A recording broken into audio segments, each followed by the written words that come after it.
My name is Guming. During the class advancement ceremony, I was the only one in the entire school to advance into a divine tier profession. Yet, it turned out to be the Dimadozen D tier profession, Beast Tamer. To make matters worse, I didn't even have the companion contract beast that most Beastmasters receive upon job transfer. Mocking voices surrounded me from all sides. No companion contract beast? Isn't that just a completely useless profession then? How can you even continue as a Beastmaster like this? Yet my heart remained utterly calm, because only I knew the true divine nature of my mythic Beastmaster class. Open my panel, name, Guming profession, Beastmaster talents, Universal Pact, Mythic, Universal Evolution, Mythic, Universal Symbiosis, Mythic, Universal Pact. I can form pacts with creatures of any race, with no upper limit, including humans. Universal Evolution, I can infinitely evolve any creature's talents and unlock their ultimate potential. Universal Connection, I can possess the power of contracted beasts, with effects that stack, perfectly compensating for the Beastmaster's inherent weakness in personal combat. My start is incredibly fortunate, and even without a companion contract beast,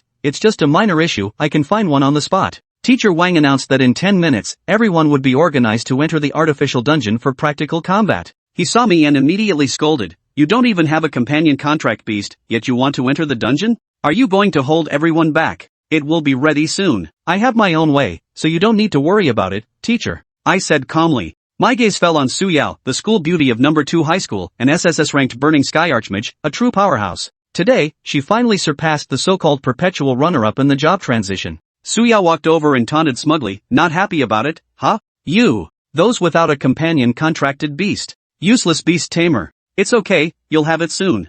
I couldn't help but laugh. Before Su Yao could react, a layer of contract runes suddenly appeared on her body. Contract, I whispered softly. The magic circle shrank into her body. Contract successful. Your new contracted beast is named Su Yao, profession, Blazing Sky Archmage, talent, Pyromania, immune to fire attribute damage while increasing own fire attribute damage by 1000%. You have obtained the contracted beast Su Yao's talent, Pyromania. Su Yao stared at the notification on the panel stating that you had become Guming's contracted beast, her brain short-circuiting on the spot. Teacher Wang finished the countdown, and all students were teleported into the dungeon. Dungeon randomly generating. I looked at my contracted beast Su Yao beside me. Hey, Su Yao, have you recovered yet? Guming, I'm going to kill you. Aha! What have you done to me? After confirming the facts, Su Yao completely broke down and lunged to strangle me. A mysterious force stopped her. I earnestly explained, I've formed a contract with you, so you can't attack me. Moreover, you must protect me. If a Beastmaster dies, their contracted beasts will also perish.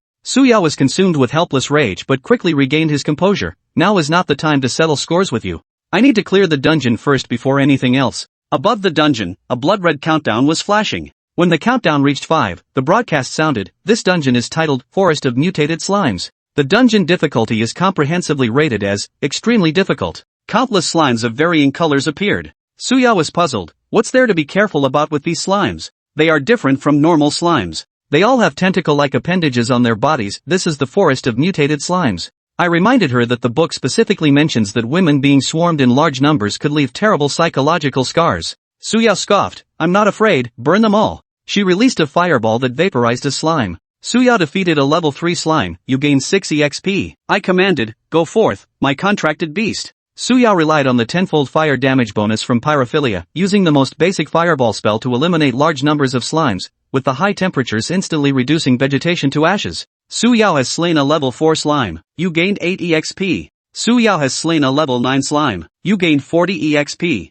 I don't have to lift a finger while the experience bar skyrockets. This is the joy of being a beast tamer. Su Yao was panting exhaustedly up ahead, looking utterly disheveled, yet only receiving half the normal experience points per kill. She vented her anger on each slime. This is infuriating. Why should I be working for him? I calmly said, go ahead, Su Yao, use your flame jet skill on the slimes ahead. Before Su Yao could even process what was happening, her body had already begun chanting on its own, summoning a long tongue of fire that swept through several slimes. Su Yao has slain 3 level 5 slimes. You have gained 34 experience points. Chapter 3, the whole school's in an uproar.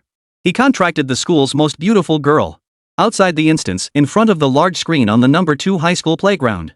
Students who hadn't entered the instance, along with their supervising teachers, watched intently as random camera angles streamed from inside. Teachers did this to observe students' combat performance and prevent accidents within the instance. The mutant slime forest this instance is no walk in the park. It's packed with hidden dangers. Several teachers discussed. True. While the slimes here deal low damage, they possess extremely high physical and magic resistance, and their numbers are overwhelming. By our school's historical standards, a student who can take down 10 mutant slimes is already considered outstanding. After all, this is the student's first real combat experience. We can't set the bar too high. As for the dungeon's boss? Forget about it. Teachers at second high never expected anyone to defeat the dungeon boss unless the students formed their own teams to challenge it together. Forming a team sounds easy, but it's actually quite troublesome. Because the experience points and item rewards after defeating a boss are prioritized for the primary killer, not evenly distributed among all participants. This means that without pre-agreed rules for dividing the spoils, it's incredibly difficult for students in a dungeon to pull together as a team. After all, no one's a fool. The current state of the dungeon made this abundantly clear. On the large screen, the vast majority of students were locked in fierce combat, struggling against a handful of slimes. The smarter ones would pull enemies away or fight while moving to avoid being surrounded.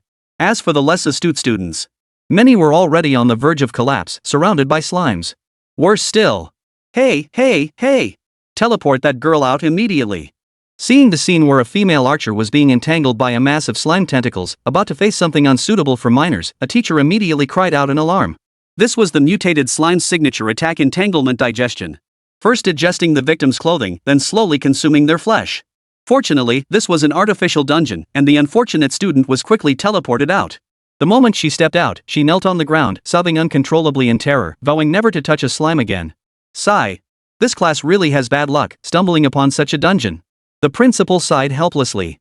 But this year's Suyao awakened an SSS tier class, and Gu Ming even awakened a God tier class. It's just that Gu Ming's God tier class is a bit of a disappointment. Despite this, as the long-standing prodigy of second high, Gu Ming remained the focal point of the teacher's attention.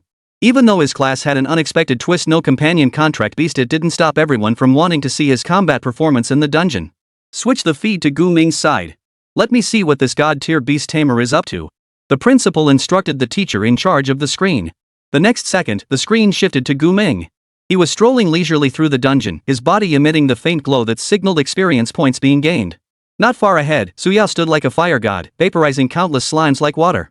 This scene left the teachers and students below the stage utterly speechless. What's going on? Whoa! Suyao is helping Gu Ming kill monsters? Gu Ming and Suyao, who had always been arch rivals and competitors, were now fighting side by side. No! To be precise, only Suyao was fighting, while Gu Ming was reaping the benefits. Everyone was dumbfounded. What's going on? How did Suyao become Gu Ming's enforcer? Wasn't Suyao always resentful of Gu Ming because he kept outshining her? Could it be Suyao kindly brought Gu Ming along? After all, without a companion contract beast, Gu Ming can't fully utilize his Beastmaster combat abilities. No way. Suyao's personality wouldn't allow her to help Gu Ming. There must be some shady deal between them. The clueless students buzzed with speculation. But the knowledgeable teachers saw through the ruse, each breaking out in cold sweat, breath catching in their throats. Gu Ming and Suyao's interactions, they looked just like a Beastmaster and their contract beast. The reason for the teacher's conjecture was simple. They had noticed that whenever Suyao killed monsters to gain experience, a faint glow would emanate from her body and Gu Ming would exhibit the same signs of gaining experience. According to class theory, the only mechanism that could explain the current situation was that of a Beastmaster and their contract beast. Beyond that, there was no other plausible explanation for Gu Ming sharing Suyao's experience points. Wait, who treats a person like a contract beast? Is this right? This can't be right. Impossible, absolutely impossible. This violates the fundamental mechanics of Beastmasters. How could a Beastmaster treat a person as a contract beast?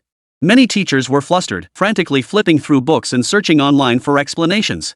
Teacher Wang, in charge of this student dungeon trial, was covered in goosebumps. He remembered clearly that before entering the dungeon, Gu Ming had been extremely confident, even stating he'd have a contract beast soon. At the time, Teacher Wang assumed Gu Ming planned to casually contract some random minor monster as his beast. But now, piecing together what had happened, it dawned on him. The target Gu Ming intended to contract wasn't some random monster, it was the school beauty, Suyao. Thinking this, Teacher Wang said to the other teachers in a trembling voice. Ordinary beast tamers couldn't possibly contract humans as their beasts. But don't forget, Gu Ming is a god-tier beastmaster. Conventional standards simply can't measure him. We all jumped to conclusions earlier. Teacher Wang's words poured cold water over the other teachers, jolting them awake.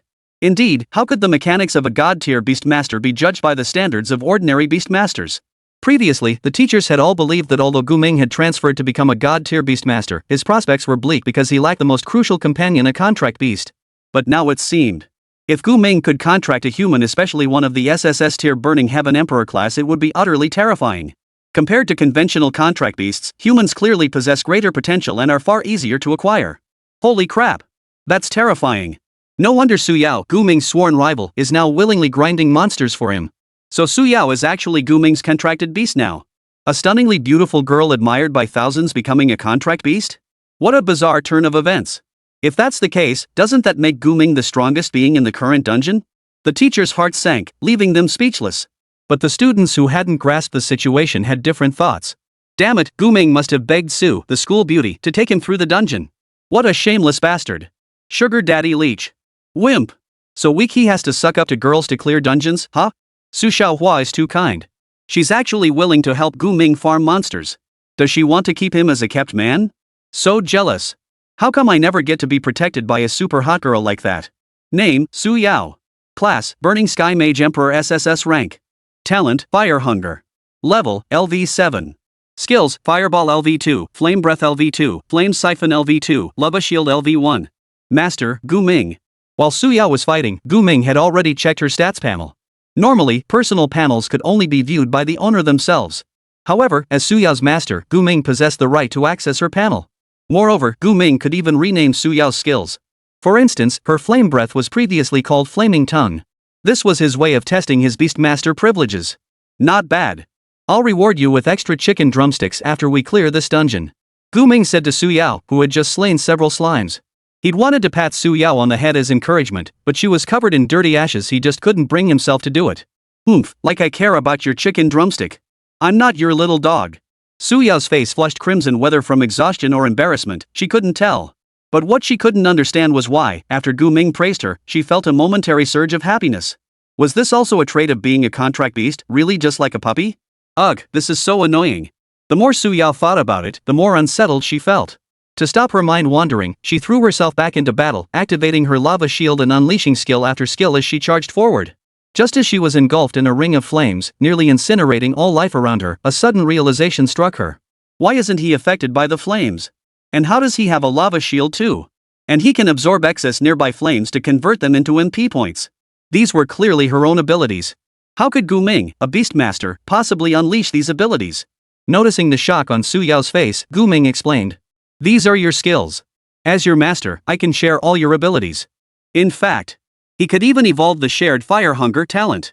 Evolution of all things, you can infinitely evolve any creature's innate talent, unlocking its maximum potential.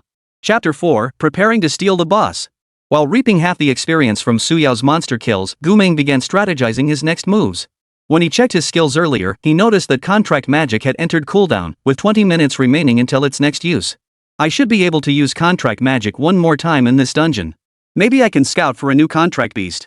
But more than that, Gu Ming was more concerned about his talent evolution skill. He hadn't evolved any talents yet. He had just attempted to evolve his talents again, but the interface displayed a message stating that his talents had reached their maximum level and could not be evolved further. This outcome was actually within his expectations. After all, it was already a god-tier talent. Further evolution would be somewhat unreasonable. But the Fire Hunger talent he'd shared from Su Yao could evolve. Upon learning that Gu Ming could actually share her abilities, Su Yao was utterly dumbfounded. This is unfair. Sharing my experience is one thing, but sharing my talents too? You belong entirely to me, so using your talent skill isn't unreasonable at all. Gu Ming explained. Oh, I'm your contract beast, so in that sense, you're right. Wait, no. Su Yao had just started to see his point when she suddenly realized something. And snapped angrily. Who's your contract beast? You. Gu Ming pointed at Su Yao, his tone utterly matter-of-fact. Su Yao was utterly silenced by Gu Ming's finger.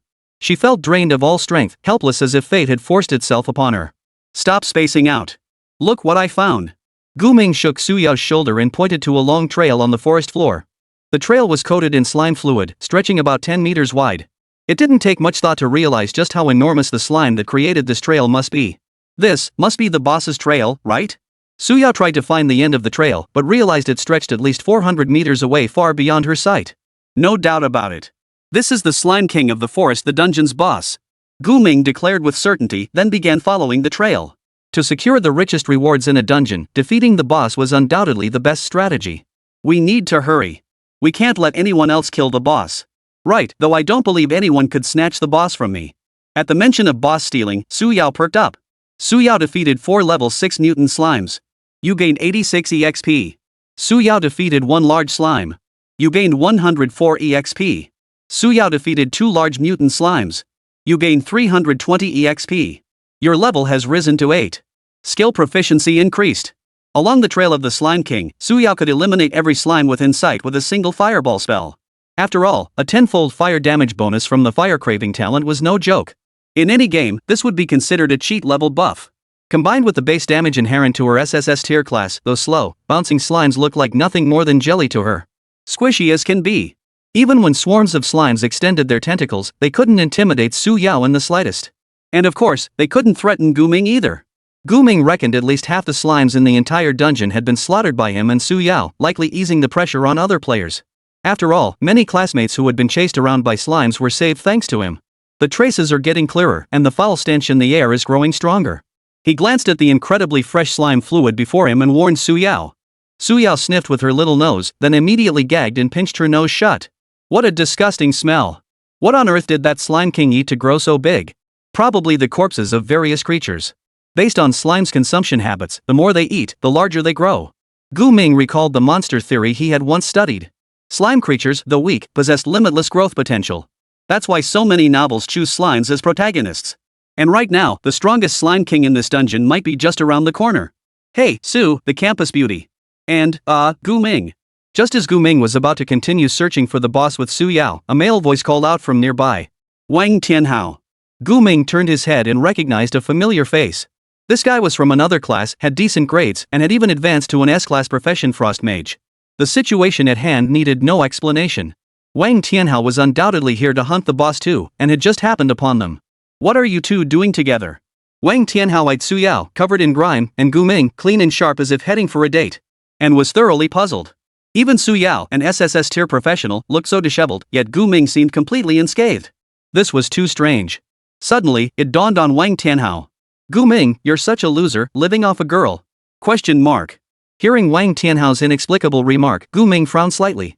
Su Yao felt slightly awkward. She couldn't very well explain that she was now Gu Ming's contract beast, and fighting for him was only natural, could she? The thought of others finding out was utterly humiliating. Thick-skinned? Not this thick. I was right. Damn it, Gu Ming, I knew you weren't a good bird. Seeing Gu Ming didn't refute it, Wang Tianhao pressed further. Aren't you a god tier class? Why are you sucking up to campus beauty Su? Su Xiaohua's legs long and fair. Envy-inducing, I tell you. He immediately added with a sneer. Yeah, right. You don't even have a companion contract beast. Even if you're a god tier beast tamer, it's useless. You're really no match for me, huh? Wang Tianhao then released his frost breath in a show of bravado, freezing a nearby giant slime solid. Then, with a single strike of his solid wood staff, he shattered the frozen slime. The entire process was fluid and highly efficient. Since slimes were composed of liquid, Wang Tianhao's ice magic proved highly effective against them. See that? Now that's real power. You're here for the boss too? Ignoring Wang Tianhao's string of nonsense, Gu Ming cut straight to the chase. Yeah, what else would I be here for? Looking for a pretty girl? Wang Tianhao retorted, then instinctively glanced at Su Yao, the petite beauty. He didn't hide his gaze at all, chuckling as he said to Su Yao. Campus beauty Su, let's team up. We'll breeze through that dungeon boss. Disgusting. Su Yao shot Wang Tianhao a disgusted look before stepping behind Gu Ming. Though she despised Gu Ming for binding her contract, she didn't dislike him personally after all, he was both handsome and powerful. But this Wang Tianhao was a different story. A typical sleazy guy who flaunted his skills, his eyes gleaming with lechery. Disgusting? Disgusting? Caught off guard by Su Yao's blunt rebuke, Wang Tianhao was utterly embarrassed. His mouth opened to protest, but no words came out. He swallowed his words, turning them into seething anger, and stormed off. You two bastards. Just wait till I show you what happens when you look down on me. Let's go too. We're about to find the boss. Gu Ming said to Su Yao. Su Yao gave a slight nod and followed Gu Ming. Now, she walked closer to Gu Ming than before, as if this proximity offered her a sense of security. Gu Ming sniffed the strong slime odor emanating from Su Yao and felt a bit overwhelmed. Looks like we'll have to give you a bath after we clear this dungeon. Otherwise, you'll be unbearable. Oh, okay. Su Yao nodded obediently, but the next moment she realized something was off. Her embarrassment turned to anger as she snapped. I'll wash myself. Why do you have to wash me? It's the least I can do. No need to be polite. Gu Ming replied calmly. He was completely treating Su Yao as his contract beast. Chapter 5, Conditions for Talent Evolution. Finding the boss, the Slime King, was now merely a matter of time for Gu Ming. Along the way, besides having Su Yao continuously slay minor monsters to grind experience, he did one more thing.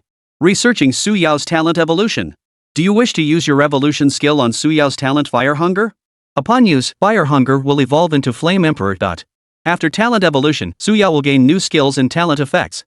Yes. Evolution failed. Conditions not met. Question mark. Seeing the prompt pop up on the interface, Guming paused in surprise before examining it closely. Upon closer inspection, he realized that certain conditions must be met for talent evolution. And the evolution condition for Suyao's talent, Fire Hunger, was extreme weakness. Extreme weakness? His eyes narrowed at the 4 characters, and he instinctively glanced at Suyao, who was busy slaying slimes ahead. Suyao did look somewhat fatigued at the moment, but she was nowhere near the level of extreme exhaustion. To reach extreme exhaustion, Suyao would likely need to push both her physical and mental stamina to the point of complete depletion.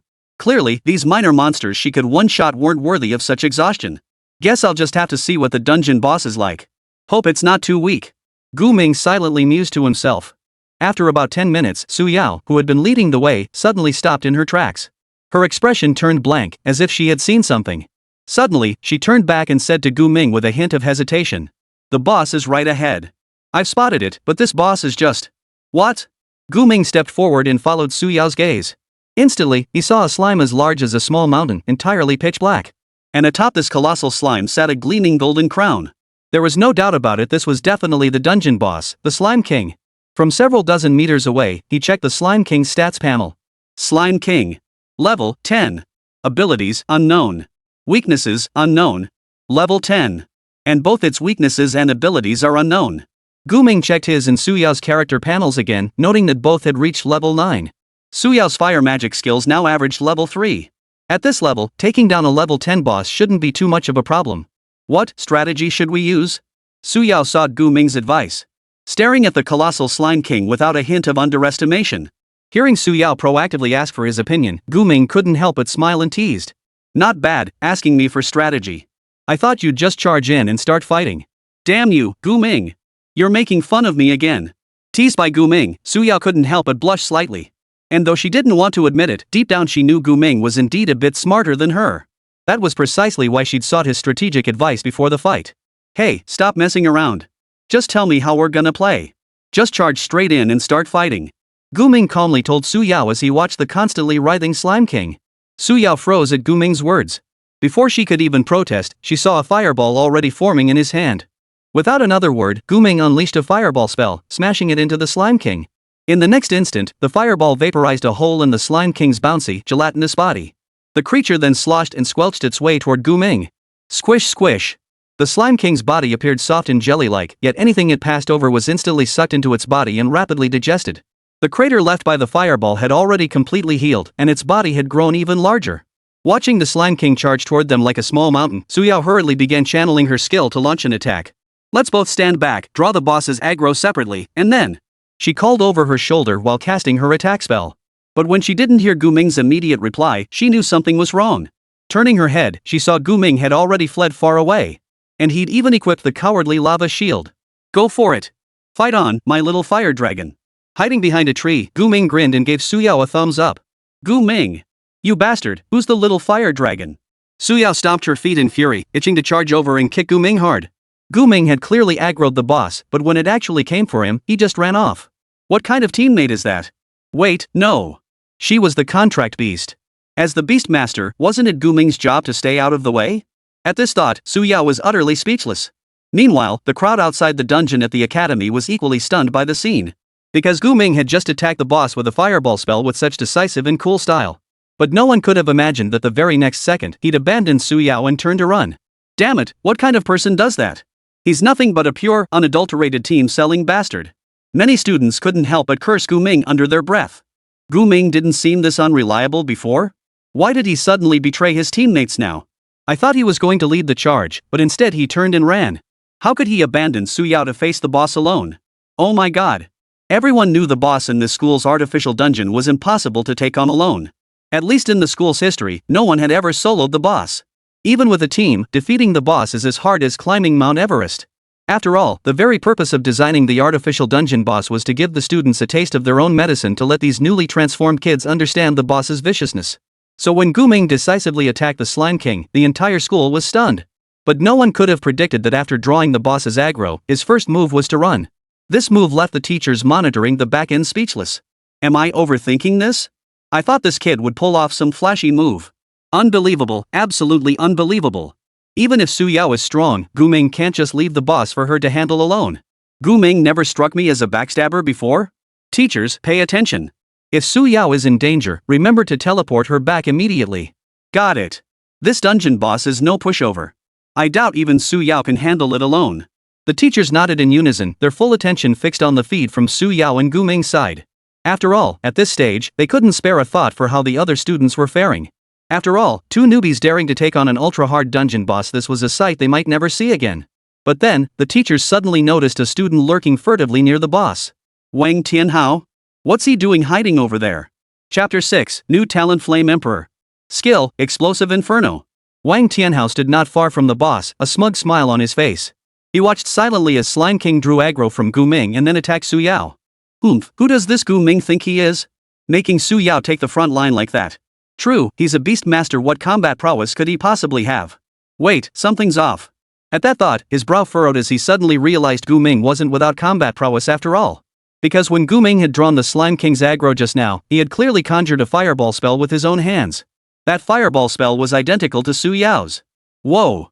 Do beastmasters even have that kind of skill? Wang Tianhao couldn't figure it out, but he felt a jolt of shock. However, he shrugged it off almost immediately, appearing unconcerned. If you can roll fireballs, roll fireballs.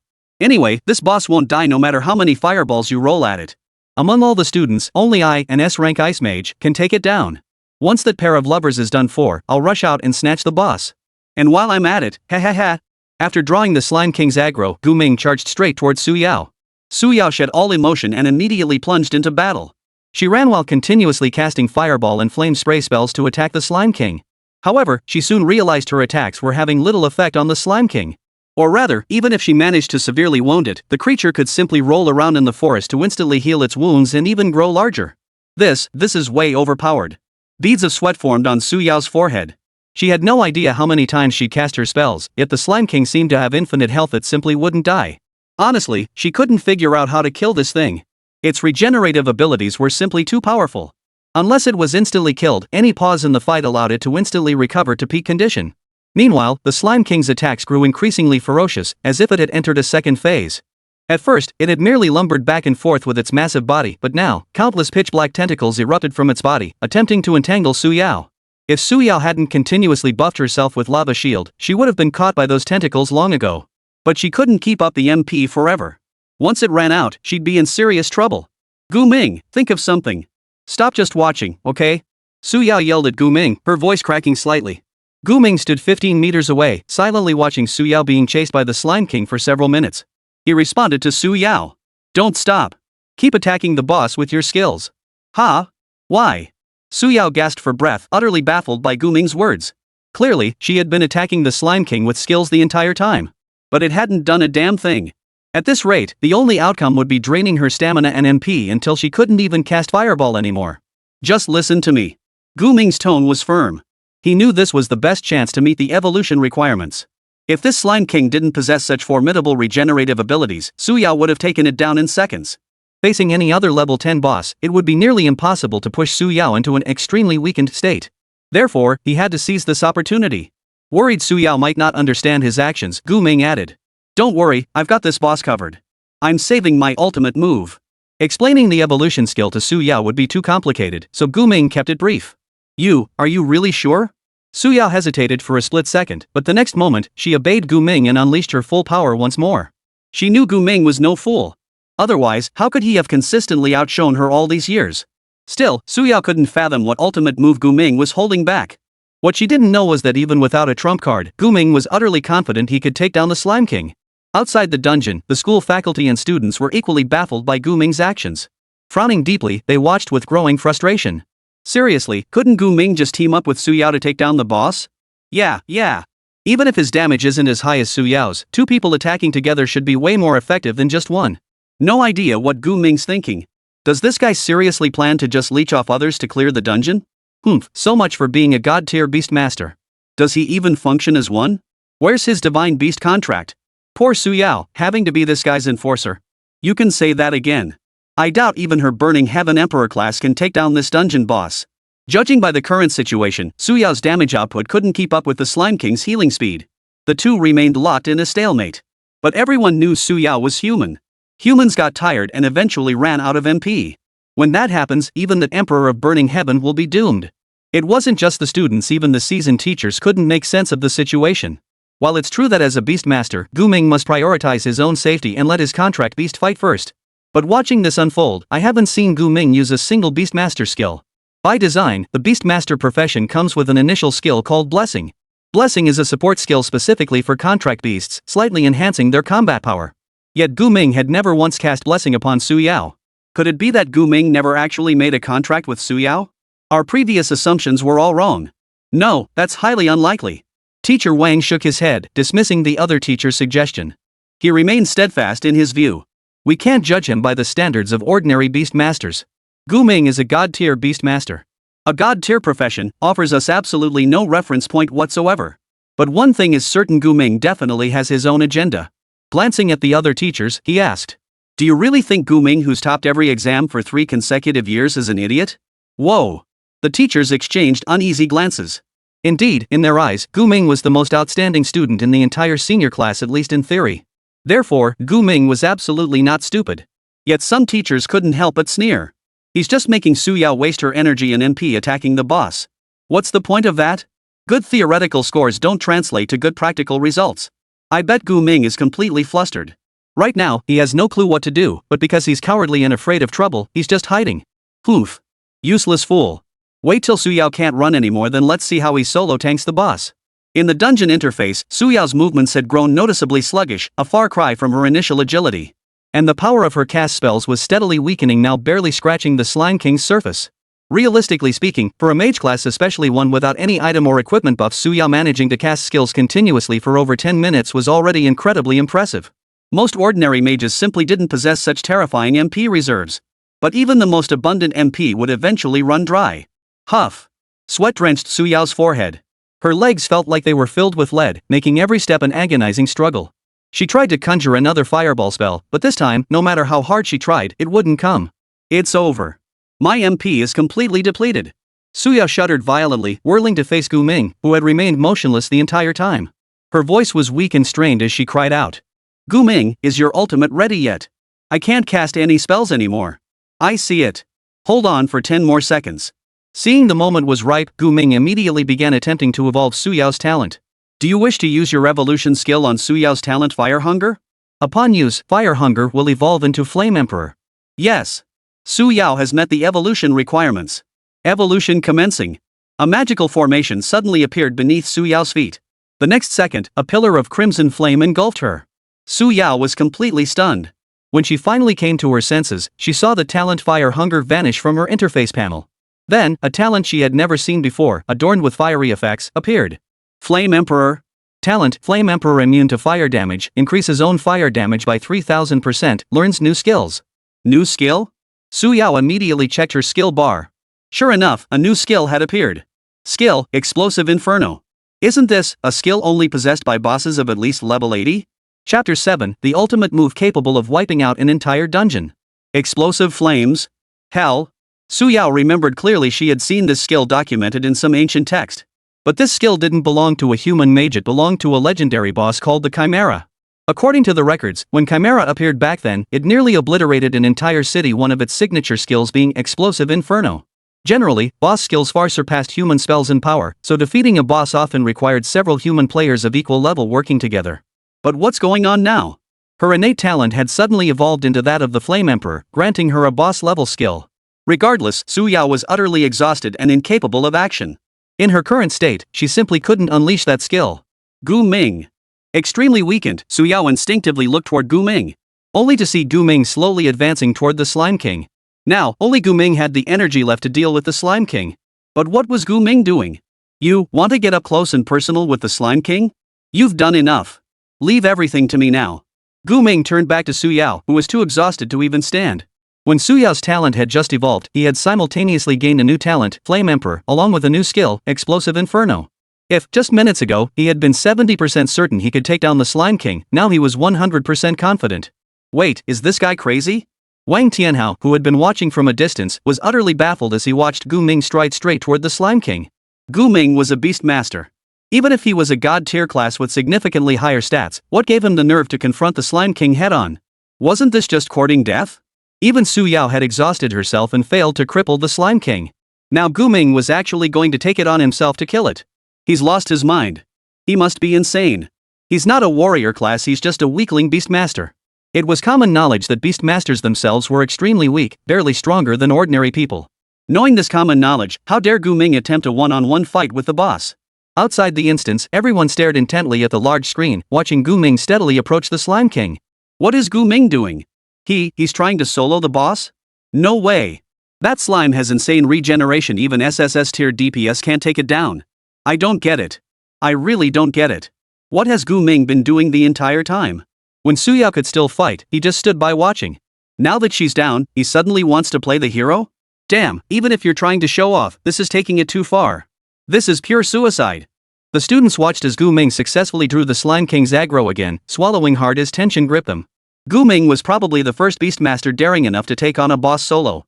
Gu Ming, what the hell are you thinking? Teacher Wang stared at Gu Ming's calm demeanor, utterly unable to fathom his thoughts. But he sensed that Gu Ming possessed absolute confidence. This wasn't blind confidence, but a genuine sense of impending victory. But why? What was Gu Ming about to do? Engage in hand-to-hand combat with the Slime King? Or buy time to let Su Yao recover her strength? For now, the best course of action for Gu Ming was to stall for time, waiting for Su Yao to regain her strength before resuming the fierce battle. However, this doesn't guarantee they can defeat the Slime King. Given the Slime King's regenerative abilities, no one could outlast it in a drawn-out battle. This kid must be out of his mind. Even a god-tier beast tamer can't just go and draw the boss's aggro like that. One teacher couldn't help but sneer. Gu Ming must be stalling for time. He has no other choice. The teachers unanimously reached this conclusion. While they might not excel in actual combat, their analysis of tactical theory was highly professional. But Gu Ming soon proved them wrong. The Slime King instantly unleashed countless black tentacles to entangle Gu Ming. Instead of dodging or retreating, Gu Ming charged forward. Gu Ming, are you out of your mind? Su Yao watched in horror as Gu Ming charged forward like a fool, directly into the Slime King's tentacles. Frantic, she nearly leaped to her feet. But her legs were like jelly now, and she simply couldn't stand anymore. That idiot. Watching Gu Ming plunge into danger, Su Yao felt like her head was about to explode.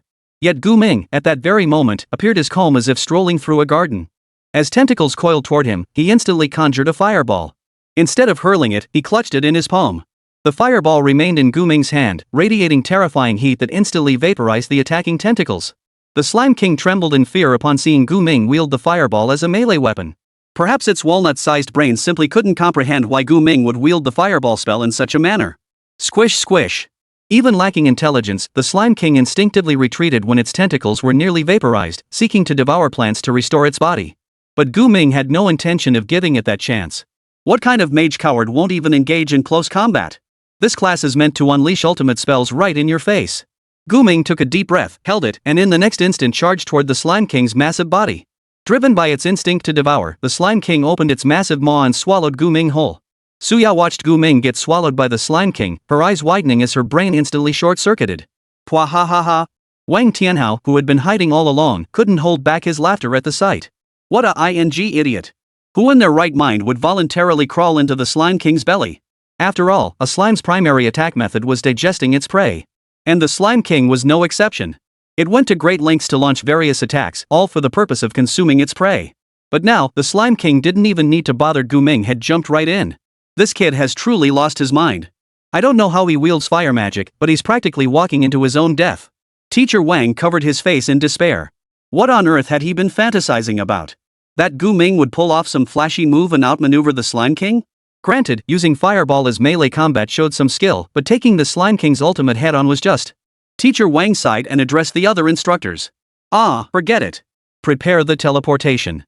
Get that kid out of there and Su Yao too. Oh, got it. The teleportation operator nodded and was about to head to the backstage console.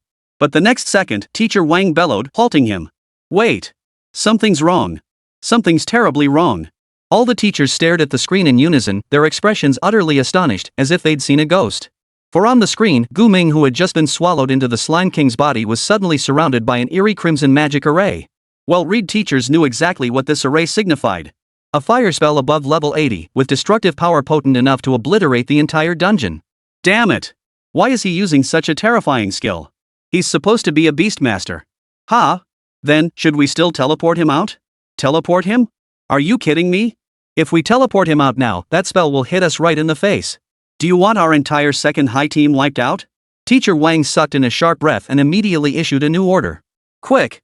Teleport the rest of the students out immediately. We'll have casualties if we don't. Chapter 8, a mage who can't fight up close isn't a proper Beastmaster. Students battling deep within the instance suddenly found their bodies enveloped by teleportation arrays.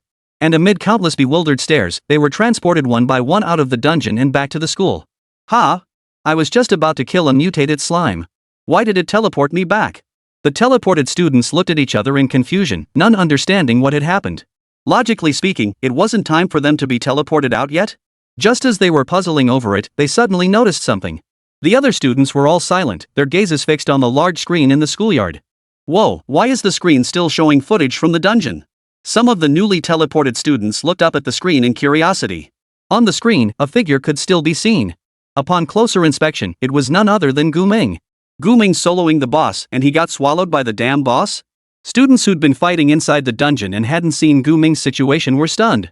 They never imagined anyone would actually have the guts to take on the boss solo. But this was strange.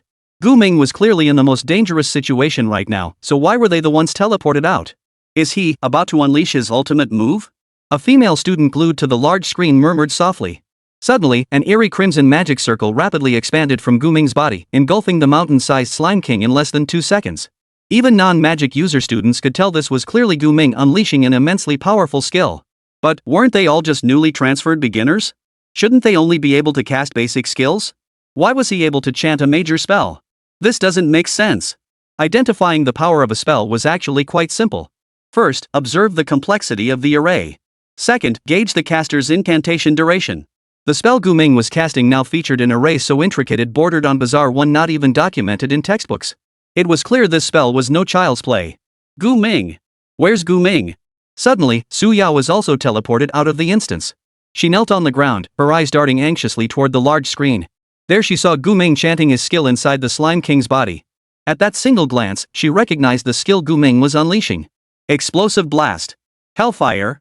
This was the skill Su Yao had just learned, so of course she recognized it. What the hell is Explosive Hell? Wang Tianhao, who had been teleported out alongside them, frowned upon hearing Su Yao's mutter and turned his gaze toward Gu Ming. Wait, he's a Beastmaster. How come he knows such a badass skill? He's just bluffing, right? It feels weaker than mine. Before Wang Tianhao could finish, the rest of his words caught in his throat. For he witnessed a terrifying sight. The magic array around Gu Ming had stopped expanding outward, yet it had silently spread to cover nearly 100 meters. This meant that if the skill activated, everything within 100 meters would be affected. No way, a skill with such a massive range? Are you kidding me? Even a 70-80 level mage couldn't pull this off. What the hell is he trying to pull? I mean, what kind of skill is he holding back? He's trying to blow up the Slime King from the inside. Exactly. Anyone with combat sense could see Gu Ming's objective now. He intended to unleash the skill directly from within the Slime King's body, forcing it to absorb the full brunt of the damage. In an instant, thousands of students on the second middle school playground fell silent, their eyes glued to the screen. Teachers gathered behind the scenes also crowded around the screen, holding their breath in tense anticipation. Meanwhile, inside the Slime King's body, enduring the corrosive slime, Gu Ming slowly raised his right hand. And the instant the magic formation solidified, he snapped his fingers. Explosive Inferno. Boom! Almost instantly, a purple flame erupted from within the Slime King's body, expanding at breakneck speed like a miniature universe exploding outward. The Slime King's body, which had withstood relentless bombardment without serious injury, vanished like droplets evaporating in an instant, merging into the flames in the blink of an eye, leaving no trace behind. Next, the surrounding flowers, trees, and countless slimes trembling in terror. Within the spell's reach, everything was consumed by the purple flames. Countless pillars of molten lava erupted, transforming the dungeon into a hellish landscape. Impossible. That's the Chimera skill. Teacher Wang, who had been watching the scene intently, was so startled he plopped right down onto the ground. He remembered it clearly. He had witnessed the skill firsthand. Back then, when the legendary level 90 boss Chimera suddenly invaded the human city, he had been one of the witnesses. Back then, a single explosive inferno from the Chimera instantly claimed tens of thousands of lives. Had the government not swiftly deployed the nation's most elite forces to assist, the entire city would likely have been reduced to ashes. But what was happening now? Why does Gu Ming possess this skill? This is clearly beyond human capability. Whoa. Not only Teacher Wang, but all the other teachers were deeply shaken by the scene. They all witnessed it. In the footage, everything around Guming had been consumed by flames, leaving scarcely any ashes behind. Is this really a student who just transferred? What beast tamer under level 10 could unleash a legendary boss's ultimate attack, nearly destroying the entire dungeon? And besides, wasn't Guming a beastmaster? Putting all these pieces together was utterly terrifying. Thank goodness we teleported the students back just now, otherwise. One teacher's breathing slowed with lingering fear. Guming's move was so devastating that even the teachers averaging over level 30 wouldn't have stood a chance, let alone these under level 10 students. Now, an eerie silence hung between the teachers, none knowing what to say. They had finally grasped the true value of a god-tier profession. It seemed that as a beastmaster, Guming was even stronger than his contracted beasts. Once Guming emerges from the dungeon, everyone must treat him with caution. Finally, Teacher Wang uttered these words. He knew that Second High had truly produced an extraordinary student. After surviving the baptism of the blazing inferno, everything within 100 meters of Guming had been reduced to ashes. As he watched the experience points steadily climb on his interface, he felt nothing but exhilaration. These were all minor monsters he had effortlessly eliminated while taking down the boss. You have defeated the level 10 Slime King. You have gained 472 EXP. The combined experience from countless minions, plus the massive bonus from slaying the Slime King, instantly propelled Guming to level 11. You have reached level 11 and automatically acquired a new skill Insight. Insight, upon use, you may view the panel information of any creature. A new skill too. Not bad. When Guming snapped back to reality, he found no creatures remained in the vicinity. Meanwhile, an announcement echoed continuously above the instance.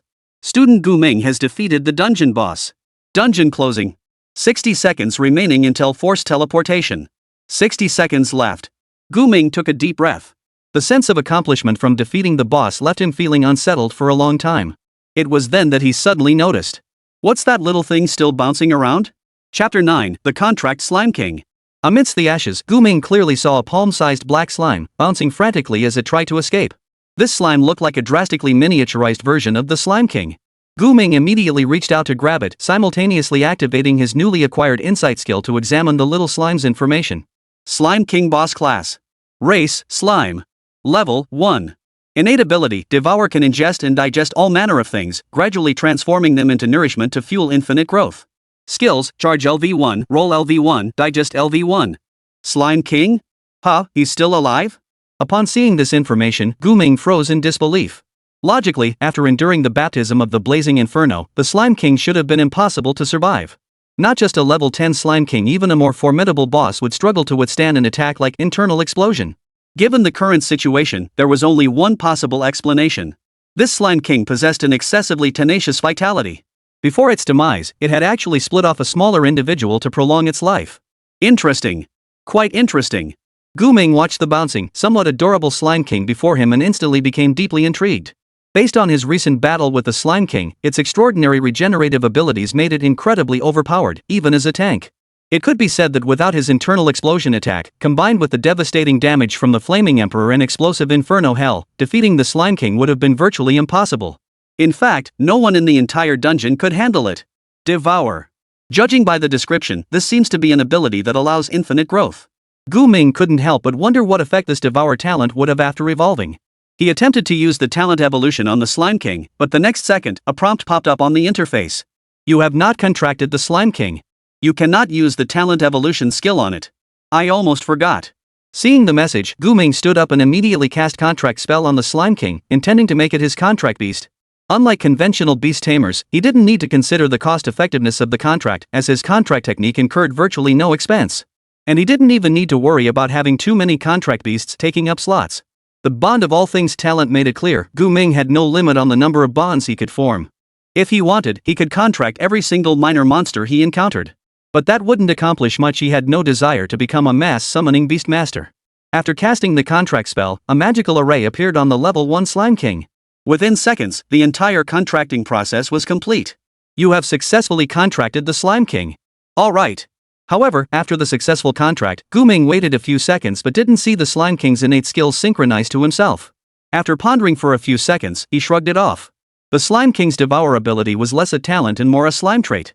How could something rooted in its physiological structure possibly sync to a human like him? And skills like collision or digestion? What use would they be to him even if synchronized? In the middle of a fight, suddenly curl into a ball and dash over to elbow someone? Or maybe just have a better appetite during meals? Give me a break. Better see how its innate abilities can evolve. Guming activated the talent evolution skill on the newly contracted Slime King. The next second, a prompt appeared on his interface. Do you wish to use your evolution skill on the Slime King's Devour talent? Upon use, Devour will evolve into Dual Devour. After talent evolution, the Slime King will gain new skills and talent effects. Two-way Devour? Guming frowned upon seeing the name of this talent. Could devouring even be bidirectional? If one-way Devour meant consuming the opponent, then did two-way Devour mean the opponent could consume him? That's bizarre. He felt a bit confused, then continued to examine the evolution requirements for this talent. Devouring evolution requirement: devour 50 tons of any substance. Whoa! 50 tons of any substance. 50 tons? This is way more demanding than Suyao's talent evolution requirement. The condition for the Fire Devourer to evolve into the Flame Emperor was opportunity, while the condition for the Devourer to evolve into the Dual Devourer was accumulation. It seems different talents have vastly different evolution requirements. Squish squish. The palm-sized Slime King bounced around in Guming's hand like a gelatinous toy, having lost all aggression and even looking rather adorable. He decided that once they got out of the dungeon, he could seriously consider how to train this little guy. After all, this little guy was a true boss, perhaps with considerable room for growth.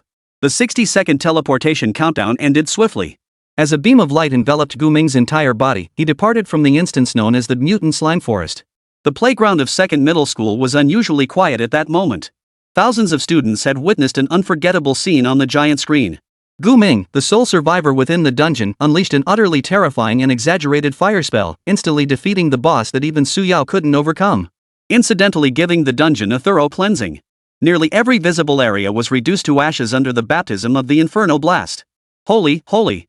Wang Tianhao, snapping back to reality, was so terrified he plopped right down on the floor. Even through the screen, he could feel just how terrifying Guming's move had been. Just minutes ago, he'd been scheming to ambush Guming's boss as the sixth player, freezing him solid for a proper humiliation. When Wang Tianhao was forcibly teleported out of the instance, he'd still felt a twinge of resentment, thinking he hadn't properly punished Guming. But now, he was downright grateful for the teleportation. Otherwise, that blazing inferno spell would have surely incinerated him boss and all into ashes. Wang Tianhao's mind raced for a long time afterward. He'd never seen a spell as devastating as blazing inferno in his entire life. Goo! Is Guming even human? Aren't we both just newly transferred beginners? Why can I only cast ice spikes and ice breath? These basic mage class starter skills paled in comparison to Guming's blazing inferno. They were practically worthless by comparison. So this skill, is this terrifying? Suyao stared at the screen, now nothing but ash, murmuring to herself.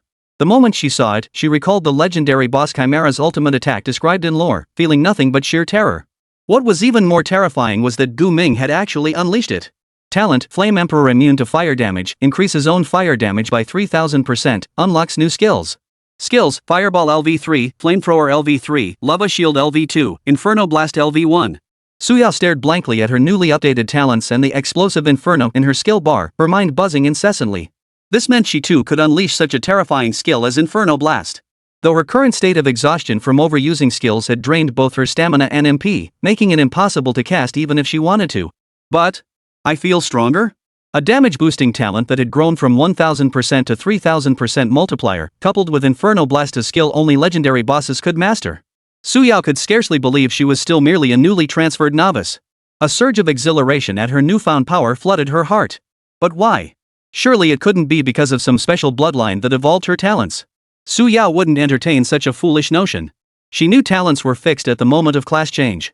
And even if she advanced or changed jobs later, her talent wouldn't change at all. Therefore, there was only one possible explanation she could think of. Guming, how did you manage to do that? Is this the power of a god-tier beast tamer? His true ultimate move? Chapter 10, want to interview me? Bring the reward first. As a pillar of light descended upon the playground, Guming was finally teleported out of the dungeon. The moment his figure materialized, countless students swarmed around him like crazed fans. Guming, you took down the dungeon boss solo. Holy crap, how did you pull that off? Holy crap. What was that move you just pulled off? It looked so damn cool. Aren't we all just newly transferred beginners? Where did you learn skills like that? Please carry me, please carry me. I'm counting on you to carry me from now on. Damn, are god-tier beast tamers this OP? Being able to tame beasts is one thing, but casting fire magic that powerful too? Wait, hold up. I didn't see Guming summon any beast. Up until now, everyone thought Guming was just coasting along. He seemed to do nothing until the very end when he took down the boss. And Su Yao handled nearly every battle they encountered. That's why rumors spread about Gu Ming being a freeloader, a leech, or a slacker. But now it seems that without Gu Ming, Su Yao probably wouldn't have been able to defeat the boss even after being forcibly teleported out. So who was really riding whose coattails? And isn't Gu Ming a beastmaster? How could he possibly wield such advanced fire magic? Everyone had a flood of questions, swarming around Gu Ming and chattering incessantly. Some girls even stepped forward to link arms with Gu Ming, eager to cling tightly to this new leg they'd found. Poof. You're really living it up, aren't you? Su Yao, feeling neglected, watched the crowd swarm around Gu Ming. An inexplicable irritation welled up inside her. She couldn't tell if it was because Gu Ming had stolen the spotlight again, or because of those shameless girls clinging to him.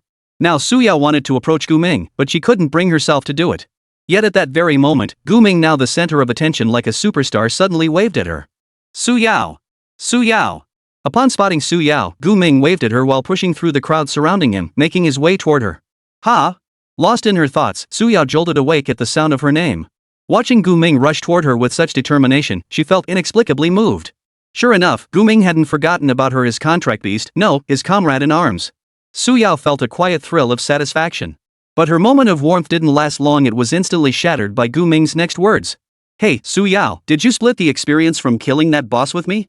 In those few seconds, Su Yao had imagined countless things Gu Ming might say to her.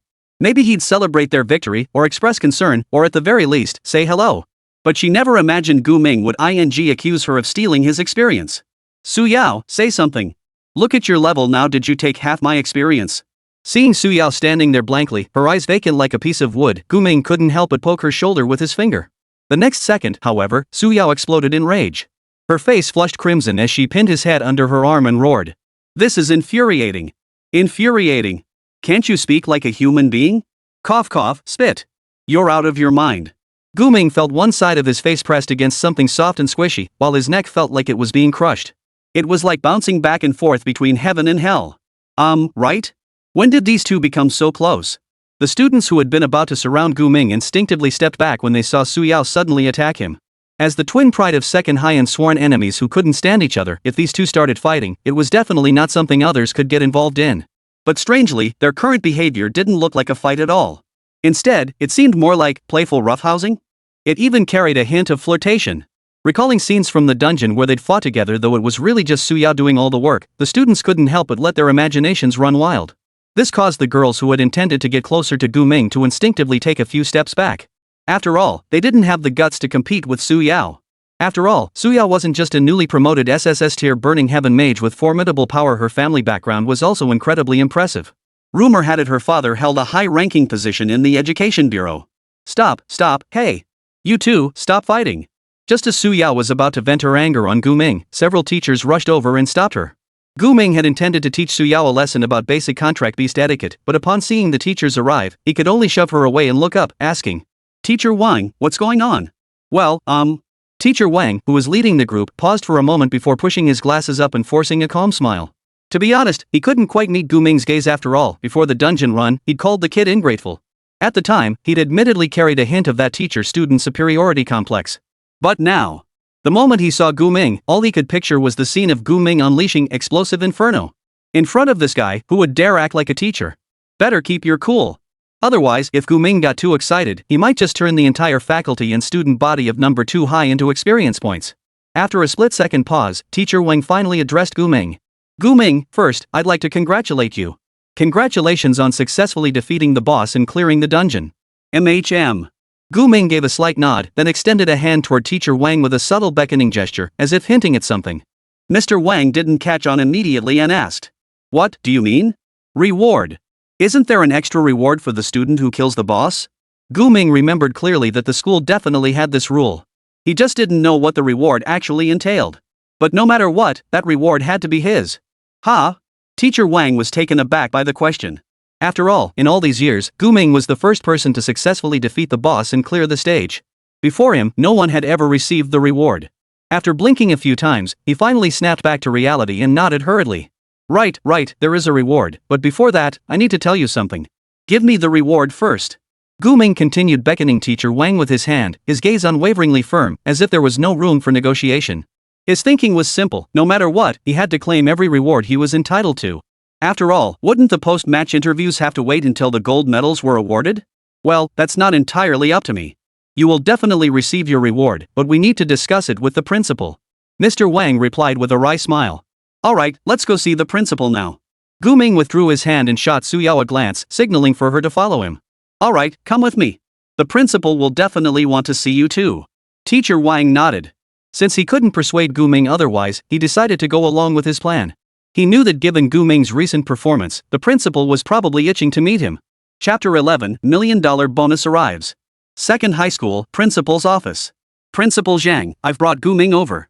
Teacher Wang led Gu Ming and Su Yao into the office, addressing Principal Zhang who sat behind his desk holding a tablet.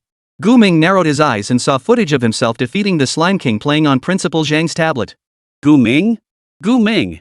Principal Zhang abruptly looked up at Gu Ming, his expression visibly agitated. He immediately stood up with a smile, rushing forward to greet Gu Ming like a distinguished guest and shaking his hand firmly. I never imagined second high school could produce such a talent. This is wonderful, absolutely wonderful. My early retirement is finally within reach. Principal, please calm down. Gu Ming felt profoundly uncomfortable with this overly effusive middle-aged man and instinctively pulled his hand away. Su Yao watched the scene unfold, her eyelids twitching wildly. In her memory, Principal Zhang was supposed to be a stiff, harsh middle-aged man, right? Why was he acting like a lovesick fool now? Principal Zhang. Teacher Wang patted Principal Zhang on the shoulder before mentioning the reward for Gu Ming. Principal Zhang nodded repeatedly, quickly turned back to his desk, retrieved a bank card, and handed it to Gu Ming. Student Gu Ming, this card contains 1 million yuan as a reward for your outstanding performance. The pin is 6/8. Money. Gu Ming took a deep breath, surprised that the school's reward was so straightforward. Not weapons or equipment, not tools or books, but cold, hard cash. 1 million yuan. For an ordinary person who hadn't transferred to a combat class, this was equivalent to several years' worth of income. With this million, he finally had some seed money to build something. Thank you. Gu Ming expressed his gratitude before promptly tucking the bank card away. Seeing Gu Ming accept the card, Principal Zhang chuckled with satisfaction. He then eagerly pulled Gu Ming down to sit, saying, Mr. Gu Ming, your performance in the dungeon truly exceeded my expectations. While I knew a god-tier profession like yours would shine, I never imagined it would shine this brightly. He rattled off a string of compliments to Gu Ming, who grew slightly annoyed by the constant praise. Su Yao and Teacher Wang stood by, looking rather speechless. Principal Zhang, perhaps we should discuss Gu Ming's future plans. Teacher Wang reminded Principal Zhang, who seemed to have lost himself in the moment. Oh, right. With that reminder, Principal Zhang finally remembered the matter at hand, his expression turning much more serious. Student Gu Ming, what are your future plans? He asked tentatively. I want to level up, get stronger, and ideally join a good guild. Gu Ming's words were very polite, as this single sentence could encapsulate the future path of any combat-oriented class. He was no exception. In this world teeming with monsters and powerful bosses that could invade cities at any moment, growing stronger was the only rule for survival. So his goal was simple. Level up, grow stronger, and contract even mightier creatures. As for guilds, better guilds offer better connections, intelligence, and resources, making them indispensable. If we were to draw an analogy, guilds are like a fusion of universities and corporations, crucial talent incubators for every nation. Principal Zhang, what arrangements do you have for us? At that moment, Su Yao spoke up proactively. Having long since discerned Principal Zhang's intentions. Do you intend to report Gu Ming and my situation to the Education Bureau or to the national authorities? Both she, as an SSS tier incinerating heaven emperor, and Gu Ming, a god tier beast tamer, possessed professions that were exceedingly rare nationwide. Therefore, logically speaking, their cases must be reported. Su Yao, it seems you're quite familiar with this process. Principal Zhang nodded without denial. Aware that Su Yao's background was no ordinary matter, he remained exceptionally courteous. For now, that is indeed my plan. This way, both of you will gain access to better resources. At the same time, as principal, he would receive commendation, bringing his educational career to a perfect close. Teacher Wang chimed in from the side. Indeed, with your potential, the nation will undoubtedly focus on you. Before long, you'll be the object of competition among every guild. As he spoke, a hint of envy flickered in his eyes. Back in his day, had he possessed opportunities like Gu Ming's, he likely wouldn't have ended up returning to teach as an ordinary schoolteacher. Gu Ming's future undoubtedly held boundless promise. Su Yao's face also lit up with delight. Accepting the state's arrangement in training was undoubtedly the best path forward for most people. But to everyone's surprise, after a moment's thought, Gu Ming shook his head. I haven't reached that point yet. Making a decision now would be too rash for me. Gu Ming's reply was straightforward, and he had already weighed the pros and cons in his mind. While reporting directly to the state for training would grant access to exceptional resources, it would undoubtedly shackle him with heavy constraints. Because he wasn't strong enough yet, he didn't have the standing to negotiate terms with the state. Even as a god-tier profession, his level 11 self was no match for those level 80 and 90 veterans. If he compromised now, he'd lose control of his own development path, doomed to be led by the nose by the state for the rest of his life. Therefore, Gu Ming preferred to remain an independent cultivator for now. Once he grew sufficiently powerful, he would proactively seek resources. You may report my situation to higher-ups, but please also inform the senior leaders that I will not accept centralized management and training for the time being. He knew his situation couldn't be concealed forever. Rather than sneaking around, he preferred to be upfront and clarify matters. Su Yao and teacher Wang both shot Gu Ming puzzled looks. Gu Ming, didn't he want the resources provided by the state? I see. Principal Zhang looked slightly disappointed upon hearing Gu Ming's response. But quickly, his mind raced and he thought of a better solution. He kept this thought to himself, nearly smiling and replying in a light tone. No problem. I respect your choice. Principal Zhang, you're just conceding like that? Teacher Wang was shocked. If they didn't report Gu Ming and Su Yao, how could they claim credit with the Education Bureau? Clearly, Principal Zhang had his own plans. Ignoring Teacher Wang, he looked at Gu Ming and continued. Student Gu Ming, before you formally graduate from this school, whatever you need, I will provide it to you unconditionally on behalf of the school. He knew that cultivating a relationship with this divine-tier beast tamer before him would yield far greater rewards in the future than simply reporting him to the state authorities. After all, a one-time deal could never compare to a steady stream of investment. However, I have one final question I'd like to ask. What is it? Go ahead. With this assurance, Gu Ming's impression of Principal Zhang improved significantly, and he was willing to hear what the other had to say. Ahem. Principal Zhang glanced at Gu Ming, then cast a peculiar look at Su Yao before asking quietly. I noticed you and Su Yao work together seamlessly in the dungeon. May I ask what your relationship is now? He had long noticed the subtle connection between Gu Ming and Su Yao, and had also formed the hypothesis that Su Yao was Gu Ming's contract beast. After all, only a beastmaster and their contract beast could share experience points. At those words, Su Yao flinched, her expression turning awkward as she frantically signaled to Gu Ming with her eyes. She thought Gu Ming could say she's a teammate, he could say she's a partner, or even he could say she's his girlfriend. Just don't say she's a contract beast. That would be utterly humiliating. However, Gu Ming paid no heed to her thoughts. He gently pinched Su Yao's soft cheek and declared under her flushed, angry gaze. Her? She's my contract beast. Chapter 12, Development Plan. Gu Ming, couldn't you spare me a shred of dignity? After leaving the principal's office, Su Yao immediately started punching and kicking Gu Ming right there in the hallway. Her face was so flushed it practically smoked, and she felt utterly wronged.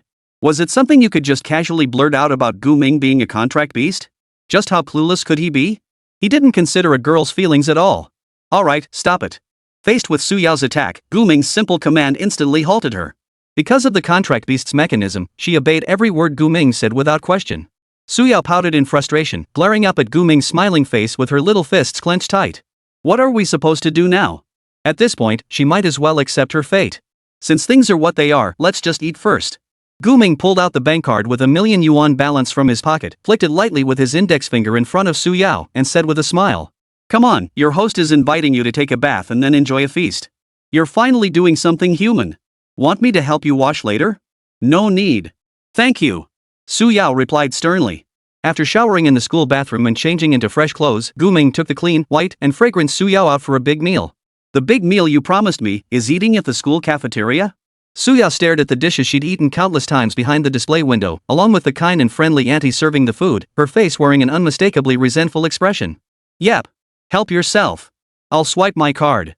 Seeing Su Yao hesitating to get her food, Gu Ming generously served her a plate with 5 chicken drumsticks. For himself, he chose a balanced mix of meat and vegetables, picking his favorite dishes. Su Yao's face darkened. She had clearly given up on getting any affection or heartfelt gestures from Gu Ming.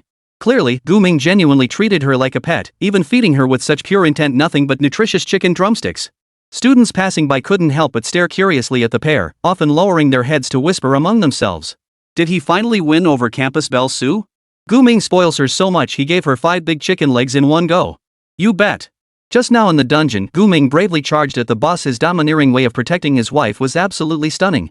Once the girls realized Su Yao and Gu Ming's special relationship, they promptly abandoned any thoughts of approaching Gu Ming, instead launching into wild speculation and shipping the couple. The guys sighed enviously. Getting to eat with Su Yao? That's a fantasy for so many people. Eat more. We can order more if you need it. At the table, Gu Ming said to Su Yao across from him. Okay. Su Yao nodded, munching on a large chicken drumstick. Clearly too furious to speak. From now on, we're in the same boat. If I get a bite of meat, you get a sip of broth. Gu Ming told Su Yao. Su Yao couldn't be bothered to question why Gu Ming used such a bizarre metaphor. She cut straight to the point. So what do we do next? Got a plan? The college entrance exams are in just over a month. We've gotta do something. Speaking of which, Gu Ming remembered something. He set down the plate, bumbled inside his clothes, and pulled out a small black slime. This was the Slime King he had contracted in the dungeon earlier. Once out, the tiny Slime King began bouncing around in Gu Ming's hand, though it showed no intention of escaping. This little thing? Su Yao, upon seeing the miniature version of the Slime King, became as curious as a child and leaned in closer. Upon clearly seeing the Slime King's sticky, gooey body, a look of disgust couldn't help but appear on her face. After all, this creature had given her quite a hard time back in the dungeon. Plus, slime monsters weren't exactly popular among women to begin with. This is the Slime King from the dungeon.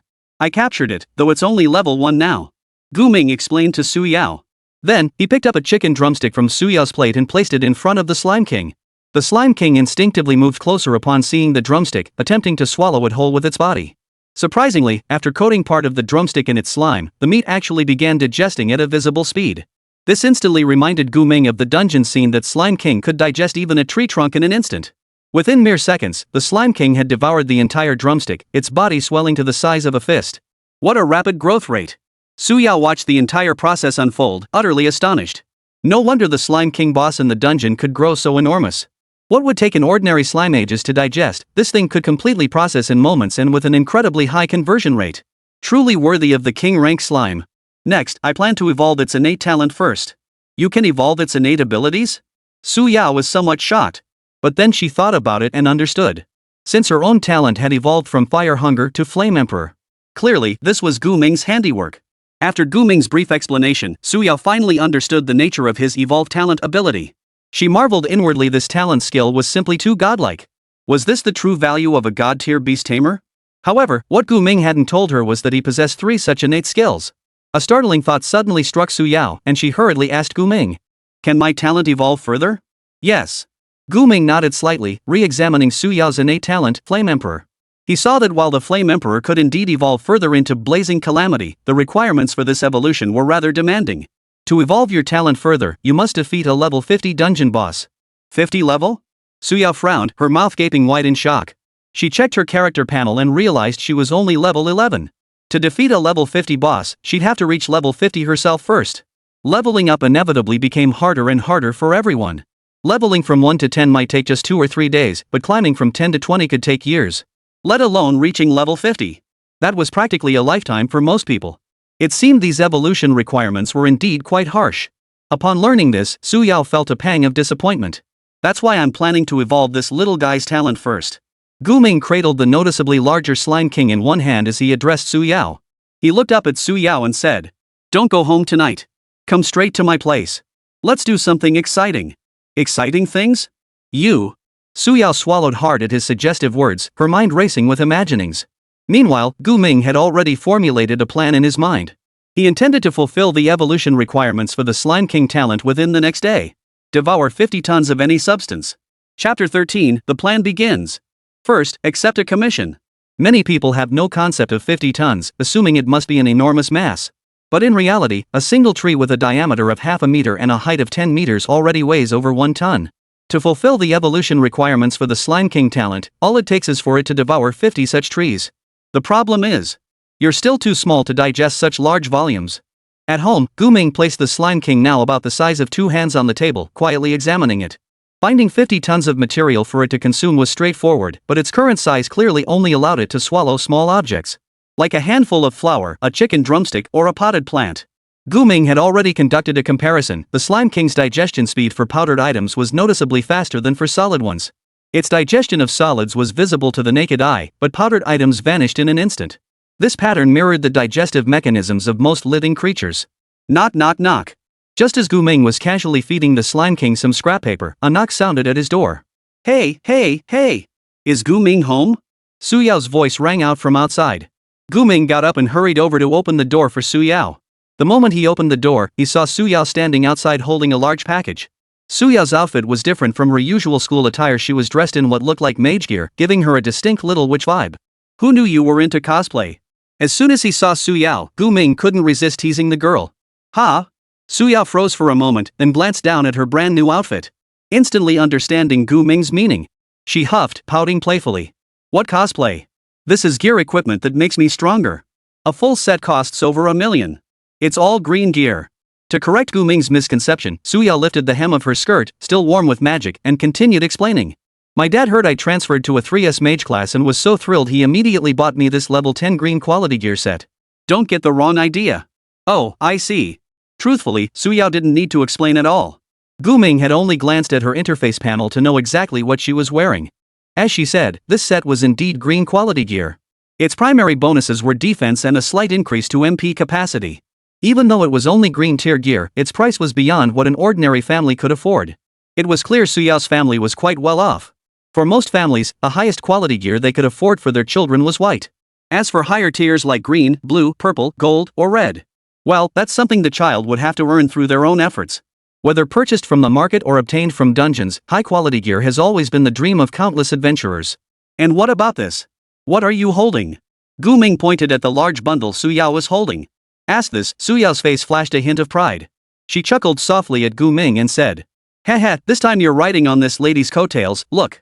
She opened the bundle right there, pulling out a ruby-encrusted staff and a pair of faintly glowing metal bracelets. These are for you. Su Yao took one of Gu Ming's hands and slipped the metal bracelet onto his wrist. Star Moon Bracelet. The moment Gu Ming slipped the bracelet on, its details appeared before his eyes. Equipment name, Star Moon Bracelet.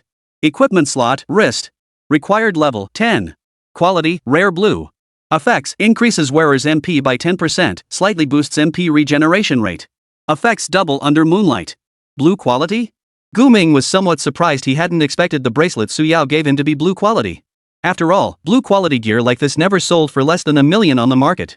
Those who could assemble a full set of blue quality gear were either wealthy and powerful or possessed formidable strength themselves.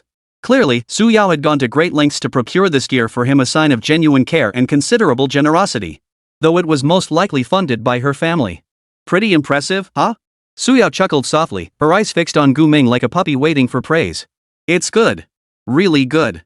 Gu Ming was quite satisfied with the Star Moon bracelet. After all, it was his very first piece of gear. He gently ruffled Su Yao's hair before saying, "It's already 8 o'clock. Let's head out now." All right. Su Yao nodded vigorously, her eyes sparkling with excitement and anticipation.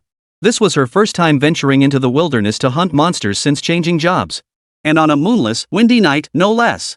Gu Ming quickly gathered his things back in the room, grabbed the Slime King, and led Su Yao downstairs. They hailed a cab and headed straight for the Job Change Commission Center on the city's outskirts.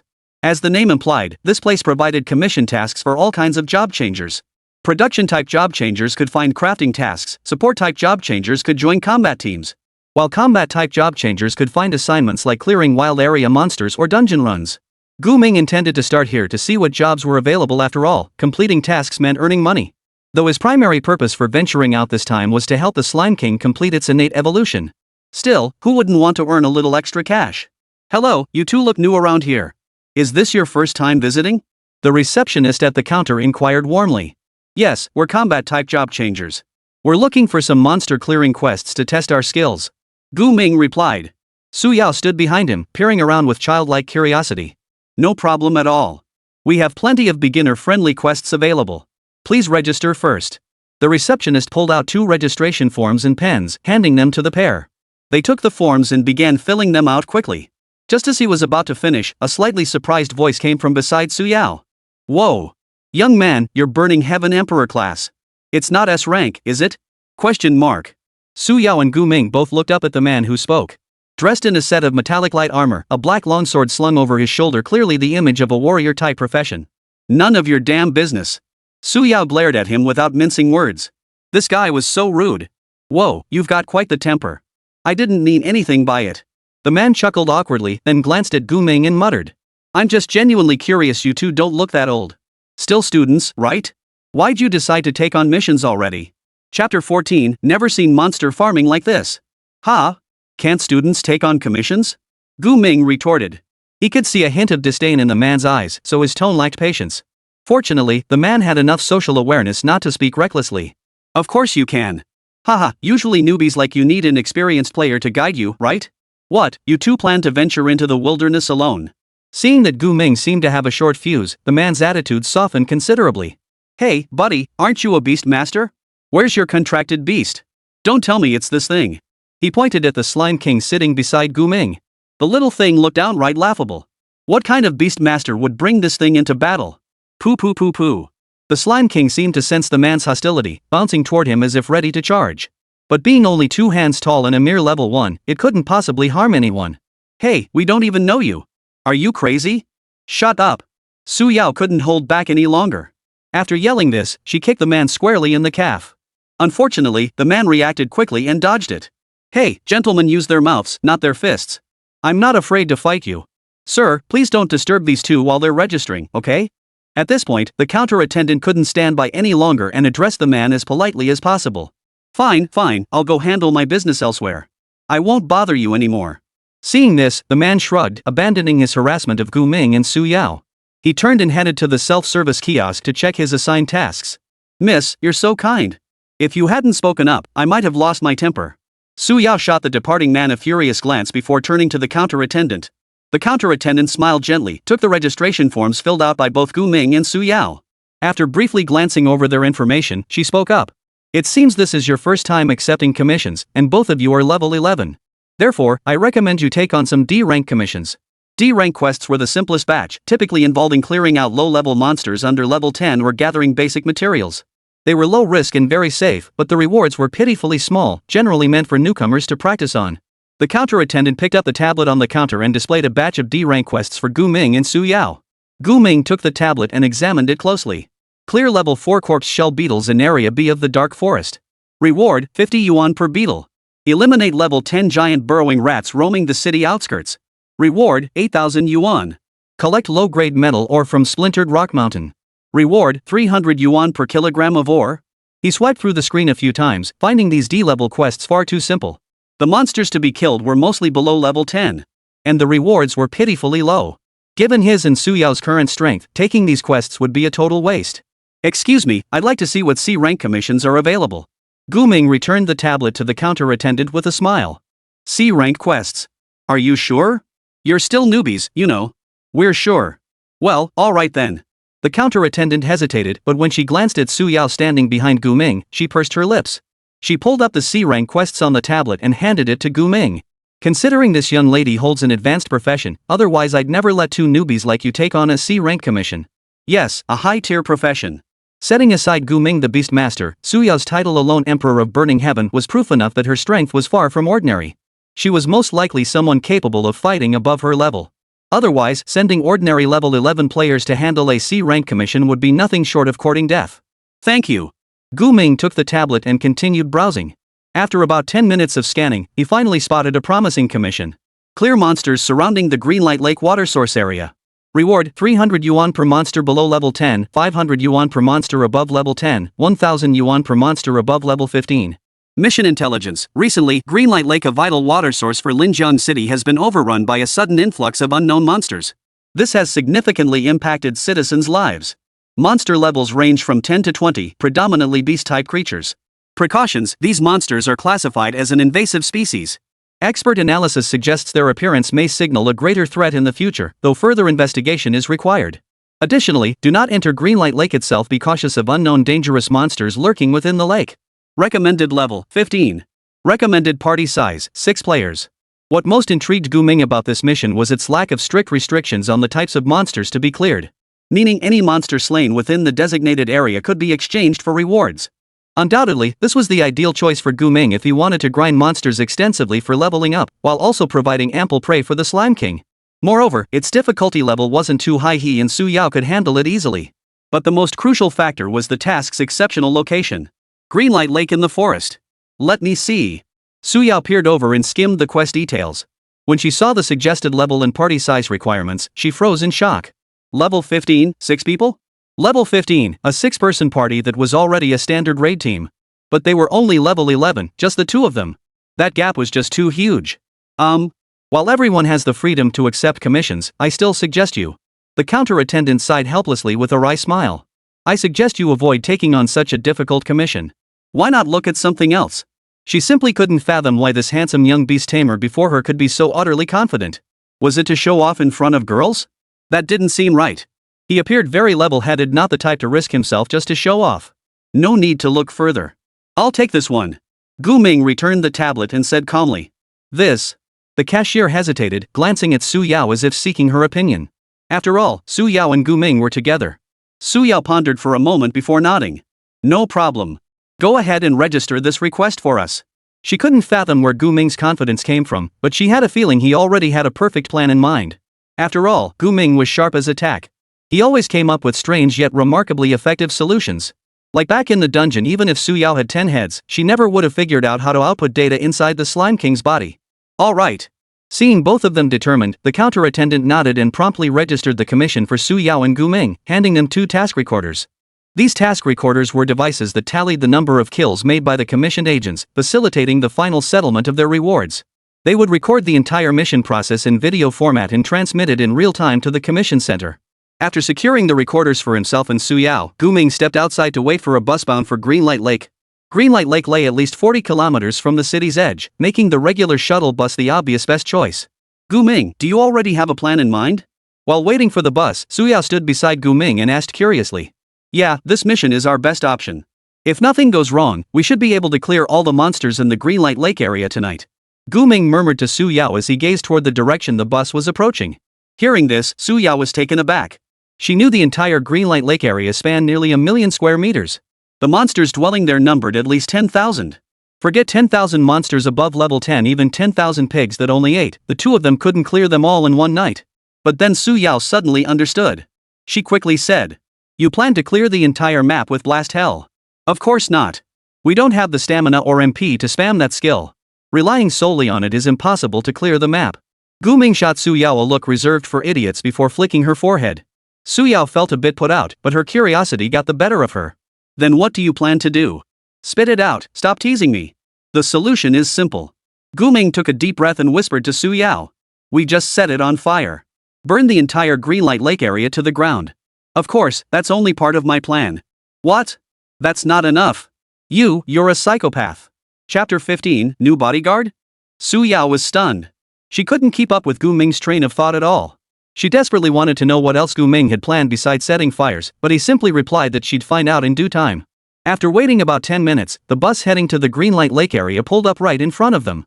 Just as they were about to board, the man who had approached them earlier rushed over and beat them to the bus. "Haha, sorry about that. I was in a hurry."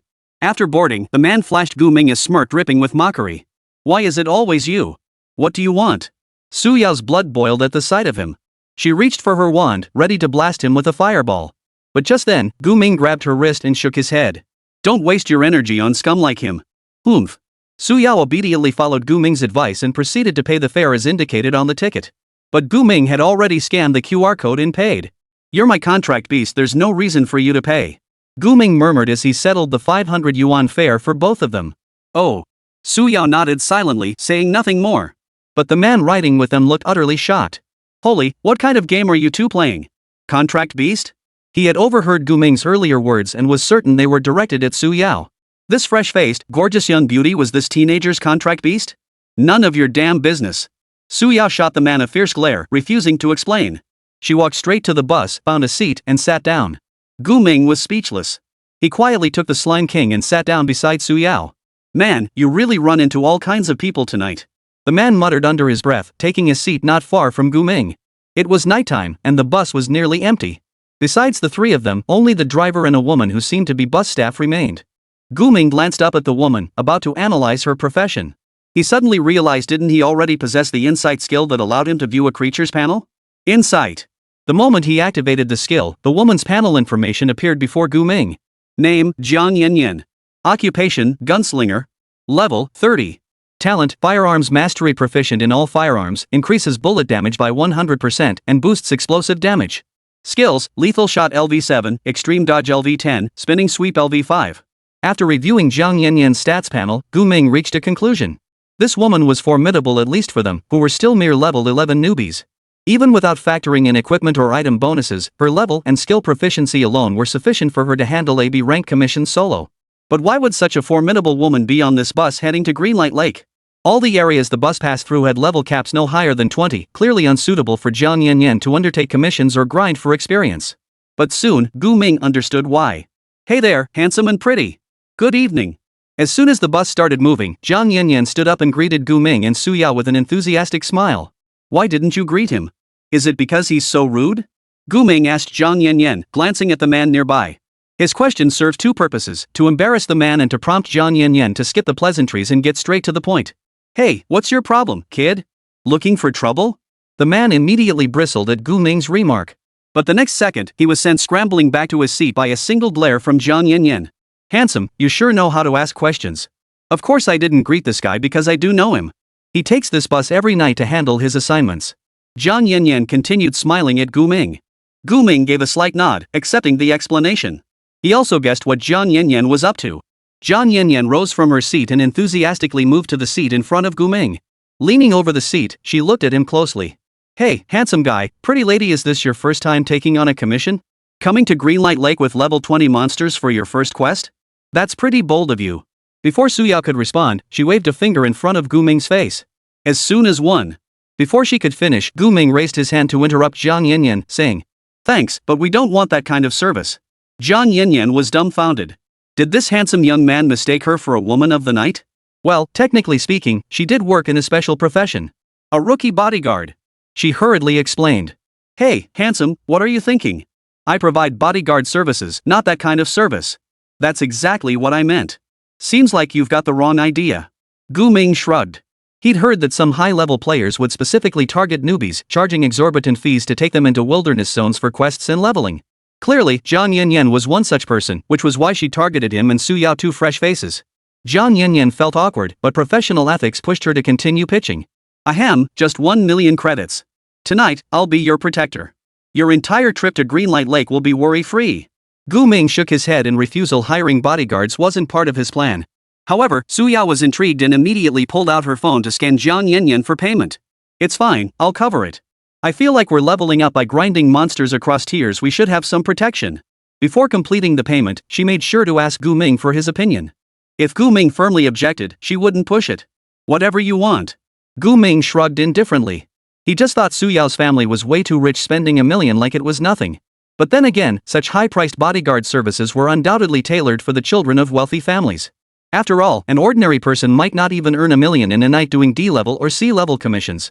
Hiring a bodyguard on top of that would make the whole trip a money-losing venture. Got it. Tonight, big sis is all yours, little one. Jiang Yanyan beamed upon receiving the payment, even planting a light peck on Su Yao's cheek. Su Yao nodded, showing little reaction. After all, she wasn't exactly inexperienced. Hey, little sister, what level are you guys? Newbies shouldn't be coming to Greenlight Lake. Jiang Yanyan asked Su Yao.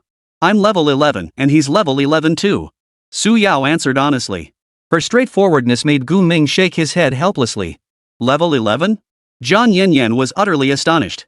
She had assumed Su Yao and Gu Ming were in the teens, but never imagined they were only level 11. At this level, they dared to wander around Greenlight Lake where monsters averaged level 15? And what's more, Greenlight Lake had become extremely dangerous lately. You two kids are way too bold. Level 11 and you dare come to Greenlight Lake. At that moment, the man in the car overheard their conversation and snorted disdainfully. Ignorant little brats. Don't they know how vast the power gap is between levels? Taking on a quest 4 levels above your own? You must be tired of living. Chapter 16, Gu Ming's True Plan. Farming monsters across the entire area. He may be blunt, but he's not wrong.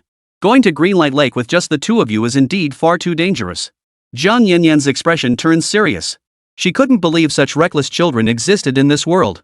This boy didn't seem stupid either, and this girl came from a well-off family, surely receiving a good education. So why would such a pair decide to fight enemies far beyond their level? Outside the city, the wilderness is a real death trap. Countless adventurers were buried there every day. And that's when they're being cautious, only taking on low-level monsters. Gu Ming offered no explanation for this. If Jiang Yanyan knew that this seemingly frail girl before him possessed a talent granting 3000% fire damage bonus and could unleash skills of a level 90 legendary boss, she'd likely be even more shocked. Exactly, they didn't need Jiang Yanyan's protection at all. Ah, it's a good thing you encountered this kind-hearted big sister of mine.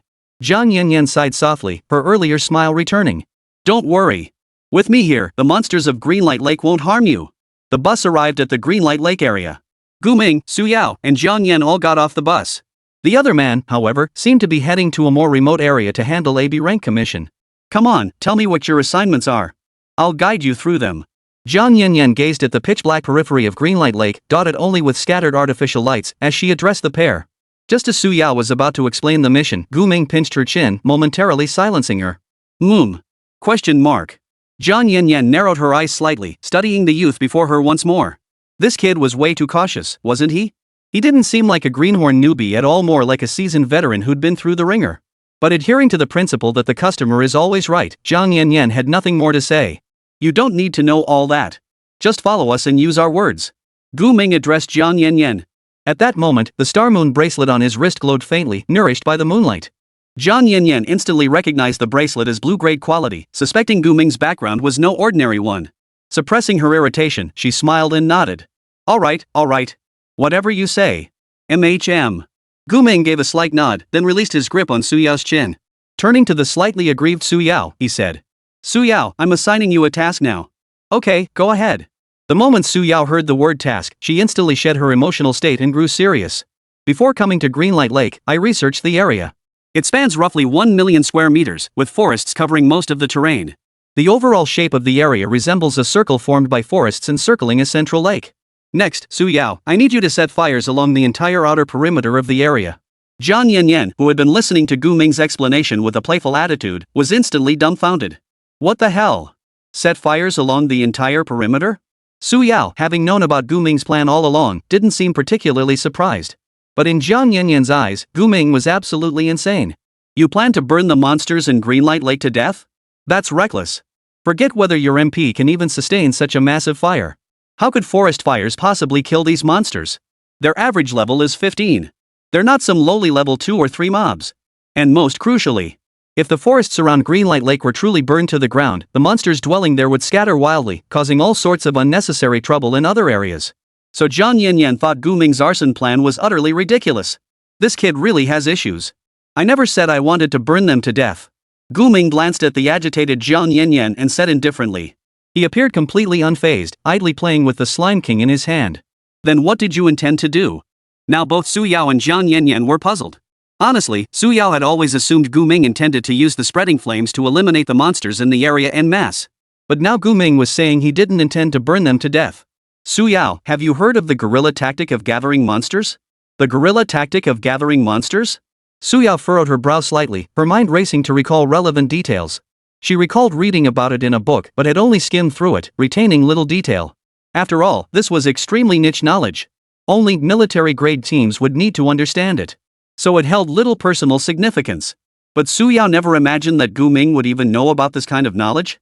Su Yao couldn't help but recall something Gu Ming had once told her. You can only get second place because your level is second best. But I get first place because first place is the absolute limit. Though it stung, she had to admit there was a huge gap between her and Gu Ming. I don't know. Su Yao replied candidly. Gu Ming nodded and explained. Guerrilla forces once employed a monster-gathering tactic. By leveraging terrain, weather, monster behavior, and other factors, they'd herd all monsters in an area to a specific location, achieving large-scale monster concentration. Then they'd concentrate firepower on that spot to wipe out the gathered monsters in one fell swoop. Now, I intend to employ this very tactic. Holy crap, concentrated fire for a pinpoint strike? Jiang Yanyan was completely baffled. Could a child really say things like this? It sounded incredibly logical. Having little formal education herself, she found it utterly terrifying that Gu Ming possessed such cunning at such a young age. And the most terrifying thing of all was, you plan to wipe out every monster in the entire Greenlight Lake area? Gu Ming didn't deny it, nodding openly in acknowledgement. After all, he was wearing a mission recorder, concealing anything was impossible. So his reason for coming here late at night wasn't to secretly pull off some grand scheme, it was simply that fewer people ventured into the wilderness at night, meaning setting fires wouldn't endanger passersby. This. Su Yao felt like she'd just learned something new. After a moment's thought, she understood Gu Ming's entire plan. In truth, Gu Ming's plan was remarkably simple: exploit the terrain of Greenlight Lake and the monster's instinct to avoid fire. If the outer perimeter caught fire, the monsters in the forest would inevitably flee en masse toward Greenlight Lake, its abundant water source. Once the monsters arrived, they could unleash explosive inferno to concentrate their firepower, pinpoint their targets, and instantly wipe out the gathered monsters. Looks like you figured it out. Pretty smart. Gu Ming observed Su Yao's look of sudden realization and patted her head with satisfaction. Su Yao chuckled softly, thoroughly enjoying Gu Ming's praise. At the same time, she felt a surge of excitement. Who would have thought that on her very first quest, hunting monsters in the wilderness, she'd be tackling something this massive? Clearing monsters from a 1,000,000 square meter area. How could that not be thrilling? Chapter 17, Ultimate Monster Gathering Technique. Take my explosive inferno. Jiang Yanyan nearly lost it when she saw Su Yao practically itching to get started. Grabbing Su Yao's shoulders and shaking her frantically, she exclaimed. Little sister, are you out of your mind? You're not seriously going to follow his plan, are you? Ha? Yeah, why not? Is there a problem? Shaken until her head ached, Su Yao pushed Jiang Yanyan away. Her gaze finally sharpened with caution as she looked at her. Jiang Yanyan truly broke down. She began ranting to herself. 2 level 11 kids show up at Greenlight Lake, where monsters average level 15, and they think they can use some guerrilla tactics to clear the entire lake of monsters. There must be tens of thousands of monsters in Greenlight Lake. And who knows, maybe some really powerful big ones too. You two probably struggle to handle 3 or 4 monsters, and you think you can clear out tens of thousands? Jiang Yanyan felt like she'd encountered 2 complete lunatics tonight. Su Yao seemed baffled by Jiang Yanyan's exaggerated reaction and turned to Gu Ming for his opinion. Ignore her. We'll just go ahead on our own. Gu Ming waved dismissively and started walking toward the Greenlight Lake area with Su Yao. But just then, Jiang Yanyan rushed right in front of them and continued pleading. Even if your so-called tactic can lure all the monsters in Greenlight Lake to one spot, what happens after they're gathered? Do you have the means to kill them all? Forget about you two. Even with my firepower, it's impossible to take down that many monsters. You two little darlings. Can you just stop stirring things up? She just wanted to peacefully guide the little ones on a tour, earn 1,000,000 for the night, and go home to enjoy herself. But now, she felt dragged into some monstrous scheme. If Gu Ming and Su Yao really burned down the entire Greenlight Lake area, and higher up started investigating, Jiang Yanyan, would definitely be held responsible. However, Gu Ming paid Jiang Yanyan no mind whatsoever. He pushed her aside and continued walking forward with Su Yao. Don't interfere with us. If you don't want to be part of this, return her money now and you can leave. Gu Ming didn't even glance at Jiang Yanyan, speaking only to the person behind him. At the mention of refunding the money, Jiang Yanyan's expression immediately darkened. She shook her head decisively, then pressed close to Gu Ming's side, sighing as she said, returning the money is out of the question. I finally landed this job. Guess I'm just unlucky. Money's hard to earn, and life's a. So, what do I need to do? Just come with me to the area in the middle of the lake and wait. Gu Ming instructed Jiang Yanyan, then gestured toward Su Yao. She'll handle the fire, and we'll deal with the monsters that gather. Her? Jiang Yanyan asked with a hint of unease. Little sister, can you handle it alone? Should be fine. Su Yao's smile radiated confidence. Her mind was already brimming with plans for big things, far less burdened by worries than Jiang Yanyan's. Jiang Yanyan's face clouded with worry. She sighed again, then nodded, conceding defeat to the 2 youngsters.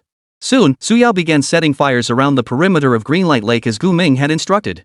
She was clever. Instead of trying to create a complete wall of fire, she strategically ignited small patches of trees at specific intervals. By leveraging the fire's spreading nature, she aimed to quickly engulf a larger area. Meanwhile, Gu Ming and Jiang Yanyan had reached the central area of Greenlight Lake, right by the lakeshore. So what now? What do you plan to do? Jiang Yanyan asked Gu Ming, who was leisurely admiring the scenery, as if she'd given up entirely. Gu Ming stood by the lake, casually picking up a piece of broken wood to feed to the Slime King in his hand. He watched as the Slime King devoured it, his gaze drifting toward the distant flames that were slowly rising. His back still turned to Jiang Yanyan, he replied. We just wait. At Su Yao's current pace, it'll be about another hour before we see the monsters gathering. Wait? Well, that's just great. Jiang Yanyan spread her hands in resignation and plopped down onto the ground. Already plotting how she'd escape with Gu Ming and Su Yao when the frenzied monsters closed in. Go get me a chair. Gu Ming demanded again. Ha? A chair?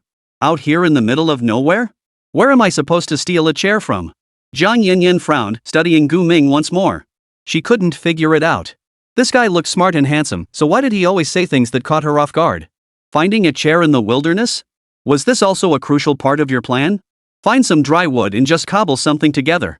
Ignoring Jiang Yanyan's skepticism, Gu Ming continued issuing orders.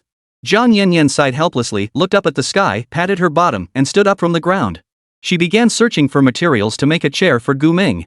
She hadn't understood Gu Ming's thinking from the start, but since she'd taken money from his companion, she had no choice but to obey. After about 20 minutes, Jiang Yanyan tossed a makeshift chair assembled from stumps and thick branches in front of Gu Ming. She couldn't help but ask, does this have anything to do with your plan? Nope, I just figured it'd be more comfortable to sit on. After sitting down on the chair, Gu Ming continued feeding the Slime King with various odds and ends. The Slime King had grown another size, now nearly as big as a human head. What? Jiang Yanyan was utterly speechless. Plopping back down onto the floor as she began to grumble. You're such a kid. Are you even taking this commission seriously? Not to discourage you, sis, but the plan you just proposed is completely unrealistic. It's nothing but a childish fantasy. The reality of combat is far more complex than you could ever grasp. Do you seriously think your little sister, and this slime can handle a horde of crazed monsters? Gu Ming didn't seem to hear Jiang Yanyan's words. He just nodded and continued feeding the Slime King. Jiang Yanyan realized Gu Ming might genuinely be stubborn as a mule, impervious to reason. She finally decided to shut up. Out of sheer boredom, she began pacing around the lake, shooting every monster she spotted with her gun, as if venting her frustration. But soon, she noticed something. The temperature around here is getting hotter? Glancing up, she saw Gu Ming still sitting in the same spot, feeding the Slime King while casually rolling a fireball to take down a level 15 wild porcupine that had charged at him. Seeing Gu Ming take down the wild porcupine with just one fireball surprised Jiang Yanyan. Does an 11th level fire mage deal that much damage? No. Now's not the time to think about that. She shook her head, her gaze shifting to the forest now engulfed in flames for miles around. A terrible premonition gripped her heart. Jiang Yanyan suddenly dropped to her hands and knees, pressing her ear to the ground to listen for sounds that might reveal the situation around Greenlight Lake. But the instant her ear touched the ground, she gasped in horror, her eyes widening in shock. For she heard from every direction around Greenlight Lake a rumbling like an earthquake. It sounded as if countless ferocious beasts were charging toward the lake's center. We're done for. We gotta get out of here. Jiang Yanyan scrambled to her feet, intending to alert Gu Ming. But she noticed that Gu Ming had already risen to his feet, his gaze fixed on a certain direction.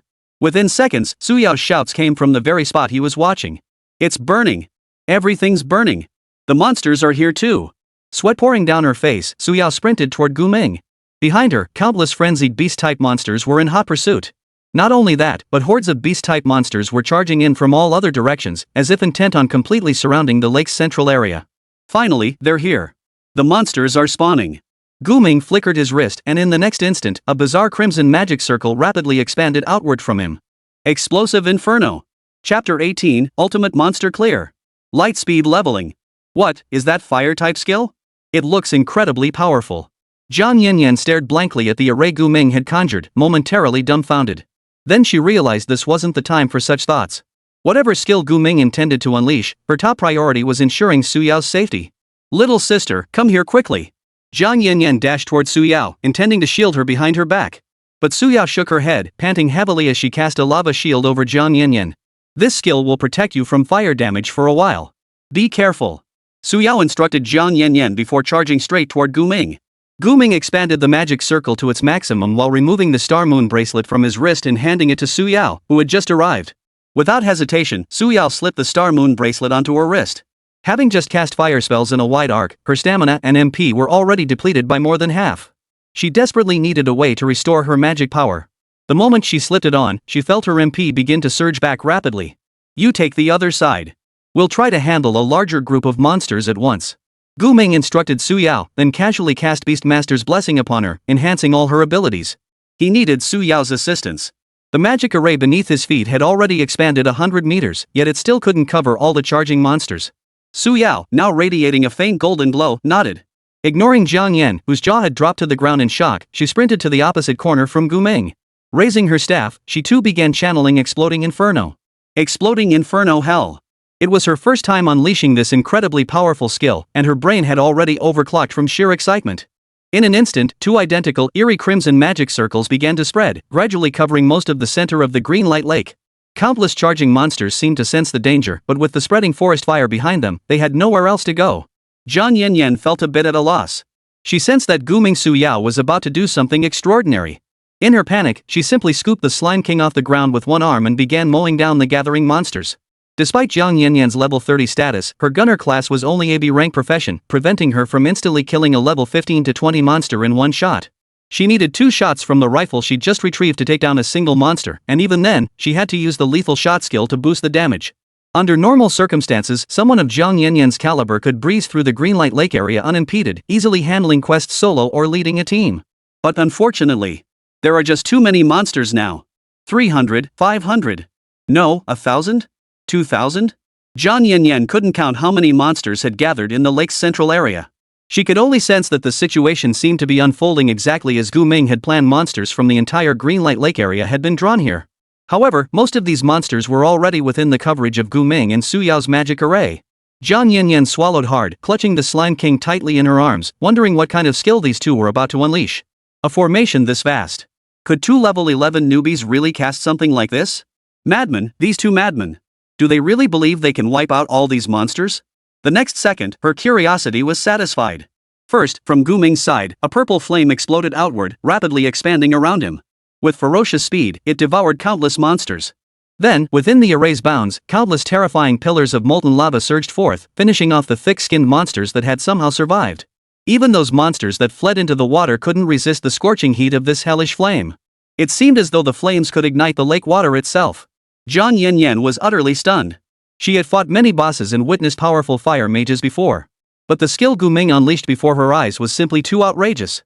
Yah! As the infernal flames closed in, Zhang Yanyan instinctively tried to flee, but it was clearly too late. Fortunately, she was protected by the lava shield Su Yao had just cast.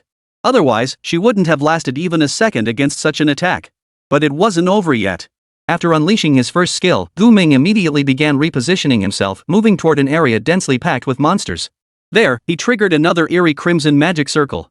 As Guming began chanting again, hellfire erupted once more from Su Yao's side, identical to the earlier blast from Guming's position, instantly clearing all monsters within the array's range.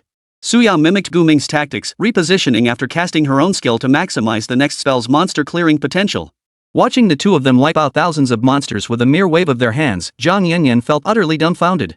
I'm supposed to be their bodyguard, right? Wasn't I supposed to be helping them escape? Did I really just see two level 11 kids about to clear out all the monsters in Greenlight Lake? At that moment, in Guming's view, his interface was erupting with kill notifications.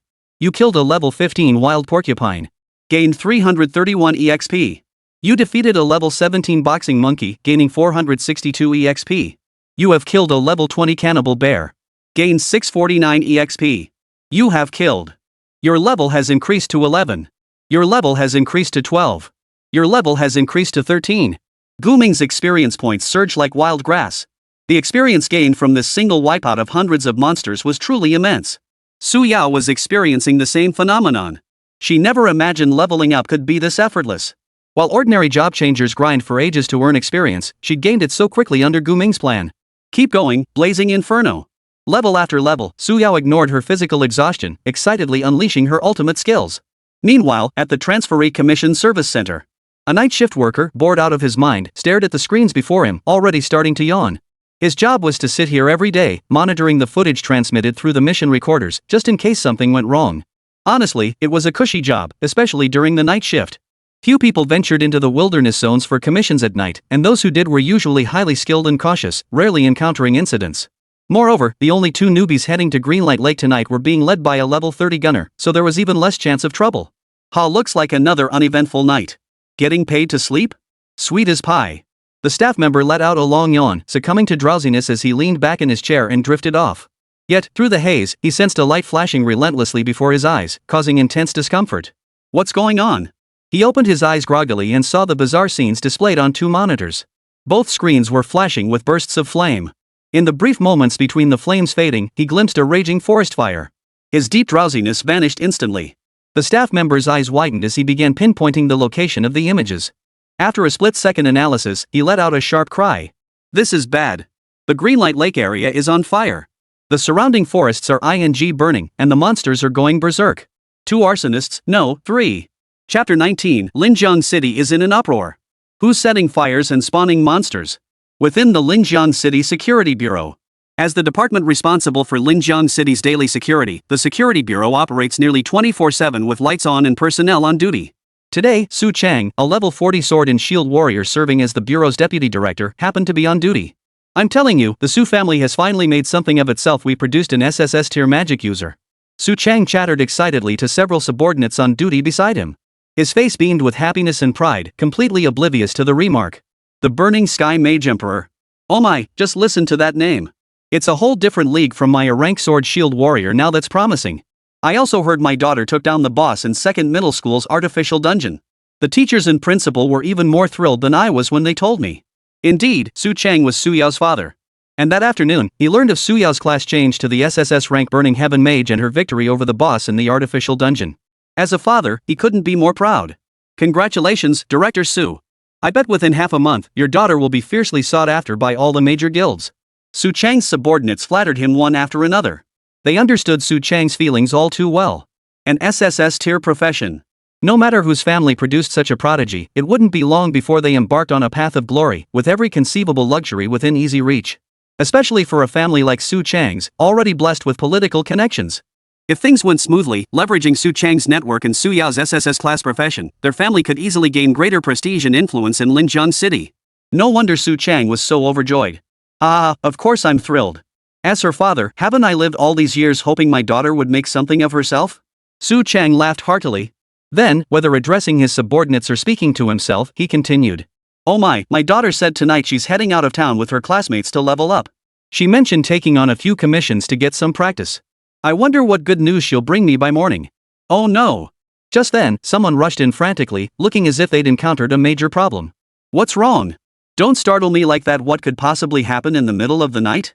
Su Chang's expression instantly turned serious as he stood up to face the person still holding the receiver. Deputy Director, the Commission Center just reported a fire at Greenlight Lake. The entire area is ablaze, and it's arson. What the hell? Who the hell is bold enough to start a fire in the wilderness? Su Chang cursed under his breath as he sprang to his feet. He'd been in a pretty good mood today. But damn it, someone always had to ruin it for him. Setting fires in the wilderness? This would cause monsters from the entire area to roam aimlessly without their habitat, causing massive chaos. The messenger paused, slightly taken aback. He lowered his head to scrutinize the message he'd received, then looked up awkwardly and said, Deputy Director, your daughter, Su Yao, that's the little bastard arsonist you mentioned. Su Chang froze at the words. He made the messenger repeat it before confirming this wasn't a case of mistaken identity. The news sent the entire security bureau into an uproar. It's true. It's definitely her. Look, isn't this your daughter right here? The messenger pulled out footage obtained from the Transferee Commission Center and showed it to Su Chang. Su Chang saw clearly, amidst a sea of fiery explosions, Su Yao stood there, visibly thrilled as she unleashed terrifying fire magic. This time, he was utterly petrified. His subordinates, witnessing Su Yao's actions in the footage, were equally stunned and speechless.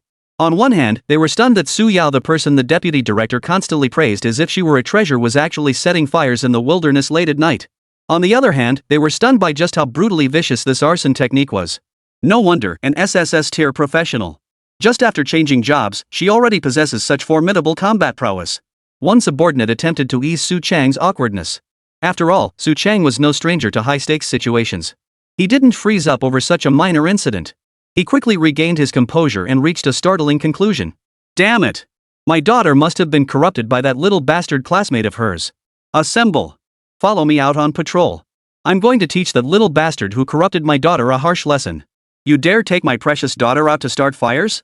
I'll skin you alive. In truth, the massive commotion in the Greenlight Lake area didn't just alert the security bureau. All the major guilds in Linjiang City witnessed the raging inferno outside the city walls, each speculating on the cause of the blaze. Some say a fire magic-wielding boss spawned in Greenlight Lake. Some say it was a high-level powerhouse acting on a whim, unleashing a devastating attack to clear out the monsters around Greenlight Lake. Others claim it was the reckless fool who carelessly unleashed massive fire spells in the forests surrounding Greenlight Lake, losing control and igniting the inferno. But no one could have guessed that the real culprits behind it all were just two high school kids who hadn't even graduated yet. Nevertheless, major guilds and departments merely speculated and watched as spectators, showing no intention of intervening. After all, the ones who should be panicking now were the Job Change Commission and the Security Bureau. Inside the Sky Dome, Linjiang City's strongest guild. A man with long golden hair gazed at the raging inferno engulfing the city beyond the walls, unable to suppress a faint chuckle. Such a vast conflagration, and fire magic of such absurd power. Probably wiped out every last monster in Greenlight Lake, huh? If the minions are wiped out, then it'll be time for the boss to make an appearance. Ever since the game manifested in reality, the world's land and ocean areas had expanded countless times over, spawning one monster-infested zone after another. To facilitate resource gathering and monster hunting for class changers, humans swiftly divided the expanses surrounding each city into smaller zones based on terrain and monster characteristics, labeling each with the average monster level. But what many didn't realize was that these subzone boundaries weren't always determined solely by terrain and level. Sometimes, the true criterion was the presence of a hidden boss lurking within. Not every sub-area contained a boss, but regardless of which sub-area it belonged to, once certain conditions were met, the boss would awaken and begin invading human cities, indiscriminately slaughtering humans. The conditions for a boss's awakening are numerous, including but not limited to a dungeon within the zone being conquered, natural disasters like earthquakes occurring in the zone, or a specific resource within the zone being harvested by humans. The most likely trigger for a boss's emergence, however, is a major zone cleanup. I remember the giant at Greenlight Lake was no pushover. When the time comes, it might be our Sky Dome Guild's turn to step in. Chapter 20, Mountain-Sized Slime. A mobile nutrient bank. The Greenlight Lake region was engulfed in raging flames, resembling a fiery inferno. Gu Ming and Su Yao unleashed countless blazing inferno spells. By now, everything around them had been reduced to ashes. And the forest as far as the eye could see was littered with charred remains and the mangled corpses of monsters burned beyond recognition. Jiang Yanyan felt certain that accepting Su Yao's million yuan payment to accompany her and Gu Ming to Greenlight Lake tonight was the worst decision of her entire career. Have I arrived in hell? Still clutching the Slime King in her arms, Jiang Yanyan's face drained of color as she stared at the scene before her. Her legs gave way, and she collapsed to her knees on the ground. Never in her life had she witnessed anything so terrifying. In the past 10 minutes, she had watched helplessly as Gu Ming and Su Yao unleashed their ultimate attacks everywhere. She, encased in her lava shield, had often found herself directly within the range of their attacks, watching wave after wave of terrifying flames crash toward her. Now, the two had finally stopped. For there were no monsters left in the vicinity. The monsters of Greenlight Lake had either gathered in the lake's central area, where they were wiped out by Gu Ming and Su Yao's explosive inferno, or they had been burned alive in the raging forest fire. To these creatures, this place must have truly felt like a living hell. They could never have imagined why, on such a beautiful night moonlit, star-dotted, with gentle breezes a madman would suddenly appear, setting fires all around their home. Then, after cornering them in the lake's center, unleashing that bone-shattering fire magic in a relentless barrage. This method was just too damn cruel, wasn't it? Finally over. Gu Ming rubbed his throbbing temples as kill notifications continued to pop frantically on his interface. It took several minutes before the notifications finally ceased. And his level reached 19. Your level has reached 19. You have automatically acquired the new skills Contract Space, Beast Recall, and Flaming Explosion Star. Flaming Explosion Star effect condenses a ball of high-temperature black flame using MP. This black flame possesses powerful gravitational pull and can be detonated at any time. The more MP the user infuses, the greater the explosive power of the black flame, no upper limit. The names of these skills Contract Space and Beast Recall made their functions obvious. They were essentially essential skills for every beast tamer. And this blazing star. Gu Ming stared at the newly added fire-type skill in his skill bar, his gaze instinctively drifting towards Su Yao nearby. This skill must have been synchronized to him from Su Yao. After leveling up several times, Su Yao had acquired the new skill Flaming Star Explosion. But clearly, she was too drained to even feel excited about the new skill now. Collapsing onto the ground like a pile of mud. She appeared to have severely depleted her MP, likely even losing consciousness. Honestly, if not for the healing effects of the Star Moon bracelet and the fresh MP gained from rapid leveling, Su Yao wouldn't have lasted this long. At her current level, casting Blazing Inferno 4 or 5 times in a row would have drained her MP completely. Gu Ming was in the same boat. Let's rest for a bit. Gu Ming felt utterly drained. He'd intended to sit on the chair Jiang Yanyan had brought earlier, but quickly realized the flimsy chair had long since been reduced to ashes in the barrage of attacks. With no other choice, he spread himself out like Su Yao, sprawling directly on the ground. Handsome guy. Realizing everything was finally over, Jiang Yanyan mustered her courage. Trembling, she cradled the Slime King and crouched beside Gu Ming. After confirming Gu Ming was still breathing, she asked, "Did you finish your plan? There shouldn't be any follow-up, right?" If Gu Ming said there was more, she swore she'd bolt the moment he finished speaking. She was here to make money, not to play death games with a lunatic. Getting paid $1 million for this? She'd be losing her shirt. No.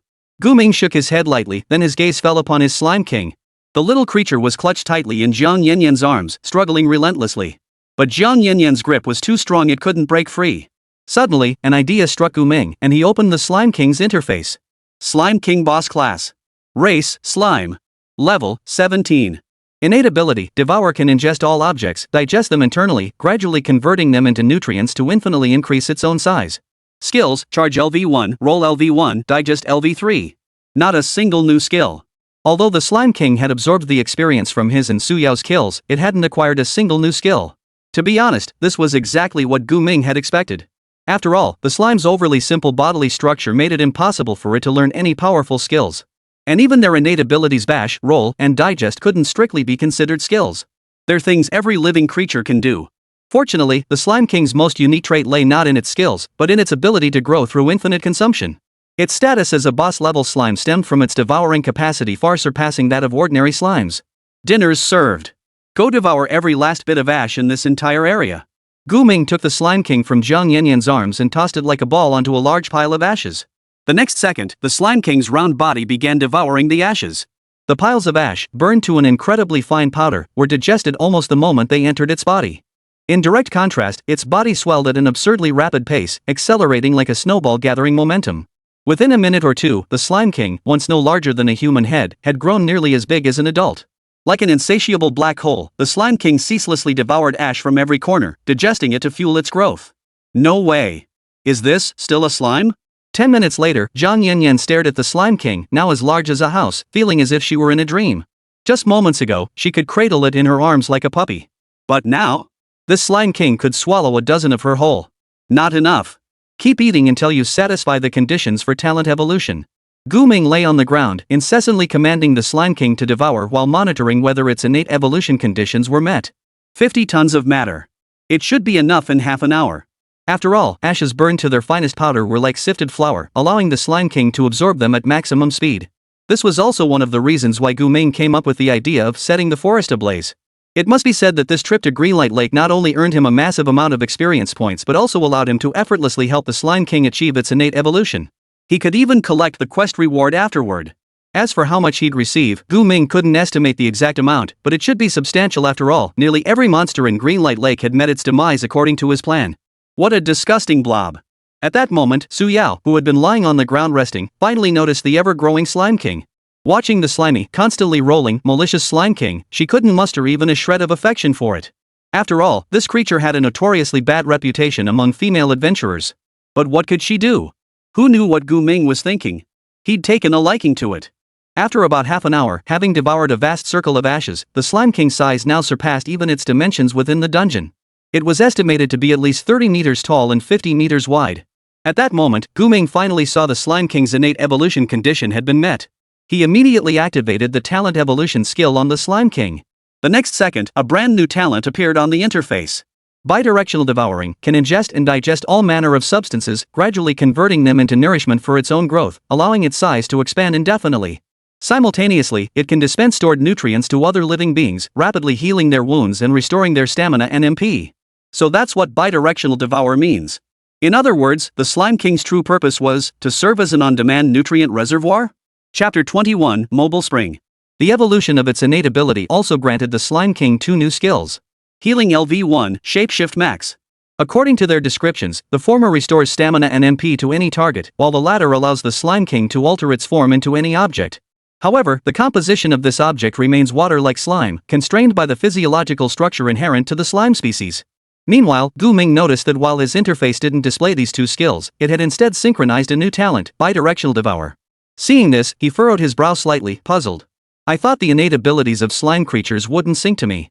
Then again, what use would this two-way devouring be to him? Was he supposed to become a nutrient reservoir, feeding nourishment back to other creatures? That sounded utterly ridiculous. Gu Ming dismissed this bizarre notion the next second, then slowly approached the Slime King, extending his hand toward its body. The moment his hand touched the Slime King's body, he first felt a coolness like lake water, along with a subtle barrier preventing direct entry. But soon, the Slime King obediently opened its body, allowing him to effortlessly slide his entire arm inside. It was at this very moment that Gu Ming felt every pore on his arm open wide. The accumulated fatigue in his body began to vanish instantly, as if emptied, and he could even distinctly sense his MP recovering. What incredible regenerative power! Gu Ming recalled the scene of defeating the Slime King in the dungeon. Had he not resorted to the dangerous tactic of internal explosion, the Slime King might never have been killed. All because of its absurdly exaggerated regenerative abilities. Now, that regenerative power could be applied to himself and his other contract beasts. In other words, stamina and mana bars would no longer be factors limiting their combat. It was like having a fountain in a fighting game. Now, he possessed a mobile fountain. Go heal Su Yao's body. Gu Ming looked at Su Yao, still sprawled on the ground like a pile of mud, and immediately commanded the Slime King. The Slime King understood and immediately rolled toward Su Yao. Su Yao's petite frame, barely 5 feet tall, seemed utterly insignificant beside the mountainous Slime King, as if she could be crushed at any moment. Jiang Yanyan couldn't help but gasp at the sight. Hey, handsome, has your slime gotten addicted to eating? Now it's trying to eat people. That's not food. You're overthinking it. Gu Ming waved at Jiang Yanyan, signaling her to quiet down. Jiang Yanyan froze, then turned her gaze back to Su Yao. There, lying on the ground, Su Yao had been swallowed whole by the Slime King. Yet judging by her calm demeanor, the girl seemed perfectly fine. But after a few seconds, Su Yao sat up abruptly as if waking from a nightmare. She scanned her surroundings with a look of astonishment. She had said many times before that she disliked slime, those sticky, gooey creatures, and didn't even want to touch them. Therefore, the moment she realized she was inside the Slime King, she immediately tried to flee. What the hell? How did I get eaten by this thing? Su Yao forced her way out of the Slime King's body and turned to confront Gu Ming. But before Gu Ming could respond, an overwhelming wave of exhaustion washed over her. Her legs began shaking uncontrollably. And the next moment, she collapsed to her knees on the ground. This was because the healing the Slime King had just provided Su Yao was barely enough to allow her to stand and move around briefly. After desperately breaking free, her stamina was completely depleted once more, leaving her exhausted and kneeling on the ground. The Slime King, sensing Su Yao's escape, immediately rolled its body to envelop her once more. After a moment of bewilderment, Su Yao scrambled to her feet and tried to run again. But just like before, the moment she broke free, her body went limp and uncontrollable. Only to be enveloped once more by the pursuing Slime King. What the hell? Su Yao, refusing to believe it, tried to stand up and run again. Wah, Gu Ming, make this thing get away from me. It's so gross. Please stop moving. This is healing you. You're completely drained right now. No. Su Yao shook her head fiercely like a disobedient child, then scrambled to her feet and tried to bolt for the door. Who knew just how much she despised slime? Calm down. Do you want me to carry you home? Gu Ming couldn't stand it anymore. He directly invoked his Beastmaster's authority, commanding Su Yao to sit still so the Slime King could heal her quickly. Sure enough, the next second, Su Yao plopped down like a little chick, staring at the Slime King with utter despair as it enveloped her once more. This little girl seems to listen to you so well? What exactly is your relationship? Jiang Yanyan stared in shock at Su Yao, who had suddenly quieted down at Gu Ming's words. Curiosity got the better of her as she asked. Lovers? Siblings? Or? She's my contract beast. Gu Ming stated their true relationship without hesitation. After all, it wasn't something worth hiding. One day, the whole world would learn that he could form contracts with humans. And that Su Yao wouldn't be his only human contract beast forever. Question mark. Jiang Yanyan was stunned. She had just imagined countless possibilities about Gu Ming and Su Yao's relationship, even venturing into some rather peculiar possibilities. Yet she never imagined Gu Ming would give her this answer. My profession is Beastmaster, and she is my contract beast. It makes perfect sense. Gu Ming stated. Jiang Yanyan couldn't detect even a hint of jest in Gu Ming's tone. She knew he was telling the truth. Come to think of it, Su Yao must be some rich family's pampered daughter. Her temperament alone proved it. She'd never grovel or obey anyone's every command. But she listened to Gu Ming without question. No matter how outrageous his demands, she supported him unconditionally. Now everything made perfect sense. You're insane. Completely insane. How could you contract a human being? A young, vibrant, adorable girl, and now she's your contract beast? Jiang Yanyan grabbed Gu Ming's shoulders and shook him violently, as if trying to jostle his brain back into place and restore some sanity to his deranged mind. Damn it, treating humans as contract beasts, setting forests ablaze to clear monsters en masse. Is this what a sane person does? I'm insane. I'm absolutely insane. That's why I ended up with someone like you. Chapter 22, The Boss Has Spawned. Lord of the Lake Depths. Clearly, these few short hours had taken a heavy toll on Jiang Yanyan's mental state. She once suspected she had fallen into a deep dream, unable to wake up for a moment. But reality often proved stranger than dreams. Enough already. Gu Ming pushed away Jiang Yanyan, who had started talking to herself and idly admired his own masterpiece. He scanned the surroundings. The ashes by the lake had been devoured by the Slime King, leaving only charred monster corpses and charred tree stumps. The once vibrant, shimmering greenlight lake now resembled a lifeless, stagnant pool. But none of that mattered. After all, Gu Ming had fulfilled the commission clearing the monsters from the Greenlight Lake area. Now, the Greenlight Lake area was truly devoid of monsters. And perhaps those monsters who had narrowly escaped would warn others in other areas, the Greenblow Lake is too terrifying, don't go there. Wouldn't that solve the problem once and for all? After all, with his help, humanity had reclaimed the water source of the Greenlight Lake area. Aren't you coming? Gu Ming pulled out his phone to check the time. He realized nearly an hour had passed since they began their operation. Given the commotion they'd caused, it was unthinkable that the Commission Association hadn't noticed. Yet here they were, still waiting. With that thought, Gu Ming stood up and walked over to Su Yao, who sat inside the Slime King's body, frozen like a statue, her eyes vacant. He sensed Su Yao's stamina should be nearly restored, so he ordered the Slime King to roll aside. Finally freed from the Slime King's embrace, Su Yao stiffly turned her head toward Gu Ming. Gu Ming saw that the girl was already crying. She'd started crying just from touching the Slime King for a moment. Seriously, is it really that bad? For a split second, Gu Ming suddenly felt a pang of pity for Su Yao. He didn't understand why Su Yao was so repulsed by the slime. Staying inside it for healing wasn't painful at all. Feeling her stamina rapidly recover should have been quite pleasant. Gu Ming, you're picking on me. Su Yao pouted, glaring at Gu Ming with utter grievance. Her face no longer bore any trace of anger, only the despair and helplessness of a bullied young girl. Isn't this to help you recover your stamina quickly? You should be able to move normally again now. Gu Ming said. Only then did Su Yao snap out of her pout, realizing her body truly wasn't as exhausted anymore. And even felt capable of unleashing a few more blazing inferno spells. This sensation felt utterly miraculous, defying all logic. After all, without medicinal aid, someone who had overexerted themselves as severely as she had would normally need at least a week of rest to recover. Yet just now, after being enveloped by the Slime King for mere minutes, she had achieved this effect. What an incredible effect! Su Yao suddenly stopped crying. She stood up, intending to wipe the tears from the corners of her eyes with her hands, but when she realized her hands were sticky, she held back the urge.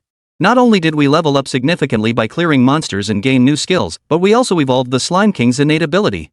Soon, we'll also receive a huge commission reward. Not bad, huh? Gu Ming said to Su Yao. Su Yao gave a slight nod. And upon hearing Gu Ming's assessment, she truly felt this quest had yielded exceptionally rich rewards. So substantial, it felt almost unreal.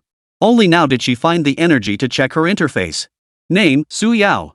Class, Burning Heaven Emperor SSS rank. Talent, Flame Emperor. Level, 19.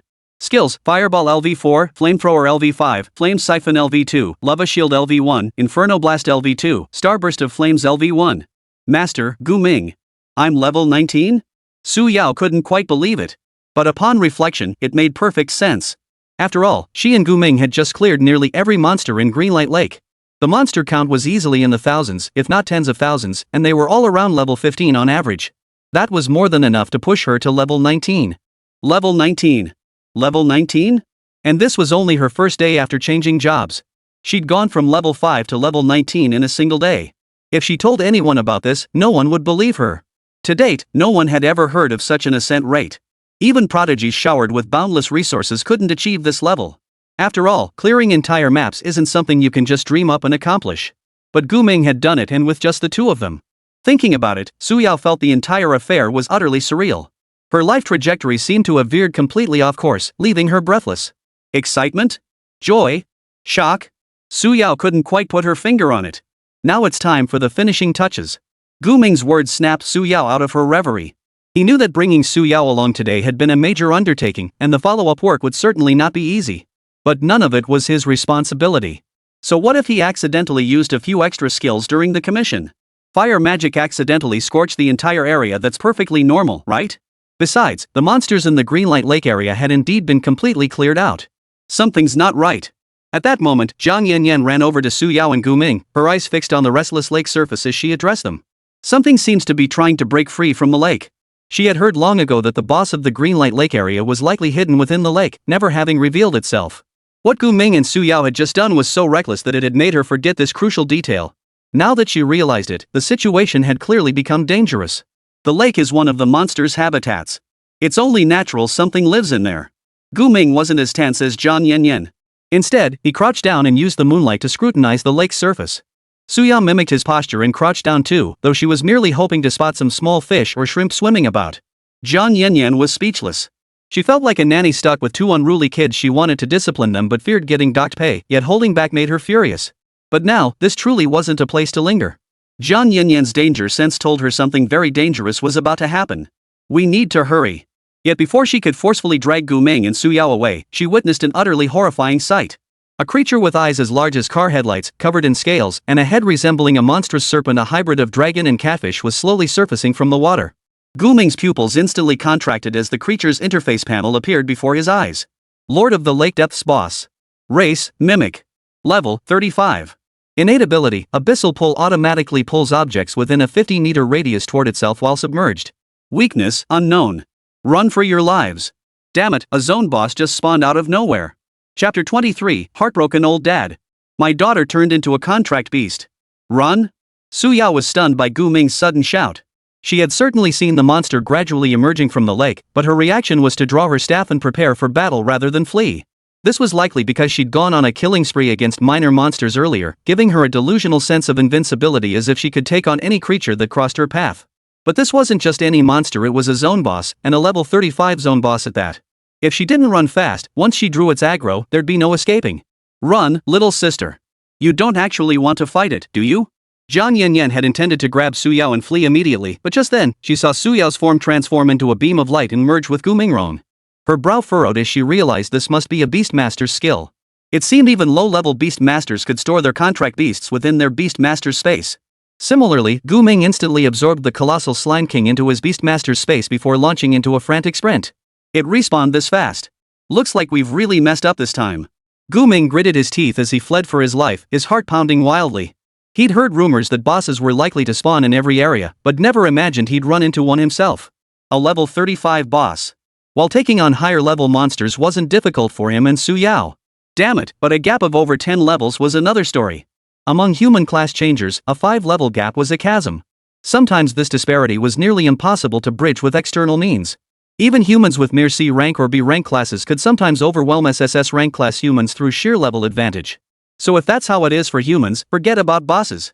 A typical level 35 boss requires several level 40 plus class changers to take down.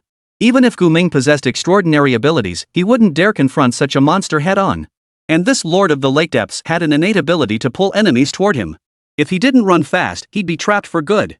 I never imagined tonight's job would be this cursed. Jiang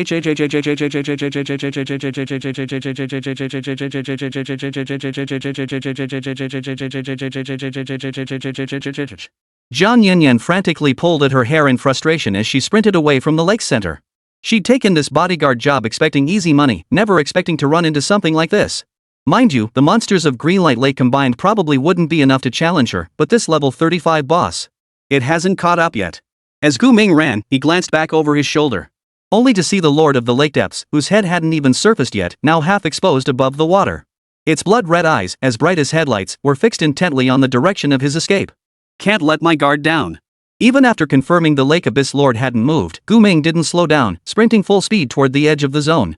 Jiang Yanyan, being significantly higher level and an agility-focused gunner class, outpaced him easily, pulling ahead by 50 or 60 meters. However, just as Gu Ming prepared to follow Jiang Yanyan out, he suddenly saw her halt abruptly. She paused for a moment, then instinctively covered her head and crouched down. The next instant, a blinding flashlight beam struck his face, making him instinctively squint. Hey! You there, kid? Get down on your knees with your hands on your head. Don't move! A fully armed man wielding a sword and shield now glared at him with hostility. Gu Ming immediately activated his insight skill to examine the man's stats panel. Name, Su Chang. Class, Sword and Shield Warrior. Level, 40. Talent, Resilience reduces most negative effects on self-effectiveness scales with level. Skills, Powerful Horizontal / LV8, Defensive Stance LV10, Inscription Shield LV5. From the Security Bureau? Gu Ming noticed the Security Bureau insignia on Su Chang's chest, confirming his identity. He wasn't surprised the Security Bureau had come knocking. After all, he'd caused such a commotion at Greenlight Lake the Commission Center couldn't possibly be unaware. They'd definitely send someone to investigate. What he hadn't anticipated was that they'd send people this late. This also meant he was safe. Because besides Su Chang, he had spotted 3 other Security Bureau agents. Their professions varied, but all were above level 30. Even if they couldn't defeat the Lake Abyss Lord, they wouldn't be defenseless. You little punk, keep your hands to yourself. No funny business. Su Chang instantly saw that Gu Ming was thinking, so he stepped forward without hesitation and forced Gu Ming down onto his knees. Gu Ming couldn't resist at all. The strength of this level 40 sword shield warrior was simply terrifying. He could only mimic Jiang Yanyan's posture, crouching with his hands over his head, then warned Su Chang. Uncle, a boss just spawned in this area, a level 35 mimic. It's still in the lake center. A boss spawned? Su Chang's eyes narrowed slightly, his expression growing more serious. But then, as if something occurred to him, his previously unflinching face suddenly flashed with alarm. He quickly scanned his surroundings. After failing to spot Su Yao, he lowered his voice and shouted. Hey! Where's the girl who came with you? Why are you alone? Su Chang feared Su Yao hadn't escaped and was still trapped near the boss. If that were the case, he truly would lose his mind. She? Gu Ming's mind flickered and he summoned Su Yao from the beast taming space. Su Yao had just emerged from the beast taming space, still dazed and completely unaware of what had just transpired. Wait! Where's the boss? Where's that boss? Her hands gripped her staff tightly as she scanned the surroundings, searching for the boss she'd seen in the lake earlier. But as she scanned the area, a familiar figure caught her eye. Dad? Wasn't that her father, Su Chang? Yao Yao, you're safe. Su Chang's stern expression instantly softened upon seeing Su Yao. He hurried over, and upon seeing that Su Yao had no injuries, only looking a bit dirty and disheveled, he felt completely relieved. But soon, he sensed something was terribly wrong. Yao Yao, where did you come from? I don't know. Though Su Yao said this, her eyes instinctively darted toward Gu Ming, who was crouched on the ground. Su Chang also turned his gaze toward Gu Ming, his expression instantly turning hostile. Clearly, this guy was the rotten kid who'd led his precious daughter astray. You better explain what happened. Su Chang demanded of Gu Ming. Oh crap, I'm screwed. At that moment, Gu Ming, who was being confronted, remained relatively calm. It was Jiang Yanyan beside him who began trembling uncontrollably. She could tell this formidable sword-shield warrior from the security bureau was most likely some kind of relative or elder to Su Yao. Otherwise, he wouldn't use such an intimate nickname like Yao Yao. If someone like this found out Gu Ming had turned his Yao Yao into a contract beast, Jiang Yanyan dared not imagine the terrifying consequences. But she knew Gu Ming wasn't stupid, he probably wouldn't tell the truth now. Just tell a little white lie. Little sister won't call you out on it. Yet the very next moment, Gu Ming's words made Jiang Yanyan wish she were dead. There's nothing to explain. Su Yao was just contracted by me. She's my contract beast now. Question mark. Chapter 24, An Astronomical Reward. What the hell? Su Chang couldn't grasp what Gu Ming meant at first. Though his subconscious grasped it, his rational mind refused to accept that this wasn't complete nonsense. The others from the security bureau exchanged bewildered glances, each looking utterly perplexed. What did he mean, contracted Su Yao? Was Su Yao this kid's contract beast? Bull. It's over. Everything's over. Jiang Yanyan felt utterly hopeless at that moment. Honestly, if this sword and shield guy had any sense, she might have gotten off scot-free. But if this sword and shield guy was even a little impulsive, as his accomplice, she'd either get shot or be tossed to the boss to be eaten on the spot. Either way, the outcome would be disastrous. Gu Ming, why are you saying this now? Su Yao nervously nudged Gu Ming, but he remained unmoved. Because Gu Ming knew that no matter who this Su Chang was to Su Yao, he had no reason to hide his relationship with her. As he'd said before, there was nothing to hide because this was impossible to conceal. Better to admit it openly. To prevent even worse consequences later. There's nothing to hide about this. But? Su Yao felt a bit helpless, but she knew Gu Ming was right, there was nothing to hide about this matter. After becoming Gu Ming's contract beast, she hadn't suffered the humiliating treatment she'd imagined. Instead, under Gu Ming's guidance, she'd grown tremendously. If not for Gu Ming, could her talent have evolved from fire-loving to flame emperor? Could she have leveled up from 5 to 19 in a single day? Clearly, being a contract beast was pretty sweet. But explaining all this to Su Chang? That clearly wasn't something that could be summed up in a few words. Yao Yao, him? You? What? Su Chang hadn't believed Gu Ming's tall tales at first, but seeing Su Yao's flustered reaction, he already had his answer. This, combined with Su Yao being suddenly summoned by Gu Ming just now, clearly revealed the special nature of their relationship. What else could this relationship be besides that of a beastmaster and a contract beast? No way? At that moment, Su Chang felt like the sky had fallen. What the hell? How could something this absurd happen? His precious daughter, beautiful, adorable, and intelligent, whom he'd raised for nearly 18 years, had become some brat's contract beast?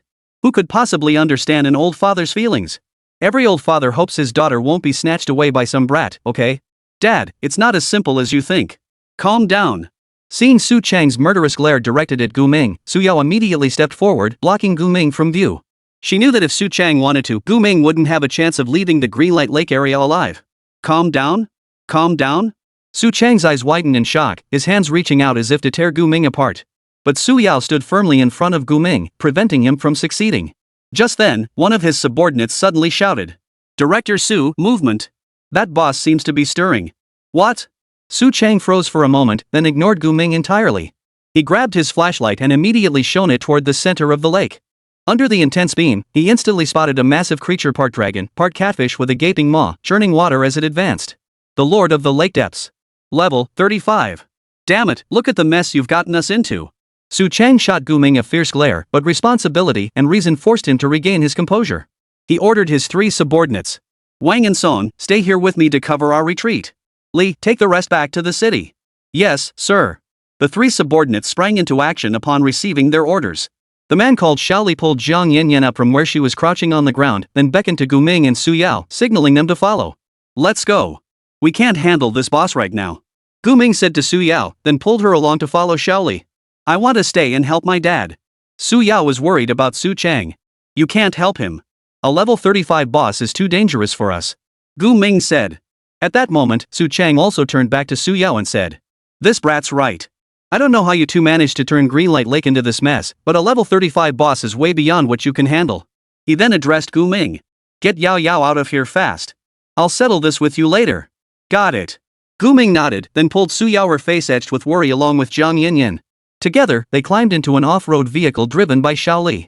Shaoli drove the SUV swiftly, carrying the 3 of them away from the Greenlight Lake area and back to the Transferee Commission Center. Originally sparsely populated due to the nighttime hours, the center was now crowded with personnel from the Security Bureau. Upon seeing the four return in the SUV, they rushed forward to inquire about the situation. After Xiaoli briefly explained the Greenlight Lake boss spawn, Su Chang holding the rear guard, and the identities of Gu Ming, Su Yao, and Zhang Yanyan, everyone froze in shock. Their astonishment wasn't that Su Chang dared to challenge a level 35 boss with only 2 companions after all. Su Chang's prowess was well known, making failure unlikely. But they were stunned that the instigators of this entire incident were actually the 3 people standing before them. You 2 high school kids and a gunner turned Greenlight Lake into this mess? One of the security bureau members asked in disbelief. Zhang Yanyan immediately stepped forward to distance herself. I didn't start the fire. I was just hired to protect them. I had no idea this would happen. Most of the monsters at Greenlight Lake have already been cleared. We were just fulfilling a contract. Gu Ming said, then showed the contract he'd received for clearing monsters from the Greenlight Lake area. It's just that things got a little out of hand during the cleanup. We accidentally burned down a bit of forest. You know how troublesome fire magic can be. Accidentally burned down a bit of forest? Hearing Gu Ming's feeble excuse, Xiaoli, who'd witnessed Greenlight Lake's devastation firsthand, finally snapped.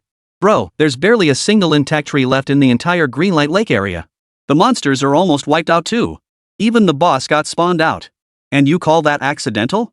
He'd worked at the Defense Bureau for years and witnessed countless absurd incidents, but none compared to the sheer magnitude of this one.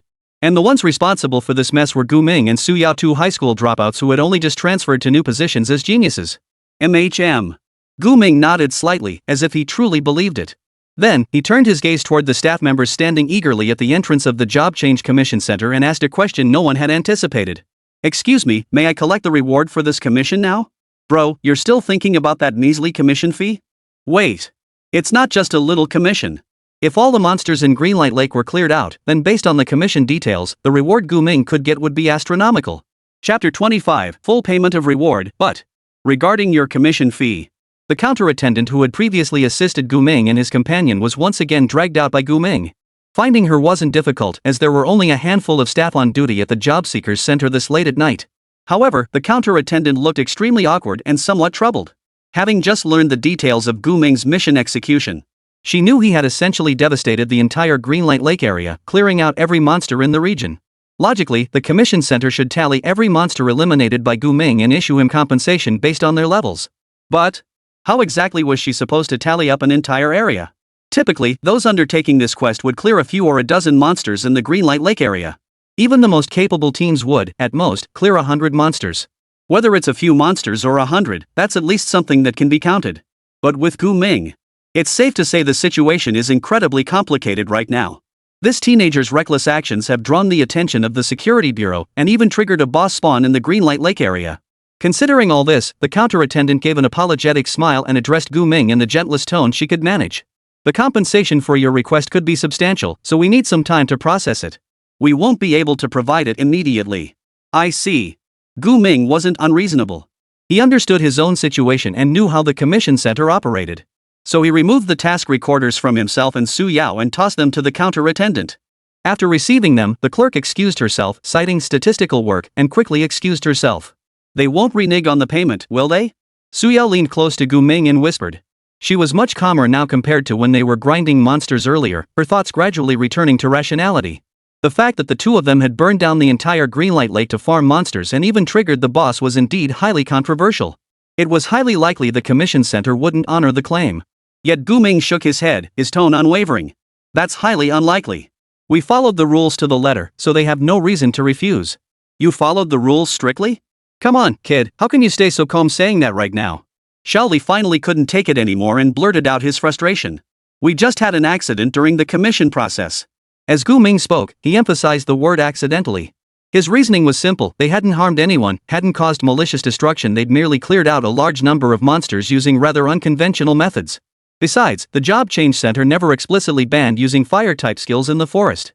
On the contrary, one advantage of fire skills was their ability to exploit the forest terrain for large-area scorching attacks against enemies. So this was truly just an accident caused by fire skills. Fine, whatever you say. But I don't care about that right now. I'm more concerned about how our Chief Su is doing. Xiaoli knew arguing with Gu Ming was futile, so he dropped the dispute and pulled out his walkie-talkie to call Su Chang. Director Su, how's the situation over there? Is the boss proving difficult to handle? Seeing him about to contact her father, Su Yao hurried over, nervously awaiting the response from the walkie-talkie. Seconds later, amid crackling static, Su Chang's stern voice came through the radio. This boss is a real pain, but he doesn't seem to be heading toward the city for now. He's just wandering around the Greenlight Lake area. Pacing around? Why? Is it searching for something? Su Yao was curious. After all, these bosses spawning in the wilderness areas always targeted human cities for destruction first. Hearing Su Yao's voice, Su Chang's tone softened considerably on the other end of the radio. He said, Yao Yao. I reckon it's confused by the current state of Greenlight Lake.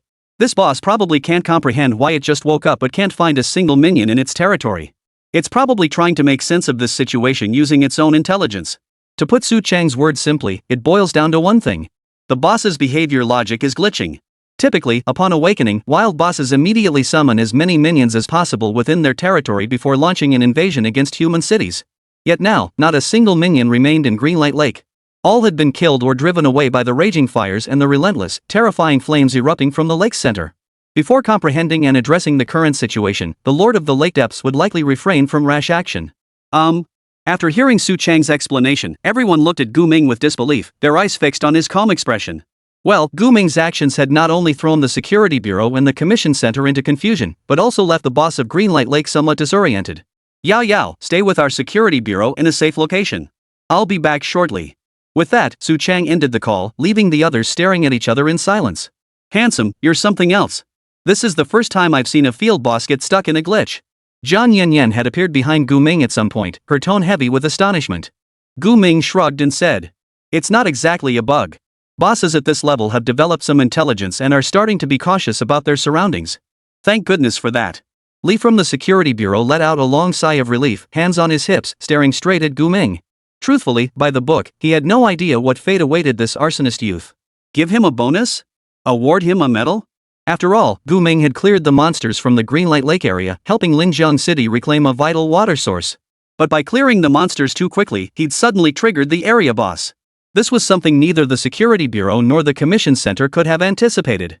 Typically, the spawn of each area boss was analyzed by expert teams who estimated its timing, giving nearby cities ample preparation time. The Greenlight Lake area boss spawned far earlier than the experts' projections, plunging nearby Linjiang City into extreme danger. The first wave of Security Bureau personnel dispatched to handle the situation had likely already reported the Lake Greenlight developments.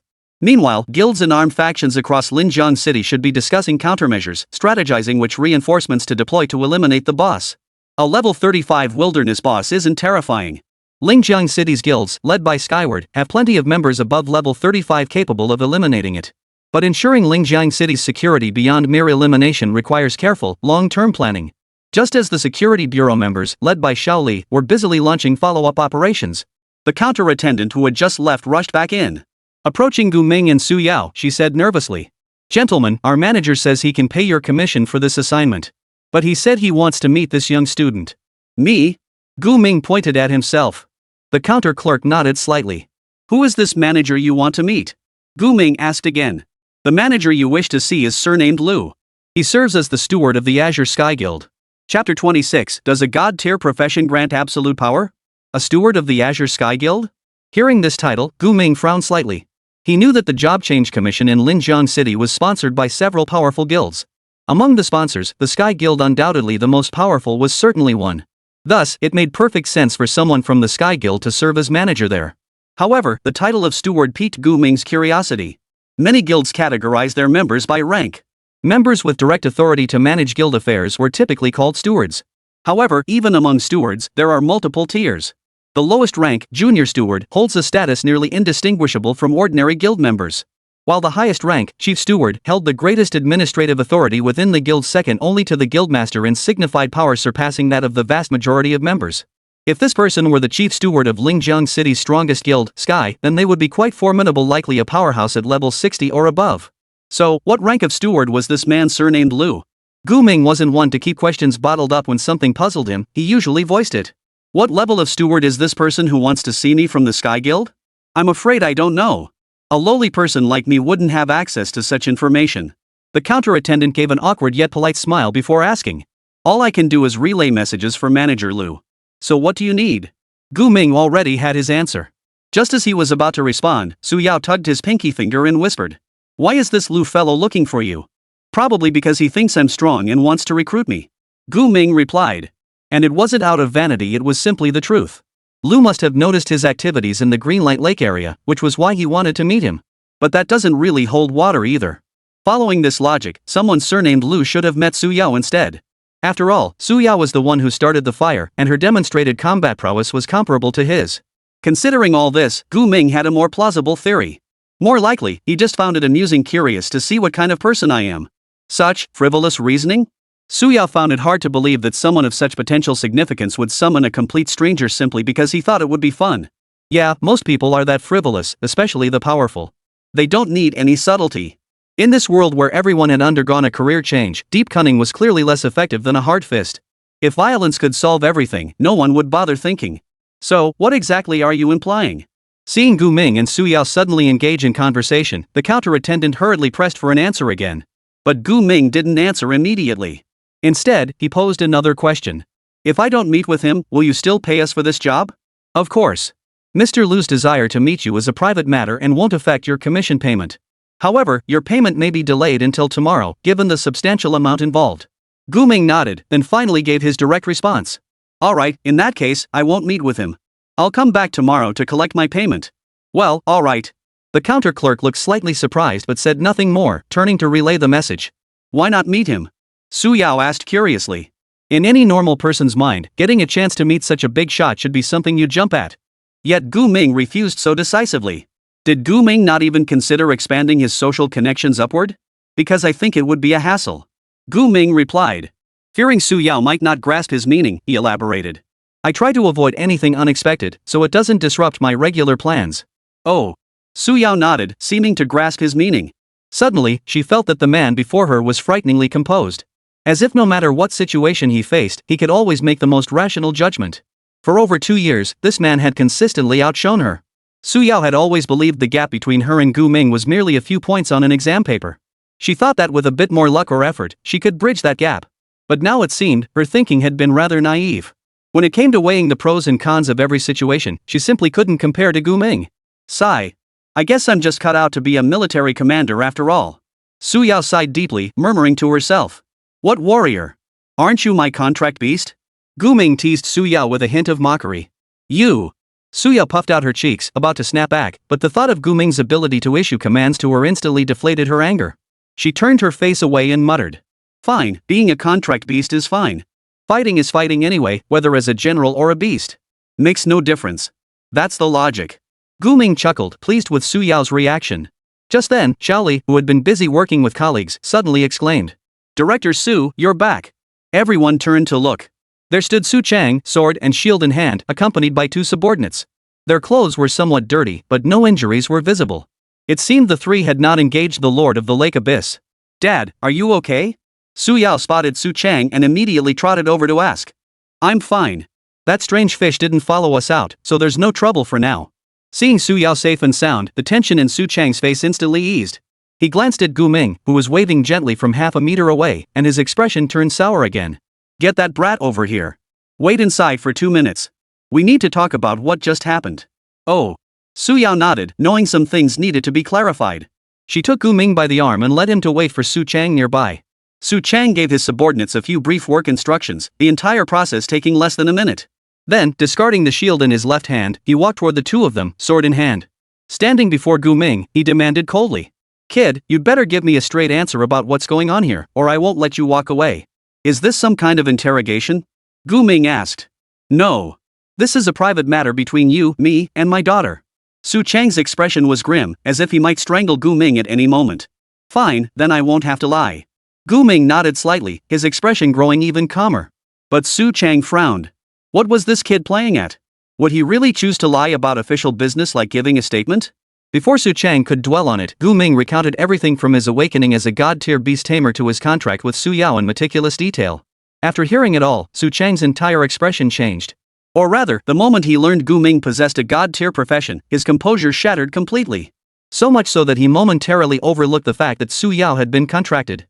After all, god-tier professions were several times rarer than 3S professions. Even in their country, finding more than a handful was difficult. God-tier. Beastmaster? Su Chang furrowed his brow, as if deep in thought. But the next second, he grabbed Gu Ming by the collar and demanded. So you just went ahead and bound Yao Yao? Bound my daughter? Is that your excuse? Chapter 27, God-tier occupations are free to do whatever they want. Dad, let him go. Seeing Su Chang actually lunge at Gu Ming, Su Yao immediately stepped forward, trying to pry his hands apart. But Su Chang was a level 40 sword shield warrior renowned for his strength. How could a mere level 19 Su Yao possibly pry his grip loose? Still, he did spoil Su Yao, so he voluntarily released his grip. Yao, how can you still defend him? Don't you know what he did to you? Of course I know. How could I not know? Su Yao looked visibly angry. She had never liked her father's tendency to resort to violence. Though when she got worked up, she was quite fond of using her fists too. But he hasn't done anything wrong to me. You're clearly misunderstanding. It's not as bad as you think. If he hadn't taken me monster hunting, how could I have hit level 19 on my very first day after job change? Level 19? Su Chang's eyes widened instantly at the number. Reaching level 19 on the very first day after job change? That was simply unbelievable. Even back in his prime, it took him nearly 2 years to climb from job change to level 19. And now Su Yao claimed she achieved this feat in a single day under Gu Ming's guidance. Both of us are already level 19, and we've even learned new skills. Gu Ming stated calmly. He never intended to explain anything to Su Chang, he simply recounted the facts exactly as they happened. As for how Su Chang reacted to it, that was entirely his own business. In any case, he had contracted Su Yao and become her master, a fact that could not be altered no matter what. Right. And new skills. At that moment, Su Yao remembered the newly unlocked skilled Blazing Starburst in her skill bar from leveling up. She raised her staff to show off to Su Chang, instantly conjuring a sphere of black flames mid-air. The moment it materialized, it began voraciously draining Su Yao's MP, rapidly swelling in size. Stop. Stop. Su Chang's skin instantly crawled at the sight of this skill. He had a premonition that if Su Yao actually unleashed the spell, the nearby Job Change Commission Center would likely be destroyed. That would be a huge mess. Just think, Su Yao had already reduced Greenlight Lake to that dreadful state with her old skills. If she unleashed an even more powerful new skill here, what would become of it? Too terrifying. Put. Su Yao looked slightly disappointed after being stopped from using her skill. It seemed she genuinely wanted to test this new ability, but out of concern for those around her, she held back. Soon, the black flame sphere in midair vanished. Su Chang wiped the cold sweat from his forehead, calming himself before continuing to address Su Yao. Yao, I know you're incredibly powerful now, but as your father I won't allow you to become dependent on others. Otherwise what? Dad, you're using your status to pressure me again. Su Yao retorted indignantly. She had always hated Su Chang's attempts to discipline her. Especially when he used his authority as her father to get his way. Originally, Su Yao had only barely accepted the idea of becoming Gu Ming's contract beast. But now, pushed by Su Chang, she felt a surge of rebelliousness. You say no, so it's no? I say yes, so it is. The next moment, Su Yao moved closer to Gu Ming and said to him, "Let's go home." Home? What home? This brat's home? Seeing this, Su Chang, the old father, felt his heart break. Yao, no, that's not what I meant. Yao, don't leave. He hurried to try and stop Su Yao, but Su Yao was in a rage and didn't even look back. This isn't quite right, is it? Gu Ming couldn't bear to watch any longer and cautiously asked Su Yao. Which father could bear to see his own daughter turn against him over him? But Su Yao clearly hadn't thought that far. She'd been spoiled and willful her whole life, and this wasn't the first time she'd gotten angry with Su Chang. Why wouldn't it be? That's final. I'm staying at your place tonight. Well, I suppose that's fine. Gu Ming nodded slightly, seeing nothing amiss. But honestly, he didn't see the need for Su Yao to stay overnight at his place. He could simply seal her away in his beast taming space and release her again at dawn. But honestly, it didn't really matter either way. Even if Su Yao slept at his place, it wouldn't cause any trouble. After all, it was perfectly normal for kittens and puppies to sleep with their owners. Why couldn't a contract beast do the same? Let's go home. Come back tomorrow to collect your commission reward. Saying this, Gu Ming prepared to leave with Su Yao. Wait. You two aren't going anywhere. You pulled off something this big and think you can just walk away? Su Chang stepped directly in front of Gu Ming, shouting. The boss at Greenlight Lake spawned because of you. You have to take responsibility for this. Though he demanded accountability, Su Chang knew deep down that Gu Ming bore little to no fault. Gu Ming's actions hadn't violated any rules, they were just incredibly unexpected. Besides, how could a level 19 player possibly take responsibility for a level 35 boss? Even if they were to raid this boss, it wouldn't be Gu Ming's turn to fight. His outburst stemmed purely from his refusal to let Gu Ming walk away so easily with Su Yao. Dad, what now? You want to arrest him? Su Yao rolled her eyes, holding out her hands toward Su Chang and feigning indifference. If you arrest him, you'll have to arrest me too. We're accomplices. And that big sister over there. She pointed toward Jian Yanyan, who was resting nearby. Ha! Jian Yanyan, who had just relaxed after escaping the ordeal, was stunned by Su Yao's accusation. So this involved her too? She'd just taken 1,000,000 yuan to work for someone and now she was going to end up in jail? No, no. I'm just an employee. Boss, you can arrest anyone but me. By the time she uttered these words, Jiang Yanyan was nearly crying from sheer terror. Go ahead and arrest me. Arrest me now. I'll go with you right this minute to serve my time in prison. Su Yao deliberately emphasized the words serve time in prison. Now Su Chang was completely stumped. What could he do? No matter how he tried to target Gu Ming, Su Yao would be tied to him. Targeting Gu Ming meant targeting Su Yao. It was utterly hopeless. Su Chang felt like he was about to have a heart attack from sheer frustration. You. Yao, you. This burly, iron-hard man actually felt a pang of grievance at that moment. If you don't arrest me, I'm leaving. Su Yao laughed triumphantly, then happily pulled Gu Ming away from the Job Seekers Guild premises. They hailed a cab and headed toward the city center. Su Chang, the helpless old father, was left standing there, utterly at a loss. Jiang Yanyan, who had already prepared to eat at the state-run restaurant, couldn't help but ask Su Chang. Boss, are you still going to arrest me? If you don't arrest me, I'm leaving first, heh. Chapter 28, The Mysterious Terrifying Woman. Finally rid of that stubborn old fool. In the taxi back, Su Yao was still muttering about what had just happened. She respected and admired Su Chang deeply, knowing he treated her exceptionally well. But precisely because of that, she dared to defy him like this. After all, she'd never been one to take orders since childhood. What she hated most was being threatened. So when Su Chang tried to threaten her, she turned on him without hesitation. You and your father don't get along? With nothing else to do, Gu Ming casually asked Su Yao. He could tell Su Yao still relied on Su Chang to some extent. Otherwise, she wouldn't have felt such relief when she saw it was him at Greenlight Lake. It's hard to say, but he can be pretty annoying sometimes. Su Yao answered honestly, hiding nothing from Gu Ming. Then, remembering something, she slipped off the star moon bracelet from her wrist and placed it back on Gu Ming's. Here. Gu Ming nodded and adjusted the star moon bracelet into place. As a level 10 blue quality item, its effects were actually quite practical. If not for the MP regeneration it provided at night, clearing mobs wouldn't have gone so smoothly for the two of them. However, now that Gu Ming had the Slime King as his mobile fountain, he likely wouldn't place much emphasis on recovery effects from equipment going forward. With no need to worry about MP, he could focus more on gear that boosted his damage output. But that was all for later. Regardless, today's haul was quite satisfying. Gu Ming remarked. The taxi finally dropped them off at home around midnight. Stepping out into the night, Gu Ming reached his front door and unlocked it with his key. The next moment, the aroma of freshly cooked food wafted toward him. Su Yao paused for a moment. After confirming the aroma of the meal was coming from Gu Ming's home, she whispered to him. Did your family come back? No, I don't have any family.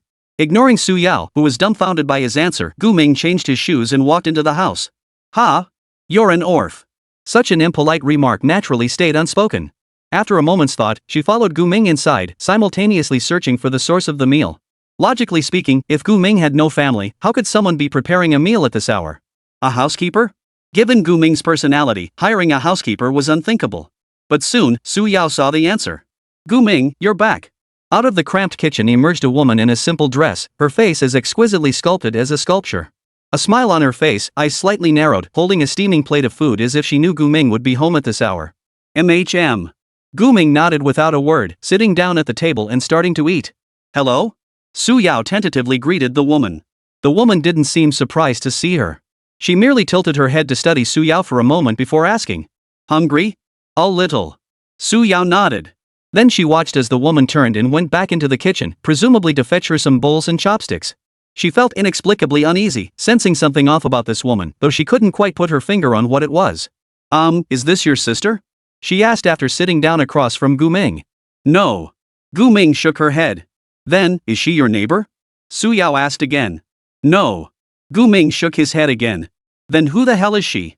Su Yao felt even more uneasy and lowered her voice. I don't know. Gu Ming shook his head again. This time, Su Yao was completely baffled. Seriously? Someone who freely comes and goes in your house, cooks all these meals for you, and you don't even know who they are? This whole thing felt weird no matter how you looked at it. Why was Gu Ming so calm about it? My parents suddenly stopped coming home 15 years ago. I was just old enough to remember things back then. Gu Ming spoke calmly as he ate. She appeared around that time.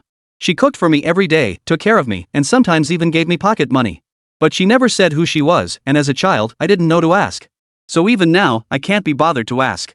His reasoning was simple, since she'd always been kind to him and never revealed her identity, it meant she didn't want him to know who she was. Therefore, he saw no need to pry. After all, not everything in this world needed to be understood. Some things brought no benefit at all once understood. Anyway, things were fine this way. Let it stay like this. Dinner. By then, the woman who had gone to the kitchen had already brought Su Yao a bowl and chopsticks. Having just heard Gu Ming's account, Su Yao felt a chill run down her spine. Yet she politely accepted the utensils offered to her and murmured her thanks. Thank you. You're welcome. The woman smiled gently, then sat down at the other end of the table. She neither ate nor spoke, nearly propping her chin with both hands as she watched Gu Ming eat with a smile. Su Yao had been quite hungry, but now her appetite vanished completely. She mechanically pushed through the rice in her bowl, barely touching the dishes. Gu Ming, however, had a huge appetite. He polished off all 4 dishes and the soup on the table, even finishing the main dish from the pot. Only then did the woman take new action. She began clearing the tableware, taking it to the kitchen to wash. Amidst the clatter of water, Gu Ming spoke to Su Yao as if she weren't there at all. Come see where you'll be sleeping. Oh, okay. Su Yao swallowed hard, stood up, and resisted the urge to peek at the woman in the kitchen. She followed Gu Ming into his bedroom. Gu Ming's bedroom wasn't large, and the furnishings were simple: just a single bed, a wardrobe, a desk and chair, and a lamp. Forget about sleeping in the bed. You'll either sleep on the floor or on the sofa outside tonight. Saying this, Gu Ming pulled out a spare bedding set from the wardrobe and handed it to Su Yao. Su Yao was dazed and nodded without thinking. She spread the bedding on the floor, then curled up and lay down without even changing her clothes. She regretted coming to Gu Ming's place. She was genuinely scared now. Go take a shower. You're still covered in slime. Gu Ming yanked Su Yao off the floor, found her 2 sets of clothes, and sent her to the bathroom to wash up. Oh. Only then did Su Yao realize how filthy she was. She grabbed Gu Ming's clothes and headed for the bathroom. Closing the bathroom door, which blocked out most outside noise, she finally felt a bit more at ease and began curiously looking around. It struck her this was her first time showering at a guy's place, and her first time spending the night at a guy's place. Was she feeling a little excited? Or a little shy? Meanwhile, Gu Ming wasn't preoccupied with Su Yao's complex inner thoughts. He lay on the bed, pondering what use his new talent, mutual devouring, might hold for him. First off, his appetite had clearly increased significantly, and he felt like he could never get full no matter how much he ate. After all, he'd never been able to finish the 4 dishes, soup, and main course they'd just had before. Even if he had finished it all, he wouldn't have absorbed it as quickly as he did now. This seemed to be the first effect of 2-way devouring, enabling him to eat more and absorb nutrients better. If that's the case, then how do I perform reverse devouring? I can't just swallow someone whole like the Slime King to restore my health. Gu Ming pondered this question for a long time until the sound of running water in the kitchen faded away, followed by the sound of water in the bathroom. Soon, Su Yao emerged from the bathroom wearing Gu Ming's oversized t-shirt and shorts pulled up tight to prevent them from slipping down. Her hair was dripping wet, her bare feet paddling across the floor, her expression slightly awkward. Let's sleep. Seeing this, Gu Ming turned off the light and rolled over to sleep. After he turned off the light, the entire room plunged into darkness. No light came from the other rooms either, only the faint glow of moonlight filtering in. She's gone, right? Su Yao murmured to herself, her expression tense. Honestly, with everything so dark around her, she couldn't shake the feeling that the woman hadn't left at all. Instead, she seemed to be lurking in some corner, watching her with a smile. The feeling was utterly terrifying. Terrified by her own fears, Su Yao jumped onto Gu Ming's bed, clinging to him tightly as she shivered uncontrollably. Don't come for me, don't come for me. Question mark. Gu Ming suddenly felt something soft behind him and found it odd. Chapter 29, Can a level 90 boss be contracted? What are you doing? Gu Ming turned around and saw Su Yao, her eyes tightly shut, trembling in the moonlight. Su Yao said nothing, only tightening her grip and drawing closer to Gu Ming, as if afraid he might vanish at any moment. Truth be told, when you're scared, having someone beside you can offer immense emotional comfort. That's why Su Yao wanted to draw closer to Gu Ming to tangibly feel his presence and quell the fear in her heart. But Gu Ming didn't understand what Su Yao was trying to do. Are you still a child, afraid to sleep alone? He tried to pry Su Yao's arms from around his waist, but found that with every tug, Su Yao clung tighter. At that moment, their tug-of-war seemed to reach a tipping point. Su Yao let out a pouty whine. You're hurting me.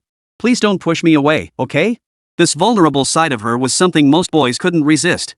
The usually tough Su Yao now resembled a frightened puppy desperately seeking its owner's comfort. Gu Ming sighed and asked helplessly. What will it take for you to go to sleep on your own? Turn on the light. Forget it.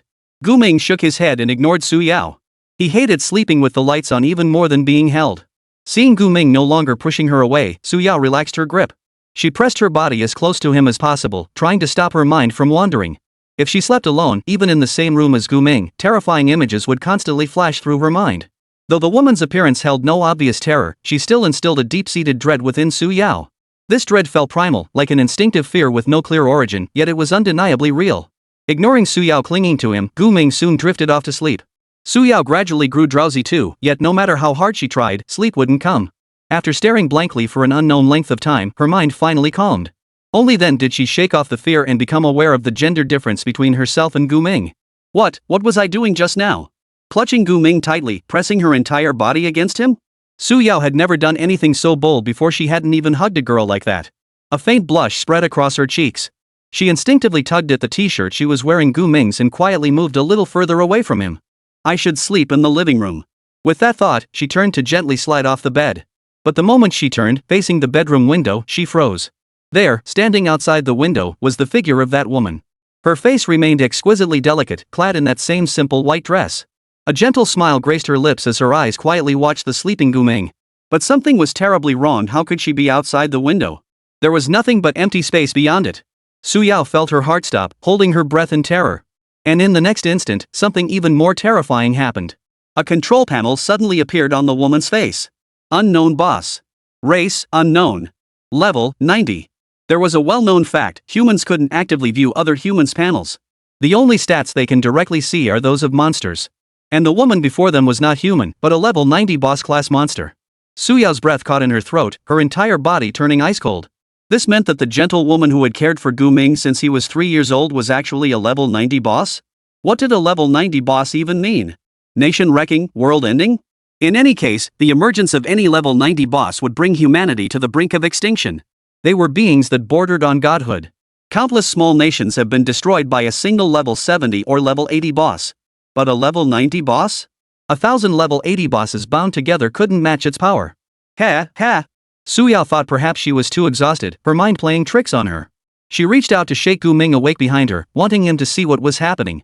But the moment her hand touched Gu Ming, the woman outside the window, still as quiet as a doll, suddenly turned her gaze towards Su Yao.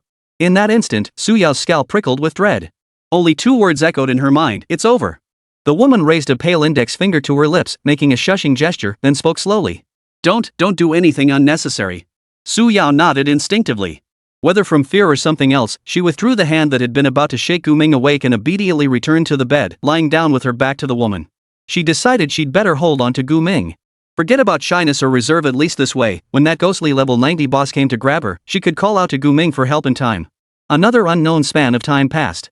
Su Yao desperately wanted to confirm if the woman had left, but she dared not turn her head. Instead, she instinctively tightened her arms around Gu Ming. Perhaps because she was squeezing too hard, Gu Ming stirred awake again and said coldly, "Keep this up, and I'll use my privileges to restrain you." "Gu Ming, you're awake?" "Thank goodness." Su Yao felt as if she'd been saved, tears already streaming down her face. Truthfully, she'd never felt this dependent on Gu Ming before, this desperate to hear his voice. It was strange, considering that in the past, 8 out of 10 things Gu Ming said to her would break her defenses. What happened? Gu Ming clearly sensed something was off with Su Yao. This was clearly not the fear a child feels when afraid of the dark. He turned toward her, his face mere inches from hers, his warm breath visible. Su Yao was beautiful, the kind of girl who blended innocence with a hint of maturity. But now, fear twisted her features. Su Yao didn't dare tell Gu Ming what she'd just seen. She only asked, You can contract with humans, right?" She still wasn't sure whether that woman was a monster or human. "Yes. Aren't you the one I contracted?" Gu Ming nodded. "Then, can you contract a level 90 human?" Su Yao pressed. "Level 90? Hearing this level, Gu Ming frowned slightly. Clearly, for him, level 90 existed only as a concept, one he barely grasped, for such beings were exceedingly rare, scarcely mentioned even in ancient texts. They felt as elusive and mythical as legends. For both humans and monsters alike. But after a few seconds of thought, Gu Ming nodded and said, "Theoretically, it's possible, but the probability is extremely low. It would likely require countless attempts. I was able to bind you immediately because we share the same level. If you were level 90, no, even level 50, I wouldn't have much confidence in forming a contract." At that moment, he suddenly realized something and asked Su Yao, "What? Have you encountered someone at level 90? Or a monster?" Chapter 30, 100 Uses for Slimes. After spending so much time with Gu Ming, Su Yao had this feeling. In front of him, she felt as if she were completely exposed. Gu Ming always seemed to see right through her. Her thoughts seemed to be known to him without much effort. But Su Yao dared not tell Gu Ming what she had just seen. Because that thing was clearly trying to hide its existence from Gu Ming. It seemed to have some ulterior motive, haunting Gu Ming like a ghost every day. "Never mind then. I'm not interested." Woken abruptly, Gu Ming instantly shed all traces of sleepiness. He rose from bed, sat down at his desk, and switched on the small lamp. Suyao pulled the blanket over her body, leaving only her eyes exposed. She peered out the window with a sly glance, and only when she saw nothing outside did she breathe a sigh of relief. Sorry. I woke you up. Seeing that Gu Ming had no intention of sleeping again, she felt a pang of guilt. You should sleep. Even contract beasts need rest, it's crucial for recharging your energy. Gu Ming waved his hand dismissively at Suyao. Oh. Or maybe you should sleep a little longer? I promise I won't disturb you. Suyao asked cautiously. No need. I'm not sleepy anymore. Gu Ming shook his head, then propped his chin on his hand as if deep in thought. Seeing this, Suyao felt awkward to say anything more. She simply burrowed back under the covers, closed her eyes, and tried to fall asleep. Meanwhile, Gu Ming was pondering how to utilize his two-way devouring talent. First, this talent allowed him to eat more. Second, Gu Ming had a theory. He stood up, walked to the kitchen, picked up a knife, and gently slit his index finger, letting the blood flow. He then placed his bleeding finger into his mouth and swallowed his own blood. Based on the logic that the Slime King healed others using its stored nutrients, he reasoned his own blood should possess the same effect. Sure enough, when Gu Ming withdrew his finger from his mouth, he discovered the wound had healed perfectly. Not a single trace of injury remained. What an absurdly fast recovery speed. Didn't this mean he now possessed the ability to self-heal? In battle, whenever injured or running low on MP, he could instantly cast Reverse Devour to instantly restore his status. Using his own blood to heal himself, it sounded like a game-breaking glitch. But Gu Ming knew this healing likely had a limit tied to his nutritional reserves. Just like the Slime King after healing Suyao, its body actually shrank slightly, though its immense size made it barely noticeable. In that case, I'll just eat more. With that thought, Gu Ming immediately opened his home refrigerator and began searching for various foods. Only to discover the refrigerator was completely empty. After all, he never cooked. Restocking the pantry was always that woman's responsibility. With no food at home, Gu Ming simply dressed and headed downstairs to a nearby 24-hour convenience store. Upon entering the store, he headed straight for the high-calorie food section and began stocking up. Candy, nut butters, and chocolate. Especially chocolate. After some thought, Gu Ming decided to stock up heavily on chocolate products. After all, these items were compact, portable, calorie-dense, and easy to consume. With sufficient calories and nutritional reserves, he could maintain peak performance in future battles, maximizing both survival skills and endurance. After a thorough sweep, Gu Ming had practically cleared out the entire supermarket's chocolate section. The cashier girl stared blankly for a moment when she saw several large baskets of chocolate products placed before her. She glanced at Gu Ming, thinking this handsome young man didn't seem like someone with mental issues. Who in their right mind would buy this much chocolate late at night? Was the apocalypse about to hit and this guy was stockpiling supplies? But come on, you can't just stockpile chocolate. Excuse me. Are you sure you want to buy all this? Of course. What are you buying all this for? To eat. Isn't that obvious? If you buy chocolate, you're not going to use it for alchemy, are you? Though puzzled, the cashier began scanning each item's price. Finally, she said. That'll be 2,344 yuan. How would you like to pay? Card. Gu Ming answered decisively, then pulled out the bank card Principal Zhang had given him earlier and handed it over. With so much chocolate, just over 2,000 yuan would cover his combat replenishment needs for quite some time. Consider this, in the market, the red potions and blue potions specifically designed for adventurers to heal wounds and restore MP often cost tens of thousands per bottle. Even at such prices, the market demand far outstripped supply. After all, these potions could be life-saving in critical moments. But now, Gu Ming could get superior results for far less. Carrying several large bags, Gu Ming exited the supermarket, hailed a cab to the outskirts, and found a deserted, open area to summon the Slime King from his beast tamer's space. A massive contract beast like the Slime King could only be summoned in such a location. Who knows what panic it would cause if it appeared in the city? Poo chirp, poo chirp. The Slime King stared at Gu Ming like this. Though Gu Ming couldn't tell where its eyes were, he sensed that since growing to this size and leveling up, its intelligence had awakened slightly. This is the perfect chance to test your shape-shifting ability. He hadn't forgotten that after its upgrade, the Slime King had gained a skill called Shapeshift. As the name suggested, the Slime King could now freely alter its form. Try transforming into a car. Gu Ming commanded the Slime King. Peachy peachy. The Slime King shook violently several times, but after a few seconds, nothing happened. I almost forgot, how could you possibly have a concept of what a car is? Realizing this, Gu Ming couldn't help but slap his forehead. He then tried to convey his thoughts directly to the Slime King. After trying for a while, the Slime King finally managed to vaguely take on the general shape of a car, both in size and outline. But clearly, this slime car was useless, nothing but a hollow shell. Gu Ming then tried to transform the slime into a human form, naturally using the woman he knew best as the template. After a while, the once mountainous slime gradually transformed into a woman no taller than 1.6 meters, with long hair cascading down her shoulders and dressed in a dress. Similar to the car transformation, this was merely a rough approximation of a woman sharing height, hairstyle, and body shape, yet lacking facial features, with her body composed solely of slime mucus. Finding the much more pleasing and significantly smaller Slime King before him, Gu Ming decided that whenever he needed to move around with it, he would adopt this female form. As for now, with a flick of his thoughts, he transformed the Slime King back to its original form. He then dumped all the chocolate snacks he'd bought into its body, leaving only one large bag behind. These are all mine. Don't digest them, Gu Ming warned. Pluff pluff. The Slime King shuddered all over, as if it understood Gu Ming's meaning. Indeed, Gu Ming was treating it as his personal storage space. From now on, whenever he needed something, he could simply summon the Slime King into his beast taming space and take whatever he wanted from its body. It had to be said, slime creatures were remarkably useful. Seems you have great potential. You'll definitely come in handy later. Chapter 31, Collecting the Reward. After procuring sufficient food supplies and stowing them away, Gu Ming's midnight mission was finally complete.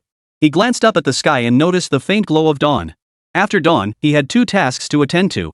The first was to collect his commission payment from the job seekers commission center. One thing is going back to school. Logically speaking, after changing professions, Gu Ming no longer needed the school environment, as he was strong enough to independently grind monsters for experience and even qualify to join powerful guilds. However, for ordinary students, they often still had to participate in several school-organized trial events, learn combat skills, and finally take the upcoming guild entrance exam. These public exams were similar to the former college entrance exams based on academic rankings, except the content focused on combat, and the ultimate destination for students shifted from universities to guilds. In other words, post-class change students face 2 paths: either join the masses for the public exam, or seek out a desired guild to see if they would accept him. Gu Ming had no intention of joining the group for the public exam, nor did he need to learn anything new. His visit to the school this time was purely to tie up any loose ends. Barring any surprises, this visit would mark his final farewell to the school. Munching on chocolate to fuel his energy, Gu Ming walked home for nearly 2 hours. By the time he arrived, it was already 7 in the morning. Upon entering the house, the aroma of cooking wafted from the kitchen. He was long accustomed to coming home to a hot meal waiting for him. Gu Ming, you're back. Looks like you bought a lot of goodies. The woman in the white dress peeked out from the kitchen, flashing him a sweet smile as she glanced at the large bag of chocolate he was carrying. Gu Ming gave a slight nod before sitting down at the dining table. He asked her, "Where's that girl?" "Which girl?" "The one who came home with me last night." "Is she still asleep?" "Oh." The woman in white suddenly understood, then smiled and pointed toward Gu Ming's room, saying, "She woke up early, but she wanted to leave. I told her to stay for breakfast first." "I see."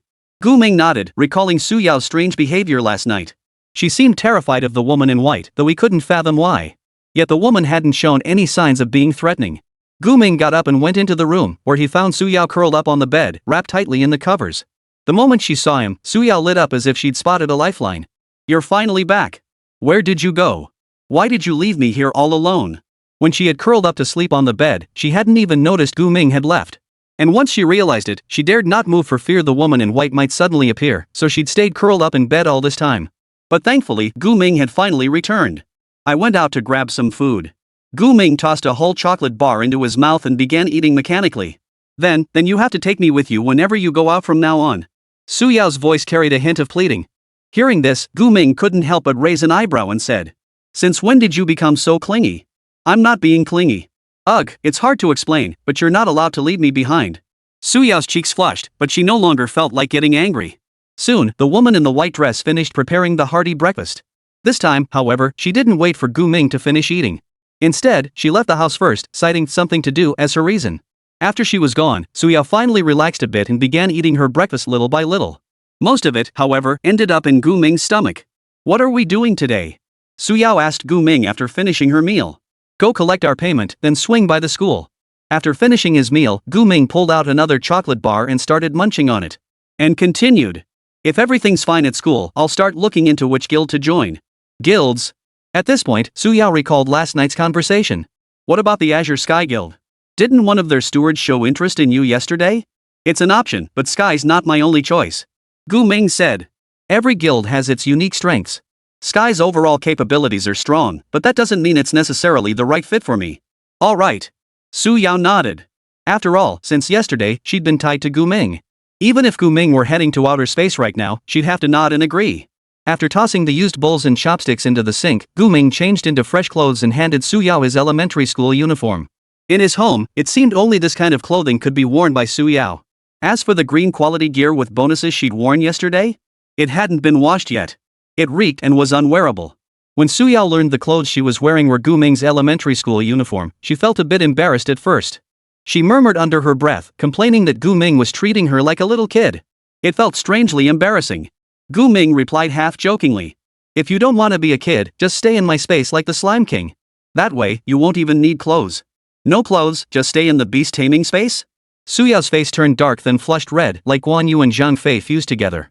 Fine, fine. If not a little kid, then a contract beast, right? Besides, how could a girl like me compare to the Slime King? How could Gu Ming even utter such words? After leaving home, Gu Ming and Suyao hailed a cab to the job seekers commission center. The place was noticeably livelier during the day than when they'd visited the previous night. After all, many job changers treated this place as their workplace, adhering to the routine of leaving early and returning late. Gu Ming quickly located the counter attendant responsible for reward redemption. Though she was different from yesterday's clerk, she recognized Gu Ming instantly, her expression utterly priceless. You must be Mr. Gu Ming? Yes. Gu Ming gave a slight nod before handing over his bank card. As agreed yesterday, I should be able to collect my payment today. Certainly. Our manager Lu has already prepared the full payment for you. The teller smiled as she took the card, about to process the payment for Gu Ming. But just then, a familiar man approached him and tossed a dirty-looking package onto the counter. Pay me first. Pay me first. I'm in a hurry to get home and sleep. Question mark. Gu Ming turned to see the man who had shared their bus last night, the one who'd been so rude. Hey, are you out of your mind? Why are you cutting in line? We were here first. Suyao felt an inexplicable surge of anger upon seeing this man. Without a word, she stepped forward and stomped down hard on the man's foot. Before Suyao's kick landed, the man still wore a smug expression. After all, at level 31, Suyao's attack wouldn't faze him in the slightest. But the moment Suyao's foot connected, he nearly jumped up in pain. Ouch, ouch, ouch. How can a mage class have such brute strength? Got a problem with that? I'm already level 19 now. Mess with us again, and watch me burn you to ashes. Suyao said indignantly. Back when she was level 11, she never backed down from this guy. Now she's level 19 with new skills. What the hell? Level 19. The man gasped in shock, then retorted without a second thought. Bull. You were both only level 11 yesterday. Overnight, you hit level 19? Did you eat some kind of magic pill or something? Chapter 32, 20 million in the bank. Time to spend. Leveling up from 11 to 19 overnight? Even the most shameless liars wouldn't dare make up a story like that. It took me nearly 4 years to climb from level 10 to 20 back in the day. You two little brats sure know how to brag leveling up to 19 overnight. Believe it or not. We're the ones cashing in first, so don't get in our way. Suyao said, ready to punch him in the face. But this time, the guy had clearly learned his lesson and didn't try to block the punch. Pfft, how much reward could a little brat like you possibly get? What's the rush? In a minute, Big Brother will give you thousands or even tens of thousands, enough to buy candy till you drop. The man's tone grew smug as he spoke. His words carrying an unspoken implication, I can claim a lot more rewards. For newbies like Gu Ming and Suyao, earning over 10,000 in a night was already pretty impressive. Last night, I worked solo at Blue Shark Beach all night long, took down 8 level 30 elite monsters, and collected a ton of materials. I'm guessing I'll cash out close to 2 million today. The man boasted, flaunting the monster materials stuffed into his bag. Honestly, for someone at his level, gathering 2 million worth of materials in a single night was definitely something to brag about. Typically, that kind of haul would be the result of a 4-person party. He'd only managed it by pushing himself to the absolute limit and with a serious stroke of luck. Ignoring Suyao, who had started bickering with the man again, Gu Ming focused his gaze on the counter attendant who had gone to handle the transaction. After about 3 minutes, the clerk returned, handing Gu Ming back his bank card along with a commission settlement slip. Please keep this. The payment has been transferred to your bank account. She handed the settlement authorization slip to Gu Ming. Alright, thank you.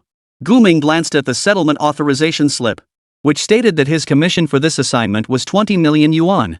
Indeed, clearing all monsters from the entire Greenlight Lake area would earn him 20 million yuan. It was roughly what he had anticipated. How much? How much? Let me see. Let me see.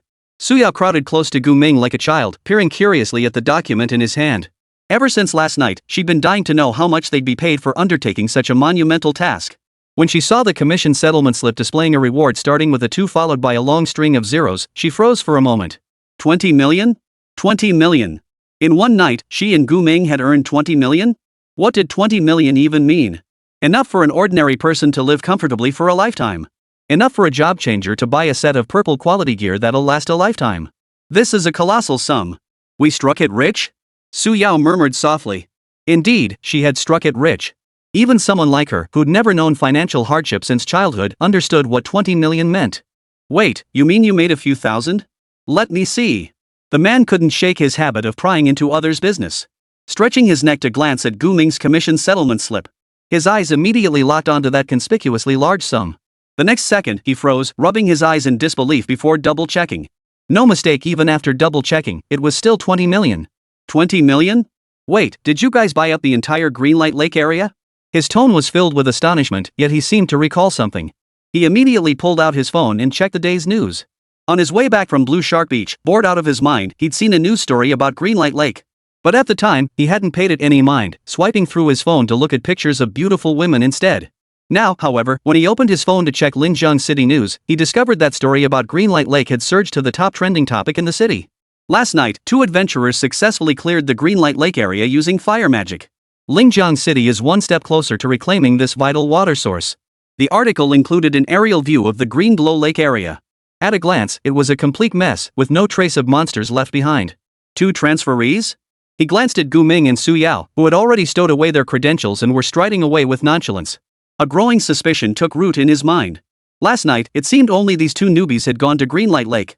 Wait, did these 2 wipe out an entire area's monsters in one night? And I distinctly remember their levels weren't even at the average for Greenlight Lake. How did they pull that off? The man was beginning to question his entire existence. The experience and understanding he'd accumulated over a decade since changing jobs seemed to collapse completely in that instant. If they really cleared an entire zone of monsters, then leveling from 11 to 19 wasn't impossible. And that 20 million reward? Absolutely not exaggerated. Mr. Wang? Regarding your commission settlement. At that moment, the counter attendant quietly nudged the man, who seemed a bit out of it. Snapping back to reality, he hurriedly replied. Right, my commission settlement. He pushed forward the bag containing the monster materials and said, These are the materials I collected last night. Pay me based on the current market rate. All right. After having someone count the materials, the counter clerk quoted the price to the man. Based on today's market rates, we can offer 70,000 for these materials. Does that work for you? What? Only 70,000? The man was stunned. He figured he'd get at least $1 million or 2. He worked his ass off all night, risking his life, and this is all he gets? 700,000 yuan? You've got to be kidding me. Sorry, the market's been sluggish lately. Why don't you take the footage to private buyers and see if you can get a better price? Forget it. Too much hassle. I'm done with this kind of collection work. The man waved his hand dismissively. Though reluctant, he had urgent expenses to cover and gritted his teeth to accept the offer. After receiving the 700,000 yuan payment, he walked away from the job seekers' commission center, feeling utterly miserable. To many passers-by, however, earning 700,000 yuan alone was already enviable. Yet, comparison breeds sorrow. The thought of 2 kids earning 20 million in a single night left him utterly disheartened. Damn it. I didn't even make a fraction of what those 2 kids earned? Holding the 20 million yuan reward, Gu Ming sat in the taxi heading to school, still feeling a bit unreal. Even before his class change, he'd heard that for combat-type class changers, making money was practically the easiest thing in the world.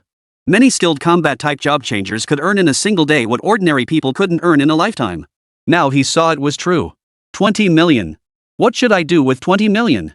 Gu Ming pondered. With money in hand, spending it was only natural. For combat-oriented class changers, money serves only a few purposes. Buying skill books, gear, potions, and intelligence. But for a Beastmaster, the uses were a bit more varied. Why don't you buy a set of gear first? You can't go without even a weapon, right? Su Yao suggested from the side. Though she was thrilled to have earned 20 million, she knew that control over that money remained firmly in Gu Ming's hands. It was a pity, but Su Yao accepted it after all. The money would be put to better use in Gu Ming's hands. Gu Ming shook his head, then gently stroked Su Yao's hair before saying, I told you before, if you do well, there'll be a reward. Now that we have the money, of course I'll buy you something first. Like, a beautiful new outfit? Chapter 33, New Gear. The Dead Man's Contract Pendant. Gu Ming's school uniform simply wasn't suitable for Su Yao to wear. So he felt it necessary to buy Su Yao a new outfit and pick up a few other things while he was at it. After all, as his contract beast, she absolutely couldn't look weak on the surface. However, Gu Ming was practically clueless when it came to buying clothes for women. But now that he had money in hand, once he arrived at the mall, he simply bought every outfit in the store that looked halfway decent. This spending spree, which could make anyone cringe, actually cost less than 30,000 yuan.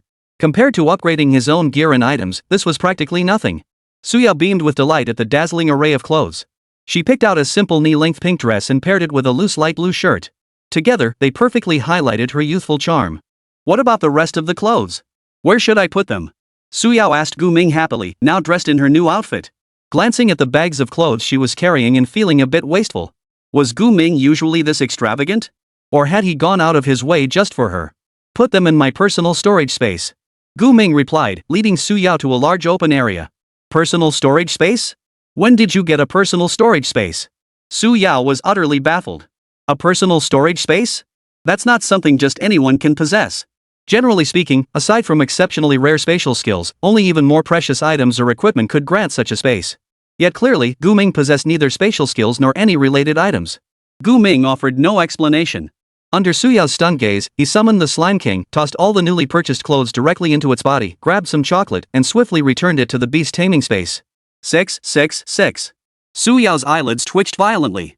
She never imagined that Gu Ming's so-called portable space meant stuffing everything into the Slime King's body. What kind of beast tamer uses their beast taming space like that? This technique could be written into the Beastmaster's textbook. Basic operation. From now on, you can toss anything to the Slime King and retrieve it when you need it. Gu Ming gave Suyao a serious lecture on the subject. Suyao waved her hands hastily, protesting with obvious reluctance. Forget it. It's too slimy and gross. Fortunately, she had picked her favorite outfit from the pile, so it wasn't too much of a loss. Where to next? Back to school? Suyao asked Gu Ming again. She remembered the plan Gu Ming had mentioned before leaving. Get paid, go to school. But Gu Ming had a new idea. Figuring that since he had the money anyway, he might as well spend it and pick up some useful things. After pondering for a few seconds, Gu Ming had an idea. Let's check out the jewelry workshop for some nice accessories. Both he and Suyao were nearing level 20. For class changers, level 20 was a major milestone. It was absolutely necessary to upgrade their gear including accessories. 20 million could easily buy 2 sets of level 20 green quality armor, but Gu Ming didn't think it was worth it. Compared to armor that would quickly become obsolete as they leveled up, accessories were clearly more practical.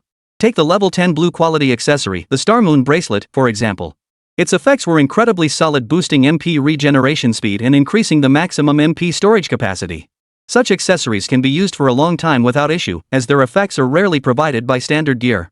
Most green quality armor pieces, regardless of class, primarily offer defensive stats. For more specialized effects like fire damage or healing, players would need to purchase blue quality armor. But blue quality armor costs far more than green quality armor, not just 2 or 3 times more.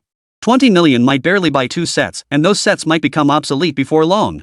Because Gu Ming levels up far too quickly. Therefore, high-quality accessories that won't be easily outclassed became the optimal choice. After careful selection at an accessory workshop, Gu Ming finally decided to purchase a necklace priced at 10 million. Equipment name, Covenant of the Dead Pendant. Equipment slot, neck. Required level, 20. Quality, epic purple. Effect, blocks fatal damage. Upon activation, the wearer enters a state of extreme weakness. This effect remains active until the wearer's condition recovers. Block critical hits. This effect is too unique. Staring at the accessory stats panel, Suyao murmured to herself. She had expected Gu Ming to choose an accessory that boosted his damage output, but instead, he picked a survival accessory. This seems somewhat out of character for Gu Ming's aggressive playstyle. We have strong recovery capabilities now, but that ability only activates if we aren't instantly killed in one hit. Gu Ming explained to Suyao. At the words one-shot kill, Suyao's expression darkened. Honestly, since her class change just a day ago, the relentless string of overwhelming victories had already given her an invincible feeling. So the idea of being one-shot had never crossed her mind. We could be one-shot? Why would you think that? Suyao still didn't understand. If she feared being one-shot, why not just avoid provoking high-level monsters? Most importantly, if you encounter a monster that can one-shot you, what good is blocking that single hit? They're not incapable of finishing you off. We can't rule out that possibility. If you really encounter an enemy that can one-shot you, I don't want you to have zero chance to fight back. Gu Ming said. His reasoning was straightforward. Given his current setup, what he lacked was precisely this survivability, the ability to avoid being instantly killed. As long as he wasn't instantly killed, his formidable healing abilities would allow him to regain combat readiness in no time. Besides, getting one shot wasn't exactly unheard of. In this world, beings far stronger than him and Suyao were as numerous as the stars in the sky. Among them, besides monsters, there were also humans. And humans were often far more terrifying than monsters. With that thought, Gu Ming mentioned to Suyao the woman they'd encountered last night, Zhang Yanyan. You might think she's not that strong, but even she has the ability to kill us with a single shot. So, rather than focusing on higher firepower or mobility, I believe survival is what we should prioritize. As long as we avoid being instantly killed, we'll have a chance to fight back. This necklace fits my expectations perfectly. As he spoke, he had already paid for the deal of the dead pendant, took it down, and personally placed it around Su Yao's neck. Su Yao froze, feeling a surge of emotion. Never did she expect Gu Ming would simply give her a life-saving necklace worth 10 million, a purple quality item. This must be him caring about her, afraid something might happen to her as a girl. I never imagined you cared so much about me. Of course. Gu Ming gave a slight nod, then uttered a sentence that made Su Yao want to faint on the spot. With this life-saving necklace, I can finally let you go risk your life without worry. Chapter 34, Gu Ming becomes a big name. Only now did Su Yao realize how utterly misplaced her unwarranted emotions and expectations toward Gu Ming had been. Turns out Gu Ming gave her the life-saving necklace so she could go risk her life. Oh, right. Gu Ming never saw her as a delicate little girl. He always treated her like a hard-working contract beast. Could you please not be so blunt when you speak? At least pretend to deceive me, or comfort me a little. Su Yao said helplessly. Gu Ming shrugged, implying he'd always been an honest person, then walked out of the jewelry workshop without another word. As for why he didn't use the remaining money to buy another accessory. Well, better safe than sorry. Who knew what use that money might have in a few days? Spending it all at once would be reckless. No sooner had he left the jewelry workshop than the phone he carried rang. He answered and immediately recognized Principal Zhang's familiar voice. Hey, Gu Ming, why didn't you and Su Yao come to school today? I heard from Teacher Wang that he didn't see you. In his eyes, Gu Ming had become the pride and joy of number 2 high school. He was terrified of losing him. We had some business to attend to, but we'll be there soon. Actually, I have something I need to discuss with you. Gu Ming replied casually. Principal Zhang uttered several O's in succession before saying somewhat sheepishly. Oh dear, but I'm not at school right now. If you need to see me, you'll probably have to wait a bit. Oh, and Su Yao is with you, right? His tone was peculiar, neither probing nor inquiring, but rather as if he already knew the answer. No problem. But how did you know Su Yao was with me? Gu Ming asked. Principal Zhang gave an awkward chuckle before explaining. Well, Su Yao's father called me. He couldn't get through to her, so he asked me to call you. He knew Su Yao's father was the deputy director of the security bureau, so he was utterly shocked when he received that call. What had that kid Gu Ming done to his precious daughter last night to make this old father so anxious? Got it. See you later. With that, Gu Ming hung up and hailed a taxi to take Su Yao back to number 2 high school. Upon returning to the school gate, many unfamiliar juniors and seniors, along with classmates from his own grade, greeted him enthusiastically. Gu Ming couldn't recall most of their names, but he couldn't shake the feeling that their gazes held something peculiar. Was it scrutiny? Shock? Or bewilderment? It had only been one night, yet somehow he felt like an outsider. What's going on? Gu Ming muttered under his breath as he made his way toward his classroom. Su Yao walked right beside him, brushing off the attempts of several male classmates to strike up conversations as she said. What else could it be? We're all level 19 now. It's only natural he feels out of place at school. Think about it, what high schooler hasn't even graduated yet and is already level 19? Most of our classmates aren't even level 10 yet. We're already pretty awesome. A hint of pride flashed across her face as she spoke. Indeed, reaching level 19 was practically a fairy tale for high schoolers. And yesterday, setting Greenlight Lake ablaze and even triggering the boss spawn? That was seriously impressive. So impressive she wanted to brag to her classmates, yet she didn't know how to bring it up. Gu Ming didn't argue with Su Yao's words, though he suspected there was more to it. He had a reasonable guess, and that guess was confirmed the moment he stepped back into the classroom. Holy crap! Look who's back! The students of Class 3 turned their gaze toward Gu Ming as he entered the classroom, and toward Su Yao beside him. Su Yao wasn't from Class 3, yet she'd followed Gu Ming there. It was obvious to anyone with eyes that there was something more than friendship between these two. Under normal circumstances, Su Yao would be the center of attention wherever she went, constantly approached by others. But now, something else was even more exciting than Su Yao being here. Compared to that, Su Yao seemed utterly insignificant. Gu Ming, that guy trending on the citywide hot search today is you, right? A guy rushed excitedly up to Gu Ming and suddenly fired off this baffling question. What do you mean? Gu Ming countered. Gu Ming, haven't you seen the trending topic? It's about Greenlight Lake. The whole city of Linjiang knows about it now. A girl chimed in with an explanation, her eyes filling with immense admiration as she looked at Gu Ming. Yeah. Greenlight Lake. The boy pulled out his phone, showing the news to Gu Ming as he continued excitedly. Even though the news didn't name names, we all recognized it from that video clip. It's that blazing inferno move you used to take down the Slime King in one hit. Someone even filmed it. He pulled up a video clip. Though filmed some distance from the Greenlight Lake area, the terrifying fire magic was still clearly visible. It was indeed explosive inferno. Yesterday, when Gu Ming used explosive inferno to instantly kill the dungeon boss in the school's artificial instance, the entire school witnessed it. Such a breathtaking spectacle was impossible to forget.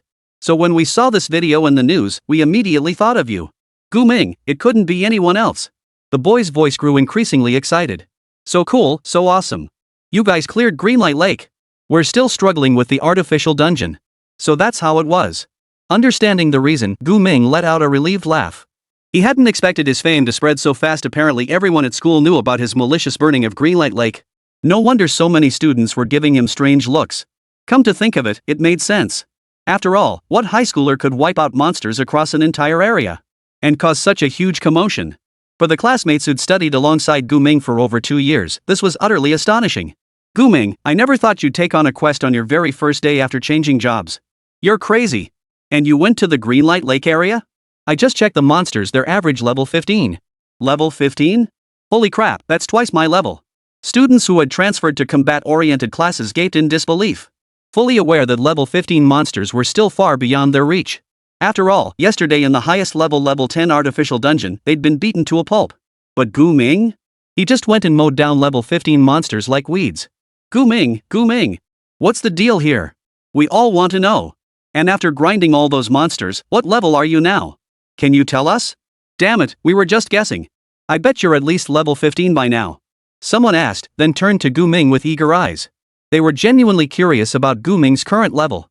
Because last night, Gu-ming had devoured an entire zone's worth of experience. What did that even mean? The group couldn't begin to imagine. Suya watched Gu-ming, wondering if he'd honestly reveal his true level. If it were her, she'd play it modest, mumble something vague to get by, or just pretend to be a pro. Think about it, the most common phrases from true masters were always, I'm no good at this, I don't know how, I haven't practiced in ages, I'm rusty, or I didn't score high on the test. But Gu-ming responded without hesitation. Level 19. As he spoke, he patted Su Yao on the shoulder. We're both seniors now. Chapter 35, representing number 2 high school in the civil service exam. Su Yao and the students of class 3 stared at Gu-ming in utter shock.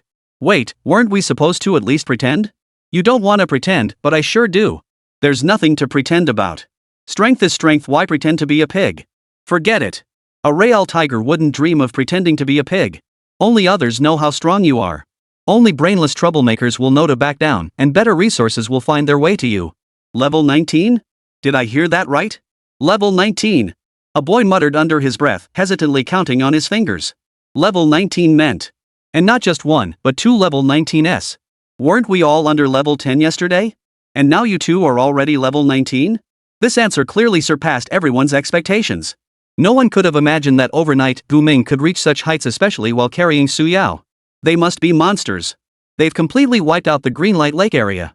When has our second high ever had anyone reach level 19 before the official exam? A girl whispered the question. Another girl shook her head and replied.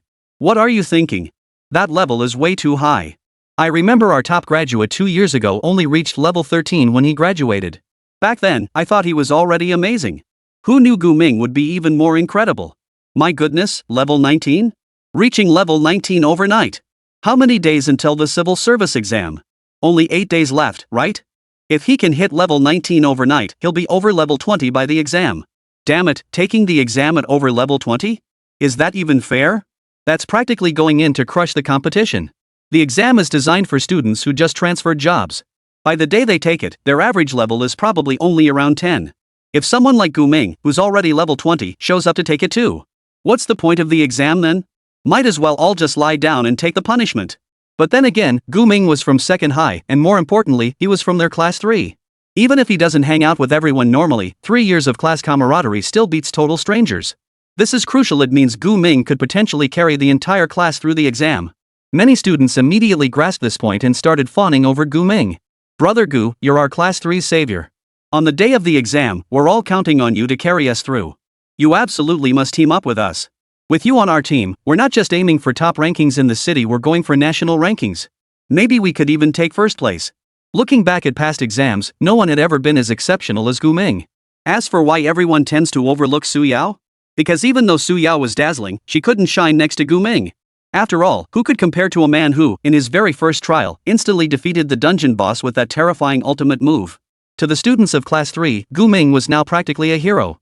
However, Gu-ming's next words left them all disappointed. I don't plan to take the public exam. I intend to scout out a suitable guild in the next couple of days and prepare for the guild's private exam. This had always been part of his plan. After all, private exams were simpler than public ones, offered more autonomy, and didn't require waiting. You're not taking the private exam. Gu Ming's classmates felt a pang of disappointment. Could it be that they'd missed their chance to ride Gu Ming's coattails? Come to think of it, someone as talented as you is definitely better suited for private exams. I bet every guild in Linjiang City will be scrambling to recruit you. The students gathered around Gu Ming, chattering away until the class bell rang. Only then did they realize it was time to return to their seats. Because at that moment, the homeroom teacher arrived. The homeroom teacher for class 3 was a middle-aged woman with short hair. She had always given students the impression of being strict and rigid. But today, when she approached the front of the classroom and saw Gu Ming present, the sternness finally slipped from her face. Who at second high didn't know Gu Ming's reputation? Not only did the students revere him, but even the teachers harbored a hint of that sentiment. But more than admiration, the teachers felt apprehension and caution toward Gu Ming. Who knew what kind of monster this kid might become in the future? Who dared treat him like an ordinary student anymore, scolding him at will or putting on airs? Gu Ming, you don't need to attend class today. The principal is looking for you. The homeroom teacher whispered to Gu Ming. Then, glancing at Su Yao, she added. Su Yao, you too. Neither of you need attend class today. Truthfully, even if the principal hadn't summoned them as their homeroom teacher, she absolutely couldn't allow either of them to attend class. After all, before the civil service exam, teachers would take students who had already changed professions to participate in mock battles to gain combat experience and level up. But with these two terrifyingly powerful students present, how could the class possibly proceed? Everyone would just be watching them show off and nothing else. Alright, then we'll be on our way, teacher. Knowing Principal Zhang had returned, Gu Ming said no more and led Su Yao straight to the principal's office. The students of Class 3 watched Gu Ming's departing figure and couldn't help but sigh in admiration. Gu Ming sure had it made. He didn't have to endure the drudgery of continuing class like they did. That's the gap between us and him. But they weren't the least bit jealous of what Gu Ming had now. Because even if they had Gu Ming's abilities, they'd never do something as insane as setting Greenlight Lake on fire. That level 19 power? He deserves every bit of it. A man who combines god-tier potential, a madman's audacity, and a genius's vision. No one can even imagine how brilliantly he'll shine in the years to come. Principal's office. Mr. Gu Ming, about that Greenlight Lake incident in today's news, does it have anything to do with you? Principal Zhang's first words upon seeing Gu Ming were to ask this. Gu Ming was a bit puzzled. Did everyone in the world already suspect he was the main figure? However, he had no intention of making a big deal out of it, nor did he plan to hide anything. He answered honestly. Yeah, I did it. Impressive. Truly impressive. Principal Zhang gave Gu Ming a thumbs up and said sincerely. People destined for greatness have to do things differently from others. By the way, what grade are you in now? He asked. 19. Gu Ming replied, adding that Su Yao beside him was also in level 19. Principal Zhang's face first showed shock, then wild delight. He looked every bit as thrilled as he had yesterday. He forced himself to suppress his excitement and said to Gu Ming again. Mr. Gu Ming, I understand that with your qualifications, you likely have no interest in taking the civil service exam. But I hope you will consider participating. Oh? Gu Ming found this intriguing. A smile curved his lips as he asked. Well, what's in it for me? Gain what? Principal Zhang paused, taken aback that Gu Ming had jumped straight to this point. Was this newly adult child really this sensitive to personal gain? If you want me to do something I don't want to do, you'd better give me something I want in return. Gu Ming stated bluntly. He now had leverage to negotiate with Principal Zhang. Principal Zhang thought for a moment, then held up 5 fingers to Gu Ming. How about 5 million? If you represent number 2 high school in the civil service exam, I'll personally give you 5 million. Chapter 36, Red Quality Weapon Black Jade. 5 million yuan was no small sum. Yet Su Yao merely curled her lip in disdain and muttered. We don't need the money. We made 20 million last night. Ha? Principal Zhan looked at Su Yao, momentarily bewildered. But he quickly grasped the situation and gave an embarrassed chuckle. Gu Ming and Su Yao shared a similar perspective. They weren't short on money now, but they lacked better equipment, intelligence, and opportunities. Principal Zhang pondered for a moment, as if making a momentous decision. He took a deep breath, nodded, and said, Since you don't want money, then, the only thing left I can offer is a weapon I've kept hidden away. A weapon? Gu Ming perked up. He pressed further. What kind of weapon? A level 20 red weapon. I'd intended to save it for my son, but he turned out to be a disappointment. Never managed to switch to a combat class. Such a shame. Principal Zhang said. The moment the words red weapon were uttered, Gu Ming and Su Yao instantly perked up, completely oblivious to anything Principal Zhang said afterward. If Principal Zhang's red referred not to the weapon's color but its rarity grade, then this was definitely worth discussing. Red tier quality represented a level of rarity found only once in the entire world. The boost it gave its user sometimes rivaled that of a gold quality weapon, but it was one of a kind. In other words, any red weapon in existence was one of a kind, the sole example in the entire world, irreplicable and utterly priceless. Principal Zhang, may I see this weapon for myself? Gu Ming asked. Su Yao chimed in immediately. Right. Who knew you were hiding such a treasure? Ha ha ha, I have plenty of treasures. Before becoming principal, I too fought my way through dungeons until my knees were shot. Just kidding. I'll go get it for you. Principal Zhang clearly relished their curiosity. Smiling, he slid open the bookcase in his office, revealing a large safe hidden behind it. He verified his fingerprint to open it in front of them, then pulled out a wooden box. From within that box, he retrieved a blade black as night, purple as the night sky, roughly a meter long. The most striking feature of this blade was the eyeball-like object at the end of its hilt, tightly closed. It looked eerie, as if it might open at any moment. Here, take a look at this blade. I know your profession isn't suited for using knives, but this is all I can offer at the moment. Principal Zhang carefully handed the peculiar blade to Gu Ming. As Gu Ming took it, he saw the blade's inscription. Weapon name, Black Jade. Quality, Crimson Legendary. Level, 20. Properties, unknown. Unknown? Seeing those two characters, Gu Ming and Su Yao both looked at Principal Zhang with puzzled expressions. Principal Zhang, seemingly anticipating their reaction, immediately explained. This blade hasn't been used by many people. No one knows what its properties are. After all, it's a red weapon. I've just kept it as a collector's item. So I have to figure out how to use this blade myself? Gu Ming asked. Principal Zhang nodded. While its specific properties remain unknown, it is, after all, a red weapon. In terms of sharpness and strength, it's nearly on par with a golden weapon. As if afraid Gu Ming might refuse it, he hastily added an explanation. Su Yao took the blade named Black Radiance from Gu Ming's hand, carefully weighing it in her grasp before swinging it twice through the air. She found it had substantial heft, a weapon well suited for warrior-type classes. But for spellcasters like her and Gu Ming, it felt a bit awkward. What beastmaster or mage would swing a greatsword at an enemy's head? Too abstract. Nevertheless, after a few seconds of thought, Gu Ming nodded. No problem. I'll take this weapon. In exchange, I'll represent second high school in the civil service exam. With that, he took the black jade and slung it over his shoulder. Principal Zhang, witnessing this, couldn't help but feel ecstatic. For him, the black jade might only hold collector's value for the rest of his life. If he could trade it for a life of comfort in his later years, it would be more than worth it. This is wonderful, Gu Ming. From now on, this blade is yours. And then, we'll be counting on you for the civil service exam. Su Yao, standing nearby, couldn't help but whisper to Gu Ming. What use is a sword to you? Even if it's a red weapon, are you seriously planning to use it for melee combat? Are you really going to be a battle mage? How can a beastmaster who can't handle melee be a good fire mage? Combat mage classes are clearly pretty popular. Gu Ming said half-jokingly. This left Su Yao speechless, but she decided not to press further. After all, it was Gu Ming's decision, and she had no right to interfere. Besides, the price for obtaining this red weapon was merely taking a civil service exam, hardly a big deal. Alright, then it's settled. You absolutely must take the civil service exam in 8 days. I'll personally escort you to the exam hall. Principal Zhang grasped Gu Ming's hand excitedly. His entire future happiness now hinged on Gu Ming. If Gu Ming could represent number 2 high school and secure first place in the exam, then as principal, he would undoubtedly receive the commendation he deserved from the Education Bureau. No problem. If there's nothing else, we'll be going now. Gu Ming nodded slightly to Principal Zhang. However, just as he and Su Yao were about to leave the office, Principal Zhang grabbed his arm and hurriedly said, Wait. There's a call you need to take. A call? What call? A call from Su Yao's father. Principal Zhang glanced at Su Yao. Su Yao said nothing, but her expression betrayed a hint of resignation. She knew without a doubt that Su Chang was worried about her, but since he couldn't reach her directly, he had to go through Principal Zhang as an intermediary. I'll come pick her up myself. Su Yao offered to Principal Zhang. Principal Zhang nodded, then dialed Su Chang's number and handed the phone to Su Yao. Seconds later, the call connected, and Su Chang's breathless voice came through the phone. What's going on, Principal Zhang? Did you find that brat Gu Ming?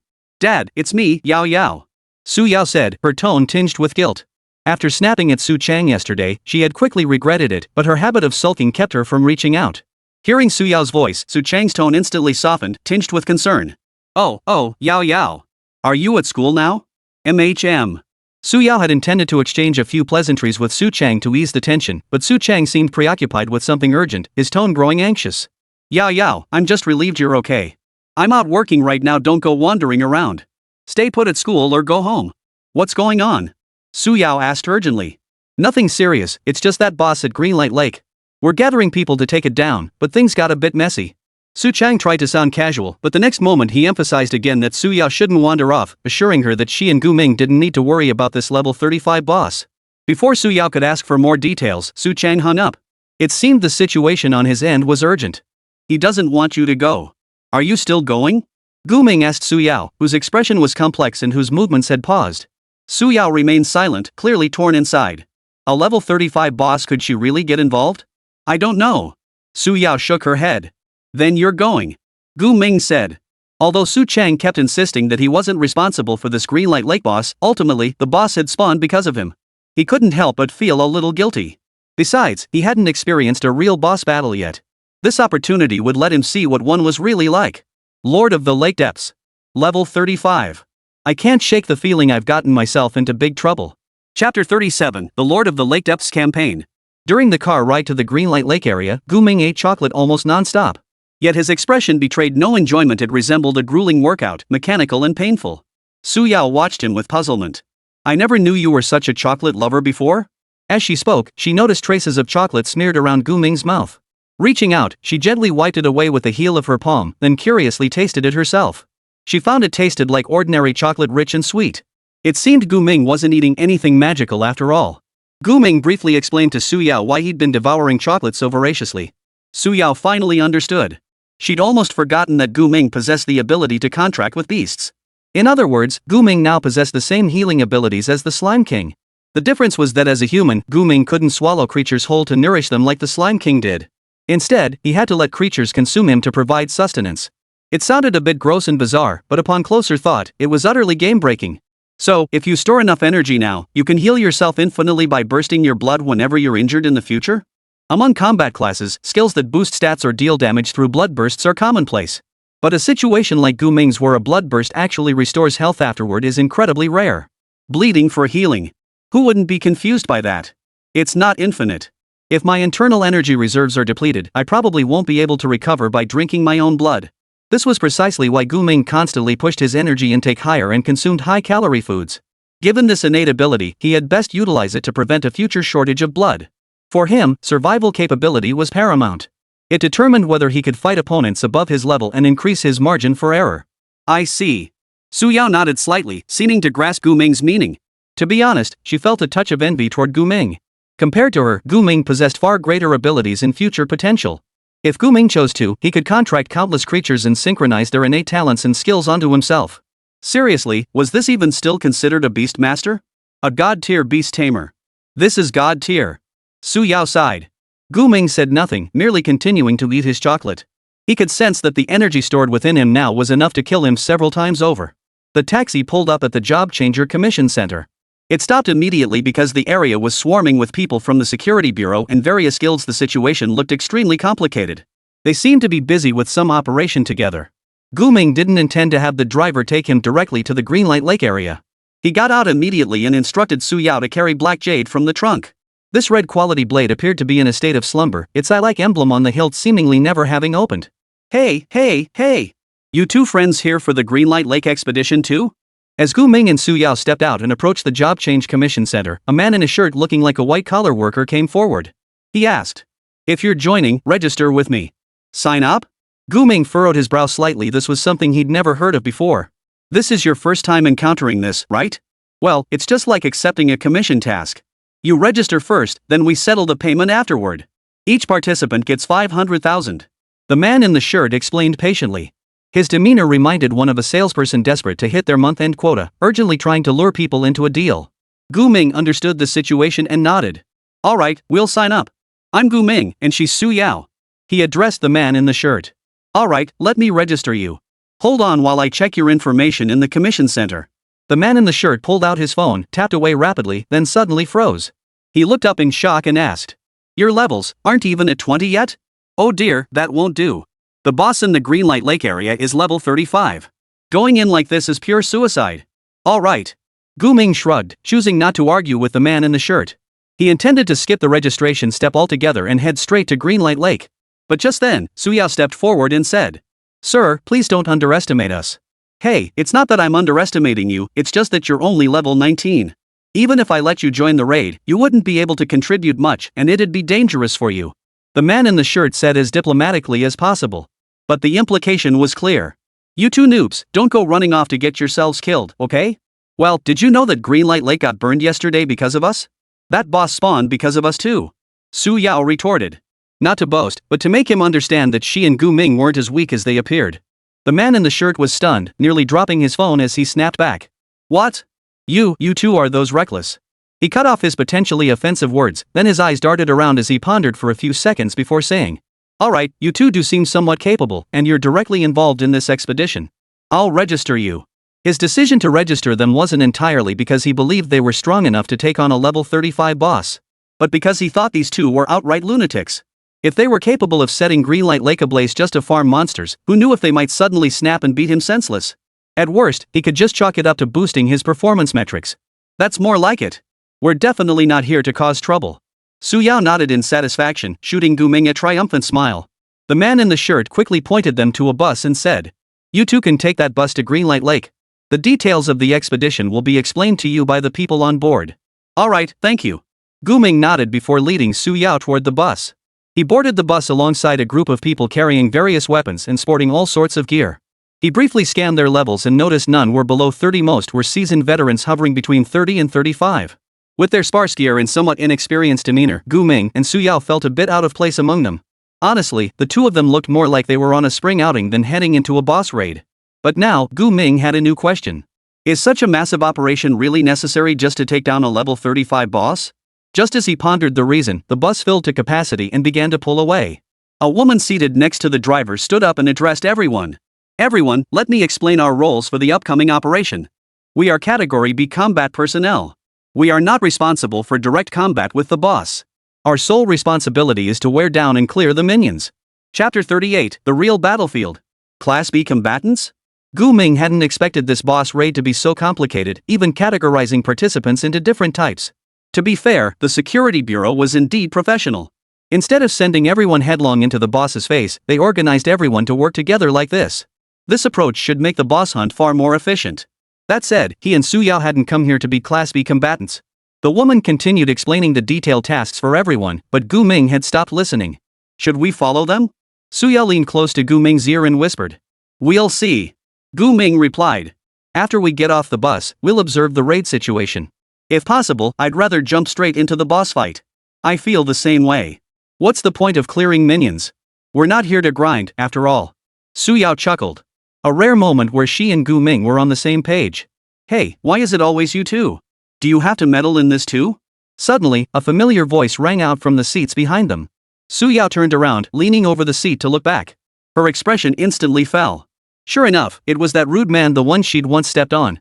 You again? That's what I should be saying. Why is it always you? Su Yao made no effort to hide the disgust and contempt on her face, refusing even to glance at him. Gu Ming turned his head and silently used the insight skill on the man, examining his profile. He hadn't checked the man's stats before because he couldn't be bothered with him, he found him annoying. But now, since they were joining the raid together, it was necessary to know a little about him. Name, Zhang Jun. Class, Berserker B rank. Talent, fearless, immune to mental debuffs, reduces most pain when injured. Level, 31. Skills, Skyward Cleave LV12, Berserk Rage LV5, Whirlwind/LV8. A Berserker at level 31. After reviewing the opponent's information and finding nothing particularly noteworthy, Gu Ming withdrew his gaze. Zhang Jun, seeing the two ahead ignoring him, grew impatient. He tapped their seats and said, Hey! What are you two kids doing taking on such dangerous work? Don't you fear death? None of your damn business. Su Yao shot back without hesitation. After getting the cold shoulder, Zhang Jun visibly squirmed with embarrassment. He clicked his tongue twice before continuing. I know you two have some skills, but once we get to the Greenlight Lake area, that boss could unleash any ability at any moment. You two won't stand a chance. He genuinely worried about Gu Ming and Su Yao. Though he'd always enjoyed teasing the two kids verbally, it was purely for his own amusement. He never meant to harm them. Now, seeing these two kids over 10 levels below him about to enter the same battlefield as him, he couldn't just stand by and do nothing. Aren't we Class B combatants? We don't have to fight the boss. Gu Ming replied without turning his head. Tisk, that's true, but the boss is still out there. What if you don't provoke him, but he comes after you? Zhang Jun pleaded with Gu Ming and Su Yao. The commotion had already drawn the attention of everyone on the bus. They never expected that this bus, filled with players all above level 30, would have two newbies tagging along. Were these two out of their minds? Did they think they could make money by muddying the waters so they didn't take this raid seriously at all? In an instant, murmurs, sarcastic remarks, and voices of amusement filled the air, instantly livening up the previously quiet bus. Yet even so, the driver seated at the front merely raised an eyebrow. Showing no intention of stopping, he kept his foot on the accelerator and drove forward. Even the woman who had been giving the commentary sighed, seemingly accustomed to such scenes. Seeing that he couldn't sway the two, Zhang Jun gave up. With a resigned sigh, he tossed out a parting shot. You two are like newborn calves fearing no tigers. You'll definitely get the short end of the stick once we get off the bus. After that, he leaned back in his seat and fell silent, glaring stubbornly at the ceiling. About half an hour later, the bus pulled up at the outskirts of Greenlight Lake. Where yesterday the area had been lush and vibrant, now Greenlight Lake was a desolate wasteland. Few trees remained intact. Everywhere lay ashes, rocks, and monsters running around like rabid dogs. These monsters are different from the ones we cleared before, Gu Ming remarked to Su Yao. Su Yao noticed it too. The monsters they had previously dealt with were mostly beast-type creatures, while the ones now active in the Greenlight Lake area were clearly amphibious monsters similar to the Lord of the Lake Depths. For instance, there were half-human, half-snake nagas, slender merfolk, massive spiked turtles, and more. These creatures were now locked in fierce combat with the participating adventurers, forming a veritable battlefield. This boss isn't dumb at all. Knows how to recruit reinforcements from elsewhere. Seeing this scene, Su Yao couldn't help but mutter under her breath. Soon, the two of them disembarked the bus with the others, arriving at the Greenlight Lake area that had now become a battlefield. The outer perimeter was relatively safe, dotted with temporary supply and medical facilities. It seemed the raid against the regional boss was no different from an actual war. Alright, you two kids fend for yourselves.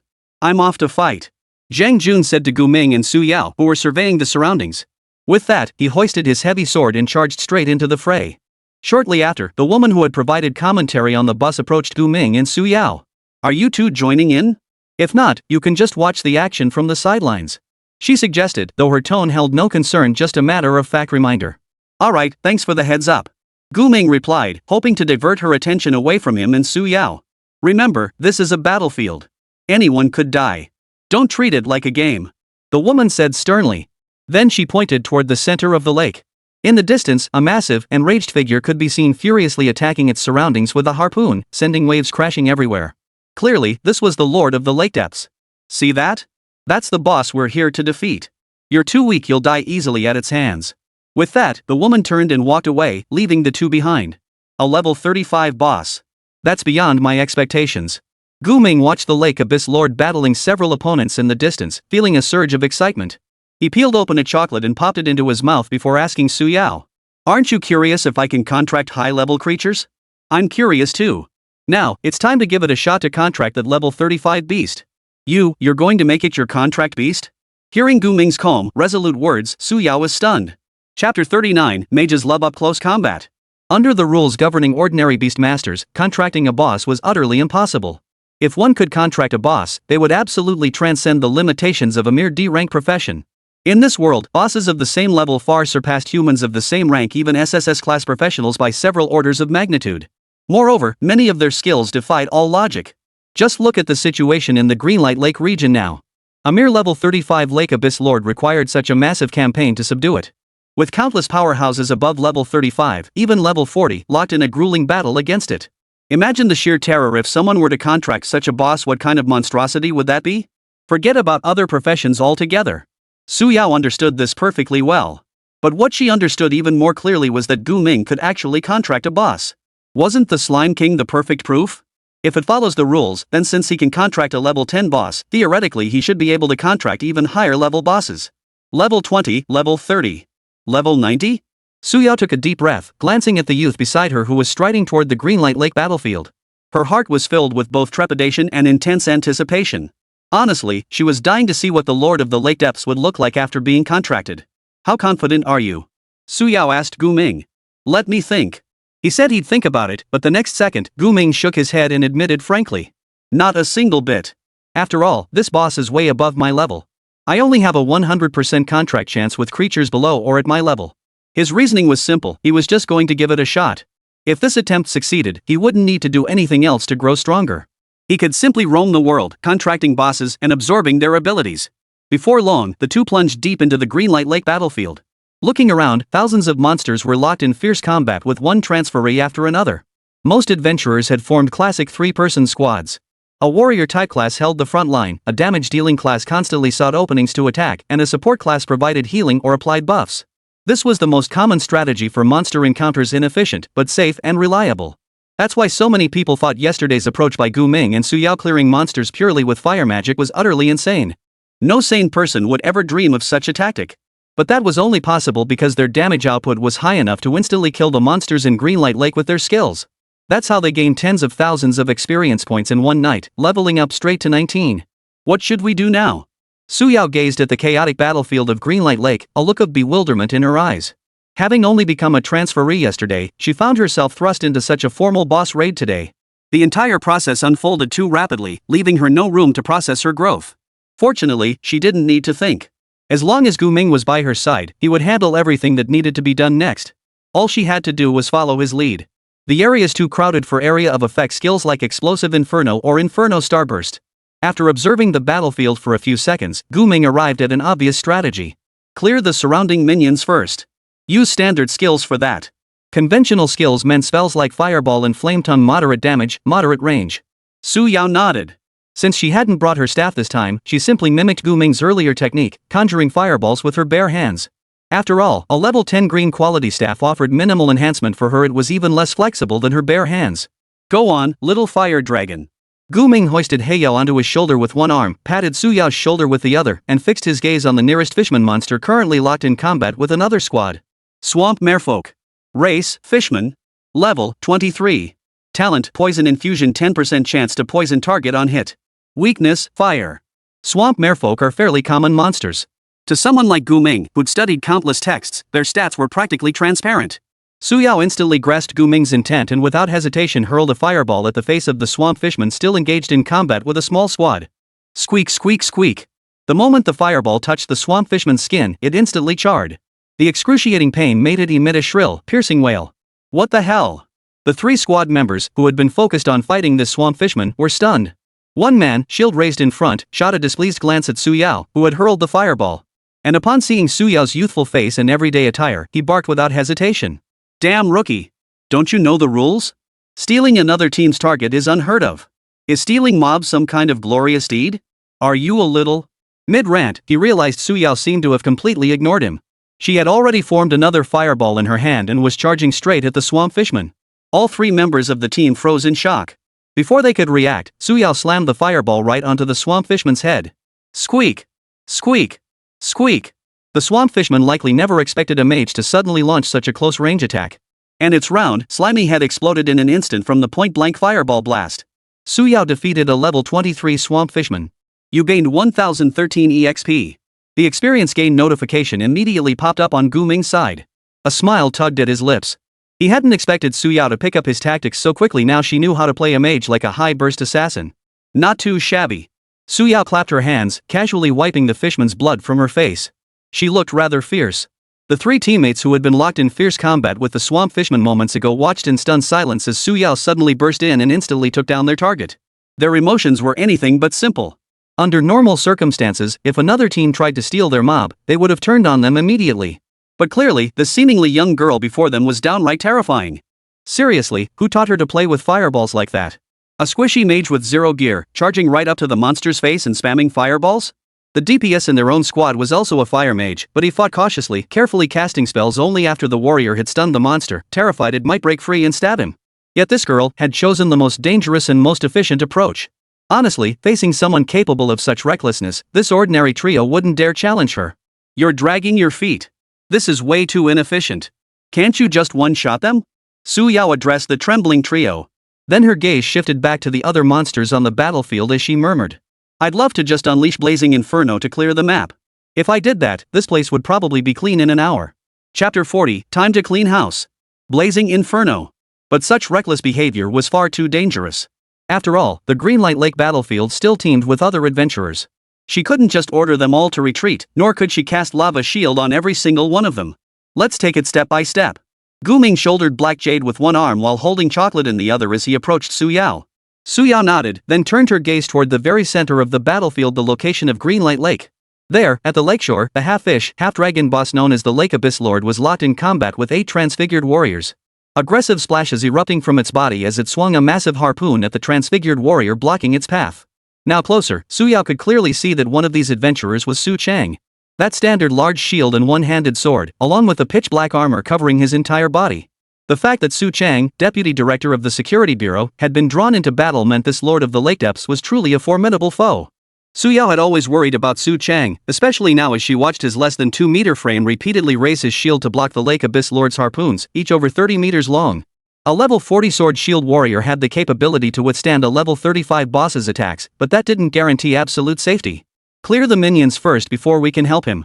Gu Ming sensed Suyao's concern and whispered the reminder. Suyao nodded, resisting the urge to act impulsively. However, just as she slapped her cheeks to shake off the daze and prepare to continue clearing the minions, a colossal figure suddenly materialized beside her. It was the Slime King, towering like a small mountain. Whoa! Even though she knew the Slime King wasn't aggressive, having something this massive looming beside her was overwhelmingly intimidating. The other teams on the battlefield noticed the commotion and reacted with equal parts confusion and shock. What the hell? Why is there a slime this huge on the battlefield? Holy crap, this thing's almost as big as that Lake Abyss Lord. Soon, the seasoned veterans realized that this massive black slime was actually a Beastmaster's contract beast. They were speechless. It felt like witnessing a newbie in a game pouring all their resources into upgrading a starter weapon. Seriously, what beast tamer has the time to mess around with a slime this big? Slimes have zero damage output, they're just scary to look at. Does it plan to ram these monsters to death with its body? Give me a break. What the crowd didn't know was that Gu Ming never intended to use the Slime King for damage dealing. Amidst curious, mocking, and disdainful stares, the Slime King's body rapidly transformed, extending countless slimy tentacles. And without exception, every single one of these tentacles reached out toward the nearest monsters. The monsters still locked in combat with the class changers hadn't even registered what was happening before they were wrapped in the Slime King's tentacles, slowly being dragged toward it. Hey, what the hell are you doing? Stealing our kills right in front of us. Several squads mid-battle, suddenly realizing their prey was being dragged away, charged toward Gu Ming, shouting accusations. However, before they could reach him to demand an explanation or beat him senseless, they witnessed Gu Ming swing a black-bladed longsword with one hand, piercing the body of an ensnared swamp fishman. He then conjured a fireball, reducing the struggling creature to ashes. The entire sequence was clean and decisive, without a hint of hesitation. What had taken their 3-man squad several minutes to dispatch was effortlessly dealt with by Gu Ming in under 10 seconds. What kind of damage is this? Seriously, what level of fireball spell could incinerate a swamp ogre like that in one hit? Gu Ming's damage output seemed utterly absurd to the average person. After all, the 3000% fire damage bonus from the Yi Flame Emperor talent was no joke. Even though he was only level 19, his fire magic damage completely rivaled and even surpassed that of a level 30 fire mage decked out in blue gear and wielding a fireball spell over 10 levels. What shocked the other parties even more was that it wasn't just this teenager dealing such absurd damage. The girl beside him, dressed in cute casual clothes, could also wipe out a minor monster with a single gesture. The two of them on this battlefield were like the fire god incarnate, slaughtering these monsters crawling out of the water with utter abandon. While monster stealing was indeed despicable, universally condemned, and a violation of unspoken battlefield rules. Yet one rule stood above all unwritten codes. Might makes right. That's right, as long as you demonstrate overwhelming superiority over others, whatever you do is justified. Even if some harbored resentment, they dared not voice it. Especially on this battlefield where everyone fights monsters for their lives. Everyone's risking their lives here. If an exceptionally powerful transferee appears, one who doesn't harm the innocent and effortlessly takes down monsters they've spent ages hunting. That's not stealing kills. This is a big shot clearing the field. Better step aside quickly, lest you get crushed like a stray dog by the big shot. After witnessing Gu Ming and Suyao's prowess, many sensible players began keeping their distance, abandoning the monsters they were fighting. This conveniently allowed the Slime King's tentacle attacks to strike unimpeded. You're something else. Who knew the Slime King could be used like this? Suyao couldn't help but marvel as she watched the monsters being dragged over one by one. Time to get down to business. Clear the map. Gu Ming wasted no words and dove straight into action. With so many monsters now pulled within range, he saw no need to waste fireballs on each one individually. Instead, he unleashed his new skill, Flaming Star Explosion. He raised his hand. The next second, a black flame sphere the size of a basketball slowly rose from his palm. Immediately, fueled by his MP, the sphere began to grow larger and larger, simultaneously exerting an ever-increasing gravitational pull on surrounding objects. This is Blazing Star Explosion. Suyao watched the scene unfold, her small mouth parting slightly in astonishment. She knew she could unleash this skill too. She'd been itching to try this move for ages. But she'd never had the chance. Now, the chance had arrived. Me too. Overcome with excitement, Suyao began to gather a sphere of black flame. However, before it could fully form, it was absorbed by Guming's skill, flame absorption. The purpose of flame absorption was to absorb all flames and convert them into his own MP. Su Yao froze for a moment, then turned to Guming with a pout, demanding, "What the heck? I didn't even get to release it yet. Save your MP. Your time to shine is coming soon," Guming said to Su Yao as he continued to gather the black flames. "Huh? My turn? What am I supposed to do?" Su Yao was a bit confused. Guming had already cleared all the monsters, what else could she possibly do? "Remember what I told you when I bought you that dead contract pendant?" Guming asked Su Yao. Su Yao froze, then her expression darkened. Guming had said back then that the purpose of buying her this life-saving necklace was to send her into mortal danger. "You want me to risk my life against the Lord of the Lake Abyss?" Su Yao pointed at herself, her voice trembling. "Well, if you, the contract beast, don't risk your life, should I, the Beastmaster, risk mine instead?" 666. Chapter 41, Black Flame? No, a black hole. Though Su Yao couldn't fathom what devilish scheme Guming was cooking up, she couldn't shake this awful feeling. After all, he told her to risk her life, how could things possibly turn out well? Still, there were many ways to risk one's life. She just didn't know which one Guming wanted her to choose. "Forget it. Let's clear these minor enemies first. Risking my life can wait." Su Yao instinctively began to form a fireball to clear the surrounding minions. But she immediately recalled Guming's warning to conserve her energy. She pursed her lips and absorbed the newly formed fireball back into her mana. Now, the black flame sphere Guming had condensed midair was slowly expanding and growing larger, gradually drawing in the monsters entangled by the Slime King. This attraction was purely physical. The other squad members, who had been on the verge of fleeing moments ago, now found beads of sweat forming on their foreheads as they watched Guming unleash this bizarre skill. "What kind of skill is this? I've never seen anything like it. I can't figure it out at all," muttered the fire mage from the team whose monster had been snatched by Su Yao. He had been a fire mage for 4 years now, reaching level 29, a seasoned veteran who had seen it all. Yet, a skill like this, condensing a black flame sphere that attracted surrounding objects, he had never seen it before nor even heard of it. On the surface, this skill didn't even seem as powerful as a high-level fireball spell. Yet its constantly expanding volume and the deathly aura emanating from its black flames made it impossible to underestimate. "Hey, aren't those two from our bus? Hey, old Zhang, you know them, right?" A healer nudged the man beside him who carried a heavy sword. This man was none other than Zhang Jun, who had crossed paths with Guming and Su Yao on multiple occasions. Zhang Jun narrowed his eyes, having been observing Guming and Su Yao's situation all along. He gave a slight nod. "I suppose I know them, but only from 2 brief encounters. But these kids might actually have something special. You know, that little girl in the pink dress? Seems like she's a 3S class profession." As he spoke, those nearby turned to look at him, their expressions questioning his claim. What did a 3S class profession even mean? There were nearly 100 job changers on the Greenlight Lake battlefield now, and among all of them, there probably wasn't a single 3S tier existence. First off, 3S tier adventurers would never bother with such tedious grunt work like clearing minor mobs. And even if they did join a boss raid, they'd absolutely be among the vanguard charging the front lines to engage the boss. As for their low levels? Are you kidding? The moment word got out about any 3S tier adventurer, countless guilds, even entire nations, would scramble to recruit them. The resources they command mean they never have to grind like ordinary job changers. Once they've feasted on resources and hit the battlefield, they become the ones who dictate the entire situation. They are the absolute main force.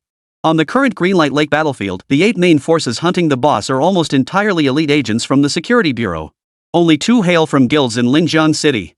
And among these 8, not a single one holds a 3S class. No way. A level 35 boss actually requires 3S class players? That little girl is just looking for trouble. Someone muttered in disbelief. Zhang Jun's mouth twitched. He couldn't fathom what these 2 kids were thinking. When they could easily be fed by someone else, they insisted on running out to fend for themselves. Stop staring at that little girl. Sure, she's pretty, but the one doing all the heavy lifting is that stinky boy over there. Someone pointed out. The crowd finally snapped out of their shock over the 3S profession and refocused their attention on Guming. Indeed, the black flame sphere suspended in midair had been unleashed by Guming, not Su Yao. But that was strange. Could Guming also be a 3S fire mage class? How else could he unleash such a fire-based spell? "Hey, old Zhang, what class is he?" At that moment, the healer in Zhang Jun's team couldn't help but blurt out the question. Zhang Jun pondered for a few seconds, then clapped his hands and exclaimed. "A Beastmaster. Right, I remember this kid's a Beastmaster. That giant slime beside him is his contract beast. A Beastmaster? No wonder. After all, no other class besides Beastmasters possessed the ability to command monsters. The black slime that had been gathering monsters for Guming all along was clearly very obedient, consistently assisting him. Whoa! Last time I saw this kid, his contract beast was barely basketball-sized. How did it grow to be as big as a mountain now? Zhang Jun muttered to himself. He'd never really pondered this before. When he'd met Gu Ming yesterday, he'd been utterly exhausted. If he hadn't been desperate for cash, he never would have pushed himself to take on this battle quest. But now that he thought about it, this kid was genuinely terrifying. He'd once dismissed Beastmasters as unpromising. Especially one whose contract beast was a slime. What the hell? How did a Beastmaster learn fire magic? Hey, can any of you fire mages just let others learn your skills? Zhang Jun asked the fire mage. The fire mage shook his head, his tone firm. Bro, you gotta be kidding. Not only can other classes not learn our fire mage skills, but even lightning mages and ice mages who share the same elemental roots can't learn fire magic. Mage classes are strictly divided into distinct branches. How could anyone just randomly learn skills? Except for our nation's SSS tier profession, the Grand Elemental Mage, no other mage can achieve this. As a veteran mage, his explanation carried considerable authority. This only deepened the others' confusion. But at that moment, Gu Ming's black flame orb had grown to nearly 3 meters in diameter. Its gravitational pull and the intensity of the black flames were growing ever stronger. A diminutive fishman was suddenly pulled skyward by the orb's pull. The instant his body touched the black flames, it seemed as though he'd been swallowed by the void. In a mere 2 seconds, not even ashes remained of its body. Only wisps of black smoke rose into the air. Looks like it deals massive damage, and it's not the same type as exploding hellfire. Gu Ming could sense it. Compared to the purple flames of Inferno Blast, the black flames of Skybust Star carried an effect closer to destruction. It no longer relied solely on the heat of flames to harm its targets. If explosive hellfire was a wide area clearing skill, then this Inferno Star was a more powerful, yet narrower range, skill with crowd control and target acquisition capabilities. Moreover, according to the skill description, the power of Inferno Star has no upper limit. While it's being condensed with MP, the black flame sphere itself can deal damage to the target. And upon completion of the gathering, it unleashes a cataclysmic explosion. This, undoubtedly, is where the true might of Inferno Star lies. Watching monsters one by one drawn to the black flame spheres, leaving only the colossal creatures like the Naga Serpentine struggling in their death throes. Gu Ming smiled faintly. Time for the big one. Chapter 42, Boss enters Phase 2. Boom. Boom. Boom. Boom. At the same time, in the central area of the Greenlight Lake battlefield, Su Chang and 7 other transfigures clashed with the Lord of the Lake Abyss, unleashing terrifying waves of sound. The Lord of the Lake Depth's eyes had turned bloodshot. Covered in wounds, it relentlessly attacked Su Chang, who held a large shield, using the harpoon in its hands. Initially, it employed techniques like thrusting and lancing, but now, enraged, it wielded the spear weighing thousands of pounds like a blunt weapon, smashing wildly. Yet even these attacks were becoming increasingly unbearable for Su Chang. Damn it! Are you guys in the back even doing anything? How long do I have to tank this before you finish him off? To better defend himself, Su Chang discarded his sword and braced the massive shield with both hands against the Lake Lord's relentless onslaught. Not only did he have to withstand the Lake Lord's attacks, but he also had to constantly watch out for being sucked into the surrounding lake waters. This boss's talent, Gueshu, was just too damn annoying with its relentless, fixed-area crowd control. Roar! The Lord of the Lake Depths, driven to desperation, gripped his trident with both hands and suddenly charged forward, swinging it with all his might at Su Chang. The sheer force of the strike generated a powerful gust of wind, forcing the 2 class advancement players who had just attempted to close in for an attack to instinctively dodge. Seeing the danger, Su Chang knew he couldn't take this head on. He decisively timed the Lake Abyss Lord's attack and unleashed the shield counter skill. This skill, executed at the perfect moment, allowed the user to withstand any single physical attack while simultaneously stunning the attacker. Su Chang's great shield glistened like a mirror. He then guided the Lake Abyss Lord's harpoon, using the edge of his shield to deflect it, instantly nullifying its overwhelming force. Thud! The harpoon sliced past the shield in the next instant, plunging directly into the ground. Switch out! Give me a breather. Where's the off-tank? After deflecting the strike, Su Chang gasped for breath, his entire body drained of energy. The sub-tank, a class-changed adventurer, immediately responded and rushed over, taking over the damage-soaking duties from Su Chang. After battling for hours, Su Chang finally had a chance to step aside and catch his breath. He picked up his sword from the ground and slowly moved away from the Lord of the Lake Abyss, approaching a healer to receive a stamina-restoring skill. Who knew it would be this troublesome? Su Chang gasped for breath while surveying the situation on the Greenlight Lake battlefield. The moment he looked, he immediately sensed something was wrong. What's going on? Why are so many areas deserted? Didn't I send out a call for reinforcements to clear the minor enemies? Deputy Director Su. They're all over there. The healer restored Su Chang's stamina while gesturing toward the gathering points of the various squads. What? Those bastards are slacking off over there. Su Chang glared in the direction the healer was pointing, cursing under his breath. But soon, he noticed something else terribly wrong. What was that mountain-sized slime doing on the battlefield? Its tentacles had practically snatched up every remaining monster. Nearby sat a black sphere at least 3 or 4 meters in diameter. More importantly, Yao Yao. Despite the distance, Su Chang recognized Su Yao instantly. His eyes widened and he instinctively took a few quick steps forward. The healer immediately grabbed him, pleading. Don't go. You're not fully recovered yet. I saw my daughter. Why is she in this godforsaken place? I specifically told her not to wander off. Su Chang's voice carried worry and a hint of anger. Especially when he spotted Gu Ming there too. He was certain it was the kid Gu Ming who led Su Yao here. Gu Ming was currently channeling a ball of black flame, relentlessly obliterating the monsters drawn to it, while his body continuously emitted the glow of gaining experience. Su Yao was doing the same. The two seemed to be out of danger. But Su Chang still couldn't relax. Yet he couldn't abandon his post and leave 7 teammates behind to search for Su Yao. Damn it! If a single hair on my daughter's head gets touched, I'll skin you alive. He cursed furiously. Suddenly, at that very moment, the black flames Gu Ming had been gathering stopped expanding and lost their pull. The other squad members watching this scene instinctively held their breath, as if anticipating something dreadful was about to unfold. The larger monsters not drawn in appeared momentarily dazed, but their combat instincts kicked in the instant they broke free from the pull. They immediately raised their weapons and charged toward Gu Ming. Yet, at that very moment, the black flame sphere, which had been as still as death moments before, instantly collapsed into a sphere only a dozen centimeters across, a sphere as deep and profound as a black hole. Oh no! Years of frontline experience told Su Chang that this black sphere was about to unleash terrifying power. He tried to save Su Yao, who was staring blankly at the black sphere, but it was clearly too late. The next second, within a radius of over 10 meters around Gu Ming, it felt as if a vacuum had formed. Except for him and Su Yao, all the remaining monsters, even bits of soil and stones, were sucked into the black sphere. Then, the sphere collapsed to its absolute limit before instantly expanding and exploding outward. Boom! A mass of black flames instantly engulfed everything around Gu Ming. Seconds later, as the flames dissipated, a massive crater had formed within the radius of several meters centered on him. Only the ground beneath him and Su Yao remained untouched. This area seemed as if God had erased it. Nothing remained except jumbled rocks and soil. The ferocious monsters that had been there moments before vanished without a trace. No lingering flames, no embers. The cleanliness around him was almost frightening. This was the flame explosion heavenly star. What the hell is he doing? Just how powerful is this kid? Several seconds later, Su Chang finally snapped out of his shock. Seeing Su Yao unharmed, he breathed a sigh of relief. It seemed that although Gu Ming was mad, he didn't seem to be harming Su Yao. Deputy Director Su.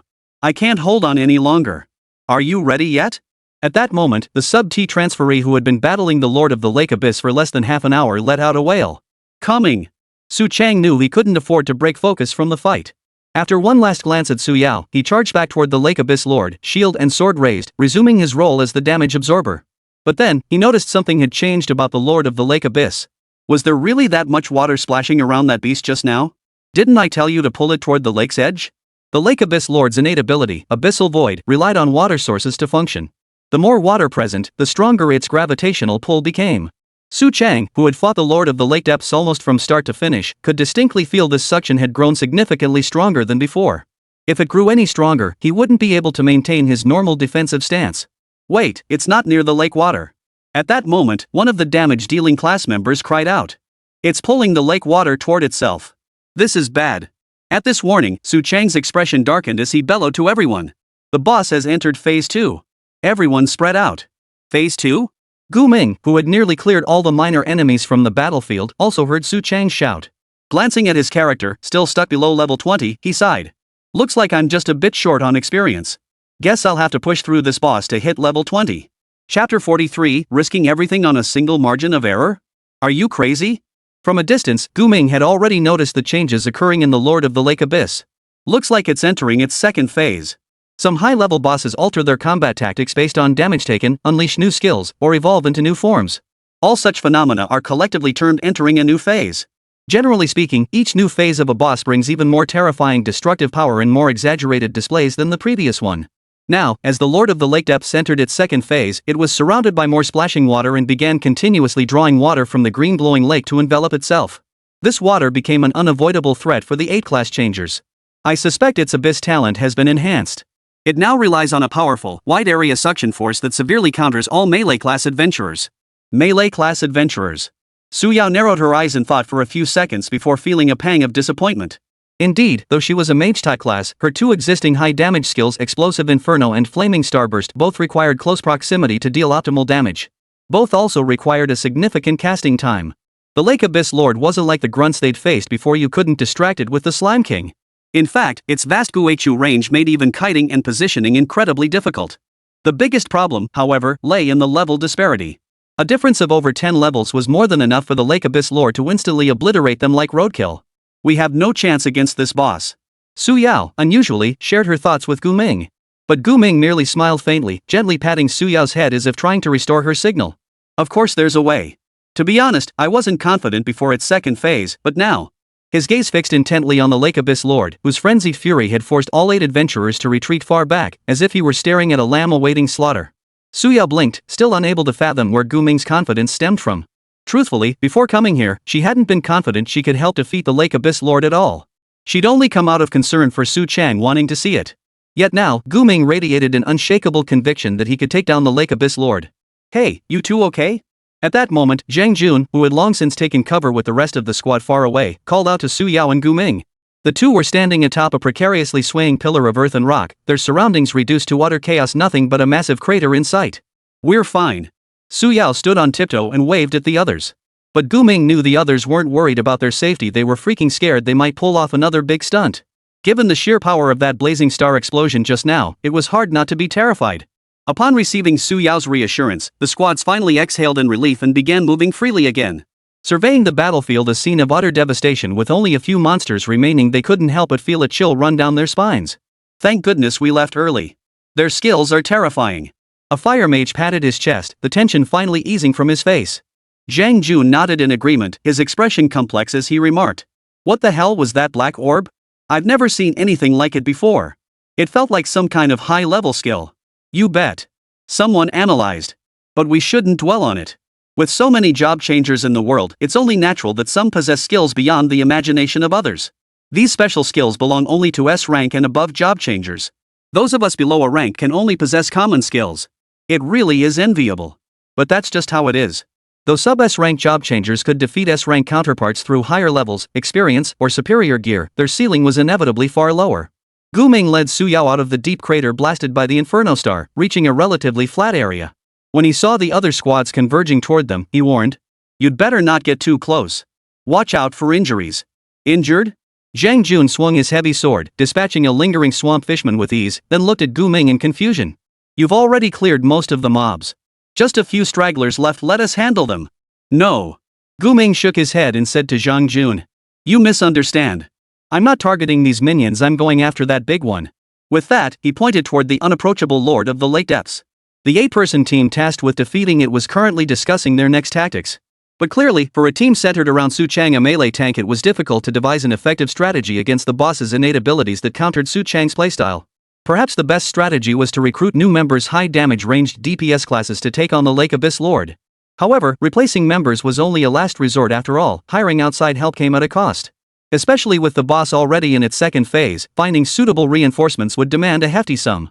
Unless absolutely necessary, Su Chang would not play this card. That's precisely why they're currently locked in a stalemate with the Lord of the Lake Depths, adopting a defensive posture. This was obvious to everyone. Zhang Jun couldn't wrap his head around it. How could Gu Ming possibly have the confidence to take down a boss that had left even 8-class transition adventurers with an average level above 35 utterly helpless? Young man, I admit I underestimated you earlier. But you must understand, this boss is on an entirely different level from the regular mobs. Zhang Jun no longer acted as rudely as before. Entering the battlefield had sobered him considerably. After all, this was a matter of life and death. As the senior, he still wanted to offer Gu Ming some advice. The fire mage who stood closest to him pushed his glasses up his nose and said earnestly, Old Zhang's right, bro. I see you're not wearing any gear, no accessories either, and your level's even lower than the boss's. For you, fighting this boss means zero margin for error. If it hits you once, no, even if it just grazes you, you'll be dead. The others nodded in agreement. Exactly. That was the problem. This wasn't a game where you could respawn infinitely with unlimited room for error. Everyone understood one truth: when facing a boss, the most crucial factor wasn't raw damage output, but whether you could afford a higher margin for error. If you can't beat the boss, you can switch players. But if the boss one-shots you, there'd be no chance for regret. Gu Ming didn't deny what everyone was saying. True, his margin for error was indeed low, but... Ugh. Su Yao felt Gu Ming's gaze and couldn't help but shiver. Pointing at herself, she asked in a trembling voice. Is it finally my turn? That's right. Gu Ming patted Su Yao's shoulder and said with a smile. You have one chance to be immune to fatal damage. Go ahead and risk it all. I suppose so. Su Yao nodded, raising her hand to touch the deceased's contract pendant around her neck. But the next second, she realized something was off. Wait, only one chance? You really want me to go all out? Chapter 44, Roll the dice and take down the boss? How could Su Yao describe her current state of mind? She didn't know, but it was pretty hopeless. All she knew was that Gu Ming really didn't treat her like a human being. Although the dead man's pact pendant could grant immunity to one fatal blow, after absorbing the damage, she'd be left in such a weakened state she wouldn't even be able to run. Wouldn't she still get speared through by the Lord of the Lake Abyss? What kind of margin for error was this? The other team members were all startled. They hadn't expected Gu Ming to risk his own life, but instead send this adorable little girl beside him to face certain death. How could he bear it? Gu Ming could bear it, but he wasn't truly sending Su Yao to her death. Trust me, nothing will happen. We're heading straight to meet your father now. He patted Su Yao's shoulder, then hoisted Black Jade onto his back and strode purposefully towards Su Chang. But, fine. Though Su Yao had no idea what strategy Gu Ming had in mind, she chose to trust him and immediately followed him as they ran off. The remaining squads were left bewildered. They exchanged confused glances before deciding it was best not to get involved. After all, they were all Class B combatants tasked solely with clearing minor enemies from the battlefield. With the minor monsters on the battlefield now virtually wiped out, they should have been able to clock out and collect their pay. But damn it, I still want to see how this kid plans to take down that freak fish. Zhang Jun watched the second stage Lake Depths Lord, which even 8-class transition fighters averaging level 35 dared not approach. He silently found a suitable spot to sit and began observing the battle. Others who were curious followed suit, sitting down nearby. Damn it. Kiting tactics won't work either. The Lake Abyss Lord's current abyssal void spans at least 80 meters. Su Chang and the other 7 class changers circled around the Lake Abyss Lord, maintaining distance while discussing their next move. However, nearly every tactic he proposed was rejected. Even the safest, most reliable kite-tugging tactic was useless now. After all, the scope of the abyssal void was simply too vast. None of them possessed the capability to inflict lethal damage on the Lord of the Lake Abyss from beyond 80 meters. Many spells and ranged attacks suffered significant damage reduction with increasing distance. What should we do then? Deputy Director, why don't we call for reinforcements? This really needs the guild members to handle it. A transferee from the Security Bureau suggested. Our Security Bureau has too few specialized classes. A guild would definitely find someone who can counter this boss. I'd rather not involve them unless it's absolutely necessary. Su Chang's expression was grave, tinged with resignation. He sighed and said, we can't keep relying on outside help for every battle, can we? That's not how it should be. People will look down on us. True. Of the 8 class changers sent to subdue the Lord of Lake Abyss, only 2 were support roles, the rest were all from the Security Bureau itself. Su Chang wanted to use this expedition to prove the Security Bureau's strength. He refused to let certain guilds keep overshadowing them forever. But honestly, the Security Bureau's development in Lingjiang City over recent years had been nothing short of chaotic. Beyond internal power struggles, many newly risen powerhouses preferred joining guilds that offered greater freedom and resources, rather than the Security Bureau. This had led to a situation where, despite being an official department, they constantly had to seek external assistance from guilds whenever a boss raid was needed. Su Chang found this situation rather humiliating. But just as he was about to brainstorm for new strategies, Dad! Over 100 meters away, Su Yao and Gu Ming were running toward them. Battle-hardened Su Chang was accustomed to such struggles and remained remarkably calm. But the moment he saw Su Yao, his composure shattered instantly. Yao Yao! What are you doing here? His outburst drew the attention of all the other transmuters from the Security Bureau. They all knew that the girl running over was Su Chang's own daughter. We cleared all the minor monsters, so we thought we'd lend a hand. Su Yao called out to Su Chang as she ran toward him. Just as she was about to run closer to Su Chang, Gu Ming judged the distance perfectly and pulled Su Yao back when she was about 100 meters away. Alright, stay right here. Any closer and you risk being affected by the Gu Chu. Gu Ming held Su Yao back and looked toward the Lake Abyss Lord, who was relentlessly pursuing Su Chang and his group. Instantly, he visually assessed the Lake Abyss Lord's Gu Chu range. As long as they stayed within this range, the Lake Abyss Lord, whose attention was drawn by Su Chang and the others, would not attack them. Seeing Gu Ming hold Su Yao back, Su Chang's heart finally settled. It seemed Gu Ming wasn't truly a beast after all. He hadn't tricked Su Yao into a suicide mission. Stay back. We'll handle this guy soon, no need for your help. Su Chang shouted at Su Yao and Gu Ming. How do you plan to handle it? With your current setup, you have no chance against the Lord of the Lake Abyss. Gu Ming retorted to Su Chang. Su Chang froze for a moment. Just as he was about to retort, he heard Gu Ming continue. he declared loudly. 1 sword and shield warrior, 1 heavy knight, 2 gunners, 2 elemental mages, and 2 support mages. None of you can maintain normal output under the influence of the abyssal void. After observing for a while, I see you lack the strength to overwhelm the Lord of the Lake Abyss. Therefore, the only way to kill it is to attack from outside the reach of the abyssal void. But you must have already considered this tactic. The fact that you haven't executed it yet can only mean your damage dealers lack ranged capabilities. His words left the 8th-class transitioners, who had been locked in a stalemate with the Lord of the Lake Abyss for so long, speechless. Indeed, this was their reality. They truly seemed utterly helpless against the Lake Abyss Lord. After all, fighting the Lord of the Lake Depths within the confines of the abyssal void is far too risky. What kind of cold-hearted remarks are you spouting, you little brat? We have no choice, and it's none of your business to stand here spouting nonsense. A gunner wielding a sniper rifle snapped back at Gu Mingdao, his voice thick with anger. Truth be told, he wasn't without long-range attack capabilities. On the contrary, as a gunner, especially one skilled in sniping, he possessed the means to strike targets with precision from hundreds of meters away. But the moment his bullets entered the Guechu's domain, they would be stripped of most of their kinetic energy by its power, rendering them utterly ineffective against the Lord of the Lake Abyss. The Lake Abyss Lord could now manipulate the lake waters, using the Guechu to continuously form waves of water droplets as defense, a fatal weakness for physical ranged attacks. At the end of the day, do you really have any means to attack from outside the Guechu's influence? Don't be ridiculous. Just watch. Gu Ming pulled Su Yao backward while summoning the mountain-sized Slime King. He instructed Su Yao. Start channeling the Flaming Star Explosion. Don't stop until your MP is completely depleted. Okay. Su Yao stood at a safe distance from the Lord of the Lake Abyss, raising her left hand to unleash the Flaming Star Explosion. Simultaneously, she continuously channeled MP into the black flame sphere, causing it to gradually swell. The first time she unleashed this skill, she felt her MP being sucked out like water from a pump. The rate of depletion was absurdly fast and only accelerating. Give me your right hand. Gu Ming spoke as he grabbed Su Yao's right hand and placed it directly inside the Slime King's body. The next second, Su Yao felt an endless stream of MP surging out from within her body. She instantly grasped Gu Ming's intent and gasped in shock. You're planning to make me roll a big one and instantly kill the boss? You're thinking too simplistically. Gu Ming shook his head, then turned to the bewildered Su Chang. Uncle Su, you'd better be ready to catch Su Yao when she comes crashing down, otherwise she'll die. What? Chapter 45, he's really willing to risk his life. Su Chang froze upon hearing Gu Ming's words, then grew furious. He had no idea what Gu Ming was up to, but letting Su Yao die? Don't you dare do anything reckless. Just be ready to catch Su Yao when the time comes. Gu Ming watched as the black flame sphere Su Yao had conjured grew larger and larger, its gravitational pull intensifying. Starting at the size of a basketball, it now spanned nearly 5 meters in radius. Meanwhile, the Slime King's body shrank visibly as it continuously channeled healing energy to Su Yao. Su Yao's current state was one of simultaneously receiving healing from the Slime King while continuously draining MP to condense the black flames. The sensation was bizarre, as if she had become a conduit for the flowing MP.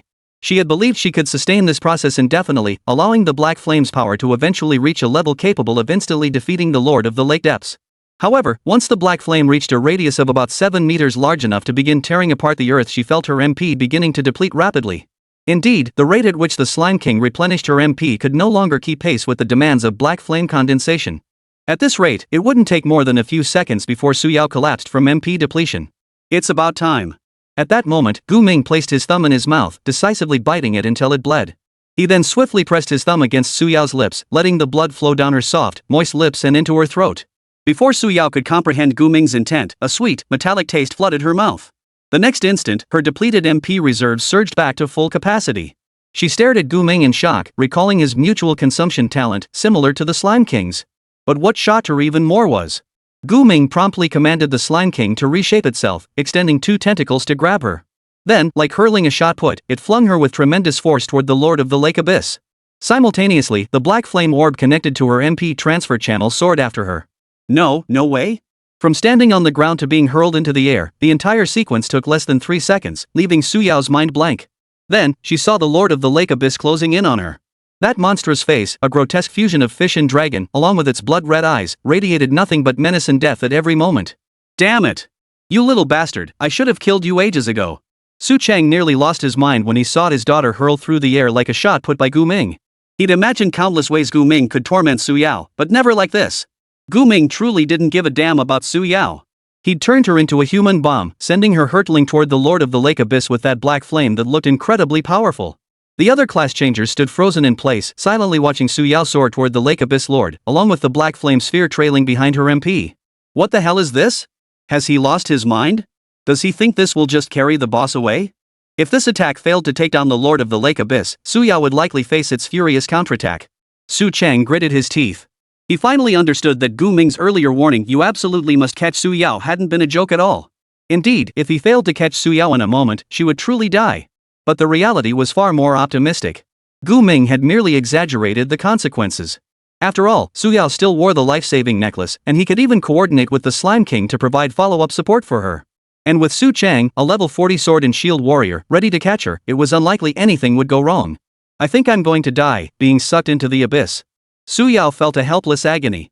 The moment she entered the abyss's range with the black flames, a pulling force took hold, guiding her straight toward the Lord of the Lake Abyss. Just then, Gu Ming shouted. "What are you waiting for? Release the flaming explosion star." "Ha? Oh." Jolted back to her senses by Gu Ming's reminder, Su Yao abruptly cut off the MP supply to the flaming star. The flame explosion star ceased expanding at that moment.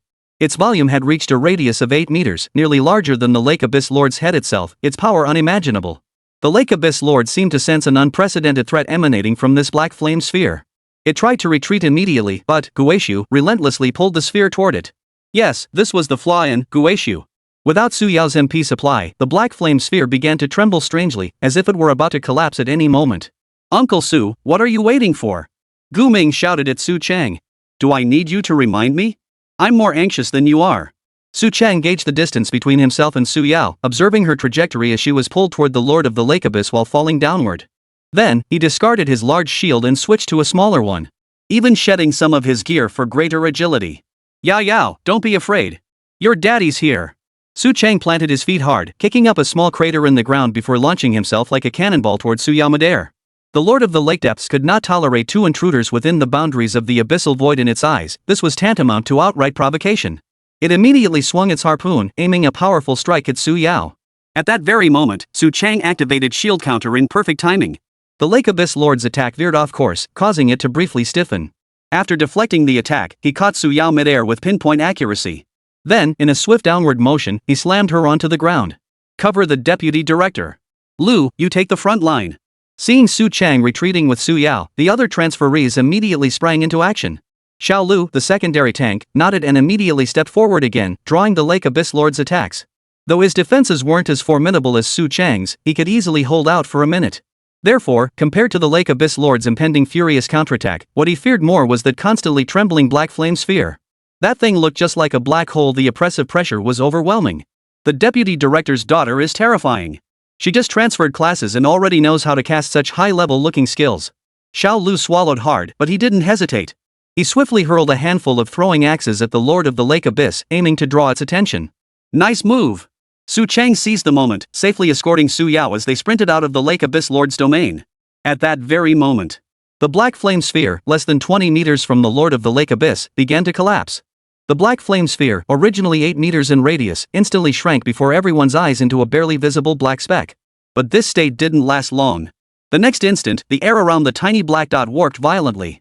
Then, the black flames that had just collapsed erupted outward, generating a gravitational pull several times more powerful than before. Even a colossal entity like the Lord of the Lake Depths stumbled under its force. Boom! Mid-air, the black flames exploded outward like a tsunami surging in all directions. At that moment, it felt as though the entire world had fallen into deathly silence. Roar! Half of the Lake Abyss Lord's face was instantly reduced to a bloody mess, with exposed bones and a large chunk of shoulder torn away. And now, it's my turn. Without warning, Gu Ming began to gather black flames as well. Chapter 46, Contract Level 35 Boss Lord of the Lake Abyss. The Lord of the Lake Depths suffered unprecedented devastation, with chunks missing from its head and shoulder, yet it showed no sign of collapsing. It roared and bellowed, wildly swinging its harpoon in all directions without aim. Thud! Thud! Thud! Seeing this, Su Chang immediately pulled Su Yao and the other 7 class changers to safety. Only then did they notice that Gu Ming, far away, had unleashed the exact same skill Su Yao had just used. A ball of raging black flames coalesced in Gu Ming's hands, its radius already reaching 3 meters. Having just escaped danger, Su Yao snapped back to her senses. She knew she had to act now. Dad, throw me near him. What? Throw me near who? That brat? He nearly got you killed just now.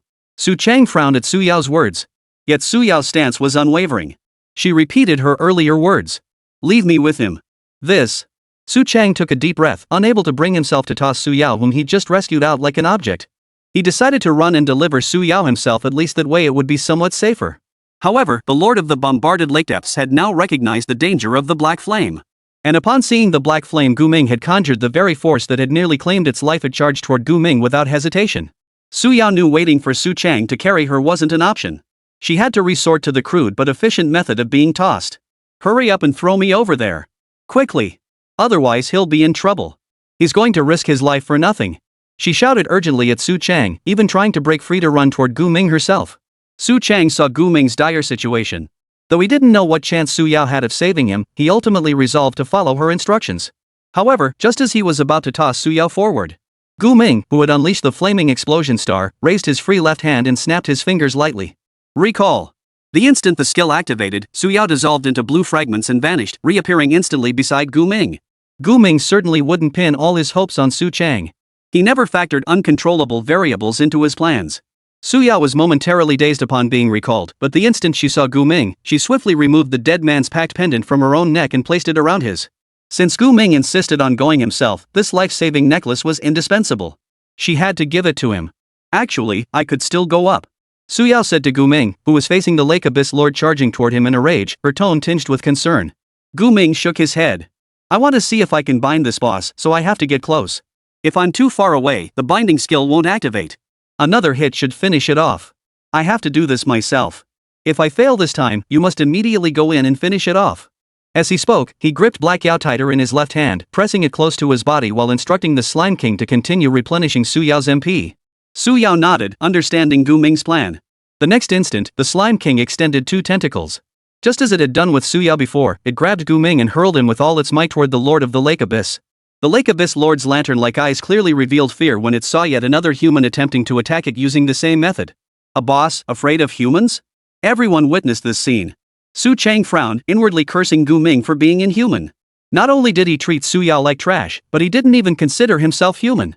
On his second day after changing jobs, he dared to play with death like this? That fearless youth suspended mid-air, was he truly only 18? Was he really just a high school student? Damn it, are kids these days all this crazy? You can say that again. That kind of suicide-level attack? Even when I hit level 50, I wouldn't dare try it. A gunner in the raid team remarked. I take back my earlier underestimation of him. This kid's got real guts, makes us grown men look like cowards.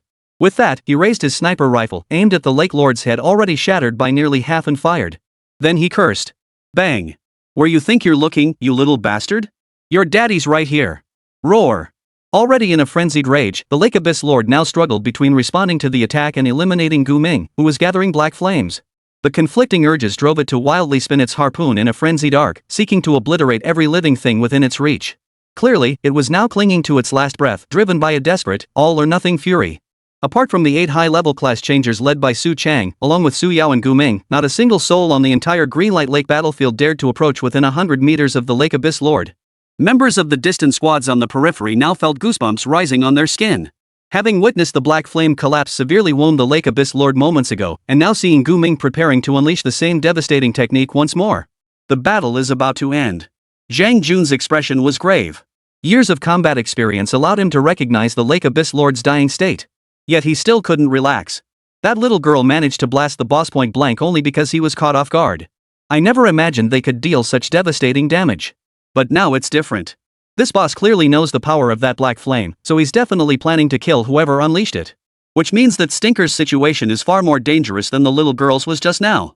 Even if Gu Ming managed to unleash the Inferno Star and hit the boss, he'd struggle to survive amidst the boss's chaotic, white area attacks. How could an undergeared, low-level teenager, not even a warrior class, possibly withstand the attacks of a level 35 boss in this state? This is insane. This person is insane. What kind of mindset would dare to do something like this? Someone murmured involuntarily. However, though Gu Ming might be a bit reckless, he was certainly no fool who would throw his life away. The life-saving effect of the dead man's packed pendant, the blocking effect of his crimson weapon Black Onyx, his own additional lava shield, and the ultra-powerful instant recovery of Reverse Devour. With all these safeguards in place, he didn't believe he would die. Soaring into the sky, he confronted the ferocious beast head-on. Gu Ming stabilized his posture and unleashed a 4-meter radius Inferno Star explosion. Simultaneously, he positioned Black Obsidian firmly at his side, aligning with the attack trajectory of the Lake Abyss Lord wielding its harpoon. This maneuver minimized potential damage. Finally, a translucent lava shield enveloped him entirely. Roar! Splashes erupted around the Lord of the Lake depths like crashing waves as he wildly swung his harpoon at Gu Ming mid-air, completely ignoring the black flame hurtling toward his chest. It was truly prepared to fight to the death, determined to kill this audacious human who dared to defy it. Gu Ming was airborne. Without the ability to fly, he had no way to evade any attack. Boom! The black flame collapsed, exploding against the Lord of the Lake Abyss's chest. Simultaneously, a harpoon strike shattered the molten shield and slammed into the black jade beside Gu Ming. The black jade deformed under the immense impact, but a red-quality weapon wouldn't shatter from this. However, Gu Ming fared much worse. His entire body contorted as if it might snap clean in two from the blow. That kid's going to die. Su Chang stomped his feet in frustration, grabbing his shield to rush to Gu Ming's rescue. But then he noticed shards of glass suddenly appearing around Gu Ming as if something had absorbed the fatal blow for him. 10 million wasn't wasted. The necromancer's contract necklace around his neck dimmed. Simultaneously, Gu Ming felt as though his body had been drained of all strength, unable to move a muscle. This was the price of life preservation, plunging the wearer into extreme weakness in an instant. But it didn't matter. Gu Ming bit into his wrist and greedily drank his own blood. The reverse devouring effect kicked in, and his condition improved significantly. The dead man's contract necklace around his neck regained its luster. Next, contract magic. In the next instant, a massive contract formation enveloped the Lord of the Lake Abyss.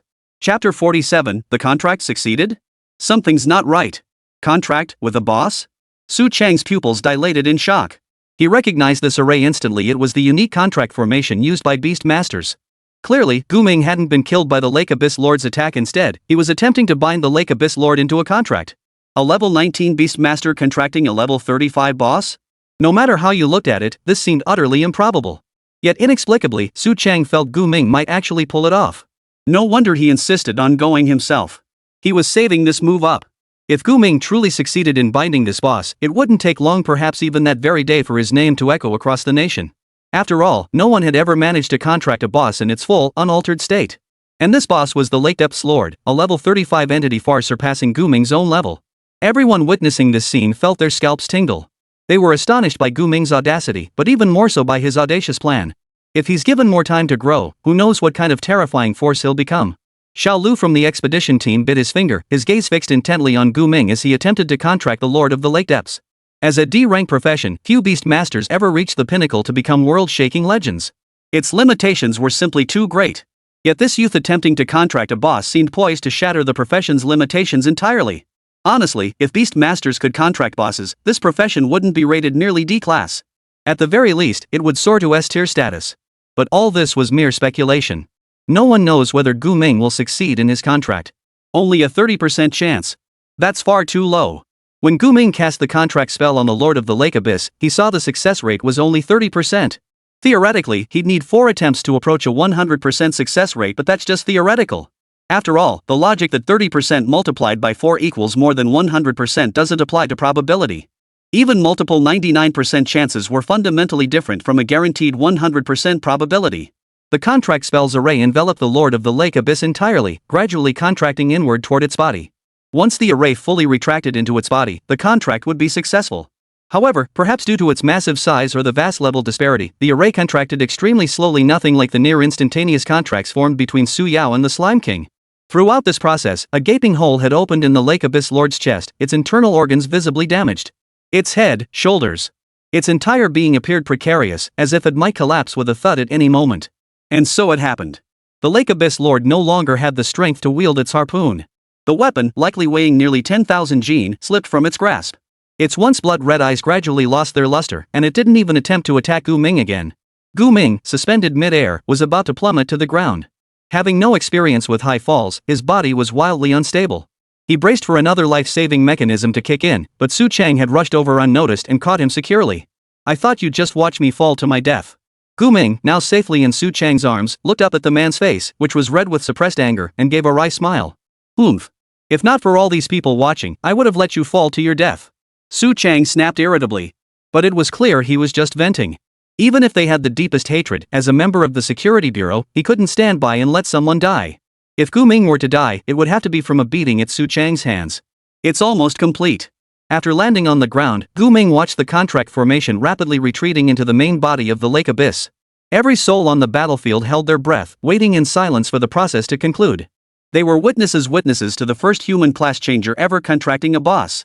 Just as the contract formation was about to enter the lake abyss's main body, it abruptly halted. But just when Gu Ming thought it was over, it surged forward again, merging into the lake abyss's main body at an astonishing speed. You have successfully contracted the Lake Abyss Lord.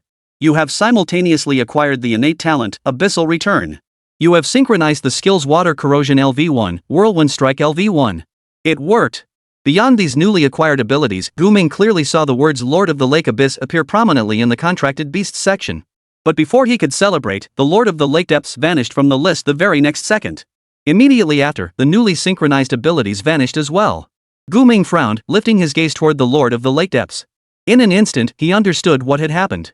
This creature, it's dead. Already severely wounded and barely recognizable, the Lord of the Lake Depths had died the instant the contract was successfully formed.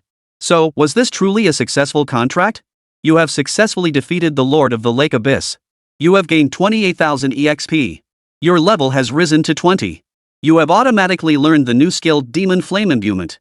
Demon Flame Imbuement imbues any weapon with soul-scorching demonic flames, granting weapon damage the user's fire damage bonus. Seeing the kill notification, level up notification, and skill acquisition notification, Gu Ming knew this meant the contract had failed. But this outcome was within his expectations. After all, attempting to contract a level 35 boss was still too demanding for him. There were simply too many unforeseeable variables. Guess I'll have to go easier next time. Can't kill the target outright. Gu Ming shrugged, picking up the fallen black jade with his left hand while pulling out a moldy chocolate bar with his right to munch on. The boss, taken down? Su Chang stared at the Lord of the Lake Depths, sprawled on the ground like a motionless pile of rotting flesh, still finding it hard to believe. But the next second, everyone on the Green Lake battlefield erupted into cheers. We won! We won! The boss is dead. Finally got rid of that bastard. I really thought we were screwed this time. A big part of the credit for taking down the boss goes to that kid, right? Exactly. He's the one who killed the Lord of the Lake Abyss. Not only the 8-class changers led by Su Chang, but also the much larger number of team members who had been cautiously watching from the sidelines upon seeing the Lord of the Lake Depths completely dead, they immediately boldly surged forward as a group. You scared the hell out of me. Su Yao trotted over to Gu Ming, her face still pale. She knew Gu Ming had truly done it the moment she saw the experience points from defeating the boss appear in her inventory. But the sight of the Lake Abyss Lord swinging that massive harpoon and landing it squarely on Gu Ming had been truly terrifying. Even knowing Gu Ming had one life left, Su Yao's legs had gone weak with fear, and she was only now recovering. Yet she noticed Gu Ming showed no trace of relief after narrowly escaping death. He seemed as calm and composed as if they'd just finished a spring outing. Are you okay? Not hurt? Su Yao lifted the side of Gu Ming's shirt and reached inside to feel for injuries. Her slightly chilly hand touching his skin made Gu Ming shiver involuntarily, and he instinctively took a couple steps back. Just a scare, no injuries. But I still couldn't take down that boss in the end. He let out a soft sigh, easing his taut nerves. He hadn't yet noticed that everyone was now rushing toward him, surrounding him like a hero. Zhang Jun, the leader of the Class B combat team, excitedly hoisted Gu Ming into the air, cheering. Damn awesome. Absolutely incredible. Soon, more voices joined the roar, the scene erupting like a New Year celebration. No wonder they were so thrilled. Killing the zone boss was cause for celebration in itself. And Gu Ming's kill had been nothing short of breathtakingly thrilling. He'd even attempted to contract the Lord of the Lake Depths at the last moment. Though it seemed the contract hadn't succeeded. Still, defeating the Lord of the Lake Abyss without a single casualty was already tremendous news. However, one thing remained puzzling. Typically, when a zone boss is defeated, it drops loot items, weapons, or equipment. What would the Lord of the Lake Depths drop? Su Chan watched the jubilant crowd, exhaled a long breath, then walked over to the Lord of the Lake Depths corpse. There it lay, the harpoon the Lord of the Lake Depths had wielded throughout the battle, now shrunk to a fraction of its original size, resting quietly on the ground. Clearly, this was the loot dropped upon the Lord of the Lake Depths' death. Chapter 48, Jealousy Distorts. Weapon name, Lake Abyss Spear. Quality, Purple Epic. Level, 30. Properties, grants the user aquatic adaptability, enabling agile movement in water and enhancing affinity with aquatic life. The crowd gathered around to examine the purple weapon, their eyes betraying an undeniable longing. Such a weapon on the market would fetch at least 20 million gold, and that's a conservative estimate. By convention, loot dropped by a boss should be distributed at the discretion of the expedition leader. But, which team did Gu Ming, the slayer of the Lake Depths Lord, belong to? Did he and Su Yao even count as a team? If so, this weapon would naturally belong to him. After examining the harpoon stats, Gu Ming shook his head at Su Chang. No need. You guys keep it and divide it among yourselves. He picked up the Lake Depths spear from the ground and tossed it to Su Chang. On one hand, neither he nor Su Yao had any use for it. And on the other hand, he believed one shouldn't be too greedy. Defeating the Lord of the Lake Depths wasn't solely the result of his and Su Yao's efforts. Su Chang and those 7 class changers had also risked their lives and fought long and hard. It wouldn't be right to give them nothing in return. That would be downright unreasonable. Alright, we'll take this weapon. We'll report the credit later and you'll get your share. Su Chang accepted the weapon without hesitation, handing it to a subordinate to bring back to the security bureau. Their security bureau desperately needed such a trophy to prove their worth to Linjiang City. Even without the guild's powerful backing, they could still shoulder the responsibility of protecting Linjiang City. Besides, the brothers had risked their lives, they couldn't walk away empty-handed. However, Su Chang hadn't expected Gu Ming to hand over the weapon so readily. Honestly, under these circumstances, no one would have batted an eye if Gu Ming had kept the weapon for himself. Was this humility? No, the word modesty didn't quite fit Gu Ming. You've got some skills, kid, and you know how to keep things in perspective, Su Chang said sincerely to Gu Ming, marking the first time he'd ever acknowledged Gu Ming. At the same time, he understood why Su Yao relied so heavily on Gu Ming. Because Gu Ming truly possessed strength, intelligence, and courage. A man like this, placed within the guild or any government department, would be someone worthy of everyone's allegiance. Everyone knew that following him would lead them down the path to victory. Gu Ming nodded without a trace of modesty. He had now reached level 20, acquired new skills, and at the same time, he glanced at the weapon named Black Radiance lying on the ground. I'm already level 20. You've got to give me some kind of boost, right? Every weapon had its own level. If the user's level was lower than the weapon's, it would struggle to unleash its full potential. So far, Black Jade seemed merely exceptionally durable and incredibly sharp. But that was nowhere near worthy of its legendary red quality reputation. Gu Ming stared at the eye that remained tightly shut at the hilt of Black Jade. He knew deep down that this eye would open one day. Only then would he truly wield the Black Jade. According to our station's reporter, the boss in the Greenlight Lake area of Linjiang City has been defeated. The entire campaign took only a single day. In the spacious, well-lit hall, a man with long golden hair leaned lazily against the sofa, sipping red wine while watching the latest news on TV with interest. He murmured, "Taken care of in just one day? When did the security bureau start working so efficiently?" However, he soon found the answer to this question. For the news report revealed that the one who defeated the regional boss wasn't from the security bureau at all, but a youth who appeared to be quite young. The youth was surrounded by cheering crowds, basking in the accolades reserved for victors. "Gu Ming? It's you again." The blonde man recognized Gu Ming, his eyes flickering with a complex mix of emotions. He had been eager to meet this youth ever since learning that the Greenlight Lake area had been completely cleared by him. But that night, Gu Ming had refused his invitation and taken the 20 million yuan sponsorship from the Sky Guild. This had deeply annoyed the blonde man. As one of the Sky Guild's 8 council stewards, he had never before faced a rejection to his invitation. Even the most high-profile figures usually gave him some face. But Gu Ming? This greenhorn, a youth who had only just completed his class change, showed him absolutely no interest. Not a shred of courtesy. The blonde man didn't feel humiliated or angry. He simply felt Gu Ming's path to advancement had been far too smooth sailing. This was deeply unsettling, for he remembered his own grueling struggles back in the day. Envy? Jealousy? No. I suppose I just want to give this young upstart a proper lesson. Lu Dashwan, who do you think you're trying to teach a lesson to? At that moment, a 2-meter-tall, muscular Hulk carrying a drink walked over and plopped down beside the blonde man known as Lu Dashwan. Put. The blonde man nearly spit out his drink at the nickname, his carefully maintained composure vanishing in an instant. He snapped irritably at the muscle-bound man beside him. Old Yang, can you stop calling me that name? Ha? Isn't that your name? Why can't I call you that? It rolls off the tongue just fine. Old Yang scratched his chin, unsure whether he was pretending or genuinely unaware of the situation. Call me Llewellyn von Willowsworth, that is my name now. The blonde man who called himself Llewellyn von Willows stated with utmost seriousness. Ha? Old Yang looked utterly bewildered and blurted out. Are you out of your mind? You're Chinese, why bother with this awkward foreign name? I'll just call you by your given name, got it? You. The blonde man's face twisted, as if he might explode at any moment. But whether out of caution or deliberate restraint, he ultimately held his tongue. Fine. Call me Lu Eileen, or Old Lu. Just don't call me Lu Dashwan. Does that even sound like a butler's name? Fine, Old Lu.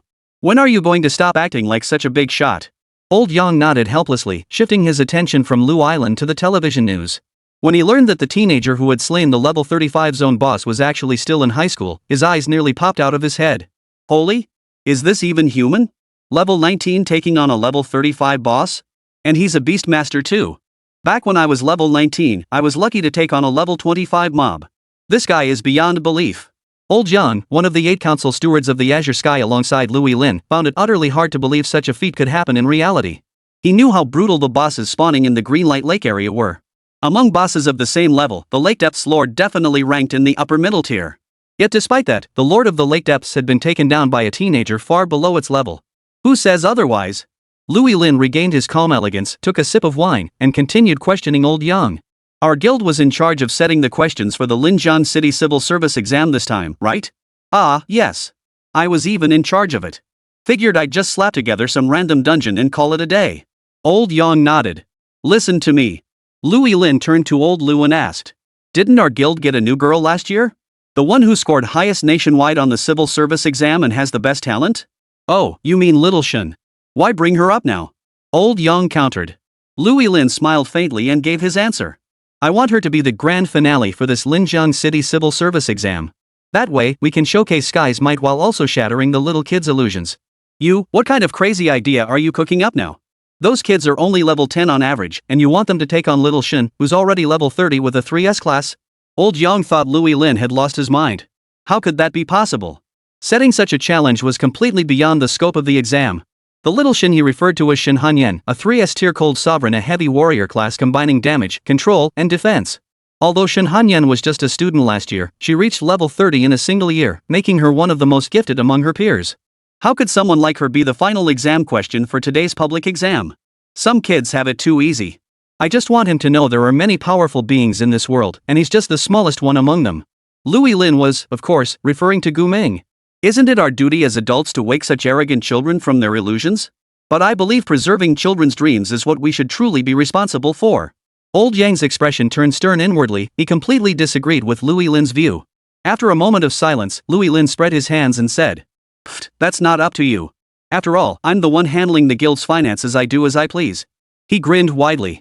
Regardless, if Gu Ming dared to join the guild exam, he was determined to knock the cockiness right out of that youngster. Chapter 49, The Crimson Weapon with a Spirit. Gu Ming, what are you doing? Could you please not move so wildly? I can't take it. Su Yao, wearing loose bare pajamas, lay on a simple sofa with a slight blush on her face. Watching Gu Ming thrusting his long sword around, she finally couldn't help but speak up. Can't help it. The place is so cramped, it makes my movements look exaggerated. Gu Ming ran his hand over the black jade blade, now engulfed in crimson demonic flames, utterly perplexed. He couldn't understand why, even at level 20, the blade showed no signs of change. It shouldn't be like this. Logically, once the user's level matched or surpassed the weapon's level, its true properties should manifest. Yet, from Greenlight Lake all the way back home at a leisurely pace, until now deep into the night, the black jade showed no signs of life whatsoever. It seemed like nothing more than an ordinary long sword with a slightly prettier appearance. Feeling a bit irritated, Gu Ming absorbed the demonic flames clinging to black jade. He then sat down on the sofa, placed the blade before him, and began to examine it quietly. I think this blade needs some kind of awakening trigger. Su Yao made room for Gu Ming, then gently curled up on his back as she shared her thoughts. As he inhaled the fresh scent emanating from the girl after her bath, Gu Ming's expression grew solemn, as if deep in thought. Suddenly, he asked, "Don't you find it strange that a blade has an eye carved into its hilt?" Strange? Su Yao blinked, glancing at the tightly closed eye on the hilt of the black jade blade. To be honest, if Gu Ming hadn't pointed it out earlier, she wouldn't have noticed it was an eye at all. So there was an eye on the hilt. That really was strange. Maybe it's just decoration. You're overthinking it. I doubt it. Weapons of this crimson quality aren't forged by human hands. Every single component serves a practical purpose. Gu Ming shook his head, quickly dismissing Su Yao's suggestion, and muttered to himself. The purpose of the eye must be to capture light and provide vision. But does a blade need such things? It's not alive. At that moment, he froze abruptly, then a bold thought surged into his mind. Ha! Su Yao, who had been watching Gu Ming's troubled expression, suddenly broke into a wide grin. For some reason, it sent a chill down her spine. She no longer leaned against his back but quietly sat beside him, carefully observing his every move. She watched as Gu Ming began speaking to the black jade before him. Hey, stop pretending. I know you can hear me. The black jade, addressed by Gu Ming, lay still as stone, offering no response. Of course not. As a weapon, why would it respond to Gu Ming? This wasn't some cheesy web novel scene. Su Yao rolled her eyes, muttering under her breath. You haven't gone crazy from too much mental pressure, have you? Want me to help you relax a bit? However, Gu Ming ignored Su Yao. He merely stared intently at the serene black jade, a hint of coldness flickering in his eyes. Insight. Gu Ming immediately cast insight on the black jade. Theoretically, this skill should only affect living beings. But the next second. Black jade peerless longsword. Race, weapon spirit. Level, 20. Innate ability, flexible strength. Combination of hardness and flexibility, your body possesses both softness and hardness, making you indestructible yet adaptable. You can freely alter your form. Skills: Blade form LV1, Shield form LV1, Sword form LV1, Bow form LV1, Staff form LV1. So it is. Upon seeing this creature's interface, Guming's smile grew even broader. He had already surmised that since Heiyao possessed an eye, it might very well be alive. And the race of this spirit explained everything. Historical texts had documented extremely rare instances where certain weapons developed spirit essences, gaining life and intelligence. However, such occurrences were exceedingly rare. Throughout recorded history, only a handful of documented cases existed. The black jade before him was likely one such case, otherwise, how could insight have revealed such a panel? A living, shape-shifting weapon. Looks like I've stumbled upon a real treasure. Being alive meant it could level up, and its innate abilities could evolve. And its multiple forms make it even more versatile. With this weapon, future battles will be far more flexible. What does 1 against 10 mean? This is 1 against 10. But now, this black jade is playing dead, completely ignoring me. What did you say? Let me hear it. Suyao leaned closer to Guming, trying to catch his muttered words. But just then, as if triggered by something, Guming snatched up the black jade, stood up abruptly, and threatened. I'll give you 3 seconds to speak up. If you keep playing dead, I've got plenty of ways to make you come back to life. 3, 2, Guming counted down. Suyao felt a chill run down her spine. She had no idea what had gotten into Guming. Daring not to speak, she sat nervously on the sofa, watching Guming talk to himself while holding a knife. 1. The countdown ended. Seeing no reaction from the knife, Guming sneered coldly. I tried talking to you nicely, but you won't cooperate, huh? Then don't blame me. With that, he unleashed the contract spell directly at Black Radiance. Instantly, Heiyao's blade was enveloped by the contract array. The eyes on its hilt, which had always remained closed, seemingly decorative, suddenly snapped open. Black pupils locked gazes with Guming. What the do you think you're doing to me, you bastard? Its first words upon opening its eyes were utterly foul. Who knew what part of it served as its vocal organ? Wah! What the hell is this? A sword talking human language? Suyao, who had been nervously pacing, froze in place at Heiyao's words, her expression frozen in sheer terror. Wait, was that the knife talking just now? She asked Guming, trembling. Before Guming could answer, Heiyao sneered contemptuously. What kind of country bumpkin are you? Never seen a talking knife before? That was your old man talking just now. Got a problem with that? Country girl, I'll give you a chance. Take this and knock my bastard down. After you take it down, your old man here might let you use it for 2 days. How's that sound? Ha! Country girl. Suyao, who had been slightly frightened moments ago, now felt her blood boil at Heiyao's contemptuous and scornful words. She was a pampered young lady who'd been coddled her entire life. Could she possibly tolerate this? And to be called a country bumpkin on top of that? What did you say? You think I won't melt you down into iron water and pour you down the drain? Suyao immediately conjured a fireball, ready to incinerate Heiyao. But at that moment, Guming stepped in to stop her. Because the contract was about to be finalized. Wait until it's done. Let's see if you still dare to brag then. Guming stared coldly at the unruly blade in his hand, his voice tinged with murderous intent. He felt little sympathy for people, let alone a blade. At the mention of being contracted, Heiyao's earlier arrogant shouts vanished instantly. The large eyes at its hilt showed signs of panic. You, what profession are you? How could you contract me? I'm a blade. Among human professions, is there even such a thing as someone who can contract blades? Shut up. Guming had no patience for a blade's questions. He extended 2 fingers and jabbed them violently toward Black Jade's eyes. To his shock, the blade's eyes seemed no different from those of a normal creature, jelly-like, even containing tears. Ouch. Ouch. You bastard. No honor in combat. Sneaking up on me like that. Ouch. Heiyao wailed, flailing wildly like a fish out of water. But the moment the contract array fully integrated into it, it instantly calmed down. At that moment, a notification appeared on Guming's interface. You have successfully contracted Black Jade. Chapter 50, a mage who doesn't want to be a warrior is a real loser. The fact that the blade's innate abilities and skills hadn't transferred over was no big deal to Guming. He never expected to be both hard and soft, capable of shifting into any form. The most important thing now was that he had become Black Jade's master. Black Jade seemed aware of this shift, yet still wore that same cocky, arrogant demeanor. Human, even if you treat me like this, I won't. Shut up. Without another word, Guming reached out to poke Heiyao's eyes again. But this time, Black Jade had clearly learned his lesson. Before Guming's finger could reach, he clamped his eyes shut tightly. Guming sneered coldly, utterly contemptuous of Heiyao's outward arrogance masking a cowardly fear of death. He commanded directly. Open your eyes. What the hell? Heiyao cursed under its breath, then obediently opened its eyes as commanded.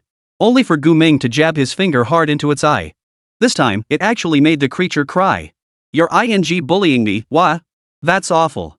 Watching a knife actually whimper and sob, Guming couldn't help but feel a chill run down his spine. He tore off a piece of toilet paper to wipe his hands, then said flatly to Heiyao.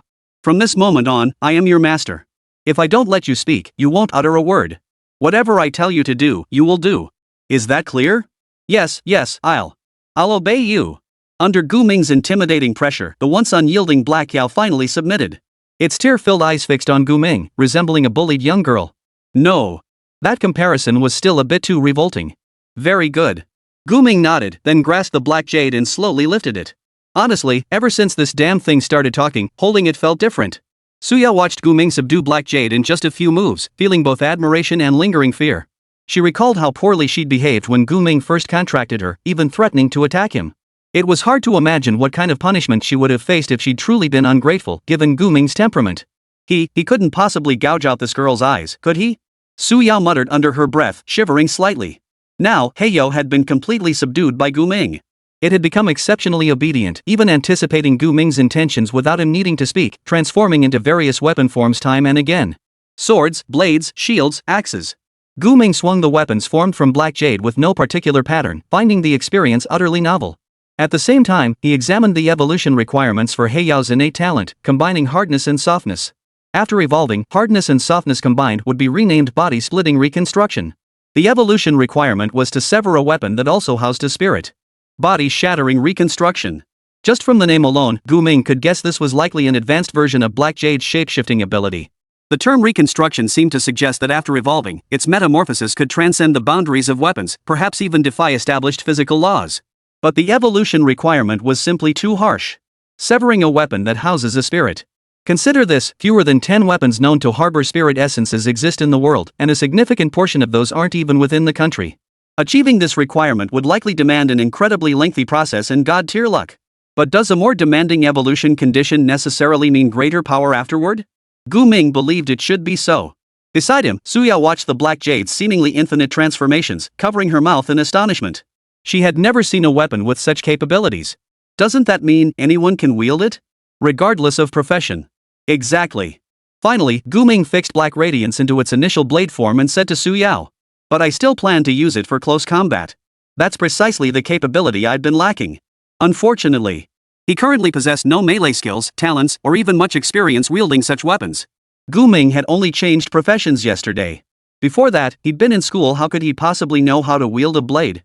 If the key factor separating mage-type classes was skill power, then the key factor separating warrior-type classes was weapon technique. After all, the standard combat approach for warrior classes relies entirely on their weapons. Even if they can cast spells, the vast majority of their damage comes from basic attacks, slashing, hacking, thrusting, and other conventional strikes. Therefore, some class changers, though their professions may not be noble, become renowned throughout the land for their mastery of a particular weapon. Of course, even with mastery of a particular weapon, higher levels and better equipment remain the decisive factors in battle. For warrior-type professions, however, weapon skills are also a crucial factor in victory. But weapon skills? Guming was utterly clueless about them. Maybe I should find a teacher and properly study this aspect. Guming seriously contemplated this matter. Just then, the Black Jade in his hand suddenly spoke. I'll be your teacher. ? Guming frowned, glaring at the Black Jade with a hint of menace as he whispered. Did I give you permission to speak? Heiyao blinked guiltily, then said awkwardly. I was just trying to help you. Big brother, if you want to learn weapons, I really can teach you. You're a weapon and you're supposed to be a teacher? Suyao rolled her eyes, utterly unconvinced. Confronted by Suyao's skepticism, Heiyao, who'd been cowering like a scared dog moments ago, suddenly shifted gears. He shot back with a sarcastic sneer. You really are a bumpkin, aren't you? I've lived longer than your ancestors combined. There's nothing in this world I don't know. Stop looking down on me like a dog staring at a knife, will you? Teaching humans how to wield weapons? For someone like me, it's practically. As he spoke, Heiyao grew arrogant again, reverting to his initial infuriatingly cocky demeanor. Suyao's face darkened. Mimicking Guming's actions, she jabbed straight into Heiyao's eye without a word. That'll teach you to speak rudely. Ow. Ow ow ow. Heiyao's eyes turned bloodshot as he wailed again. He complained to Guming. Big bro, your little bro's getting bullied by a woman. Aren't you gonna do anything about it? I think you got what you deserved. At least learn some manners when talking to people. Guming said to Heiyao. But soon, he saw confusion and bewilderment in Heiyao's eyes. It seemed that in this fellow's consciousness, the very concept of manners was utterly incomprehensible. Fine, my bad. Who was I to try lecturing a weapon? With a self-deprecating chuckle, Gu Ming asked Heiyao. How exactly would you teach me to use a weapon? Simple. I'll just tell you what movements to make. But how exactly will you tell me what to do? Well, I'll just tell you. Like during combat, I can tell you where to block, where to strike. Listening to Heiyao's utterly unreliable explanation, Gu Ming sighed and shook his head in disappointment. Clearly, he shouldn't have pinned his hopes on a talking blade. If Heiyao started chattering away and giving him orders during a fight, his mental state would definitely collapse. Su Yao understood Gu Ming's thoughts and offered. If you want to learn, I could ask my dad to teach you. Your dad? Gu Ming looked at Su Yao and asked. Yeah, before he joined the security bureau, my dad was the city's fencing champion. He even taught sword techniques for a while. He'd definitely be able to teach you some basic weapon skills. Su Yao's tone was confident. Uncle Su, huh? After a moment's thought, Gu Ming nodded, deciding to seek out Su Chang for guidance. After all, Su Chang was the only known warrior in his social circle and by far the strongest. And as the deputy director of the security bureau, Su Chang was surely more reliable than just a weapon, right? Alright, we'll go see Uncle Su tomorrow. Chapter 51, Clean and Ready for Bed. Gu Ming, have you been really into chocolate lately? Late at night, seated at the dining table, the woman in white asked Gu Ming, who was munching on chocolate. Around 11 p.m., she suddenly appeared at the door, bringing some snacks for Gu Ming and Su Yao. Yeah. Gu Ming merely nodded, offering no further explanation to the woman in white. For some reason, since the woman's arrival, Heiyao, who had always been noisy and restless, now lay motionless on the floor, utterly still. Su Yao didn't seem as afraid of the woman in white as before either, though she still didn't initiate conversation. The woman in white smiled. Reminded Gu Ming to take care of his teeth and then left his home. Only after she was gone did Su Yao finally let out a sigh. Gu Ming, you really don't know who she is? She clearly remembered the scene from last night. There was definitely something off about this woman in white. She possessed stats like a boss monster, a level 90 boss, no less. But Gu Ming remained utterly indifferent, showing no interest whatsoever. He merely shook his head at Su Yao's question. Munching on his late-night snack, he glanced sideways at Heiyao lying on the floor and asked. You seem to have something to say. Now I permit you to speak. Heiyao slowly opened his eyes, his pupils trembling violently as he stared at Gu Ming, as if looking at a pervert, a madman, a monster. After several seconds, it finally asked. Big brother, your place sure is packed with talent, huh? Ha. That kind of flattery isn't like you. If you have something to say, just say it. Gu Ming said to Heiyao. Then gave Su Yao a look, signaling her to bring Heiyao over. Held before Gu Ming, Heiyao fell silent for several seconds before blurting out in alarm. Brother, I could tell you and that woman just now were pretty close, so I didn't dare say anything out of turn. But she's ing. At this point, it seemed to get stuck, stammering for half a minute before whispering the rest. She's not even human. Big bro, how do you know her? After speaking, it glanced around nervously, as if afraid the woman in white might overhear. Oh? You're so sure about that? Gu Ming chuckled lightly, countering the question as if utterly unsurprised. But Su Yao broke out in a cold sweat, for only she knew this blade wasn't bluffing. How could someone with a boss panel possibly be human? Seeing Gu Ming's calm demeanor, Heiyao paused slightly, his tone immediately turning urgent. Bro, don't underestimate me just because I'm a blade. I've been around a long time, seen it all. That woman is dangerous. Extremely dangerous. I never imagined I'd see something like that in your house. Brother, haven't you heard of some higher intelligence monsters? Of course I have. Gu Ming nodded slightly, his mind instantly recalling the scholarly texts he'd studied.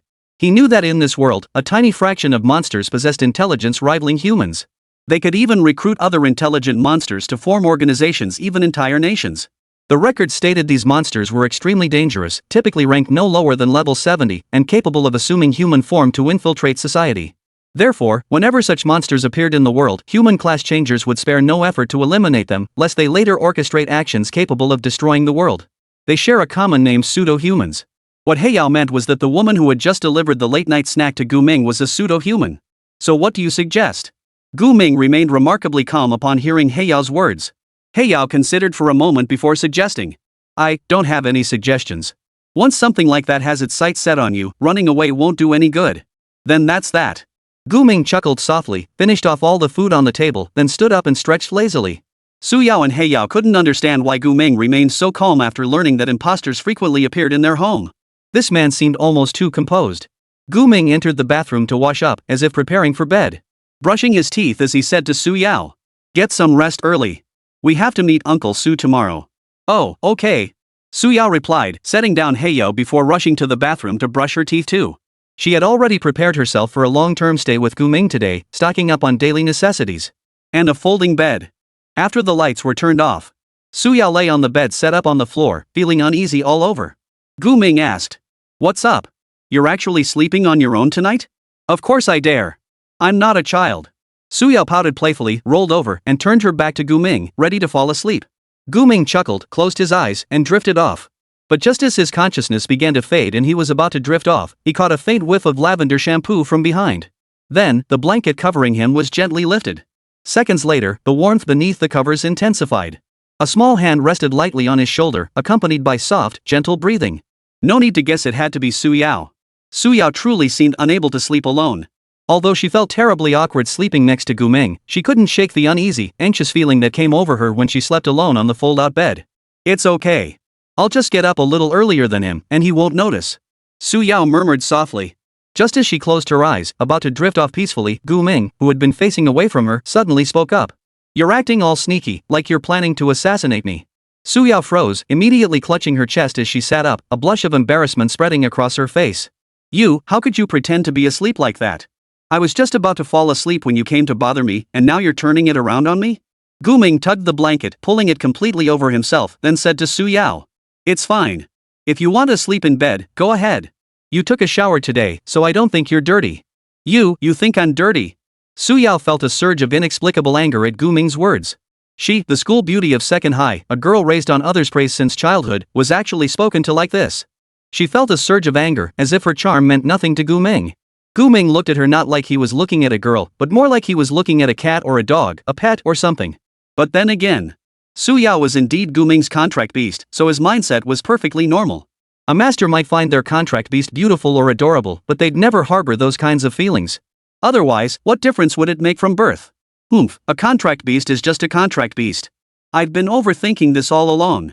With that thought, Su Yao lay down beside Guming, part sulking, part resigned. She pulled part of the blanket over them and wrapped her arm around his waist. In such a peaceful setting, drowsiness quickly overtook her and she drifted off to sleep. When she woke again, Guming was already brushing his teeth in the bathroom. Holding his toothbrush, he stepped out of the bathroom and, upon seeing Su Yao awake, reminded her.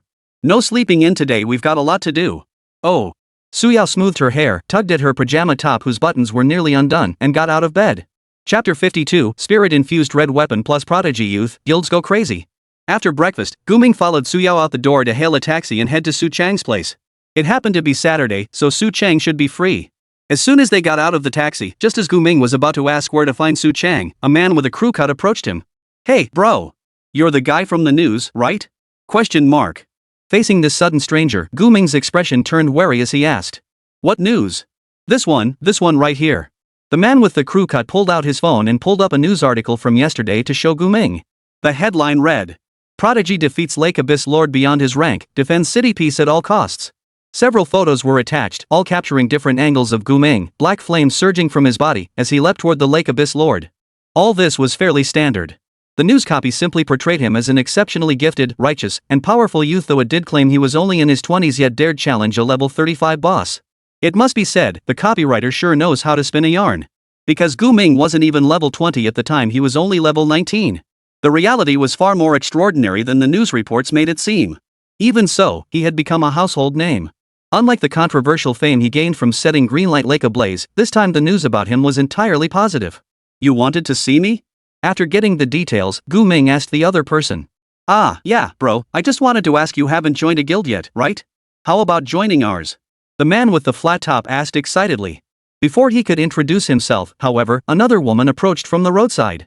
She too had recognized Guming's identity and was here to recruit him into her guild.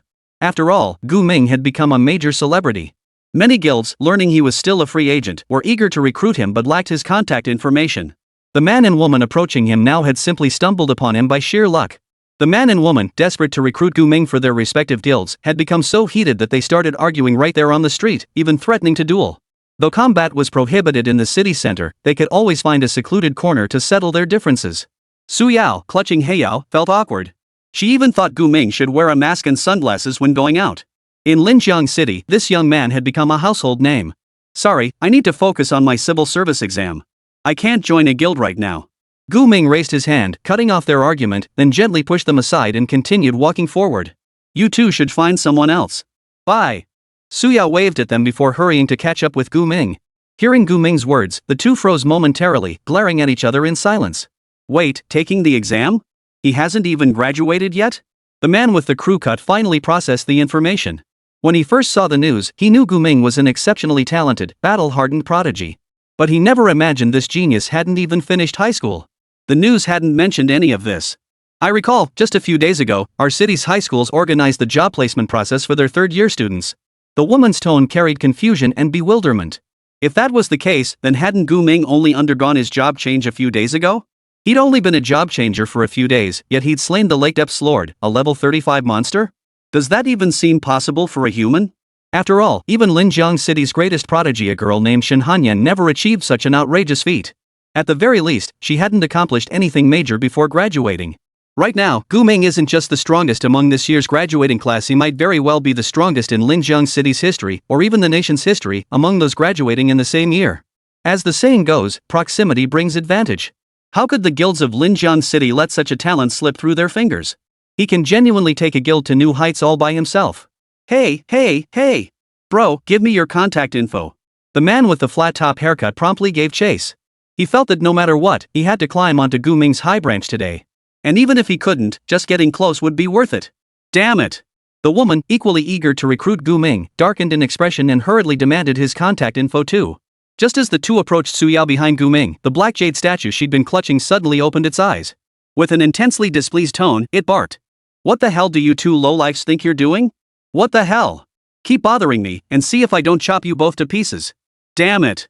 Blah blah blah blah blah, my big brother can't even walk in peace. Hey, woman. Kill these two bastards already. He barked orders at Su Yao, who was still holding him. Su Yao's previously cheerful face instantly fell.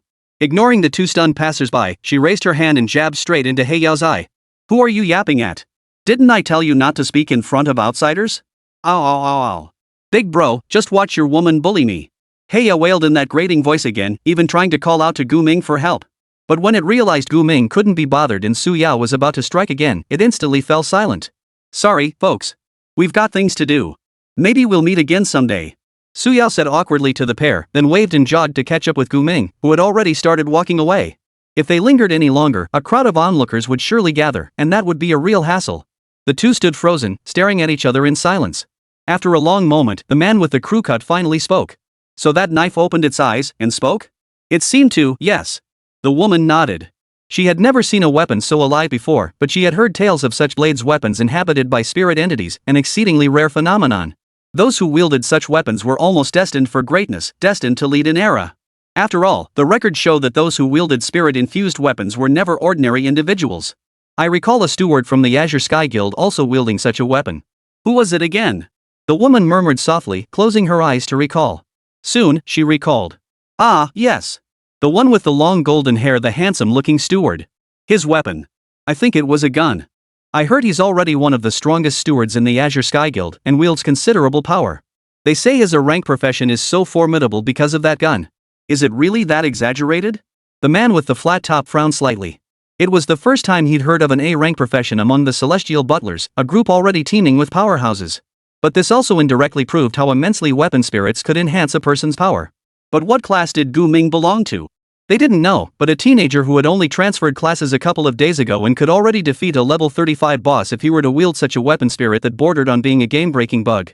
It was impossible to fathom just how rapidly Gu Ming would grow from here. But that's strange. If he's already this powerful, why bother taking the civil service exam? With his abilities, wouldn't he just dominate the civil service exam? That would completely upset the balance. This batch of students really has bad luck. They've run into such an unreasonable genius, and they even have to compete against him. Chapter 53, Sword Technique Training. Growing Stronger. Gu Ming followed Su Yao's directions to a detached Western-style house with a courtyard. According to her, this was her family home, where Su Chang was currently staying. As soon as he entered the courtyard, Gu Ming spotted Su Chang leisurely sitting in a chair, sipping tea, and scrolling through his phone. Su Chang pretended not to notice him, keeping his eyes glued to his phone, though he couldn't resist stealing glances at Gu Ming and Su Yao. His demeanor carried a hint of feigned aloofness. Dad, I'm home. Su Yao called out to Su Chang. Oh? Su Chang looked sternly serious, as if only now noticing Su Yao. He lifted his head to look at her and Gu Ming. Then, as if completely indifferent, he gave a faint before returning to sipping his tea and scrolling through his phone. Others might not have noticed, but Su Yao knew instantly Su Chang was putting on an act. "Dad, if you're unhappy, then I'll just take Gu Ming home," she said to Su Chang, feigning anger. At the word "go back," Su Chang visibly flinched, immediately setting down his tea and phone. He stood up and said with a smile, "Hey, I'm not upset at all. My daughter finally came home, of course I'm happy. I've only been gone for 2 days." Su Yao pouted. "Hello, Uncle Su." Gu Ming proactively greeted Su Chang. "MHM." Su Chang responded. His attitude toward Gu Ming wasn't exactly warm, but at least it wasn't as irritated as before. He fetched 2 chairs for them, gesturing for them to sit down before asking, "I hear you're looking to advance, kid?" "That's right." Gu Ming nodded, setting the black jade from Su Yao's embrace beside him before continuing to Su Chang. "I want to strengthen my close combat skills." "You're a mage class. Just focus on casting spells. Why keep trying to fight up close like a warrior? It's exhausting." Su Chang teased. But recalling how Gu Ming had slain the Lord of the Lake Depths yesterday, he understood why Gu Ming sought to strengthen his close combat skills. He could see that Gu Ming was decisive, willing to take risks, and downright reckless, preferring to win through sheer strength alone. People with that mindset were either arrogant fools or all-around powerhouses. Gu Ming clearly belonged to the latter category. Though Su Chang disliked Gu Ming, he had to admit the young man possessed the potential to become such a formidable force. Therefore, he nodded and asked, "All right, what do you want to learn?" "I want to learn every weapon." Gu Ming stood up, holding the black jade, demonstrating to Su Chang why he'd said that. Su Chang stared wide-eyed at the thing in Gu Ming's hands as it transformed endlessly into various weapons, momentarily dumbfounded. "Dad, this is a spirit weapon, red grade quality," Su Yao explained. "A red grade spirit weapon?" Su Chang jumped to his feet, his eyes fixed on the weapon in Gu Ming's hand that had transformed back into a long sword, his expression utterly stunned. If Su Yao had said it was a red weapon, or that it was a spirit-infused artifact, he wouldn't have been nearly as shocked as he was now. But the combination of spirit-bound and red grade was terrifying. Spirit weapons were already extremely rare, let alone one that happened to be on a red weapon. Across the entire city of Linjiang, such a weapon likely existed nowhere else but in Gu Ming's hands. Possessing such a weapon was absolutely extraordinary. It could grant Gu Ming combat power beyond the imagination of ordinary people. A weapon capable of shifting form mid-battle? Imagine the pressure an opponent would feel facing someone wielding such a weapon.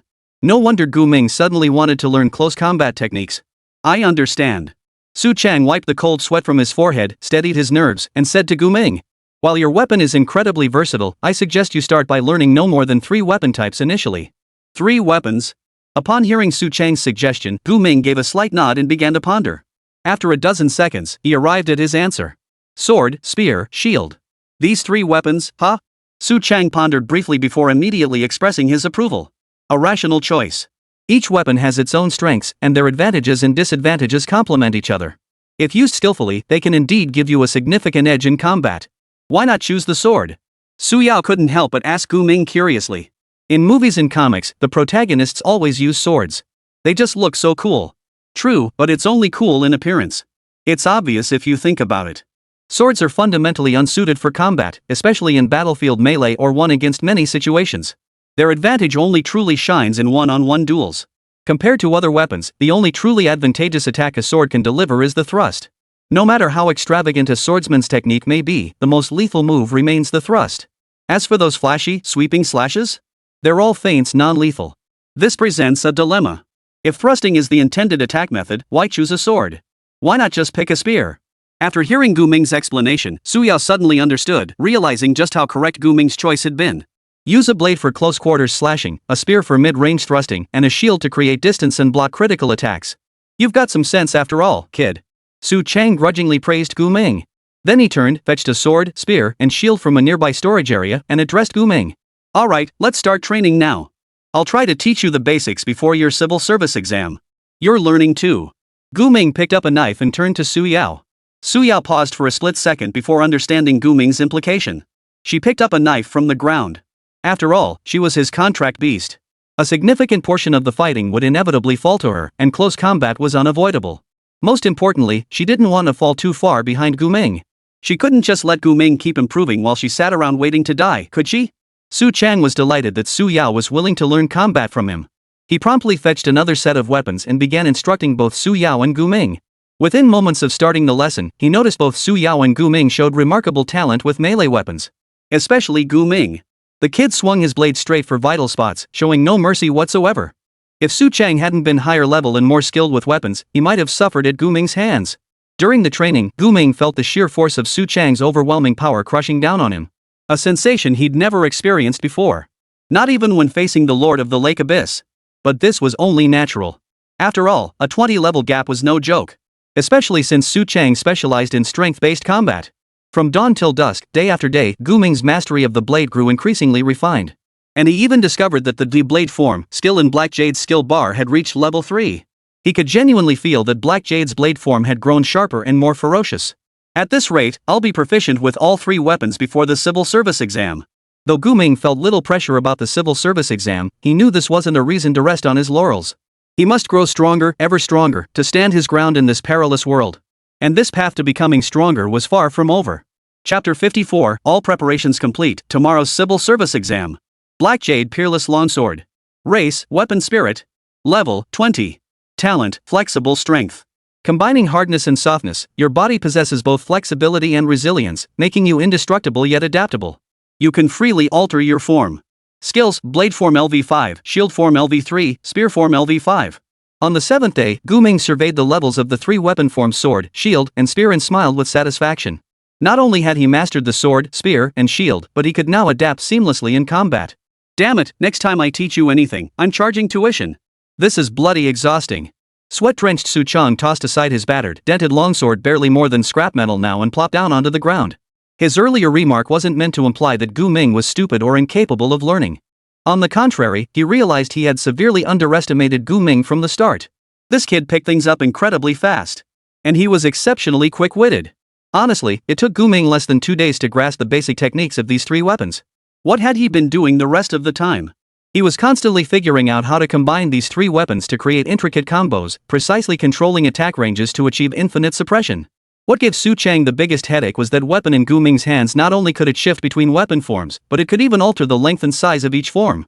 Who could handle that? And sometimes, Gu Ming would unconsciously imbue his weapons with demonic flames. If not for his level advantage and the countless combat experiences accumulated over the years, Gu Ming might have actually carved a few holes in him. I attack, you retreat behind your shield. My momentum wavers, you press me with your spear. I defend, and you recklessly charge in with your sword like you're out to die. This is practice, practice. Who practices like this? Su Chang grumbled as he scrambled to his feet, tidying up the mess scattered across the courtyard. I'll take that as a compliment. Gu Ming said with a smile to Su Chang. He'd learned a lot of combat techniques from Su Chang's skills he couldn't pick up by mindlessly grinding monsters in some random wilderness zone. Ha, finished fighting? Su Yao, lying on the sun lounger, looked as though she had just woken up. She surveyed the 2 slightly exhausted men. Originally, she was supposed to train alongside Gu Ming, but every time he got into a fight, he'd get so caught up in the heat of battle that he never gave her a chance to join in. No choice, she just hauled over a chair to slack off nearby. Yeah, these 7 days have wrapped up perfectly. Gu Ming said to Su Yao. Su Yao nodded, stood up from the lounge chair, and stretched lazily. Is tomorrow the day you guys take the civil service exam? I guess it's about time for me too. Su Chang asked Gu Ming and Su Yao. Yes. Gu Ming and Su Yao replied in unison. Alright, then you two should rest well today. Don't go back home. I'll whip up something tasty for you. After tidying up the messy yard, Su Chang turned to head home, adding as he walked. You 2 kids hanging out together probably eat junk food and takeout every day. Don't ruin your health. It's not that bad. Su Yao muttered under her breath. She knew that every day at Gu Ming's house, a woman in white worked diligently and earnestly preparing meals. Though this woman in white was highly suspicious and even a bit frightening, her culinary skills were truly exceptional. The meals she prepared were exquisite and delicious. She also met both nutritional needs and Gu Ming's personal tastes. No wonder Gu Ming was so sharp. Uncle Su, we won't stay much longer. We probably need to prepare for the civil service exam tonight. Gu Ming said to Su Chang. But he added. But we can spare time for a meal. Please go ahead and prepare it. Su Chang paused for a few seconds before nodding helplessly and saying. Alright, you're grown-ups now. If I keep meddling in your affairs as a parent, it'll just start to get on your nerves. After saying that, he went into the kitchen alone and began preparing dinner. Su Yao and Gu Ming sat down in the courtyard, both silent and seemingly exhausted. Although Gu Ming could rapidly recover his stamina through reverse absorption, the truth was that after 7 consecutive days of intense training, his mental exhaustion was hard to shake off. Suddenly, his phone rang. Seeing the caller ID, it was Principal Zhang. Hello? Gu Ming answered and asked. Gu Ming, the civil service exam is tomorrow. Are you ready? Principal Zhang cut straight to the point. But immediately afterward, he seemed to realize he might have sounded a bit abrupt, quickly changing his tone. Oh, what am I rambling about? You've even taken down a level 35 boss. A mere civil service exam should be no problem for you. Even you know about that? Gu Ming couldn't help but chuckle. When he resolved to take down the Lord of the Lake Depths, he never imagined it would make him famous. This newfound fame was a mixed blessing, to say the least. On the positive side, it meant mindless troublemakers wouldn't come looking for trouble. The downside was that he had no idea how certain people had gotten hold of his phone number. Lately, they'd been calling him daily, either trying to recruit him into a guild or pushing advertisements, event promotions, and such. None of this was on Gu Ming's mind right now, so he found it a bit annoying. Principal Zhang smiled, his voice brimming with satisfaction and pride. Exactly. In fact, many students from other schools in your cohort heard about someone like you taking the civil service exam and withdrew their applications outright. This year's exam turnout will likely be much lower than usual. Don't put any pressure on yourself. Just treat it as going through the motions. The exam is a sure thing for you anyway. All right. Gu Ming nodded slightly, then asked slowly. You called, not just to psych me out, right? Oh, certainly not. Principal Zhang cleared his throat twice, his tone turning more serious. Remember to assemble at the school gate before 7 tomorrow morning. Then, I, the teachers, you, and the other students will head to the civil service exam venue together. After hanging up, Gu Ming exhaled deeply, suddenly feeling a bit dazed. I never thought I'd be leaving school so soon. He wasn't sure if he was talking to himself or to Su Yao beside him. Yeah, it sure is fast, isn't it? Soon we won't be students anymore. Su Yao replied. Then we'll join a guild? By the way, which guild do you think would suit me best right now? Gu Ming asked Su Yao. Su Yao paused slightly, taken aback. She rarely heard Gu Ming ask her questions. So she thought for a few seconds before replying. With both of us being this strong, we definitely belong in the strongest guild. Looking across Linjiang City, that would have to be the Sky Realm Guild, right? The Sky Guild ranks among the top guilds nationwide, from the resources they control to the average strength of their members. Especially their council members and stewards, each one is capable of shouldering major responsibilities. So that's how you see it. Gu Ming nodded, neither dismissing nor affirming Su Yao's answer. He simply closed his eyes quietly, appearing as if asleep until Su Chang finished cooking. Only then did he stir. After the meal, he took Su Yao home, leaving Su Chang behind with a look of reluctance. Chapter 55, The People's Choice. Gu Ming is MVP. Gu Ming, would you like something else to eat? The woman in white had appeared in Gu Ming's home at some point, as if she had been waiting for him all along. Gu Ming nodded, glancing at the woman in white sitting quietly by the dining table, her face perpetually adorned with a gentle smile. The woman in white seemed to have eyes only for him. Even though Su Yao was right beside him, she appeared completely invisible to her. Su Yao tried her best to avoid the woman's gaze, scurrying off to the bedroom to grab her pajamas and change in the bathroom. Heiyao, as always, played dead. It was clear he was genuinely terrified of this dangerous woman in white. Alright, I'll go make you something to eat. Just wait a moment. The woman in white rose from the dining table, entered the kitchen, turned on the range hood and gas stove, and began cooking. Before long, she brought out 4 dishes and a soup, plus a plate of delicate pastries. Su Yao had already eaten Su Chang's meal and wasn't hungry at all, so she went to watch TV. Thus, only Gu Ming sat down at the dining table. He noticed the words "certain victory" written in honey on each pastry. Victory cakes, ha! He had heard of them, a famous local delicacy said to have been eaten by soldiers before battle as a symbol of good fortune. Nowadays, parents gave them to their children as blessings before exams. You have your civil service exam tomorrow. The woman in white smiled, then began murmuring to herself. Her words were filled with hopes for Gu Ming's future. They didn't seem particularly useful, but they were comforting nonetheless.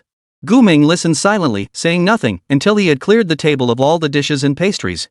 Good luck. The woman in white tidied up the dishes and utensils, then said these 2 words to Gu Ming before leaving. Gu Ming gave a slight nod, watching the woman in white disappear into the darkness. Only then did Su Yao, who had been watching TV the entire time, finally speak. She seems genuinely concerned about you. I suppose so. Gu Ming replied, then sat down beside Su Yao. Maybe? Su Yao couldn't fathom what Gu Ming meant by those 2 words. Even though in her eyes, this woman in white was no different from a man-eating monster, to Gu Ming, she must be like a caring older sister next door? Or rather, like the perfect parent many children imagine. Pretty, gentle, a great cook, never nagging, and even disappearing instantly when the child didn't need her. Oh, and according to Gu Ming, she even gave pocket money. It was almost too perfect. So perfect it seemed like something only existing in every child's fantasy. Gu Ming said nothing, merely eating chocolate while watching TV, lost in his own thoughts. At that moment, Heiyao, who had been tossed aside on the sofa, opened his eyes. His gaze was complex as he looked at Gu Ming, seemingly lost in his own thoughts. He kept all those thoughts bottled up inside. What exactly is that pseudo-human's purpose in approaching this human? It looks like some kind of captive breeding. Pseudo-humans do attempt to domesticate humans to obtain resources only humans can produce, but why would any pseudo-human domesticate just one human? It couldn't fathom it, yet sensed the subtle connection between Gu Ming and the woman in white. Thus, it dared not voice these thoughts aloud. But it didn't matter. It was merely a weapon. Even if something truly happened to Gu Ming, it wouldn't prevent it from continuing to exist in this world. The night passed as quietly as ever. 6 o'clock in the morning.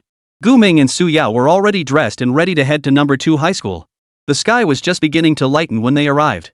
A crowd of students had already gathered in front of the school, all seemingly preparing to take the civil service exam. 4 buses parked by the roadside were likely their transportation to the exam venue. Gu Ming, Su Yao, you're here. Over 100 meters away, a teacher spotted the pair and greeted them warmly. Gu Ming didn't recognize the teacher, but out of courtesy, he nodded in response. Hearing that Gu Ming and Su Yao had arrived, the crowd of teachers and students at the school gate grew restless. Boys and girls began swarming toward them, as if they were watching big celebrities. I knew you two would take the civil service exam. Our second high school is counting on you to lead the way. Brother Gu, you really are all bark and no bite. You said you wouldn't help us, but you still showed up on the day of the civil service exam. We've got this in the bag. With you here, no matter if it's private or public, every high school in Linjiang City will be crushed under our feet. Exactly.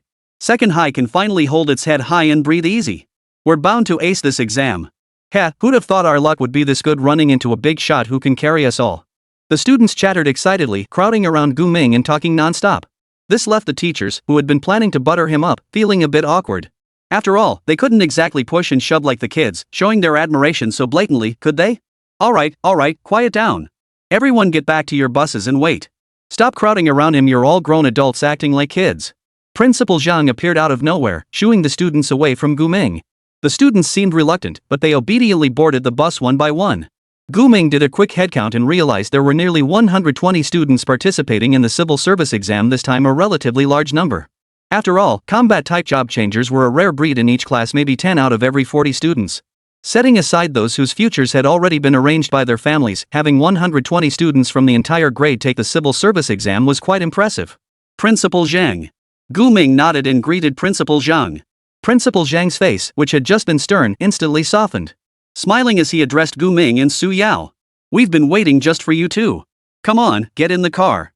This time, the success of second high civil service exam results rests entirely on your shoulders. You can rest assured. Su Yao looked supremely confident, patting her chest smugly as she declared. We're both already at level 20. We'll absolutely dominate the civil service exam. Oh my, that's wonderful. That's just what we need. Principal Zhang nodded wildly. He knew this time, second high school would finally have something to be proud of. After boarding the bus, Principal Zhang began explaining the arrangements for the public exam to Gu Ming and Su Yao. The Sky Guild was responsible for hosting the exam and designing the questions, essentially creating the exam dungeon. 20 high schools participated in the exam, with a total of nearly 2,000 students. Among them, the strongest in overall strength was a private high school named Tianyuan, which had consistently crushed the other 19 schools with its average scores over the past 5 years. Among these 20 schools, number 2 high school's average score could only be considered mid to low tier, even ranking at the bottom. Though we've been at the bottom, that's all in the past. With you all here, second high securing first place is no problem. Principal Zhang declared with unwavering confidence. Chapter 56, how could the gap between people be this wide? It wasn't just Principal Zhang, the students on the bus were also brimming with fighting spirit. After all, Gu Ming was genuinely capable of elevating them to new heights. Typically in the public exam dungeons, students from each school would form their own groups to compete against students from other schools. While this rivalry wasn't considered part of the exam questions since the civil service exam's inception, eliminating students from other schools had remained one of the ways to secure a high score over the years. Put simply, in the public exam, strength reigns supreme. Students from weaker schools get chased down by stronger ones, sometimes leading to unpleasant incidents. In previous years, their second high school was the one being targeted. But this year, the tables are turning. Brother Gu, can we tag along with you once we enter the civil service exam instance? With you around, we're not afraid of anything. A boy carrying a longbow asked Gu Ming. Go ahead. What you do is your own business, just don't get in my way. Gu Ming replied. Of course not. We'll be your wingmen. If you tell us to go east, we won't go west. As long as you've got our backs. The archer boy declared with conviction. The other students who shared this sentiment chimed in agreement. The atmosphere in the car was buoyant, as if victory were already assured. Their confidence in Gu Ming wasn't entirely blind. After all, someone who could take down a level 35 boss was essentially engaging in a dimension-lowering strike when taking the civil service exam. Forget about Tianyuan Middle School, number 4 Middle School, number 8 Middle School, all of them are bull. Kids are such a pain. How could an old man like me hang out with a bunch of kids? The black jade, which Su Yao had been holding all along, finally seemed unable to contain itself. It opened its eyes slightly and muttered. Fortunately, none of the other teachers or students heard it speak, otherwise, it would have caused an absolute uproar. Not a single person on this bus knew that the strange blade Gu Ming carried was a red grade weapon housing a spirit entity. Otherwise, their reactions would have been even more extreme. After all, what decent person takes a civil service exam armed with a red grade spirit bound weapon? That's just unfair. Early morning bustle had already filled Linjiang City, with countless people rushing about for their livelihoods and futures. For most, this year's exam held little significance. It was merely a gathering of greenhorn combat transferees engaging in nonsense. Life carried on as usual for most, though some parents made special trips to the exam grounds to watch the live broadcast. But for the students taking the exam, this was the day that could determine their future. Achieving high scores meant gaining favor with powerful guilds, accessing superior cultivation resources, and amassing untold wealth. 2,000 people. Su Yao couldn't help but ponder. She struggled to imagine how 2,000 people could compete within the same instance. Wouldn't it just turn into complete chaos? However, the rules and dungeons varied with each guild exam. Who knew what kind of test the Sky Guild would design this time? Rumor had it that in other cities, some public exams even dumped candidates into undeveloped wilderness, forcing them to compete for a month. By the end, some school students had even established mature tribes, forgetting they were in an exam. No one could fathom what the test creators were thinking, so they could only react to each challenge as it came. But even the most intricate challenges pale before the sheer power of truly gifted candidates. After all, the ultimate goal of the exam is to select powerful, promising combat-oriented job changers. It was rumored that candidates who could solve the final challenge would receive rewards beyond ordinary imagination. Take Shin Hanyan, for instance, the girl who wielded the 3S tier profession, Lord of Icy Silence.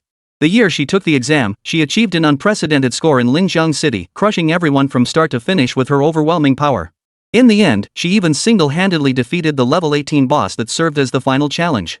Rumor has it she is now a rising star being intensively cultivated by the Azure Sky Guild, poised to become one of their permanent stewards in the near future with a bright career ahead. After roughly an hour's drive, the 4 buses carrying over 100 teachers and students from number 2 high school pulled up before a colossal sports arena named Sky Dome. It was said that Sky Dome could accommodate over 100,000 people, making it a tourist attraction in its own right. It was also the venue commonly used for Linjiang City's annual civil service examinations. Gu Ming and Su Yao stepped off the bus surrounded by the second middle school group. They underwent security screening at the entrance to the examination site, ensuring they carried no prohibited items. Of course, this step seemed somewhat redundant. Combat-type job changers were inherently dangerous. Even a group of newly minted adults possessed strength capable of overwhelming non-combat job changers. Gu Ming surmised that the security checks were likely intended to prevent illicit individuals from bringing in explosive devices or other weapons capable of mass destruction. As for conventional equipment like swords, blades, or staffs, those were freely permitted. Gu Ming and Su Yao carried minimal gear, unlike some students who were fully armed. Black Jade, the Covenant of the Dead Pendant, and the Star Moon Bracelet. For them, this was more than sufficient. As they made their way into the gymnasium, Gu Ming's second high team encountered many students from other schools. Some of these students seemed to regard Gu Ming with considerable apprehension, their gazes carrying both skepticism and scrutiny. A boy clad in full level 10 green gear and wielding a heavy rifle suddenly addressed Gu Ming, who led the second high team. "Hey, dude, did you really take down that boss at Greenlight Lake? What's up?" Gu Ming countered. He didn't like hiding his strength, but he wasn't some idiot who blurted out everything either. Before others ask him a question, he first poses a question to them. Only if the question satisfies him will he consider answering the other person's query. "Not really. I just think it's a bit fake." The guy carrying the heavy rifle spoke with a hint of disdain. He looked at Gu Ming, who was completely unarmed, and continued. "You're not some rich kid's son, are you? Did your family pull some marketing stunt just for you? Boring." Hearing this reply, Gu Ming's eyes turned cold. He stopped looking at the other person and kept walking forward. He didn't want to waste another word on someone who made such malicious assumptions about him. "Humph, ignorant bumpkin." Su Yao shot a disdainful glance at the boy carrying the heavy rifle. If Heyo had been allowed to speak at that moment, he would have already cursed the other person out mercilessly. The other students from number 2 high school, led by Gu Ming, also expressed their contempt, infuriating the boy to no end. Back in the day at second high, didn't everyone lower their heads and give Tianyuan students a wide berth? "You overconfident fools." The boy carrying the heavy rifle gritted his teeth in anger before returning to his own group. No matter what, he refused to believe that Gu Ming, who had undergone the same transformation at the same time, could possess strength far surpassing his own. It was simply unacceptable. Just wait. During the exams, Tianyuan Middle School will definitely target you guys from number 2 middle school. Chapter 57, Public Examination Guidelines Victory Without Combat? Welcome to the Linjiang City Public Examination Venue.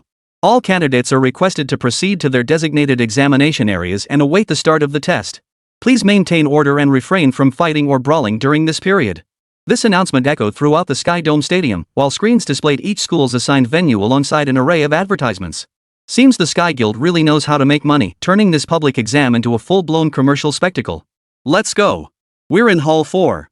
Principal Zhang instructed Gu Ming, simultaneously signaling to the large group of students behind him as they made their way toward Hall 4. Upon arriving at Hall 4, the second high school group took their seats in the spectator area. Except for the students taking the exam, the teachers and principal sat quietly, watching the large screen in the hall as they awaited the next step. Before parting ways with Gu Ming, Principal Zhang reminded him to aim for the highest possible score and, if possible, to look out for fellow students from their school. Gu Ming nodded in agreement. He felt that Principal Zhang had given him a red weapon imbued with a spirit core, so he owed him this favor. Now, all that remained was to wait for the exam to begin. According to the schedule, at 9 o'clock, a host would appear to explain the exam rules and precautions. However, to everyone's surprise, the host's figure appeared on the venue's screen as early as 8:30. A man dressed in a suit, wearing light makeup, and sporting long golden hair held a microphone. In a refined voice, he addressed the crowd. Good morning, examinees and accompanying persons. I am Lu Island Von Willows, current council steward of the Celestial Guild and today's exam host. Lu? Hearing this surname, Gu Ming couldn't help but recall the Sky Guild steward he had once sought to meet. Was this him? Lu Island cleared his throat twice. Just as everyone expected him to begin explaining the exam's content and rules, he pulled out a script and started rattling off advertisements for various sponsors. From weapon workshops to cookies and snacks, the ads made everyone's heads buzz. Who knew how many sponsors the Sky Guild had managed to secure for this guild exam? Is this guy crazy? Among the students from Second High, some couldn't help but curse under their breath, while many in the audience also wore expressions of contempt. He showed up half an hour early just to read ads? Damn it, he doesn't give a damn about the kids' exams. Turns out the rumors were true that Lu Guy really is a scumbag. He'll do anything for money. Indeed, for the entire half hour leading up to 9 o'clock, Louis Lin had been reading advertisements non-stop, naming sponsors. By the end, he seemed reluctant to stop, as if there were still more ads left to deliver. Perhaps that's why the Sky Union has so much money. With a talent like Louis Lin, who uses public exams to secure sponsorships and run ads, it's no wonder they're rolling in cash. Ahem. Next, please welcome our assistant ladies at each venue to distribute the maps for this instance and the exam instructions. By 9 o'clock, Louis Lin's voice was hoarse, but he finally got around to discussing the exam details. Within seconds of his words fading, several assistant ladies entered the venue, distributing one map and one exam instruction sheet to each person. Candidates, please review the maps and exam instructions carefully, as they will be crucial tools for achieving good results. The instance portal will activate in 10 minutes. Until then, those of you who came in groups may freely discuss simple strategies and tactics. Rest assured, this is not considered cheating. Louis Lin said with a smile. Candidates who received the materials immediately lowered their heads to study the contents, soon breaking into murmurs of discussion. Ignoring the surrounding chatter, Gu Ming held the dungeon map in his left hand and the exam instructions in his right, quickly scanning and thinking. Judging by the scale marked on the map, this instance area is enormous, roughly the size of an entire city like Linjiang. Not only that.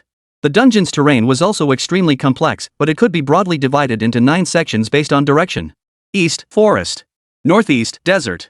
North, archipelago. Northwest, plains. Southwest, swamp.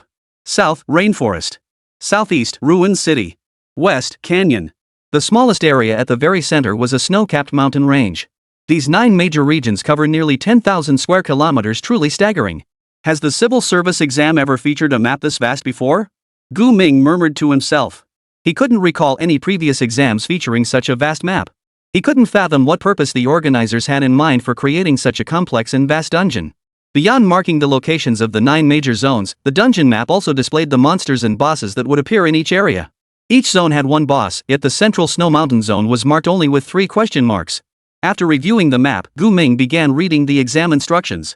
Within half a minute, he scanned through the 1,000-word instructions and distilled the core requirements. First, the scoring system for this exam wasn't limited to monster kills. A larger portion of the points came from collecting precious items hidden in various small boxes throughout the dungeon. Some rare items were worth far more points than defeating a boss. For example, an item called Golden Jade was worth 10,000 points, while defeating a boss only yielded 5,000 points. Second, to convert these valuable items into points, you must visit designated shops in each area. Once you exchange them for points, the exam is considered complete. After your score is settled, you will be teleported out of the dungeon. However, a special shop exists on the snowy mountain in the central region. Exchanging items here does not force candidates to end the exam. Instead, it unlocks an additional boss battle when a candidate's total score reaches 30,000 or higher. This additional boss serves as the annual final challenge. Defeating it guarantees the top rank in the exam and grants special rewards. Third, candidates wishing to voluntarily end the exam need only shout "I give up" 3 times consecutively toward the sky. They will then be teleported out of the instance. Fourth, candidates bear full responsibility for any unforeseen incidents occurring during the exam. Fifth, after the public examination concludes, candidates with higher scores will rank higher. This concluded Gu Ming's summary of the exam guidelines. After reviewing the map and instructions, he smiled faintly, his mind already forming a plan.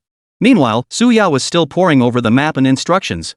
After reviewing them thoroughly, she murmured to herself. So this public exam doesn't necessarily require fighting everywhere? As long as you're lucky enough to find enough valuable items, you can still score high. After speaking, she glanced at Gu Ming, seemingly seeking his opinion. Gu Ming glanced at Su Yao, shook his head slightly, and replied with certainty. No, quite the opposite. Ha? Su Yao was confused. But that's exactly what the rules said, right? Even without combat, as long as you gathered enough valuable items, you could still settle the exam directly. To score high in this public exam, you have to fight. Not just fight, but engage in bloody combat. Chapter 58, The Hope of the Entire School. Slaughter? Su Yao shuddered at the word, a terrible foreboding settling in her heart. Other girls standing close to Gu Ming, who had also heard his words, couldn't help but ask in fear. You mean the purpose of this exam is for us candidates to fight each other? No, please don't. Some students who lacked confidence in their abilities had initially been quite pleased upon learning they could earn points by collecting valuable items. But after Gu Ming said that, he completely panicked. In civil service exams, while competition among students often flares up, it's still a far cry from actual combat. What is a fight? It's deadly. Brother Gu, just tell us straight, we don't have much prep time left. We'll follow your lead. A boy said to Gu Ming. His words resonated with the others. Yeah. If you figured out the rules, just tell us what's going on. Please. We're counting on you. All right. Gu Ming glanced up at the countdown, which showed about 5 minutes remaining. He intended to explain the safest approach concisely. I'll emphasize one thing: once you enter the instance, no matter which area you appear in, don't make collecting valuable items your primary goal. It's best if you split into small teams, find suitable monsters to kill, and accumulate points. If anyone happens to find an extremely valuable item worth high points, don't carry it with you. Instead, find a hidden spot, mark it, conceal it, and retrieve it only when you want to settle up at the end. Many quick-witted individuals grasped the core of his simple strategy upon hearing these words. Brother Gu, are you worried other schools might come and steal the valuable items we collect? Someone asked. Exactly. Not only that, but some might even block the path to the exchange shop to reap the benefits. To snatch others' valuable items, one must first possess overwhelming strength. And those who would do such a thing would likely band together in groups to target lone individuals. Gu Ming said. This was a simple truth anyone could grasp. Even if he hadn't mentioned it, the group would quickly understand once they entered the instance. But there was one thing he hadn't mentioned. Besides students from other schools coming to snatch their valuables, fellow students from their own school might also do the same. Never overestimate human nature when real interests are at stake. Gu Ming kept this thought to himself, as voicing it might risk demoralizing the group. After a moment of murmuring among themselves, with just 1 minute left before the dungeon portal opened, someone finally voiced the question on everyone's mind. So, Brother Gu, can we follow you? You'll lead us, right? I can't guarantee it. Gu Ming shook his head, but immediately added. The dungeon map is vast. You might not even encounter me. And even if you did, I can't guarantee you'd achieve a higher score. Oh. All right. Hearing this, the group felt a bit disappointed. But then again, it made sense. Gu Ming wasn't their personal assistant, after all. How could he cater to their every need? Watching the group of eager students turn gloomy, Gu Ming sighed softly and said helplessly. However, if you follow me, the only thing I can guarantee is your safety. With me around, nothing can threaten you. Oh, okay, that's enough. That's enough. As long as we're with you, we won't get bullied by students from other schools. Only then did the group regain their fighting spirit, collectively letting out sighs of relief. A guarantee of safety. This seemingly perfunctory promise actually gave them a significant advantage. After all, no one knew what would happen in the dungeon. But as long as they stayed by Gu Ming's side, danger wouldn't come near them. which offered immense comfort to a group of students who hadn't experienced much real combat, let alone actual fighting. At least there was hope now. Su Yao covered her mouth and giggled, unable to resist asking Gu Ming. You really know how to play the protector, don't you? Guardian angel? That's putting it too much. I'm just doing what comes naturally. Gu Ming shrugged, tilting his head back as his gaze remained fixed on the large screen in the venue. On the screen, Louis Lin was now looking down at his watch, his lips moving as if counting down. Suddenly, he lifted his head, flashed a slight smile at the screen, and announced elegantly. Attention everyone, 10 seconds remaining. 9, 8, 7. As the countdown began, nerves stretched taut among the students in Tianmu Gymnasium. While others were visibly excited, their eyes blazing with anticipation, eager to prove themselves and stand out in this exam. Teachers and parents in the stands fixed their eyes on the children they were rooting for.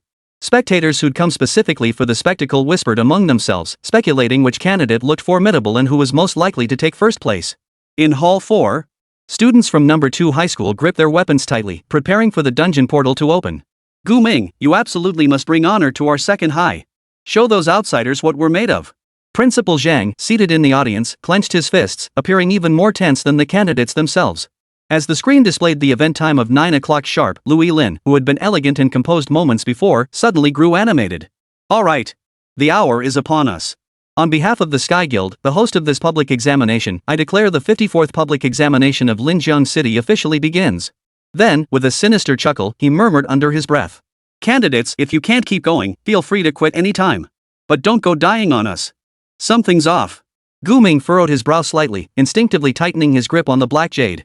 He glanced down at his feet. In that very instant, his pupils contracted sharply. For beneath his feet, the floor of the venue had not merely shifted, a colossal horizontal portal had replaced the ground entirely. Before anyone could react, the colossal portal sucked countless candidates straight through, sending them tumbling down without warning. Shrieks, curses, and wails erupted in unison. Seeing the instant's portal manifest in such a manner, many in the audience began cursing, accusing the Sky Realm Guild of deliberately persecuting the students. Facing the torrent of abuse, Lu Ailan merely smiled faintly before switching the large screen to a god's eye view of the dungeon. In the next instant, within the vast dungeon spanning 9 distinct zones, over 2,000 candidates plummeted like shooting stars, randomly scattered across its expanse. This signaled the official commencement of the public examination. The strategic maneuvering, fierce competition, and brutal clashes among over 2,000 students had also commenced. Damn it, what the hell are these bastards trying to do? Is this really necessary for a civil service exam? Su Chang, who had remained silent in the audience seats, couldn't help but start worrying about Su Yao and Gu Ming. A woman sitting beside him, her legs crossed, shrugged and chimed in.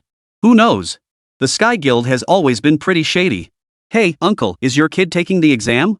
Zhang Yanyan turned her head and asked Su Chang with a smile. When she first saw Su Chang, he seemed vaguely familiar, but she couldn't quite place him. She just felt he was an uncle she liked at first sight. And you? Are you here to see your child too? Su Chang didn't recognize Zhang Yanyan either, asking back without turning his head. Zhang Yanyan took a deep breath, her gaze fixed on the large screen as she murmured. Pretty much. I just wanted to see how that kid who took down a level 35 boss is dominating the civil service exam. Oh, and his little contract beast too. That was the plan, but now it seemed this public exam might not let Gu Ming and Su Yao dominate as expected.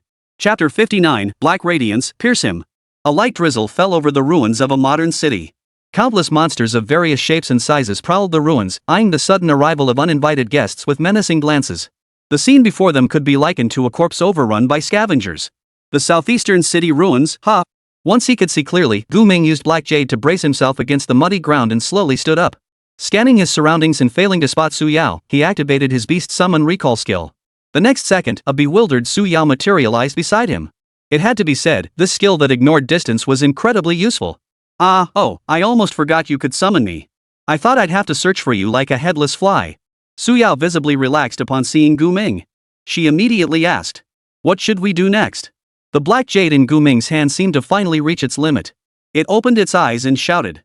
Bull! Of course I just slaughtered everything in sight, killing every damn thing I came across. Just these damn trash mobs nearby? I take them down one by one without even blinking an eye. I've never had such an easy fight in my entire life. Shut up. Gu Ming impatiently slapped He Yao, silencing him as he reveled in the thrill of crushing weaker opponents. Then he pulled out a chocolate bar, eating it while surveying his surroundings. Within a few hundred meters of him, at least 10 candidates from various professions were visible to the naked eye. Their first priority upon landing was to locate teammates from their own school or pre-arranged allies. Unfortunately, due to the vastness of the map, few managed to find their teammates at the start. Next was the sole boss lurking within this urban ruin zone. Gu Ming reasoned that the boss was most likely holed up inside a massive abandoned building. Otherwise, if it were roaming freely through the ruins, it would be far too conspicuous, probably visible after just a few steps. Finally, there's the snow-capped mountain to the northwest. He turned his head to gaze at the towering snow-capped mountains in the distance, knowing that no matter what the journey entailed, this was his ultimate destination. Therefore, he didn't need to waste energy grinding monsters or scouring for rare items. All he had to do was figure out how to earn 30,000 points to unlock the final boss battle. But how to get those 30,000 points? We need 30,000 points to trigger the final boss battle. How do we get them? Su Yao voiced the question. Simple. Gu Ming hoisted Heiyao onto his shoulder and uttered just one word.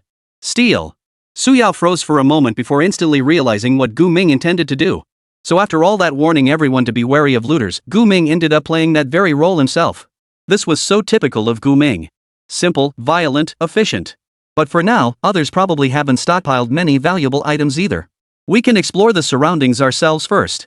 With that, Gu Ming turned and headed toward the nearest abandoned supermarket, casually slashing down two small monsters lurking nearby with a single stroke of his blade. You have killed a level 8 damp ant, gained 76 EXP. You have killed a level 9 fleshwalker. Gained 88 EXP. For someone already at level 20, this kill experience wasn't even enough to fill a tooth gap. According to the rules, each monster he killed would grant him points equal to 10 times its level. That wasn't much either. So he had no intention of leveling up in this dungeon filled with low-level minions, collecting points. He just wanted to take down the final Snow Mountain boss as quickly as possible and perfectly clear this exam. Su Yao glanced up at the gloomy sky drizzling with light rain, then looked down at the blue shirt Gu Ming had bought for her with a pang of regret. Her eyes held a hint of reproach. What's with this weather system? Did the dungeon designers think this was atmospheric or something? After voicing her complaint, she conjured a fireball in her hand, drying her clothes as she caught up with Gu Ming's pace. This abandoned supermarket looked no different from the countless others scattered throughout Linjiang City, except that it had been long forsaken. Trash and concrete debris littered the floor, alongside goods whose expiration dates were long forgotten. Gu Ming and Su Yao held their fireballs aloft, instantly illuminating the dim surroundings.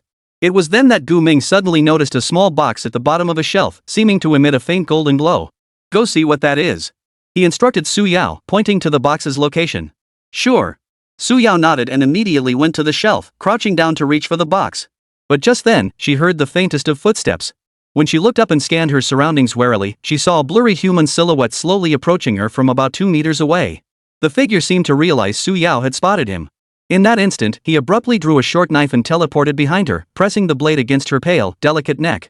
Witnessing this unfold before him, Gu Ming tilted his head slightly, observing the man who had seized Su Yao with keen interest. He had noticed the figure before Su Yao did and had already scanned its information with insight. S-rank profession, Shadow Assassin. But only level 10. Both Gu Ming and Su Yao were level 20. A 10-level gap meant, without exaggeration, Su Yao could toss the guy aside like a little chick with one hand. In fact, the opponent posed absolutely no threat to Su Yao's life. This box is mine. Get out of here if you know what's good for you, or I'll kill this woman. The level 10 Shadow Assassin snarled at Gu Ming with savage ferocity. You want to kill me? Su Yao's eyes blazed with fury. Completely unfazed by the dagger pressed against her throat, she turned her head to stare directly at the Shadow Assassin. Only then did the Shadow Assassin realize something was wrong. Why hadn't his dagger left even a scratch on this woman's neck when it sliced across it? This couldn't be right. This was a level 10 green weapon he'd bought with his entire savings. The blade was razor sharp. But before he could question his existence, Su Yao wasted no words. She flicked the fireball she'd been using for light straight at him. Feeling the scorching heat mere inches away, heat intense enough to instantly melt flesh, only 2 words flashed through the Shadow Assassin's mind. Death. The next second, he instinctively activated his teleportation skill, fleeing to a spot 2 meters away from Su Yao. Oh. Pretty quick reflexes. Gu Ming couldn't help but praise the Shadow Assassin, who was drenched in sweat and pale as a ghost from the perilous situation. Though his praise carried a hint of mockery. For an assassin type class, victory in combat relied entirely on surprise attacks.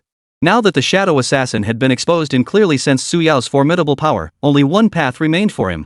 You wait. After spitting out his threat, the Shadow Assassin attempted to use teleportation to flee. But perhaps the skill was still on cooldown, so he took 2 steps forward instead. Yet, the instant he took that first step, his peripheral vision caught sight of the man who had remained motionless. Unnoticed, the man had raised his dark purple longsword, his gaze icy as he uttered 5 words. Black radiance, pierce it. The next instant, the black-purple blade, which had been only about a meter long, suddenly and eerily elongated at an alarming speed, its tip hurtling straight toward him. Chapter 60, Counterattack? No, it was crushing dominance from start to finish. At that moment, every large screen in the Tianmu Stadium's venues displayed a sequence of numbers starting with 2241. This number represented the current count of examinees still within the dungeon. Each time a candidate finished the exam, the number decreased by 1. Yet, less than 10 minutes into the exam, the number had already begun to change. My goodness, it's barely begun and already over a dozen candidates have abandoned the exam? Is this test really that difficult? Louis Lin explained the current situation to all viewers in a teasing tone. He even deliberately switched the camera angle to show everyone why these candidates had abandoned the exam. Before the live audience and viewers watching the stream.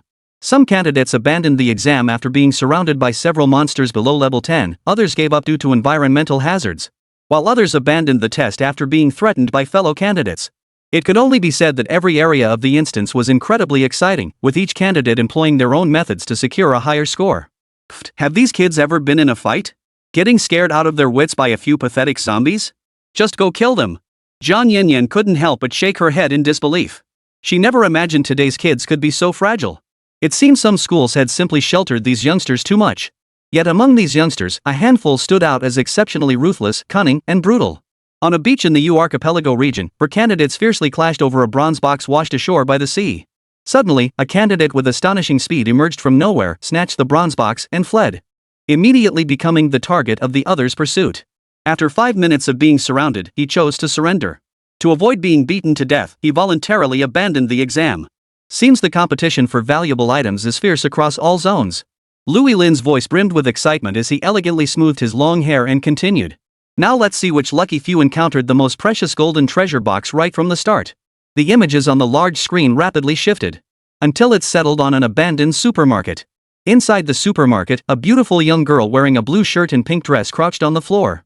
One hand held a fireball for light, while the other reached for a small golden box hidden beneath the shelves.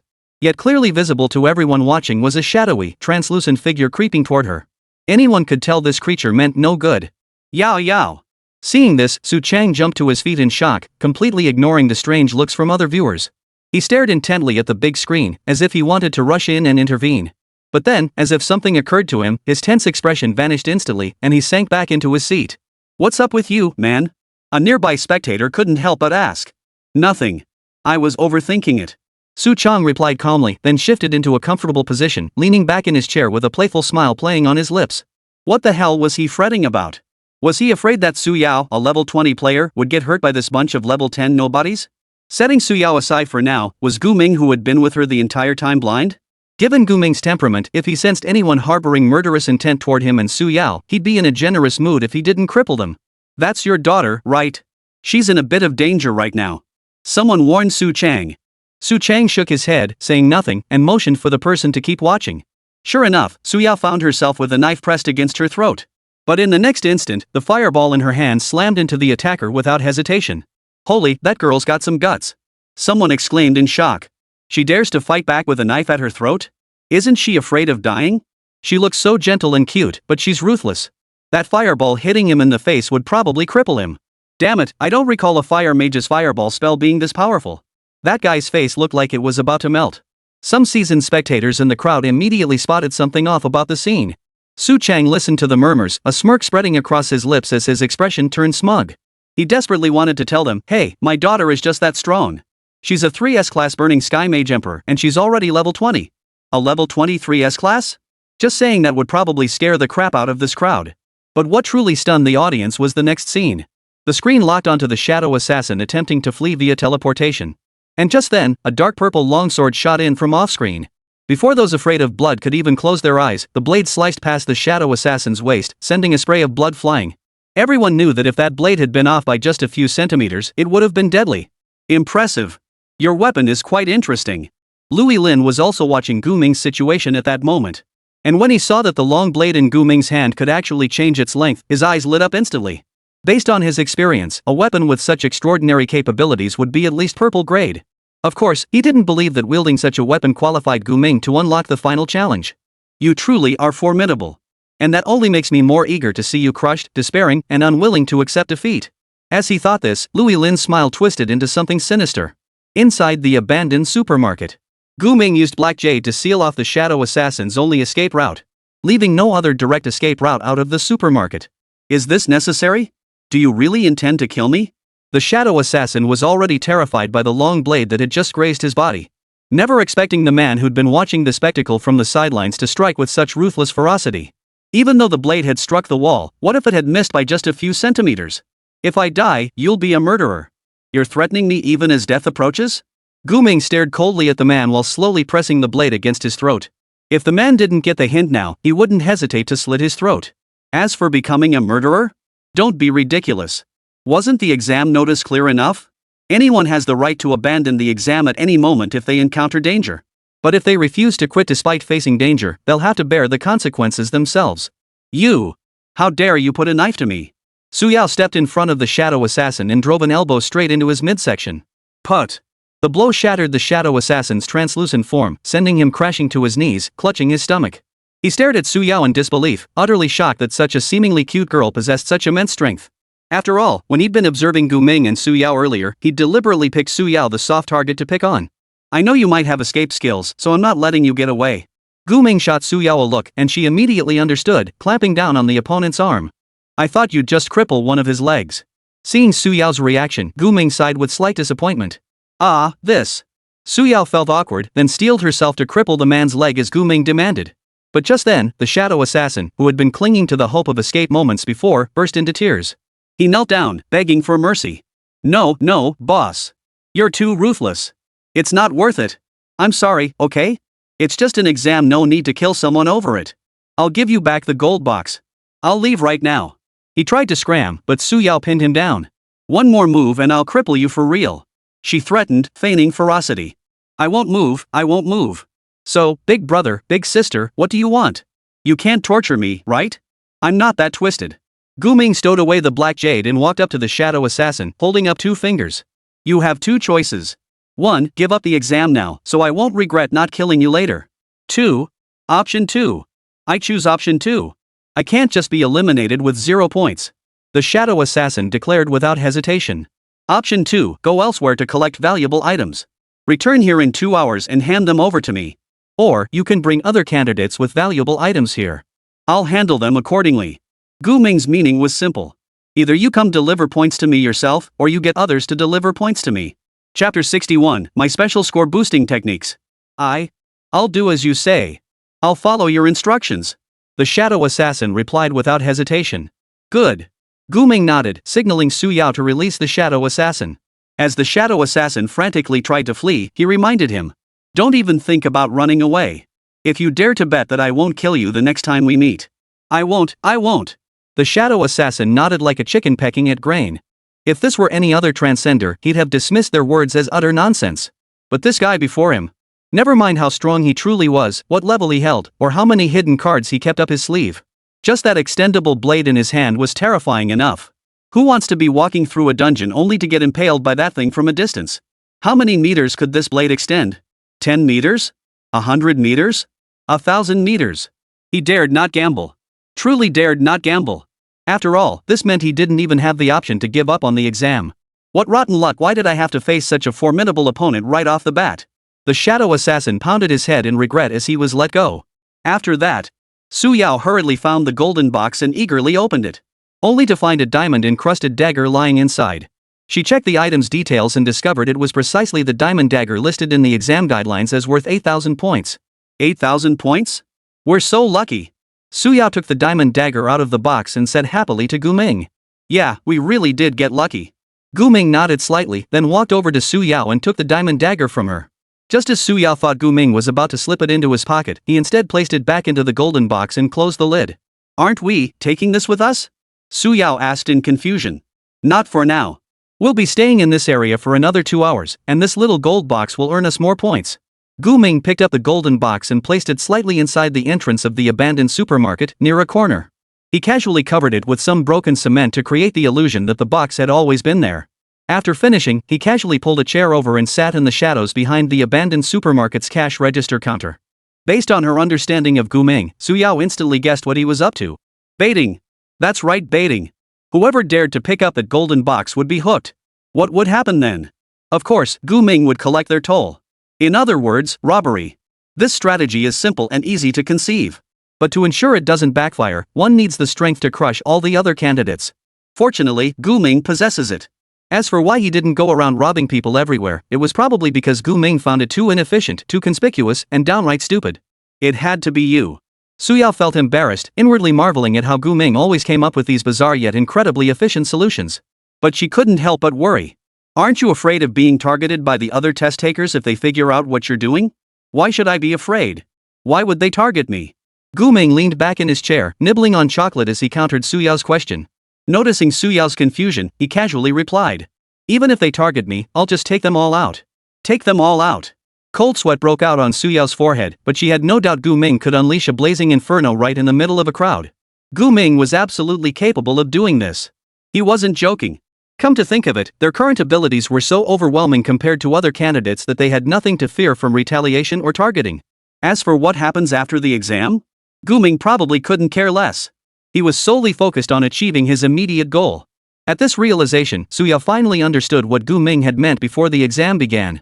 Exactly. To score high in this exam, the best approach was to fight fiercely against the other candidates. So, clever and ruthless brother Gu, what should I do? I can't just sit here, can I? Suyao walked up to Gu Ming, bending down to look into his face as she asked. Whatever you like. You can go outside to grind for points, hunt for rare items, or just pick a few people to rob and enjoy the scenery. Gu Ming told Suyao.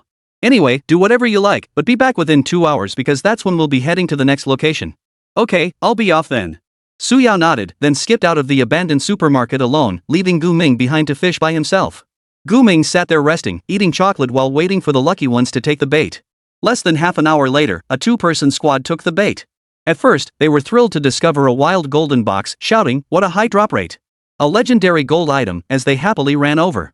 But the moment their hands touched the golden box, a dark purple longsword appeared before them. Naturally, the two were no match for Gu Ming. After a futile attempt to fight back ended with a 3-second KO, they were on the verge of tears. Brother! Please spare us. We won't fight you for the box anymore, okay?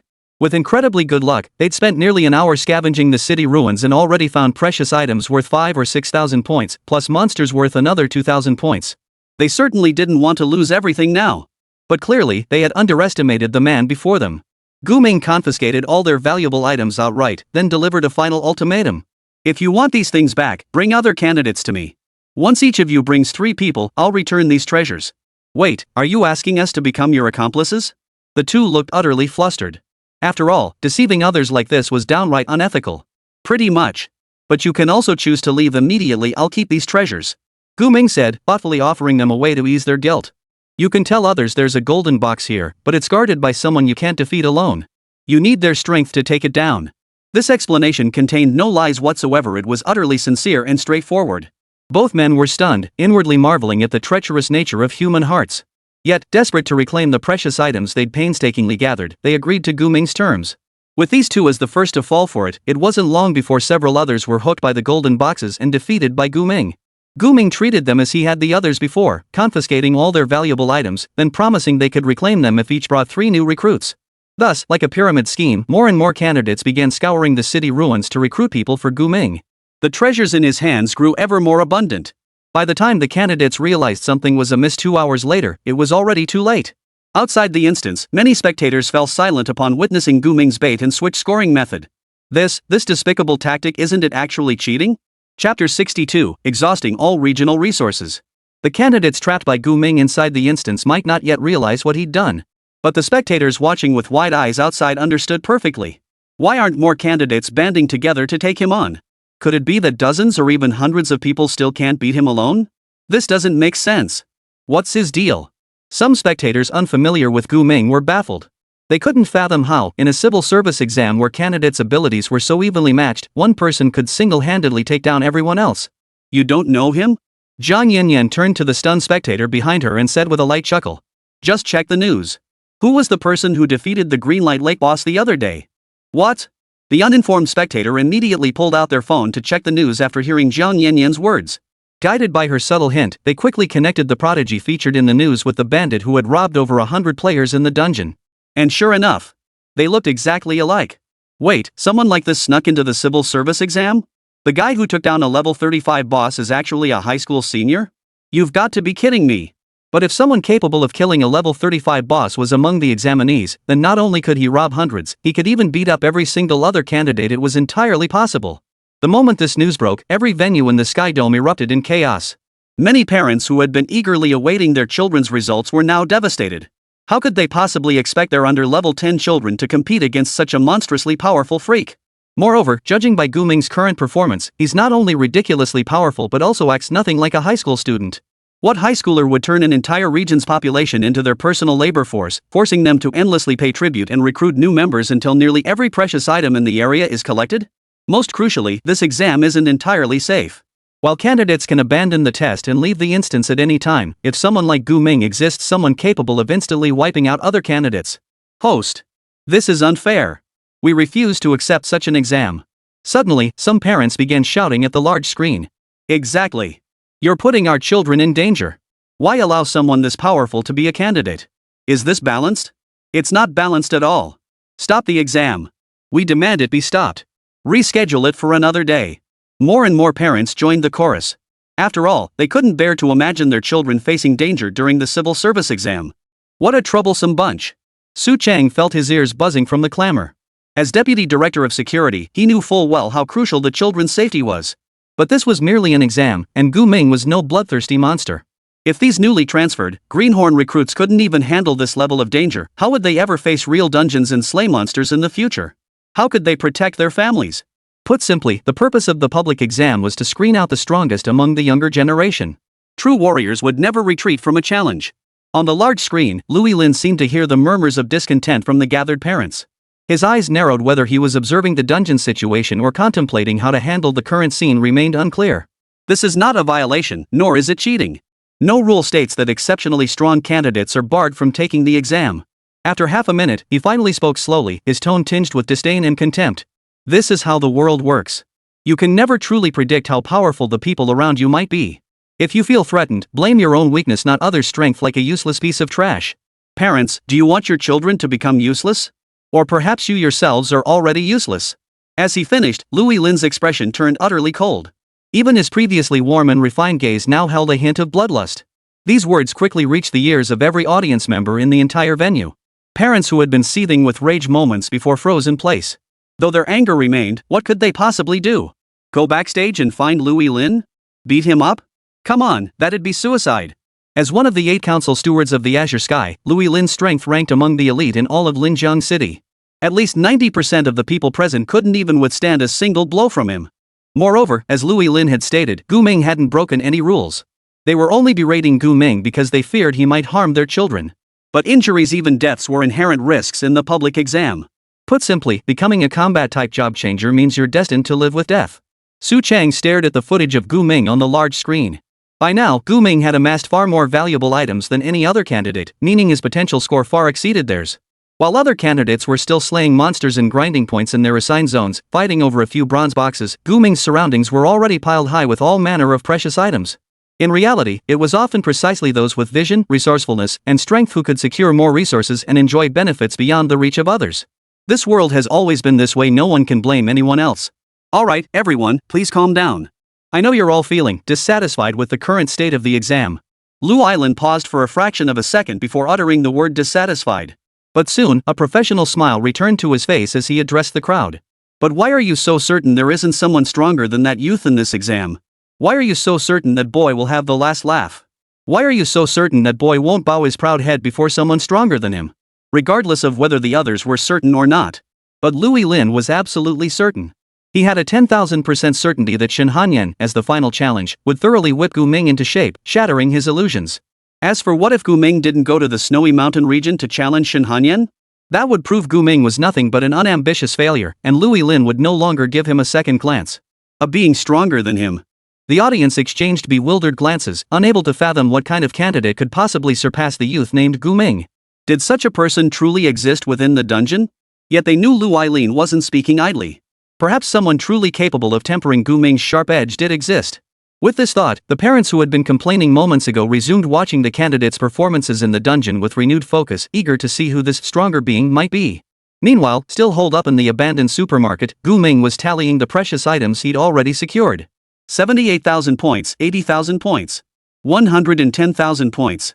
He now held 110,000 points, nearly the entire item score of the city's ruins. After all, every candidate in the zone had experienced his formidable prowess firsthand. Bro, you won't get far with all these points. Just leave us some, okay? If that's not possible, at least let us go, sniffle sniffle. Nearly 100 examinees crowded the supermarket entrance, their faces twisted in misery, looking like a group of bullied elementary school kids. In their eyes, Guming was no different from a demon. No, he was even more terrifying than a demon.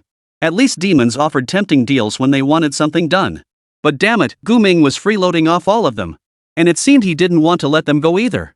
Of course I won't keep these precious items for myself. After all, we're partners not in a one-sided coercive relationship. So I certainly won't stop you from leaving. Sitting back on the rickety chair behind the cash register, Guming munched on chocolate as he addressed the group with their mixed expressions. Now, if you help me with one more thing, I'll leave you with treasures worth 50,000 points and guarantee your safe passage to other regions. Bro, what else could we possibly do? This area's resources are practically all in your hands now. The shadow assassin, who had been the first to cooperate with Guming, asked tearfully. The area boss is also a resource. So I need you to find this area's boss and bring it to me. Chapter 63, Plague Ghoul. Guming already had enough points to unlock the Snow Mountain boss battle. The reason he asked the candidates to find the boss for him was purely to see what use the area's boss might have. If the boss's innate abilities seemed promising, he would consider contracting it directly. According to the exam guidelines, the boss in the city ruins area was named Plague Ghoul, level 13. Now at level 20, his chances of successfully contracting a level 13 boss were guaranteed. If you can't lure the boss to me, then once you find its location, just bring me there. Guming addressed the candidates, who were exchanging glances and quietly weighing their options. He knew some among them had surely seen the Plague Ghoul before, yet none dared risk drawing its aggro. After all, a level 13 boss was already deadly enough for them. Even if they told Guming where the Plague Ghoul was, what benefit would that bring them? 2 minutes later, the shadow assassin was the first to act, agreeing to help Guming locate the Plague Ghoul. He never skimped on rewards for such proactive partners. He immediately handed the shadow assassin a precious item worth 3,000 points and promised. 10 minutes. If you deliver satisfactory results within 10 minutes, I'll give you another 3,000 points. Absolutely. Absolutely. Just wait, bro, I've seen that boss. After receiving the valuable item, Shadow Assassin's gaze toward Guming shifted. Suddenly feeling that Guming wasn't such a terrible demon after all. If merely pointing the way could earn 6,000 points, it meant he had already distinguished himself among the candidates in the city ruins. After all, the vast majority of candidates here had handed over their precious items to Guming. Shadow Assassin's loyalty skyrocketed. Watching the Shadow Assassin scamper off, using both invisibility and teleportation, some candidates couldn't help but flash a hint of regret in their eyes. After all, they had seen where the boss was. Just now, they could have effortlessly obtained that precious item worth 6,000 points. Some candidates who witnessed the Shadow Assassin's windfall couldn't help but press Guming. Bro, got any last requests? We can help you out too. Nothing. Aside from the boss, nothing here holds any value to me anymore. Guming replied indifferently, then stood up. Clutching the cloth bag filled with precious items, he walked out of the supermarket under the watchful eyes of the other examinees. The other candidates eyed his cloth bag greedily.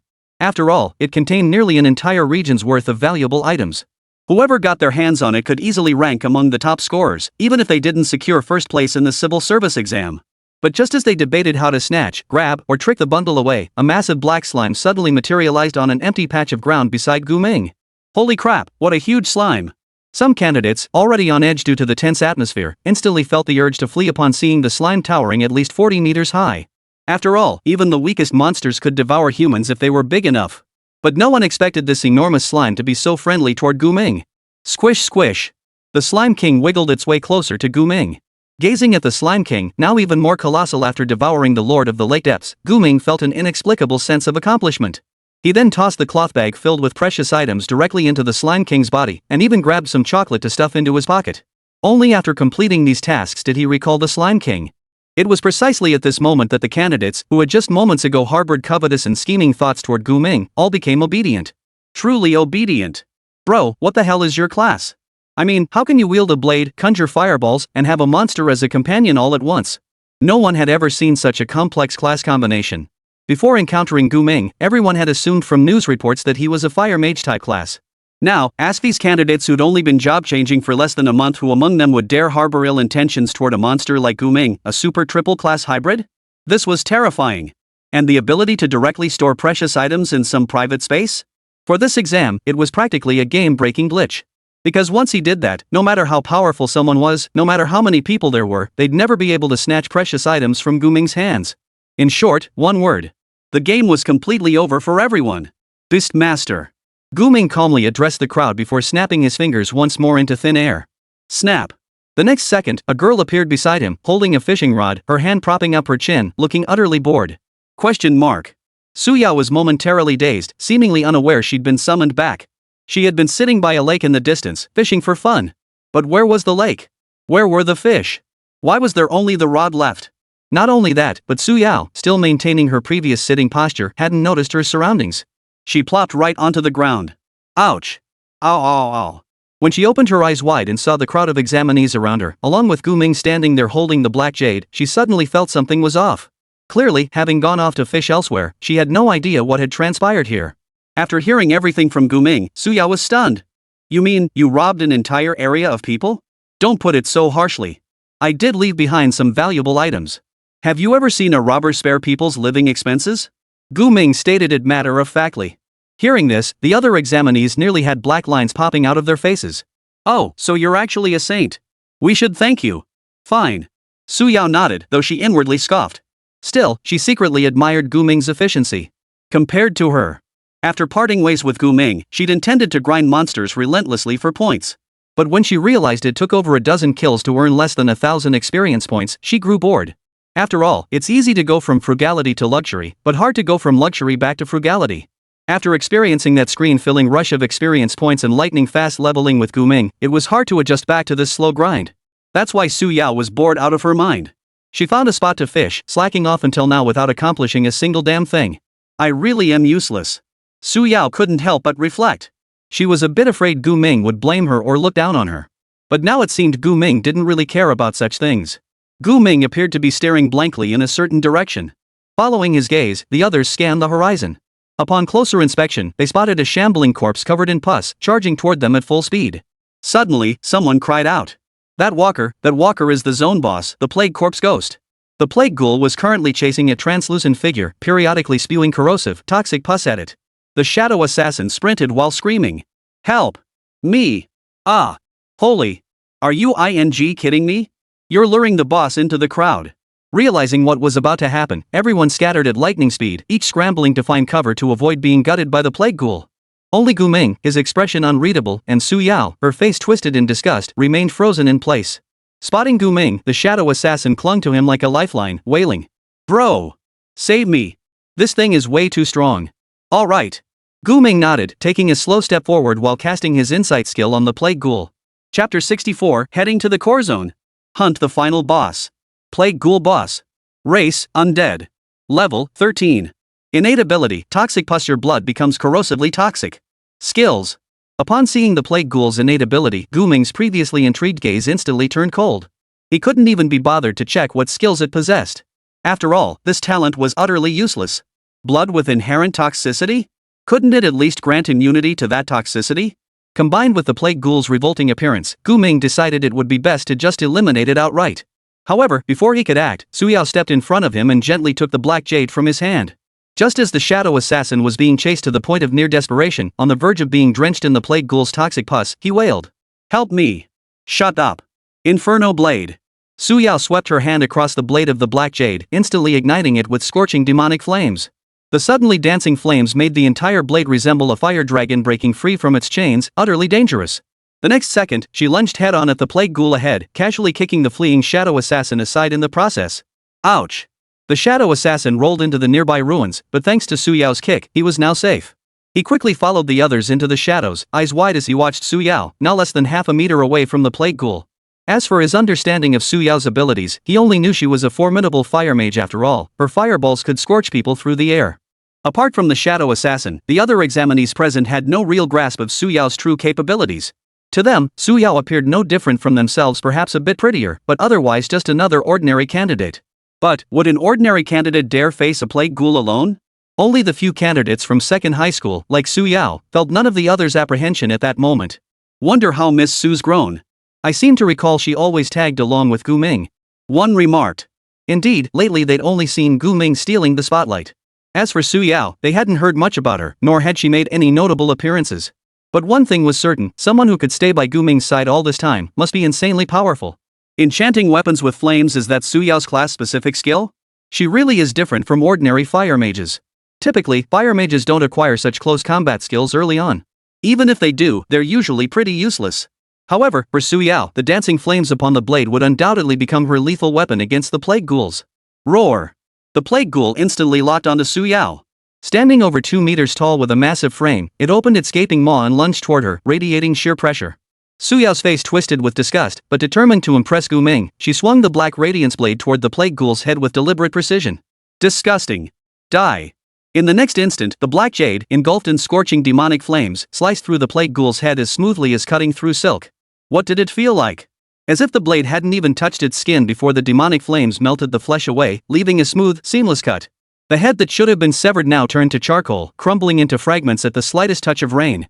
The foul, toxic pus couldn't withstand the demonic flame's scorching heat, instantly turning into a stinking cloud of smoke.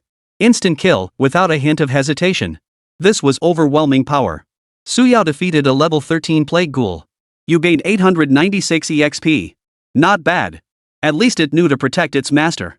Gu Ming praised Su Yao approvingly. Su Yao smiled slightly, looking pleased. Nothing special. Monsters at this level aren't even enough to show off half my skills. Impressive.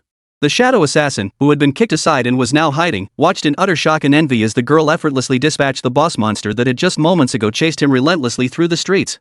He felt certain that the top 2 spots in this public exam would undoubtedly go to the man and woman before him. After all, no one else possessed the strength to compete with them. If not now, when? Bro, I did pretty well, right? The shadow assassin instantly teleported to Gu Ming's side, eager to claim credit. He had now shed his invisibility cloak, revealing his true form, a chubby kid clad in night cloak attire. Gu Ming glanced at him, gave a slight nod, then summoned the Slime King and handed over 3,000 points worth of precious items. Take these and go. No, I don't want to leave. I want to stay with you. You're so strong, I know following you will help me score even higher. You sure are blunt. Gu Ming found the fellow somewhat amusing, but still refused his request to tag along. He turned his gaze to the surrounding candidates, each harboring their own thoughts, and asked, "Any candidates from number 2 high school? Step forward." "Brother Gu, we're over here." 3 candidates from number 2 high school nervously stepped forward. As for why they hadn't approached Gu Ming earlier to identify themselves, they had actually tried. But Gu Ming didn't care which school they were from. He simply ordered them to search the city ruins for valuable items like the other candidates.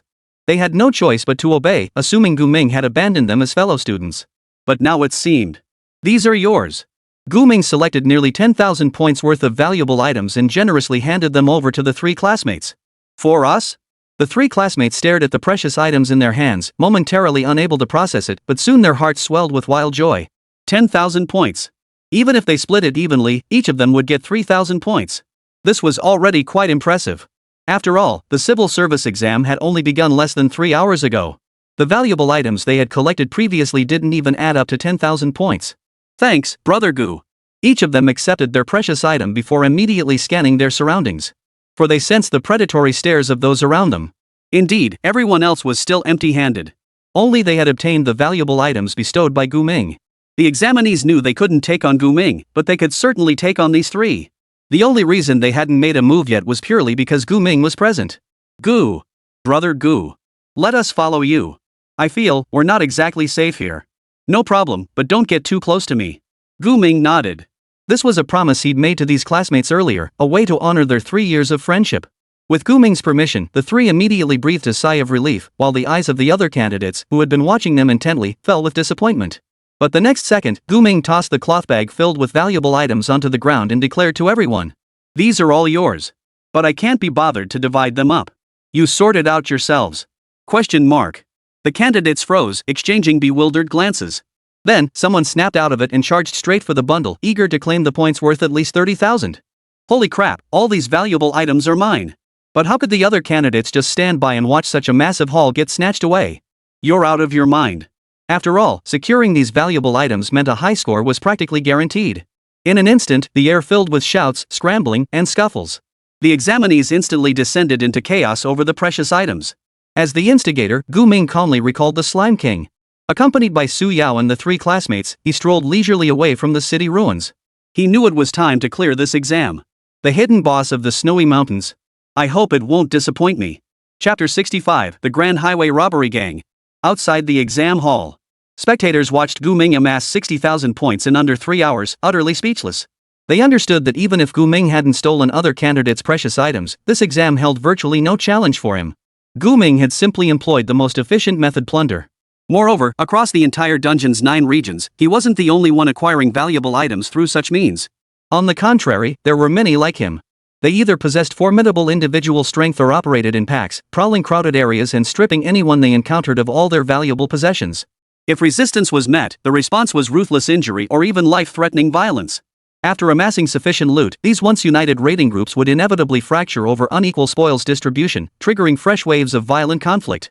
Thus, within just 3 hours of the exam's commencement, over 400 candidates had already abandoned the test. Human greed and ugliness were laid bare in this civil service exam. Across the entire dungeon map, the small red dots representing each examinee continued to vanish. Ironically, the red dots in the city ruins area were disappearing at the slowest rate. It seems a place ruled by an absolute powerhouse is far more stable and harmonious. Some spectators commented. While Gu Ming's act of single-handedly robbing hundreds was indeed shameful, he had, in another sense, united those hundreds and incidentally eliminated the most dangerous boss in the area. Now, candidates in the city ruins area had begun fighting again over the remaining precious items. But the clever candidates stayed completely out of this scramble. Because they knew that with the regional boss eliminated, now was the prime opportunity to farm points by slaying monsters. As Gu Ming had stated at the outset, the only way to achieve higher scores in this exam is through combat. Well done. Lui Lin watched Gu Ming striding toward the snow-capped mountains at the dungeon's center, his excitement palpable. He couldn't wait to witness the final battle. What he hadn't anticipated, however, was that Gu Ming would gather enough points so quickly, and that it was the combined score of himself and the young girl by his side. A full 60,000 points. No other candidate had managed that. Looking at all the current candidates, the points they've earned by slaying monsters and collecting precious items average out to just 3,000 or 4,000. Most candidates haven't even obtained a single valuable item, as they are highly likely to be robbed the moment they obtain one.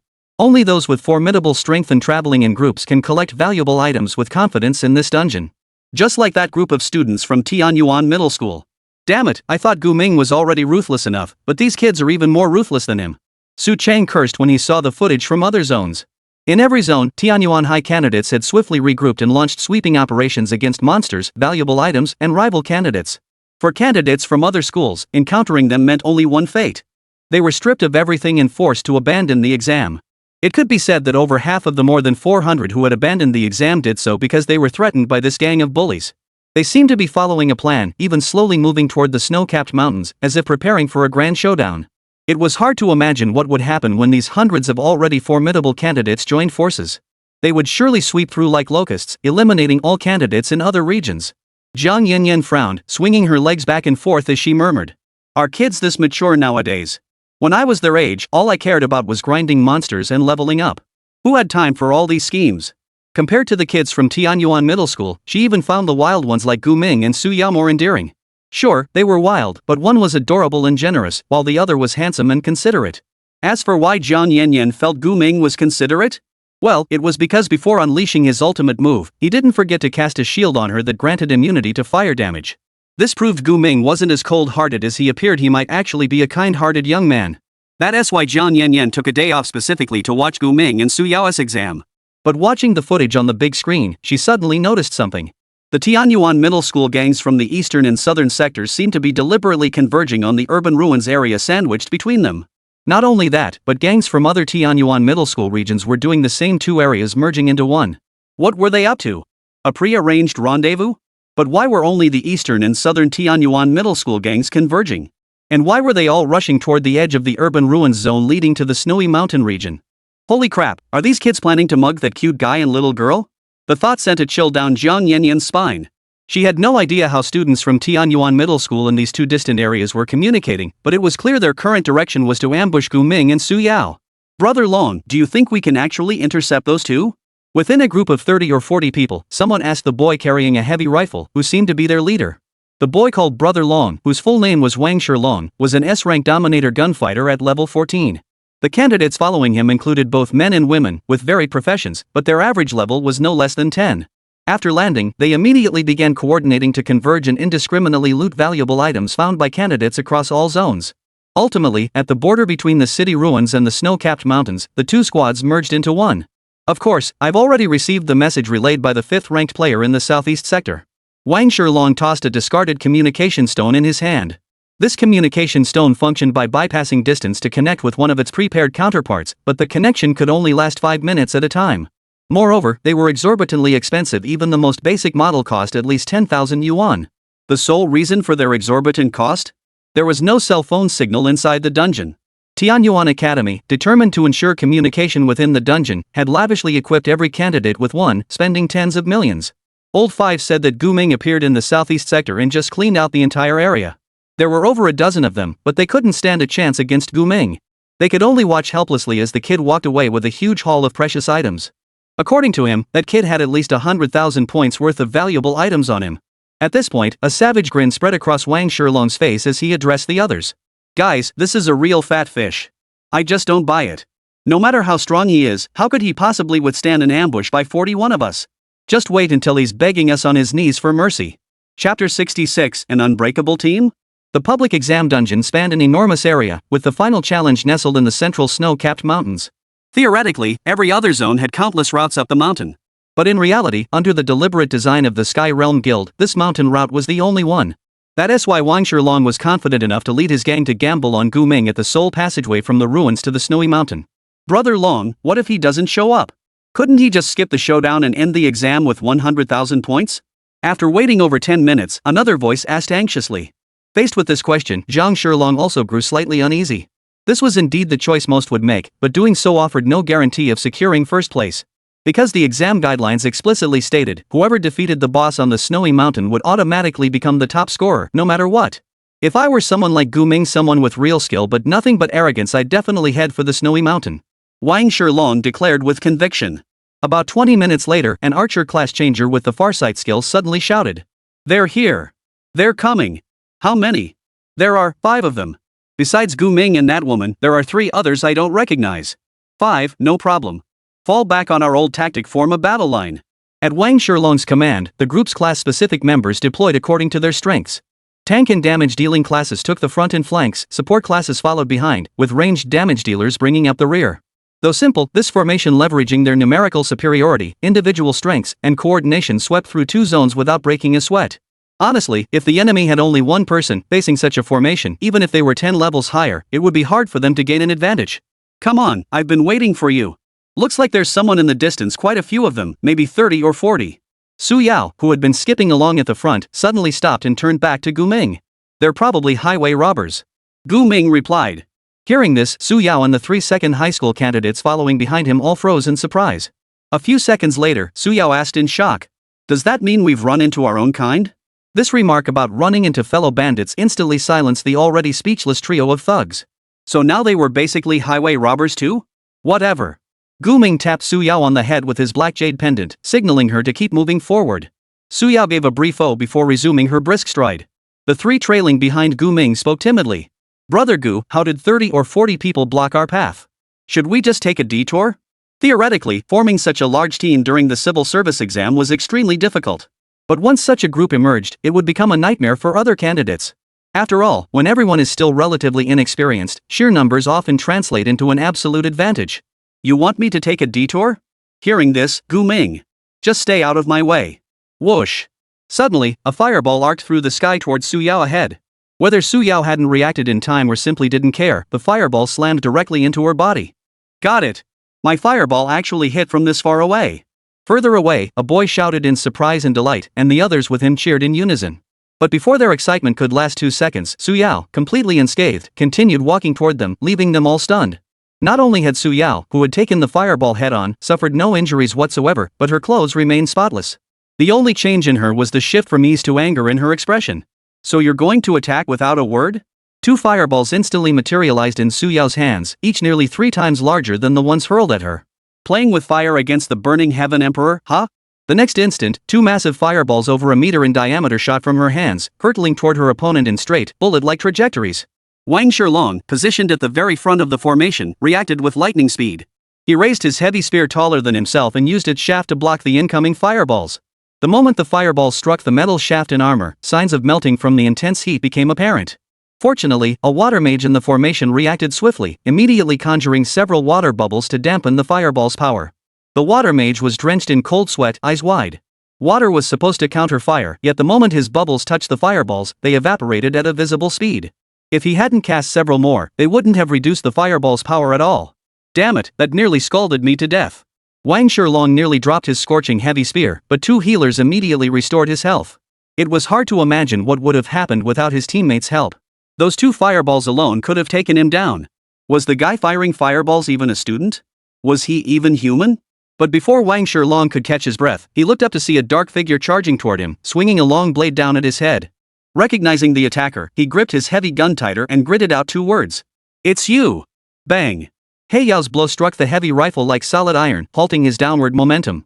Gu Ming felt his arm go numb, so he leapt backward a step, his eyes fixed on Wang Shilong, who stood utterly still where he was. Iron Wall Stance, ha! True to the warrior class, tough as nails. Iron Wall Stance, a foundational skill exclusive to defense-focused classes. Activating it drastically boosts the user's defense. The trade-off was that the user's body became incredibly heavy, making movement difficult. Though Wang Shilong was in this state, the group behind him wasn't just going to stand by and watch. In the next instant, fire spells, water spells, arrows, and bullets began raining down on Gu Ming in rapid succession. Yet as these projectiles neared Gu Ming, they were halted by a translucent barrier of intense heat. Lava shield? Isn't that a skill only S-rank or higher fire mages possess? The fire mage who had previously attacked Su Yao exclaimed in shock. He himself was a standard or rank fire mage. Though he lacked the qualifications to wield certain advanced fire spells, he was well versed in their existence. What baffled him was why Gu Ming, a high-level fire mage, would charge in wielding a sword to engage in close combat with them? Wouldn't it be better to counterattack by hurling fireballs like that girl did earlier? 2 fire mages, heh. Well, you're both finished now. Wang Shilong let out a savage laugh. Immediately, multicolored glows began to emanate from his body. Strength boost. Stamina boost. Spirit boost. The support class behind him had nearly stacked every possible buff onto his body. Though the enhancement levels weren't high, they still multiplied Wang Shilong's combat power exponentially. I'm holding the line here alone, with someone constantly buffing me and another relentlessly attacking you. You 2 fire mages, no matter how strong you are, how long do you think you can keep this up against us? Wang Shilong's laughter grew increasingly unrestrained as he spoke. Chapter 67, Are you trying to kill me? Ha, exactly. No matter how powerful you and that woman are, as long as you can't take down Brother Long instantly, you're completely helpless against us. Surrender now, hand over all your valuables, and abandon the exam. A lucky survivor from that second-rate school, and you dare challenge us from Tianyuan Academy? Do you even think you're worthy? You can't escape now. Our brothers on the flanks have you cornered. These Tianyuan high candidates, brimming with fighting spirit, didn't give the people before them a second glance. Through this coordinated team strategy, they'd already crushed countless monsters and class changers. So what if Gu Ming and Su Yao were higher level? What if they possessed advanced skills? Against them, they were utterly helpless. Meanwhile, 3 candidates from number 2 high school, hiding in the distance, watched the battle between the vastly outnumbered sides with hearts pounding. One of them, trembling, suggested, How about we just run away? Better safe than sorry. Before he could finish, a hand smacked him hard across the head. Run my ass. Who the hell taught you to sell out your teammates? Another second high candidate, wielding a sword and shield, snarled. Just because those bastards have teammates doesn't mean Gu Ming has us. You really want to be a coward and run? We've still got weapons. Let's go fight them. So what if we lose? What's there to fear? With that, he lunged toward Gu Ming. But then, the third candidate from number 2 high school, the one wearing glasses, grabbed him and yelled back. Are you stupid? Do you 2 really think Brother Gu can't handle that bunch? Have you forgotten what Brother Gu is capable of? He pushed his glasses up and smiled slightly before continuing. Remember when Brother Gu first changed jobs? That one blazing inferno nearly wrecked the dungeon. You think he can't handle this bunch now? At this, the other 2 froze, goosebumps rising on their skin. Indeed, that move of Gu Ming's had left them with a profound impression. That skill, with its 100-meter coverage and apocalyptic-level power, Gu Ming hadn't even unleashed it yet. Besides, look at Sue, the campus beauty queen. Does she look like she can't beat them? She looks like she's about to burst out laughing. Honestly, she really did.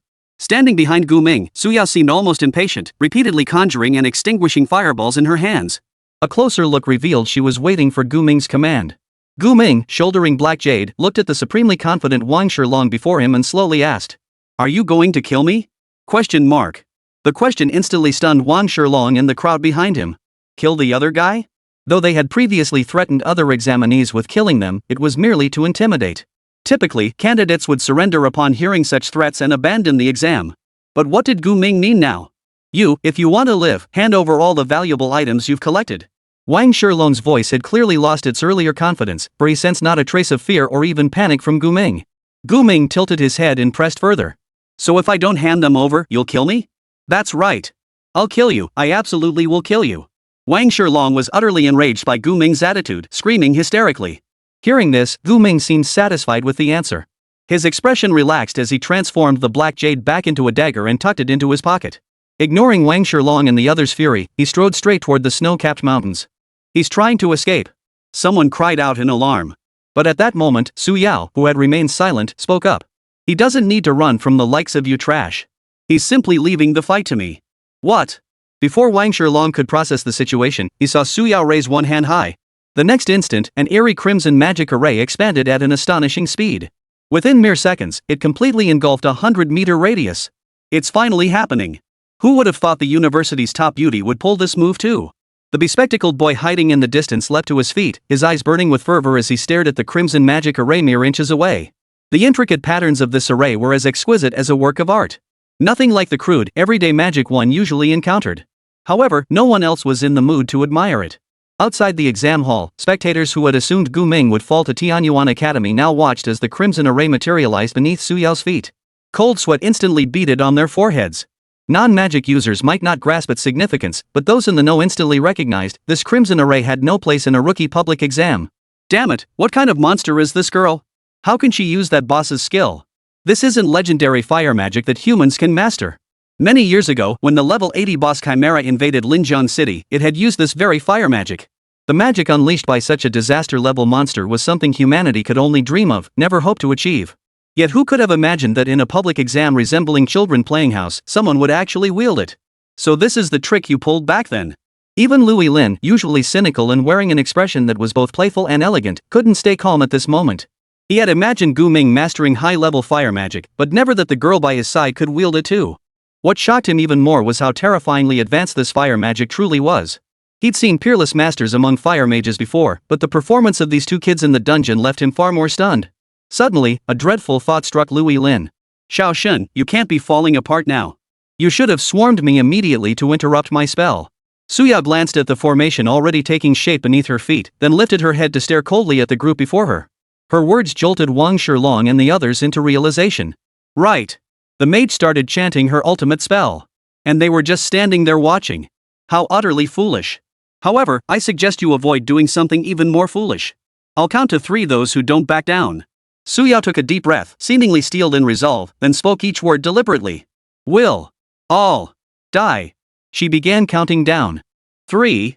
Wang Shilong and the others exchanged glances. 2. The crimson magic circle pulsing eerily beneath their feet like flesh and blood had already struck fear into many of them. 1. As one person shouted, "I quit," more and more began screaming in terror. You bastards think you can just run? Wang Shilong roared, but fear had clearly deafened them to his words. 0. Su Yao clenched her raised fist, giving Wang Shilong no further chance. Her lips parted slightly.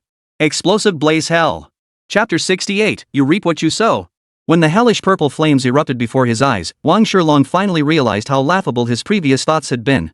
Relying on numbers and formation to wear down a high-level enemy? Under normal circumstances, it might indeed work. But who could have imagined that without Gu Ming even lifting a finger, the girl who had been by his side all along could unleash such terrifying fire magic? This fire spell, with its 100-meter wide coverage, utterly disregarded numbers and formations. Even if all of Tianyuan Middle School's forces arrived now, the outcome wouldn't change one bit.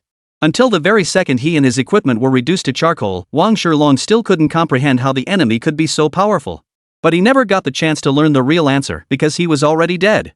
Oh, it seems our exam has finally claimed its first fatality. Louis Lin, holding the microphone, seemed both satisfied and slightly shocked by Wang Shilong's demise. He hadn't expected that not only was Gu Ming ruthless, but the girl who followed him like a subordinate was equally brutal. After all, at such a young age, it took considerable resolve to take a life. All the viewers who witnessed Wang Shilong's death scene were too stunned to pay any attention to Louis Lin's exaggerated commentary. They were all frozen in shock. Because what had just unfolded in the instance was utterly terrifying. Damn, powerful fire magic. Some viewers, at a loss for words, could only describe their feelings with such blunt simplicity. Is this even a public exam? Is this still a trial ground for a bunch of novice job changers to fool around in? Even the students from Tianyuan Academy couldn't touch them. This exam has lost all meaning. Yes, meaningless. This is just a personal show for that boy and girl. No other candidates stand a chance against them. Was Shin Hanyan, the strongest prodigy of her time, ever this overwhelming? Someone brought up Shin Hanyan. To the people of Linjiang City, Shin Hanyan was practically a household name among job changers. Back in her exam days, she had dominated just like these two, securing first place with overwhelming superiority. But clearly, Gu Ming and Su Yao seemed even stronger than her, or rather, less like newcomers. After the way they just dispatched Wang Shilong without hesitation, no one dared underestimate them anymore. Brother Long. The group of Tianyuan middle school examinees who had decisively abandoned the exam and been teleported out of the instance now stood in the venue, witnessing the scene of Wang Shilong being taken down. Truth be told, they'd been filled with guilt just moments before, having abandoned their teammate out of fear. But now they felt nothing but relief that their decisive abandonment of the match had saved their lives. These two candidates from number 2 high school were truly capable of killing without hesitation. They had thought they could follow Wang Shilong, relying on their numbers and coordination to bully the other candidates. But who would have guessed that just one of Gu Ming's underlings would be enough to take them all down? Many examinees who had been close to Wang Shilong, after narrowly escaping death driven by fear or rage, began shouting at Lu Island to halt Gu Ming and Su Yao's examination. Their justification? They had killed someone. But their level-headed teammates scoffed. Cut the brother Long nonsense. He brought this on himself. Put simply, he had a chance to survive, but chose to resist because of his arrogance and recklessness. While Tianyuan Academy has always stood united, never abandoning anyone, staying behind would only add more charred corpses to the dungeon. The words stung, yet they were brutally honest. Anyone could see that Su Yao's explosive inferno wasn't something a few extra bodies could withstand. That damn skill was designed for massive area destruction. No matter how many people were there, they'd all die. Now, their only hope lay with the other students still in the dungeon to avenge them. But could that vengeance truly be achieved? A bunch of brats. Serves them right. Zhang Yanyan showed not a shred of sympathy for Wang Shilong, charred to a crisp, or the Tianyuan Academy candidates who'd fled in panic. Oh? You're quite ruthless, kid. I thought you might feel a little sympathy for them. Su Chang beside her asked, his expression unruffled. Zhang Yanyan curled her lip in disdain and replied. If you want to kill someone, you have to be prepared to be killed yourself. Honestly, if those kids were stronger than that little girl and handsome guy, I doubt they'd have spared them either. Put simply, since they're opponents, they should be prepared to be killed. So that's how you see it. Su Chang nodded slightly, then turned his gaze back to the large screen. His expression grew blank as he stared at the corpse of Wang Shilong in the dungeon. Su Yao, panting heavily beside him, stirred a complex mix of emotions within him. While he was eager to see Su Yao grow stronger, the sheer speed of her advancement seemed almost absurd. Staying by Gu Ming's side had not only caused Su Yao's combat prowess to skyrocket, but her mental fortitude had matured considerably as well. The Su Yao of the past, while not overflowing with the typical kindness of a young girl on the surface, was absolutely not someone capable of striking a fatal blow. Yet, as a transferee, this was a hurdle she had to overcome. Some individuals, even years after becoming transferees, had never personally taken a life.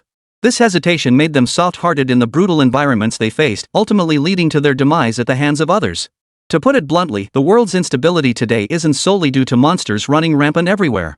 The number of job changers killed each year in internecine battles is no less than those slain by monsters. Gu Ming, you better not turn my daughter into a monster. Su Chang thought to himself. In his eyes, Gu Ming was simply terrifying. Before long, Gu Ming would surely become a household name. As for this civil service exam? Perhaps it truly was, as some claimed, nothing but Gu Ming's personal show. Wang Shilong was dead. The reactions of the various observers varied. The most shocked were undoubtedly the teachers and principal of Tianyuan Middle School. Just as Principal Zhang of number 2 high school was reeling from the shock of Su Yao's killing of Wang Shilong, he received a call from the principal of Tianyuan Middle School. The moment the call connected, the other end erupted in a torrent of curses. Zhang. Is this how you teach your students? Letting them kill people during a public exam?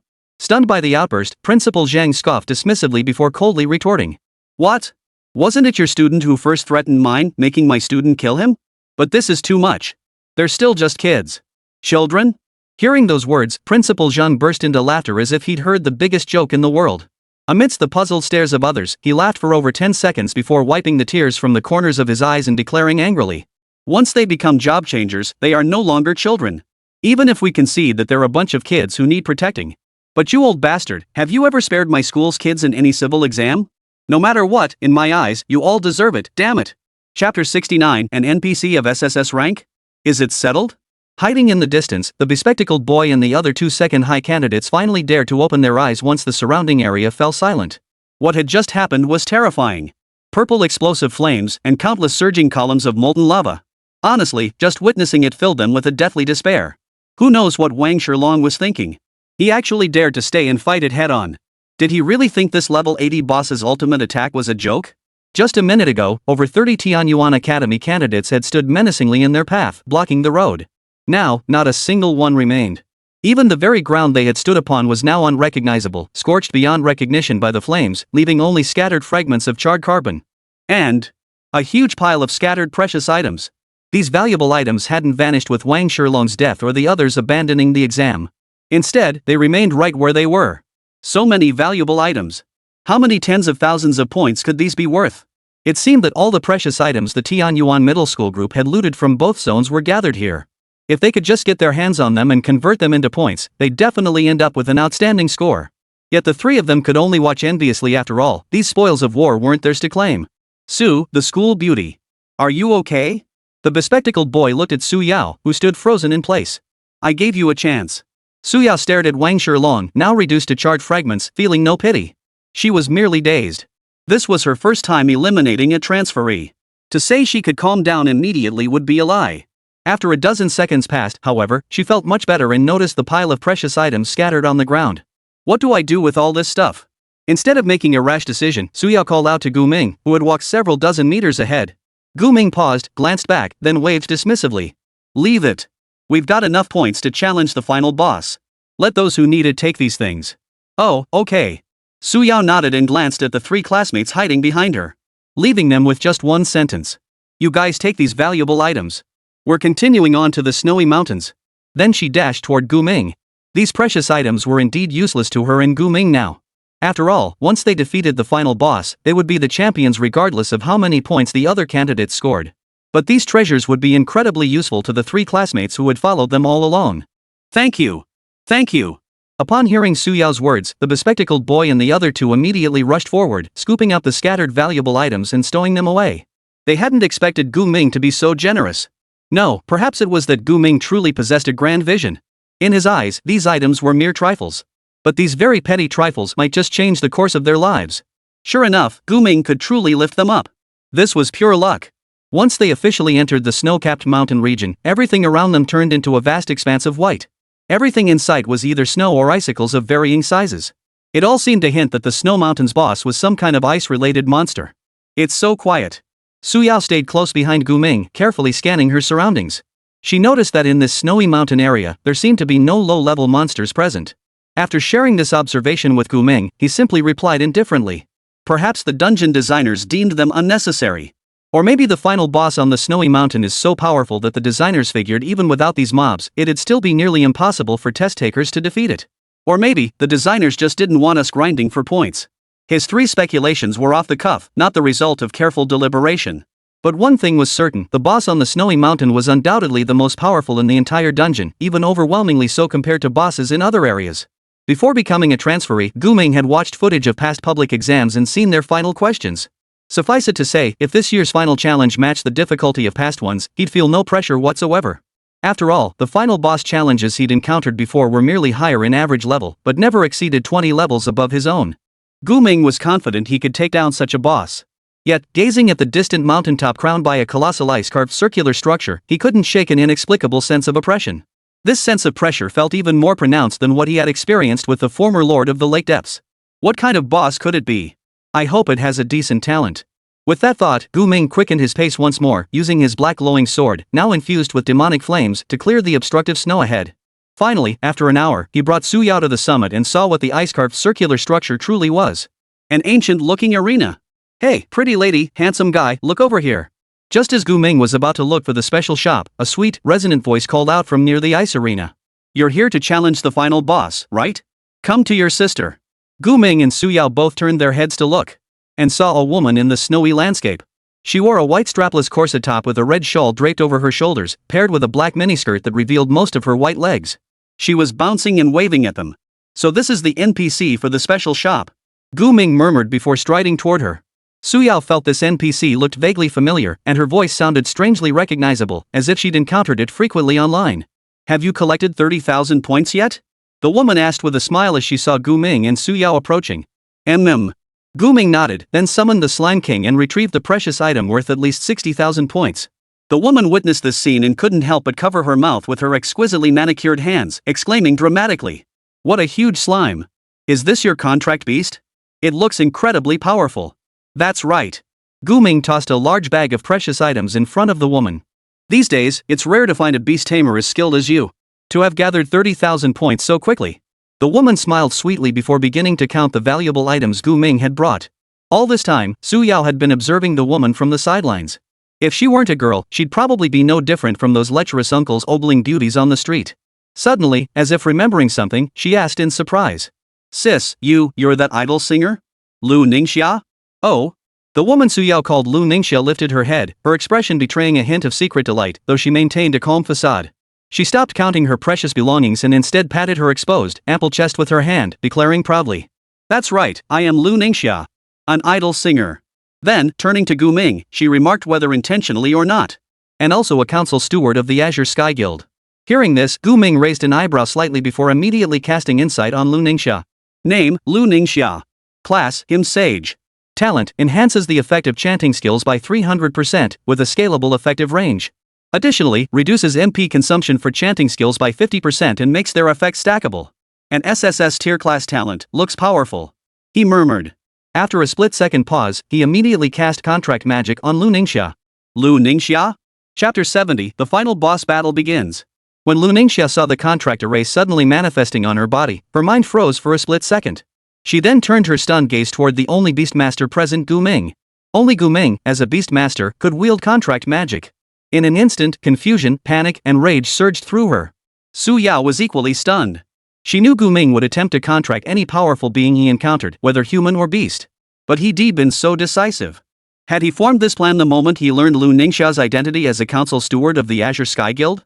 After all, anyone who could become a council steward of the Azure Sky Guild was definitely no ordinary person. Even if she appeared to be nothing more than a delicate, breathtakingly beautiful idol singer. Outside the instance. The moment Lu Ningxia appeared on the big screen, she sparked a wave of cheers from countless viewers. Because she was simply too famous, anyone who spent time online had surely seen her. Yet few knew she would appear in this guild exam. And as an NPC-like character within the dungeon. It's Lu Ningxia. What is she doing here? My wife. My wife.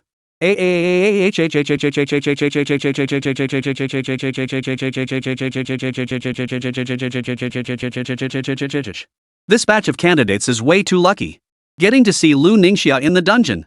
The national idol, Linjiang City's strongest support type class changer. Who'd have thought she'd show up here? Did the Sky Guild really splurge that much to hire her? While Lu Ningxia's identity as an idol singer was common knowledge, few knew she served as an executive steward for the Azure Sky Guild. Lu Island seemed pleased with the sudden surge of excitement in the crowd. With a look of pride, he addressed everyone. Ladies and gentlemen, allow me to introduce the beloved Miss Lu Ningxia, whose presence makes flowers bloom and tires burst. She is also our Sky Guild's newly appointed council executive. Moving forward, Miss Lu Ningxia will represent the Sky Guild at various events.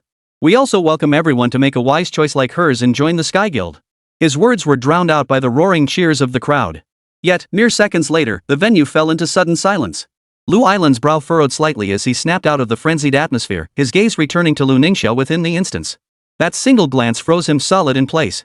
All composure shattered as his face contorted in rage. Damn it! You bastard, you're going to contract Lu Ningxia? She's not some stray cat or dog you found on the street. Wait, this can't be right. You can't contract humans. I spent billions to recruit this beauty, and this kid wants to contract her away? His furious outburst went unheard by Gu Ming, but it jolted everyone present into sobering awareness. Indeed, it seemed this candidate, whose profession was Beastmaster, intended to contract Lu Ningxia and turn her into his own contract beast. At that realization, the faces of Lu Ningxia's die-hard fans instantly drained of color. How could this be? How the hell could this be? How could their goddess be treated like some monster to be contracted? Was Gu Ming even a normal human being? Wait. Judging by his previous behavior, he never seemed like a normal person to begin with. But, could this really be possible? A Beastmaster treating a transmuter as a contract beast? Put. Su Chang nearly spit out the water he'd just taken after seeing Gu Ming cast the contract spell on Lu Ningxia. Unlike others, he had the most authority to speak on whether Gu Ming could contract humans. After all, Su Yao had been lured away by Gu Ming using precisely this method. But seeing this happen to another girl didn't make him anxious. He was just curious, could Gu Ming really contract anyone he wanted? That would be downright godlike. Ha, this little cutie's too funny. Taking time off work to watch this spectacle was totally worth it. He's definitely not human. Zhang Yanyan beside Su Chang slapped her thigh in delight. She'd long known Gu Ming possessed the ability to contract humans, but never imagined witnessing it unfold in the civil service exam hall. And the person he bound? None other than the wildly popular idol Lu Ningxia. Amused herself, she feared others might not grasp her amusement, so she hurriedly explained to Su Chang. Uncle, that Gu Ming can really contract humans. Look, that little girl always by his side, she's the one he contracted. Ha ha ha, isn't that hilarious? A Beastmaster actually contracting a human. Uncle, why don't you look surprised at all? Isn't this hilarious? Zhang Yanyan looked at Su Chang's darkening expression and asked in confusion. Su Chang pressed his hand to his forehead. The anger that had nearly subsided flared up again at Zhang Yanyan's words. Damn it! That little girl by his side is my daughter. He's bound my daughter. Huh, come to think of it, haven't I seen you somewhere before? He suddenly felt Zhang Yanyan looked familiar. Zhang Yanyan, no. I don't think so. Earlier, she hadn't recognized Su Chang, but now, the moment she saw his furious expression, she remembered exactly who he was. Meanwhile, Lu Ningxia, who was working as an NPC while trying to boost the Sky Guild's popularity, watched the contract formation on her body gradually shrink. Her eyes betrayed utter panic. Her face flushed with embarrassment and anger as she glared at Gu Ming, her voice urgent. What are you doing? Why did you cast a contract spell on me? Are you trying to bind me? MHM. Gu Ming nodded slightly, staring at the mere 10% contract success rate displayed before him as he waited silently for a miracle to occur. Lu Ningxia was level 50 and not in a weakened state, making the contract success rate extremely low. Clatter. 2 seconds later, as expected, the contract array on Lu Ningxia's body shattered, dissolving into blue fragments that vanished into thin air. As expected. Gu Ming sighed softly, then looked up at Lu Ningxia, who was breaking out in a cold sweat as if nothing had happened. He asked. Excuse me, have you finished tallying my scores? Your score. Coming to her senses from the panic, Lu Ningxia realized she was safe. Hearing Gu Ming's words, it took her a moment to grasp the current situation. She had been calmly tallying the candidates' scores right before her eyes when suddenly, the other person unleashed a contract spell. How could you still be thinking about that? Your behavior just now was extremely rude. Why would you use a contract spell on someone else? Because you're incredibly strong.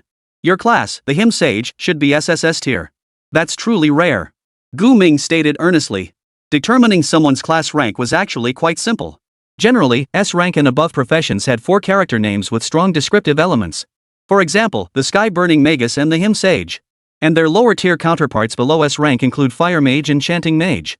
Distinguishing between S rank and SSS rank titles, both 4 characters long, requires experience and discernment. With enough exposure to various professions, the distinction becomes readily apparent. Moreover, it's incredibly rare for an SSS tier support class to reach level 50. I suspect you're the only one in all of Linjiang City, which is precisely why I want you to become my partner. Seeing Lu Ningxia's stunned expression that seemed to ask, how do you know all this, Gu Ming continued. While her class title wasn't a secret, her specific level, there was no way an outsider could know that. You know me well, don't you? Lu Ningxia's expression turned serious, shedding her earlier warm and charming demeanor. Perhaps. But right now, I have something more urgent. Could you open the gate to this arena for me? Gu Ming turned his head toward the tightly sealed, ice-carved arena doors not far away. It's possible, because your scores definitely qualify. Lu Ningxia took a deep breath. Using some unknown method. The next moment, the sealed arena doors swung open on their own, accompanied by swirling snowflakes. Let's go. Gu Ming said to Su Yao, who stood frozen in place, before striding toward the arena. Oh, okay. Su Yao nodded, quietly apologizing to Lu Ningxia before following Gu Ming. Lu Ningxia stood in the shop, watching Gu Ming's retreating figure with a hint of puzzlement. She murmured to herself. Are all child prodigies this peculiar? A beast tamer actually making it this far? Just as she was lost in thought, Gu Ming slowly turned his head and offered her a gentle smile, saying, Until we meet again. I really admire your talent. Chapter 71 Domain Level Powerhouse Shin Hanyan. For Gu Ming, the odds of contracting a level 50 transferee were still too slim. He had only approached it with a tentative mindset. After all, Lu Ningxia's profession and innate talent were exceptionally powerful, so powerful that few support-type transferees worldwide could match her caliber. She was an extremely rare existence. Generally speaking, for a support-type transferee without exceptional combat prowess, reaching level 50 was far more difficult than it was for combat-type transferees. Even for an SSS tier support class. Lu Ningxia's ability to reach level 50 undoubtedly demonstrated the extraordinary nature of her class. But right now, rather than focusing on the uncertain Lu Ningxia, Gu Ming preferred to concentrate his thoughts on the final grand finale. Upon entering the colossal arena forged from ice, the gate that had just opened began to slowly close once more. As if fearful the arrivals might flee. The arena, several times larger than a standard soccer field, stretched out before them, blanketed entirely in ice and snow. It seemed utterly devoid of any living presence, an eerie desolation made even more profound by the biting cold wind and scattered snowflakes, instilling a solemnity that penetrated to the core. At its center stood an icy throne, upon which sat a figure seemingly asleep, left hand propping up their face. A person? Guming narrowed his eyes, staring intently at the figure on the ice throne.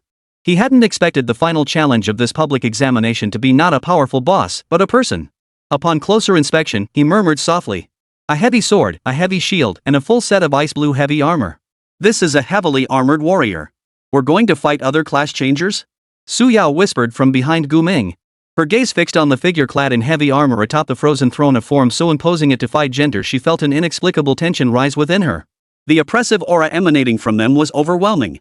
Though motionless upon the throne, she couldn't shake the feeling this figure might spring into battle at any moment, revealing a terrifyingly long health bar. It doesn't matter. At the same level, job changers are much easier to handle than monster bosses. While answering Su Yao's question, Guming walked toward the figure on the frozen throne, needing to get closer to activate insight and examine their stats. However, before he reached the effective range for insight, a clanking sound of heavy armor scraping against the ice throne echoed. Clank, clank.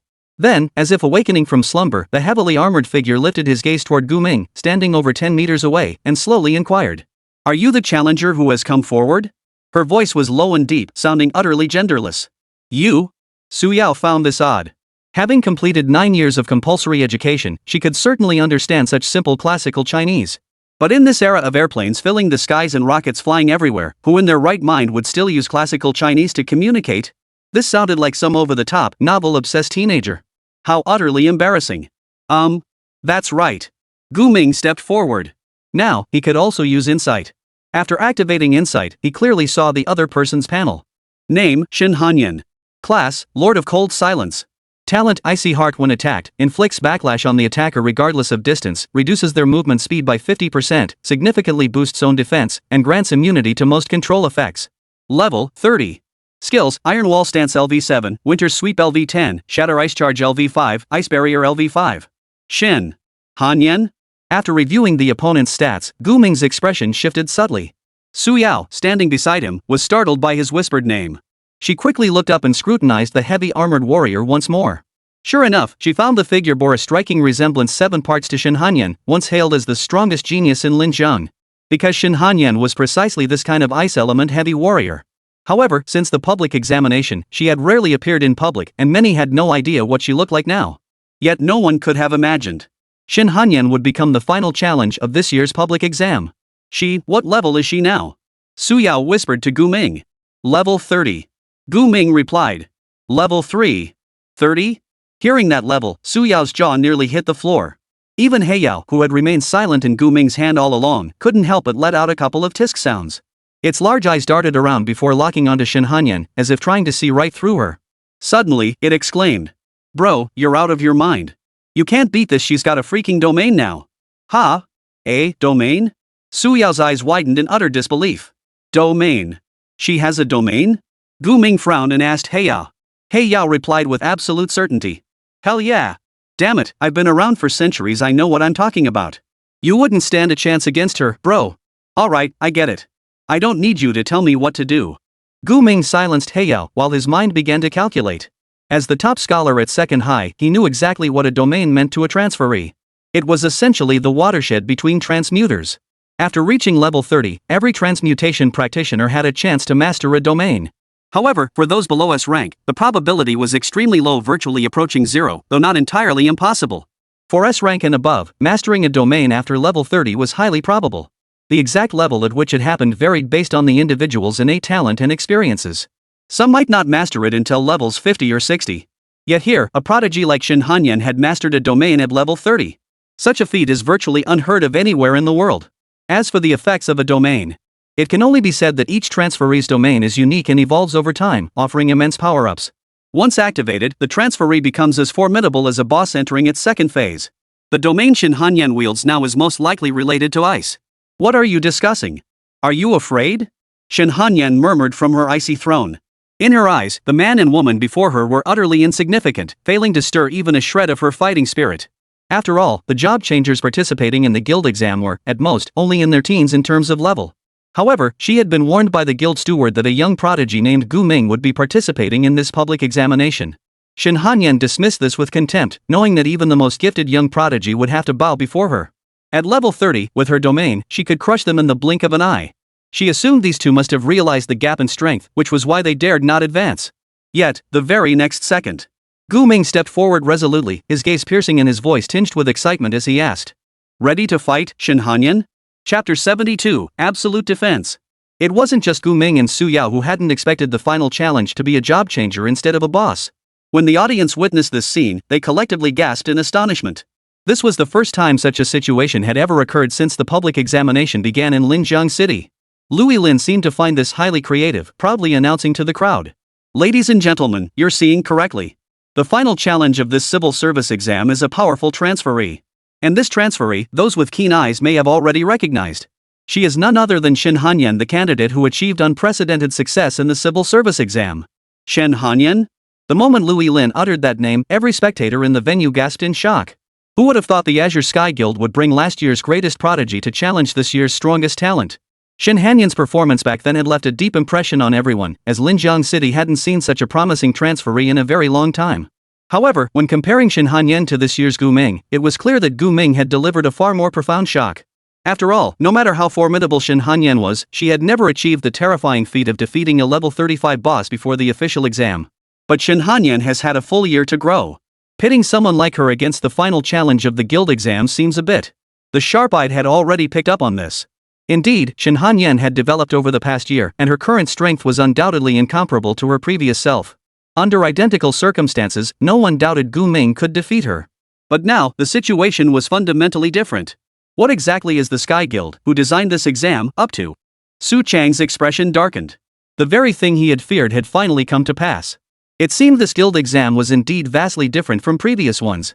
At the very least, in terms of difficulty, Shin Hanyan was undoubtedly far more formidable than any final boss in previous public exams. After all, just a year ago, Shin Hanyan had single-handedly crushed the exam boss with overwhelming force. Not to mention, after a year of growth, Shin Hanyan was now likely stronger than anyone could imagine. Su Chang couldn't fathom why the Azure Sky Guild would arrange things this way. This final challenge was simply too far beyond the scope. It felt like Shin Hanyan's purpose as the final challenge was to deliberately torment the candidates who made it to the end. As he pondered, a realization struck him, and he muttered under his breath, "Damn it, those bastards. They wouldn't be targeting Gu Ming and my daughter, would they? Highly likely. Very likely indeed." Looking at this year's candidates, only Gu Ming and Su Yao had the qualifications to challenge Shin Hanyan. But that was merely eligibility. Whether they could win was still a huge unknown. Now, the once bustling examination halls fell silent as the strongest candidate of this year faced off against last year's top contender. Everyone watched with bated breath, eager to witness the battle that was about to unfold. Louis Lin wore an expression of smugness and disdain. "Gu Ming, I can't wait to see you get your comeuppance. Your smooth sailing has been nothing short of infuriating." Yet, the Gu Ming he saw now remained as spirited as ever, his face showing not a trace of fear. This youth was perhaps overly confident, or perhaps just incredibly brave. But all of that hinged on him securing victory. Should he lose, then his confidence and courage would be reduced to mere arrogance and recklessness. "You think you can defeat me?" Shin Hanyan couldn't help but chuckle softly at Gu Ming's advance instead of retreat. She slowly descended from the ice throne, picking up the heavy sword and shield beside her. For a transferee, picking up weapons signaled the start of battle. Without a word, Gu Ming drew black jade from his pocket, a dagger-shaped blade. Just as Shin Hanyan was about to mock Gu Ming for daring to challenge her, a heavily armored warrior renowned for defense with such a flimsy weapon. The next instant, her eyes widened in shock. The black-purple dagger in Gu Ming's hand, which had been only a few dozen centimeters long, suddenly transformed like malleable clay into a spear over 2 meters long. A shape-shifting weapon. No! The moment she saw Gu Ming assume a throwing stance, a sense of impending doom washed over her. Instinctively, she raised her heavy shield to defend. Pierce her, black radiance. The black radiance in Gu Ming's hand, now transformed into a spear, was instantly enveloped in blood-red demonic flames. The next second, he hurled black radiance toward Shin Hanyan with all his might. The distance of over 10 meters closed in an instant. Like a fiery serpent, black jade seemed to lock onto its target, streaking straight toward Shin Hanyan's head. But Shin Hanyan held a heavy shield nearly as tall as herself, shielding her completely behind it. Clang! A crisp metallic clang echoed as the black ray was predictably deflected by Shin Hanyan's shield. Yet a distinct scorch mark remained etched upon her shield. Utterly foolish, to simply hurl her weapon like that. Shin Hanyan stared at the spear still burning with crimson demonic flames lying on the ground, unable to suppress her contempt as she addressed Gu Ming. In her eyes, Gu Ming was nothing but a combat-ignorant fool. Who in their right mind would treat their weapon as a disposable item to be discarded at the start of a fight? Did Gu Ming really think he could kill her outright with this surprise strike? That was laughably absurd. However, before Shin Hanyan could prepare to strike back at Gu Ming, she suddenly realized that the flaming spear that had just been lying on the ground had vanished into thin air. Why did it vanish? Beast recall. The black jade reappeared in Gu Ming's hand, leaving Shin Hanyan no time to think.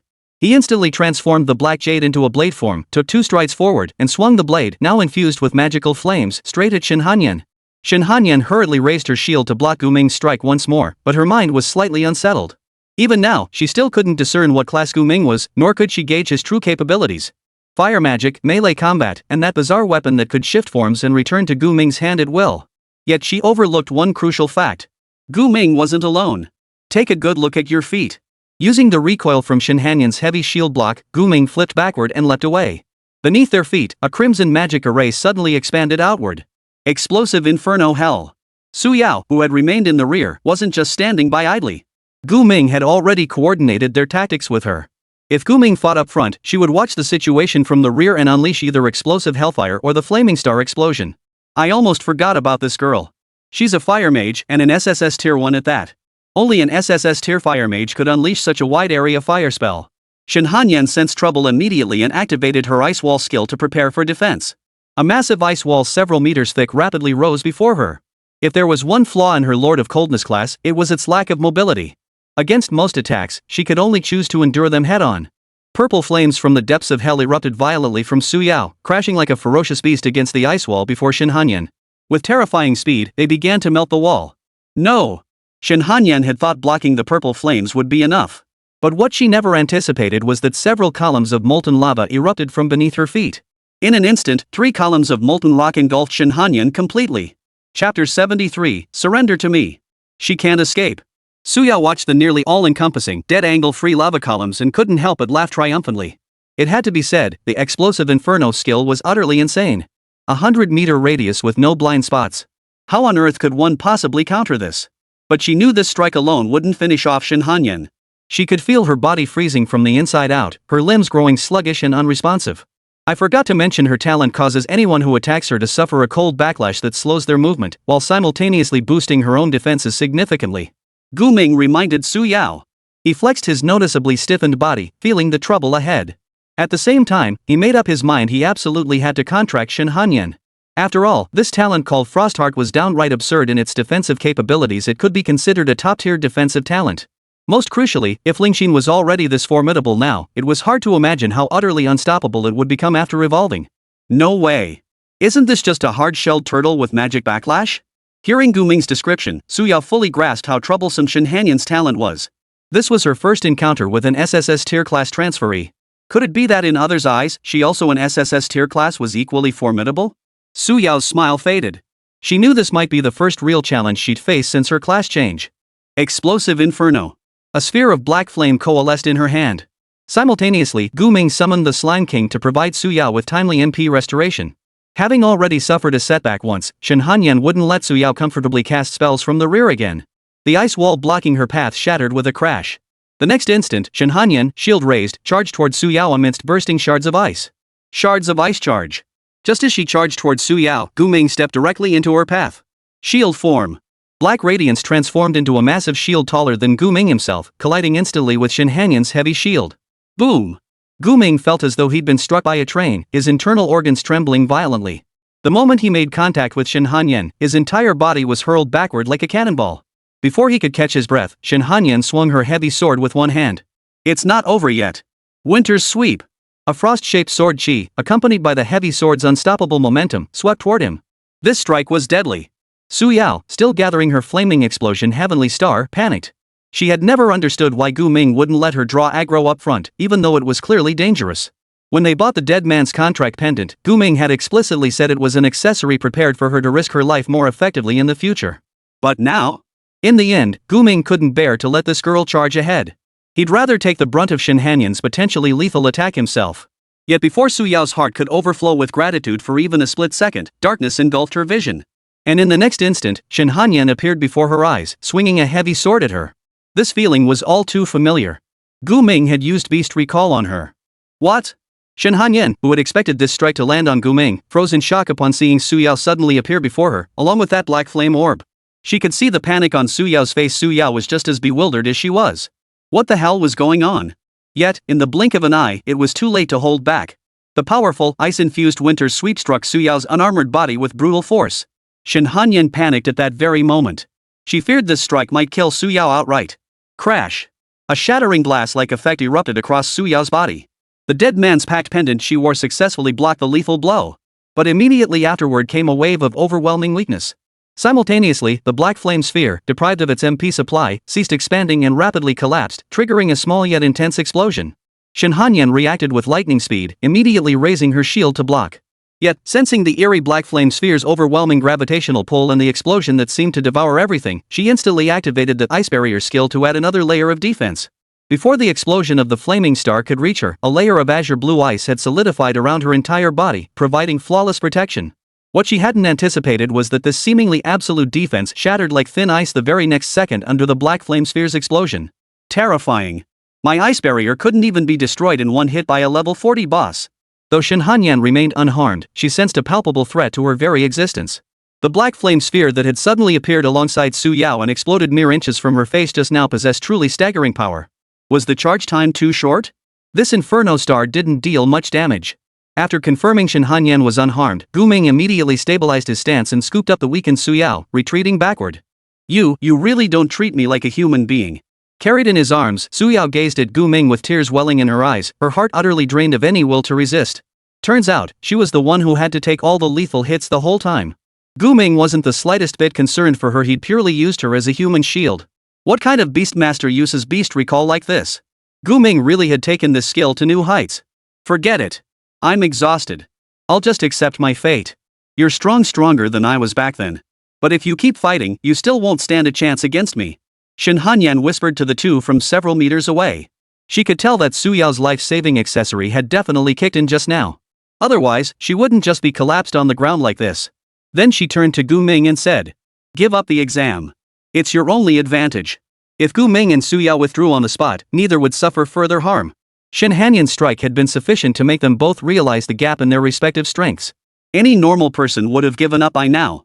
Outside the instance, countless spectators watched with bated breath.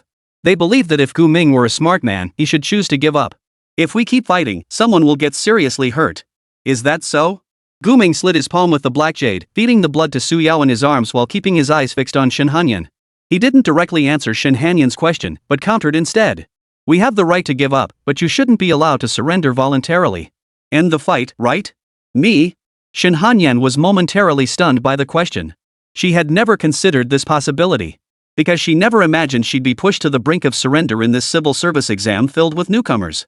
What did he mean? A feigned show of defiance? If so, it was utterly ridiculous.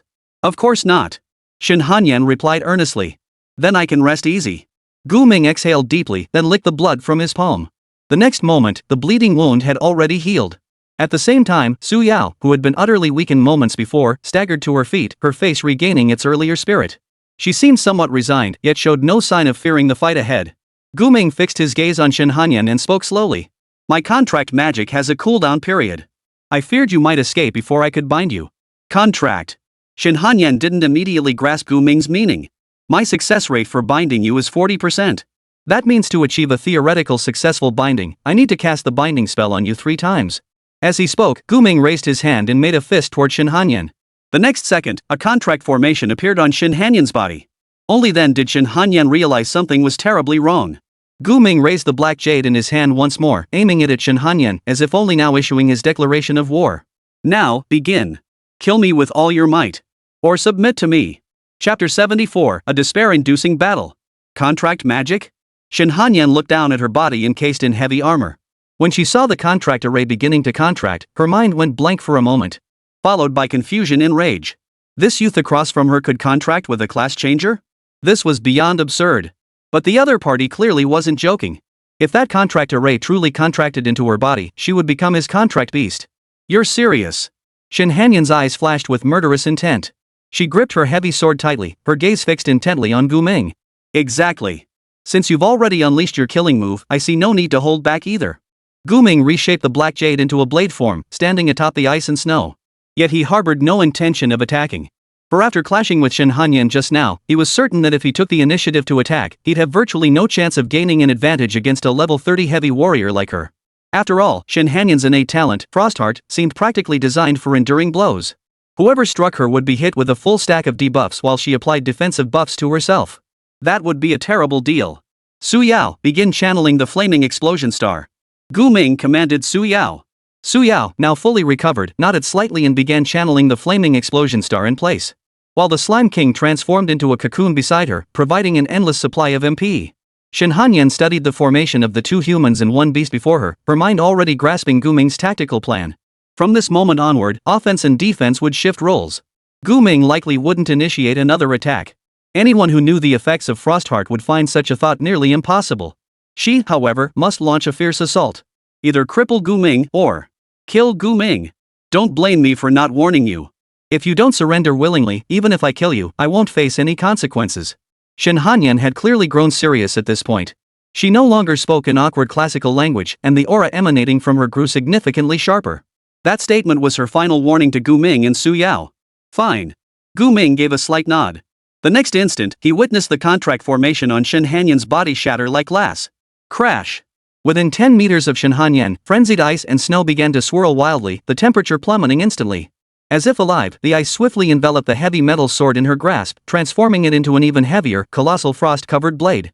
Her heavy armor also gained a thick layer of azure ice, appearing to enhance its defensive prowess even further. Permafrost domain activate. She murmured softly, as if plunging the world into winter. Upon witnessing this, Gu Ming immediately cast insight on Shin Hanyan, clearly seeing the new information appear on her interface. Permafrost domain. When this domain is activated, blade-like snow and wind swirl around the Lord of Cold Silence, rapidly lowering temperatures. Simultaneously, the Lord of Cold Silence gains a degree of control over the snow and wind. So this is a domain. It was the first time he'd witnessed a class change user-activated domain. To say this sight wasn't shocking would be a lie. At that moment, Shin Hanyan resembled a true boss, her heavy sword and armor shrouded in azure ice, radiating the aura of a war god. Bro, let's get the hell out of here. We can't beat this little.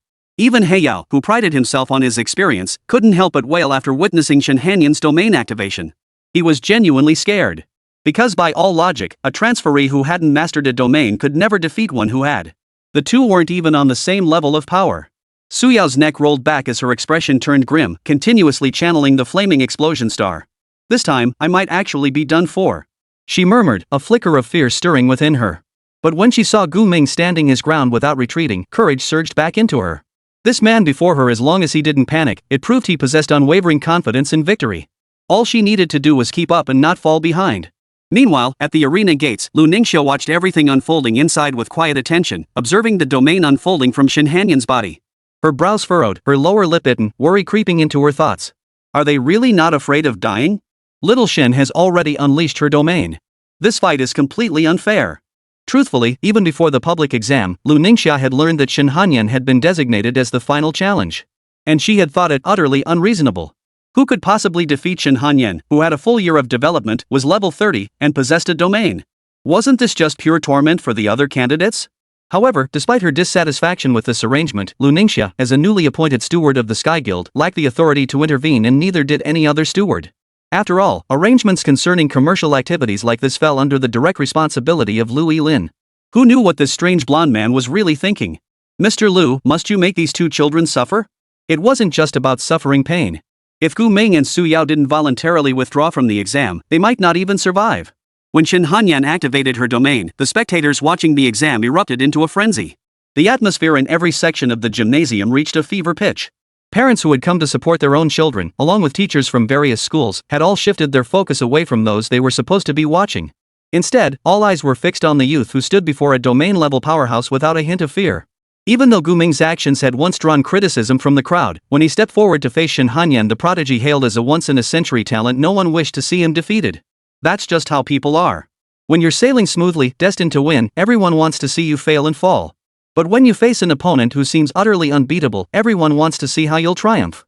I swear, this is the most courageous youth I've ever seen. Someone couldn't help but exclaim. What level is he even at? How dare he challenge Shin Hanyan?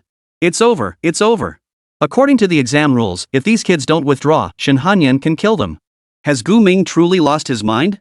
Even if he possesses the power of a contracted job changer, his contract magic has a cooldown period.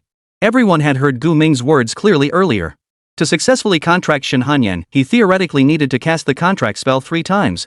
And his contract spell has a 20-minute cooldown. That meant if Gu Ming was unlucky, he'd have to battle Shin Hanyan for 40 minutes. 40 minutes. Or even longer. Even without her domain, Shin Hanyan possessed the power to severely wound both of them with a single strike. Now she had the domain's enhancement. How could Gu Ming and Su Yao possibly endure 40 minutes against an enemy whose every strike could kill them? Chapter 75, Permafrost Domain, a domain-level powerhouse. That's right. Show them what you're made of. Upon seeing Shin Hanyan finally get serious, Lu Island's face betrayed an excitement he could no longer conceal. He was like a madman driving a ferocious beast toward its prey, eager to witness Gu Ming and Su Yao bleeding out in despair. In truth, that was precisely his intention. It had been that way from the very beginning. Without exaggeration, Shin Hanyan, the final exam question and indeed this entire civil service exam, could be said to have been prepared for Gu Ming. Among all the candidates, only Gu Ming possessed the qualifications to challenge Shin Hanyan. Qualified to be defeated by Shin Hanyan. Alright, everyone. This boring civil service exam finally has something interesting happening. Lu Yilin wiped the light makeup from her face and shouted to everyone in a feverishly excited voice. Last year's greatest prodigy versus this year's greatest prodigy. Who will emerge victorious? Who will become the ultimate winner of this civil service exam? Let us all anticipate the outcome. He was certain that Gu Ming was no match for Shin Hanyan. Even with the game-breaking power of a contracted transferee, Gu Ming would need considerable time to unleash his contract magic again. In that time, Shin Hanyan would have more than enough to kill him. This is madness, utter madness. Su Chang frowned, watching Gu Ming, who showed no sign of retreat, and Su Yao, who appeared flustered on the surface but remained resolute inside. He was so anxious his head felt like it would explode. Honestly, he'd rather Gu Ming and Su Yao scored 0 on this civil service exam. He'd rather they both failed this civil service exam. A non-domain transitioned individual defeating a domain transitioned one? What kind of bloody joke is this? I have to find the organizers and force them to stop this exam. At the very least, I need to get those two kids away from that Shin Hanyan. He started to get up to head backstage. But just then, Jiang Yanyan grabbed his arm and said, "Uncle, calm down. Do you really think the organizers will listen to you? Look at that blonde sissy, does he look like he'd ever cancel the exam? Besides, you're in the wrong." Gu Ming had every right to withdraw from the exam, but he didn't. If you cause trouble just because you're worried about him and that little girl, you won't have any justification. Damn it! Su Chang's mind cleared considerably upon hearing Jiang Yanyan's words. He knew Jiang Yanyan had a point. But now, he couldn't just stand by and watch Gu Ming and Su Yao get into danger, could he? Uncle, don't underestimate that handsome young man. He's not stupid. Why would he just throw his life away? Seeing Su Chang slowly sit down, Jiang Yanyan added earnestly. He never takes risks he can't control. Kids like him, who always seem so cheerful on the surface, are the most calculating. Let's hope so. That kid always drags my daughter into trouble. As her father, I can never feel at ease. On the other side of the audience, Principal Zhang of No. 2 High School, other teachers from the school, and some examinees who had already exited the dungeon all felt their hearts leap into their throats. They knew Gu Ming and Su Yao were in serious trouble this time. What the hell is the organizer playing at? Intentionally tormenting these kids, huh? Sending a domain-possessing class changer to crush them? Principal Zhang's face turned red with fury the moment he saw Shin Hanyan as the final challenge, his chubby body trembling with rage. When he saw that Shin Hanyan also possessed a domain, his already heavy heart sank completely. This was impossible to win. Absolutely impossible. The teachers began sighing, already lamenting Gu Ming and Su Yao's fate. Given their abilities, in any previous public exam, they would have undoubtedly taken first place. But this time, they faced Shin Hanyan. Brother Gu, Miss Su, you absolutely have to give it your all. Teach this arrogant woman a proper lesson. Since the organizers are deliberately making things hard for you, show these people what real strength looks like. Shouted students from 2nd High School. Gradually, more and more people in the venue began cheering for the two finalists. Now, everyone wanted them to win. Ready to die? I won't hold back anymore. Within the arena, Shin Hanyan, her body encased in azure ice, wielding a massive sword as tall as a man, spoke coldly to Gu Ming. Gu Ming ran his hand along the blade of black radiance, igniting an even more ferocious demonic flame than before. The crimson fire radiated intense heat, melting all the surrounding ice and snow, resembling a struggling fire dragon. Behind him, Su Yao had already gathered the flaming explosion star to a magnitude capable of shaking the earth. A mass of black flames seemed poised to devour the world. This would be a battle of ice and fire. Suddenly, Shin Hanyan charged at Gu Ming, shield raised. Though she still employed her previous Shatter Ice charge, the domain's enhancement had vastly amplified its power. Winter's Sweep. A crescent-shaped blade of ice and snow erupted from Shin Hanyan's heavy sword, striking toward Gu Ming. Almost simultaneously, Gu Ming swung his black radiance, unleashing a surge of demonic flame in an attempt to block Shin Hanyan's powerful strike. Yet he knew that even with a 3000% fire damage bonus, it would be an uphill battle. So after unleashing the demonic flame, he swiftly shifted black radiance into shield form, preparing to absorb Shin Hanyan's residual force at any moment. Sure enough, the next instant, the demonic flame collided with the icy sword chi. While the icy sword chi lost most of its power, it still surged relentlessly toward Gu Ming. As the icy sword chi closed in and Shin Hanyan's domain approached, Gu Ming felt himself plunged into extreme cold. His entire body seemed frozen, countless razor-sharp snowflakes relentlessly slicing through his skin. This was the oppressive force of a domain. Beyond that, Shin Hanyan's attacks followed relentlessly. Gu Ming, shield form black radiance in hand, took the full brunt of the icy sword chi. Clang! The icy sword chi shattered upon impact. Yet Gu Ming, shield in hand, stumbled backwards several steps, his body trembling from the immense shockwave. Indeed, even disregarding the blade's sharpness, its sheer impact alone was terrifying. Gu Ming couldn't help but cough up a mouthful of blood. Yet immediately, he wiped the blood from his lips and swallowed it. In the next instant, his wounded body began to recover at an astonishing rate. He activated Beast Recall on Su Yao. Flaming Explosion Star. Gu Ming seized the opening after Shin Hanyan's attack, recognizing the extremely close distance between them. He summoned Su Yao directly and unleashed the long-accumulated Flaming Explosion Star at point-blank range toward Shin Hanyan.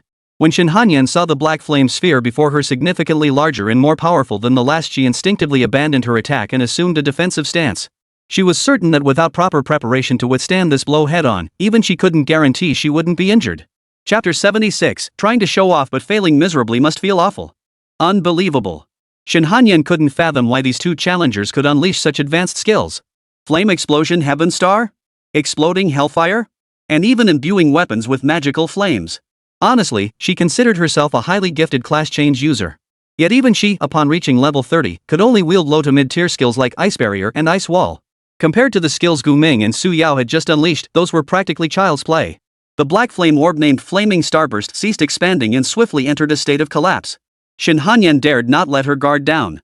Instantly, she activated Ice Barrier, Ice Wall, Iron Wall Stance, and her domain effect, maxing out her defenses. Boom!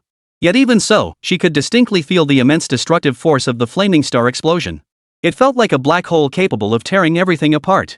It didn't merely incinerate enemies with black flames, it seemed to carry some peculiar physical effect as well. Impressive defenses. This is somewhat unexpected. Gu Ming watched as the heavenly star of Inferno blast, a blast powerful enough to tear chunks from the Lake Abyss Lord, continued to shatter layer after layer of Shin Hanyan's defenses without actually harming her. His expression shifted subtly. In truth, considering Su Yao's Flame Emperor's 3000% fire damage bonus, the inherent power of the Flaming Star itself, and the chanting time required, even a level 30 SSS tier heavy warrior class would be unable to withstand it completely. Shin Hanyan's performance could only mean one thing. She was vastly superior to any other SSS tier heavy warrior class changer of equal rank. At the very least, when it came to pure defensive capabilities, there were probably only a handful in the entire world who could even come close to matching Shin Hanyan. In that case, I'm all the more determined to take you down. Gu Ming's black radiance instantly transformed into a spear form, its tip still blazing with raging demonic flames. He seized the moment when Shin Hanyan's ice wall melted, her ice barrier shattered, and even the cyan ice armor covering her body was severely damaged. He hurled the spear-shaped black jade directly at Shin Hanyan. A piercing whistle cut through the air. The black jade spearhead, trailing demonic flames, became a mere afterimage. Covering the distance of less than 5 meters, it closed in on Shin Hanyan's throat in an instant. Shin Hanyan, who had just caught her breath, saw the attack bearing down on her. Her pupils contracted sharply as she instinctively raised her heavy shield to block what could be a fatal strike. But the next second, she sensed something was wrong. The feel is off, the spear hasn't pierced my shield. Yet, just as she moved to shift the heavy shield from her front to investigate, a searing heat descended from above, distorting the air as the youth growled flatly. Demon flame, instant prison fall. As if a fiery dragon plummeted from the heavens, Gu Ming wielded the black radiance, now infused with several times its usual demonic flame, and swung it fiercely at Shin Hanyan from midair. Only then did Shin Hanyan realize that the spear throw had been a feint. This strike before her eyes was the real deal. Gritting her teeth, she raised her sword, never having imagined this opponent would prove so troublesome. In the blink of an eye, ice and fire collided. The towering demonic flames atop the black jade seemed poised to devour the ice-covered maiden whole. But her defenses were simply too absurdly strong. Moreover, the raging blizzard within the permafrost domain relentlessly sapped the demonic flame's potency. In the end, Shin Hanyan, wielding her heavy sword newly forged from solidified ice, mustered every ounce of strength to parry Gu Ming's strike. At the same moment, Gu Ming felt the extreme cold seeping into his body once more, slowing his movements to a crawl. Though he hadn't suffered a significant disadvantage from this exchange, he knew he hadn't yet had the chance for sustained, direct combat with Shin Hanyan. He immediately transformed black radiance into a shield form, using every ounce of strength to protect himself. Where on earth did you learn all these advanced skills? And that last one, it's supposed to be a warrior class skill, right? Shin Hanyan demanded, her voice laced with accusation as she gathered power to swing her heavy sword. What? Scared? Why stop calling yourself this one? Gu Ming retorted, a cold smile curling his lips. Demon Flame, instant prison fall, does that count as an advanced warrior skill? Of course not, because it wasn't a skill at all. It was merely an illusion created by Gu Ming repeatedly stacking the skilled Demon Flame imbuement onto the black radiance, then stretching the blade's form to its absolute limit. Put simply, it was a basic sword technique that heavy skycleave. Demon Flame, instant prison fall, was merely a fake technique named Gu Ming concocted to intimidate his enemies. I doubt an attack like yours could even scratch me. Shin Hanyan's expression darkened as she unleashed the heavy strike she'd been building up for several seconds. It was still the winter's sweep.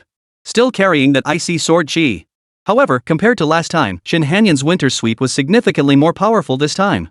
Gu Ming stuck to his old tactic, glancing back at Su Yao, who had already unleashed her flaming star explosion. Su Yao's face paled momentarily, but she quickly adopted a resigned expression and nodded to Gu Ming. The next instant, as Shin Hanyan's strike truly swung out, Gu Ming pulled her back with beast summoning, forcibly blocking the blow. Yet she simultaneously felt a searing, tearing pain and a wave of weakness wash over her. Even with the life-saving effect of the dead man's pact pendant, the pain was still real. Extreme power and extreme defense. The Lord of Cold Silence class was nothing short of a stat monster. After successfully intercepting Shin Hanyan's strike, Gu Ming casually restored Su Yao's stamina before retreating several steps. Su Yao's recall had just summoned the flaming explosion star. Though its current power was insufficient, it could still stall Shin Hanyan, buying the pair a moment to regroup. As Gu Ming anticipated, Shin Hanyan did not pursue them. Instead, she began layering her defenses once more, preparing to meet the flaming explosion star. She knew that if she pursued them now, there was a high chance they could be injured or even killed. But she dared not gamble. She dared not gamble on whether her body could withstand the explosion of that black flame sphere. This is way too complicated. Shin Hanyan grew increasingly impatient as she grasped Gu Ming and Su Yao's tactical approach. If this pace continued, she had almost no chance of killing them. The battle would only drag on indefinitely. What was going on? Was this how the fight was supposed to be? It shouldn't be. But these two skills are just too troublesome. Honestly. High-output fire magic, life-saving accessories, shape-shifting weapons, warrior-style melee combat, and healing abilities that border on cheating. If even one of these factors were missing, Gu Ming wouldn't still be standing in this arena. Yet every single one of these individually formidable traits had converged on Gu Ming alone. Thinking about it, Shin Hanyan felt utterly crushed. This was nothing like the walkover she'd imagined. And she might even end up paying the price herself. If this dragged on any longer, Gu Ming's contract spell cooldown would be complete. Chapter 77, she was beaten to tears? Surely not. Since changing professions, Shin Hanyan had never felt so utterly helpless. The immense pressure, coupled with her lack of experience, left her mind unable to quickly devise a strategy to handle the situation. She kept attacking with the same moves over and over, and kept using the same defenses to meet Gu Ming and Su Yao's attacks. As time ticked away, the pressure inside her only grew heavier. Meanwhile, Louis Lin, watching from the sidelines, also began to feel the pressure. With combat experience far surpassing most present, he seemed to already foresee the outcome of this battle. You can't handle them? You actually can't handle them. He instinctively opened his mouth to utter words of reproach, but then reconsidered. Could this really be Shin Hanyan's fault? Was this because Shin Hanyan simply wasn't strong enough? This is clearly Gu Ming being a total jerk. Who knows how many skills and hidden tricks Gu Ming has up his sleeve? And where did this kid who'd barely been a new job for a month even get all this stuff? This is bad, really bad. Things have completely gone off course. Cold sweat poured down Lu Island's back. He dared not relax for even a moment. If he could, he'd jump right into the fight to help Shin Hanyan take down Gu Ming and Su Yao. Or simply persuade Shin Hanyan to abandon the fight and leave the instance. But that was absolutely out of the question. After all, the entire city of Linjiang and even people from other cities were watching this civil service exam. As the organizer, how could the Azure Sky Guild lead by breaking the rules? This was a matter of principle and trust. No matter how arrogant Louis Lin might be, he wouldn't commit such a foolish act. Otherwise, the hard-earned prestige Sky Guild had built in Linjiang City would crumble in an instant with just a few words. Therefore, all he could do now was pray that Shin Hanyan suddenly pulled off an incredible feat, eliminating both Gu Ming and Su Yao outright. Yet aside from Louis Lin, nearly everyone in the venue hoped to see Gu Ming and Su Yao emerge victorious. They had initially thought the odds of winning this battle were about as likely as a miracle happening. But seeing how things stood now, they can win. They really might win. The spectators gradually began to entertain this thought. For the battle unfolding within the instance had far surpassed their wildest expectations. After all, Shin Hanyan was currently in her prime state with her domain fully deployed. Who could have imagined these two newcomers surviving this many rounds against her? Looks like Shin Hanyan can't take them down. This is unbelievable. You can say that again. A level 33 S-class transferee isn't messing around. She could easily take down any transferee below level 25. How did Gu Ming and that girl manage to hold out? I couldn't even figure it out. Can battles like this really appear in the public exam? Are these two truly newcomers who should be participating in the public exam? The atmosphere in the venue grew increasingly heated as spectators sensed the match was reaching a pivotal moment. Especially when the 20 minutes were up and Gu Ming's contract magic cooldown ended. Contract magic. Having just parried Shin Hanyan's strike, Gu Ming took a step back before raising a clenched fist toward her. The next second, that familiar contract array materialized once more over Shin Hanyan. Shin Hanyan's expression visibly shifted to one of terror and panic. Truth be told, she felt genuinely desperate. What should I do? What should I do? Shin Hanyan was at a complete loss, her mind in chaos, her body moving only by sheer combat instinct. But the contract array, gradually contracting into her body like a ticking time bomb. She couldn't stop this bomb from exploding, she could only pray it would fail to detonate. In other words, she was powerless. A 40% chance was actually quite high. If it missed the first time, what were the odds it would hit the second time? 80%? No. Statistically speaking, the probabilities of independent events cannot simply be added together. What am I even thinking? Do I have time to calculate this nonsense right now? Shin Hanyan, on the verge of collapse, tapped her head forcefully, reminding herself of her current predicament. At that moment, Gu Ming sighed softly and stepped in to resolve Shin Hanyan's confusion. The probability of at least one successful contract out of 2 attempts is roughly 64%. That's not a high probability. Unless I get incredibly lucky, I'll probably have to try again. He spoke while observing the contract formation on Shin Hanyan, which seemed to be resisting contraction as if blocked by some force. Clatter. As expected, the contract failed again. It didn't work again? What rotten luck. Su Yao couldn't help but sigh in frustration at the sight. Yet this gave Shin Hanyan a glimmer of hope. As she gazed at the shattered contract formation on her body, her heart temporarily settled. But what should she do next? I don't know. What should I do? I can't kill them. Shin Hanyan, I want you to remember this, the probability of all 3 of my contracts failing is only about 20%. Gu Ming continued to deliberately pressure Shin Hanyan. As he had anticipated, despite her formidable strength, Shin Hanyan's resolve remained immature and fragile. Shin Hanyan's psychological defenses were likely on the verge of collapse.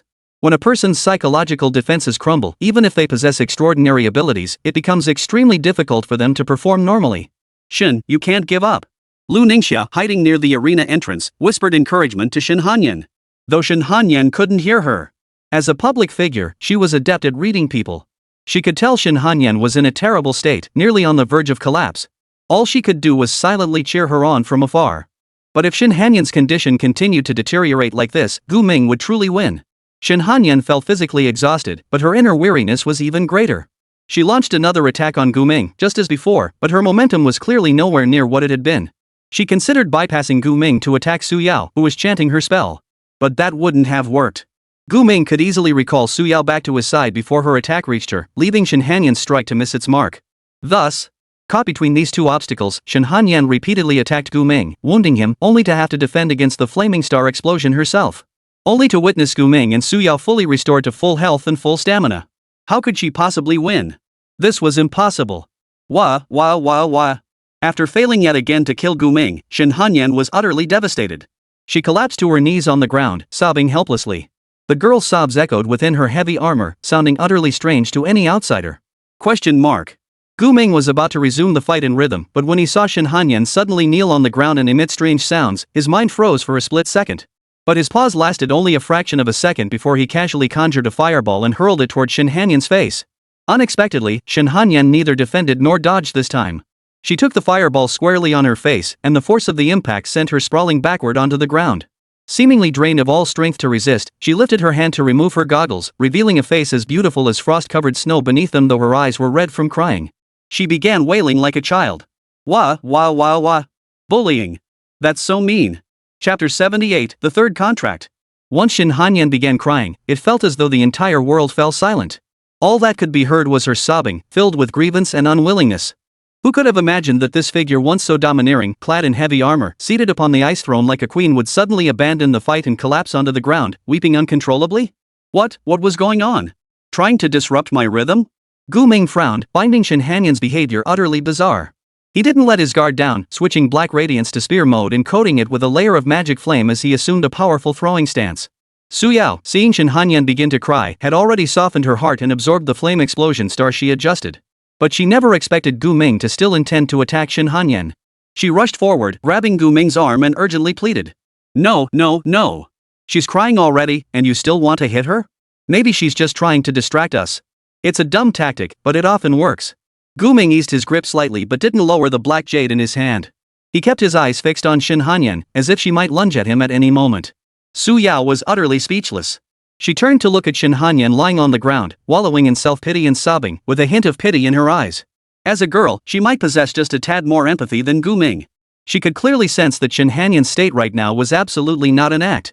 I'll go check on her first, Su Yao said, taking a step toward Shin Hanyan. But before she could take a single step, Gu Ming stopped her.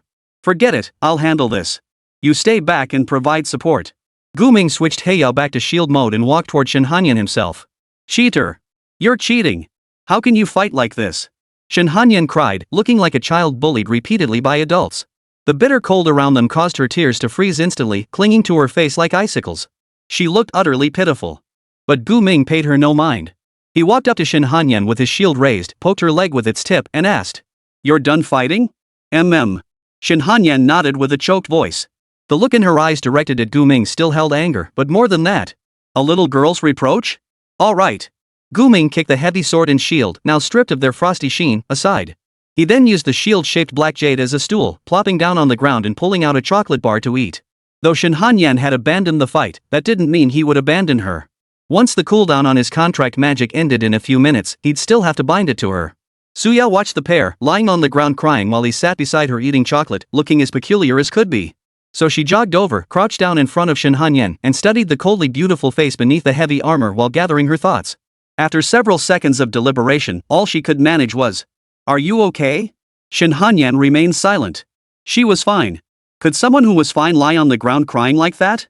If you can't comfort someone, don't bother. Gu Ming sighed, then pulled out a chocolate bar and handed it to Shin Hanyan, saying, Theory says sweet snacks lift your mood. Here. With that, he placed the chocolate bar directly at her lips. Shin Hanyan looked at Gu Ming with tear-filled eyes, then took the chocolate bar into her mouth. She began eating it while sobbing. It tastes pretty good. Hiding near the arena gates, Lu Ningxia watched as the three stopped fighting. She finally covered her chest and let out a quiet sigh of relief. Thank goodness. At least no one got hurt. This guy Gu Ming doesn't seem to be a complete cold-blooded psychopath after all. But Xiaoshen's current state is just a bit, She had expected Shin Hanyan to lose, but she hadn't anticipated Shin Hanyan losing in this manner. Lying on the ground wailing like a baby? Did that even fit Shin Hanyan's ice-cold, decisive, and capable personality? Lu Ningxia didn't know what to say, so she pulled out a special communicator and began contacting Lu Island. However, the moment the connection was established, she heard an angry growl emanating from the other end. What the hell is going on? What the hell is going on? Mr. Lu, please calm down. Lu Ningxia hurriedly interjected. On the other end, Lu Yilin took a deep breath and lowered his voice. How can I calm down? Shin Hanyan actually gave up the fight. She represents the face of the Sky Guild. She's embarrassing us. But there's nothing we can do. Little Shin really can't kill Gu Ming and that girl. Lu Ningxia tried to defend Shin Hanyan, but Lu Island, clearly enraged, refused to listen. He took a few deep breaths before continuing. I've temporarily cut the live feed and shut down the venue displays. Standing in a hidden room, Lu Yilin gazed helplessly through the glass at the boiling arenas. Beads of sweat began forming on his forehead. Though he'd managed to shut down the main screens in time, the sight of Shin Hanyan giving up the fight and lying on the ground crying had already been witnessed by everyone. Useless girl. Has Shin Hanyan quit the fight? Inside the venue, the audience erupted into murmurs upon witnessing the scene. Their restlessness grew even more intense when they realized the main screen was off and they could no longer see inside the dungeon. This must be some kind of exam malfunction, right? Damn it, last year's prodigy got beaten into tears by this year's prodigy. That tearful beauty looks so pitiful. Who could have predicted this fight would turn out like this? Shin Hanyan seems kind of fragile. Fragile? Think before you speak. Hell, if you had to fight Gu Ming, you'd probably be begging for mercy on your knees. He was absolutely right. Everyone witnessed Gu Ming's prowess. Even without knowing his exact stats, lasting nearly an hour against a level 33 S-class like Shin Hanyan was already incredibly impressive. No other candidate could pull this off. But what the hell was going on now? Shin Hanyan was crying and had abandoned the fight. How could the exam possibly continue? With no visibility into the dungeon's events, everyone was losing their cool. The crowd erupted in shouts, demanding the host reopen the main screen. That kid's ruthless, the girl doesn't even want to fight anymore, and he still fires another shot at her. Amidst the commotion, Su Chang stared at the pitch-black screen and muttered to himself. He genuinely admired Gu Ming, yet he was also puzzled. How could an ungraduated student possess such resolve? Gu Ming seemed to harbor no sympathy for his opponents whatsoever, only a burning desire for combat, victory, and becoming stronger. Only someone like that deserves power. Uncle, your daughter must be suffering following him around. Zhang Yanyan remarked casually to Su Chang. She and Su Chang had already recognized each other, and she now knew Su Chang was Su Yao's father. Though, come to think of it, maybe not. He seems pretty decent to his own people, just ruthless toward enemies. Let's hope so. Su Chang sighed, waiting for the large screen to resume its broadcast. 3 full minutes passed after the screen went dark before Louis Lin's voice echoed through the venue. Everyone, please remain calm. Please remain calm. We sincerely apologize for disrupting your viewing experience. We are working diligently to resolve the technical issue. He didn't want to let Shen Hanyan suffer further embarrassment in front of so many people, so he simply made up this excuse to placate the crowd. However, from his position in the back end, he could still see what was happening inside the instance. He prepared to teleport Shen Hanyan, Gu Ming, and Su Yao out of the instance immediately to cut their losses. Because Louis Lin had just remembered that Gu Ming was supposed to contract Shen Hanyan. And he couldn't just send Shen Hanyan out like that, could he? Old Wang, prepare to teleport them. But just as Louis Lin was giving the order to the back-end staff, he saw Shen Hanyan kneeling on the ground, the contract formation already appearing on her body. Question mark. Chapter 79, Standoff. Quick! Quick, quick! Teleport them all out of the instance. Seeing this, Louis Lin's face turned almost green. He practically screamed at the backstage staff in a hysterical voice. Oh, yes, Mr. Liu. The backstage staff frantically nodded and immediately began teleporting Gu Ming, Su Yao, and Shen Hanyan out of the instance. 3 beams of light enveloped the trio in the arena. Seconds later, the beams vanished and the 3 figures disappeared from their spots. Now, Louis Lin could only pray that Gu Ming's final contract spellcast on Shen Hanyan had failed. But the odds were slim. They're out. When Gu Ming regained his senses, the scene before him had shifted from the icy arena back to the original Sky Dome Stadium venue. He frowned slightly, a sense of unease creeping over him. He wasn't sure if the contract spell he'd just cast on Shen Hanyan had actually taken effect. But soon, when he saw the prompt pop up on his interface, he let out a long sigh of relief. Contract successful. Your new contract beast is named Shen Hanyan. Occupation, Lord of Cold Silence. Talent, Icy Heart. When attacked, inflicts backlash on the attacker regardless of distance, reduces the attacker's movement speed by 50%, significantly boosts own defense, and grants immunity to most control effects. You have acquired the innate talent of your contract beast, Shen Hanyan Frostheart. You have acquired contract beast Shen Hanyan's skills: Winter Sweep, Iron Wall Stance, Shatter Ice Charge. Very good. Seeing the successful contract with Shen Hanyan and the synchronization of her abilities, Gu Ming finally let go of his lingering attachment to the dungeon. At that moment, Su Yao, who had also been teleported out, looked around at the audience seated in a circle within the venue, murmuring in confusion. Why did they suddenly teleport us out? What's going on? The audience inside the venue hadn't anticipated the 2 being teleported out of the instance at this moment. Until someone noticed the 2 figures appearing at the center of the hall. Only then did more and more people gasp in astonishment, rising to their feet to applaud the pair. For their emergence at this moment could only mean one thing. They had solved the final puzzle, securing the undisputed top spot in this civil service exam. Unbelievable. Absolutely unbeatable. The strongest genius of the year is right here. To actually defeat Shen Hanyan, terrifying. Ha ha ha, looks like I can retire this year. Principal Zhang of No. 2 High School and other members of the school's delegation erupted in cheers and excitement, celebrating Gu Ming and Su Yao's victory. Some reporters gathered in the audience, seeing the top candidate emerge from the exam, began to stir restlessly, eager to conduct interviews. Alright, good lad. At least you got Yao Yao out safely. Su Chang exhaled deeply, revealing a knowing smile.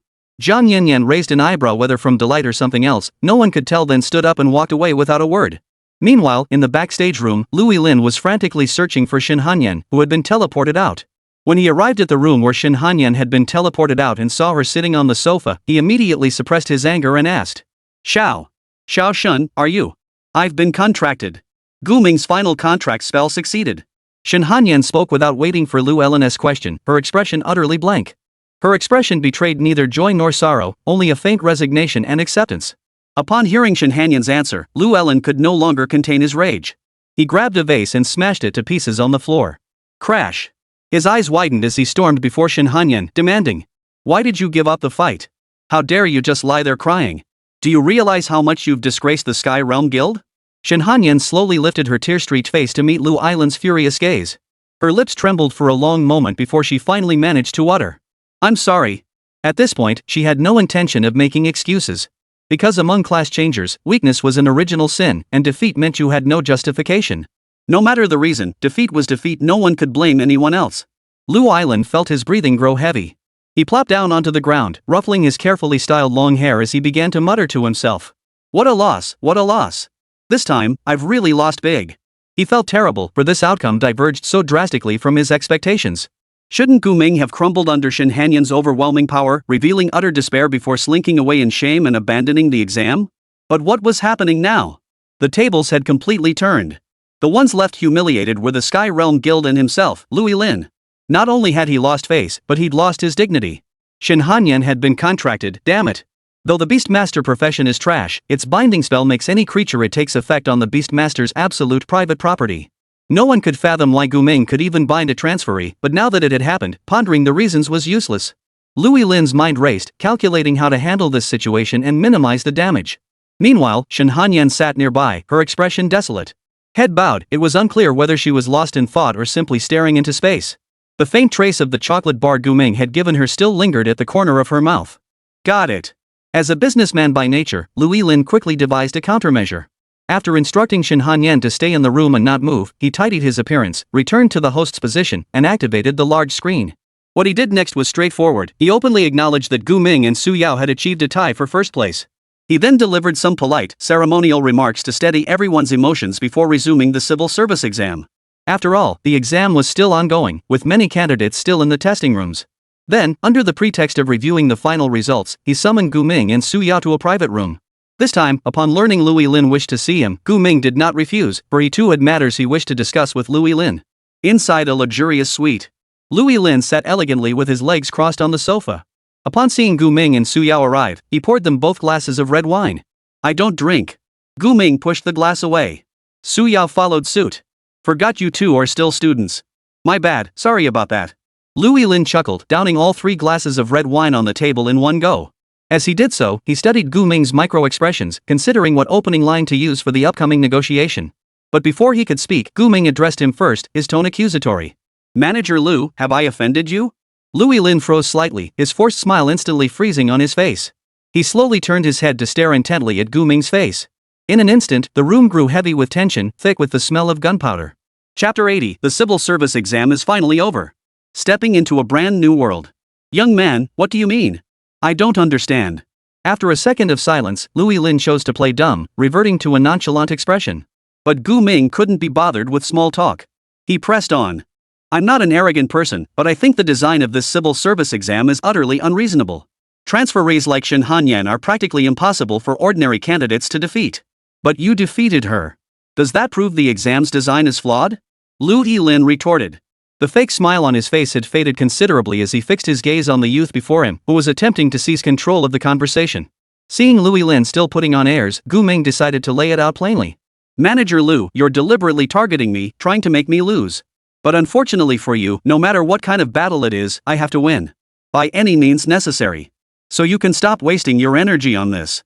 Oh, and actually, I should thank you. Because without you, I never would have contracted someone as exceptional as Shin Hanyan. As each word left his lips, they felt like knives carving into Lu Ailin's heart. It made Louis Lin look like a childish fool. Not only had he failed to outmaneuver Gu Ming, but he'd also handed Gu Ming a valuable asset for nothing. But Louis Lin hadn't broken down yet. He buried his anger deep inside, acting as if he hadn't heard a word, and stated the real reason he'd summoned Gu Ming. Young man, there seems to be a misunderstanding. I summoned you here merely to discuss returning the Lord of Cold Silence to me to the Azure Sky Guild. I refuse. Hearing Louis Lin's words, Gu Ming answered without a moment's hesitation. I said I want to talk. Everything is negotiable. Lu Island held up 5 fingers and addressed Gu Ming. 50 million. I'll give you 50 million personally. Release the contract binding you to the Lord of Cold Silence. Are you joking with me? Do you really think she can be bought with such a sum? Gu Ming couldn't help but sneer coldly. He felt Louis Lin was seriously underestimating him. He wondered if, in Louis Lin's eyes, he looked like a complete fool. As a transferee with immense potential and formidable current strength, how could Shin Hanyan possibly be bought off for 50 million? Of course, even 500 million wouldn't be enough. The enhancement she could bring far outweighs any amount of money. I advise you to think this through carefully. The Lord of Cold Silence is one of us in the Azure Sky Guild. You've only just entered the world of transferees, don't do something that will lead you down a dead-end path. As he spoke, Lu Island's expression turned icy cold. The fake smile vanished from his face, replaced by a genuinely threatening tone. Su Yao, who had remained silent until now, showed signs of panic. She watched Gu Ming's micro-expressions intently, waiting for him to make the perfect decision to resolve the situation. She knew deep down that offending the Azure Sky Guild would bring terrifying consequences. After all, in Linjiang City, the guild wielded near absolute power, even possessing the authority to negotiate with official personnel. Though her father served as deputy director of the security bureau, such a minor position likely held no sway over the Sky Guild. Even a council steward like Lu Ailin proved beyond their reach. Therefore, if possible, Su Yao did not want Gu Ming to antagonize Lu Ailin or the Sky Guild. As she had warned, the consequences would be severe. Yet she had underestimated Gu Ming's temper and disposition. She disliked being threatened, but she didn't know that Gu Ming hated it even more. If you're threatening me, then this conversation ends here. There's nothing more to discuss. After dropping that line, Gu Ming immediately used his beast recall skill on Shen Hanyan. The next second, Shen Hanyan, who had been in another room, suddenly materialized beside him. Shen Hanyan remained seated, but thankfully her quick reflexes kicked in. She instinctively braced herself with her hands before crashing to the floor. Dazed, she looked around. Her expression froze slightly when she saw both Lu Ailin and Gu Ming present. Before she could ask what was happening, however, she vanished once more in a flash of light. Gu Ming had summoned her into the beast-taming realm. The implication was clear. He was asserting his ownership over Shen Hanyan to Lu Ellen, declaring she was his and telling Lu Ellen to give up. You're really doing something incredibly foolish. Lu Yilin gritted his teeth. Gu Ming's actions were nothing short of a direct provocation. If he could, he'd press a gun to Gu Ming's head right now. But many people knew Gu Ming had followed him here, so he couldn't let anything happen to him. Gu Ming understood this perfectly well, which was precisely why he acted so brazenly. After declaring his claim over Shen Hanyan, he stood up and walked toward the door. Su Yao hurried after him, unable to resist glancing at Lu Ellen. So terrifying. Though she wasn't skilled at reading people, she could distinctly sense the murderous intent radiating from Lu Ailin. After leaving the room where Lu Ellen remained and closing the door behind him, Gu Ming couldn't resist adding a feigned remark. Thank you for your encouragement, Teacher Lu. We'll work even harder from now on. Then, he led Su Yao away completely. Having completed the civil service exam, there was no reason for him to linger any longer. The two of them were still inside the Sky Dome Stadium. On the way out, Su Yao couldn't help but ask Gu Ming. What should we do now? What do you mean, what should we do? Gu Ming countered. Then, he pulled out his phone, which had suddenly started vibrating in his pocket, and glanced at the messages from Principal Zhang and Su Chang. Principal Zhang asked what had happened since Lu Ailin summoned him, and Su Chang inquired the same. Both seemed to have sensed Lu Ailin's ulterior motives. Gu Ming replied to both with the same message. Nothing. Su Chang replied instantly. Glad to hear it. Take Yao Yao home. I'll cook lunch for you both. All right. Gu Ming replied. Immediately after, Principal Zhang called directly. The moment the call connected, his first words were, Gu Ming, where are you? I'm still at the gymnasium, just about to leave. Why the rush? Wait a moment. Once all our students have come out, I'll treat everyone to a meal to celebrate properly. No, thanks. I have things to do. You and the students enjoy your meal. With that, Gu Ming hung up and headed back to Su Yao's place. Su Yao still looked uneasy. Her worries centered on the trouble they'd stirred up with the Sky Guild. But clearly, Gu Ming didn't share her concerns. He said to Su Yao, Come on, let's go back to your place. Your dad wants us to come home for dinner. Dinner? You're still thinking about that. Chapter 81, Shame Desensitization Training. The civil service exam was over. This meant that Gu Ming and Su Yao were no longer students. And they could essentially say goodbye to campus life, embarking on a broader journey. Gu Ming had many plans ahead, but the most pressing matter now was to rest properly, change clothes, and eat a meal. After his battle with Shen Hanyan, he was covered in blood, his clothes torn in several places, looking just like a soldier returning from the battlefield. On the way to Su Yao's home, many passers-by stopped to stare at him. Some particularly outgoing individuals even approached him directly, asking if he was the genius youth who had just taken the civil service exam and defeated Shen Hanyan. Gu Ming ignored these enthusiastic strangers. As the crowd grew, he even had He Yao speak up, scaring them away. Upon returning to Su Yao's small Western-style house, he found Su Chang had already arrived and was busy in the kitchen. You're back? Alright, just wait a moment. Dinner will be ready soon. Gu Ming and Su Yao answered in unison. Su Yao brought Gu Ming some of Su Chang's clothes to change into and led him to the shower. After showering and changing, Gu Ming found Su Chang and Su Yao already seated at the dining table with his bowl and chopsticks set before him.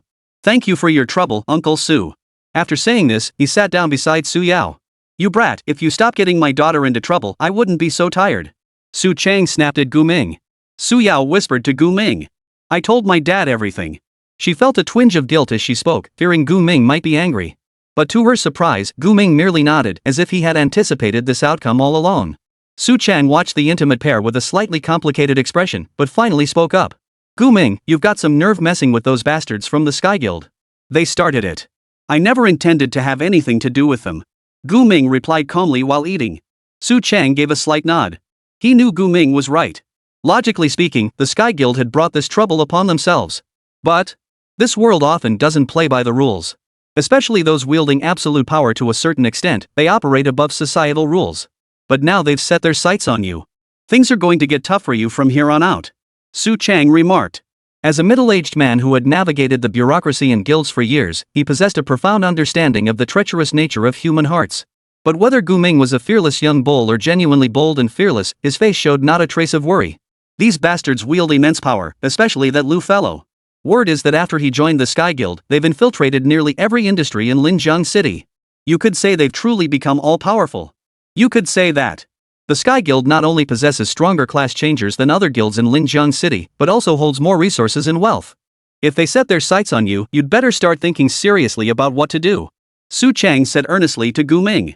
Gu Ming merely gave a slight nod, avoiding a direct response to these words. Instead, he asked Su Yao to fetch a new set of bowls and chopsticks. Though puzzled by why Gu Ming needed them, Su Yao fetched the new set from the kitchen. However, when she returned to the dining table and saw Shen Hanyan sitting awkwardly beside Gu Ming, she immediately understood the purpose of the new set. Here you go. Have some food. Su Yao handed the bowl and chopsticks to Shen Hanyan. Shen Hanyan hung her head, saying nothing. Her expression was both awkward and ashamed, and she didn't take the utensils. Indeed, in this situation, no one could possibly start eating heartily and carefree. Right now, she felt like a defeated prisoner of war. Seeing Shen Hanyan like this, Su Yao wisely kept quiet, simply placing the bowl and chopsticks before her. From now on, you're mine. No need to be polite. Gu Ming addressed Shen Hanyan, simultaneously serving her a chicken drumstick. Shen Hanyan lifted her eyes to look at Gu Ming, sensing an ambiguous undertone in his words. She was Gu Ming's person now? It was sudden and hard to accept. After all, even though she was already level 30, she was only a year older than Gu Ming. They were practically peers. If they were still in school, Gu Ming would have to address her as senior. Shen Hanyan felt awkward, uncomfortable, and utterly unable to accept it. Even if Gu Ming had bound her to a contract, she had no intention of resigning herself to fate and obeying his every command. Refusing to eat now seemed like her simplest form of resistance. Eat? Gu Ming commanded Shen Hanyan in a tone of authority. The next moment, those two words seemed to carry a magical force, causing Shen Hanyan's hands to move involuntarily as she lifted her bowl to eat. Her eyes, which had been lowered the entire time, slowly widened. This was the first time she had ever felt manipulated. She desperately tried to resist, to defy Gu Ming's command, desperately wanting to throw the bowl from her hands and spit out the rice in her mouth. But it was clearly futile. The Beastmaster's contract magic was the core of their profession. No matter what creature served as a contract beast, it could only obey its master's every command. Is this really necessary? Gu Ming shot Shen Hanyan a slightly disappointed glance before mentally releasing the command. He hadn't expected Shen Hanyan's resistance to be so fierce, nor that she harbored such resentment toward him. However, it wasn't out of pity for Shen Hanyan that he had lifted the command. The moment he summoned Shen Hanyan, Gu Ming had examined her stats panel and learned about her innate evolution. After evolving, Shen Hanyan's Lingxin would be named Shixin. And its evolution condition comprised just 4 characters: absolute loyalty. Gu Ming understood these 4 words to mean that Shen Hanyan must be absolutely loyal to him at the very least. She couldn't resist him like this anymore. Clatter. After the command was lifted, Shen Hanyan immediately slammed the bowl and chopsticks onto the floor. Rice scattered everywhere. Su Chang and Su Yao both gasped in shock. Oh dear, look at this. Su Chang sighed, stood up, and went to fetch tools to clean the floor. Su Yao glanced at Shen Hanyan, who was flushed with anger and embarrassment, then looked at Gu Ming, who was still shoveling rice into his mouth.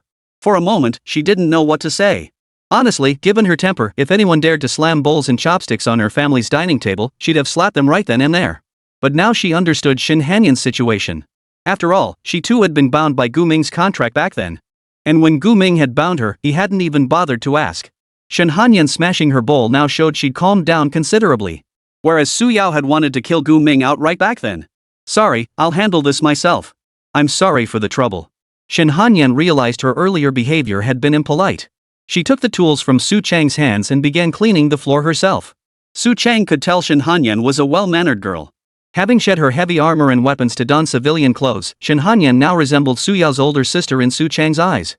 Though they might only be a year apart in age, Shin Hanyan seemed far more mature than Su Yao in both demeanor and speech. As her adoptive father of 18 years, he couldn't help but feel a deep affection for Shin Hanyan. In truth, no one could dislike such a beautiful and sensible girl. But Gu Ming wasn't human. You seem to find obeying my orders shameful and embarrassing. Gu Ming added another bowl of rice, not even glancing at Shin Hanyan as he spoke. Shin Hanyan remained silent, continuing to sweep the floor with her head bowed. Your silence is your consent. Upon hearing Gu Ming's words, Su Yao realized he might be about to do something terrible. She immediately tried to dissuade him. What are you doing? Please don't provoke her anymore, okay? However, Gu Ming seemed to have completely ignored Su Yao's words, continuing to address Shin Hanyan. From now on, we're partners in life and death. I'll make you obey my commands from the bottom of your heart. Therefore, over the coming days, I will subject you to Shane desensitization training. Question mark. Chapter 82, Honest with Each Other. Shane desensitization training? The moment these words left Gu Ming's mouth, Su Yao, who was mid-bite, spit her food out in shock. Put. What? Su Chang also froze for a moment before shooting Gu Ming a strange look. As an elder and a man, hearing Gu Ming say such a thing naturally made him think more than he should. Shane desensitization training? Shin Hanyan, who had just finished cleaning, looked at Gu Ming with confusion and a hint of irritation in her eyes. Their eyes locked, and when she saw the utterly serious look in Gu Ming's eyes, not a trace of just her tightly drawn face flushed crimson. Yes. Gu Ming gazed into Shin Hanyan's eyes. In the end, it was Shin Hanyan who couldn't hold his gaze any longer and looked away first. He continued. Since you find obeying my commands shameful and unpleasant, I feel it's necessary to correct that perception. I stand by what I said before. From this day forward, no matter what happens, I am your master, and you are my partner in life and death. We are bound together. Therefore, I must ensure your absolute loyalty and wholehearted submission. These words stirred an uneasy turmoil within Shin Hanyan's heart. Loyalty to this youth before her? Shin Hanyan had never contemplated such a thing. In fact, having been fiercely independent and strong-willed since childhood, she had never considered loyalty or obedience to anyone. Even when she joined the Sky Guild and carried out its missions, it was merely a job like any other, working for profit like a corporate employee. She owed loyalty to no one. So now he wanted her to pledge loyalty to Gu Ming? I won't obey you. Not even in death. After a few seconds of contemplation, Shin Hanyan declared to Gu Ming in a cold, resolute tone. The word death escaping her lips startled both Su Yao and Su Chang. Su Chang hadn't expected Shin Hanyan to voice her true feelings so bluntly. Su Yao, however, felt a surge of worry for Shin Hanyan. She had no doubt that if Shin Hanyan truly intended to confront Gu Ming with death, he wouldn't hesitate to let it happen. Though she hadn't witnessed Gu Ming commit any cruel acts, she felt inexplicably certain he would grant Shin Hanyan her wish. That was precisely why Su Yao had always held a deep sense of awe toward Gu Ming. You want to die? Gu Ming glanced at Shin Hanyan out of the corner of his eye and asked indifferently. Shin Hanyan froze for a moment, then clenched her teeth. After a second's hesitation, she nodded slightly. She had made up her mind. Even if Gu Ming truly intended to kill her, she would never yield. Yet, the outcome she had anticipated did not seem to unfold. Gu Ming remained silent, simply lowering his head to eat. Only after clearing every dish from the table did he exhale a long sigh. During this time, Su Chang urged Gu Ming to respect Shin Hanyan's own wishes, reminding him that she was an independent individual entitled to the rights of a citizen. Gu Ming said nothing, merely nodding his head. It was unclear whether he had taken Su Chang's words to heart. Su Chang could do nothing about it. He simply cleared the dishes and returned to the kitchen. Shin Hanyan, Sister Hanyan, may I call you that? Once only the three of them remained at the table, Su Yao hesitated slightly before asking Shin Hanyan. Shin Hanyan looked at this girl who had bombarded her countless times with flaming explosive star in the dungeon. She felt no trace of aversion toward her, even a hint of warmth. After all, compared to the cold and dangerous Gu Ming, this fiery-tempered younger sister was undeniably much more endearing. Sure. Shin Hanyan didn't object to Su Yao's affectionate nickname and nodded. Not wanting things to turn sour, Su Yao pulled her chair closer to Shin Hanyan and began persuading her in her own way. She briefly recounted her experiences after being contracted by Gu Ming, along with the shifts in her own mindset. Perhaps from Shin Hanyan's perspective, Su Yao's swift submission to Gu Ming and her attempt to persuade Shin Hanyan to do the same seemed utterly bizarre. But Su Yao genuinely felt that the events unfolding after being contracted by Gu Ming weren't as terrible as she'd imagined. Though Gu Ming did subject her to some extreme treatment, using her as a human shield, exploiting her as a laborer. These pales in comparison to the growth he'd brought her. After all, who else besides Gu Ming could evolve a person's innate talents? The evolution from Fire Devourer to Flame Emperor didn't just multiply Su Yao's stats by tenfold, it even unlocked advanced skills for her. Moreover, her Flame Emperor talent could continue evolving. The power she wielded now would never have existed without Gu Ming. Talent, evolution? Is he a god-tier beast tamer? Shin Hanyan's expression turned utterly shocked upon hearing Su Yao mention this. She looked at Gu Ming in astonishment, as if seeking confirmation from him. Gu Ming didn't hide anything. He simply nodded and added. We're partners now, so I won't keep these things from you. Not only can I allow every contracted creature to evolve its innate abilities infinitely, but I can also acquire all their abilities. For instance, though I'm a Beastmaster by profession, I can now wield all the skills of the Burning Heaven Law Emperor and possess her innate talents as well. That's insane. Shen Hanyan felt her worldview crumbling. She never imagined that a god-tier profession surpassing SSS rank could be such an existence. No wonder Gu Ming's performance against her in the public exam was so bizarrely unpredictable, as if he combined the abilities of multiple professions. Losing to such a bugged, cheat-using villain. Shen Hanyan suddenly felt she deserved every bit of it. She said with a hint of despair. That's why I lost to you. From the very beginning, I never stood a chance against you. Is that so? But what if I told you, you actually had a chance to win? Gu Ming gazed at Shen Hanyan like a teacher, attempting to impart his deepest insights to her. He revealed that at that moment, he had been in constant danger of losing, with no certainty he could endure until the third contract spell was released. Because the energy stored within him for rapid recovery had already begun to deplete after the second contract spell. If Shen Hanyan had held on just a little longer, she might have actually defeated both him and Su Yao. But in the end, Shen Hanyan had given up, unable to bear the pressure. Hearing this, Shen Hanyan felt a sudden sense of clarity. I had no idea you could recover infinitely. Your skills are utterly mind-boggling. Perhaps that's true, but you're overlooking one crucial point.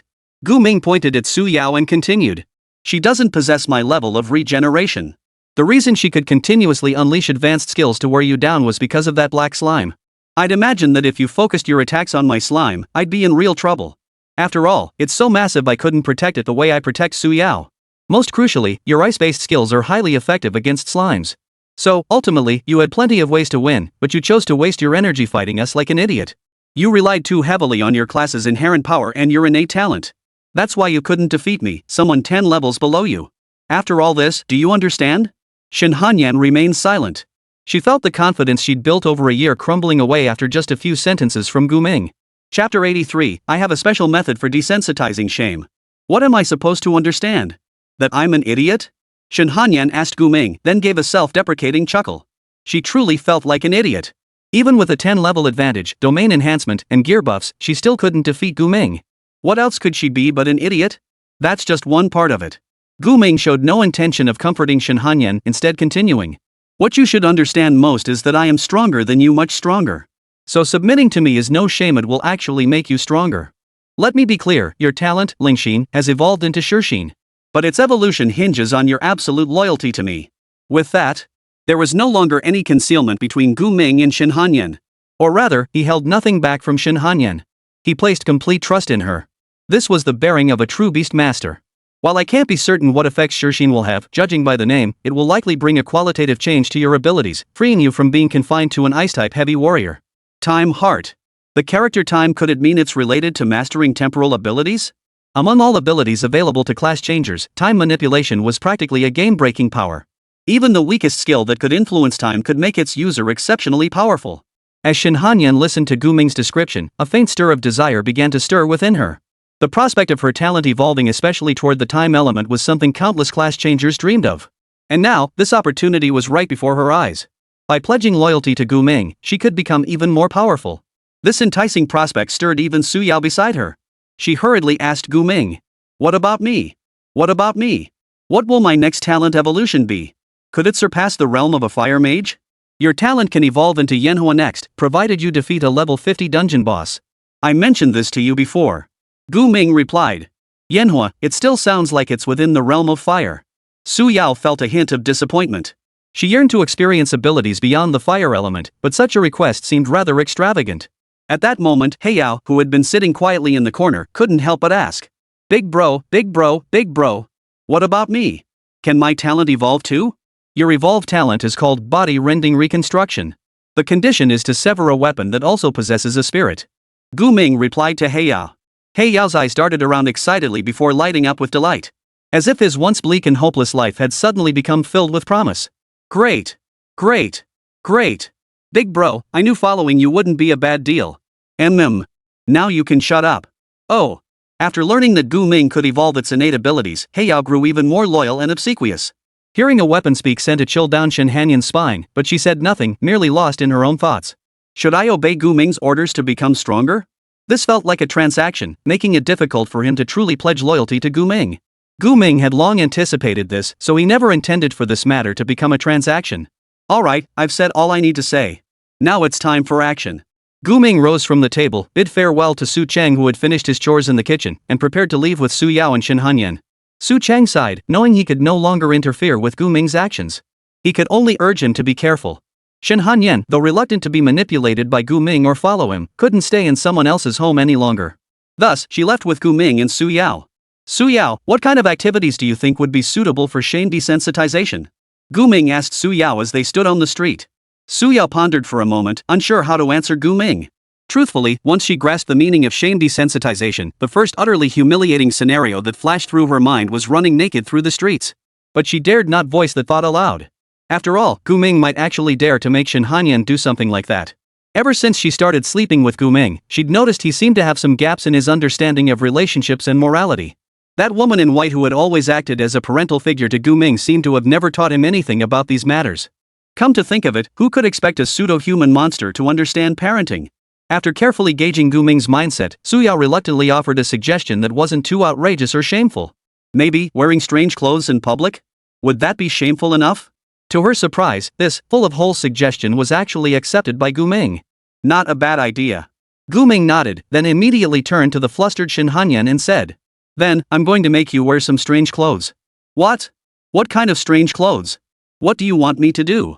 Shin Hanyan looked visibly resistant, shooting Su Yao a slightly angry glance as if blaming her for suggesting this to Gu Ming. But Su Yao felt bitter inside. This was already the most conservative suggestion she could offer. She couldn't very well say that if she'd suggested Robin at this point, Gu Ming might actually go for it. Su Yao, what do you mean by weird clothes? Ignoring Shin Hanyan's fierce resistance, Gu Ming turned to ask Su Yao instead. Su Yao truly dared not offer any more suggestions now. She feared Shin Hanyan's resentment toward Gu Ming might shift onto her instead. So she simply replied, "I don't know. Why don't you look it up online? That makes sense. The internet is a great tool." Gu Ming nodded, then pulled out his phone and began searching for relevant information. After browsing for a few minutes, he had a plan. He immediately called a car and took Su Yao and Shin Hanyan to the largest shopping mall in Linjiang City. Shin Hanyan had initially wanted to go back alone rather than follow Gu Ming, but now that she was his contract beast, and if she didn't follow him, Gu Ming would seal her away in his beast taming space. That feeling was as awful as it could possibly be. Shin Hanyan would rather choose the former. Thus, Gu Ming entered the bustling mall with Su Yao and Shin Hanyan trailing behind him. And the trio inadvertently drew numerous stares. After all, though Su Yao and Shin Hanyan had different styles, the former leaning girlish, the latter more mature, both were exceptionally beautiful even among beauties, making it hard not to notice them. Gu Ming, leading the way, gave off an aura that kept people at arm's length. Many who wanted to look at him could only steal a quick glance. Su Yao and Shin Hanyan didn't know where Gu Ming was headed in the mall, so they simply followed him. After a few minutes, they saw him stop at a clothing store overflowing with anime-inspired style. This seemed to be his destination. Su Yao was puzzled. Could this be the strange clothing Gu Ming had seen online? Cosplay? That actually makes sense. Shin Hanyan's face turned green. He wouldn't actually want me to wear these clothes, would he? Brightly colored hair, outfits dripping with cheesy teenage flair, and revealing cuts that rivaled QQ's work uniforms. The thought of wearing such things made Shin Hanyan feel like the sky was falling. Chapter 84, The Azure Sky Guild loses its cool. What a gorgeous girl. Who is she cosplaying as? No idea. Should we go ask her and maybe get a photo together? Inside the mall, passers-by both men and women politely eyed Shin Hanyan from a distance as she stood in her short-made dress. A few even plucked up the courage to call her teacher while asking for photos. This left Shin Hanyan utterly mortified. In her nearly 20 years of life, she had never experienced such humiliation. And worst of all, she couldn't resist. Under Gu Ming's orders, she had no choice but to wear this utterly humiliating maid outfit, trailing behind him like a real servant, unable to even lift her head. Stay away from me. Facing the crowd approaching for photos, Shin Hanyan revealed an extremely sullen expression and snapped at them in a low voice. Sorry. Her face was undeniably beautiful, but paired with her current expression, it was enough to scare people into bowing and apologizing as they hurried away. She's actually kind of cute. Su Yao tugged at the lace on Shin Hanyan's dress and touched her exposed shoulder, a strange smile playing on her face. Whether it was schadenfreude or genuine amusement was unclear. I've never worn clothes like this before. Growing up, I barely even wore skirts a few times. So this isn't cute at all. Shin Hanyan said, promptly swatting away Su Yao's wandering hands. But judging by your reaction, this outfit must be pretty embarrassing. Gu Ming called back over his shoulder to Shin Hanyan. He felt he'd already achieved half his goal. All that remained was to give Shin Hanyan time to grow accustomed to this sensation, to desensitize her to it. That way, things would be much easier later on. Though it seemed reckless, this approach would at least drive home one crucial lesson for Shin Hanyan. Resistance is futile. Contract beasts are born to obey their master's commands. Shin Hanyan remained silent, glaring at Gu Ming with a look reserved for psychopaths, as if she might call the police to arrest him at any moment. But what good would calling the police do? Even the security bureau would struggle to handle such a case. After all, who had ever heard of a beastmaster treating a human as a contract beast? It was utterly outrageous. I'll kill you someday. Shin Hanyan finally snapped at Gu Ming. Oh? Then you're still not quite there yet.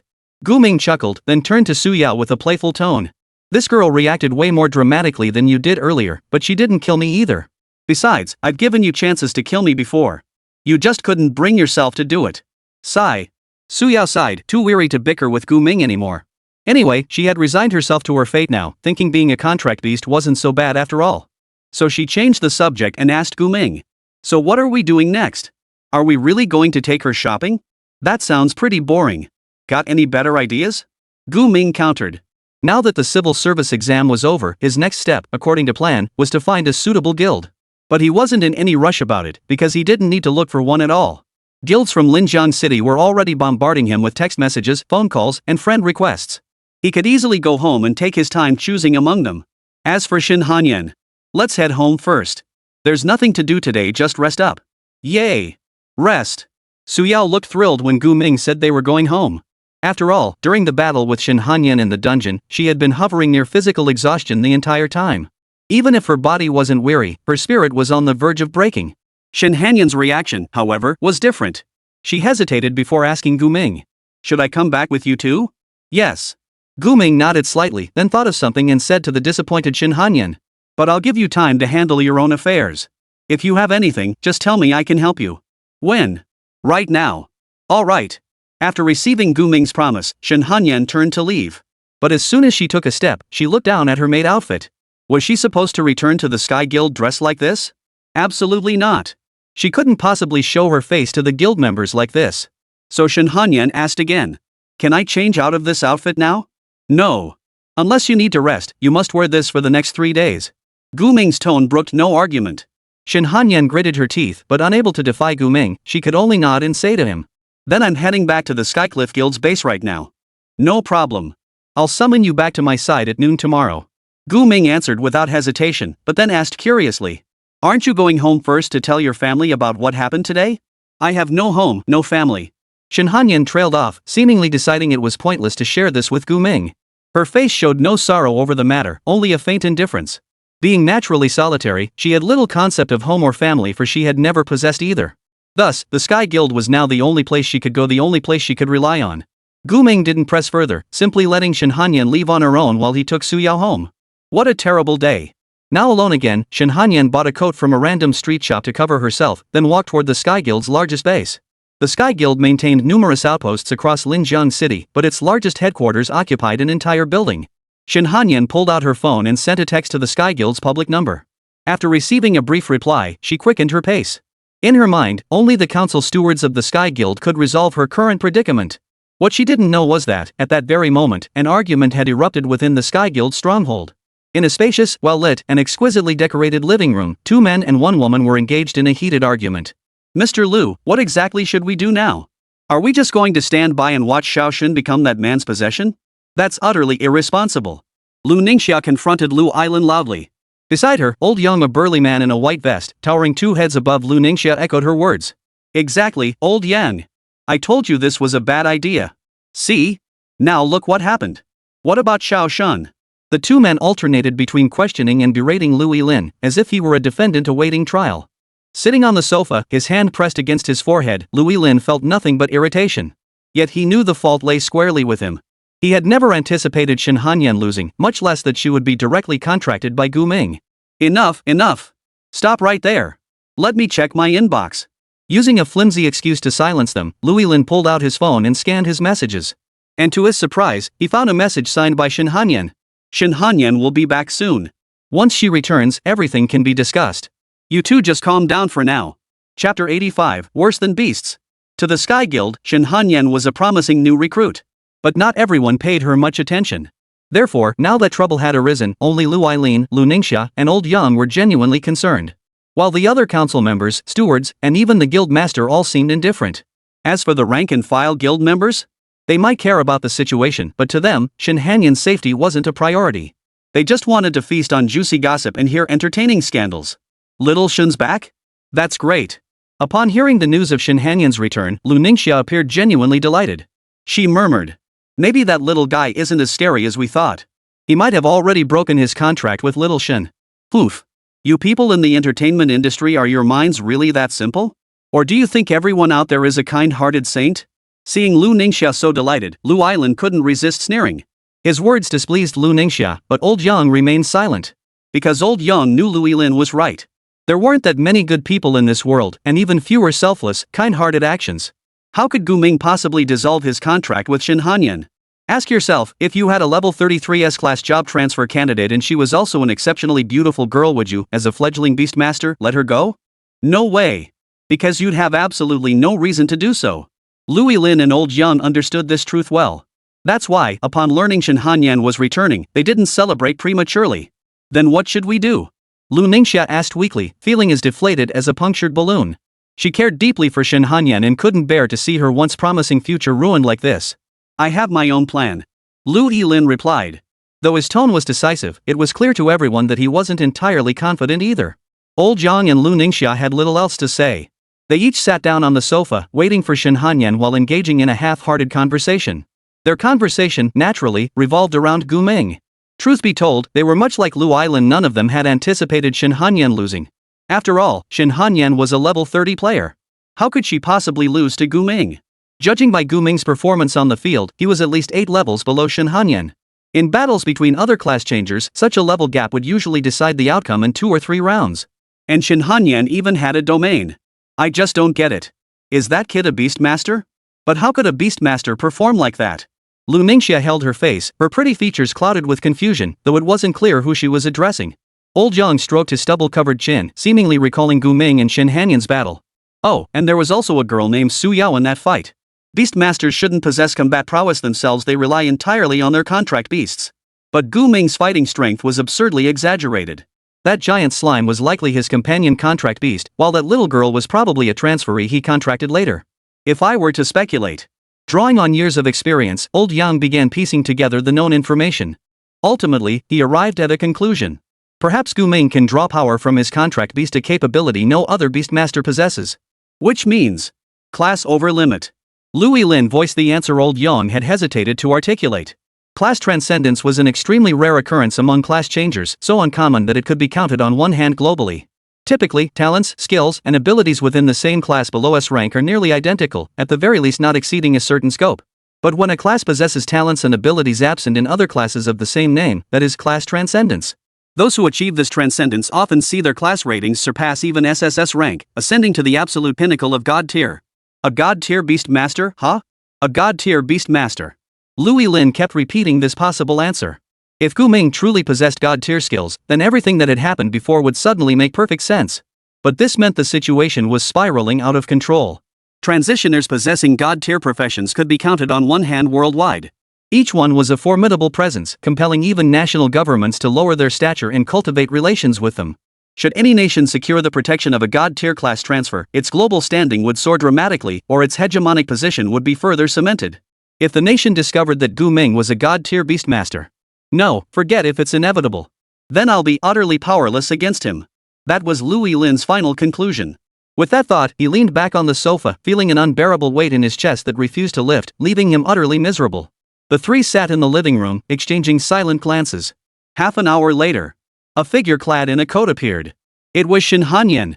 Shun, you're back.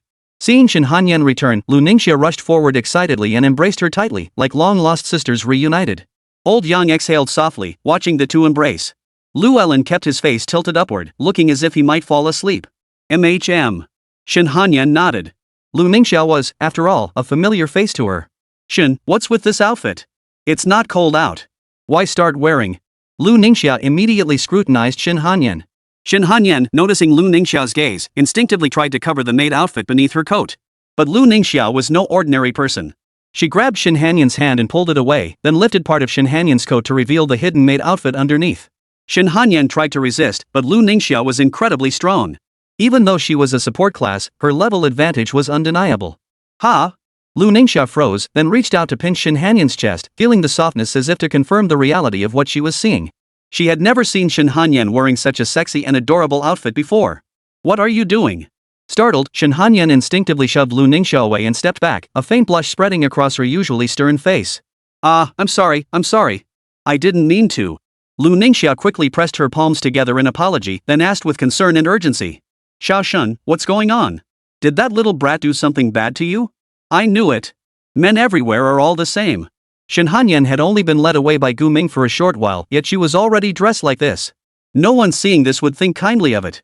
Old Jiang finally grasped the situation, his expression instantly turning furious as he stood up and shouted. You bastard! How dare you do that to Xiao Shun? You're not a real man. I'm going to drag that animal out here and ask him some serious questions. Chapter 86, a talent like this and he's a poet? What had happened to Shin Hanyan was clearly misunderstood by Old Jiang and Lu Ningxia.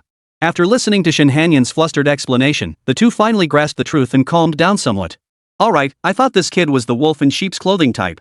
Old Jiang lit a cigarette, sat back down, and turned his gaze to Lu Eileen, who had remained silent. Among the three of them, Lu Ellen was the most strategic thinker. If the Tsangqiang Guild's executive council members were divided into military strategists and intellectual strategists, he clearly belonged to the latter category. Whether or not he could come up with a solid plan, Old Jiang had grown accustomed to Lu Eileen taking the lead. Old Lu, what's on your mind? Stop being silent. How are we going to handle this Xiao Shun situation? Old Yang asked Lu Eileen. Lu Ningxia also turned to look at Lu Eileen. Even though she had some ideas, as a new council steward, she held little authority within the Sky Guild. She too was uncertain how to handle Shin Hanyan's situation in a way that best served the Sky Guild's interests. Shin Hanyan kept her head bowed, clinging to her last shred of hope. Seconds later, Lu Eileen, who had appeared asleep on the sofa, slowly opened her eyes. Her gaze shifted sideways toward Shin Hanyan as she asked. Shin Hanyan, tell me everything you know. What I know. Shin Hanyan was momentarily taken aback. Hadn't she just recounted everything she'd seen and heard during those few short hours following Gu Ming to the three of them? Had Lu Eileen not heard her? Could this guy have actually fallen asleep? Think carefully. Is there anything else you haven't mentioned, especially regarding Gu Ming himself? Lu Eileen fixed his gaze on Shin Hanyan, his eyes as threatening as a venomous snake. This made Shin Hanyan extremely uncomfortable. In her eyes, Lu Eileen had never been a good person, often doing things that seemed immoral and without boundaries to ordinary people. Yet now, it seemed she had no choice but to rely on Lu Eileen for a solution. Prompted by Lu Eilin's reminder, Shin Hanyan did recall something she hadn't mentioned about Gu Ming. That was Gu Ming's special ability as a god-tier beast tamer evolution and synchronization. Shin Hanyan remembered clearly how Gu Ming had declared her one of his own, revealing his abilities without reservation. Such matters were critically important for a transferee. If enemies learned such information, it would likely lead to disastrous consequences. At that moment, Shin Hanyan thought if Gu Ming hadn't deceived her, then he truly trusted her implicitly. Then the question arose.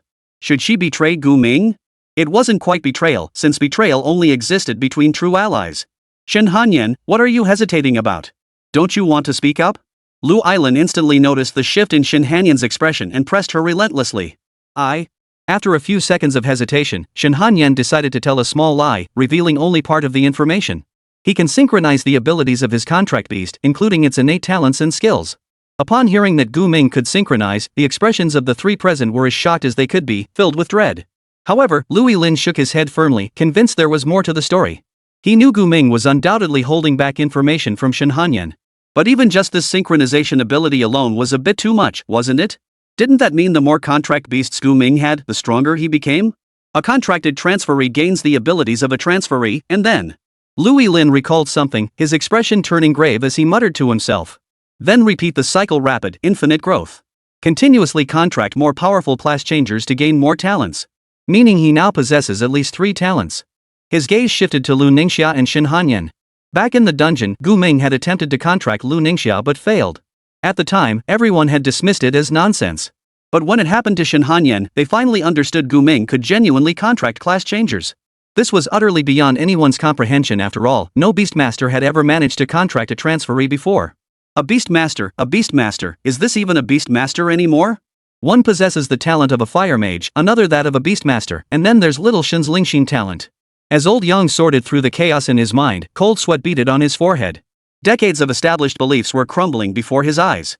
Could a single transferee truly possess 3 distinct talents? Among the class changers he'd encountered, some possessed extraordinary strength, others displayed exceptional talent, and a few had even stood atop the world. Yet every single one of them possessed only one talent. This was the universal consensus among all class changers. Before Gu Ming, no transferee had ever possessed 3 talents at once. And he'll gain even more talents in the future. Terrifying. If given a year to develop, he'll truly become a monstrous threat. Louis Lin murmured with furrowed brows. He increasingly felt that things were beginning to spiral beyond his control. Gu Ming's potential was beyond his wildest imagination. Gu Ming had only been a class changer for less than a month, yet he already possessed such astonishing strength. It was hard to fathom just how powerful Gu Ming would become in the future. Shin Hanyan, has he mentioned anything about you? Lu Yilin pressed. Shin Hanyan froze at the question, instantly recalling Gu Ming's mention of evolution. Had Lu Yilin already caught on to something? After a few seconds of thought, she decided to keep it hidden. Shaking her head, she replied. Nothing useful. He just said I'm strong and might master time manipulation skills someday. She didn't know why she lied, but instinctively, she didn't want to tell Lu Yilin everything. Perhaps it was because Lu Yilin simply didn't feel like someone she could fully trust. Time manipulation abilities? At the mention of those 3 words, all 3 froze, their pupils dilating in shock. What did time manipulation even mean? Among all branch skill effects, those capable of manipulating time were invariably the most overpowered. After all, this touched upon the very fabric of the world's rules. It was far beyond the scope of conventional effects like ice or fire. If Shin Hanyan truly possessed a skill that could manipulate time, it meant Gu Ming could also wield such power. In that case, just how powerful Gu Ming could become was beyond anyone's prediction.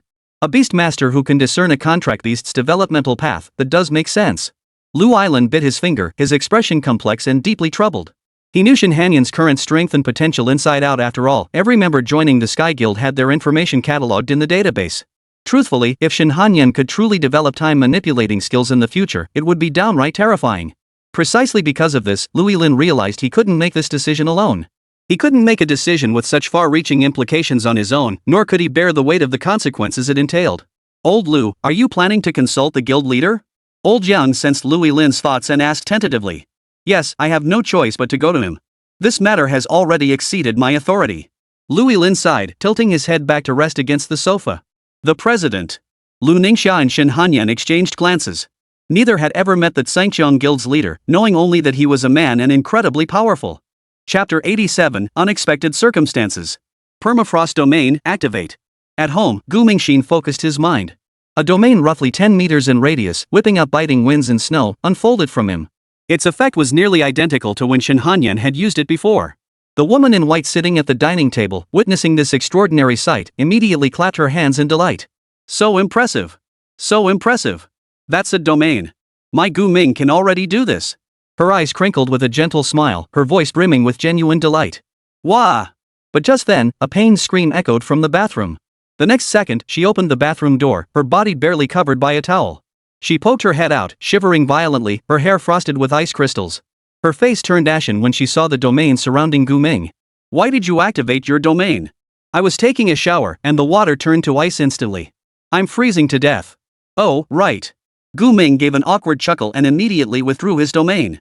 He'd almost forgotten Su Yao was still showering. The house wasn't large to begin with, so his domain covered nearly every inch of it. The permafrost domain had only been active for a few seconds, yet ice had formed everywhere inside the house, making it look like the end of the world had come. Evidently, the domain's effect was overwhelmingly powerful. Gu Ming had merely been bored and impulsively tested the permafrost domain.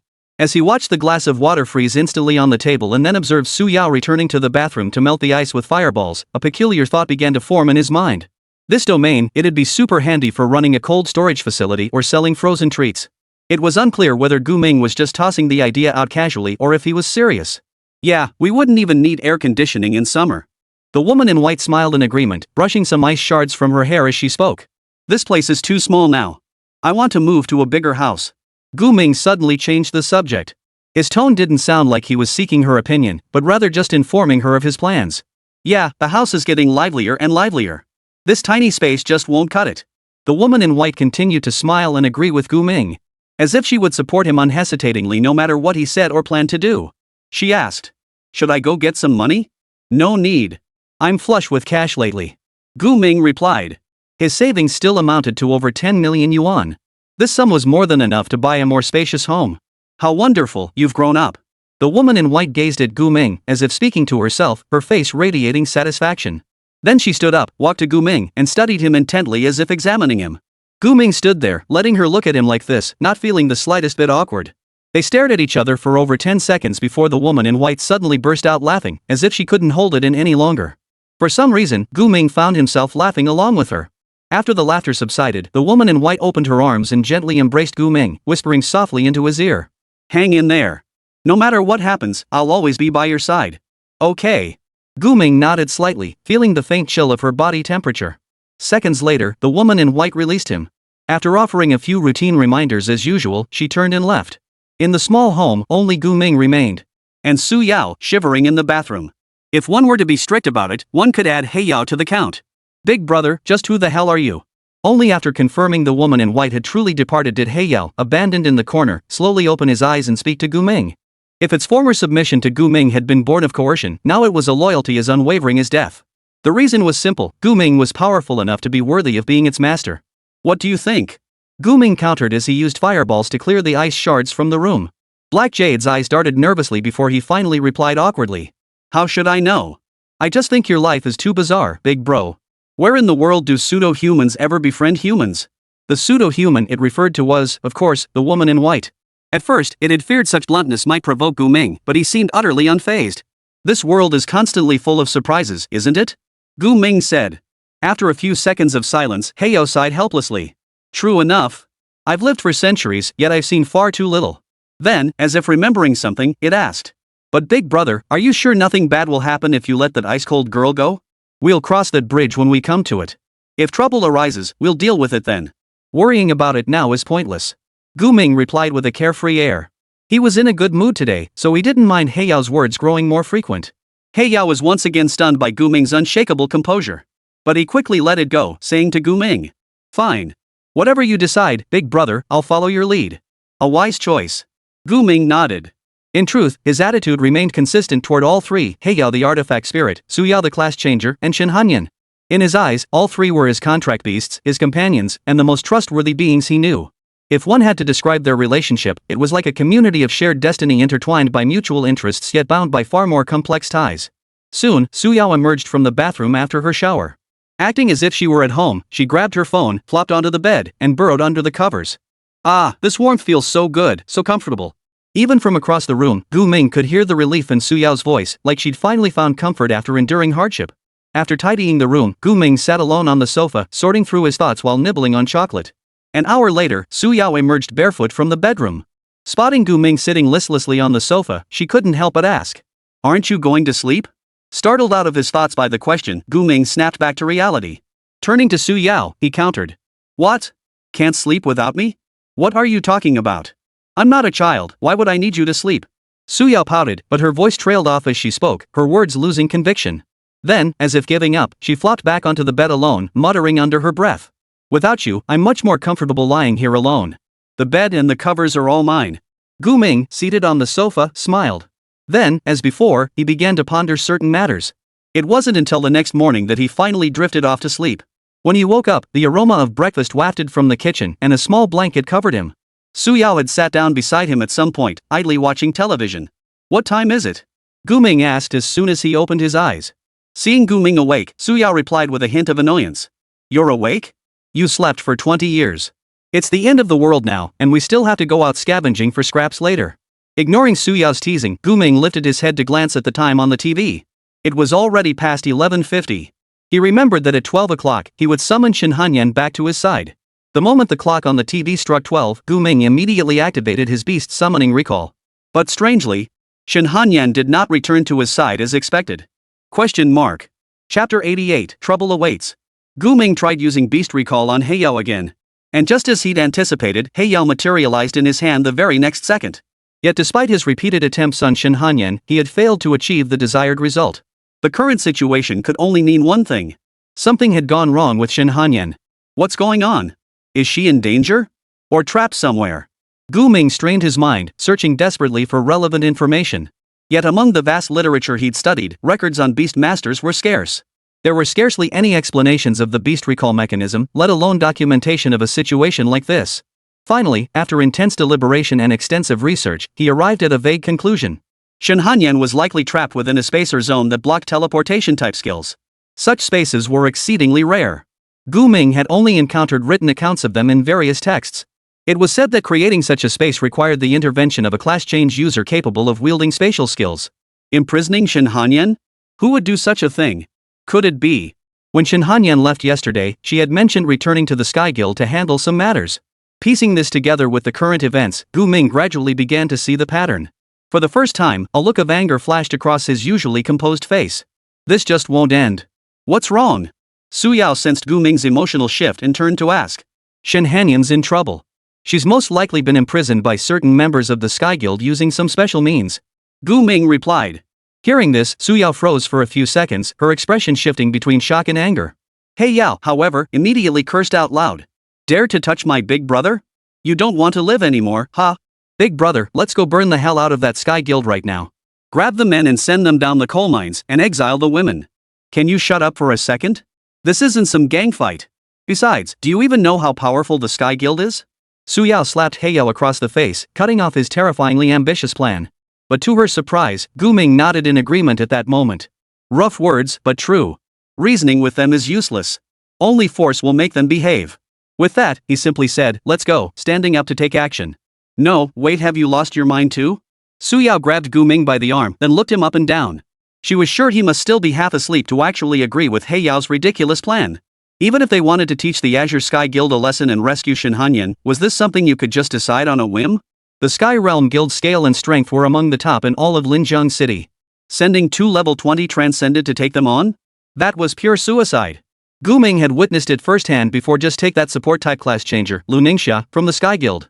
She alone was level 50. To put it bluntly, that level 50 class could slap them both into the wall so hard they'd be stuck there for good. Seeing that Gu Ming wasn't joking at all, Su Yao simply got up to change clothes, but not before clinging to a sliver of hope and asking him. We should at least make a plan first. You must have something in mind, right?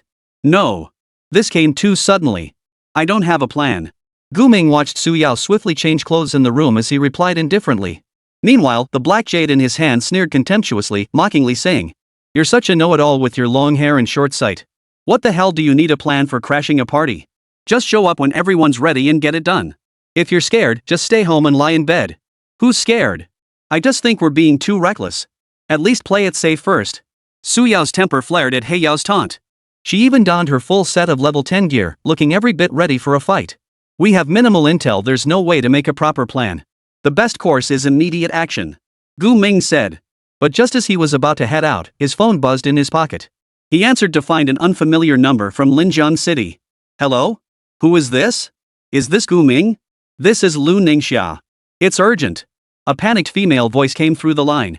Upon hearing the name Lu Ningxia, Gu Ming's expression shifted subtly. And he asked directly. Are you calling about Shin Hanyan? Upon hearing Gu Ming's question, Lu Ningxia froze in surprise for a second before responding with confusion. How did you know? Oh, never mind. Just listen to me. All right. Gu Ming replied. Lu Ningxia paused for a moment, as if gathering her thoughts, before speaking again. To put it simply, Xiaoxin has been locked up. She's now deprived of her personal freedom and may even be in mortal danger.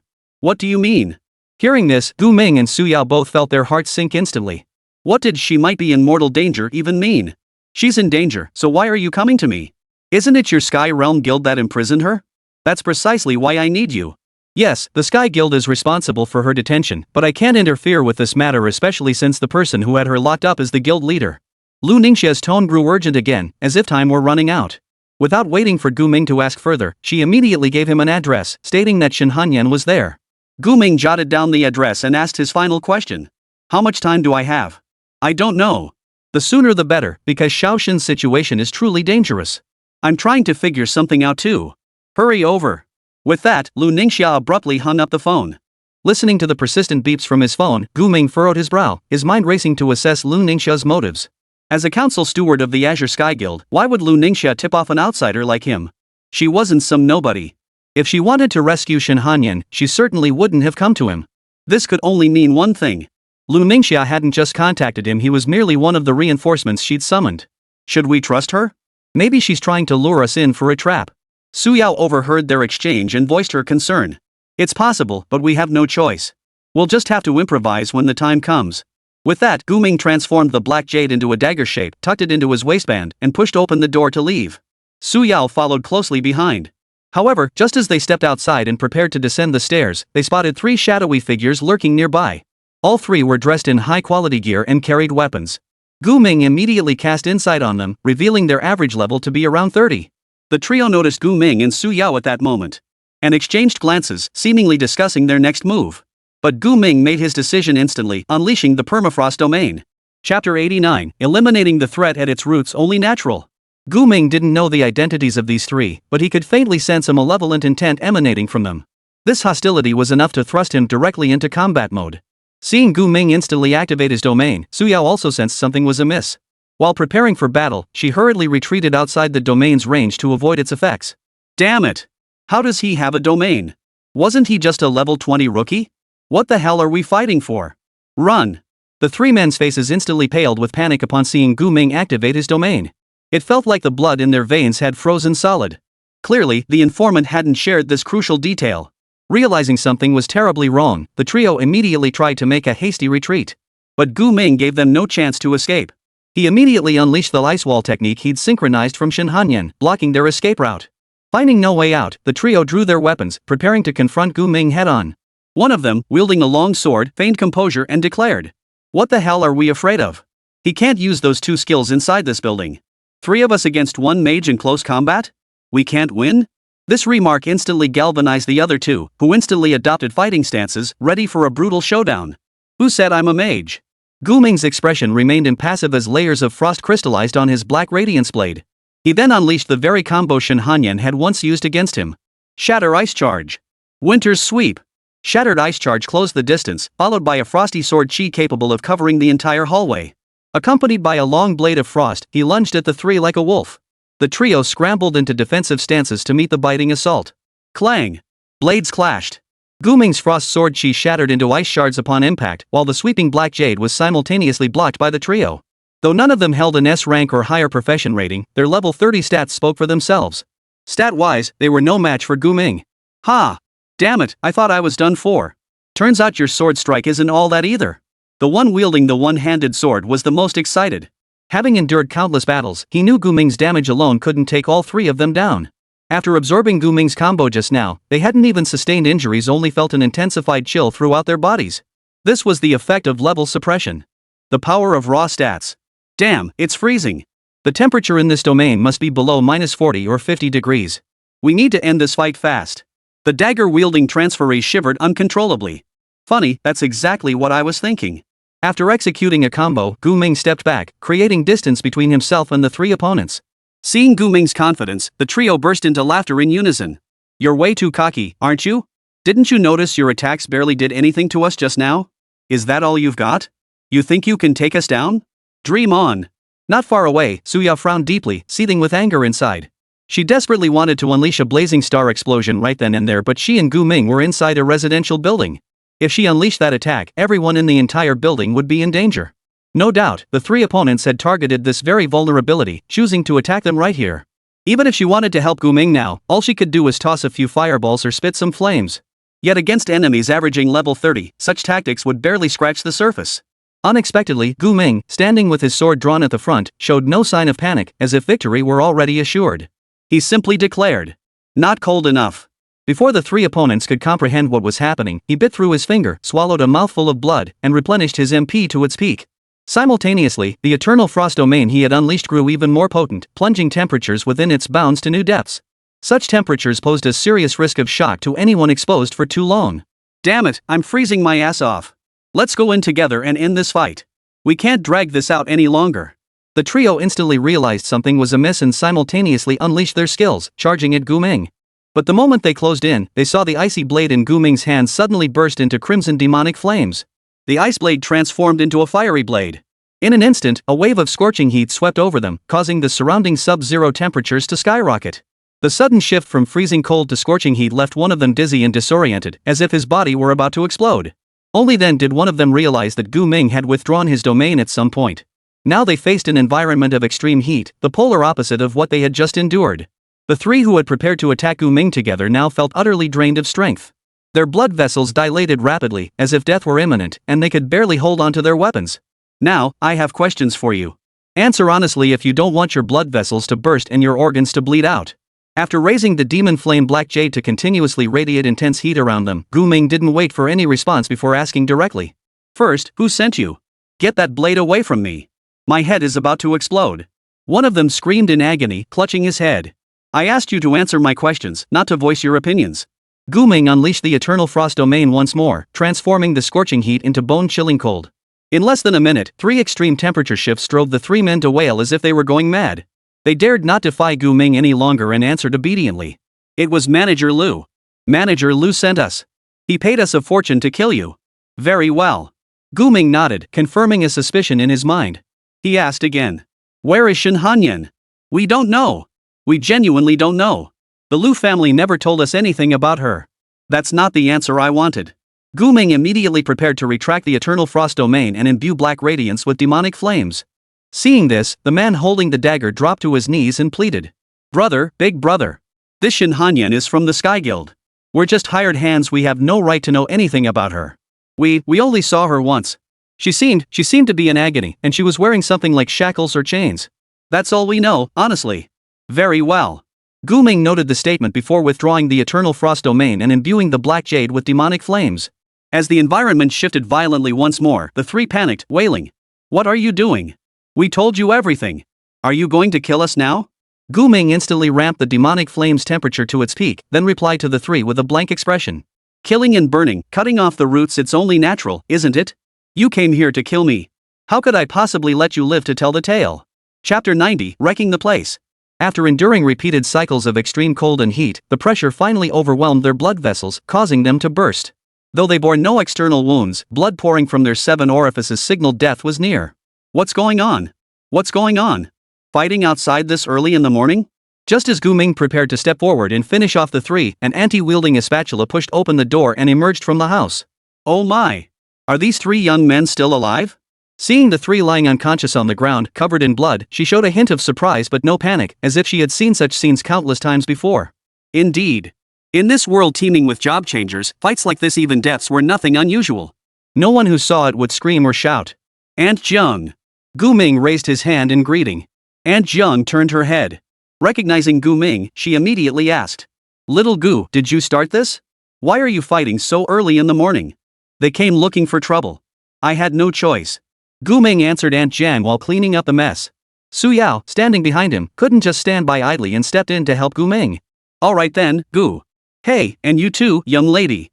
You two need to be careful. These days, if you make enemies, life won't be easy. With that, Aunt Jiang calmly returned home, even calling her children to eat breakfast. What do we do now? Su Yao, each hand dragging a corpse, asked Guming with a look of distress. Though they'd acted in self-defense and had no fault in taking these 3 lives, dealing with dead bodies was still a major hassle. Soon they might have to go to the police station for questioning. Call Uncle Su. Tell him honestly what happened. Guming said calmly, pulling Su Yao along as they dragged the bodies into the elevator. Su Yao pursed her lips, muttering an indistinct complaint under her breath before swiftly texting Su Chang. Upon learning Su Yao had been ambushed at her doorstep, Su Chang immediately abandoned his work shift and raced over by car, the entire journey taking less than 10 minutes. What the hell happened? Which assholes tried to take you out? He efficiently shooed away the onlookers and immediately began inspecting the bodies of the 3 men. Guming stood nearby and gave Su Chang a brief account of what had transpired. Upon hearing this, Su Chang didn't get angry at Guming for killing them. Instead, he felt somewhat relieved. Because no matter what, Su Yao was safe and sound. Without Guming there, 3 level 30 class changers ambushing Su Yao in the building would have put her in grave danger. But who had put Su Yao in danger? It was so hard to guess. Where did these people come from? Just hired thugs, but they're likely connected to the Azure Sky Guild. Guming told Su Chang. Su Chang's face darkened upon hearing this. He muttered a few curses under his breath before making a call to have his men handle the 3 bodies. Get in the car. With me here, you'll be fine. He strode toward his car, only to realize the next moment that neither Guming nor Su Yao intended to follow. What are you waiting for? Waiting for more danger to strike? Uncle Su, Su Yao, and I have business to attend to. You go ahead without us. Guming replied. Right. Shen Hanyan was captured by the Sky Guild. It's dangerous now, we have to go smash, no, rescue her. Su Yao added. Su Chang was momentarily stunned by this. What do you mean, that girl was captured by the Sky Guild? But she was already part of the Sky Guild. The situation has changed. It's complicated to explain in a few words, but time is tight. I can't elaborate now. All that matters is I need to rescue her. Gu Ming's tone was firm, leaving no room for discussion. Su Chang stared at Gu Ming for a few seconds before sighing helplessly. As if knowing he couldn't stop Gu Ming, he mustered his last bit of energy to persuade him. Get in the car. I'll take you wherever you need to go and protect you along the way. Alright. Su Yao agreed first and eagerly climbed into Su Chang's car. Once seated in the back, she patted the empty seat beside her and urged Gu Ming. Let's go. With my dad here, things might get resolved easily. They can't exactly act recklessly in front of a public official. Alright. After a moment's thought, Gu Ming got in too. I wonder how you two kids, fresh out of your probationary period, manage to stir up such trouble every single day. Su Chang sighed again, climbed into the driver's seat and started the engine. At that moment, Gu Ming glanced at the three bodies still lying outside and asked in confusion. Are we just leaving them here? No problem. My people will be here in 2 minutes. They'll handle them then. This isn't a big deal at all, just 3 stinking rats that died. Su Chang glanced at Gu Ming through the rearview mirror and asked. Where to? Give me an address. Even in an era where people flying with bare hands wasn't unusual, vehicles like cars and planes still offered considerable convenience. During the ride in Su Chang's car, Gu Ming began seriously considering buying a vehicle of his own. At the very least, it would make getting around the city much easier in the future. Honestly, this situation you're in is tough to handle. If you want to rescue that girl, you'll probably have to go in hard, just take her back by force. Su Chang said to Gu Ming and Su Yao in the back seat as he drove. MHM. Gu Ming nodded. This was precisely the plan he had prepared long ago. His purpose in coming out this time was twofold, to find Shin Hanyan and to teach the Sky Guild a lesson. As the saying goes, you have to watch the owner when you beat the dog. Now that Shin Hanyan was his person, as her master, he naturally had to stand up for her. Though he didn't know her exact situation, judging by Lu Ningxia's tone on the phone, her circumstances couldn't be too rosy. Seeing Gu Ming still so calm and collected, Su Chang couldn't help but ask. Wait. Gu Ming, did you really not get what I meant? Are you seriously planning to go head-to-head with those bastards from the Sky Guild? Yes. What do you mean yes? Do you have any idea how many level 50+ class changers are in the Sky Realm Guild? Any one of them could crush you like a mudskipper. I know.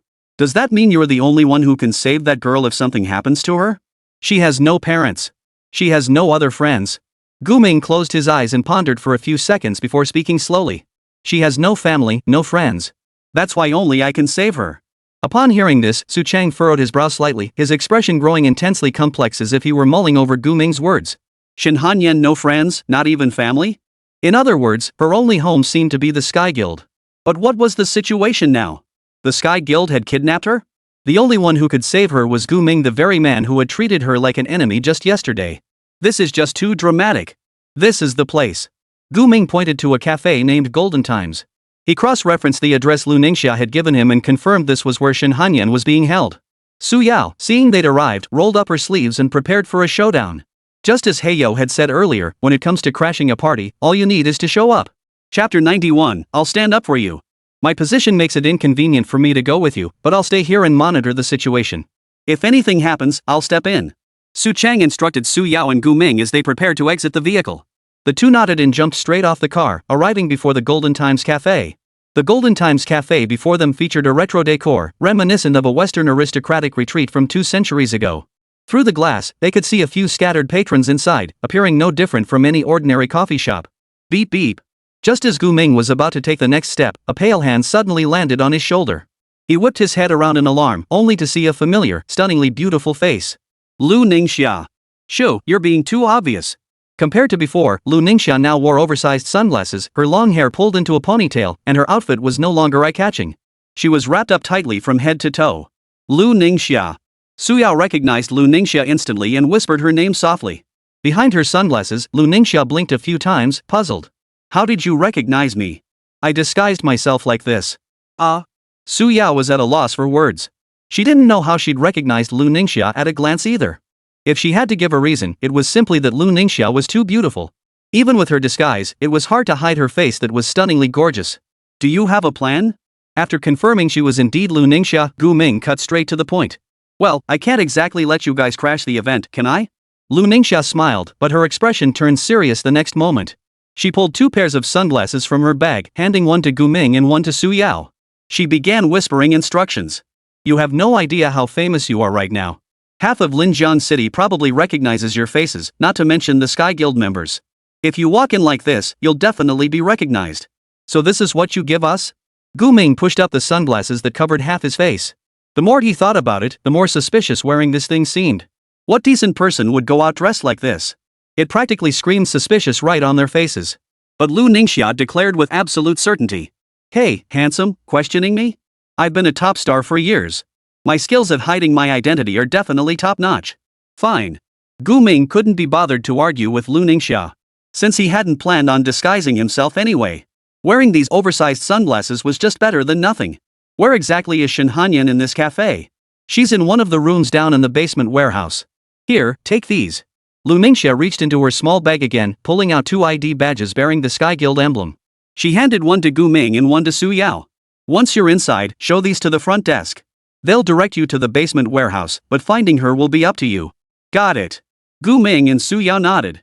They understood that as an executive steward, Lu Ningxia couldn't openly intervene in this matter. What followed would have to be handled by them alone. As for whether this was a trap, well, with Su Chang backing them up, things probably wouldn't spiral into the worst-case scenario. He didn't trust Lu Ningxia, but this approach was far more reliable than storming the Sky Guild headquarters and forcing their members to reveal Shen Hanyan's whereabouts. Alright, you two be careful. I'll be waiting outside to cover for you. With that, Lu Ningxia pushed up his sunglasses and slunk away. That woman's completely unreliable. I get the feeling she's not telling the truth about much of anything. Gu Ming remarked to Su Yao after Lu Ningxia left. She could betray us? Su Yao asked in confusion.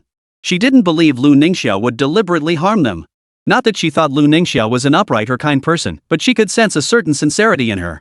No, I just think she's not very bright, which is why she'd send us on this plan that seems like a joke. After speaking, Gu Ming ignored Su Yao's puzzled expression and strode straight into Golden Times Cafe.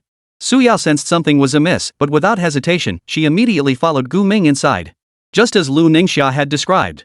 They approached the front desk, presented their work IDs, and the staff opened the door to the basement without a hint of suspicion about their identities. Work fast. Take inventory of everything that needs counting. Be back upstairs in half an hour. After instructing Gu Ming and Su Yao, the front desk man promptly closed the basement door. This basement, spanning roughly 200 to 300 square meters, was piled high with goods and contained several small rooms. We'll search each one. If Lu Ningxia is right, Shen Hanyan should be in one of these rooms. Gu Ming spoke as he led the way into the basement to begin the search. Su Yao wasted no time, following Gu Ming's instructions to begin her search. The process went surprisingly smoothly. Within 3 minutes, Gu Ming discovered a suspicious room engraved with unknown runes. However, the iron door was locked and unusually sturdy. Should we break it down? Su Yao asked. She often saw in movies that whenever the protagonists were blocked by a door, they could simply smash it open with a few powerful blows. No need. Gu Ming shook his head, then placed his hand directly on the iron door. The next second, the door burst into raging demonic flames. The once sturdy door instantly melted into molten iron at a visible pace under the demonic flame's intense heat. Su Yao was stunned.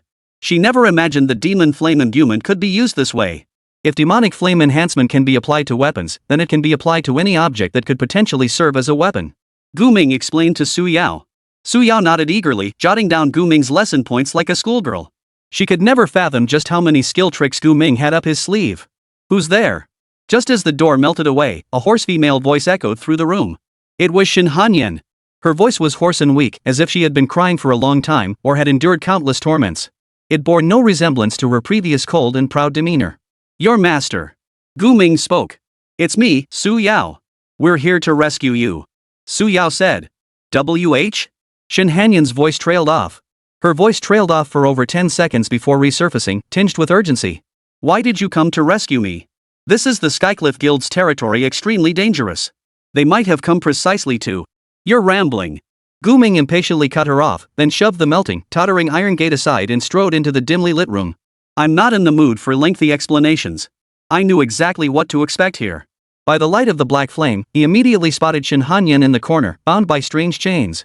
She was covered in bruises, her hair disheveled, her eyes swollen and red from crying, looking every bit the true prisoner. Her gaze darted nervously, never daring to meet Gu Ming's eyes. What are you crying about now? Gu Ming walked over, crouched down before Shen Hanyan, and lifted her chin with his fingers.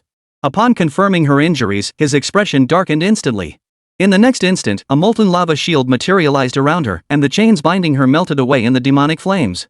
As Shen Hanyan stared in disbelief, Gu Ming stood up, extended his hand toward her, and said, Come on. Who hurt you? I'll take care of it. Chapter 92, A Turtle in a Jar. Though this room possessed the ability to block teleportation skills, destroying it proved surprisingly easy. After dealing with the runes on the wall and the chains binding Shin Hanyan, Gu Ming could once again use Beast Recall on her. Shin Hanyan stared at Gu Ming, who stood before her expressionless, extending a hand toward her. For a moment, her mind went blank. She never imagined she'd end up like this. She had believed the Azure Sky Guild would aid her, yet instead, they had turned their blades against her. And the reason for her murder? Merely to prevent the suppression of Gu Ming's potential, to stop him from growing stronger. You fool! You seemed so clever before. Why are you acting so stupid now? Shin Hanyan wiped the tears from her face, gazing at Gu Ming with helpless despair. It was painfully obvious to anyone that she was kept alive solely to lure Gu Ming into the trap scheme, so blatantly obvious it was laughable. Yet Gu Ming had taken the bait so quickly. I know what you're going to say, but this is urgent. I can't think of a better way to save you right now. Gu Ming pulled the utterly weakened Shin Hanyan to her feet, then slit his wrist and pressed it to her lips, feeding her his blood. Shin Hanyan stared blankly, tasting the metallic sweetness of the blood, yet her body felt pinned down, utterly unable to resist. Suddenly, her exhausted body rapidly recovered, and she regained her footing. Let's go. If you're afraid, I can return you to the beast taming space. After restoring Shin Hanyan's strength, Gu Ming licked his wound, swiftly healing it, then turned and walked toward the door. Su Yao, who had remained silent, stepped forward to support Shin Hanyan, whispering softly in her ear. Don't be afraid. My dad and that big star are waiting outside to help us. Big star? Is it Lu Ningxia? Yes. She called us first thing this morning to come rescue you. We only got in here thanks to the work pass she provided. As she spoke, Su Yao waved the pass in front of Shin Hanyan. The moment Shin Hanyan saw the pass, her expression changed dramatically. But just as she was about to speak, Su Yao's phone in her pocket rang. Hold on, my dad's calling. He might be a bit worried. Su Yao hooked one arm around Shin Hanyan while answering the call with the other hand. The moment the call connected, Su Chang's deep, anxious voice came through. Yao, two heavily armed individuals have entered the cafe. Be careful, they're members of the Sky Guild. 2? What classes are they? One's wielding a red greatsword, the other's got a gun tucked in his waistband. Damn, I recognize that gun-toting one, it's that guy surnamed Lu. What?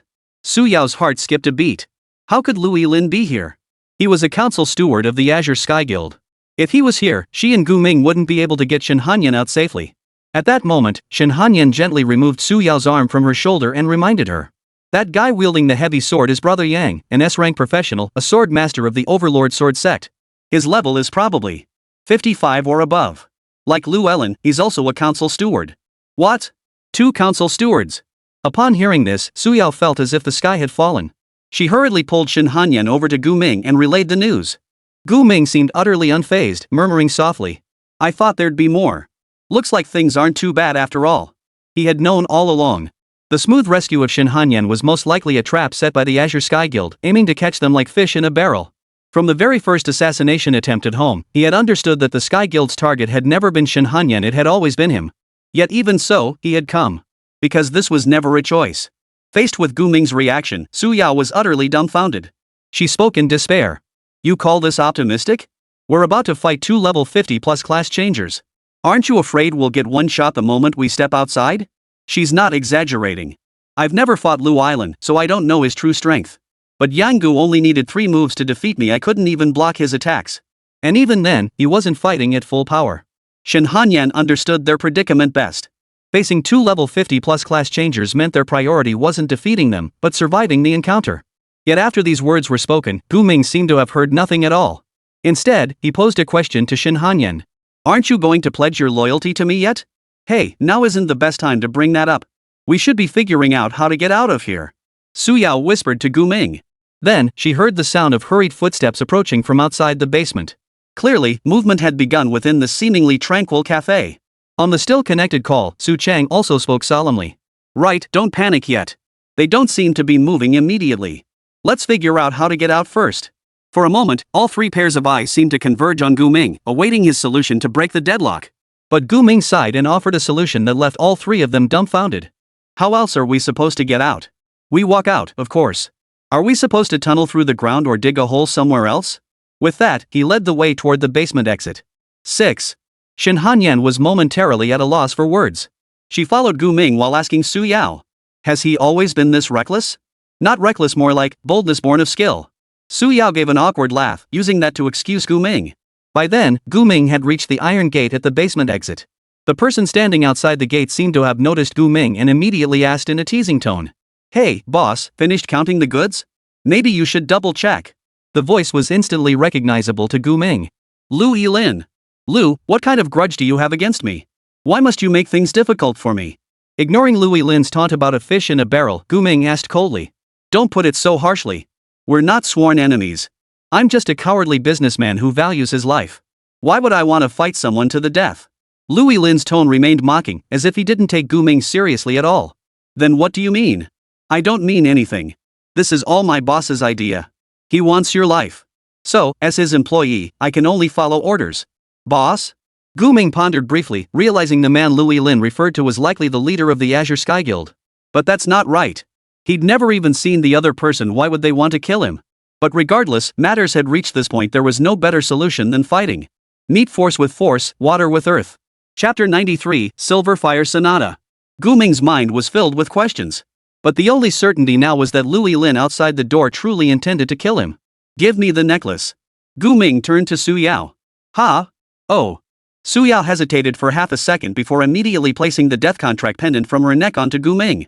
This piece of jewelry had shielded both her and Gu Ming from countless fatal blows. It had truly earned its keep, justifying its 10 million yuan price tag. The seller probably never imagined that Gu Ming possessed such extraordinary regenerative abilities. He could turn a necklace that only triggered its effect once in battle for others into an infinitely renewable shield. If they'd known, they probably wouldn't have sold it so cheaply. Su Yao watched Gu Ming's stern expression with growing concern. You, be careful. Don't do anything foolish. She knew that when Gu Ming wanted this necklace, it meant he was about to risk his life. Honestly, if she could, she'd gladly take on these dangerous tasks for him. All right. Gu Ming nodded, then suddenly turned his head and made a fist pump gesture toward Su Yao. The next second, Su Yao vanished in a daze. He had summoned Su Yao into his beast taming space. The reason for doing this, if one were to draw an analogy, was it's like using a game character to challenge a boss that's several levels above you. That boss could instantly kill your pet, so to prevent your pet from being gravely injured or killed, you have no choice but to fight alone. That's exactly what was happening now. Without her life-saving necklace, Su Yao couldn't withstand the attacks of a level 50+ class change user. You go in too. Leave the rest to me. Gu Ming said, extending a fist toward Shen Hanyan to pull her into the beast taming space as well. But Shen Hanyan shook her head firmly, clenching her teeth and saying, No, I'm staying with you. ? Gu Ming furrowed his brow slightly, asking in confusion. Don't you think they'll kill you? Or are you hoping to sway them with comradeship? Neither. I just can't let you die for nothing. I can help you. I don't want to be the reason you die. Shen Hanyan was currently unarmed, lacking even a single weapon she could wield effectively. So when she spoke these words, she felt utterly lacking in conviction, even a bit embarrassed. To her surprise, Gu Ming merely nodded and tossed the black jade in his hand to her. Use this. It understands your words. Tell it what weapon you want. Shen Hanyan caught the black jade, staring blankly at the purple-black weapon with an eyeball inlaid on its hilt as she began to examine its information. Weapon name, Black Jade. Quality, Crimson Legendary. Level, 20. Properties, unknown. This is actually a red-tier weapon? She froze, looking up at Gu Ming in confusion, as if asking, You're just handing me such a precious weapon? Aren't you afraid I'll turn on you later? But Gu Ming seemed utterly unconcerned, calmly turning his back to her. He Yao opened his eyes and sneered at Shen Hanyan. Just another country bumpkin who's never seen the world. It's the honor of your lifetime to wield this grandpa. Treasure it well. Though the artifact spirit had a fiery temper, it knew this moment demanded seriousness. It willingly transformed into a heavy sword weapon suited for Shen Hanyan. Hey! What are you two whispering about in there? Don't you two seriously think you have a chance of walking out of here? Lu Island outside the door couldn't resist sneering. At that moment, old Yang's deep voice echoed. Brother, don't waste your energy. Just let us take you back. You'll suffer less, and you might even survive. We can talk things over afterward. Is that your declaration of war? Gu Ming spoke as he gathered the flaming explosion star in his hand, ready to unleash an instant blast the moment they broke through the door. But he never expected that the very next second after his words, the iron door before him was violently torn open by a terrifying force. Outside, a man clad in heavy black armor and wielding a crimson greatsword glared at him with savage intensity. Boom!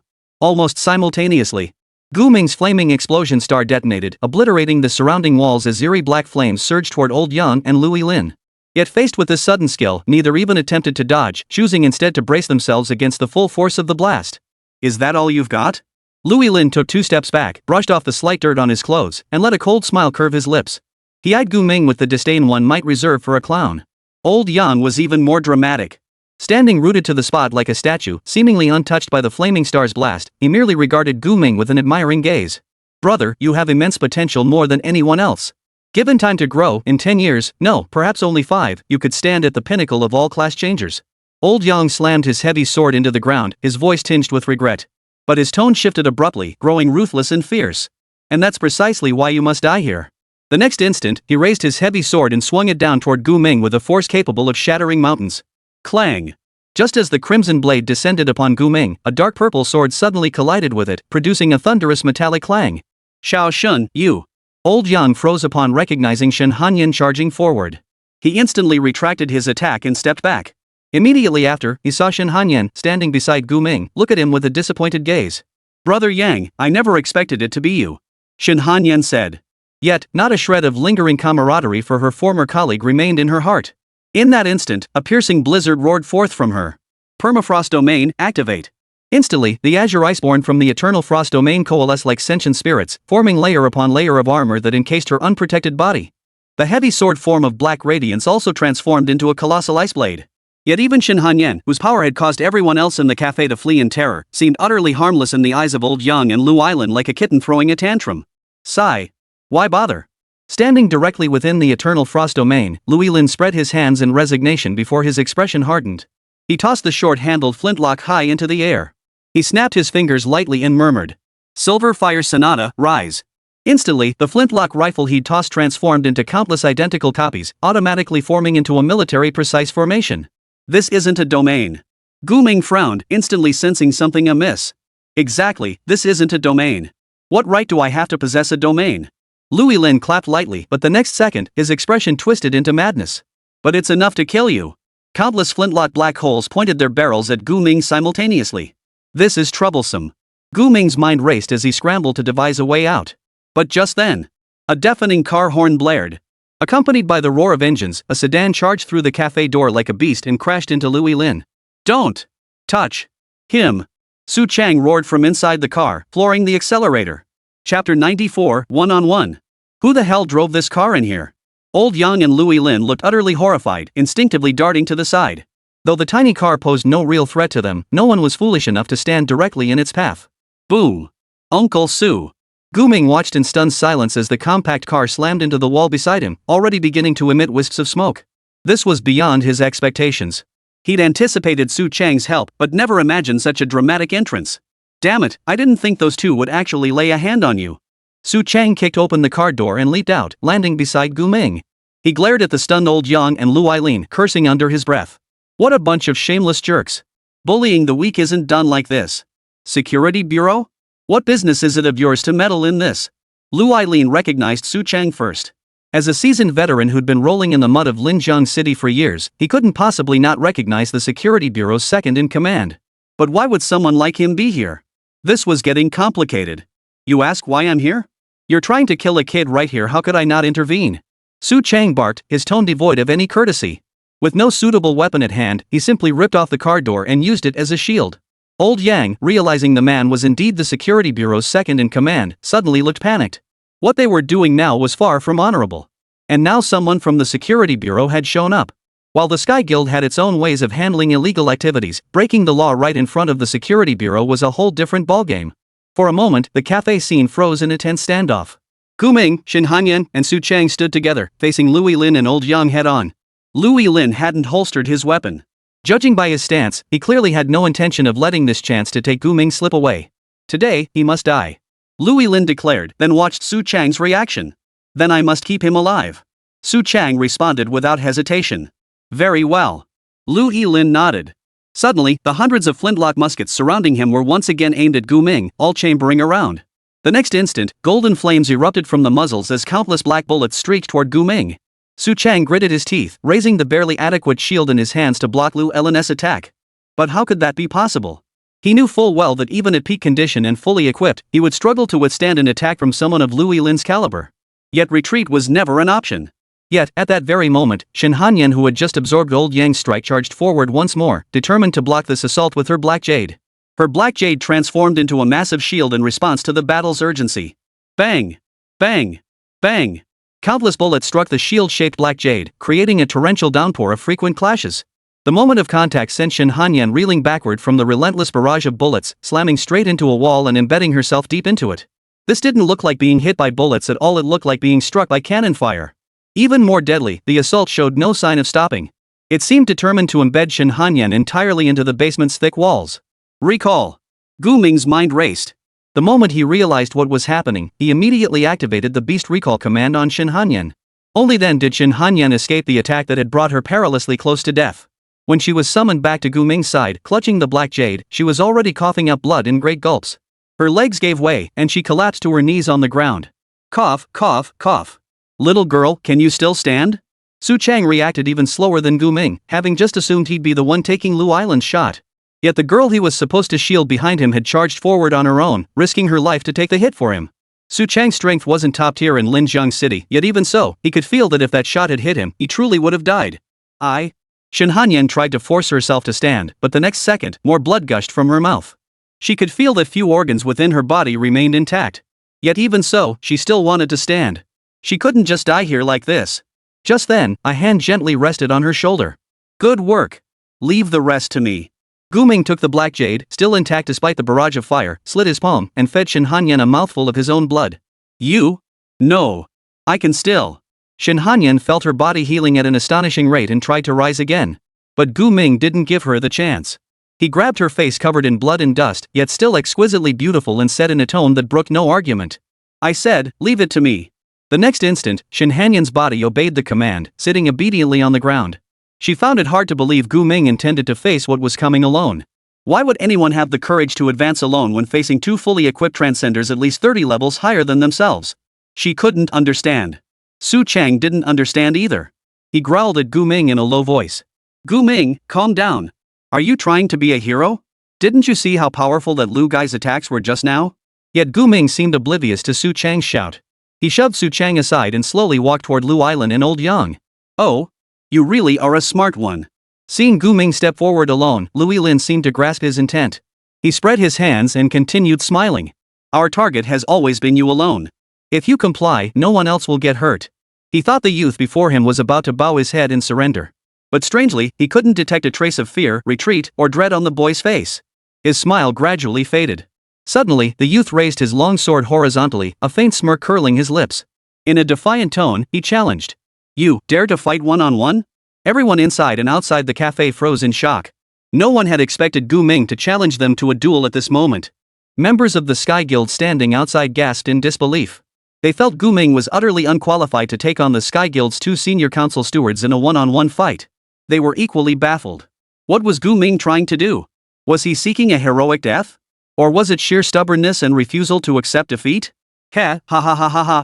Lu Ilin couldn't tell if he was laughing out of amusement or sheer frustration. Once he realized Gu Ming wasn't joking, he began laughing hysterically on the spot. Laughing until tears streamed down his face. Old Yang, however, frowned deeply, saying nothing, his gaze fixed intently on the fearless youth before him. Lu Ilin laughed for a full 30 seconds before finally wiping the tears from his eyes. Breathless, he demanded of Gu Ming.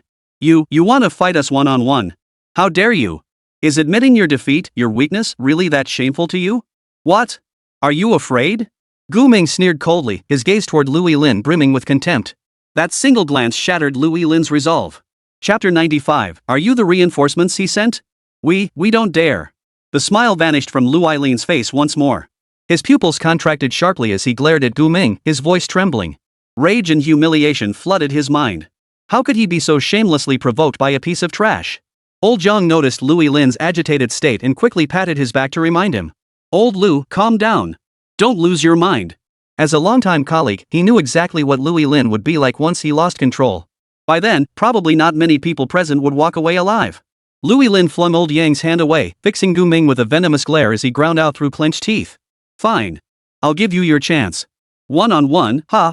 Well, you probably won't die painlessly. Who said I wanted to fight you one-on-one? I'm challenging this big brother here. Gu Ming pointed at Old Yang, who was wielding a heavy red sword. Question mark. Both Old Yang and Lu Ilin froze in confusion. You sure? I'm way tougher than Old Lu. Old Yang raised an eyebrow, questioning Gu Ming.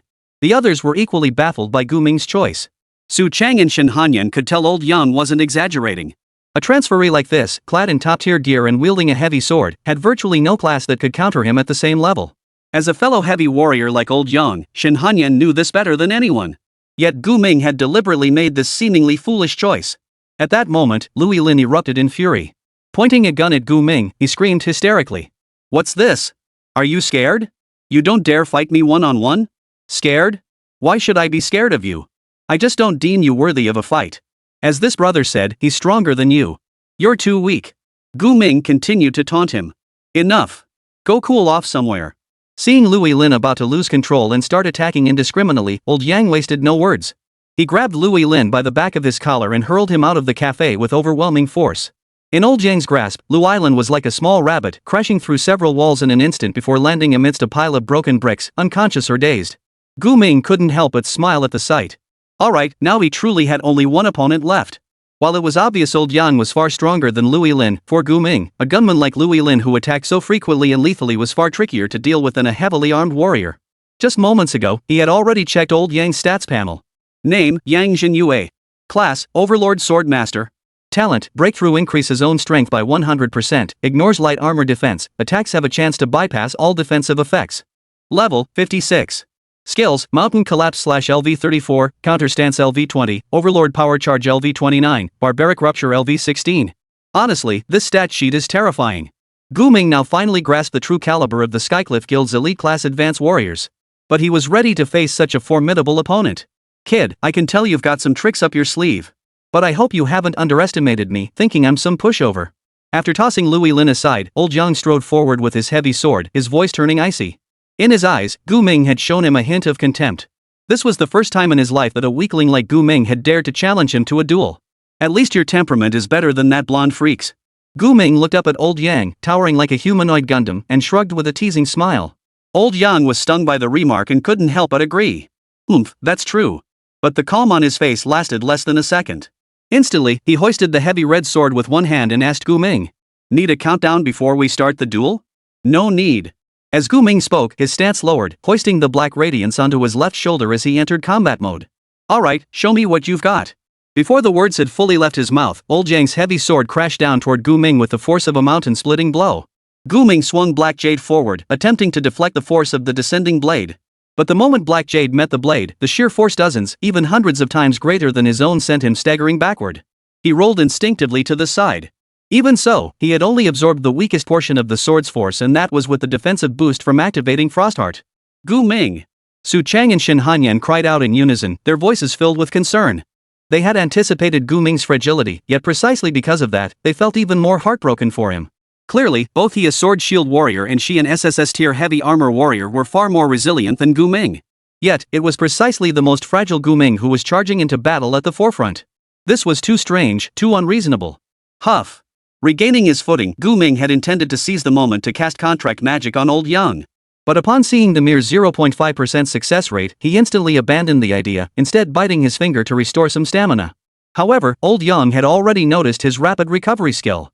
Ignoring the movement slowdown from Frostheart, he unleashed Mountain Collapse / directly at Gu Ming. The strike sent the ground cracking apart, sending countless rocks and dirt flying alongside the heavy sword. Such a wide-ranging attack. Gu Ming had no chance to evade. A shattering glass effect erupted around his body before he collapsed to the ground, utterly drained. The dead man's pact pendant had activated. Gu Ming hastily used blood to restore his condition. Once he regained MP within his body, he wasted no time unleashing Ice Barrier upon old Yang. Old Yang, who had intended to continue suppressing him, was suddenly trapped by 4 ice walls that appeared out of nowhere. However, these walls only served to momentarily block his vision and were utterly incapable of truly restraining old Yang. About a second's buffer time, that should be enough. Gu Ming's physical condition restored, he immediately unleashed Permafrost Domain. Raging ice and snow began to sweep through the area, but in the next instant, old Yang shattered the ice barriers and charged toward Gu Ming once more. Nothing but cheap tricks. But you can't handle my little tricks. In the blink of an eye, Gu Ming positioned Sangbing to shield himself as he braced for Lao Yang's next assault. His strategy remained defensive, buying time. He was waiting for someone to arrive. But after triggering the life-saving effects of his accessories multiple times, Gu Ming still hadn't seen the person he longed to see. By now, he was covered in blood, his mind reeling from the repeated waves of excruciating pain. Shin Hanyan couldn't bear to look at Gu Ming any longer. The sight was too gruesome, his suffering seemed worse than death itself. It shouldn't be like this. It shouldn't be like this. She covered her mouth, tears streaming down her face in heavy drops. Each time a tear fell, she hastily wiped it away, cursing her own weakness inwardly and urging herself to stop. But that's how it is. The harder you try not to cry, the harder the tears flow. Damn it, where are the reinforcements? Where is everyone? Su Chang kept picking up and putting down his phone, sending message after message to his boss, but there was no response. Just then, a soft, cautious female voice sounded beside him. Uncle, did you know I was coming? Question mark. Su Chang and Shin Hanyan both turned their heads simultaneously, their eyes immediately locking onto Lu Ningxia, who wore large sunglasses. Lu Ningxia glanced at Gu Ming, who was being pinned down and beaten, biting her lower lip in distress. She then grabbed Shin Hanyan's arm and urged. Hey, little Shin, this is our chance. Let's get out of here fast. Don't let that handsome guy die for nothing. Chapter 96, Dead End. No one noticed where Lu Ningxia had come from. Everyone present was glued to the mismatched showdown between Gu Ming and Yang Jinyue. Who had time to pay attention to Lu Ningxia? I'm not leaving. Facing Lu Ningxia's invitation, Shin Hanyan almost instinctively shook off her hand. This stunned Lu Ningxia. She couldn't understand why Shin Hanyan was being so stubborn when such a golden opportunity to escape was right before her eyes. Shin, I went through hell and back to save you. If we don't leave now, we'll lose our chance. Great effort? You mean the great effort of setting him straight into a glaring trap? Shin Hanyan's gaze toward Lu Ningxia flashed with anger. Xiao Shun, you. Lu Ningxia felt confused. Since she had known Shin Hanyan, the girl had never once shown her such a look of disgust. Had she done something wrong? Shouldn't Shin Hanyan be disgusted with Gu Ming, the one she contracted herself? Why was she suddenly defending Gu Ming now? I thought you hated him. Lu Ningxia released Shin Hanyan's hand, her tone tinged with apology. Right now, I hate all of you even more. You all treat me like a tool. I thought we were partners, or at least colleagues. As she spoke, Shin Hanyan no longer looked at Lu Ningxia, her gaze fixed instead on Gu Ming, who was walking a tightrope between life and death with every step. Just yesterday, she had firmly believed that once she returned to the Sky Guild, everyone there would do everything in their power to help her get rid of Gu Ming. But what was the reality? That very night, Lu Yilin stripped her of her gear, shackled her, and locked her in a rune seal chamber. Lu Island declared it was the guild leader's decree he couldn't allow a transferee with such potential, one who might even possess future time element talents, to become a factor strengthening Gu Ming. Thus, she faced two immediate fates. Either death, or make Gu Ming die. Throughout the entire ordeal, not a single member of the Azure Sky Guild spoke up to defend her. Not Lu Ningxia, nor Yang Jinyue. I'm sorry. Lu Ningxia saw disappointment and heartbreak in Shin Hanyan's eyes. Yet despite 1,000 words of explanation, it all boiled down to just those two. For a moment, both fell silent. The only sound left in the cafe was the clatter of Gu Ming and Yang Jinyue's fight. Big Star, whose side are you on? Su Chang suddenly demanded. If he could help it, he really didn't want to deal with another council steward. Otherwise, even if the security bureau chief showed up soon, the situation wouldn't be resolved quickly. Me? Lu Ningxia blinked her large eyes, as if processing the question. 2 seconds later, she pursed her lips, wrapped her arm around Shin Hanyan's shoulder, and declared earnestly. I'm on little Shin's side. Lu Jia. Shu. Let me think of a way. Let me figure out how to protect Gu Ming and you. Okay. Shin Hanyan nodded slightly. But she immediately realized that the current situation might not allow them time to figure things out. Because Yang Jinyue seemed to have found Gu Ming's weakness. What's the point of this? Even if you keep stalling, you'll never defeat me. After another attack was blocked by Gu Ming's necklace, Yang Jinyue's tone grew noticeably impatient. In his estimation, he should have finished Gu Ming in 2 moves at most. But Gu Ming possessed a life-saving accessory. And this accessory's protective effect could be triggered endlessly. No wonder Gu Ming dared to challenge him to a duel. In other words, even if this drags on forever, you still won't be able to defeat me. Gu Ming wiped the dried blood from his face while recovering his stamina, a faint smile playing at the corners of his mouth. Yang Jinyue seemed amused by Gu Ming's words. He snorted coldly and retorted. You really do underestimate me. Do you honestly think I can't break a mere trinket? The moment the words left his mouth, he activated a dash skill, closing the distance to 3 meters in front of Gu Ming in the blink of an eye. But to Gu Ming's surprise, instead of swinging his heavy sword like before, Yang Jinyue suddenly reached out his hand. No! In that instant, Gu Ming understood Yang Jinyue's intent. Yang Jinyue intended to seize him directly. Crush him outright, leaving him no chance to recover. This was the scenario he dreaded most, the very attack his entire fighting style feared. Shatter Ice Charge. The moment he realized this, Gu Ming immediately activated his own charge skill, attempting to distance himself from Yang Jinyue. But before he could dash more than a few meters, Yang Jinyue hurled his heavy crimson greatsword, blocking his path. Following the crimson blade came Yang Jinyue's iron clamp-like hand, grabbing Gu Ming and slamming him violently into the ground, creating a terrifying crater. The impact felt like every bone in Gu Ming's body had shattered into dust. Even lifting his arm was an immense struggle, let alone gripping Black Jade. Ultimately, the 36-level gap between him and Yang Jinhua was simply too vast. That single slam from Yang Jinhua had rendered him completely incapacitated. Well, have you had enough, kid? I thought you were something special. As he spoke, Yang Jinhua crouched down, one hand pressing against Gu Ming's throat while the other yanked the dead man's packed pendant right off his neck. From this point onward, he had no margin for error. You're pretty smart. Watching the dead man's packed pendant vanish from his interface, Gu Ming's voice carried a hint of despair.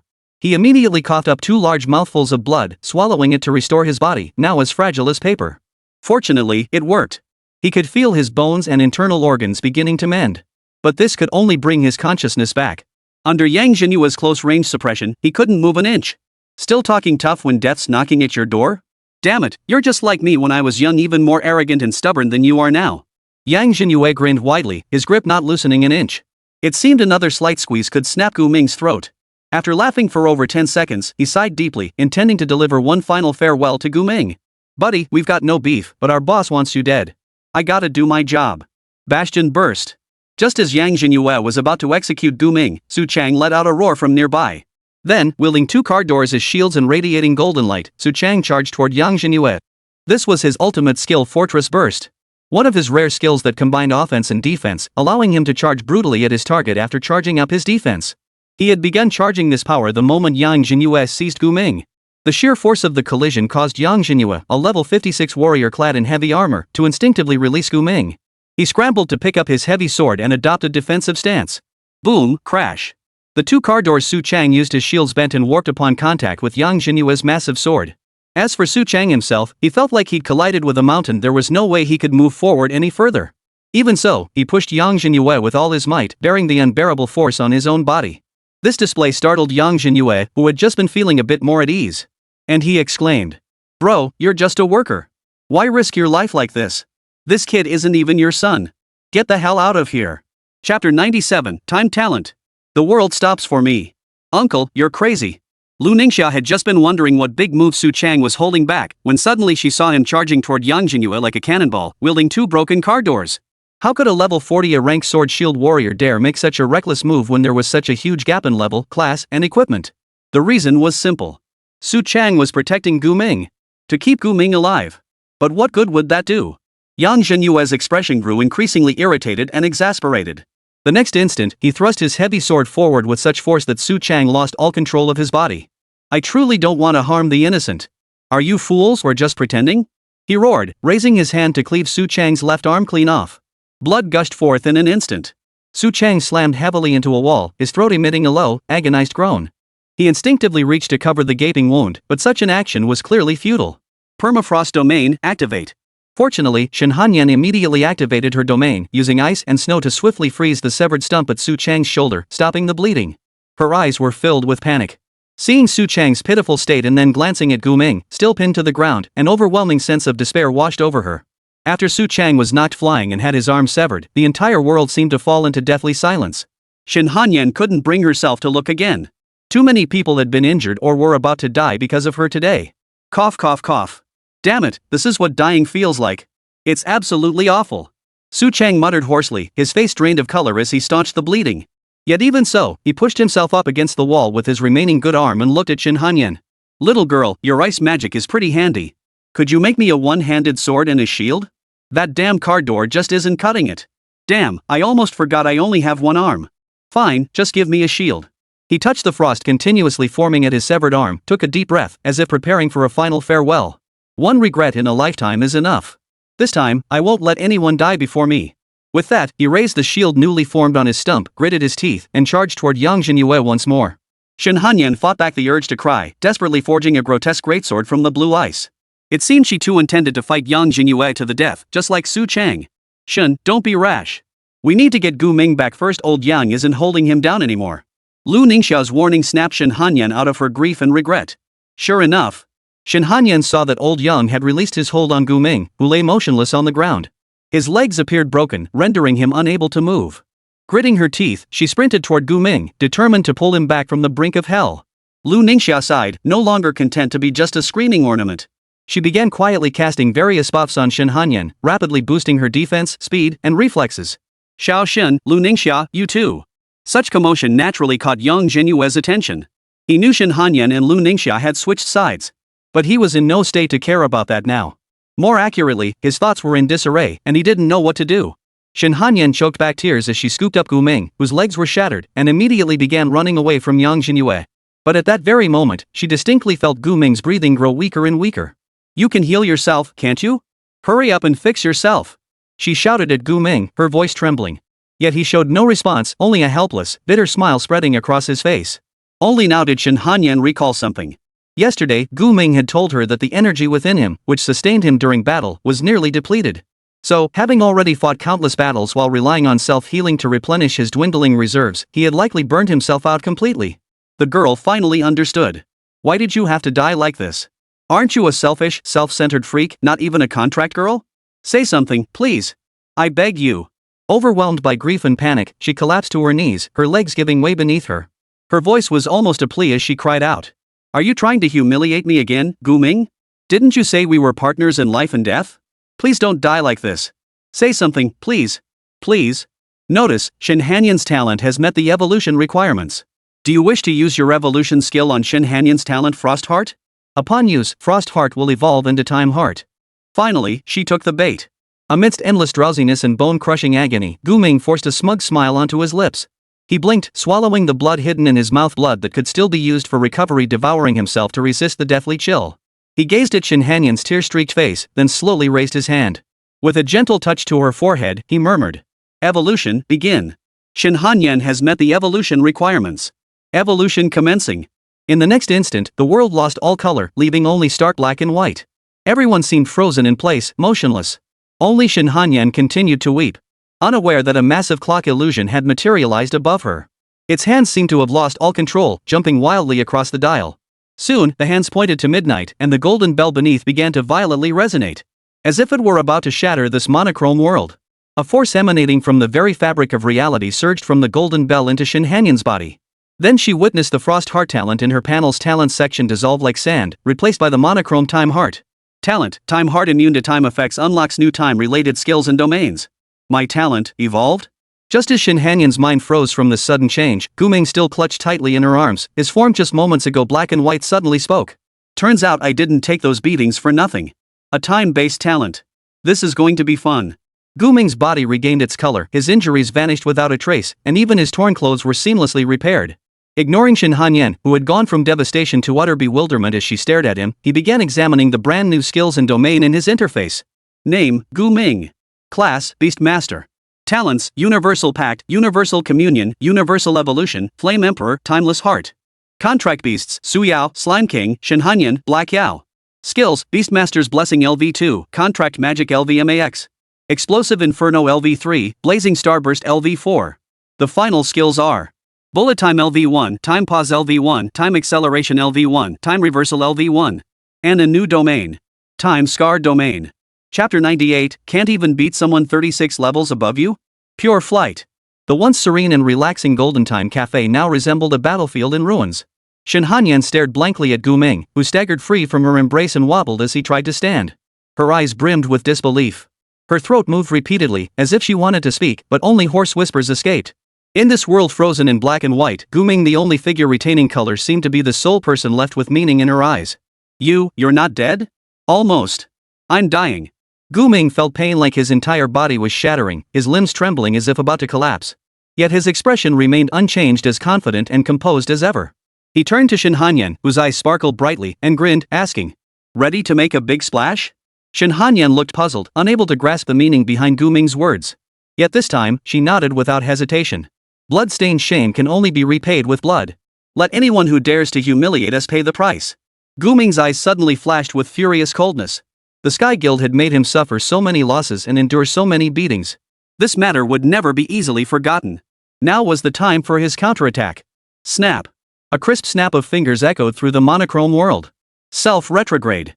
A clock appeared above Gu Ming. After he activated the skill, its hands abruptly reversed 5 seconds. Accompanying this, his physical condition transformed, wounds across his body healed eerily, restoring him to the state 5 seconds prior, before Yang Jinyue had dealt his devastating blow. The monochrome world began to regain its colors. And in the blink of an eye, the frozen figures resumed their movements. From his and Shin Hanyan's perspective, the time they had just experienced felt incredibly long, over a minute. Yet in the consciousnesses of others, including Yang Jinyue, he and Shin Hanyan remained frozen in the state before the world turned monochrome. But now. No. When did he get there?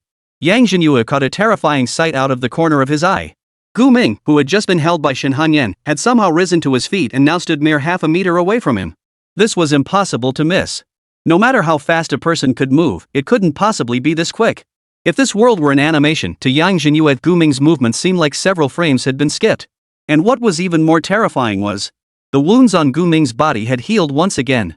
This bizarre occurrence instantly put Yang Jinyue on high alert.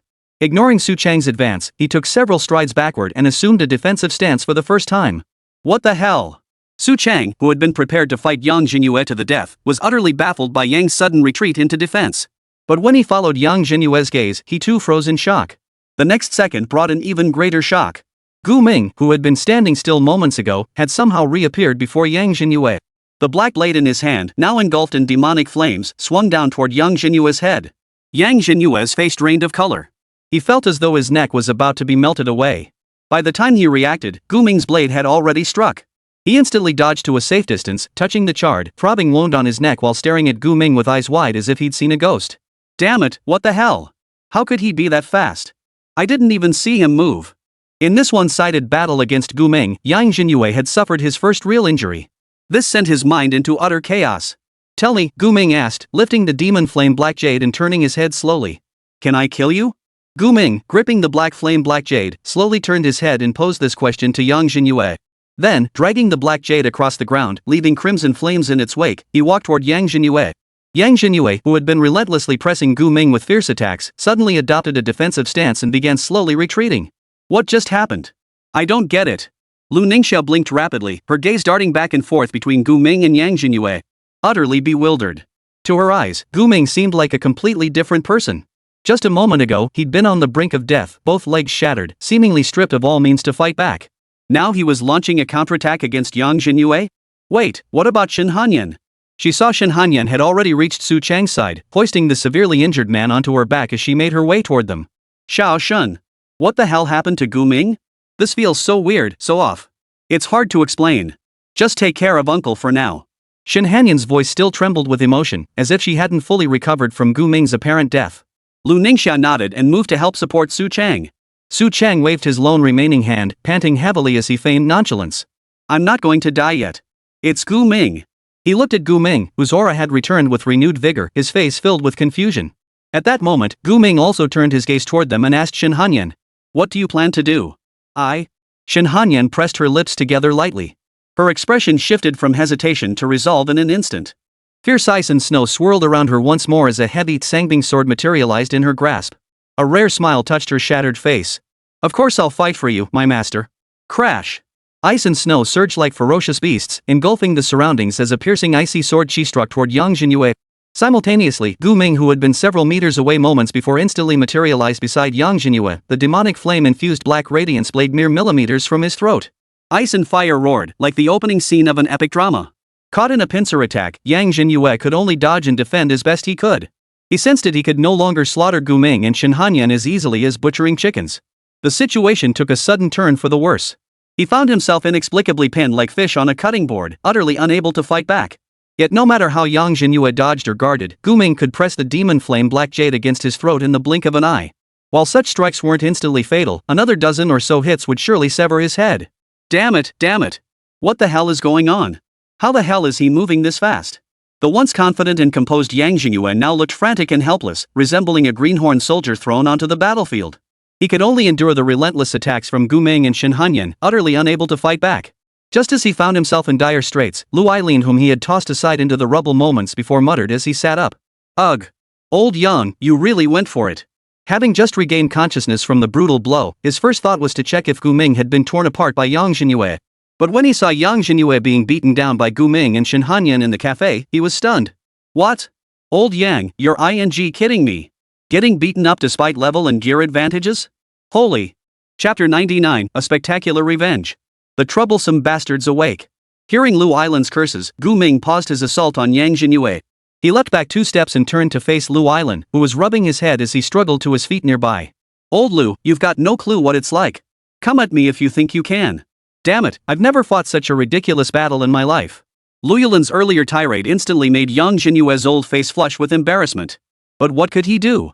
Just a minute ago, he'd beaten Gu Ming to the brink of death, just one final blow away from finishing him off.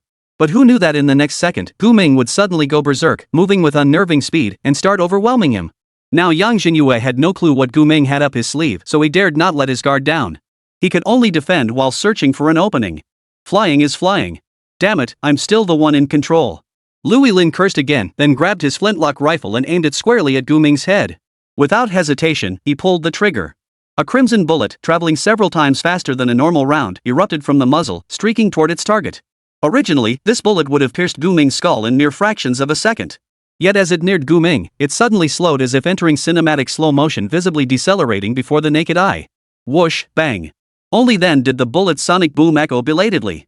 Then, Gu Ming tilted his head slightly, effortlessly dodging Lu Yulin's supposedly lethal crimson bullet. Bullet time. When this skill activated, the flow of time around Gu Ming slowed to an extreme degree within a certain radius. The higher its level, the stronger the effect. Impossible. This shouldn't be happening. After missing his shot, Lu Yulin, refusing to accept defeat, frantically pulled the trigger. The flintlock pistol, which appeared capable of only single shots, now resembled a semi-automatic machine gun, relentlessly unleashing a torrent of crimson bullets toward Gu Ming. But unsurprisingly, every single bullet was dodged by Gu Ming with impossibly precise, split-second movements. Furious and humiliated, he flung the flintlock into the air once more, multiplying it into countless replicas as he unleashed the Silver Fire Sonata. This time, the storm-like barrage of fire covered every possible space Gu Ming could evade. Yet in the next instant, the bullets destined for Gu Ming underwent another bizarre transformation. Just as they were about to strike Gu Ming, they began retreating, snapping back into the flintlock that had fired them in the blink of an eye. Lu Yulin was utterly dumbfounded, his mind replaying the events unfolding before his eyes. To be fair, as one of the few stewards in the Azure Sky Guild who rose through the ranks with brains, his mind worked quickly. He immediately recalled what Shin Hanyan had said about Gu Ming. Shin Hanyan's innate talent might evolve into a time-based ability with Gu Ming's assistance, allowing Gu Ming to synchronously acquire this time-based talent as well. And Gu Ming's combat style right now clearly involved using time manipulation skills the entire time. Slow down, pause, rewind. Holy! Lu Yulin was terrified. He hadn't been one to shy away from encountering individuals who wielded time manipulation skills before. But where the hell had he ever seen someone wield all three major types of time manipulation skills together? Even renowned time-based class changers could only master one type at most, yet Gu Ming wielded them all. What kind of fight is this? If he paused time and chopped off his head, it'd be game over. Without a single second of hesitation, Lu Yulin immediately pulled out a teleportation item, crushed it, and made a beeline for the exit. Hey! Hey, you bastard Lu, where the hell are you running off to? Yang Jinyue, who'd believed Lu Elin's arrival could turn the tide, watched in stunned disbelief as Lu Elin vanished on the spot. His jaw nearly dropped to the floor.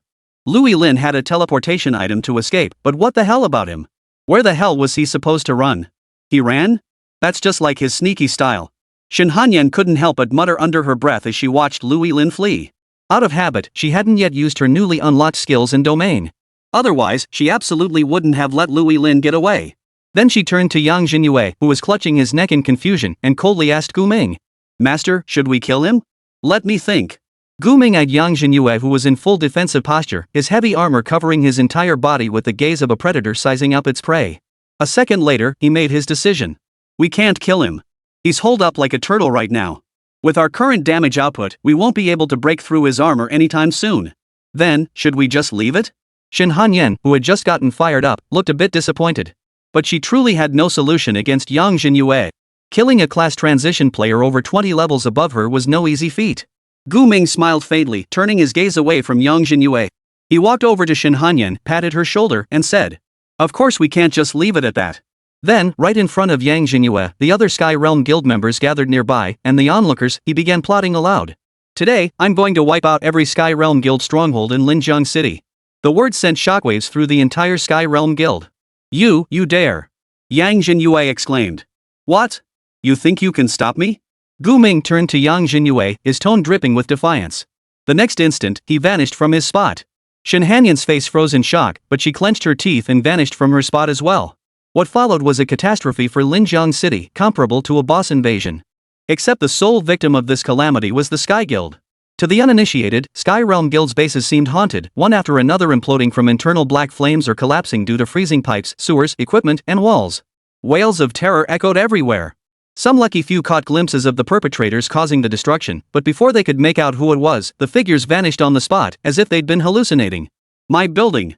Stop it. Stop it. My newly built mansion. Yeah. Louis Lin watched as the luxurious guild strongholds he'd built with his hard-earned money were destroyed one after another, reduced to ruins. His emotions shattered completely, and he began wailing in agony throughout the room.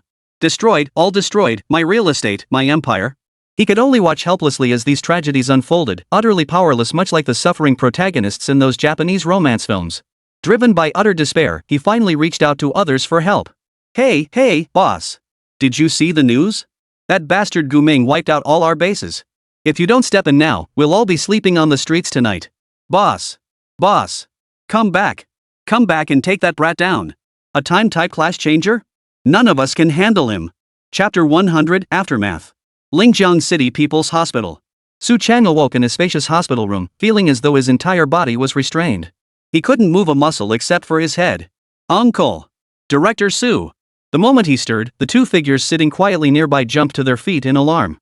One was Xiaoli from the security bureau, the other was Lu Ningxia, who had brought him to the hospital. Xiaoli, and the big star girl. Su Chang instinctively tried to sit up forcefully, but Xiaoli quickly caught him, gently guiding his body back down onto the hospital bed.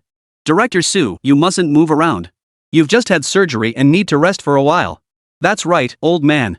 If you want to keep your arm, you'd better not move around. Just lie still. Lu Ningxia chimed in. After Shin Hanyan handed Su Chang over to her, she immediately contacted the hospital. They rushed Su Chang's severed arm into emergency surgery. The surgeon remarked that it was fortunate the arm had been severed less than 2 hours prior. Had it been any later, reattachment would have been impossible. After lying down, Su Chang turned his head to look at his left arm, which still throbbed with pain.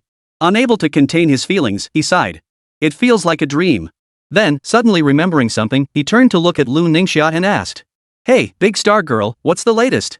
What about Gu Ming and that guy Shun? Those two. At the mention of this, Lu Ningxia's expression grew complex, filled with both worry and resignation. Su Chang immediately turned to ask Xiaoli.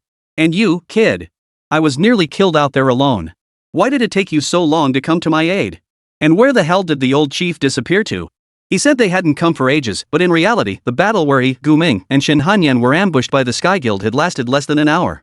Director Su, it's not that we didn't want to come. Right now, only Zhang Ming and I are left to guard the bureau. The director suddenly took the others out on a mission this morning. I got your call early this morning about disposing of 2 violent transfigured bodies and rushed straight to handle it. By the time I got the news, you were already in the hospital. And think about it, with our half-baked skills, how could we possibly get involved in that kind of fight? We'd just be walking into a death trap, unable to help at all. After Xiaoli's explanation, Su Chang sighed and nodded slightly, acknowledging the other's predicament. Indeed. The current security bureau was far too weak to stand against a powerful guild like Sky Realm. Once these people went berserk, only military force could rein them, and legal rules alone were powerless to restrain them. Just as the hospital room fell into an awkward silence, Lu Ningxia found the TV remote, turned on the television, and tuned it to the Linjiang City News channel. Uncle, why don't you watch the TV? It doesn't matter. I don't have the heart. However, before Su Chang could finish his sentence, he looked up at the news on the TV and froze, his eyes wide with shock. The screen showed building after building being demolished by explosions, and every single one of these unfortunate structures belonged to the Sky Realm Guild. When did the Sky Guild start doing demolition work? Wait, this doesn't look like normal demolition at all, it's pure destruction. Who the hell was bold enough to take down the Sky Guild's headquarters? Gu Ming and Xiaoshan eventually realized it was too difficult to kill Yang Jinyue, so they changed tactics and started destroying Sky Alliance bases everywhere. Lu Ningxia explained. You mean they did this? Su Chang nearly sat up again in shock at Lu Ningxia's words, but Xiaoli quickly held him back. Damn it, what's going on? Those 2 bastards from the Sky Guild were chasing them down to kill them earlier. How did the tables turn so quickly that now they're the ones hunting down the Sky Guild? Ha. I'm not entirely sure either. Lu Ningxia awkwardly rubbed her face. Truthfully, she'd rushed Su Chang away so hastily back then that she hadn't observed why the two had suddenly changed. But now that she had time to think calmly, this kind of change was downright terrifying. Though Old Yang and Louis Lin weren't the strongest in the Sky Guild, they were still over 50 leveled class changers. Yet now, they couldn't do a thing against Gu Ming and Shin Hanyan. The bizarre speed Gu Ming displayed forced Yang Jinyue into full defensive mode, while Lu Ellen was so terrified he immediately used an item to flee. And by now, they've likely destroyed dozens of Sky Realm Guild strongholds without anyone managing to stop them. Let alone capture them. Commissioner Su, this level of destruction, it's practically a terrorist attack, isn't it? Xiaoli couldn't help but mutter as he watched the shocking footage of explosions unfolding on the news broadcast. Oomph, bull. Someone should have taught them a lesson like this ages ago. Su Chang snorted dismissively before continuing. Those bastards from the Sky Guild, they flout the law and run rampant. Now that someone's teaching them a lesson, it's a damn good thing. Besides, they've attacked public officials and persecuted innocent civilians. Their crimes are unforgivable. The higher-ups won't intervene. A single guild dominating any city is never a good thing. You could say this is all their own doing. That may be true. Lu Ningxia propped her face up with one hand as she watched the TV, her expression still tinged with worry. She murmured. But now, those two kids have made mortal enemies with the Sky Guild. Those people will definitely seek revenge on them with a vengeance. What about you? Su Chang suddenly asked Lu Ningxia. Lu Ningxia blinked, looking utterly clueless. Aren't you also some kind of council steward for the Azure Sky Guild? I am, but, sigh. At the mention of this, Lu Ningxia sighed, her expression growing even more troubled. Staring at the ceiling while twirling a strand of hair, she said with a pitiful expression. But since the council's stance differs from mine, I'd rather step down voluntarily. Originally, she had joined the Azure Sky Guild to break out of her circle and seek new resources. But the events unfolding within the guild now left her utterly disillusioned. If she had to endure staying with this group of lunatics who could persecute even their own colleagues without batting an eye, or even kill them, she felt she'd go mad sooner or later. Truthfully, Lu Ningxia never imagined things would escalate to this point. From the very first moment she called Gu Ming, she never imagined he would agree so readily, willingly stepping into this glaring trap to save Shin Hanyan. But it was precisely because Gu Ming came that Shin Hanyan's life was spared. According to what Lu Island relayed from the Sky Guild leader, only one of Gu Ming and Shin Hanyan could live. They couldn't let Gu Ming grow stronger at any cost. Yet now it seemed the Sky Guild's actions had backfired. The Gu Ming of today was no longer someone a few high-level transfigured warriors could subdue. Knock knock knock. Just as silence settled over the hospital room once more, the door was suddenly knocked upon. Gu Ming pushed the door open and immediately fixed his gaze on Su Chang, who was strapped down. He asked, "Uncle Su, how are you feeling?" Chapter 101, Blood Debt Repaid in Blood. Gu Ming. Handsome guy? Arsonist. The three people in the hospital room greeted Gu Ming with different names. Gu Ming nodded. Then, Shin Hanyan emerged from behind him. She appeared battered and bruised, as if she'd just returned from the front lines. Of course, Gu Ming wasn't much better off.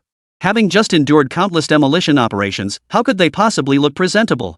Shin, are you okay? Upon seeing Shin Hanyan, Lu Ningxia immediately stood up and rushed over, running her hands over Shin Hanyan's face, arms, and stomach. Still unaccustomed to Lu Ningxia's intimate gestures, Shin Hanyan took a step back and whispered, "I'm fine. I'm perfectly fine." That's good, that's good. Lu Ningxia breathed a sigh of relief, then promptly pulled both Shin Hanyan and Gu Ming into the hospital room and locked the door behind them. This was a VIP ward reserved for high-ranking individuals, so Su Chang was the only patient inside. Lu Ningxia pulled Shin Hanyan close, asking her all sorts of questions with concern. After entering the room, Gu Ming slowly approached Su Chang.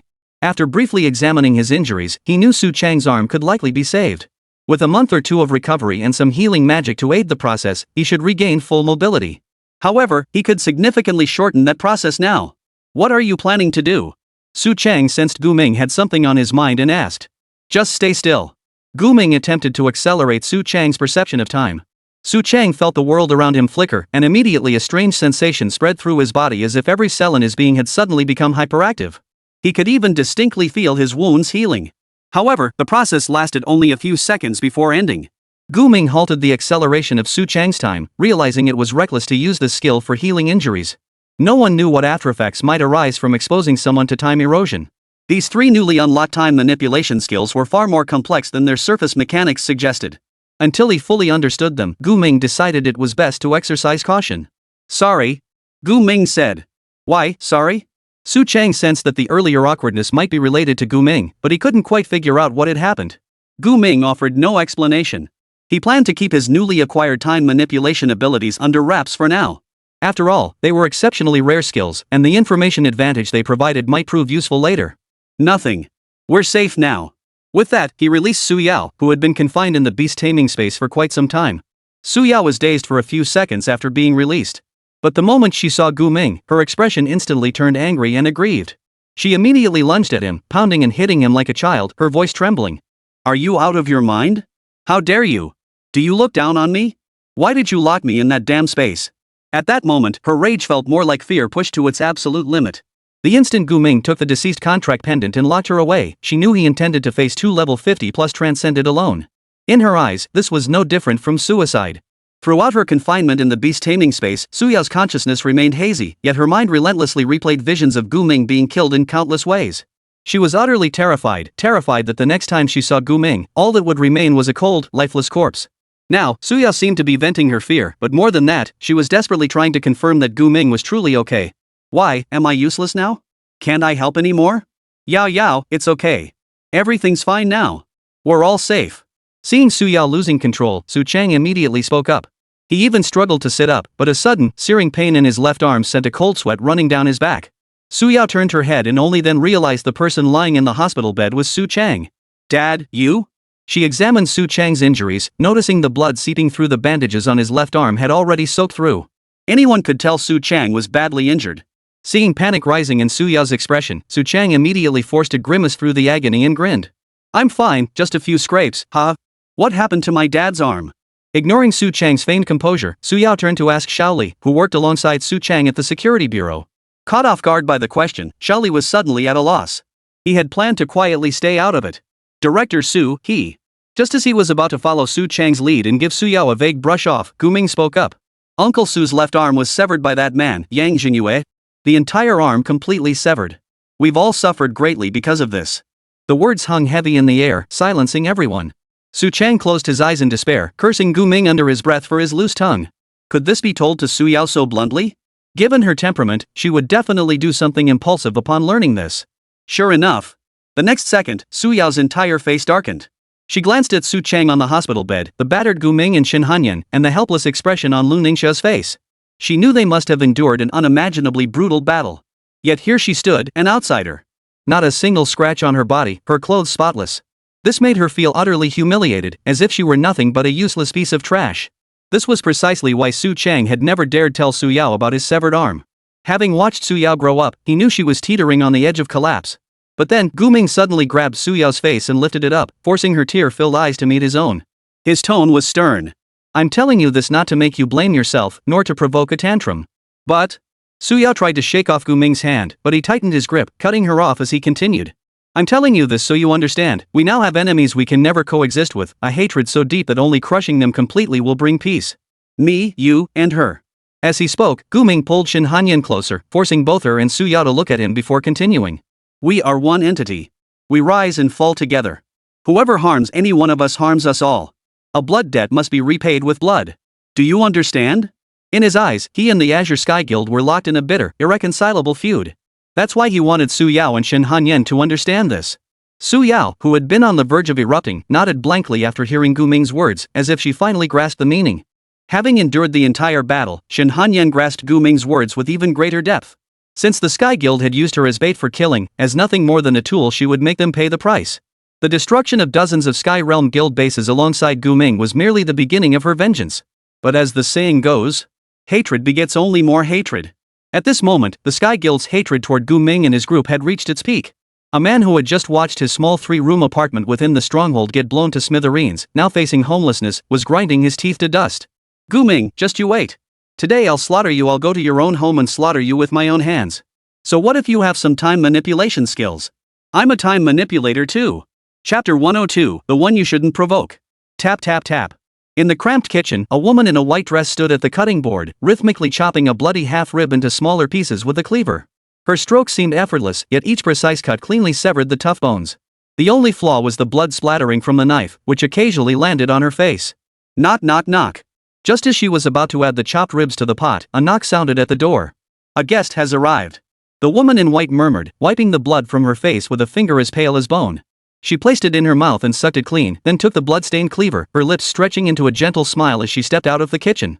But just as she reached to open the door to greet the visitor, the door suddenly swung open on its own. Immediately, a figure cloaked in black, a silver dagger held in reverse grip, vanished from view. In the next instant, the blade was pressed against the slender neck of the woman in white. Who'd have thought there'd be a bonus prize? The man grinned savagely, his expression grotesque. Upon learning Gu Ming's residence was here, he had immediately gathered his weapons and gear to rush over, intending to ambush Gu Ming. But to his surprise, Gu Ming's home also housed a woman who appeared utterly defenseless. Perfect. Now he could not only ambush Gu Ming, but also use this woman as leverage to exact brutal revenge. After all, Gu Ming had made him suffer terribly today. Since reaching level 55 and becoming a council steward of the Sky Realm Guild, he had never suffered such humiliation. Gu Ming had blown up the Sky Alliance stronghold under his management. Not a single piece remained. Even the scrap metal from the wreckage wouldn't fetch much. But Gu Ming's movements were too elusive. Even as a Knight Deathbringer in S-rank class renowned for superior reconnaissance and agility, he couldn't pin Gu Ming down. So he tracked down Gu Ming's home address, planning to stake it out for revenge. If anyone among the Sky Guild's council stewards had the best chance of killing Gu Ming now, it was undoubtedly him. But intelligence indicated Gu Ming had no relatives, his home should be empty. Still, none of that mattered. Who are you? The woman in white stared at him blankly, her face showing no trace of fear despite the threat to her life. I owe you no explanation. All you need to know is that Gu Ming crossed me, and he'll pay for it. Knight's Deadpool snarled, forcing the woman to shut the door with his dagger before retreating to the living room sofa. Has my son Gu Ming caused you trouble? I'm truly sorry. The woman in white said with a hint of apology. But Knight's Deadpool wasn't buying it. He plopped down on the sofa, twirling the dagger in his hand while scrutinizing the woman before him. She was dressed plainly, wearing only a simple, unadorned white dress. At a glance, it could almost be mistaken for a white robe. Yet, even so, she radiated an inexplicable beauty and gentleness, like a young mother. What was even stranger was that she didn't seem afraid at all. Was this the normal reaction for a young wife cooking alone at home when a knife-wielding intruder burst through the door? She was even starting to apologize to the criminal. Aren't you afraid? Are you planning to take me on with that flimsy knife? Knight's Deadpool asked. The woman in white, gripping her cleaver, gave an embarrassed smile and replied. I'm not afraid, because my husband Gu Ming is quite formidable. Ha, tough? Upon hearing the woman's words, Knight's Deadpool suddenly burst into laughter. The kid does have a few tricks up his sleeve, but none of them work on me.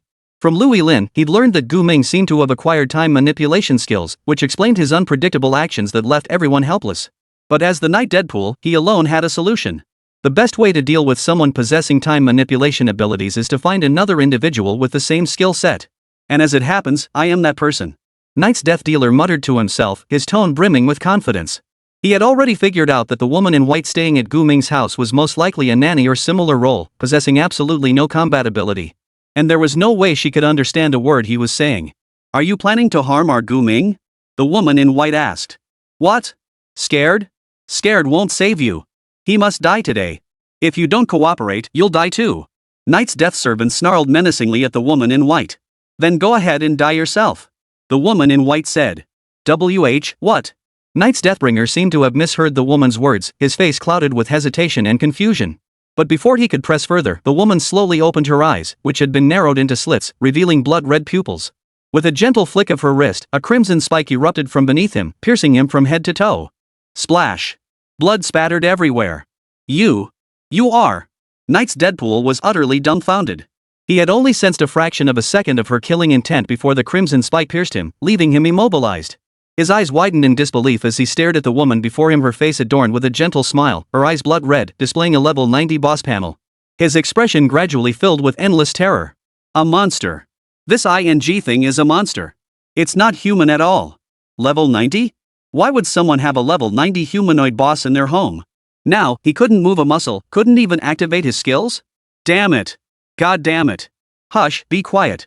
It'll make you feel better. The white-clad woman raised her index finger to her lips in a shushing gesture, then began tracing patterns on his body with the blood-stained bone cleaver. Around 7 o'clock that evening, Lu Island lay in the newly rented luxury suite, his face a picture of misery. His mind was a whirlwind of chaotic thoughts.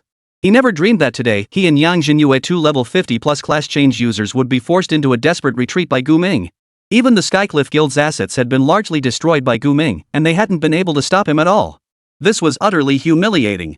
Fortunately, among the Sky Realm Guild's council stewards, there existed a time-manipulating class capable of countering Gu Ming.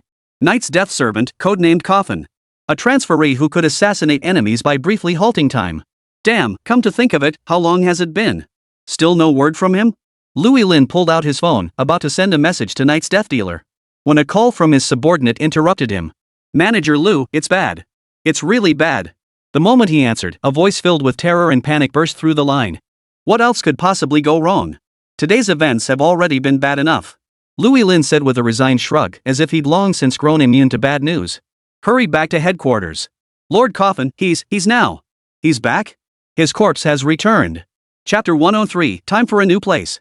Holy, who's got the guts to kill someone and dump the body on the street? This guy died so horribly. How did he end up skewered on a spike like that?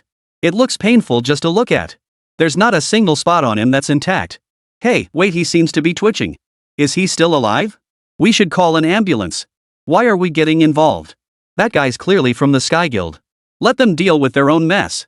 On the street, a crowd gathered around a man covered in blood, impaled by a spike protruding from the ground, murmuring among themselves.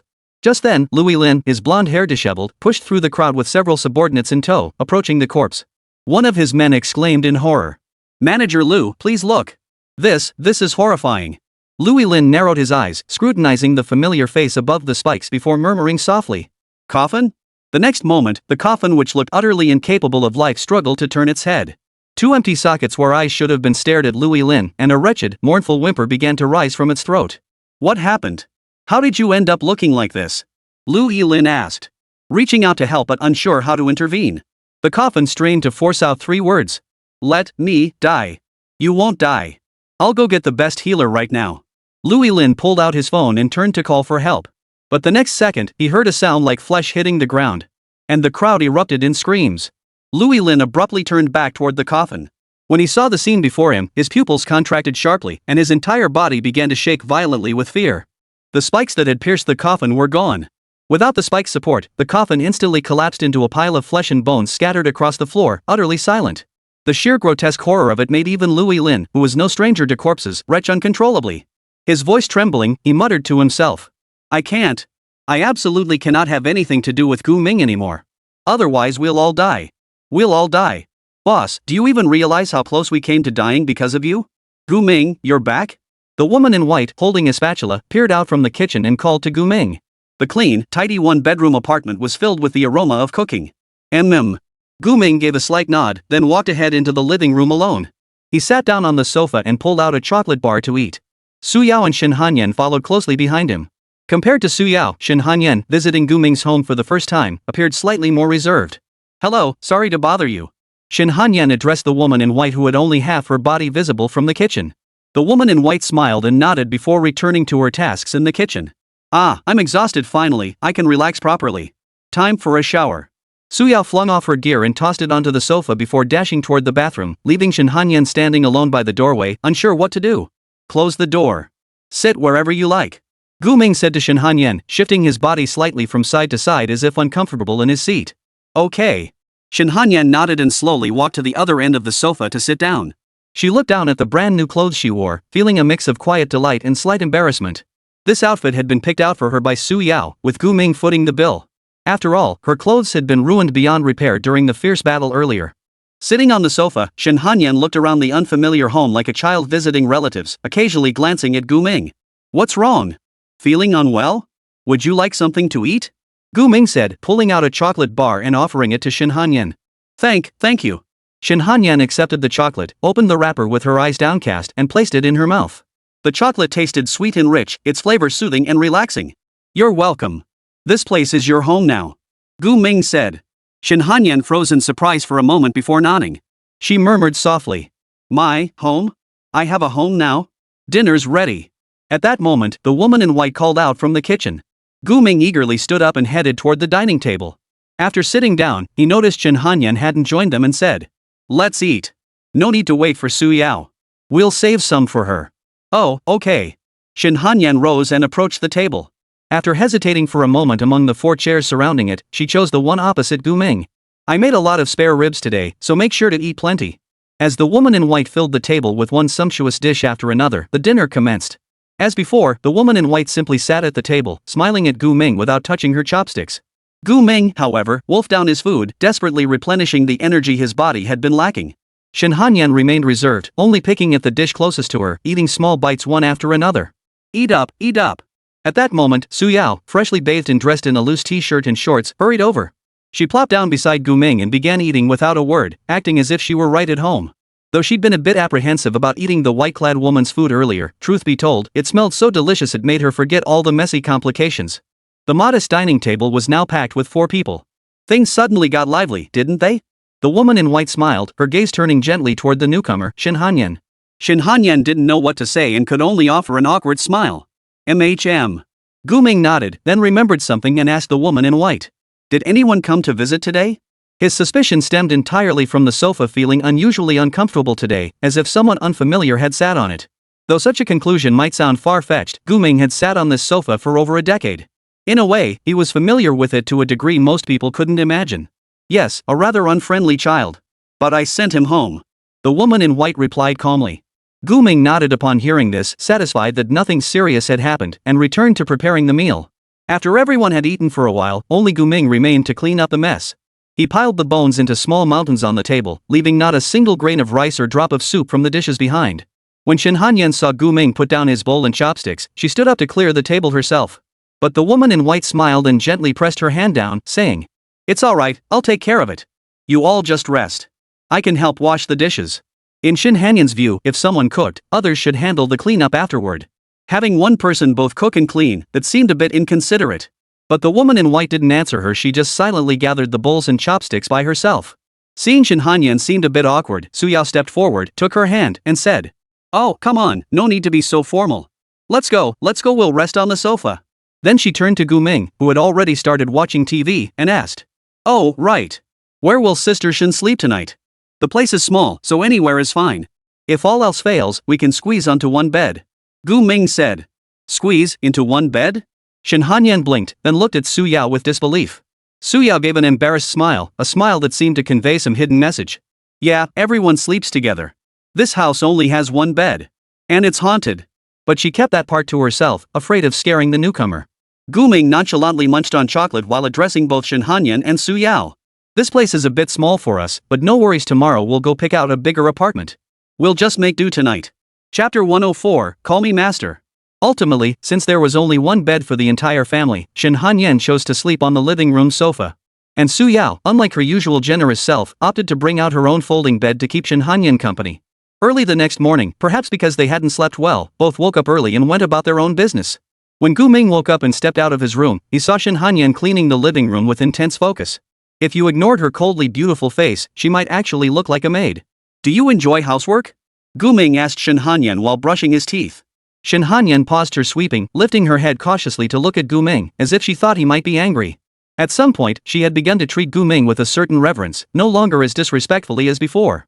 She tentatively asked, "You don't want me to do this? Master?" Cough cough, cough cough cough. Hearing the extremely bashful word master come from Shin Hanyan's mouth, Suyao, who was drinking water, immediately choked. Her expression turned alarmed, as if she couldn't believe Shin Hanyan would ever address Guming that way. Suyao turned to Guming. Cough cough. "Guming, what have you turned her into? Are you seriously a pervert? Making a young girl call you?" Guming was utterly baffled. He had never once made such a request of Shin Hanyan. He himself didn't know how she had started engaging in this master-servant roleplay. So he shot Shin Hanyan a strange look, as if she were the one with the twisted kinks. Shin Hanyan's face flushed crimson instantly. She looked left and right, at a loss for words. She realized just how shameful her words had been. Yet it was precisely these shameful words she'd mustered the courage to utter after agonizing over them. She truly didn't have that kind of peculiar fetish. Shin Hanyan was so flustered she felt like crying. With tears in her eyes, she said to Guming, But you were the one who asked me to. I never made such a request. When I asked you to wear the maid outfit before, it wasn't to indulge some feudal master's fantasy, I just wanted to test your temper." Guming explained. He now understood why Shin Hanyan had acted this way. She clearly misunderstood their relationship. While nominally, both Shin Hanyan and Suyao were his contract beasts, calling him master wasn't technically wrong. Yet he'd never paid attention to such details. After all, maintaining the authority of a master wasn't something that could be established merely by forcing someone to use that title.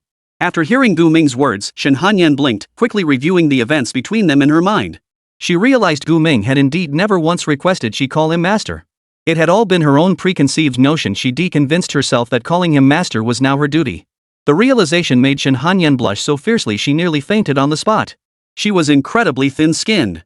Her icy demeanor toward others since childhood had merely been a way to avoid social complications. Seems I really did leave a bad impression on you before. Guming found Shin Hanyan's intense reaction amusing. And suddenly thought Shin Hanyan might actually fit the maid persona. And he suspected she'd already considered it herself, even doing a lot of mental preparation. Since that was the case, he shouldn't waste such a golden opportunity. "Fine. From now on, you're only allowed to address me as master. I don't want to waste your good intentions." "That's settled." No. I really didn't." By the time Shin Hanyan realized what kind of life awaited her, it was already too late. Gu Ming didn't even bother to object. He simply walked back into the bathroom to rinse his mouth, leaving her standing there in a daze, the broom slipping from her hands and crashing to the floor. Pwa ha ha ha. Su Yao, who had been observing the entire scene, finally burst into laughter. She doubled over, rolling around on the sofa. Sister Shin, your ideas are just so bizarre. I didn't. Shin Hanyan felt utterly speechless, managing only a feeble denial. Su Yao jumped off the sofa, a mischievous grin spreading across her face as she approached Shin Hanyan from behind. She wrapped her arms around her waist, her tone 7 parts teasing and 3 parts naughty. I still have my old maid outfit in my closet. Sister Shin, wanna try it on? Su Yao grinned like a maniac, her hands wandering upward. But when she reached the crucial spot, she suddenly realized Shin Hanyan couldn't possibly fit into her clothes. Oh, stop it, you tease. Shin Hanyan deftly pushed Su Yao's wandering hands away, her cheeks still flushed with embarrassment. Fine, fine. I won't tease you anymore. But Gu Ming isn't joking around with you. He's the least humorous person I know, he means every word he says. Su Yao released Shin Hanyan and returned to the sofa as she spoke. Shin Hanyan said nothing, only sighing as if resigned to her fate before resuming her cleaning. At 7 o'clock, the woman in white delivered a sumptuous breakfast. After the three finished eating, they prepared to head out for the day's business. Buy a house, buy a car, buy clothes. In short, the plan Gu Ming had laid out for today could be summed up in 2 words: spend. Buy a bigger house so he, Su Yao, and Shin Hanyan wouldn't have to live so cramped. Buying a car was because Shin Hanyan said she could drive, so having one would make getting around much easier. As for clothes, on one hand, it was for everyday wear, on the other, he also wanted to see what accessories and gear he could buy. After all, the life-saving dead contract pendant had been destroyed during the battle with Yang Jinyue. Now, all Gu Ming had left was a star moon bracelet that could replenish MP. It was a bit meager. Upon arriving at the sales office, Gu Ming quickly selected a detached villa nestled in the suburban outskirts of the city.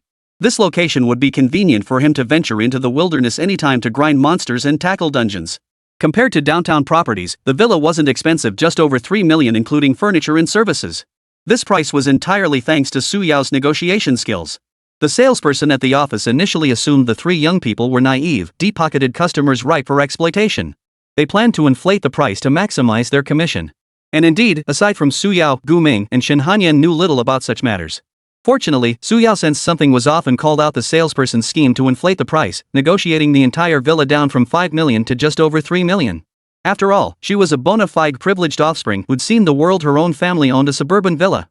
In the end, under the salesperson's stunned gaze, Gu Ming paid the full amount for the suburban villa outright and arranged to take possession the next day.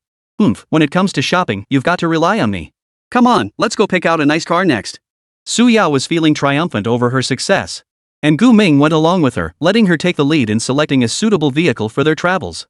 After meticulous selection and thorough research, Su Yao settled on a Land Rover touted as capable of withstanding level 30 monster attacks. It cost over 4 million yuan, more than an entire house. It's a solid ride. I get why it's pricey. Anything related to monster combat is never cheap. Gu Ming swiped his card without hesitation. Glancing at the remaining balance of roughly 3 million yuan, he sighed. But now we won't have enough left for new accessories or gear. What should we do? Chapter 105, The Deputy Director's Olive Branch. Broke. For the first time since birth, Gu Ming found himself troubled by the lack of money in his hands. He had always been a man of modest material desires, never feeling compelled to buy anything. But now things were different. As a transferee, he faced countless dangerous and powerful monsters. The places where he needed to spend money were simply too numerous. Clothing, jewelry, weapons, and countless disposable items selling for tens or even hundreds of thousands like instant escape stones. A single one of these items, capable of forcibly teleporting you out of a dungeon, cost 1 million gold. Even so, they remained in short supply on the market. After all, such an item could literally save your life in a critical moment. To obtain one, besides buying it at a premium on the market, you could only ask high-level production class job changers to craft it or scavenge dungeon resources. So for combat class adventurers, money is never enough. I'll hold off on spending today. I'll figure out another way to get some gear. After completing the paperwork and stepping out of the dealership, Gu Ming glanced at the time and realized it was almost noon. For some reason, he suddenly felt uneasy, as if something wasn't unfolding as he'd anticipated.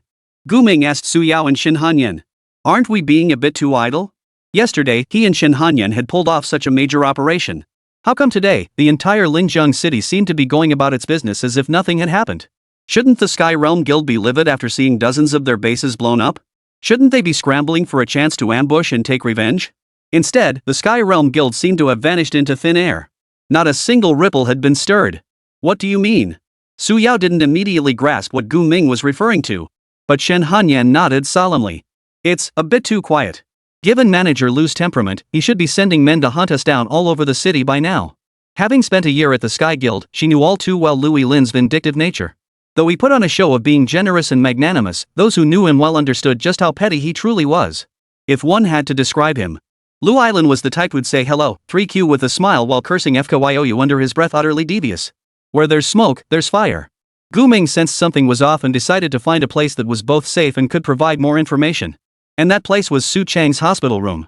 Let's go see Uncle Su. Su Chang's attack by the Sky Realm Guild steward caused a massive stir within the security bureau, drawing the attention of high-ranking officials. Many high-ranking officials in Linjiang City had long harbored resentment toward the Sky Guild.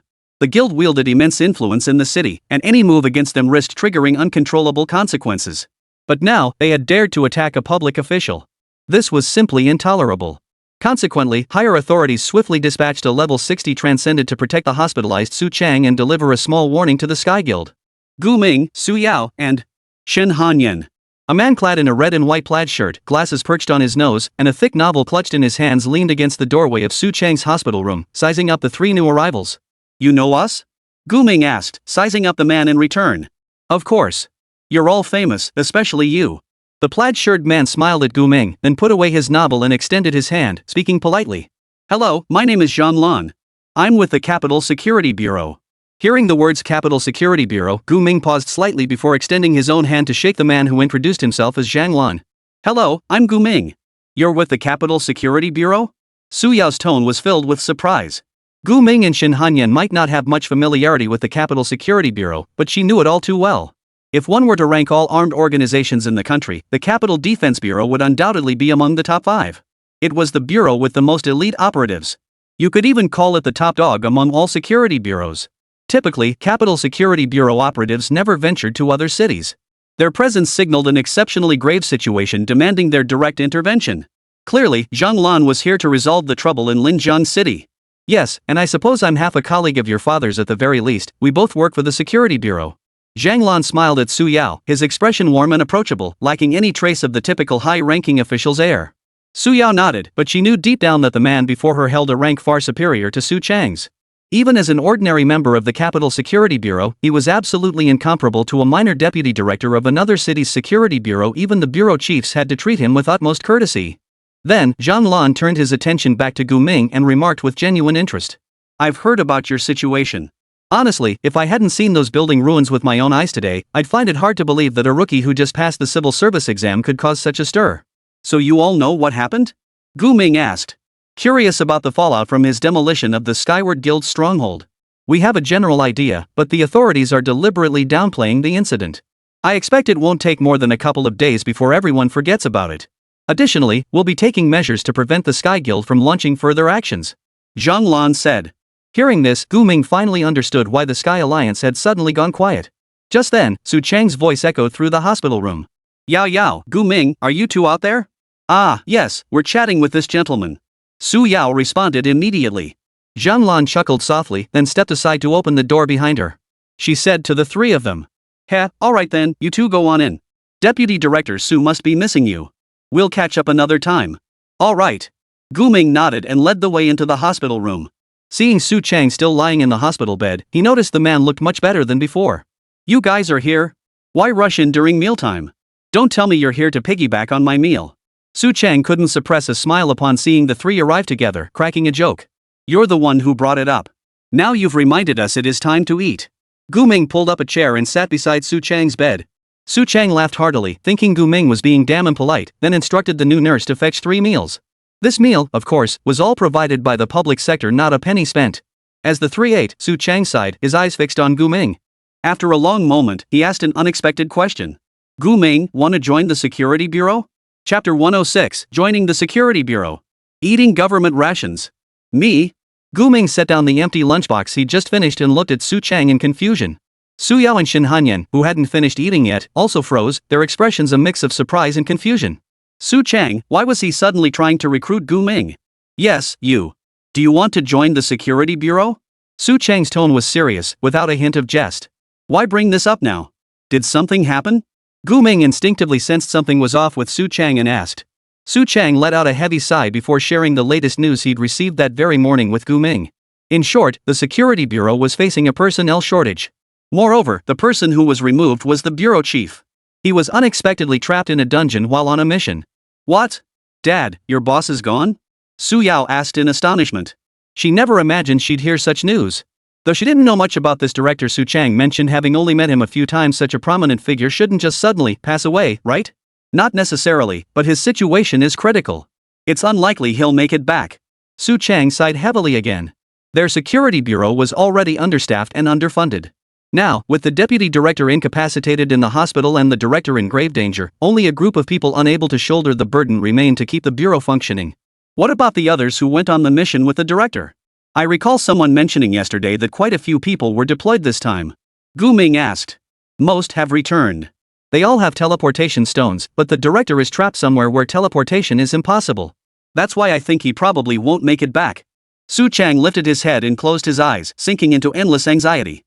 His meaning was clear. The security bureau was short-staffed now, and they desperately needed someone like Gu Ming, someone with both brains and strength to join their ranks. As for requesting reinforcements from higher-ups? Come on, who would want to take on that thankless task? Even if they eventually sent someone, the endless buck passing among higher-ups would have delayed everything long before that. Therefore, the solution must come from the Linjiang Security Bureau itself, meaning Su Chang had to figure it out. Aren't you planning to organize a rescue operation? Gu Ming asked again. Su Chang opened his eyes to look at Gu Ming, nodding slightly, though his tone still carried a hint of resignation. We've already started organizing, but the chances aren't good. The director probably won't last that long. Can't we send that Zhang Lan guy? Gu Ming glanced at the tightly closed hospital room door. Knowing Zhang Lan stood right outside. This man, dispatched from the Capital Security Bureau, was undoubtedly formidable. If he intervened, certain matters would become much easier. Zhang Lan. Su Chang shook his head with a bitter smile. Before he could answer Gu Ming's somewhat naive question, Zhang Lan's voice drifted in from outside. That's not my call. My only task is to guard this place and protect Director Su and you lot. Did you hear that? Su Chang said to Gu Ming.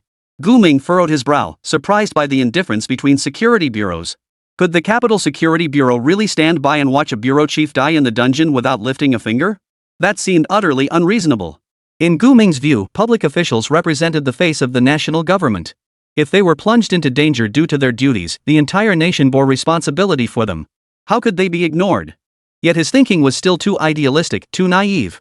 The reality was far more complicated. This world never played by reason. Su Chang found it difficult to explain everything in a few words, so he reassured Gu Ming. All right, don't put too much pressure on yourself. At the end of the day, this is our internal matter. I just suddenly had this idea to bring you into the fold. I'll think about it. Gu Ming nodded. Just then, his phone vibrated in his pocket. He pulled it out and saw a call from Principal Zhang. After answering, Principal Zhang's voice came through. Gu Ming, are you available right now? No one else around? Yeah. All right, I need to tell you something. Please don't be too upset. Go ahead. Gu Ming immediately switched the phone to speaker mode so everyone in the room could hear Principal Zhang's voice. Principal Zhang seemed to be gathering his thoughts. After a few seconds, he spoke with difficulty. Gu Ming, the civil service exam results are out. You ranked first, but none of the guilds in our city are willing to accept you. ? Hearing this, everyone frowned, clearly baffled. Every guild in Linjiang City refuses to accept Gu Ming, the top scorer on the civil service exam? This is absurd. Shouldn't the top-scoring Gu Ming be fought over by all the major guilds? Shen Hanyan knew this situation best, having once topped the guild entrance exam herself. Back then, all the major guilds had fought tooth and nail for her, and she'd ultimately chosen the most powerful guild, Scarich. And Gu Ming's performance in this exam was far more impressive than hers back then. By all logic, guilds nationwide should be extending olive branches to Gu Ming. This news didn't trouble Gu Ming much. He was simply curious. Why? Do you have any leads? It's hard to say. I was just about to call some contacts in the guild to check on the situation. This is bloody ridiculous. I'll get back to you later tonight. After responding, Gu Ming hung up the phone. How could this happen? Shen Hanyan frowned deeply, never expecting things to unfold this way. Could it be that the major guilds found Gu Ming too hot to handle? Those bastards are each more cunning than the next. They're all just shifting their allegiances with the wind. Su Chang sneered coldly, his voice dripping with contempt. Now the whole city knows some kid named Gu Ming went up against the Sky Guild and really gave them a beating. They're scared that if they take him in, Sky Guild will come after them, so they've all turned into scared turtles. Highly likely. Gu Ming nodded slightly, agreeing with Su Chang's assessment. Su Yao, upon hearing this, immediately flew into a rage and snapped. What? Is it really that serious? Is this Sky Realm Guild really that terrifying in the eyes of other guilds? Bunch of cowards. Pretty much.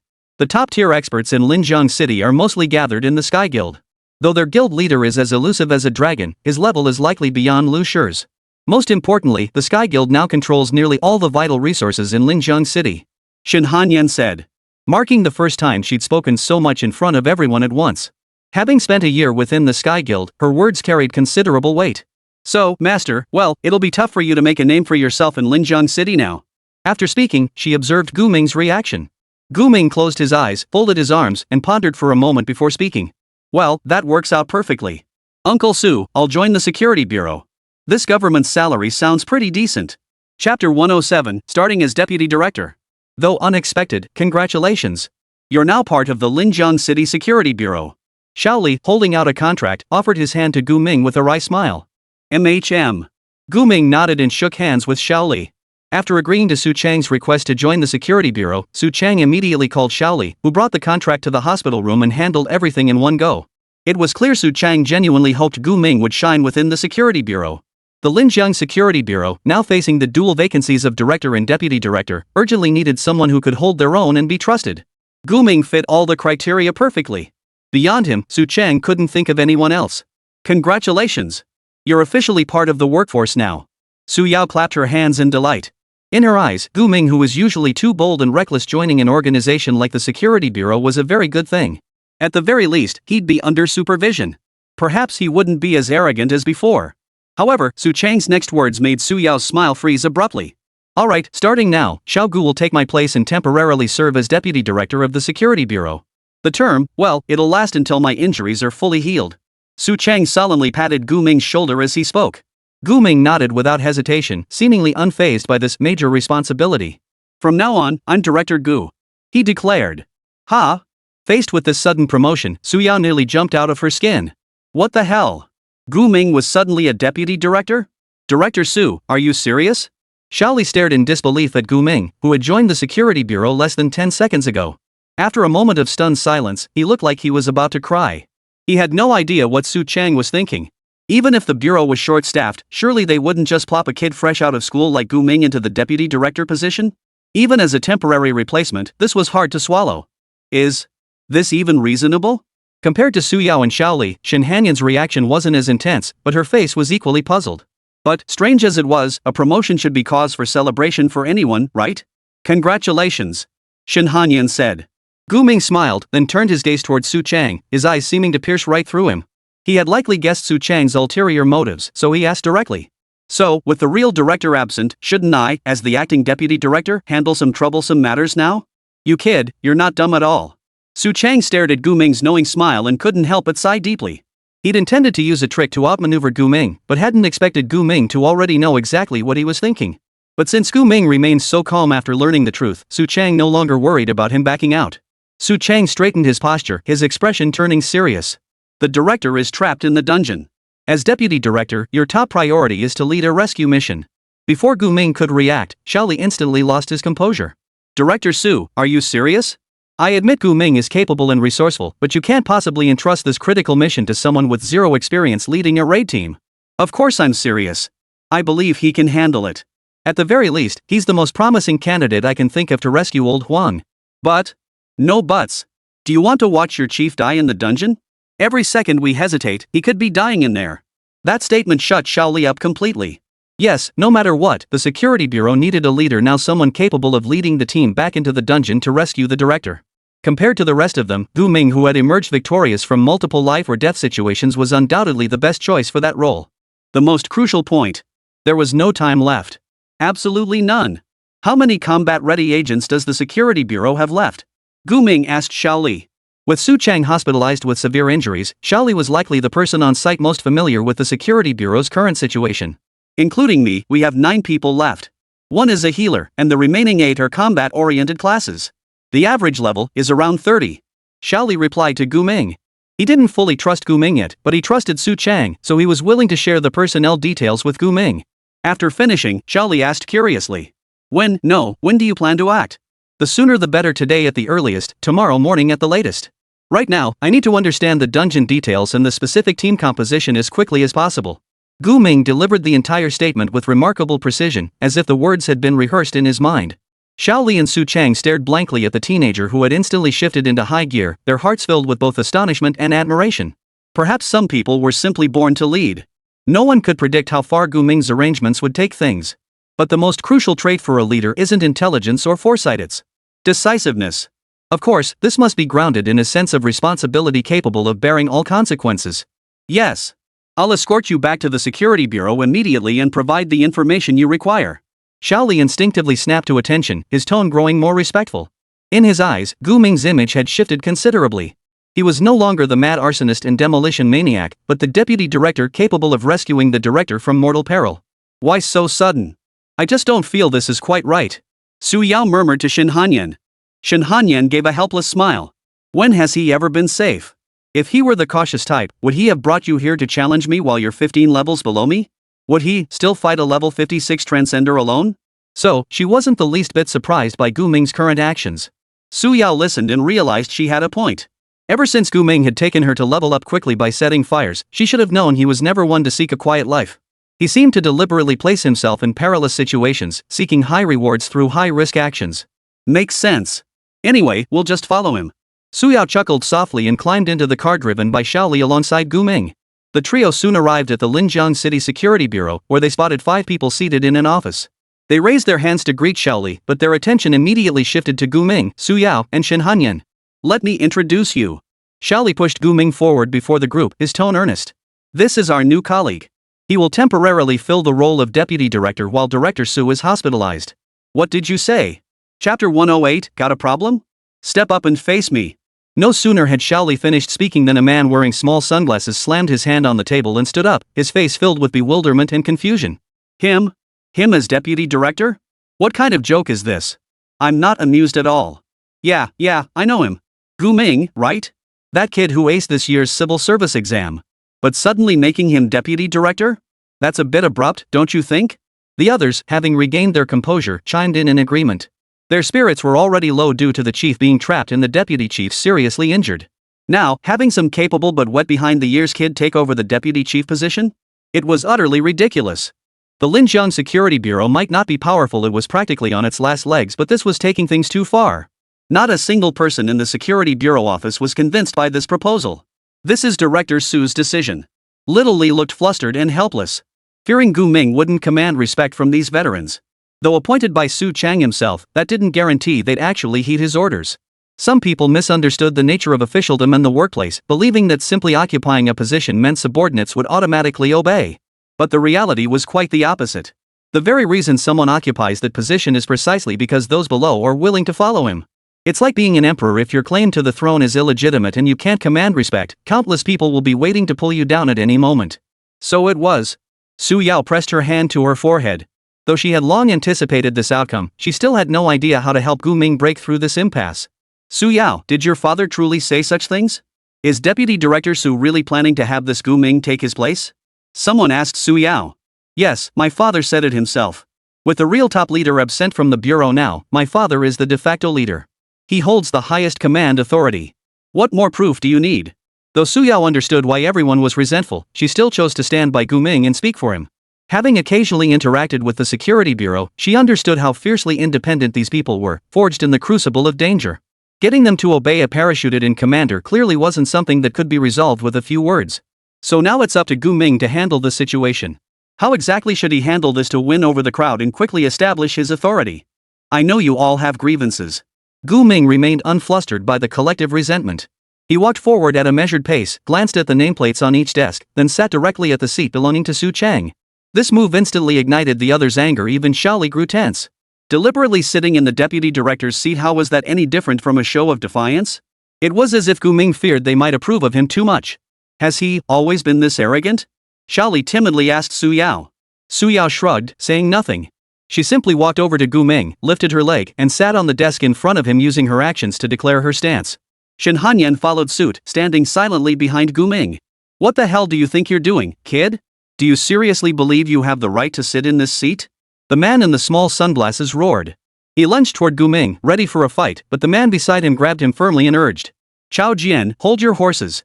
This is Director Su's decision after all. Let's show some patience.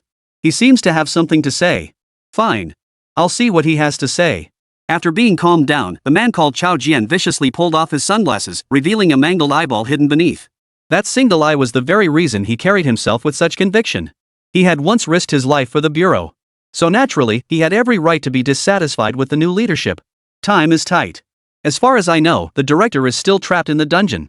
We need to assemble a reliable team immediately and launch a rescue mission before tomorrow. Every member of this team must obey my orders unconditionally. Gu Ming delivered his speech in one breath, then swept his gaze across the assembled group. Taking a deep breath, he added with a hint of challenge. So, if anyone here has a problem with that, step forward now. Let's settle this. At this declaration, everyone present stared wide-eyed. None had anticipated Gu Ming would propose such a bluntly violent method to win allegiance. A fight? This method wasn't just effective within the Security Bureau, it was powerful enough to hold sway anywhere in the world. In this world where might reigns supreme, strength speaks louder than words. He's got some nerve. Feeling the murderous stares his colleagues directed at Gu Ming, Xiaoli felt his heart sink halfway down his chest. Was the new boss really going to set such a massive fire right after taking office? Beat everyone up. Suyao silently gave Gu Ming a thumbs up. Shen Hanyan watched the stunned expressions around her, unable to suppress a light giggle before covering her mouth. But she quickly resumed her usual icy demeanor. Chao Jian gritted his teeth, staring at Gu Ming sitting calmly in the deputy director's seat. Finally, he couldn't hold back. I'll do it. I refuse to believe you're as formidable as the rumors claim. You're still just a rookie who's barely seen any real combat. With that, he strode toward Gu Ming, casually drawing 2 steel knives from beneath the table. This time, however, no one stopped him. Everyone wanted to see Gu Ming get taught a lesson. To rein in this arrogant youngster's aggressive attitude.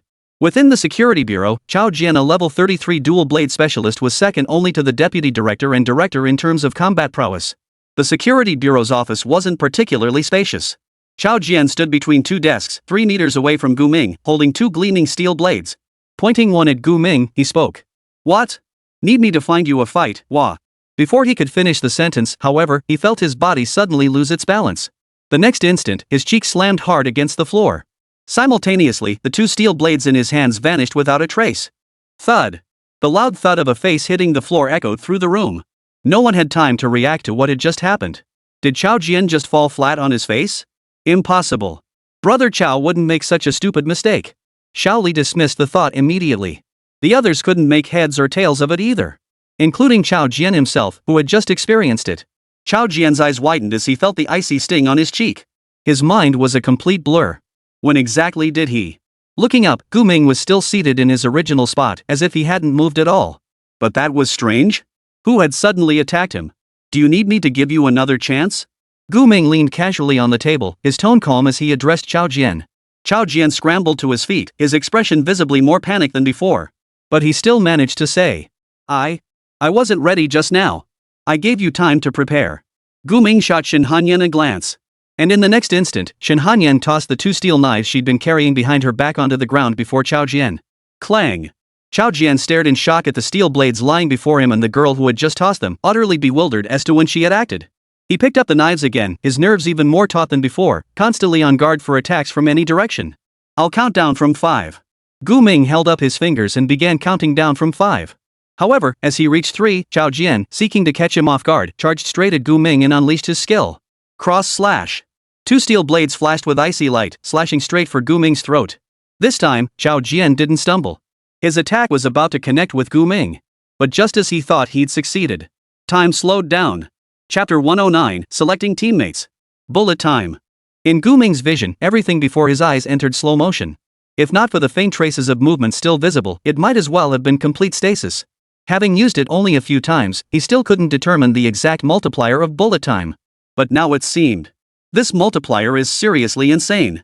He rose to his feet, slowly reaching out to touch the twin blades about to slice his throat, then pushed them aside, deflecting their swing. Shen Hanyan, the only one unaffected, asked. Master, is there no need for me to intervene? MHM.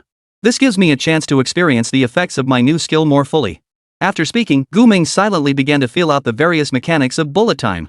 First, to simplify the skill's function, it essentially accelerates the user while slowing down everyone else affected. Though the concepts of speed and time are worlds apart, in certain ways, the effects they produce share many similarities. Compared to time stop, which directly freezes an opponent's movements, bullet time's advantage lies in enabling greater interactivity. He seized the steel knife from Chao Jian's hand and tossed it to the ground. During this process, he could pry open Chao Jian's hand and even adjust his posture. The only flaw was that Chao Jian seemed to notice these movements. Upon closer observation, Chao Jian's gaze shifted. In his field of vision, it appeared as though Chao Jian was witnessing an eerily rapid counterattack unfolding before his eyes. This gave him a fleeting chance to react and think. But, time stop. A clock materialized above Gu Ming. Its hands froze rigidly in place. In the next instant, the entire world was engulfed in black and white, frozen solid. Whether people or objects, their states were frozen in the instant before Gu Ming activated time stop. Gu Ming clenched his fist and swung it straight at Chao Jian's head. But when his fist struck Chao Jian's skull, there was no physical impact whatsoever. Everything seemed as though nothing had ever happened. This is the drawback of time stop: it cannot interact with targets immediately. Moreover, compared to bullet time, maintaining time stop consumes a greater amount of MP, and that consumption keeps increasing. After just 5 or 6 seconds, Gu Ming felt drained and ended the time stop immediately. Bang! Clang! The instant time freeze ended, the imprint of Gu Ming's fist appeared on Chao Jian's face. He stumbled backward in a daze. Simultaneously, the steel blade in his hand clattered to the ground with a loud clang. Brother Chao's down again, but this time I saw Gu Ming get close to him. That speed is insane. Did he just leave behind a tiny afterimage? What the hell? How can such speed even exist in this world? I've seen plenty of agility-focused class changers, but none of them move this ridiculously fast. This fight is hopeless. Even though Chao Jian has a higher level, more strength, better endurance, and more experience than Gu Ming, he's basically defenseless against attacks like Gu Ming's attacks where you can only catch a glimpse of the afterimage. The office crowd had already decided the outcome of this fight based solely on Chao Jian's 2 consecutive defeats. There was no denying it: Gu Ming's combat prowess was simply too overwhelming. None of them could possibly stand a chance against him. So this is the effect of Sister Shen's newly evolved talent, Time Heart. Even though Su Yao had a rough idea of what this talent could do, witnessing its combat application firsthand still left her utterly astonished. No wonder time-based talents were considered in a league of their own among all skill categories. After all, in life or death combat, every second determines victory or defeat. Yet the time manipulation system grants countless opportunities to seize victory. Freezing time for a single second allowed her to step forward and strike off her opponent's head. Or even instantly cast a channeled spell right in front of your enemy. Just imagining such effects felt utterly unbeatable. For a moment, Su Yao felt a pang of envy, muttering to herself. So jealous. When will my talent evolve further? It just feels insufficient. Shen Hanyan heard Su Yao's complaint and smiled helplessly as she comforted her. You're already incredibly strong. Your damage output puts even those level 30-40 fire mages in the dust.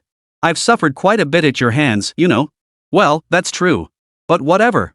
I'll just work harder. I'll aim to slay that level 50 boss soon and complete my talent's second evolution.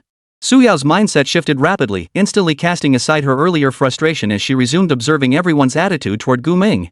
She noticed that Chao Jian, whose eyes had previously held obvious contempt, now looked flustered, his gaze toward Gu Ming tinged with fear. After all, if that had been a real fight, Gu Ming could have easily killed him. Su Yao, what skill did Gu Ming just use? His speed was insane. Shaoli couldn't help but ask Su Yao. Su Yao glanced back at Shaoli and replied with utter disdain. No way am I telling you. It's a secret. And Uncle Li, prying into other people's business like that is really rude. Sorry. I was just genuinely curious. After being flatly rebuffed by Su Yao, Shaoli looked rather awkward. He glanced up at Chao Jian, who lay motionless on the floor, eyes wide as if contemplating the meaning of life, then looked at the other colleagues who were exchanging bewildered glances, utterly at a loss. In that moment, he knew the verdict was in. Gu Ming had made everyone submit. This display of force made it crystal clear to them that Gu Ming was an entity that could tower above them all, just like the director and deputy director. While this world had strategists skilled in cunning but not combat, there was no doubt that overwhelming physical strength was far more immediate and impactful than any profound strategy. Now, who still refuses to submit? Gu Ming raised his voice, addressing the entire group. After a few seconds of silence, Chao Jian, who had been knocked to the ground, stood up and spoke with some emotion. I admit defeat. You're undeniably stronger than all of us. Since you're this powerful, I'm counting on you to rescue the director. As soon as he finished, the other Security Bureau members nodded in agreement. Even if they harbored resentment toward Gu Ming, the current situation left them with little choice. No, it won't be me rescuing Director Huang, it will be us. Gu Ming corrected Chao Jian's statement. He looked around the office at his diverse colleagues and continued. Now, I need those who escaped the dungeon to provide me with as detailed information as possible about the dungeon that trapped Director Huang. I need this information to formulate a strategy and select our team. Chapter 110, Dungeon Dark Crypt. Preparing to depart. Gu Ming now possessed the ability to manipulate time, yet time remained precious to him. Especially when lives were at stake. No matter how powerful a person might be, being trapped in a dungeon for over 3 days was already extremely dangerous, let alone being alone. Remember, every wilderness instance is an extraordinarily perilous space, capable of delivering a fatal blow. I'll handle it. A slender woman with short brown hair approached Gu Ming, notebook in hand. She handed it to him and continued. The computer files contain information I've compiled and summarized. If you have any questions, feel free to ask me, and I'll explain everything in detail. All right. Gu Ming took the notebook, sat back down, and began reviewing the documents the woman had mentioned. Su Yao curiously leaned in from behind, resting her chin on Gu Ming's shoulder as she peered over his shoulder. Dungeon name, Dark Crypt. Overall difficulty, hard. Primary monster type, undead creatures. Level range, 30 to 40. Boss information, unknown. Terrain, enclosed underground multi-level structure. Special mechanics within the dungeon. Trap room? Ha? Trap rooms? Her eyes widened slightly at the words, then she turned to Gu Ming. What exactly do we need to know about trap rooms? I seem to have forgotten. It's a mechanism that drastically increases dungeon exploration risks. Its characteristics include passive triggering and high concealment. Common types include pressure plate traps, treasure chest traps, rune traps, and monster traps. Gu Ming explained to Su Yao while simultaneously recalling the knowledge he had once studied. It was precisely this knowledge that made him understand why Director Huang was trapped within the dungeon. So Director Huang triggered a trap room and got trapped in the dungeon? He asked the short-haired woman. That's right. At the time, the director was scouting ahead, searching for the room leading to the next level, but unexpectedly entered the trap room. Mentioning this incident still seemed to unsettle the short-haired woman.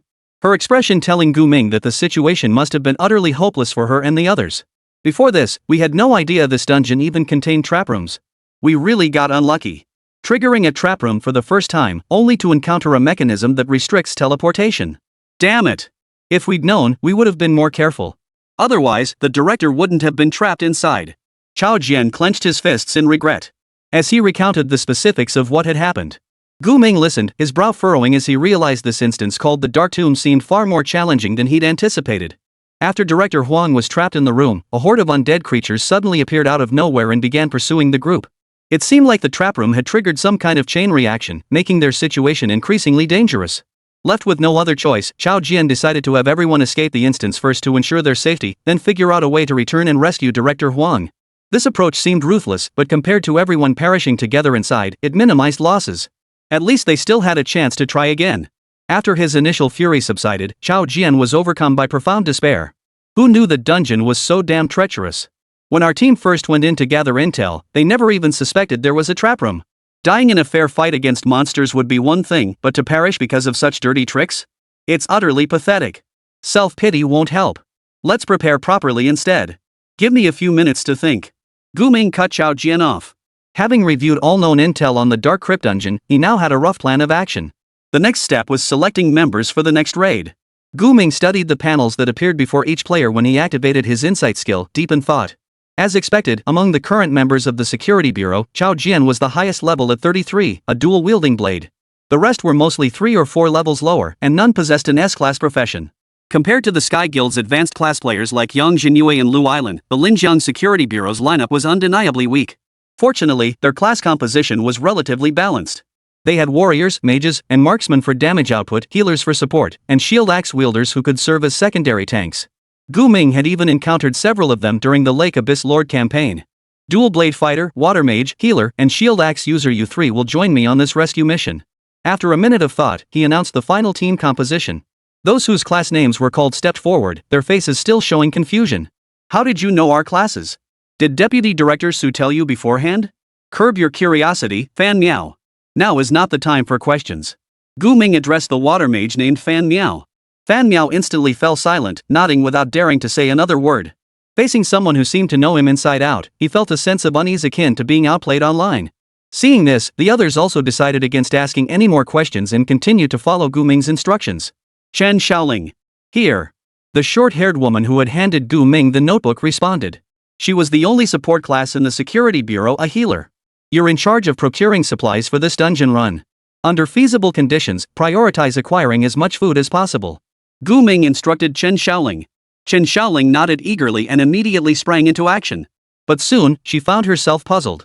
Procure as much food as possible. How much exactly is as much as possible? Buy whatever you can get your hands on: rations, snacks, sugary drinks, everything. There's no limit on quantity. Ha! Chen Xiaoling was baffled. They were about to head into a dungeon, not go on a spring outing. What was the point of buying so much food? Were they planning to stuff themselves to death in the tomb's undead creatures?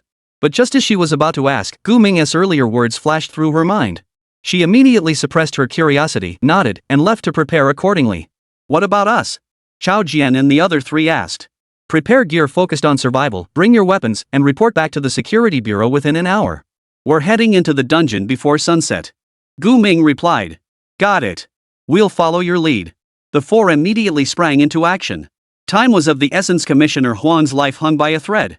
Watching Gu Ming organize the operation within minutes, Su Yao nodded repeatedly beside him, marveling. You really have the makings of a leader. Xiaoli, who had previously worried about Gu Ming's ability to handle the role of acting deputy director, finally breathed a sigh of relief. But he knew this was only the beginning. They were still far from truly rescuing Director Huang. To be safe, Li asked Gu Ming. Deputy Director, is there anything else you need? Let me think. After a split-second pause, Gu Ming asked Xiaoli. What's the financial situation at the bureau? The financial situation? Why are you asking about that? Chapter 111, 15 million worth of equipment. Financial situation? What on earth? Xiaoli responded with unusual caution, as the matter involved money and the collective interests of the security bureau. But he recalled the urgency of the situation, and that as acting deputy director, Gu Ming was entitled to know. Pushing his glasses up, he replied. It's still optimistic. Setting aside the budget for this rescue mission, we have roughly 30 million in disposable cash. 30 million sounded substantial, but for an organization composed almost entirely of combat-oriented class changers, it was barely sufficient, just enough to handle emergencies.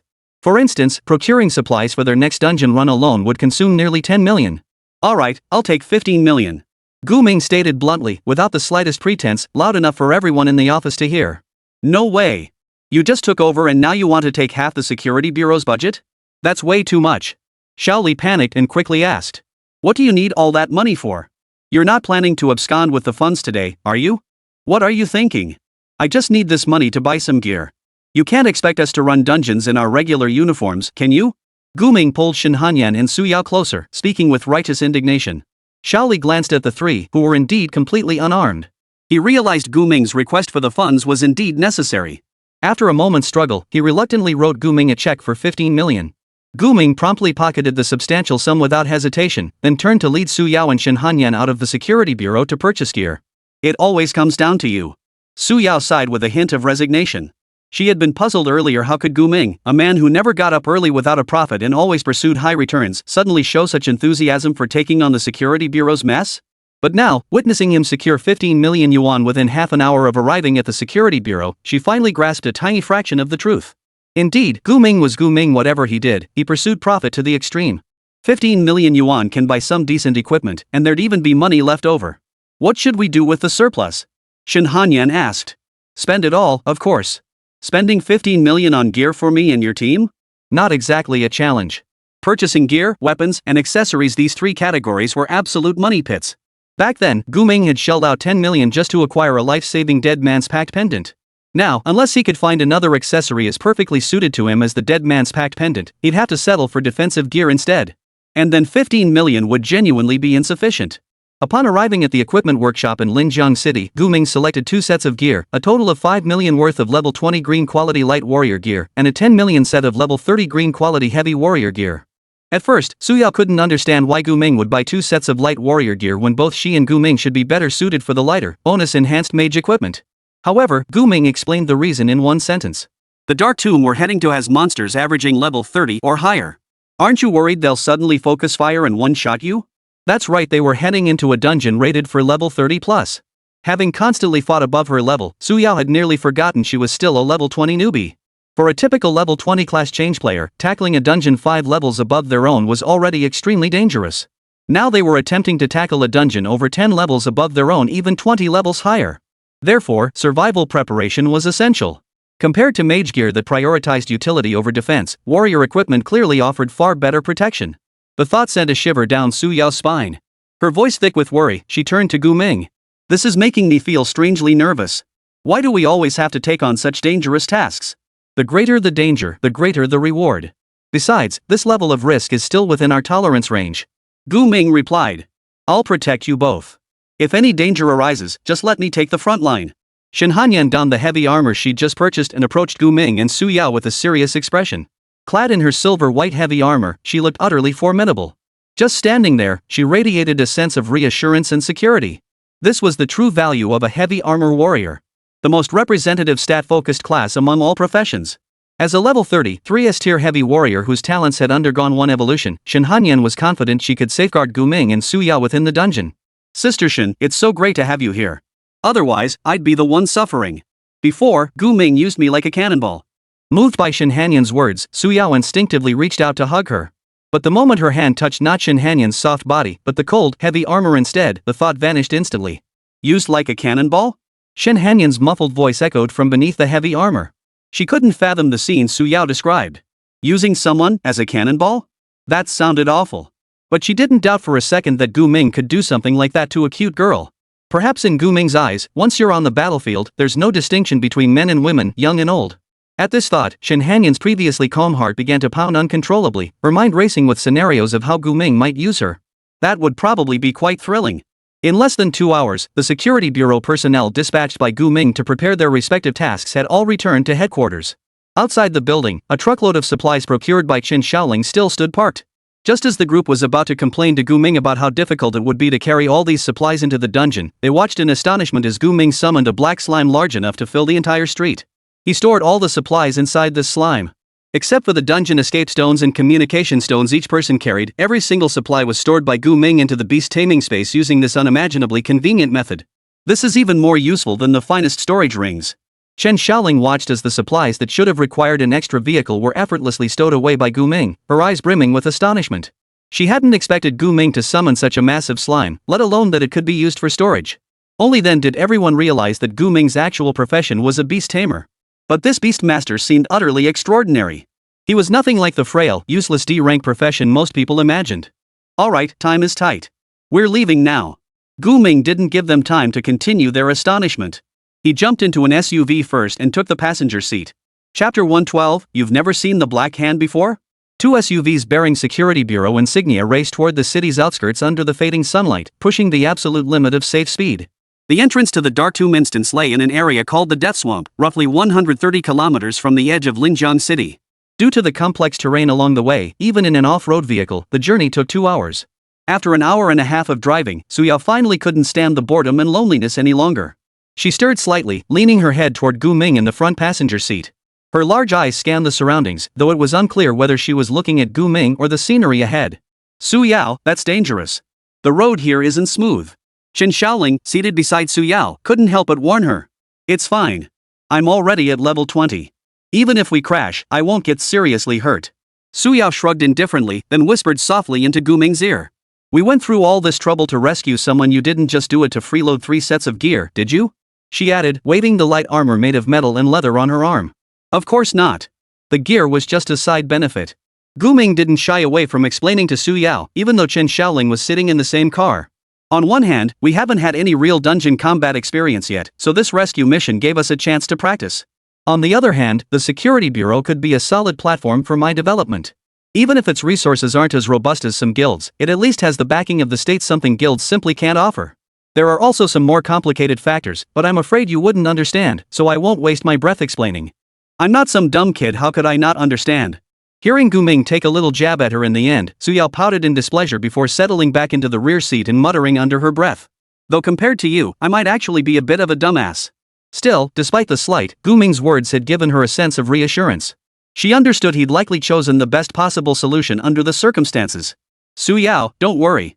I've run 30-40 level dungeons countless times, so I'm confident I can keep everyone safe. Shen Hanyan reassured Su Yao from the driver's seat. MHM. Su Yao nodded in agreement, though she was actually quite resilient.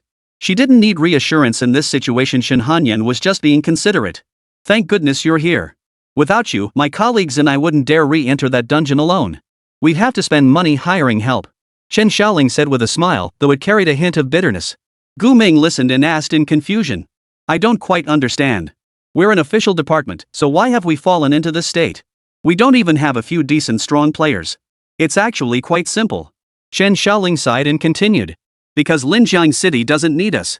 The Security Bureau has always been dispensable. Worried that Gu Ming and the other 2 girls might not grasp the full meaning, she elaborated further. To put it simply, what the Security Bureau can handle, the major guilds can handle. What the Security Bureau can't handle, the major guilds can still handle. For major incidents, the Security Bureau has to call in the military. For minor matters, it's unnecessary to deploy the Security Bureau. Clearing monsters in the wilderness, tackling wilderness dungeons, hunting down bosses. These tasks rarely required the Security Bureau's direct involvement. Other guilds would naturally organize to handle them. So in many places, the Security Bureau is essentially a figurehead, a redundant entity. But Director Huang and Deputy Director Su refuse to be freeloaders on the public payroll, so they frequently organize everyone to carry out tasks within their capabilities. But unexpectedly, our intelligence work failed this time, leading to Director Huang getting trapped in the dungeon while Deputy Director Su suffered severe injuries and was hospitalized. If only we could have brought Director Huang out alive this time. Perhaps we should accept the reality that we're just idle bureaucrats and stop trying to prove ourselves. Chen Xiaoling finished speaking, a bitter smile now clearly etched on her face. Among the staff of the Security Bureau, many likely refused to coast through life aimlessly. They sought to prove their worth, which is why they volunteered for such dangerous missions. Gu Ming gave a slight nod, his mind already grasping the reality of the Linjiang Security Bureau. Just then, squeal! Shin Hanyan slammed on the brakes, bringing the SUV to a sudden halt. She turned to Gu Ming and said, "Master, it seems our other SUV has run into trouble." She had braked precisely because the lead SUV ahead had stopped and Xiao Jian, the driver, had already jumped out. "I'll go check what's happening. You stay put and be ready for anything." Gu Ming jumped out and walked forward. After taking just a few steps, he spotted another vehicle parked about 4 or 5 meters ahead of theirs. And people had gotten out of that one too. "You guys are crazy. Breaking in a place like this." Xiao Jian didn't hesitate, immediately yelling at the person who'd gotten out of the car. Clearly, they'd been forced to stop by the other driver. "Watch your language. You think we wanted this? We were heading to the mine, but this piece of junk broke down on this crappy road. Damn it, should have rented a nicer car." The man arguing with Xiao Jian showed no restraint, kicking the stranded vehicle beside him and sending the 4 or 5 ton body jolting violently. "Hey, watch it. The car might not have been that badly damaged before, but you're going to kick it completely out of commission."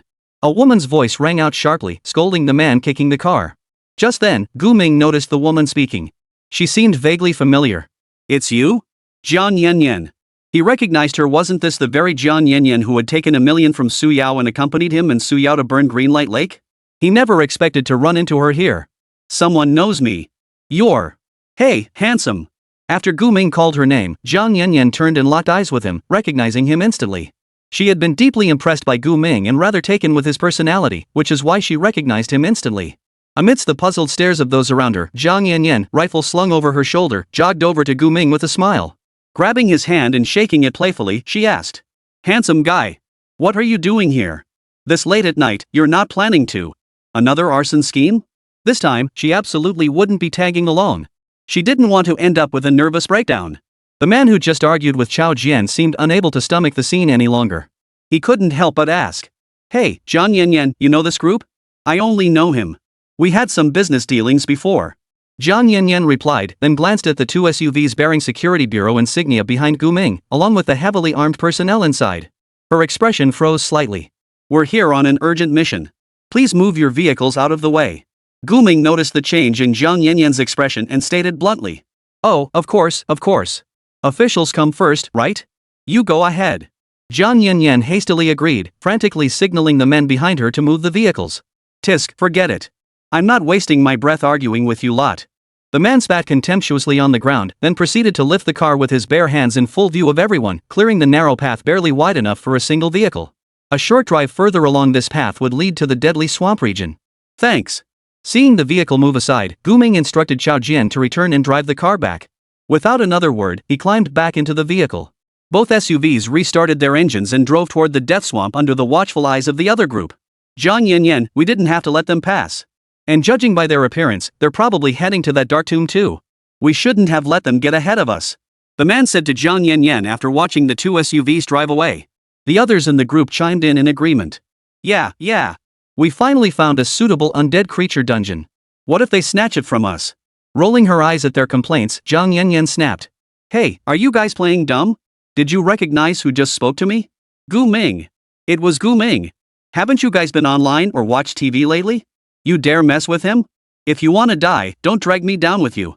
Jiang Yanyan began listing Gu Ming's recent achievements on her fingers. He set green light lake ablaze, took down a level 35 boss, aced this year's civil service exam, and yesterday he even got into a fight with the council steward of the Azure Sky Guild. 2 council elders from Sky Realm Guild, both over level 50, couldn't take him down. And you guys still want to mess with him? Don't you fear he'll wipe us out? You guys clearly haven't seen the Black Hand. Chapter 113, 2 domain level powerhouses. Jiang Yanyan's words genuinely stunned everyone in the team. They hadn't been oblivious to the news about Gu Ming, but until just now, they hadn't recognized him as the man himself. This kid was a household name in Linjiang City. Fresh out of school, he dared to challenge the Sky Realm Guild head-on and humiliated 2 of their council stewards. It was impossible for him not to be famous. But we can't just stand by and let them take this undead-type instance. After exchanging glances in silence for several minutes, the man repairing the vehicle suddenly stood up and declared, "Our team has a holy healer in me, a Light Knight 2 class specific specialists against undead monsters. We can definitely take that dark tomb. Once we take the dark crypt, kill its boss, and get the gear and rewards, we won't have to grind so hard this year. I'm not giving up this dungeon that's perfect for me. If those guys try to take it, I'll fight them." With that, he kicked the broken down car again. The next second, the car's engine roared to life. What's going on? What's going on? As soon as Gu Ming got back in the car, Su Yao asked first. We came across a broken down car up ahead. The road was too narrow, and it was blocking our way. I made them move out of our path. It's really surprising to encounter people this far from the city at this hour. Chen Xiaoling murmured in surprise. Then, as if suddenly remembering something, her expression shifted instantly, and she perked up. They might be here for the Dark Tomb dungeon too, just like us. Why do you say that? Gu Ming frowned and asked Chen Xiaoling. Because this road only leads to the Death Swamp. And according to publicly available intelligence, there's only one known instance in the Death Swamp, the Dark Tomb. Chen Xiaoling's voice carried a palpable urgency as she spoke. This was a situation she hadn't anticipated. She never expected to encounter fellow adventurers halfway through their journey. Although their Bureau of Protection differed from these adventurers chasing gear and rewards, these people might very well assume they were here to steal the dungeon. After voicing her concerns, Chen Xiaoling immediately messaged Chao Jian, who was driving ahead, urging him to speed up and reach the Dark Crypt as quickly as possible. Su Yao was puzzled by this and asked, "They're here to clear the dungeon too? Isn't that a good thing? It means less pressure for us." No, Su Yao, you must remember one thing: trust between people inside a dungeon is extremely fragile. Even if you have no ill intent, you can't guarantee others don't. Shen Hanyan replied as she gently pressed the accelerator. As the person with the most dungeon running experience in the car, she knew exactly what she was talking about. When real interests are at stake, human nature can be far uglier than you imagine.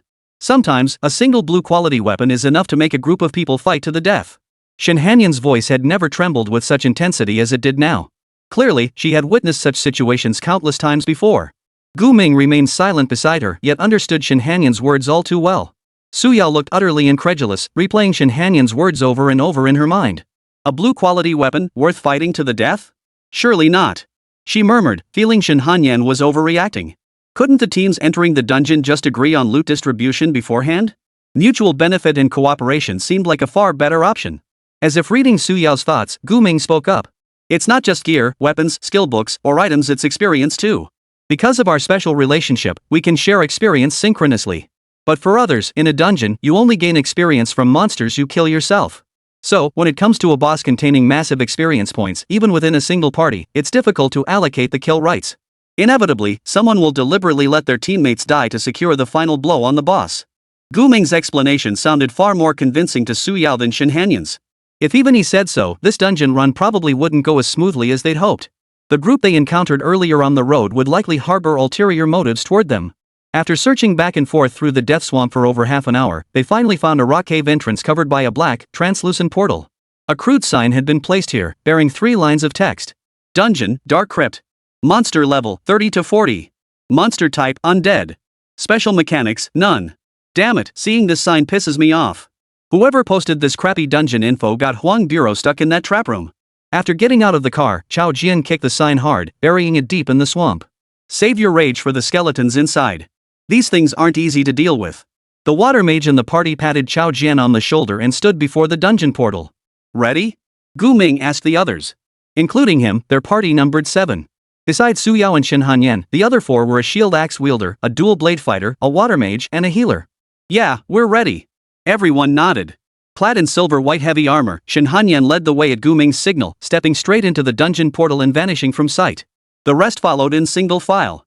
Deep within the earth, buried for untold centuries, the tomb exuded a pungent stench of decay and corpse rot. The moment he was transported into this environment, Gu Ming began surveying his surroundings.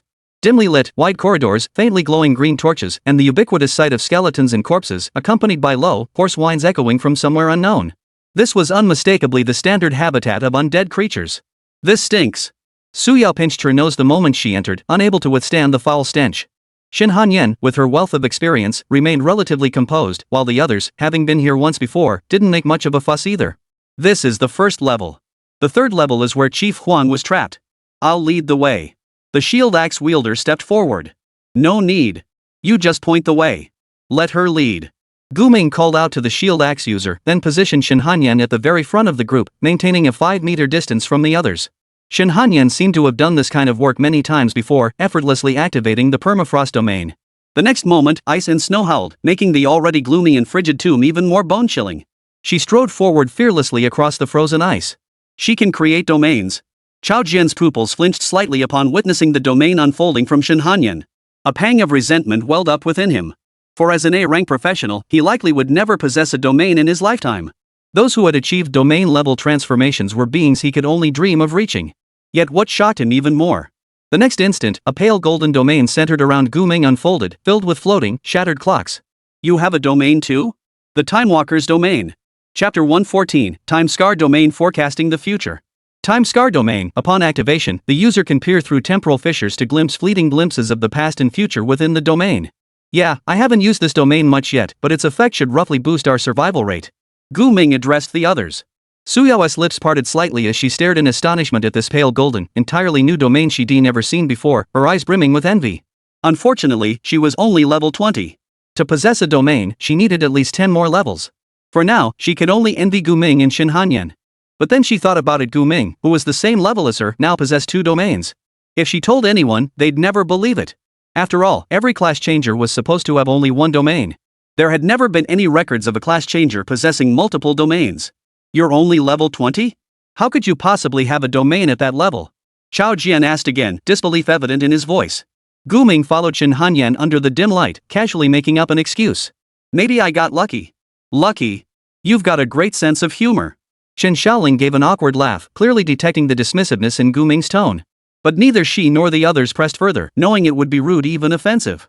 As the group searched the passageway for a room leading to the next level, they soon encountered several scattered undead monsters. Skeleton warrior. Race, undead. Level, 31. Trait, undead. Upon death, its scattered bones will reassemble after a period, allowing it to revive. If nearby bones are destroyed, its soul will seek a new vessel to resurrect. Gu Ming examined the stats panels of these undead creatures, discovering they were skeletons of various classes. Besides warriors, he spotted fire mages and even dark priests. These skeletal monsters moved slowly, their actions clumsy and accompanied by distinct clattering sounds. They possessed little intelligence. For adventurers, their only real nuisance was their shared undying trait. Shin Hanyan froze the skeletons entering her permafrost domain with cyan ice, then swung her heavy sword. Countless shards of frozen bone littered the ground. Her movements were crisp and decisive, without a hint of hesitation. The security bureau agents following behind her couldn't help but feel like they were being carried along by a true pro. Is this the sense of security provided by an SSS-ranked heavy warrior? Exclaimed the water mage. Yeah, our progress last time wasn't nearly this fast. Those undead skeletons gave us a real hard time back then. Shen Shaoling shuddered at the memory of their previous ordeal in the dark crypt. They had to keep watch for skeletons popping up from every corner while searching for hidden doors whose locations were unknown. Worst of all, skeletons they thought defeated would suddenly reappear from areas they'd already cleared, trapping them in a pincer attack. I recall she was with the Skycliff Guild before.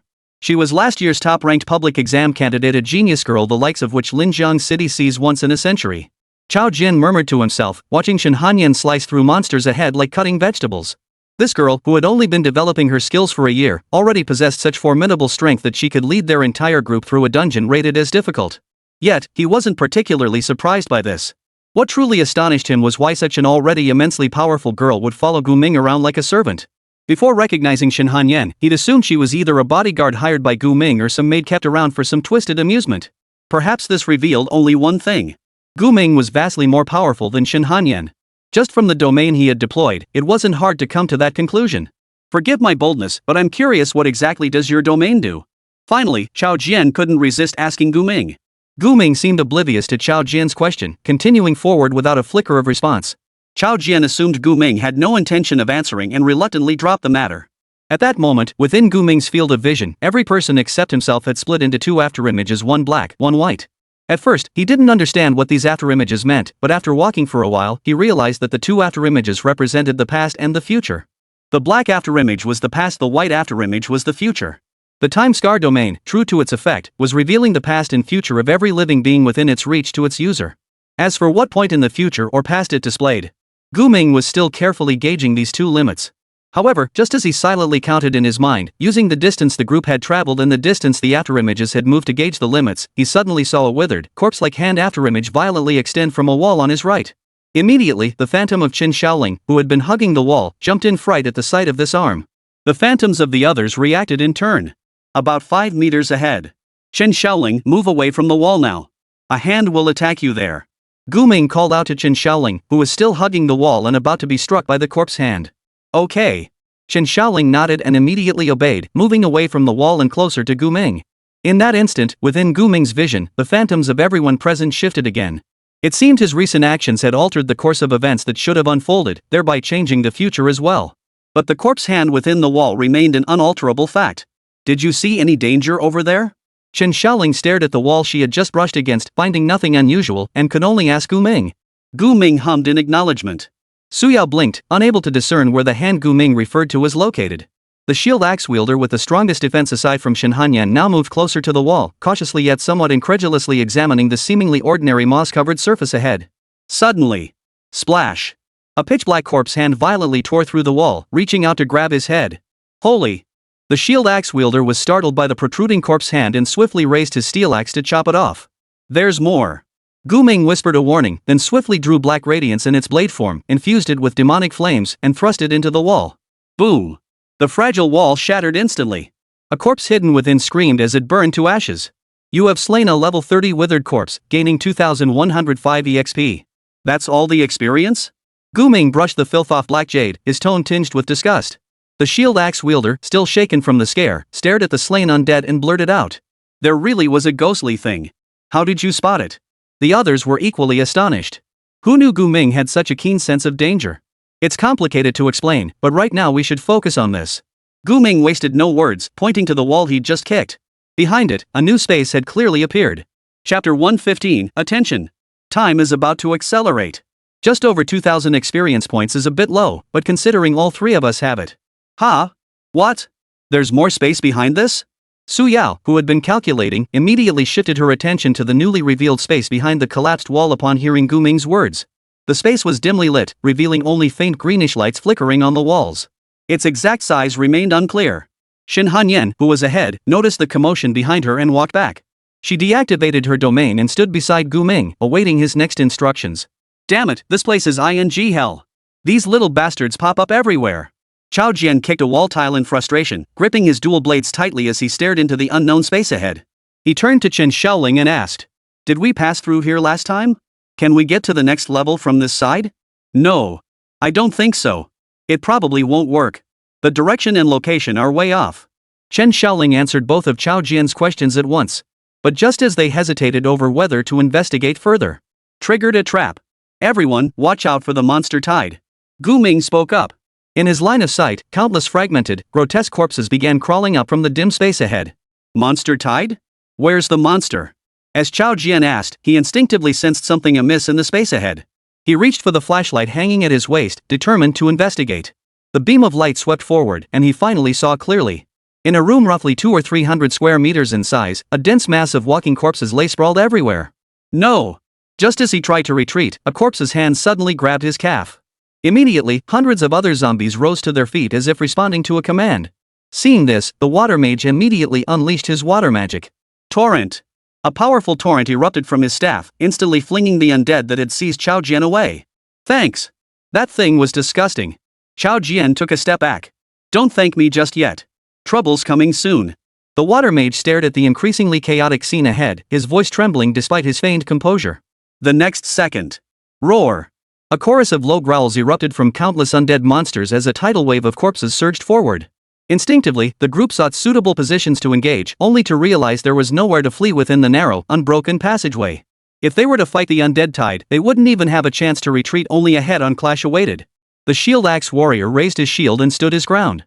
Even though tanking was his role, facing such overwhelming numbers of the undead filled him with dread. Should we find a room to hide in first? Going toe-to-toe with this horde is too dangerous, he asked Gu Ming. It's useless. The trap has been triggered. If we don't eliminate them, they'll keep roaming the dungeon like ticking time bombs, Gu Ming said, his eyes scanning the lingering shadows within the time scar domain. Unfortunately, his domain's range was still limited, only allowing him to see the futures of a few zombies. But it didn't matter.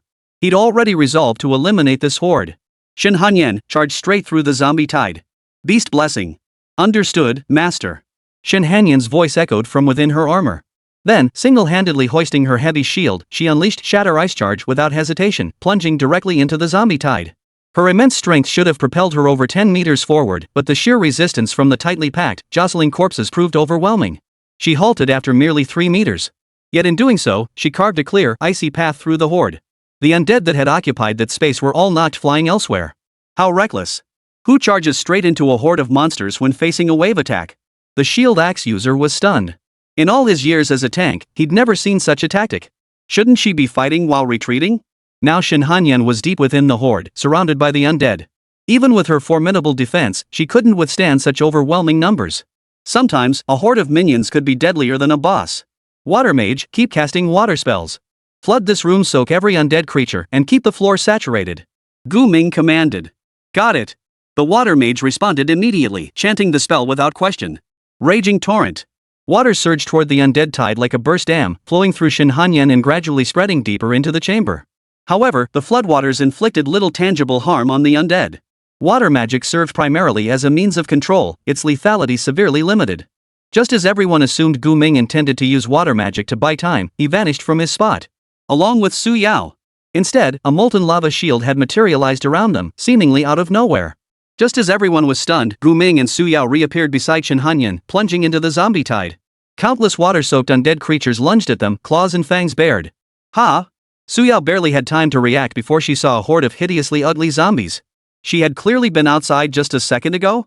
But when she noticed the clock above Gu Ming gradually fading away, she instantly understood what had happened. Gu Ming must have frozen time just now and carried her over. Next time you stop time, could you at least warn me?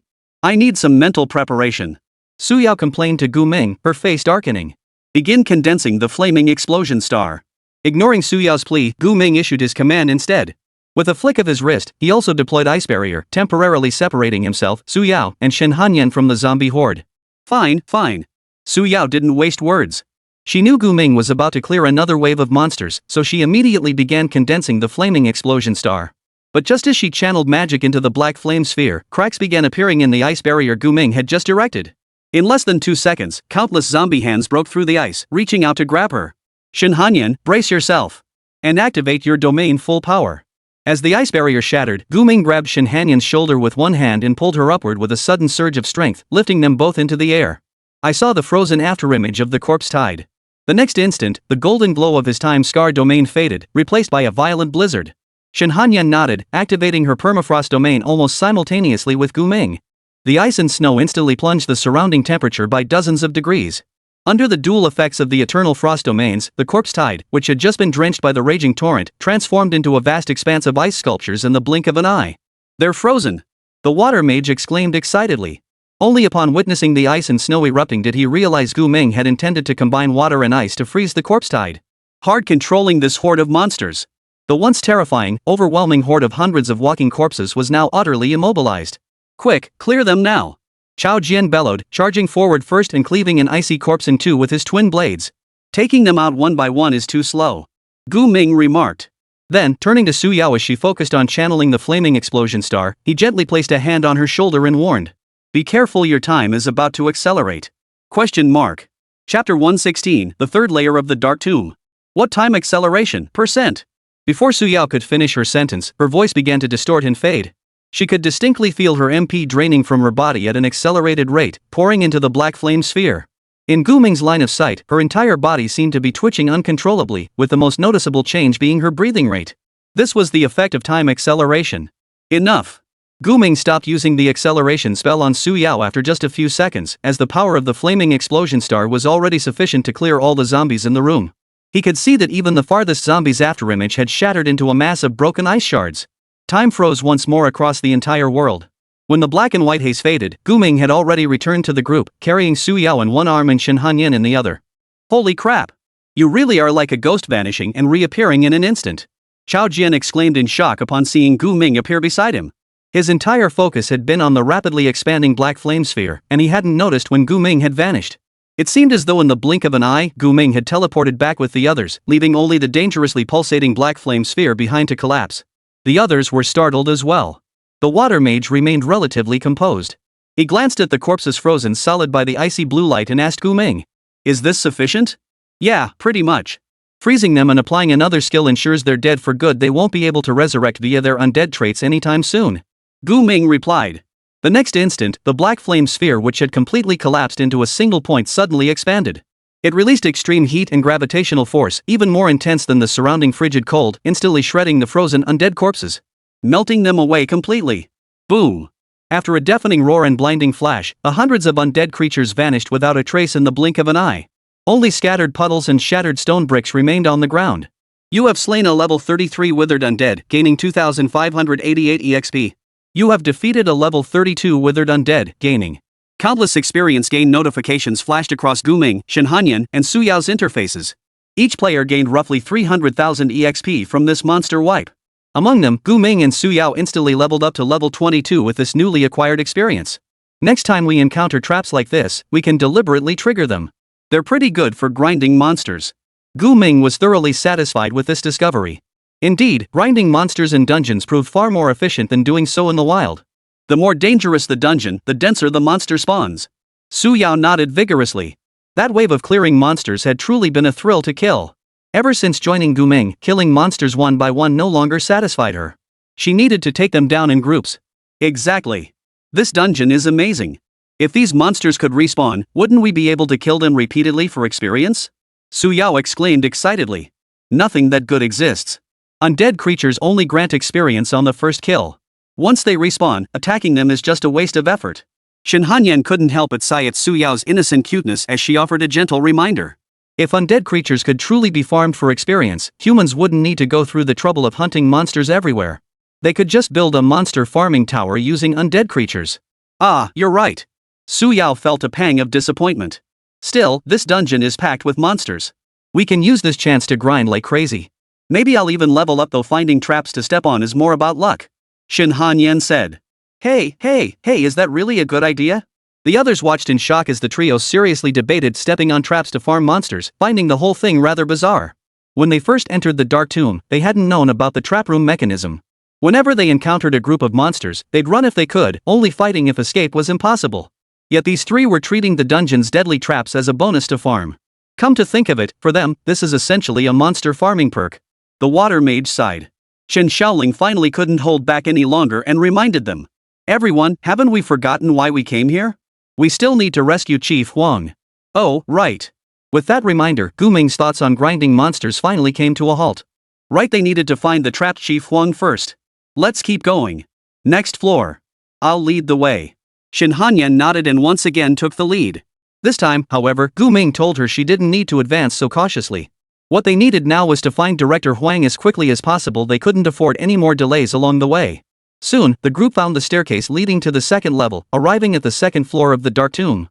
Gu Ming observed that compared to the first level, which was mostly a series of corridors, the second level was significantly more complex. It featured various stone door rooms. Among these chambers were extremely dangerous trap rooms. We were pretty lucky last time, in a way. We didn't encounter any trap rooms on the second level at all, Chao Jian murmured as he surveyed the familiar terrain before them. Yet it was precisely this luck that left them utterly unprepared for the third level's perils. Perhaps the deeper they ventured into this dungeon, the denser the trap rooms became. As for how many floors the dungeon truly had, or where the boss lurked, no one knew. For now, the group could only rely on their previous terrain records to find the path to the third level, where they hoped to locate the trapped or dead Director Huang. Upon reaching the third level, the dungeon's layout grew more intricate, featuring sites like pools of flesh and blood, bas reliefs, and prison cells truly resembling a necropolis. Simultaneously, monster density surged dramatically. High-level skeletons and zombies roamed nearly everywhere, while groups of heavily armored skeleton warriors patrolled the area, poised to swarm and slaughter any invading adventurers. This monster configuration made Gu Ming frown slightly, sensing trouble ahead. No wonder the Security Bureau personnel had fled in disarray earlier. With those armored skeletons, packed like sardines in cans and moving in packs like that, if there wasn't a powerhouse holding the line, there'd be absolutely no hope of fighting back. Where's the trap room holding Director Huang? Gu Ming asked Chen Xiaoling. I only remember the general direction over there. Chen Xiaoling pointed toward a long corridor lined with skeletal rooms. I'll lead the way this time. I already mapped out the patrol range of the skeleton squad last time. The shield axe wielder stepped forward and said to Gu Ming. Gu Ming nodded and let the shield axe wielder lead the way. Sure enough, with the shield axe fighter leading the way, they traversed the few dozen meters to the bone corridor, barely grazing the skeleton patrol's perimeter. They only had to deal with a few scattered skeleton monsters before arriving. Chen Xiaoling scanned the countless stone doors flanking the bone corridor, her expression clouding with worry. The trap room holding Director Huang is likely somewhere in the left section of this corridor's middle stretch, but pinpointing the exact room. We'll just have to try them one by one.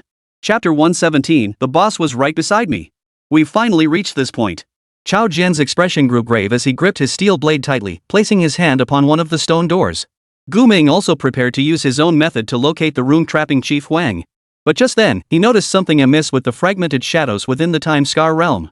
Every phantom's gaze was fixed on the same direction, their expressions filled with shock and confusion. Chen Xiaoling's phantom even dashed straight toward that spot. That direction corresponded precisely to a stone door located in the middle of the white bone corridor. What's going on? Gu Ming furrowed his brow, momentarily unable to fathom why the phantoms had reacted so abruptly. First off, it couldn't be a monster appearing ahead, otherwise, Chen Xiaoling, being a healer, wouldn't have rushed toward it. That would be far too dangerous. If that wasn't the case, then only one possibility remained. Though hard to believe, after ruling out every known possibility, Gu Ming was left with only this most improbable scenario. Creak. Sure enough, seconds later, the stone door slowly creaked open. Everyone's gaze, like the lingering afterimage moments ago, turned simultaneously toward the stone door. The door opened by itself. Something might be coming out. Chao Jian and the shield axe wielders both assumed alert combat stances, warning the others to stay vigilant. However, as the group cautiously observed the stone door, preparing to confront whatever monster emerged from within, a familiar figure left them all stunned. Emerging slowly from behind the stone door was a man covered in grime, blood staining his face, armor shattered, and a cavalry saber slung over his shoulder. He looked as though he'd just survived a fierce battle. Be Boss Huang? Chen Xiaoling was the first to react, taking a few steps toward him. And upon confirming it was indeed Director Huang, she broke into a run, rushing straight toward him. What the hell? Director Huang came out on his own? Chao Jian was startled, his steel blade trembling in his hand. Like him, the others had expected to find Director Huang's body or rescue him barely alive from the trap room. They never imagined they'd see Director Huang walking out on his own. Given the circumstances, the odds of Director Huang escaping on his own were minuscule. The lethality of this dungeon trap room was absolutely beyond what a single person could handle. Director Huang! But there was no time to think. Chao Jian, the shield axe user, and the water mage immediately followed Chen Xiaoling's lead, all heading toward Director Huang. Ha! Su Yao and Shen Hanyan hadn't yet processed this sudden turn of events, but instinctively, they sensed something was terribly wrong. The very person they'd been desperately trying to rescue appeared the moment they arrived nearby. Su Yao couldn't help but shiver, then silently wrapped her arm around Gu Ming's for a sense of security. Is our mission complete now? Shen Hanyan asked Gu Ming in confusion. No, something's off. Gu Ming replied. But now that everyone had left his temporal domain, he could only get closer to them if he wanted to see the future. At that moment, the group was gathered around Director Huang, their emotions running high as they repeatedly demanded to know what had happened. Never mind how I survived. What I really want to know is how the four of you dared come here. Where's old Su? Commissioner Huang asked, his face pale and his voice weak. Yes. Just as Chen Xiaoling was about to introduce Gu Ming and the others to Director Huang, Gu Ming walked over on his own and spoke up. And us. Simultaneously, he instinctively activated his insight skill on Director Huang. It was this insight that made his pupils begin to tremble. Huang Tianming boss. Race, undead. Upon seeing this, Gu Ming already grasped what had likely transpired, yet he continued reading to examine the stats of this undead entity named Huang Tianming. Class, Heavy Armor Blade Knight. Level, 41. Talent, Siegebreaker. After standing still for 3 seconds, becomes immune to most control effects and gains 100% increased strength. Skills, Heavy Blade / LV12, Mountain of Steel LV10, Battle Cry LV13, Thousand Army Smash LV9. Undead monsters, such a pain in the ass. Gu Ming's expression darkened, but he didn't immediately share his discovery with the others. Instead, he fixed his gaze on Huang Tianming, locking eyes with him in silence. For now, he detected no immediate danger from the afterimage and resolved to observe the situation first. Uncle Huang, do you remember me? Su Yao pointed at herself as she asked Huang Tianming. Yao Yao? What brings you here? Huang Tianming's gaze immediately shifted from Gu Ming to Su Yao as he recognized her voice, his eyes widening in surprise. This place is so dangerous. Why did you follow me here? His tone carried a hint of reproach. Of course I came to rescue you, but I didn't expect you to escape on your own. Su Yao replied. Where's your father? Why didn't he come himself, but sent you, a little girl, instead? My dad, Su Yao informed Huang Tianming about Su Chang's serious injury and hospitalization, also introducing Gu Ming and Shen Hanyan to him. When Huang Tianming learned that Gu Ming was now acting deputy director, his expression showed a hint of surprise. However, he quickly composed himself, nodded, and said to Gu Ming, Young man, you've got your work cut out for you. This old fool's mess is all yours to clean up now. No problem. We're on the same team now. Gu Ming replied. Seeing Huang Tianming about to engage Gu Ming in conversation, Chen Shaoling promptly interjected. We need to get out of this instance right now. There's no need for us to keep risking our lives. Right, let's get out first. The shield axeman nodded repeatedly, pulling 2 instance escape stones from his pocket and handing one to Huang Tianming. Huang Tianming shook his head, declining the stone. Instead, he retrieved one from his own pocket. I still can't use the farewell item. He explained that ever since surviving that fierce battle in the trap room, he'd found himself unable to use the dungeon escape stones as if the debuff on him hadn't lifted. So, for safety, he'd hidden in the trap room until he heard movement outside and came out to meet Gu Ming and the others. If you still can't use the dungeon escape stone, doesn't that mean you have to defeat the dungeon boss to leave? Chao Jian asked. At that moment, everyone's expression shifted from joy to worry. Clearly, they were beginning to fear this dungeon and didn't want to continue the adventure. But if they didn't defeat the boss to clear the dungeon, Huang Tianming wouldn't be able to leave. At this moment, it seemed there was only one choice left. After a moment's deliberation, Chao Jian gritted his teeth and declared. Damn it! Let's do this! There are 8 of us. I refuse to believe we can't take down one boss. The others nodded in agreement. They had taken this risk precisely to rescue Huang Tianming. Abandoning him now and leaving alone would be utterly ridiculous. You're right. With 8 of us, as long as we're careful, we'll be fine. Huang Tianming encouraged the group. Gu Ming gave a slight nod, offering no objection to taking down the boss. He stared at Huang Tianming and murmured to himself. What exactly does this thing want? Should I take him out right now? But before he could decide, the sound of countless heavy armor clashes erupted outside the bone corridor, followed by a man's furious scream. Damn it! What the hell is this? Zhang Yanyan, you're unreliable. How did you lure so many heavy armored skeletons over here? Chapter 118, Confronting the Heavy Skeleton Patrol. There are still people in the dungeon? Huang Tianming's entire demeanor shifted upon hearing the distant shouts. He immediately tightened his grip on the saber in his hand. Judging by that voice, Chao Jian frowned slightly before realizing and saying, Isn't that the group we encountered on the road earlier? They really did follow us. They seem to have drawn the patrol's attention. The patrol's chasing after them now, Chen Shaoling said. Now, the group faced 2 choices, either go help that squad or simply ignore them and find a safe place to stay. Clearly, the former choice carried significant risk. After all, that patrol squad composed of heavily armored skeletons was likely the most dangerous threat in the entire dungeon. Even a single heavily armored skeleton looked incredibly tough to handle. Actually, there's a third option. Gu Ming continued, watching the figures now within sight as they charged toward them in a group. We take this chance to eliminate them all and seize their entire gear. Take them all out? The group gasped in shock. This idea startled even Su Yao, who knew Gu Ming best. Su Yao stared at Gu Ming in disbelief. Though she knew he wasn't one to show mercy, killing so many people outright at a time like this was a bit. No. Absolutely not. Huang Tianming was the first to step forward and oppose Gu Ming. We're the security bureau, not bandits or thugs. How can we take advantage of people in a dungeon like this? I understand your concern about their intentions, but I cannot condone indiscriminate killing. His words quickly gained the agreement of the other security bureau members. Exactly. Even if we were to concede every point, our position simply won't allow us to do something like this. Gu Ming, your thinking is simply too extreme. Even for ordinary people without any allegiance, attacking another team in a dungeon especially during such a critical moment is utterly despicable. After Huang Tianming rejoined the team, everyone's attitude toward Gu Ming visibly lost its former reverence, as if the team's supreme leader was no longer Gu Ming. It made sense. Huang Tianming had been their leader for years, guiding them through countless challenges and missions. Naturally, they sided with him, influenced by his character and decisions. As for Gu Ming, he was merely a newcomer who had just joined the security bureau and temporarily filled the deputy director's position. He's only looking out for our safety. Don't go too far with your words. Su Yao's tone immediately turned displeased as she heard the others criticizing Gu Ming, even using harsh words. She had merely been surprised by Gu Ming's proposal earlier, but if he was determined to proceed this way, she wouldn't utter another word. Shen Hanyan, of course. Sensing the tense atmosphere within the team, her gaze grew colder than before, filled with a murderous intent.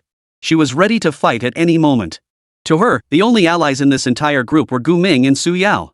To protect them, she wouldn't hesitate to take out everyone else. What puzzled the two, however, was that after facing the group's objections, Gu Ming showed no sign of displeasure or annoyance.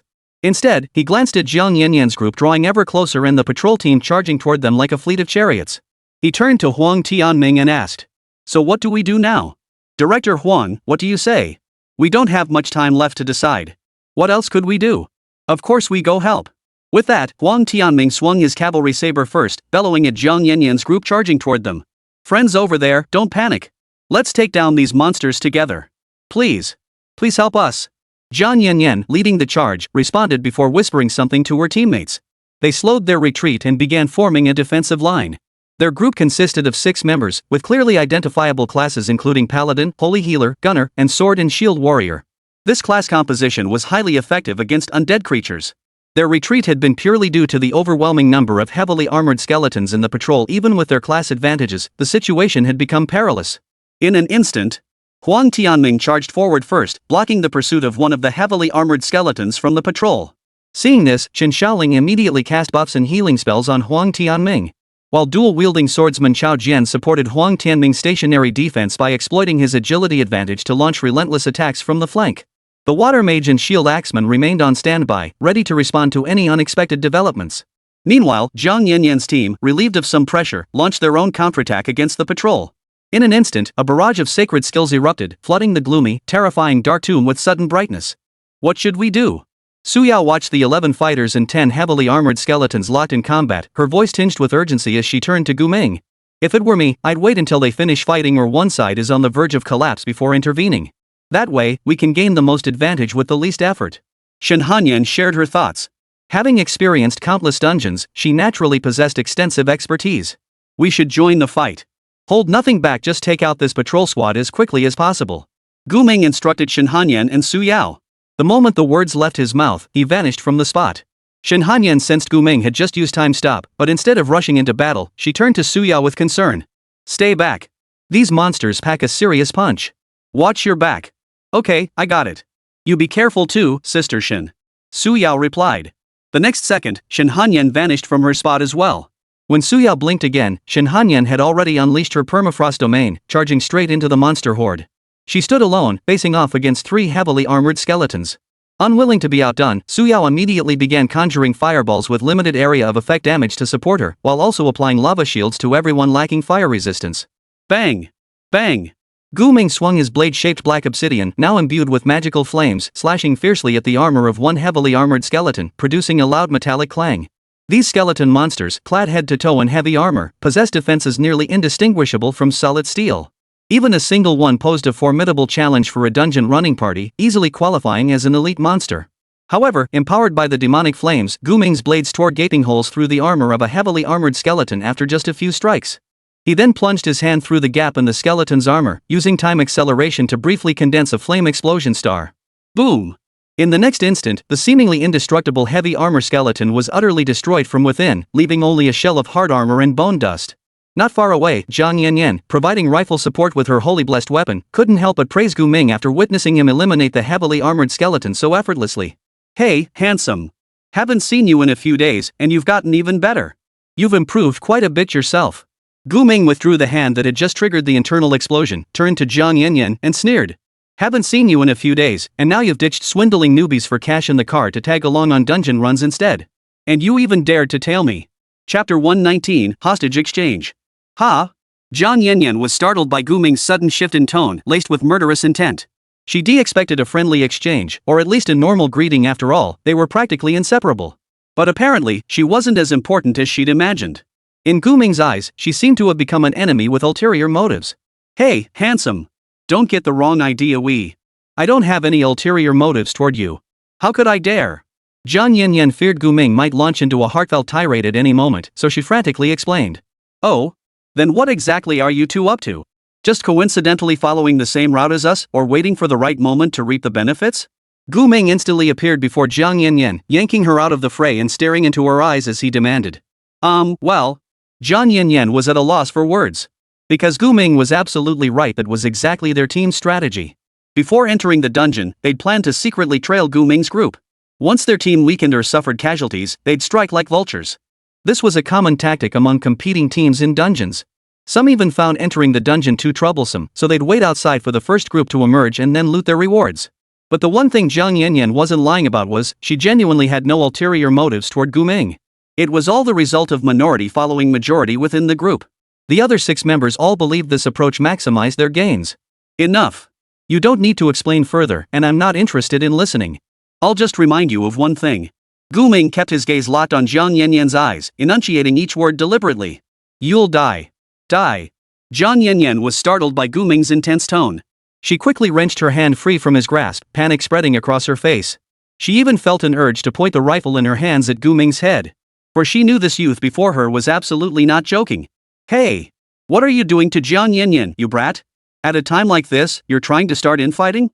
On the battlefield, a man whose profession was a light knight noticed the commotion on Gu Ming's side. While fending off the heavy hammer swing of a heavily armored skeleton, he roared at Gu Ming with a threatening tone. Just catching up with an old acquaintance.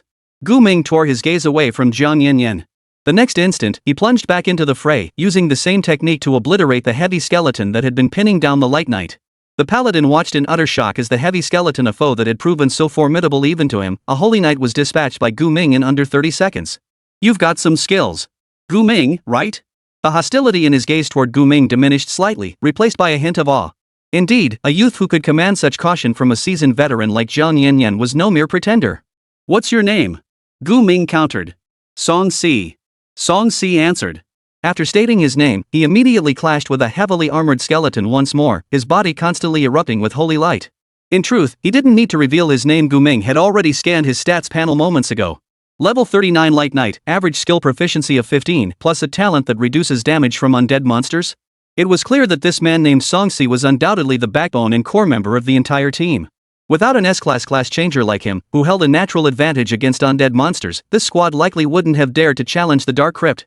Of course, even after analyzing this information, Gu Ming still regarded the squad as enemies.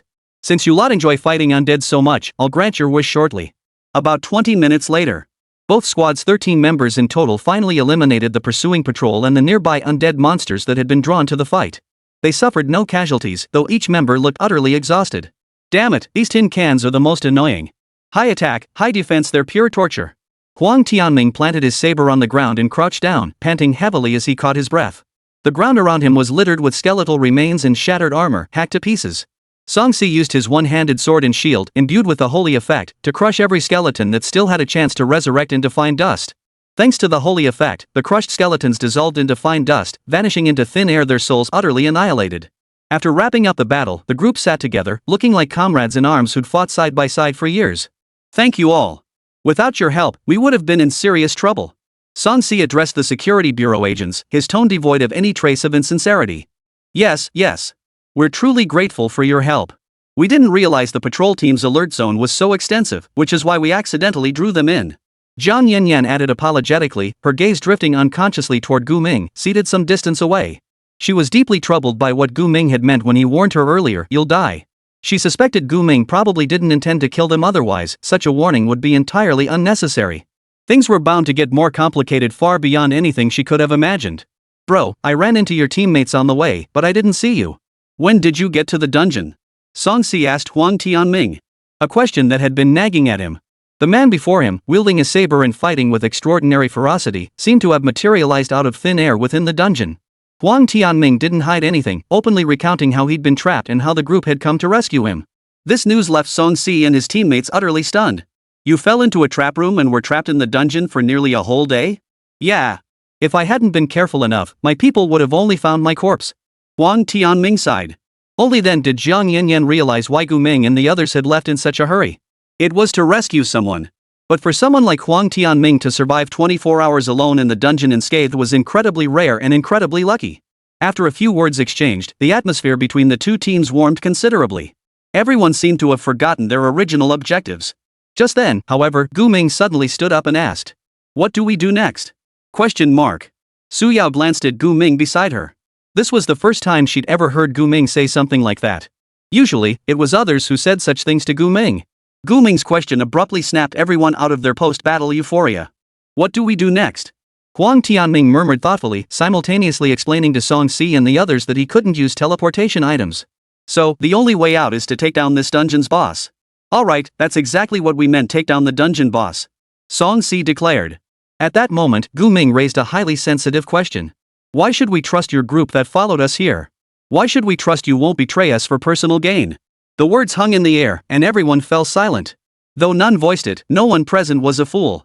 They all understood the direct conflict of interests between the two teams. The Security Bureau agents understood perfectly well. Even though they had worked together with Song Si's group to eliminate the patrol, Song Si's team clearly harbored ill intentions. They were willing to assist these people out of moral conviction, but they weren't foolish enough to place complete trust in them. You have a point.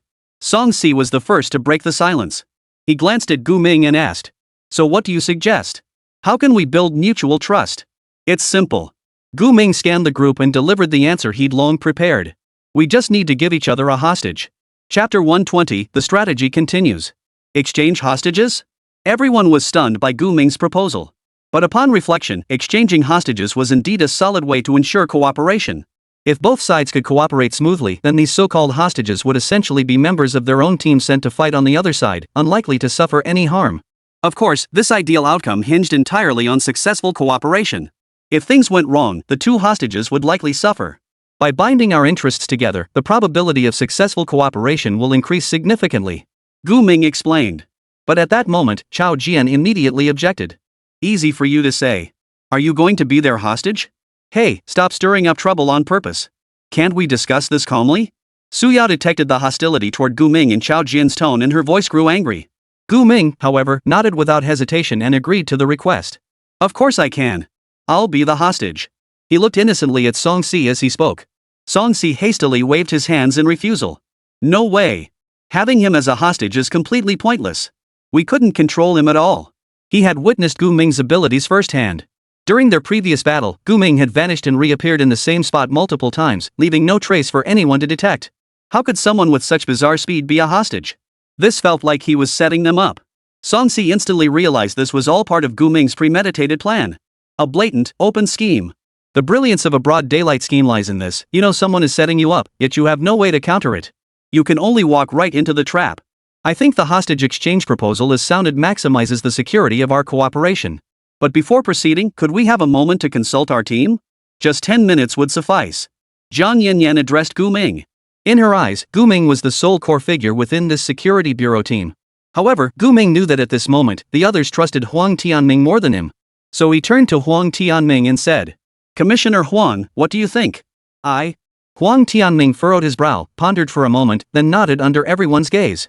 While this isn't ideal, exchanging hostages is indeed the best option available. We must cooperate to complete this mission. With those words from him, the Security Bureau members immediately fell silent, no longer voicing objections. Instead, they began deliberating over who should be handed over as the hostage. Seeing Song Si and Zhang Yanyan's group walk off to discuss matters, Huang Tianming spoke up. "What are your thoughts?" "I'll be the hostage." Chao Jian immediately volunteered. His temperament was the most impulsive or perhaps the bravest among the Security Bureau members. And having failed to distinguish himself in previous battles, he now sought to earn merit through self-sacrifice. Though both hostages would be safe if the negotiation went smoothly, being a hostage still carried inherent risks. Let me do it instead. I'm the weakest fighter here. The team won't suffer much if I'm gone. Shen Xiaoling said. How useless could you possibly be compared to me? As a water mage, I'm only good against minor enemies. Come boss fights, I might just be spectating. The water mage also wanted to volunteer as a hostage. Seeing all three companions volunteer, the shield axe user felt awkward staying silent and stepped forward to vie for the job. Su Yao and Shin Hanyan glanced at Gu Ming from time to time, waiting for his opinion. But Gu Ming kept his gaze fixed on the tomb ceiling the entire time, not uttering a single word. He must be scheming something again. Someone's going to get the short end of the stick. Su Yao thought. Just as everyone was scrambling to volunteer, Huang Tianming's sharp command silenced the group. Enough. I can't let you risk yourselves any longer. I'll be the hostage. You? That's out of the question. What if something happens to you? Chao Jian asked anxiously. Huang Tianming smiled faintly, giving Chao Jian a meaningful look that seemed to say, if I'm in danger, wouldn't you be too? Compared to the others, his level and combat experience gave him a better chance of protecting himself in unexpected situations.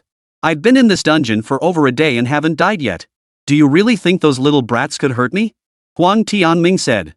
Besides, as long as we work together to clear the dungeon, I won't be in any danger. Stop worrying needlessly. We've already decided. What about you guys? Suddenly, Jiang Yanyan's voice rang out. Gu Ming glanced toward Jiang Yanyan, who was now leading the group. It seemed their final decision was to send Jiang Yanyan as the hostage. Their reasoning might differ from the security bureau's. Jiang Yanyan wasn't the strongest among them, but she was the only one who knew Gu Ming. They were gambling betting that Gu Ming would show some restraint and mercy towards someone he knew. I'll be the hostage for our side. Jiang Yanyan said. Our side will also provide our own hostage. Is that acceptable? Huang Tianming strode toward Jiang Yanyan's group, stopping a few steps before the approaching Jiang Yanyan. Song Si, watching from behind, no longer wore his earlier carefree expression. He knew Jiang Yanyan was about to be surrounded by the enemy. No problem, as long as it's not that guy named Gu Ming. He replied to Huang Tianming. And so, the two sides exchanged hostages. Noticing the tense atmosphere between the two groups, Jiang Yanyan forced a smile and addressed everyone. Alright. We're all partners here. Our goal is to clear this dungeon. Let's team up to find the boss, take it down, grab the rewards, and make a killing once we get out. After speaking, she noticed the security bureau members' expressions hadn't changed. Realizing immediately that this group wasn't here for the rewards, she quickly amended her words. If not for the money, how about we think of it as protecting the righteous path and defending Linjiang City? Enough with the nonsense. Gu Ming cut off Jiang Yanyan's awkward speech and addressed her directly. Hand over the dungeon escape stone you're carrying. Huh? Why? I could die if I do that. Jiang Yanyan refused Gu Ming without hesitation. Because it's unfair to us. You need to understand, Director Huan can't use teleportation devices right now. He can't escape the dungeon, but you can. That makes exchanging hostages completely pointless. Gu Ming stated. The security bureau members finally understood upon hearing his words. Exactly. If Jiang Yanyan had the dungeon escape stone, wouldn't she be able to break free from their control anytime after their cooperation collapsed? But Huang Tianming couldn't. This was indeed unfair. You're so observant, handsome. Jiang Yanyan pursed her lips, offering a faint smile before glancing at Song Si, whose expression was thoroughly displeased. She silently thought to herself. But since their little scheme had been exposed, there was no point in pretending otherwise. Otherwise, their partnership would be over. Fine, I'll get it for you. Just as Jiang Yanyan reached into her pocket to retrieve the copy extraction stone, she suddenly realized her pocket was completely empty.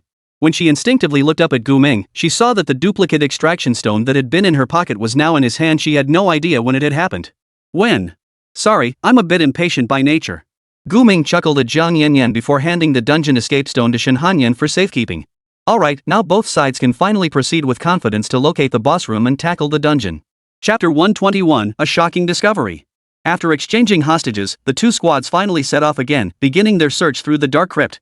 On Gu Ming's side, Jiang Yanyan held as a hostage stood silently in the middle of the group, not uttering a word or making any preparations for battle.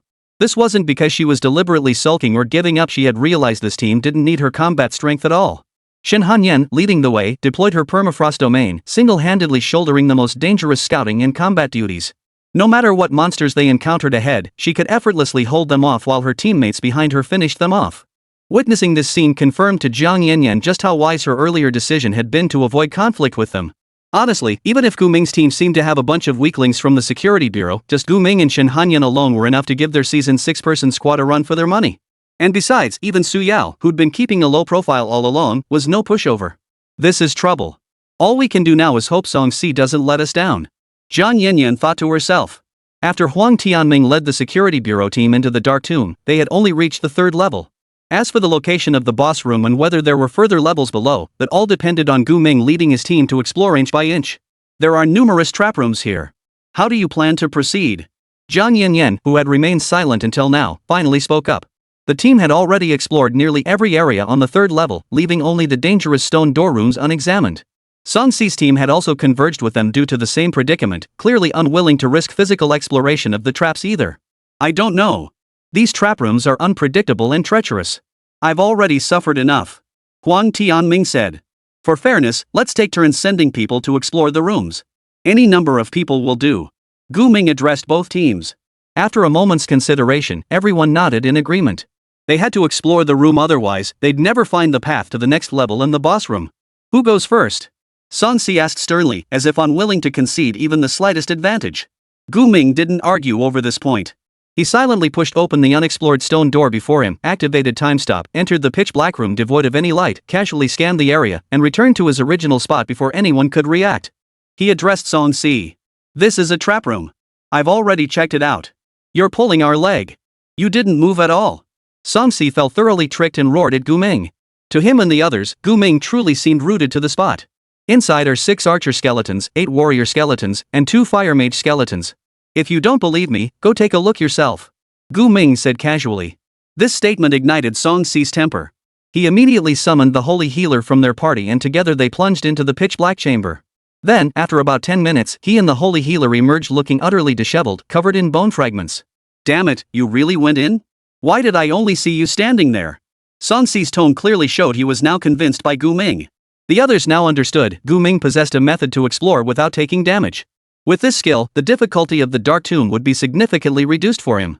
But clearly, Gu Ming wasn't about to share his secrets. The others didn't press him either. After all, certain skills and abilities were vital for survival as a class changer. Gu Ming smiled, offering no explanation. Instead, he gestured toward another unexplored chamber, inviting Song Si and the others to proceed. Your turn. Us? Song Si, who had just emerged from the trap room, froze in shock before stomping his foot in frustration. That's right. Although they had just explored a room themselves, Gu Ming had warned them beforehand that it was a trap room. They simply hadn't believed him and insisted on confirming it for themselves. So now they were the ones stuck with the unknown room. Damn my luck. Let's go. Despite his fierce appearance, Song Si was surprisingly reasonable. Without further argument, he led the holy healer to explore the next room. At that moment, Huang Tianming followed suit, addressing the group as he did so. I'll go with them. It's a bit dangerous for just 2 people. Then please be careful. The security bureau personnel reminded Huang Tianming. Thus, Huang Tianming, Song Si, and a holy healer entered the room together. Within 10 seconds of stepping inside, the door slammed shut automatically. Both teams had to rest and regroup in place until the 3 emerged. Gu Ming summoned the Slime King, instructing it to reshape its form to retrieve food and combat supplements from within. He distributed these among the team members. Though the items looked somewhat unsavory after being retrieved from the Slime King's body, the team members, having endured several battles, needed to replenish their stamina and didn't hesitate to consume them. Gu Ming, did you notice something? Su Yao asked, sitting beside Gu Ming. Shen Hanyan nodded in agreement, sharing Su Yao's thoughts. The 3 huddled together in a small group, sitting apart from the others. When Su Yao asked him, Gu Ming gave an unguarded before replying. I already know where the boss room is, and I know where the boss is. Ha? Su Yao's eyes widened instantly, nearly letting out a gasp of shock. However, she quickly realized that Gu Ming might have kept this information from the group due to certain concerns. She immediately composed herself, leaned closer to Gu Ming, and whispered in his ear. How do you know? What clues did you find? Seeing this, Shen Hanyan mimicked Su Yao's actions, leaning close to Gu Ming as well, ensuring their voices remained private. Explaining is pointless. I'll only tell you the conclusion I've reached. Gu Ming glanced at the room Huang Tianming had entered, then revealed that Huang Tianming was likely dead and possessed by the boss. Su Yao and Shen Hanyan were stunned, jaws dropping. But Gu Ming's reminder quickly helped them grasp the unique trait of the undead monsters in this dungeon. Exactly, immortality. After their bodies were destroyed, they didn't vanish completely. Instead, they sought out hosts capable of resurrecting them. Clearly, corpses were the perfect vessels for these undead creatures. As the dungeon's boss, though it hadn't appeared yet, it likely shared the same traits as the other undead monsters in the dungeon. Uncle Huang is already dead. Su Yao found it hard to accept Gu Ming's theory, yet upon reflection, it seemed the most plausible explanation. From the very beginning, they'd suspected Huang Tianming had little chance of survival. The Huang Tianming traveling with them now was likely a monster possessed by a spirit. And the Dark Tomb's boss likely never possessed a physical form to begin with. It was a pure undead entity, waiting all along for the chance to possess a corpse. Chapter 122, Luring the Boss Out with a Weakness. What are you 3 kids discussing over there? Just as Su Yao and Shen Hanyan were reeling from Gu Ming's startling theory, a voice that sent shivers down their spines echoed nearby. Huang Tianming, who had apparently finished exploring the previous room, was now slowly approaching them, wearing a faintly benevolent smile. Under normal circumstances, Su Yao might have responded politely. But since learning that this Uncle Huang she knew might be dead, and that the entity possessing him was none other than this dungeon's boss. It's fine, just chatting. Gu Ming spoke first, breaking the eerie silence. Huang Tianming's eyes darted toward Gu Ming, his smile taking on a peculiar quality as he inquired. Brother Gu, I can tell you're sharp. Have you noticed something? Gu Ming stared into Huang Tianming's eyes, not answering immediately. After a dozen seconds of silence, he smiled faintly and said casually. I have discovered something. I think I've probably found where the boss is. Oh? Huang Tianming's expression turned curious upon hearing Gu Ming's words, and he was about to press further. But Gu Ming cut him off immediately, rising to walk toward an unmarked stone door. He said, "I should go scout ahead. I don't want to keep those temporary allies waiting." "Me too. I'm coming with you." Seeing Gu Ming get up to leave, Su Yao naturally dared not linger any longer with Huang Tianming. She promptly followed right behind him. Shen Hanyan did the same. Before leaving, she scrutinized Huang Tianming from head to toe with a probing gaze. For some reason, though this man showed no outward change, she sensed a faint aura of danger. "Stay safe." Huang Tianming called out to the three pushing open the stone door. Song Si, still reeling from 2 consecutive brutal battles, heard Huang Tianming actually showing concern for Gu Ming and the others. Without a second thought, he retorted sarcastically. "They need to watch their backs? Out of everyone here, no one's safer than them." "Yeah. Gu Ming doesn't even take any risks when scouting doors. Who knows what kind of skill that is?" Zhang Yanyan chimed in. However, just as everyone assumed Gu Ming would employ his special method to probe the door unscathed once more, he merely whispered a few words to Shen Hanyan before striding into the pitch-black chamber. The layer of murky black mist beyond the stone door seemed to possess a life of its own, instantly engulfing Gu Ming entirely. Su Yao followed Gu Ming into the room without hesitation. Meanwhile, Shen Hanyan addressed the Security Bureau personnel resting outside. "Security Bureau personnel, please come in together. We'll be much more efficient if we work together." "Us?" Shen Shaoling hadn't expected Shen Hanyan to call them inside. "Alright, more hands make light work. We can't keep relying on a junior to protect us all the time." Chao Jian immediately picked up his dual blades, stood up, and dashed past Shen Hanyan into the room. "I'm coming too. At the very least, I'm the team's off-tank. If trouble comes, I can at least tank a few hits," the shield axe wielder declared, following closely behind Chao Jian. Shen Shaoling and the water mage lagged behind but eventually entered the room as well. Throughout this, Shen Hanyan kept her eyes fixed on Huang Tianming. Only after all 4 Security Bureau agents had entered did she address the restless Huang Tianming. "Director Huang, you've worked hard just now. You don't need to follow us this time. Leave everything to us." "All right." Huang Tianming nodded. Immediately after, Shen Hanyan turned and stepped through the stone door, which remained open for the moment. Within mere seconds, the entire Security Bureau team had vanished, leaving only Huang Tianming standing alone outside. What the hell is he up to?" Zhang Yanyan was utterly baffled by Gu Ming. She felt as though Gu Ming's train of thought and reasoning were operating on an entirely different plane from hers, as if there were some crucial details she had overlooked. In truth, it wasn't just Zhang Yanyan. The others in her team also couldn't fathom why Gu Ming had previously scouted the door without injury, yet now insisted on actually going inside. Was it because his skill was still on cooldown? What was most unsettling was that even if Gu Ming wanted to scout the door, why did he need to bring so many people along? 7 people to probe a door? That seemed downright excessive for Gu Ming. Given his personality and capabilities, he absolutely wouldn't do something like this without a compelling reason. For a moment, Zhang Yanyan felt increasingly uneasy, a chill creeping up her spine. Well, it's better this way. With more people, they'll be safer. But if something goes wrong, there could be 7 casualties. The holy healer seated across from Zhang Yanyan remarked. Song Si watched the 7 enter the room, feeling a vague unease himself, though he couldn't quite pinpoint what was off. Finally, he couldn't help but ask Huang Tianming. "Bro, do you think Gu Ming is deliberately isolating you to form his own clique? Heh, would he do that? I don't know him well enough. Or do you, brother, know Gu Ming that well?" Huang Tianming countered. Song Si fell silent, offering an awkward chuckle. It suddenly dawned on him that his question might sound like he was trying to sow discord in Huang Tianming's ears. I'll go help Gu Ming too." Suddenly, Zhang Yanyan, who had been visibly anxious, stood up and addressed the others. The others looked puzzled and asked her why. Did she still worry that Gu Ming might be in danger? Zhang Yanyan couldn't explain it either. She just had this overwhelming premonition that she had to stay by Gu Ming's side, or something terrible would happen.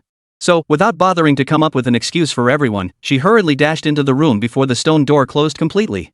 In a vast, enclosed chamber illuminated by faint, eerie green flames lay 7 shattered skeletons. Gu Ming sat atop a stone step in the center of the chamber, his blade-shaped black jade held in reverse grip. His expression remained impassive as he regarded Zhang Yanyan, who had just appeared in the room. "You're here?" he asked. His low voice echoed in the enclosed space, sounding unusually muffled. "Yes. By the way, did you guys finish the fight that quickly?" Zhang Yanyan spoke while surveying her surroundings. This was her first time entering a trap room. So this was what they were like, a sealed chamber where one had to eliminate every monster inside to unlock an escape route. Since all the skeletons in the room had been slain, she could see the blurry black mist still lingering on the wall behind her. Crossing that patch of black mist would allow them to leave the trap room. At that moment, Zhang Yanyan couldn't help but breathe a sigh of relief. "I just had this feeling something bad would happen to you guys, so I came to check. Thank goodness nothing did." What could have happened? Damn it, we didn't even have to lift a finger, those skeletons crumbled to dust in the blink of an eye. Chao Jian grumbled discontentedly. He'd been ready for a major battle, only to find himself sitting on the sidelines. Now that the monsters are dealt with and the portals appeared, shall we head out? Shen Xiaoling suggested. However, just as everyone nodded and prepared to leave the room, Gu Ming's words made their hearts leap. If you want to die, then go ahead and step outside. Chapter 123, Rivers of Blood. The boss appears. What do you mean?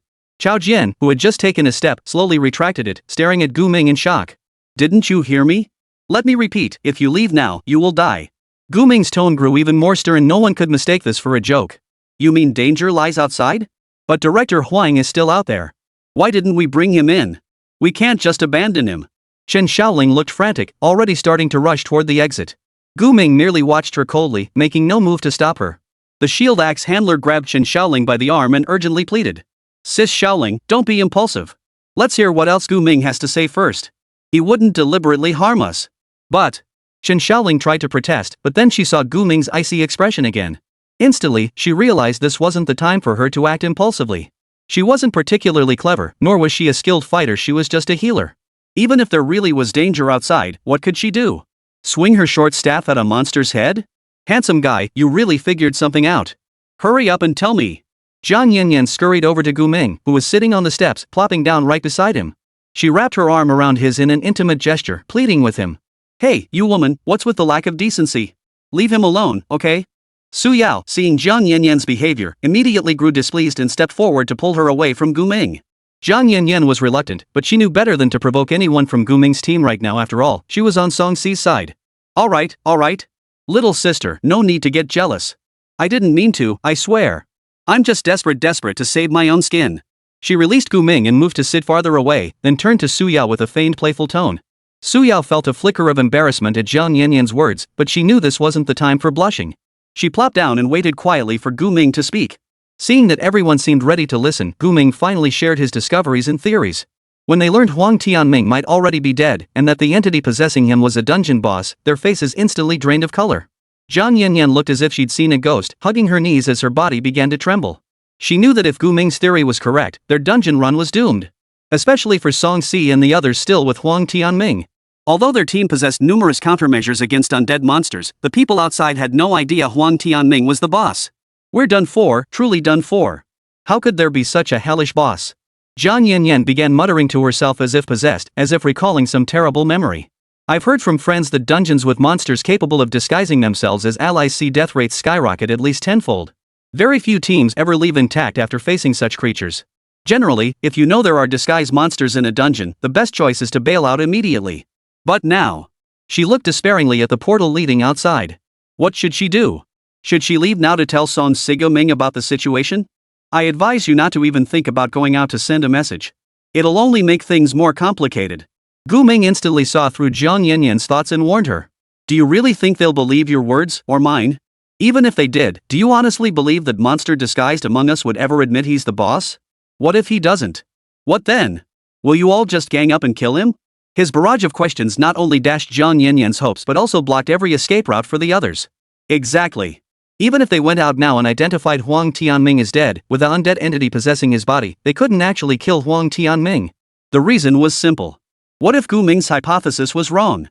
Gu Ming himself had stated this was merely an inference based on current circumstances.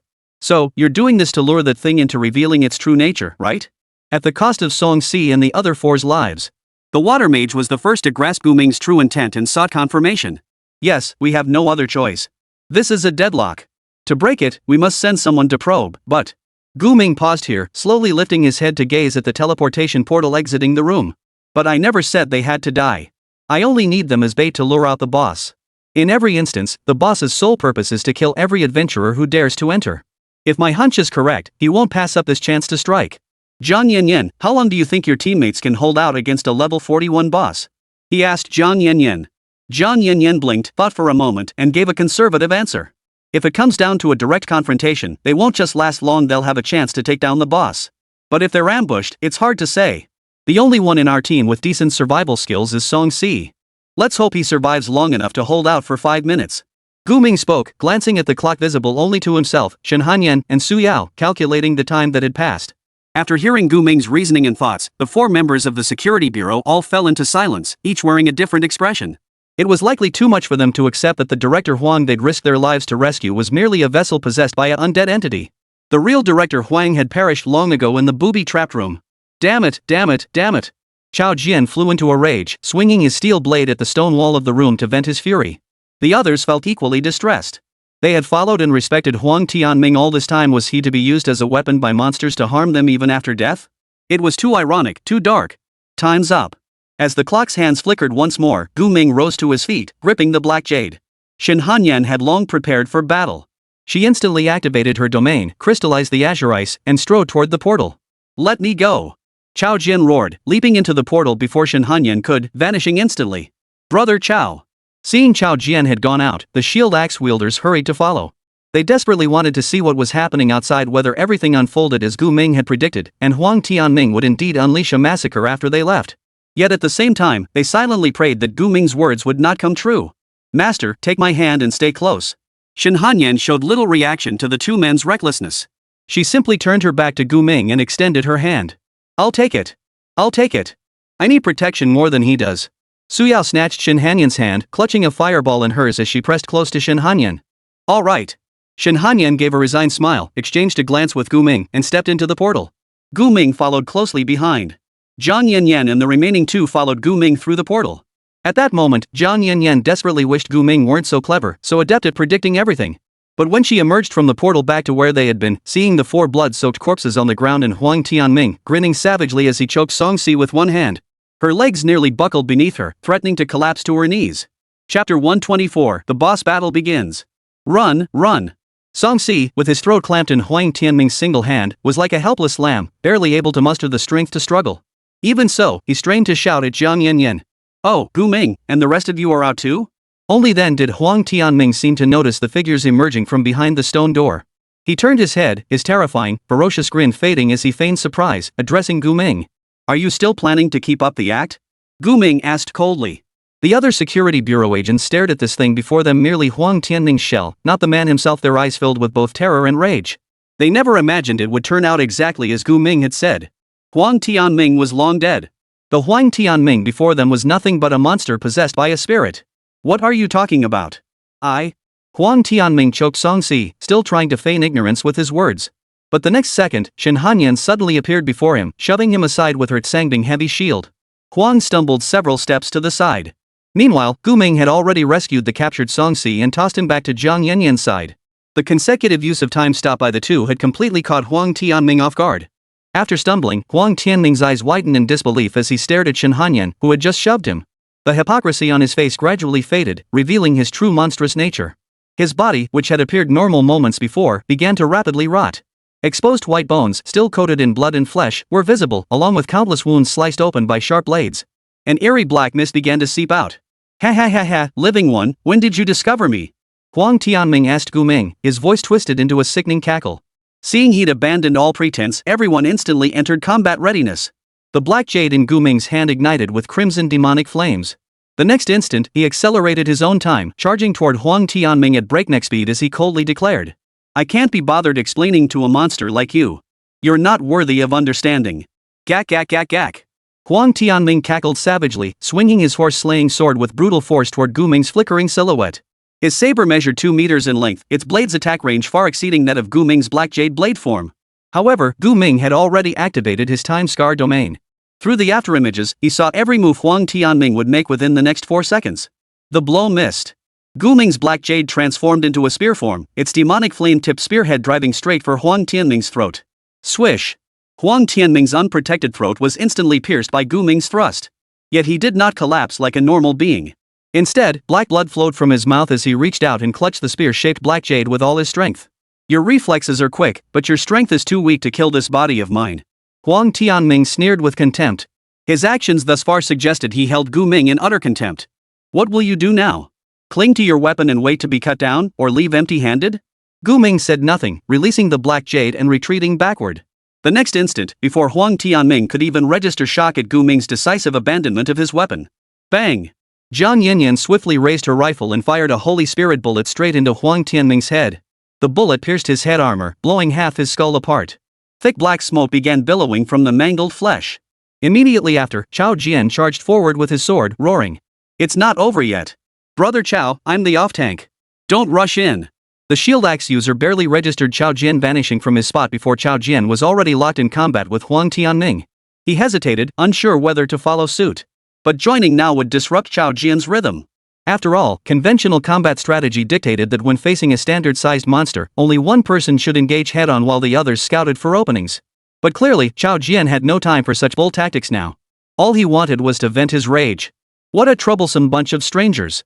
Huang Tianming raised his saber, activating his immovable defense stance on the spot.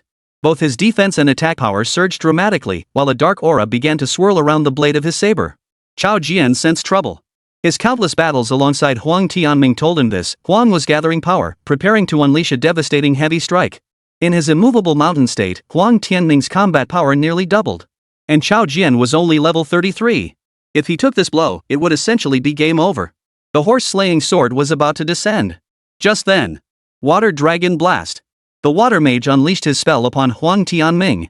The next instant, a torrent of water, shaped like a dragon's head, surged toward Huang Tianming's body, causing the previously immovable warrior to lose his balance slightly and stagger backward. Seizing this opening, Chao Jian swiftly pulled away from Huang Tianming. Just as the shield axe warrior prepared to step in and confront Huang Tianming head-on, Shen Hanyan blocked him, saying, "Let me handle him. You guys won't stand a chance against this guy." Without giving them a chance to respond, she charged at Huang Tianming with a Shatter Ice Rush. Huang Tianming, who had only stumbled slightly moments before, re-entered his immovable stance. Simultaneously, he swung his saber toward the charging Shen Hanyan. Bang! Zhang Yanyan fired again, another Holy Spirit bullet striking Huang Tianming's head with pinpoint accuracy. But this time, the bullet didn't shatter his skull like before. Instead, it ricocheted off his head like it had struck steel, clanging sharply before flying off in another direction. His defense is absurdly high. I used a skill, you know. Zhang Yanyan bit her lower lip as she began reloading a new Holy Spirit bullet. But Huang Tianming wasn't stupid. He knew that in this kind of battle, the top priority was to eliminate damage dealers like Zhang Yanyan. He immediately shifted his focus and charged toward her with Thousand Army Charge. Yeah! Seeing Huang Tianming charging toward her like a tank, swinging his saber, Zhang Yanyan instantly activated her extreme dodge. Her body swiftly shifted away, evading Huang Tianming's slash, a blow powerful enough to cleave through a wall. Help me! Didn't you see the center cut down? Don't worry. Shen Hanyan activated Time Stop, instantly appearing beside Zhang Yanyan and Huang Tianming. She raised her massive shield into iron wall stance, taking Huang Tianming's heavy slashes with his saber blow after blow. But to everyone's surprise, she showed no sign of counterattacking, as if deliberately stalling for time. Can you still fight? Guming asked Songxi, who was receiving healing magic from Chen Shaoling. Songxi's bloodshot eyes finally showed signs of recovery from his earlier near-death state.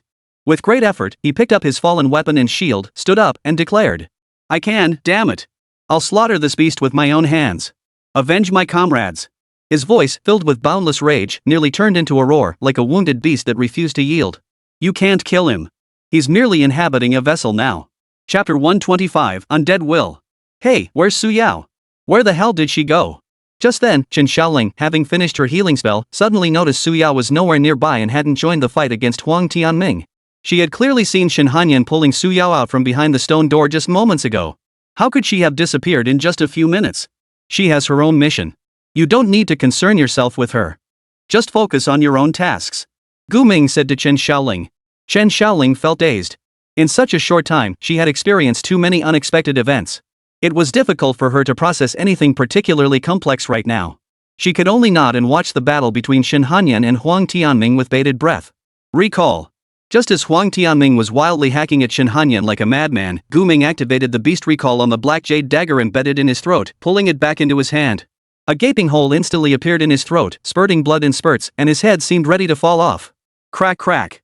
After several bone-grinding sounds, Huang Tianming stood frozen in place like a deflated puppet. Then, the black mist surrounding him condensed into a tangible mass and drifted away. Guming immediately cast insight on the dark mass. Sure enough, the next second, a panel appeared before his eyes. Powerful Undead Will Boss. Race, Undead. Level, 40. Innate ability, Possession can take over any deceased creature's body, appropriating all its former abilities. Weakness, Holy Damage. The Undead Will. It has indeed departed its host body, existing now as nothing but a mass of pure will. Guming murmured softly to himself before immediately addressing Songxi. What are you waiting for? Aren't undead monsters your specialty? I don't need you to tell me. Song Si, having partially recovered, roared as holy energy erupted from his body. He hurled his shield like a weapon toward the massive undead will. But before the shield could make contact, the will suddenly darted into a corpse.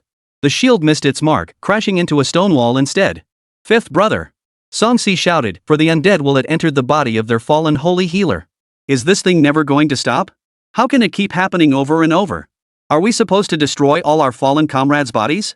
Jiang Yanyan's hand, poised to pull the trigger, faltered. As a profound sense of despair washed over her. After all, just minutes ago she had witnessed 4 companions she'd known for years turn into corpses. And now she was being asked to destroy those very corpses with her own hands. She simply couldn't bring herself to do it. The deceased holy healer, now possessed by the undead will, suddenly snapped his eyes open, pushing himself up with his hands as if trying to stand. Fortunately, Shen Hanyan suddenly appeared, stomping down on him with her foot.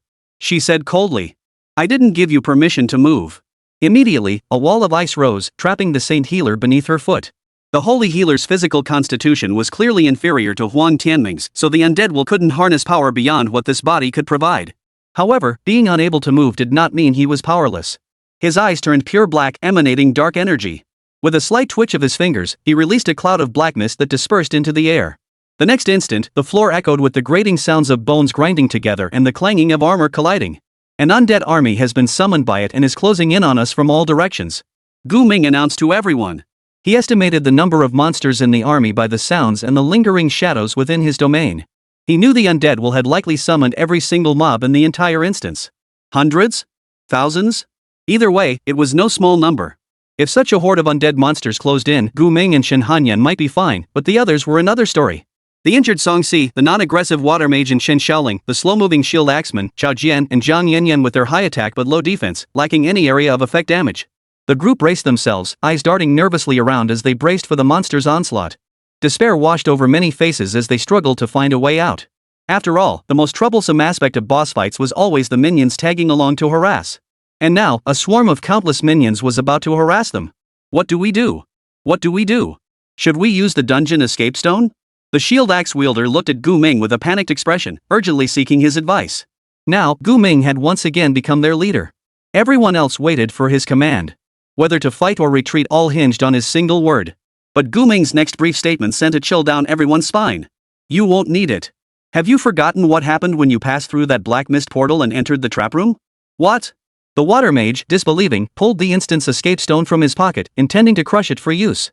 But when he crushed it with all his might, instead of being teleported out of the instance as it should have done, he remained rooted to the spot. The instance escape stone in his hand turned to dust, scattering across the floor. His breathing slowed as he whispered. So, we have no choice but to fight these monsters? That's right. Gu Ming replied. Then, turning to Shen Hanyan, who controlled the possessed body of the holy healer, he said. Let's get started. We can't afford to waste any more time. Understood. Shen Hanyan nodded, planted her foot firmly, and crushed the holy healer's skull through the heavy armor. In the very next instant, the undead will surged forth again, preparing to possess the next corpse. But Shen Hanyan had already been briefed by Gu Ming on the procedure. Without hesitation, she activated Time Stop. Wielding her Tsangbing heavy sword, she executed a sweeping winter's bite, cleaving all 5 corpses present clean in half. When the time freeze ended, the floor beneath everyone's feet was already awash in blood. Why did this happen? Jiang Yanyan's voice choked as she saw her comrades' severed bodies appear in her field of vision. The scene was too much for her to bear. Yet her grip on the rifle remained steady as before. She knew she couldn't let her comrades die in vain. As countless warrior skeletons, mage skeletons, archer skeletons, and heavy skeleton troops closed in from all directions, the group prepared to fight with everything they had. Damn it! I never got a chance to attack that black mist. It must be the boss itself. Song Si glared at the looming undead will, grinding his teeth. He did possess holy attacks effective against undead, but who knew this undead entity was merely a cloud of mist, darting about and impossible to pin down. It's about time. Head that way. Gu Ming shouted, pointing toward the white bone corridor. The group realized this was precisely the direction the undead will had drifted off toward. The boss room lies within that corridor of white bones. Chapter 126, Desperate Counterattack. In the white bones corridor? How did you know that? Shen Xiaoling stared at the corridor densely packed with charging skeletons, asking Gu Ming in bewilderment. The others were equally baffled. How could Gu Ming suddenly be so certain about the boss room's location? Besides, wasn't the boss fighting them right now? That pitch-black mist capable of possessing corpses. Gu Ming sighed softly, surprised that none of them, especially the 4 from the security bureau, had noticed something so obvious. As he directed the group to break through the bone-lined corridor, he began explaining. The trap room where Director Huang died, the trap room is actually the boss's location. Otherwise, how else could that massive undead will have directly possessed his corpse? At this revelation, the security bureau team suddenly understood. It was such a straightforward logical connection. Why hadn't they realized it sooner? Clearly, the undead will had possessed Huang Tianning's body before they even encountered him. That could only mean the undead will had been lurking in that room all along. Now, what we must do is destroy its core entity. Gu Ming deliberately shouted at the undead while hovering above the swarm of skeletal monsters. Ha ha ha ha. First try staying alive, you foolish mortals. My hundreds upon hundreds of undead kin will tear you to shreds. The undead will laughed harshly, launching into a barrage of taunts at Gu Ming, seemingly holding him in utter contempt. Even knowing Gu Ming intended to lead his men to destroy its core, it showed no sign of panic. Gu Ming gave a cold laugh, his face radiating unwavering confidence as he surveyed the undead skeletons closing in from all directions. We know where the boss room is, what are we waiting for? I'm going first. Chao Jian roared, activating various buff skills as he charged at the undead skeletons blocking the entrance to the bone corridor. With unstoppable force, he shattered 3 skeletons in his path. Seeing this, the others wasted no time, unleashing their own skills in rapid succession to clear a path through the bone corridor. Yet no matter how hard they fought, the skeletons seemed to spawn endlessly. No matter how many they killed, more would surge forth from behind. After fighting desperately for a full 10 minutes, the group had only managed to advance 3 or 4 meters, just reaching the edge of the corridor. Yet the distance to their actual objective remained utterly obscured, seemingly impossible to traverse. What had once seemed a short distance now felt impossibly distant, as if no amount of effort could bridge the gap. Holy light, purify me and this land. Blinding holy light erupted from Song Si's body, enveloping him in an unstoppable, invincible aura. Then, like a bulldozer, he charged forward. The undead skeletons that touched his holy light instantly began to crumble, their bones rapidly turning brittle. Within seconds, they dissolved into dust that scattered into the air. He roared to the crowd behind him. I've pulled out my ultimate move. Push forward now. Holy Knight skills really are the most effective against undead. Shin Hanyan murmured from the front lines, then charged forward through the path Song Si had cleared, unleashing her permafrost domain. Several winter sweeps instantly wiped out dozens of skeletons. Shin Hanyan defeated a level 34 warrior skeleton. You gain 3420 EXP. Shin Hanyan killed a level 31 mage skeleton. You gain 2300 EXP. Shin Hanyan defeated a level 35 archer skeleton. You gain 4380 EXP. Amidst the relentless stream of experience notifications, faint glows began to emanate from Gu Ming and Shin Hanyan's bodies. Your level has increased to 23. Your skill Demon Flame Affliction has reached LV5. That should be enough. Gu Ming saw that they had barely made it to the white bone corridor. But countless skeletons still crowded the path like a dense swarm before the boss room. Oh no! We're in trouble. Just then, Song Si, leading the charge, roared with a tremor in his voice. Behind the recently cleared skeletons lay a vast horde of heavily armored skeletons. Their numbers easily exceeded 100. These heavily armored skeletons stood like a wall blocking their path. While ordinary skeletons would quickly vanish under the Holy Light's assault, these heavy armor skeletons merely showed signs of corrosion on their bodies. There was no way they could lose their combat effectiveness anytime soon. What the hell? What the hell is this? Song Si felt utterly hopeless. Even when their team was intact, they had struggled immensely against just 8 heavy armor skeletons. Now, with only 8 of them left, they had to face 80 heavily armored skeletons. No, judging by the number of skulls ahead, it was likely far more than 80. How could this not be utterly hopeless? Grunt, grunt.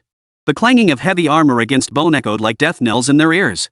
If this were a battlefield, these densely packed, flawlessly formed ranks of heavily armored skeletons would be the ultimate meat grinder. Advancing meant crushing them all under relentless pressure. But was that even possible? The resolute glint in everyone's eyes gradually dimmed at this thought. We only have one paladin. With our current firepower, there's no way we can take down this many heavy armored skeletons. Zhang Yanyan felt her breath catch in her throat. The hundreds of heavily armored skeletons seemed to squeeze every last bit of air from the already cramped tomb. Her eyes pleaded with Gu Ming, who had remained largely inactive, as she shouted. Gu Ming, use your ultimate move to save us. You have that skill that wipes out tons of monsters at once, right? Now, her only hope rested on Gu Ming. Among the 8-person party, only Gu Ming possessed a skill capable of massive area of effect damage. But Gu Ming shattered Jiang Yanyan's hopes with a single sentence. In this environment, I can't channel a large area inferno starburst or unleash blazing hellfire. Or rather, it's not the best choice. Jiang Yanyan felt her heart sink. She glanced behind them, only to see layer upon layer of skeletons closing in. They had no way out now. Was this how they would die in this cursed place? The undead while hovering above the heavily armored skeletons sensed the despair welling up within the 8 living beings before it. Once more, it emitted its harsh, grating laughter. Giggle giggle giggle. Wait for death. Once you're dead, you'll become my nourishment. I'll savor every bit of your corpses. But just as it was about to command the 100 heavy armored skeletons to crush them all. Everyone, take a deep breath.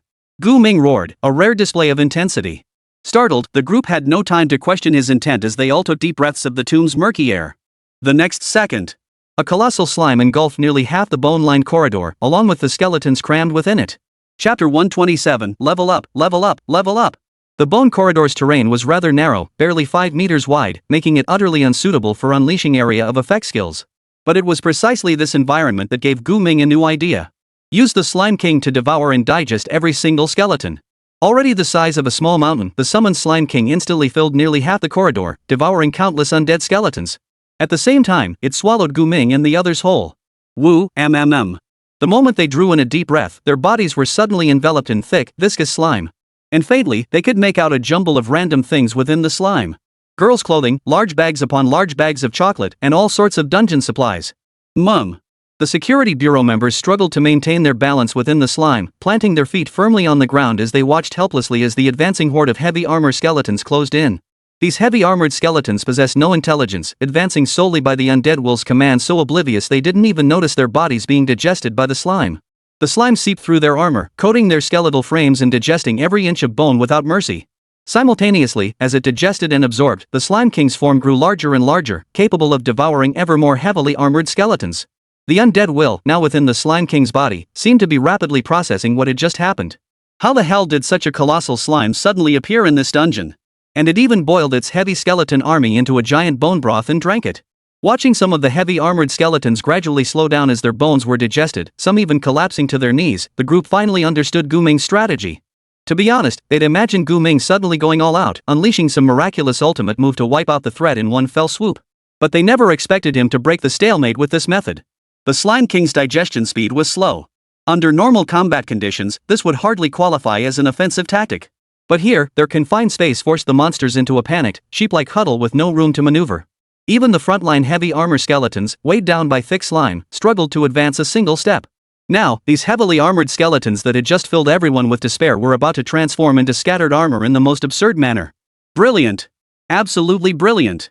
Zhang Yanyan's gaze toward Gu Ming was now filled with utter admiration. She felt he was her savior. This young man always managed to create miracles in the midst of crisis.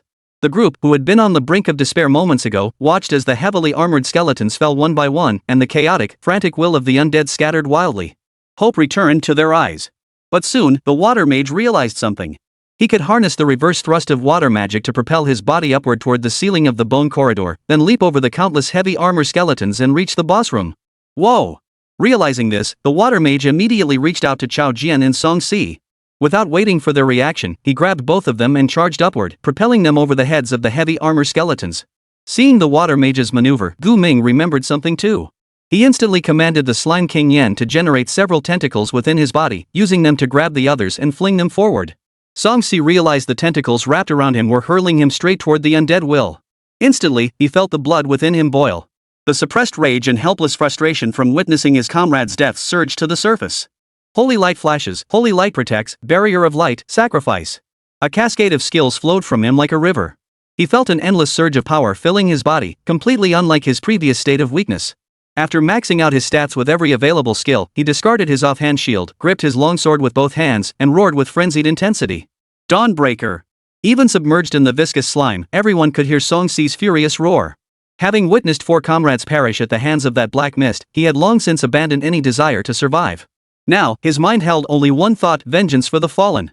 With his roar, a blazing blade of light swept out from his sword, its width nearly spanning the entire bone-white corridor. The walls themselves cracked under the assault. The undead will, which had been utterly arrogant moments before, finally showed signs of panic and began retreating. But now, with no room to evade, it could only let the blazing blade pierce through. Sizzle, sizzle. The sound of scorching filled the air as the once dense form of the undead will dissipated significantly, yet it still refused to be destroyed. Seeing this, Song Si prepared to unleash another dawn slash. His ultimate skill, typically usable only once per battle. Yet now, he sensed his energy reserves remained sufficient. In the name of the holy light, the undead shall fall. Before Song Si could unleash his ultimate strike again, the massive undead will vanished with a whoosh, slipping through an open stone door into a room. The others tried to pursue, but even with the tentacles aiding their movement, they couldn't possibly catch up to the ethereal essence of the undead will. Damn it, it got away. Song Si cursed furiously, withdrawing the ultimate attack he had been about to unleash. Gu Ming showed no surprise at this turn of events. He simply observed the state of the heavy armor skeletons. Upon realizing most were severely weakened from their bones being digested, he immediately recalled the Slime King. Before the others could react, he and Shin Hanyan unleashed the permafrost domain, freezing the heavy armor skeletons still coated in slime. In an instant, the once starkly skeletal corridor became a landscape of ice sculptures, cold enough to freeze the soul. What do we do now? We should chase after it. Chao Jian stood atop two heavy armor skeletons, his voice urgent as he turned to Gu Ming. No need to rush. Let's deal with these monsters first. Gu Ming activated his time acceleration buff, swinging his black glowing sword imbued with magical flames to slice through rows of heavy armor skeletons like they were watermelons. You have slain a level 35 heavy armor skeleton and gained 5102 EXP. You have slain a level 38 heavy armor skeleton. Gained 6680 EXP. You have slain a level 39 heavy armor skeleton. Gained 8000 EXP. The experience granted from slaying these heavy armor skeletons was significantly higher than that of other monsters of the same level. After Shin Hanyan and I swept through the horde, the once impenetrable wall of heavy armor skeletons lay shattered into a field of ice shards. I leveled up. Shin Hanyan announced to Gu Ming, her tone unusually excited. The leap from level 30 to 31 was several times harder than going from 20 to 21. Gu Ming nodded. The massive experience gain had also boosted his level considerably, bringing him straight to level 24. Now it all depends on Su Yao's situation. Barring any surprises, we're going to win. Chapter 128, The Boss's True Form, Lord of the Withered. Barring any surprises, Gu Ming surmised that the Dark Tomb's boss, the Undying Will, though appearing as a shadowy mass of black mist, likely possessed a true form. And that true form was most likely in the trap room Huang Tianming had accidentally stumbled into earlier. More accurately, it should be the boss room of this dungeon. What's that noise outside? Sounds like a lot of things running around. Su Yao, confined to a room unlike any other lavishly decorated, even imperial in style, listened curiously to the sounds filtering in from outside. She heard the grinding of bones and the clanging of heavy armor. She recognized these sounds, they belonged to those troublesome heavily armored skeleton patrols. Only this time, the sounds were more chaotic and heavier than before. Heavily armored skeletons? How many could there be? Su Yao was secretly startled, and at the same time, she was a little worried about the situation of the people outside. But now, she couldn't afford to dwell on that, for she hadn't yet completed the task Gu Ming had entrusted to her. To locate the dungeon boss's true form within this chamber and destroy it. Yet, since arriving here over 10 minutes ago, Su Yao had searched high and low without finding a proper boss entity. Gu Ming had only instructed her to destroy the boss's true form, but hadn't mentioned what that true form even looked like. The boss of this dungeon must be inside a coffin, right? But where is the coffin? Su Yao scanned the room, searching again for anything resembling a coffin within the opulent chamber. Yet, 2 minutes later, she still hadn't found it. At the same time, she heard the sounds of intense combat erupting outside the room. Clearly, Gu Ming and the others had engaged a horde of undead monsters. If she didn't hurry up and find the boss's true form, things were going to get very messy. After a moment of calm reflection, Su Yao surveyed the palace-like room. Finding no coffin, she simply began chanting Blazing Inferno. If I can't find you, I'll just destroy this entire place instead. A crimson magic array spread outward from her center, completely engulfing the entire chamber. Seconds later, Inferno Blast unleashed its fury. Violet flames surged like a tsunami, obliterating everything within the chamber, followed by relentless columns of erupting lava. After 3 consecutive blasts, the once decent room was now a wasteland of black ash, shattered debris, and smoldering flames everywhere. It was during this very conflagration that Su Yao made a new discovery. This is... Beneath the charred carpet at the room's center, a massive black coffin lay quietly. Excitement and joy surged through her. Su Yao knew she might have found what she was looking for. She immediately approached the black coffin and used her dwindling MP to summon a blazing star, aiming to completely destroy it. But just then... Living soul, what are you doing here? A harsh, grating voice echoed from the room's entrance, reverberating throughout the space and sending shivers down one's spine. Su Yao, mid-concentration on her flame explosion star, whipped her head around and caught sight of a swirling mass of eerie black mist. Though she couldn't immediately identify what it was, an instinctive sense of danger surged through her, compelling her to act with urgency. Yet the black mist seemed to sense her intent, charging toward her at breakneck speed without warning. No! Of all times! Su Yao gasped in alarm. One hand continued to focus the flaming explosion star, while the other swiftly cast a lava shield over herself to ward off incoming damage. The black mist's speed surpassed her expectations. Within mere seconds, she saw it hurtling straight toward her face. At close range, she finally discerned the outline of a human head concealed within the black mist. Su Yao instinctively wanted to dodge this eerily dangerous black mist, but she knew she had to destroy the coffin and its contents first. A single thought consumed her mind: I'll risk it all. The flaming star continued to coalesce in her hands, its size now reaching nearly 2 meters in radius. Simultaneously, she felt her MP reserves beginning to deplete, her consciousness gradually growing hazy. Without the supply support provided by Gu Ming, it would be extremely difficult for her to condense a flame explosion star larger than 2 meters. Just as she prepared to exhaust every last ounce of MP within her to destroy the boss's core in one final burst, the black mist did not attack her. Instead, it passed right through her body, sending a chill through her before vanishing into the black coffin. No! Su Yao's heart sank. By the time she reacted, the black mist had already merged with the coffin. Instantly, strange sounds began emanating from within. She knew that if she didn't detonate the flaming explosion star now, it would truly be too late. The moment the flow of magic ceased, the flaming explosion star began to collapse, shrinking from a 2-meter radius into an inconspicuous black speck. Instantly, it unleashed a staggering surge of energy, its black flames erupting into a shockwave that smashed the black coffin below. Boom! After the deafening roar, countless black fragments flew past Su Yao. Clearly, the black coffin had been blown apart. But she couldn't be sure if the boss's core within had been destroyed as well. Crack, crack. Creak, creak. Under Su Yao's slightly terrified gaze, a massive skeleton entirely black, with most of its ribs blown away and its skull missing chunks slowly crawled out of the coffin. Then, black mist began to condense on the skeleton's body, as if gathering all the darkness of the entire dungeon onto itself. The next instant, a panel appeared before Su Yao's eyes. Lord of the Withered Bones Boss. Level, 40. Race, Undead. Talents? Weakness, Holy Spirit attacks. A blue ghostly flame ignited atop the mangled black skull, while the previously condensed black mist gradually coalesced into armor and a greatsword. The boss has awakened. Su Yao knew she'd blown it. She had fallen just short of destroying the boss's true form. Now, the true boss of the Dark Tomb had awakened. Creak, creak, creak. The Lord of the Dead's black bones scraped together, emitting an eerie cackle. Its eye sockets, burning with blue ghostly flames, fixed on Su Yao.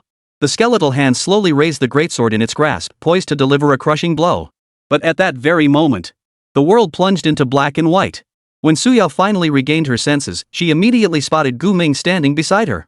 The skeletal monarch, its devastating blow now missed, tilted its skull-like head to regard Gu Ming, who had appeared in the room unseen. Its expression seemed to ask, "When the hell did you get here? You're as stealthy as a ghost." Gu Ming. The moment Su Yao saw Gu Ming, she couldn't help but throw her arms around him, as if this would make her feel safer. But soon, she turned to Gu Ming with self-reproach. "I'm sorry. I messed up. Actually, you did pretty well. At least you managed to severely wound it." Gu Ming gently stroked Su Yao's head, as if comforting a sad puppy. The next moment, he lifted his gaze, his eyes fixed with unwavering resolve on the massive black skeleton over 3 meters tall, its body mangled yet already crawling out of the coffin. His voice was quiet as he spoke. "Leave it to me now. Leave it to us." Song Si and the others followed closely, closing ranks beside Gu Ming. Each of them stared at the overwhelmingly imposing boss with unwavering resolve. They had finally reached this moment. Finally, they could face the dungeon boss head-on. Today, either we all die here together, or we slaughter this skeleton and avenge our fallen comrades. Chapter 129, Double Speed. Holding back a big move. Assuming the skeleton lord's full health was 100, after Su Yao had destroyed part of its core earlier, its current revived health was likely around 40. Everyone could clearly see several distinct destruction marks on its massive skeletal body. So that's why the deputy director's daughter vanished. She went straight to raid the boss's lair. The water mage, who had arrived late due to his slow running, immediately grasped the situation unfolding before him. "Gu Ming, you had Su Yao destroy the boss's core all alone?" Jiang Yanyan asked in astonishment, finally catching on. Only now grasping the depth of Gu Ming's planning. If Su Yao completely destroyed the boss's core, they could defeat the boss outright and clear the dungeon. But unfortunately, they still had to endure a fierce battle. Having witnessed Gu Ming's prowess multiple times, the group now waited for his final instructions. How exactly should they fight this boss battle? Gu Ming. Chen Shaoling looked at Gu Ming. Chao Jian took a deep breath and said to Gu Ming, "Give us a word. How do we take this thing down? Stick to conventional tactics. Everyone just remember one thing." Gu Ming slowly released Su Yao, drew his blade form black radiance, took a huge stride forward toward the corpse lord, and growled low. "Full firepower. Overwhelm it with maximum damage." The corpse lord was in dire straits now. With parts of its body destroyed, it already seemed on the verge of collapse. With sufficient damage, it wouldn't last much longer. "I'll go first." With those words, Shen Hanyan charged headlong at the corpse lord, unleashing a classic shatter ice charge followed by a winter sweep. Chao Jian followed closely behind, leaping high to strike its skull with a dual blade slash from the side. High-altitude whirlwind slash. Blessing of Valor. Seeing the two engage, Chen Shaoling immediately cast an attack boosting skill on each of them. Songsi refused to be outdone, but just as he raised his shield to charge forward, he suddenly turned to ask Gu Ming. Do you have any healing skills? This thought struck him after Gu Ming had dispatched the heavy armor skeletons. After all, Gu Ming had managed to unleash 2 consecutive dawn slashes in succession, clearly benefiting from a healing effect. Moreover, Songsi had tangibly felt the energy within his own body rapidly replenishing. Yes. Gu Ming answered Songsi while calculating the timing. He knew exactly what Songsi wanted, so he summoned the Slime King once more, now even more massive after devouring hundreds of skeletons. The Slime King filled nearly half the room upon appearing, its body deforming as it pressed against the walls while extending several tentacles toward the group. The instant Songsi was touched by a tentacle, he felt its slime seeping into his pores, carrying an energy that merged into his bloodstream. Yes. This was the sensation he'd felt before. The energy within his body was rapidly recovering. Incredible regenerative power. Songsi was utterly astonished. He couldn't even begin to guess what class Gu Ming was now. It felt like this youth possessed every ability imaginable, and each one was incredibly powerful. Not only powerful, but abundant too, Gu Ming said to Songsi. The next instant, his figure vanished from his original spot. Instantly, he materialized behind the Corpse Lord, clutching a flash explosion star, and detonated it, catching the Corpse Lord completely off guard. Watching the fiercely raging boss battle unfold before him, coupled with the relentless surge of power coursing through his veins, Songsi felt his blood boil with excitement. Damn, I've never fought such a well-stocked battle. This feels amazing. Knowing his energy wouldn't run out, he dumped every single buff on himself, transforming into a blazing beacon of light. Then, unleashing his ultimate skill, Dawnbreaker, he charged straight at the Corpse Lord. Die. I never imagined it would turn out like this. Zhang Yanyan, a ranged DPS gunner, stood at the rear with Qin Shaoling. As they continuously fired, watching the others locked in combat with the Lich Lord, a flood of emotions washed over them. She never imagined that this supposedly safe dungeon run would leave only her and Songsi alive in the party. Nor did she expect that in the end, their group would team up with Gu Ming's party, the very group they had planned to ambush to take down the dungeon boss together. This world is like that, no one knows who will die first. The water mage responded to Zhang Yanyan's grumbling, casually unleashing a water dragon blast at the Corpse Lord, drenching it head to toe. Truth be told, its damage output was practically negligible during boss fights. Fortunately, the party included ice elemental warriors like Shen Hanyan, whose water magic could at least synergize with his to achieve some crowd control effects. Reflecting on his sole contribution during boss fights, the water mage fired off several more spells with renewed vigor. Water dragon blast. Blast. Blast. Bro, your water ball just splashed onto another bro over there. Before the boss even dies, he might freeze to death first. Zhang Yanyan warned the water mage. Only then did the water mage notice that Chao Jian, who was preparing to flank the Lich King for a few finishing blows, was drenched in water, and that water had frozen solid under the influence of Shen Hanyan's permafrost domain. Stop throwing those damn water balls, will you? You're just making things worse. Chao Jian shook the ice off his body and roared at the water mage. Nether Fire Matrix. Just then, the besieged Corpse Lord assumed a defensive stance and began to chant. Instantly, swirling blue ghost flames erupted in concentric circles beneath everyone's feet, scalding both Chao Jian and the shield axe wielders who hadn't reacted in time. Ow ow ow. The boss has a new skill, everyone watch out. The shield axe wielder shouted loudly before retreating to the side, leaving Shen Hanyan alone to draw the withered Corpse Lord's renewed, fierce attacks. A level 40 boss, its stats are just too high. Gu Ming cautiously used time stop, haste, and slow to deal damage to the Lord of the Dead, keeping his time scar domain active to anticipate the boss's imminent skill usage. Though his current level 24 stats were significantly stronger than at level 20, facing a level 40 boss left him zero margin for error. Simply put, he was essentially attempting a flawless kill. A single hit meant instant defeat. In contrast, the level 31 Shen Hanyan fared considerably better. Leveraging her defensive advantages and domain buffs, she could barely hold her ground against the Skeleton Lord despite the 9-level gap, though landing lethal blows proved exceedingly difficult. Even with barely any health left, it's still this tough. Shen Hanyan gritted her teeth, maxing out her domain power. She covered her heavy armor with solid sangbing ice to withstand the Withered Lord's powerful, heavy slashes.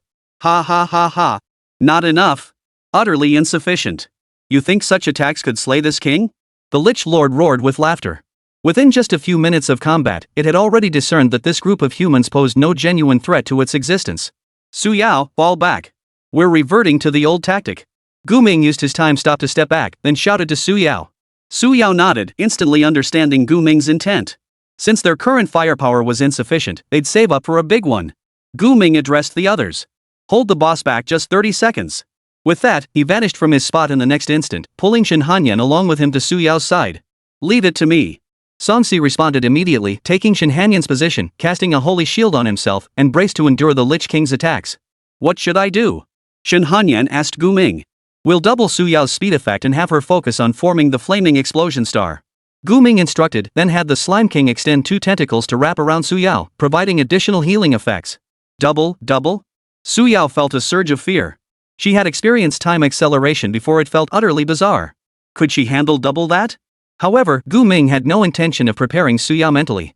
He simply placed his hand on her shoulder and whispered, "Your time is about to accelerate." Chapter 130, Time, Freeze. This was the first time Gu Ming had attempted to stack time acceleration since synchronizing the time heart from Shen Hanyan. But now the opportunity presented itself. He could finally test it. If you feel any discomfort, remember to speak up.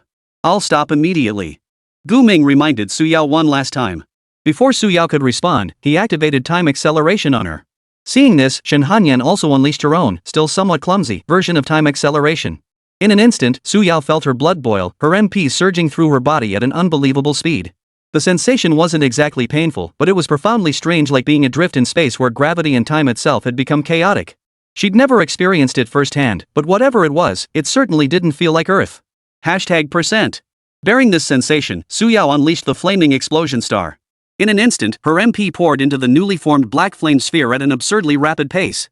Normally, it would take at least 3 minutes to form a 2-meter diameter starburst of flames.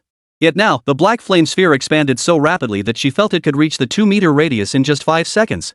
MP poured from her body into the starburst flame, while the Slime King continuously fed her energy. For a moment, she became nothing short of an MP relay station. Boom, boom, boom. Up ahead, the group was locked in fierce combat with the Lich Lord. Though merely a skeletal frame, this Lich Lord displayed far greater intelligence than other undead monsters. It even avoided the most troublesome Light Knight, Song Si, instead targeting the most vulnerable healer, Chen Shaoling, and the Water Mage. Soon, it even noticed the trio of Gu Ming at the rear, spotting the rapidly swelling black flame sphere in Su Yao's hand. In its memory, it was precisely this black flame orb that had destroyed nearly half its body, leaving it in such a wretched state now. "You damned skeleton! What the hell are you staring at?" Song Si roared furiously. To draw the Withered Lord's hatred, he leapt high into the air, landing directly in front of its face, and slammed his shield viciously into its skull. Clang! A heavy collision echoed as the skeleton lord's pitch-black skull tilted slightly. Its eye sockets, burning with blue ghostly flames, then fixed their gaze upon Song Si. Creak, creak. Its jaws ground together in a hideous chuckle. Then, a wave of cold, deadly ghostly flames erupted from its entire body, instantly forcing back Song Si, who had been pressing forward, and Chao Jian, who was preparing to attack from the edge. Second phase? Zhang Yanyan gasped in shock at the completely transformed Withered Sovereign. Realizing things were about to go south, she immediately unleashed rapid fire and a barrage of skills, launching a fierce assault on the Corpse Lord while shouting at the others. "The boss is ing transforming. Why aren't you guys ramping up your damage? But we don't have guns. We can't get close to it with all that ghost fire." "Oh no!" Zhang Yanyan was getting desperate, practically shouting. "Can't you use some ranged skills? If nothing else works, just throw whatever weapons you have at its head." Jian Yanyan's reminder instantly snapped everyone into realizing the urgency of the situation. They immediately began using every possible method to launch ranged attacks. But clearly, such attacks were unlikely to kill the Corpse Lord before it entered its second phase. As ghostly flames ignited upon the Corpse Lord's body, it let out a low, soul-piercing growl. In an instant, the floor cracked open, and countless white skeletal remains began crawling out. Just as the group assumed it was summoning minions as enforcers, these lifeless white bones gathered toward its body as if drawn by gravity. Then were consumed by the blue ghostly flames, merging into its body. The Corpse Lord, originally only about 3 meters tall, rapidly grew in size. Soon, a massive, pitch-black skull pressed against the ceiling, while 2 skeletal hands, dark enough to reach every corner of the room, silently encircled the group. Now possessing only an upper torso, it required no movement to attack. Its reach encompassed anyone within sight. An overwhelming sense of oppression descended. "No way!" Zhang Yanyan stared at the Withered Lord, whose single finger was larger than her entire body, feeling her legs grow weak beneath her. "I knew a level 40 boss wouldn't be that simple." Song Si lifted his eyes, fixing them on the Withered Lord now fully transformed into its second phase. He knew the battle ahead would be even more brutal. The larger the boss's size, the greater its attack damage, range, defense, and skills. While size and strength weren't always directly linked, following this pattern rarely led to mistakes. Ha! The Lord of the Withered Corpse expelled a massive burst of blue ghostly flames from its maw, its hollow eyes surveying the minuscule adventurers scattered across the chamber. Finally, its attention was entirely focused on Su Yao. "No! Protect them!" Chao Jian roared, then swung his twin blades in a whirlwind slash toward the Lord of the Withered, attempting to draw its attention. But now, his twin blades struck the skeleton lord's bones like they were hitting solid metal, leaving not even a single scratch. Dawn's Cleave. As the Corpse Lord raised its hands to crush Su Yao, Songsi rallied once more, unleashing a blade of sacred light that streaked toward the Corpse Lord's face. Clearly, his attack posed a far greater threat than Chao Jian's purely physical assault. The Skeleton Lord raised one skeletal hand to block, yet the other hand continued its relentless advance towards Su Yao. The shield axe wielder stepped forward to block, but the skeletal hand's immense force like a high-speed train collision slammed him backward the moment they touched, sending him crashing into a wall. The impact shattered several pieces of his armor, which had been relatively intact until that moment. Zhang Yanyan kept moving and firing, while the water mage relentlessly bombarded the skeleton lord with water spells. Yet these attacks proved utterly insignificant against a foe whose power was now incomparably greater than before. At this point, the group could barely prevent the Lich King from attacking Su Yao. Though the entire sequence seemed to drag on in the lightning-fast battle, little time had actually passed. In Su Yao's vision, the heavy skeletal hand moved with agonizing slowness. She could dodge it at any moment. Yet Gu Ming beside her refused to let her finish channeling the flaming star explosion.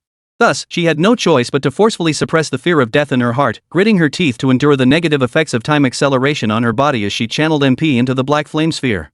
The black flame sphere had now reached an unprecedented size, nearly matching the withered lord's head. Consequently, the Slime King supplying the MP rapidly shrank from excessive consumption. To keep Su Yao's MP replenishment pace with the demand, he slashed his own wrist and fed the blood into her mouth. Gu Ming, think of something. We can't hold it back anymore. Zhang Yanyan shouted urgently at Gu Ming. Gu Ming wasn't stupid. He saw the rapidly approaching skeletal hand and the blurred image of Su Yao embedded in the wall, unconscious from the attack within the time scar domain. So he chose to act to alter the future. Double domain, activate. Instantly, the pale golden time scar domain was overlaid with a layer of frost. The cracks that had been slowly creeping within the domain were instantly frozen solid by the azure ice, as if the two domains had fused, producing an entirely new effect. Time, freeze. Chapter 131, The Lord of the Withered, annihilated. Time froze. This appeared similar to the skill effect of time suspension, but it was the fusion of the permafrost domain and the time scar domain. In a physical sense, it froze the passage of time for certain things within the area through freezing, rather than draining the world of color and halting time entirely. Simply put, not only Gu Ming and Shen Hanyan, but even those without a time heart could now move freely.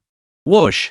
The pitch-black skeletal hand poised to touch Su Yao froze instantly within the confines of Gu Ming's time scar domain and eternal frost domain. A layer of azure ice swiftly encased it, spreading gradually across its entire form. The blue ghostly flames that consumed undead souls, flames impossible to extinguish by conventional means, vanished under this effect, as if completely snuffed out. What is this? Su Yao stared in shock at the skeletal hand frozen in place mere inches away, and at Gu Ming's dual domains unfurled before her. For a moment, she couldn't process what had just happened. She knew Gu Ming could wield two domains, but she never imagined he could combine them to create an entirely new effect. Why can Master do this? Shen Hanyan frowned slightly. She tried to activate dual domains like Gu Ming, but no matter what she did, her two domains seemed as interdependent as human breathing. They could never function simultaneously. Perhaps it had to do with Gu Ming's class mechanics. Or perhaps it stemmed from his unique understanding and insight. Now, the skeleton lord stared fixedly at the skeletal arm it had swung out, frozen in place by a force utterly beyond resistance. No matter how hard it strained, it couldn't budge it an inch. The shield axeman watched helplessly as the massive hand that had just smacked him against the wall like a chicken despite his full power attack now lay utterly immobilized within Gu Ming's domain. His previously hazy consciousness sharpened instantly with astonishment. Everyone else witnessed this scene, Gu Ming simultaneously unleashing two domains, directly halting the skeleton lord's attack. Stunned silence fell over the crowd. Two domains. Is this even human? Song Si murmured to himself a few seconds later. He had already considered it astonishing that Gu Ming possessed a domain at all. After all, he was already level 39 with an S-tier class rating, yet had shown no signs of domain awakening. How high was Gu Ming's level? 30-something? 20-something? Two domains unleashed simultaneously. Had there ever been a similar case documented in the literature? It seemed unlikely. If he hadn't seen it with his own eyes, Song Si would have dismissed the story of a youth wielding two domains simultaneously as utter nonsense. So Gu Ming and Su Yao are safe for now, right? Zhang Yanyan slowly lowered the rifle aimed at the skeleton hand of the corpse lord and asked the others. The others nodded in agreement. The corpse lord let out a muffled wail, struggling to break free from the frozen power's grip. Yet no matter how hard it strained, it couldn't budge an inch within Gu Ming's domain. Su Yao's expression grew increasingly agonized. She could feel her MP draining away the instant it began to replenish, her entire being subjected to a constant, blood-draining agony. Is it done yet? Her voice trembled as she asked Gu Ming. Gu Ming lifted his head, observing the gravitational field that now spanned over 10 meters in radius. Its immense pull drew countless objects into its orbit, nearly snatching even the distant crowd toward it. Its power clearly surpassing any previous flaming explosion star they had ever conjured together. It was hard to imagine the apocalyptic destruction such a single starburst would unleash. 3. Gu Ming began counting down in Su Yao's ear. His own condition was far from optimal. Releasing dual domains clearly drained him several times more than a single domain would, and even with constant energy replenishment, he couldn't sustain it for long. Thus, the countdown commenced. 2. Back up. Everyone, back up. Get to the edge of the room. Find cover and hide. Chen Xiaoling shouted at the group. She had witnessed firsthand just how devastating this flaming explosion star technique could be. During the Lake Abyss Lord campaign, Gu Ming and Su Yao had used this very technique to take down a level 35 boss in 2 strikes, a boss that had resisted their efforts for half a day. And now, she could tell this current blazing star explosion was infinitely more powerful than the one used during the Lake Abyss Lord campaign. If they didn't dodge, they would truly die. This is terrifying. Is this even a skill humans should be able to wield? Zhang Yanyan dashed to the corner of the room without a moment's hesitation, crouching beside a broken stone pillar and trembling violently. The others didn't dare linger either. Though they hadn't experienced the full force of flaming explosion star, they were utterly convinced that even a single hit from that skill would mean certain death. Crackle crackle. Gu Ming's domain effect gradually weakened, and the partially frozen corpse of the warlord began to stir. 1. Gu Ming's sharp command echoed, and Su Yao immediately halted her MP input into the flaming star explosion. In an instant, the wildly expanding inferno star finally halted its growth. Hanging brightly in midair like a sun radiating black flames, constantly emitting deadly heat and powerful gravitational pull. Crack! The dual domains vanished. The Lord of the Withered Bones sprang into action once more. Seemingly aware of what it was about to face, unleashing its power without reserve. Its entire body erupted in an even more spectacular blue ghostly flame, accompanied by a piercing scream that could shatter souls. The final showdown had arrived. The colossal black flame sphere instantly collapsed into an imperceptibly small point. The immense MP Su Yao had infused into it was now gathering in some form, waiting to erupt in the next instant. There was no expected explosion, no thunderous roar. The room fell into deathly silence. The collapsed flame explosion star instantly swelled again, sweeping across most of the room with unstoppable force. It seemed poised to shatter the confines of the dungeon space itself, dragging everything within its reach toward utter annihilation. The colossal Wraith King was engulfed by the black flames. Its indestructible form, impervious even to divine skills, was now disintegrating like rotten wood burning to ashes. Everyone hid at a distance, praying only to survive this skill that felt like a natural disaster. 1 second, 3 seconds, 10 seconds. The once palatial chamber lay in utter ruin, not a single spot left untouched. The colossal force of the Inferno Star had even shattered the ceiling, exposing the void beyond the room. Lord of the Withered Bones, vanquished. You have successfully defeated the level 40 boss of the Dark Tomb Dungeon, Lord of the Withered Bones. You have gained 110,000 EXP. Your level has increased to 25. Chapter 132, Soul Storing Skull. Su Yao has reached level 25 and learned a new skill, Phoenix Wing Skyflight. You have synchronized the new skill Phoenix Wing Skyflight. Watching the notification flash across the interface and the Lord of the Withered Bones vanish into ash, Gu Ming finally let out a sigh of relief. Su Yao leveled up and gained a new skill, but Shin Hanyan still needs 4 more levels before she can acquire a new skill. He slumped to the ground, murmuring to himself. The exhaustion from activating dual domains left him too drained for any further action. Su Yao was no different. She had collapsed the moment she finished channeling the flaming explosion star. Shin Hanyan had been holding Su Yao, but upon seeing Gu Ming collapse as well, she frantically used her other arm to pull him over too. Unfortunately, her heavy armor hindered her movements, making it nearly impossible to carry both of them at once. Did we win? Zhang Yanyan, hiding in the corner, slowly opened her eyes. Her mind was filled with wild joy at the thought of surviving. She frantically scanned her surroundings, noticing that Songxi and the others had also regained their senses and were beginning to move. Songxi brushed debris from his body, using his longsword to push himself up. He gasped for breath in the thick air, then lifted his eyes toward where the corpse lord had stood. The corpse lord had been utterly annihilated, leaving only a small black skull glowing with blue ghostly flames and the blue portal to exit the instance still active. I thought I was going to die. The water mage scrambled to his feet from the rubble, his voice trembling. And when he looked up to see nothing but empty space above, a wave of terror washed over him. Just how terrifying was the power unleashed by the flaming explosion star that Gu Ming and the others had coordinated to release? It had even shattered the incredibly hard, nearly indestructible dungeon scenery, blasting open a gaping hole that revealed the void beyond. No wonder the Lord of the Withered Bones couldn't withstand such an assault. It had been obliterated outright. Are you okay? Can you still walk? Chao Jian helped the shield axe warrior, who had been slammed into the wall earlier and was now bleeding profusely, to his feet, asking with concern. The shield axe warrior nodded, rising with Chao Jian's support as he surveyed the surroundings. At that moment, everyone in the room felt like they'd narrowly escaped death. They had survived. They had conquered this dungeon called the Dark Crypt. All thanks to Gu Ming, Su Yao, and Shin Hanyan. Without their final decisive strike, the chances of anyone leaving alive would have been slim at best. Even if some had managed to escape, it would have been impossible for so many to survive. I'll heal you all. Chen Xiaoling, seeing Gu Ming and Su Yao collapsed on the ground, disregarding her own filthy state, stumbled over and began casting healing spells on them. Unfortunately, their exhaustion stemmed primarily from mental depletion. Aside from time, nothing could alleviate it. She's unconscious. Shen Hanyan observed Su Yao and her arms eyes tightly shut, showing no response, yet still breathing evenly, and reached this conclusion. Let her rest quietly. She's exhausted. Gu Ming gazed at the unconscious Su Yao, his voice tinged with concern. He then forced himself to stand and look toward the black skull in the center of the room. This must be the spoils dropped by the Lord of the Dead. Not a single person present coveted this prize, for they knew it could only belong to Gu Ming and his group. Gu Ming walked to the black skull, bent down to pick it up, and examined its panel information. Equipment name, Soul Storing Skull. Equipment slot, Waste. Required level, 35. Quality, Legendary Gold. Effect, collects the souls of creatures slain by the wearer, storing them within. These souls can be released at any time, unleashing indiscriminate slaughter upon all living beings within range. Current stored souls, 1. Collect souls, release souls. As Gu Ming carefully pondered the effect of this accessory, his brow furrowed slightly. He could distinctly sense the profoundly malevolent power concealed within the soul-storing skull. The ability to harvest souls and wield them in battle. In any fictional work, this would undoubtedly be the domain of the ultimate antagonist. Yet, though wicked, the energy and potential it contained were immeasurable. After all, the soul-storing skull was a golden grade accessory. What effect does it have? Songxi was genuinely curious about the loot dropped by the Lord of the Dead, so he stepped forward and cautiously asked Gu Ming. Instead of answering, Gu Ming tossed the soul-storing skull directly to Songxi, letting him examine it himself. Songxi hadn't expected Gu Ming to be so generous. He fumbled awkwardly to catch the soul-storing skull before hastily checking its interface information. Upon seeing Legendary Gold and the utterly sinister effect description, his expression instantly darkened. Zhang Yanyan, seeing Songxi's reaction, couldn't help but lean in curiously. This thing is just too insane.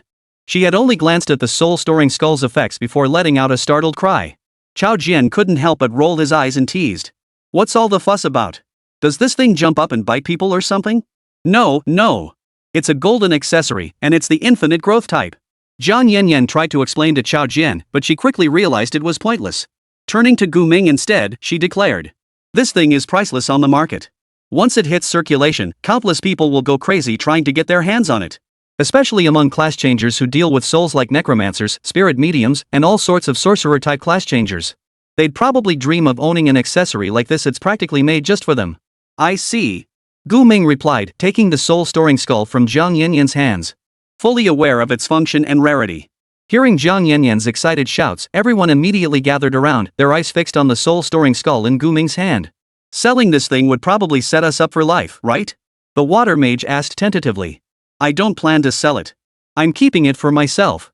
Gu Ming declared, then summoned the Slime King he had previously recalled and stored the soul-storing skull within its body. At his current level and even Shen Hanyan's level, they didn't meet the requirements to use the soul-storing skull yet. So he'd have to set it aside for now, waiting for a future opportunity to utilize it. Seeing Gu Ming had no intention of selling the soul-storing skull, Zhang Yanyan, who had just been scheming to act as a middleman and make a profit, felt a little disappointed. However, she quickly shook her head, knowing this wasn't the time for petty calculations. Songxi, let's go retrieve their bodies. We can't just leave them lying in this godforsaken place. She instructed Songxi. Songxi nodded and followed Zhang Yanyan out of the boss room to collect their comrades' bodies. I'll carry Director Huang's body over. Chao Jian followed closely behind. This raid had ended with the Bureau failing to save Huang Tianming. Songxi and Zhang Yanyan had also lost all their other companions. At this realization, the joy they had felt at surviving the ordeal vanished instantly, replaced by only desolation and resignation on their faces. Yet there was little to say. After all, they had survived the best outcome Gu Ming could have hoped for. Once they bring back the bodies, we'll leave the instance and head back to the city. Gu Ming said. Chapter 133, You're still alive? You're awake? Seated in the SUV heading back to Linjiang City, Gu Ming asked Su Yao as she slowly opened her eyes. Su Yao gave a slight nod, then lifted her gaze to meet Gu Ming's and asked. Did we win? We did. We're on our way home. Gu Ming replied. Hearing this, the worry and exhaustion that had lingered on Su Yao's face finally eased. She slumped limply back into Gu Ming's embrace. Though she didn't fall asleep. Instead, she breathed evenly, savoring the cool night breeze blowing against her face. I really felt like I was going to die. That was one hell of a battle. She murmured, lifting her gaze to meet Gu Ming's eyes. Gu Ming sighed helplessly. Indeed, even for him, Su Yao and Shen Hanyan, three transfigured warriors far surpassing their tier, attempting a dungeon over a dozen levels above their own was simply too reckless. If possible, he wouldn't make such a choice again. Instead, he'd stick to dungeons challenging players at most 10 levels higher. Sitting in the driver's seat up front, Shen Hanyan noticed Su Yao stirring in the back seat. Glancing at her through the rearview mirror as she spoke with Gu Ming, she saw Su Yao was fine. Her heart finally settled. After returning to Linjiang City, Gu Ming and the rest of the security bureau parted ways with Song Si and Jian Yanyan, heading to the hospital where Su Chang was being treated. The shield axe wielders with more severe injuries were sent for treatment. The others gathered around Su Chang and recounted the events of the past few hours. When Su Chang heard that Huang Tianming had perished in the dungeon and was now possessed by undead forces, becoming their enemy, his expression grew intensely complex. Yet he soon offered a wry smile and said to the group, "But thankfully, you're all safe. The fact that you made it back alive is what matters." The group fell silent, their moods visibly dampened. "Deputy Director, how is your recovery progressing?" Chen Xiaoling's concerned inquiry broke the prolonged silence in the hospital room. Su Chang nodded, indicating he was recovering well, but he also informed the group that he might need another week before he could be discharged safely. During this period, the security bureau remained leaderless. "Gu Ming, to be honest, when I sent you to rescue old Huang, I was a little afraid and a little regretful," Su Chang said to Gu Ming. Gu Ming frowned, puzzled by the meaning behind Su Chang's words. Su Chang took a deep breath and explained. "You're strong and smart, but you're still young. Placing such an overwhelming burden on your shoulders was unfair to you and dangerous. But I pulled through," Gu Ming replied. He now understood Su Chang's meaning. Asking a fresh graduate barely past level 20 to lead the security bureau and venture into a dungeon where even a powerhouse like Huang Tianming had been trapped was simply inappropriate. But at the time, Su Chang had little choice. Seeing the confident smile still on Gu Ming's face, Su Chang couldn't help but chuckle softly, nodding in agreement. "This proves you surpass your peers in every way, and you've demonstrated through action that you're worthy of leading the security bureau team." "Boss, you're not suggesting." The water mage seemed to anticipate Su Chang's next words, his expression suddenly turning utterly astonished. "Yes, I want to formally appoint Gu Ming as deputy director." Su Chang stated his true thoughts without hesitation. Everyone was stunned. Although Gu Ming had been exercising the powers of a deputy director for the past several hours, the terms temporary and official were fundamentally different concepts. Across all municipal security bureaus nationwide, no one had ever formally become deputy director within 24 hours of joining the bureau. This was completely against protocol. And it wasn't something Su Chang could decide on his own. "I think it's fine." Just as the others were at a loss for words, Zhang Lan's voice echoed from outside the hospital room. Zhang Lan, the man dispatched from the Capital Security Bureau to protect Su Chang. Click. Zhang Lan closed the hefty novel in his hands, pushed open the ward door, and stepped into view. Though he appeared refined and scholarly, the moment he entered the room, he carried an aura that made people hesitate to speak casually. "Gu Ming, I never imagined you'd make it back alive." Zhang Lan walked up to Gu Ming, meeting his gaze as if seeking his full attention through this direct eye contact. Gu Ming remained silent, returning Zhang Lan's stare with equal intensity. If my memory serves me correctly, the director of the Linjiang City Security Bureau, that senior named Huang, should be trapped in a dungeon rated between level 35 and 40.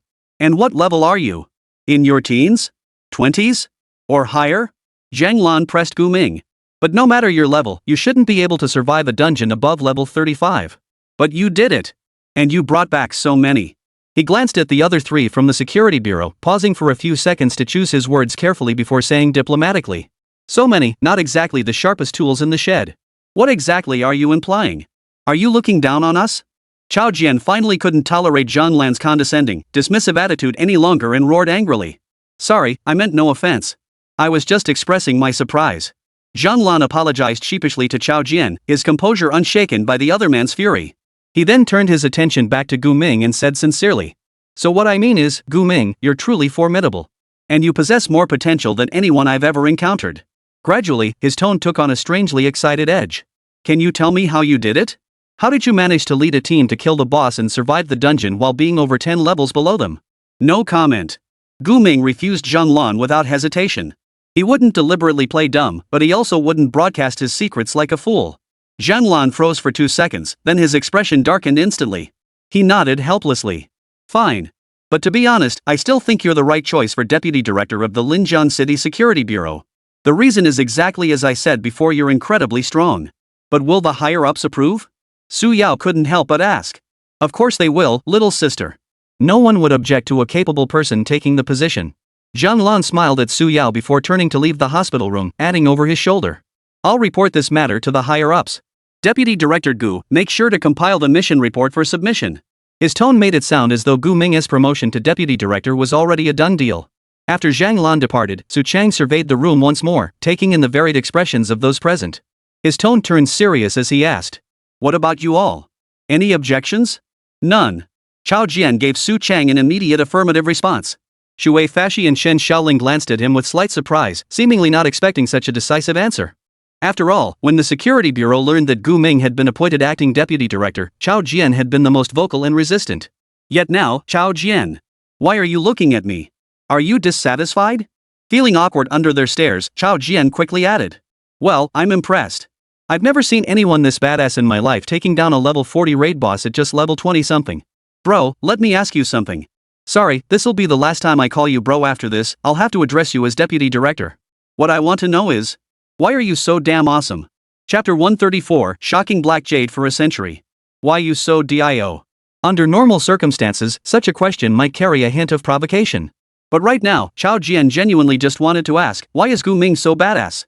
It was one thing for Gu Ming himself to be so awesome, but the little beauty and the stunning beauty by his side were both incredibly awesome too. This was utterly baffling. Why? Why? Is the gap between people really this huge? I thought I worked hard enough, thought deeply enough. When I was little, everyone praised me. Chao Jian seemed agitated, muttering to himself with his head down.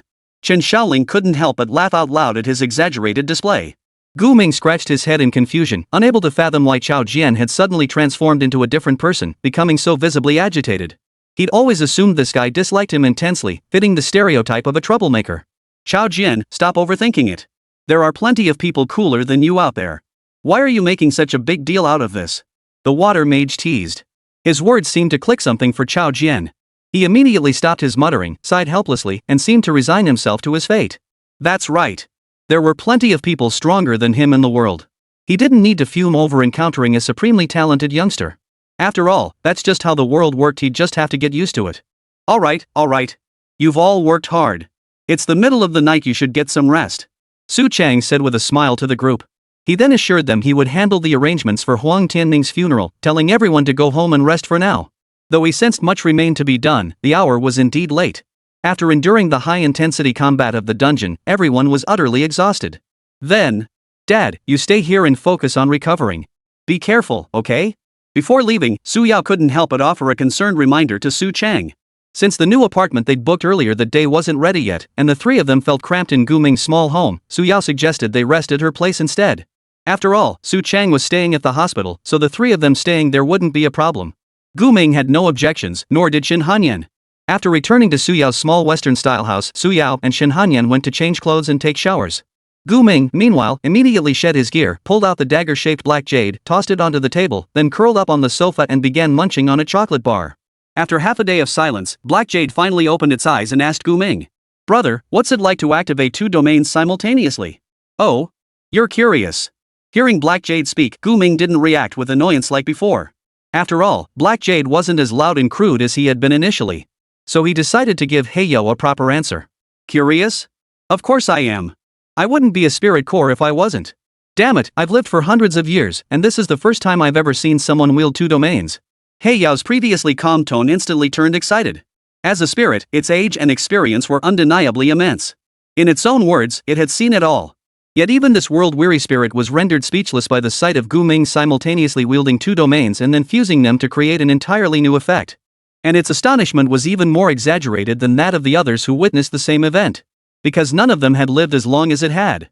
Using two domains simultaneously. This was absolutely unprecedented in the world. Gu Ming pondered Heyo's question carefully before finally replying. "Exhausting. Very tired?" Heyo seemed taken aback by the simplicity of Gu Ming's answer. "Yeah, exhausted. This kind of exhaustion strikes straight at your spirit and soul. It's incredibly hard to recover from using conventional methods." Gu Ming continued, then attempted to activate the Time Scar domain and the Permafrost domain. But the moment he did, a wave of dizziness and confusion washed over him, forcing him to quickly withdraw both domains. Heyo blinked its somewhat terrifyingly large eyes, watching Gu Ming release both domains once more. After a silent pause of over 10 seconds, it finally spoke earnestly. "Bro, no matter what, I've definitely picked the right person to follow. Thanks to you carrying me, I've already hit level 25 now." "Level 25? Gu Ming furrowed his brow slightly before suddenly realizing. He'd nearly forgotten that Black Jade was also his contract beast. It could share in the experience gains too. This meant every monster he killed now split its experience into 4 portions. No wonder that level 40 Corpse Lord only dropped 110,000 EXP. Turns out part of it was absorbed by Black Jade. But Gu Ming didn't regret it. He asked, "Hey ya. So, did you gain any new abilities after leveling up?" "Nope, bro. My ability is just transforming into all kinds of weapons. So even after leveling up, I'm still just as awesome." Black Jade answered without hesitation. Gu Ming was speechless.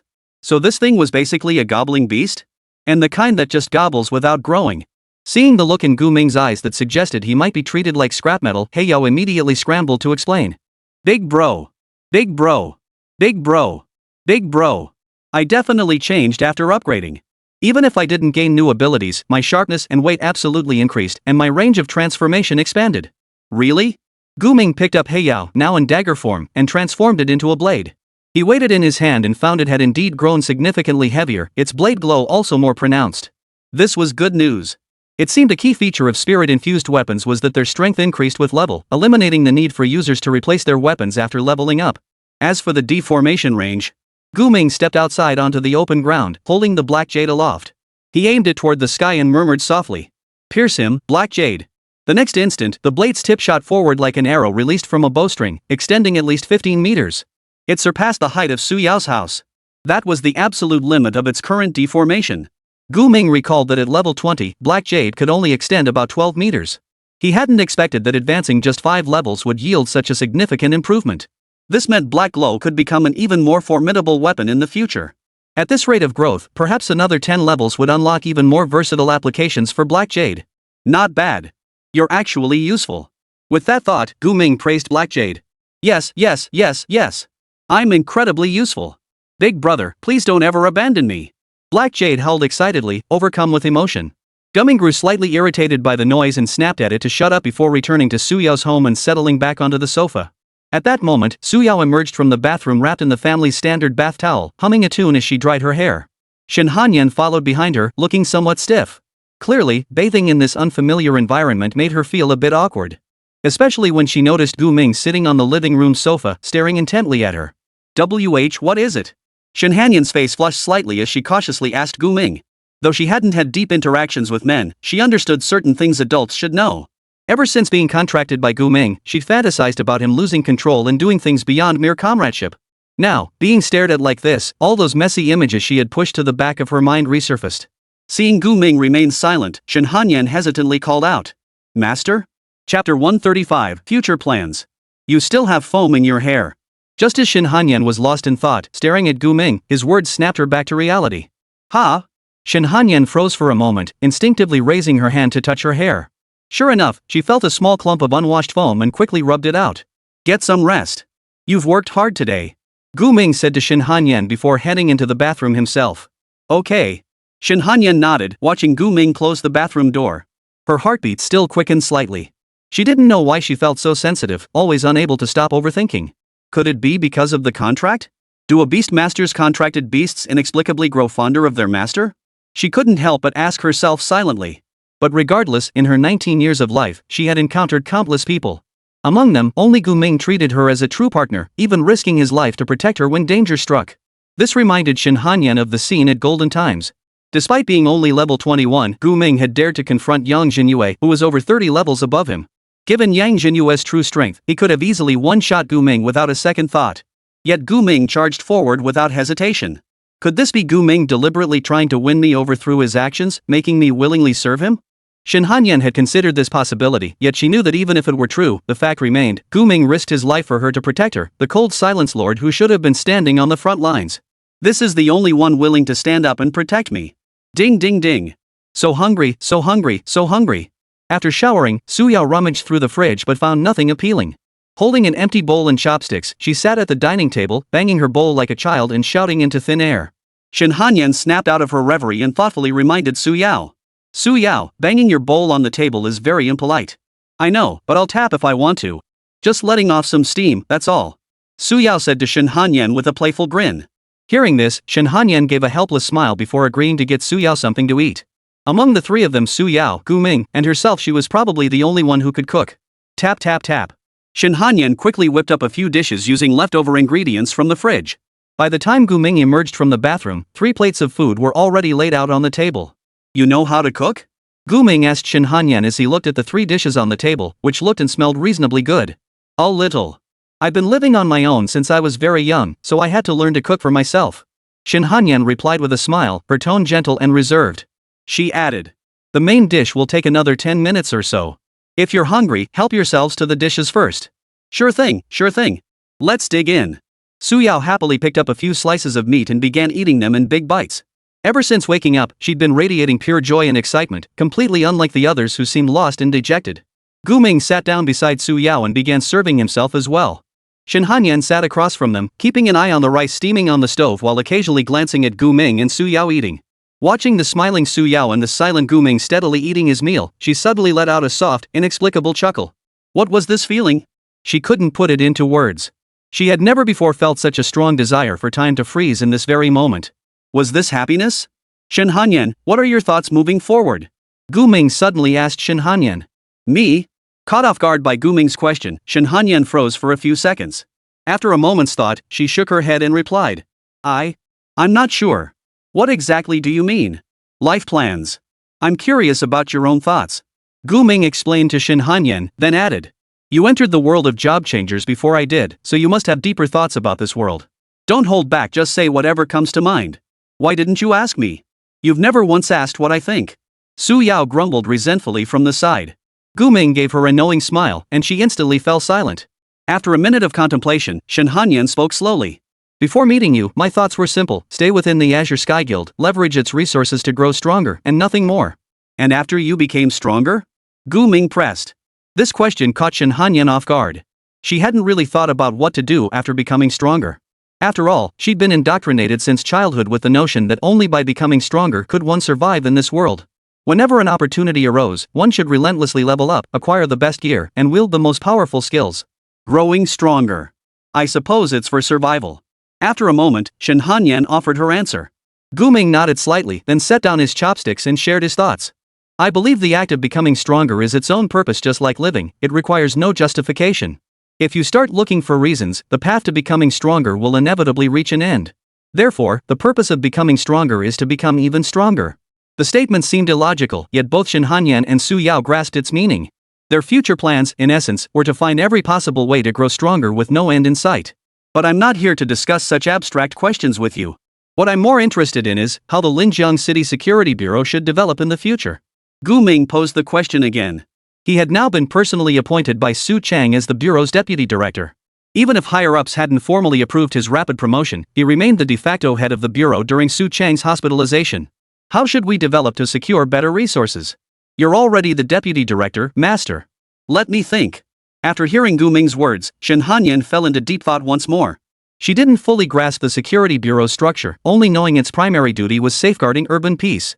Consequently, its operational scope was vast, from raiding dungeons in wilderness zones to maintaining public order and peacekeeping. It functioned almost like a jack of all trades, filling any gap where needed. However, I don't think you can determine the Security Bureau's future path. After all, it's an official department. Its plans and development are already set by the government, so it can't have as many directions for growth as a guild. Gu Ming was satisfied with Shin Hanyan's response, as he had also contemplated the Bureau's position and developmental constraints in his earlier thoughts. Official constraints and protections provided stability but stifled many possibilities. Now, as the temporary head of the Linjiang Security Bureau, he needed to carefully consider how to maximize its benefits for himself under these constraints. Chapter 136, Fighting Upon Meaning? This was a multifaceted issue. Even after much deliberation, Gu Ming still hadn't arrived at a precise and reliable solution. By the time the 3 finished their meal, dawn had broken, though they hadn't slept for hours. Su Yao's home was spacious enough for each of them to rest in their own room. Gu Ming lay down in the room originally belonging to Su Chang, drifting off to sleep while his thoughts lingered. Just as he was drifting off, he suddenly heard rustling sounds outside the door. There stood Su Yao, dressed in her pajamas. She had slipped out of the room at some point, clutching a pillow, looking guilty as a thief. She peered through the door crack to check on Gu Ming inside. Only after confirming he seemed asleep did she cautiously push the door open to enter. But just then, Su Yao? Shin Hanyan's voice rang out from behind her, startling the already nervous Su Yao so much she nearly screamed. Shin's sister? Su Yao nervously turned to face Shin Hanyan, only to see her clutching a pillow, staring back at her with equal tension. Well, she didn't need to ask why now. It was obvious Shin Hanyan was harboring the same thoughts as her. I just came to make sure he's safe. You know, he's still being watched by the Sky Guild. Shin Hanyan blurted out an excuse, trying to break the awkward silence. Su Yao didn't buy Shin Hanyan's nonsense for a second. She rolled her eyes in disdain, then turned on her heel, pillow clutched tightly, and strode purposefully through the door into Gu Ming's room. You? Shin Hanyan was stunned by Su Yao's decisiveness. Before she could decide whether to follow, Gu Ming's impatient "get out" echoed from inside. The next second, Su Yao slunk out of the room, pillow still clutched in her arms. Witnessing this scene, Shin Hanyan couldn't help but chuckle softly. She had never seen Su Yao look so humiliated. He's still awake and shouting so loudly. Su Yao muttered to herself, looking aggrieved. Probably because you woke him up, or he was just about to fall asleep when you disturbed him. Shin Hanyan said softly to Su Yao. Oh. Su Yao nodded, now understanding why Gu Ming was so impatient. Being woken up just as you're about to fall asleep, no wonder you'd be irritable. So she could only scurry back to her own room to sleep. Seeing this, Shin Hanyan abandoned her plan to visit Gu Ming's room. She merely peered through the door crack at Gu Ming lying on his side, sighed softly, and left. Just as Shin Hanyan had suspected. Gu Ming had been on the verge of sleep when Su Yao's noise roused him, leaving him feeling irritable. Worst of all, this interruption made it difficult for him to fall back asleep. It was at that very moment that a familiar female voice sounded beside his ear. Gu Ming, still awake? Gu Ming slowly opened his eyes and saw the exquisite face that had accompanied him for over a decade, adorned with a gentle smile. It was the woman in white, standing by the bedside, leaning over to look at him. He seemed utterly unsurprised by her sudden appearance in the room, merely nodding weakly. You look exhausted. The woman in white straightened up and sat gently on the edge of the bed, her hands slowly stroking Gu Ming's forehead. Yes, and I don't think it will get any easier from here on out. Gu Ming closed his eyes, savoring the soothing touch that seemed to calm his very soul, as he replied. The woman in white offered no words of comfort, instead humming softly to herself as she continued her gentle caress. The melody instantly lulled Gu Ming, who had been feeling irritable moments before, into drowsiness. Soon, he drifted off to sleep. Only after confirming Gu Ming was sound asleep did the woman in white rise from the bedside. She gazed down at him lying there, her eyes filled with complex emotions. Good night, Gu Ming, she murmured softly. The next instant, she dissolved into a pool of blood, vanishing without a trace from the room as if she had never been there at all. Around 3 in the afternoon the next day, Gu Ming was awakened by the ringing of his phone placed beside his pillow. He picked up the phone and saw Su Chang's name on the screen. He instinctively answered the call, sat up in bed, and asked into the phone. What's up? Gu Ming, just woke up? Get over to my hospital room ASAP. A big shot from the capital's leadership is here to see me, and he wants to meet you too. We'll formally discuss you taking over as deputy director. Su Chang's voice sounded somewhat excited. Alright, hold on. I'll be there in half an hour. After the brief exchange, Gu Ming hung up and got out of bed. As he stepped out of the room, he noticed Shin Hanyan had woken up sometime earlier and had already prepared breakfast. Master, you're awake? Please eat first.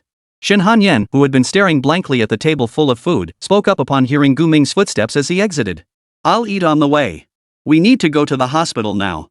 Gu Ming told Shin Hanyan before heading to the bathroom to wash his face. Should I wake Su Yao? She hasn't woken up yet. Shin Hanyan asked Gu Ming. No need. Let her rest properly. Gu Ming replied. He didn't need to engage in combat this time, so there was no need to bring Su Yao along. Having Shin Hanyan assist with minor tasks would suffice. Soon, the two of them, dressed in plain clothes, left the house and hailed a taxi to the hospital where Su Chang was staying. On the way, Shin Hanyan suggested they could stop by the dealership today to see if their car was ready. If it was, she could become his driver and take him everywhere. When they arrived at Su Chang's hospital room, they spotted Zhang Lan still leaning against the doorframe, engrossed in her novel. From several meters away, Zhang Lan looked up and gave a cheerful yo, before waving at Gu Ming and Shin Hanyan in greeting. Come on in. The big boss is waiting for you. With that, he opened the ward door and invited Gu Ming and Shin Hanyan inside. Captain Qin, Gu Ming is here. As soon as they entered the room, Gu Ming heard Su Chang address a man seated beside the hospital bed.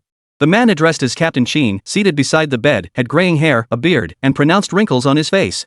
Dressed in a casual jacket, he resembled a vibrant retiree you might encounter at a sports park. Oh, so this is young Gu. Oh, and young Shin too? Team leader Qin looked at Gu Ming and Shin Hanyan, his expression slightly surprised. Shin Hanyan blinked, surprised that he recognized her, and asked. Have you seen me before? Of course. You were the top scorer in last year's Linjiang City Civil Service exam, quite famous. Captain Qin laughed heartily a few times before standing up and walking over to Gu Ming and Shin Hanyan. Though it's a shame new blood always pushes out the old. If we're talking fame, this year's top scorer, Gu Ming, is far more renowned. He stepped in front of Gu Ming and extended his hand. But just as Gu Ming was about to return the greeting politely, that hand suddenly changed direction, clenching toward his throat. Bullet time. In an instant, the surrounding air slowed to a crawl. Chapter 137, Testing the Waters. Bullet time shared remarkably similar characteristics with a domain both affected objects within a specific radius around the user. After activating bullet time, the swift movements of team leader Qin and Gu Ming's vision suddenly slowed to a snail's pace. He could even leisurely sidestep the strike aimed at his throat. Simultaneously, he noticed a shift in Qin's gaze as if the man had sensed his own speed suddenly accelerating. What the hell? Gu Ming sidestepped Qin's attack, then clenched his fist and slammed it into Qin's midsection. The next second, he deactivated bullet time. Time flowed normally around them once more. Thud. Gu Ming's punch landed squarely on team leader Qin's midsection, while Qin's attack missed its mark. Shen Hanyan, who remained unaffected throughout the entire sequence, witnessed everything. She had intended to assist Gu Ming, but sensing something was amiss, she held back, preparing to adapt to the situation. In contrast, Su Chang, who like Captain Qin had been affected by the incident, was startled. He scrambled to sit up in his hospital bed and demanded, "Wait, what just happened? Gu Ming, you punched Captain Qin? Who the hell was team leader Qin? He was a big shot sent down by the Capital Security Bureau." Though his official title was merely captain, reaching that rank within the Capital Security Bureau was far more difficult than becoming a bureau chief elsewhere. This position could only mean one thing. He was powerful. Gu Ming had every reason to be arrogant, but when facing someone at the level of a Capital Security Bureau captain, he was utterly outmatched. Su Chang's face had gone pale with fear. He knew that if Captain Qin truly wanted to take Gu Ming down here, or teach him a lesson, Gu Ming wouldn't stand a chance. Besides, Zhang Lan was standing right outside the hospital room door. TSK. Shen Hanyan sensed the tension thickening in the air like gunpowder. She regretted not bringing her gear today. But even unarmed, she would fight tooth and nail to protect Gu Ming. Whoa! You're quick on the draw, kid. Team leader Qin, struck squarely in the midsection, whipped his head around. His eyes locked onto Gu Ming beside him, unconsciously radiating hostility. In his vision, Gu Ming had accelerated to an almost instantaneous speed, launching his counterattack. Such speed was downright eerie. Gu Ming took 2 steps back, the black jade appearing in his hand as he assumed a clear fighting stance. Regardless of the man's identity or motives, the moment he attacked, it was an open declaration of war. Almost instinctively, he cast insight on team leader Qin. Name, Qin Lang. Class, Celestial Tribulation Thunder Sovereign. Level, 65.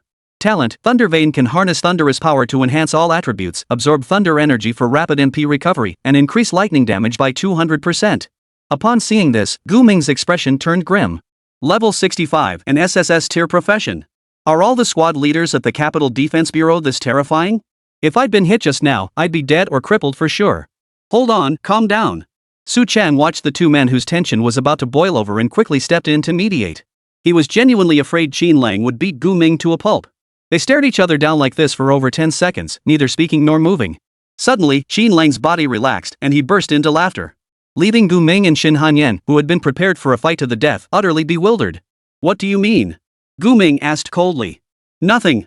I just didn't expect you to fight back and hit me so hard. Qin Lang continued laughing as he touched the spot on his waist where Gu Ming had struck him. Clearly, the blow hadn't caused him any harm, not even a mosquito bite's worth of pain. You attack me, I fight back, isn't that only natural? Gu Ming retorted, thinking this gray-haired man before him might be a bit off his rocker. Yet he also sensed the malice that had flared in Qin Lang's eyes moments ago had now faded. With that realization, he sheathed his black jade. Su Chang and Shen Hanyan stared blankly at the two who had abruptly ceased fighting, somewhat confused by what had transpired. After hearing Gu Ming's words, Qin Lang nodded in agreement. You're right. Anyone who takes a beating without fighting back is a coward. Then, shifting his tone abruptly, he asked. You can use time manipulation skills, right? Just now, I felt your time flow suddenly accelerate. No, maybe it was my own time flow slowing down.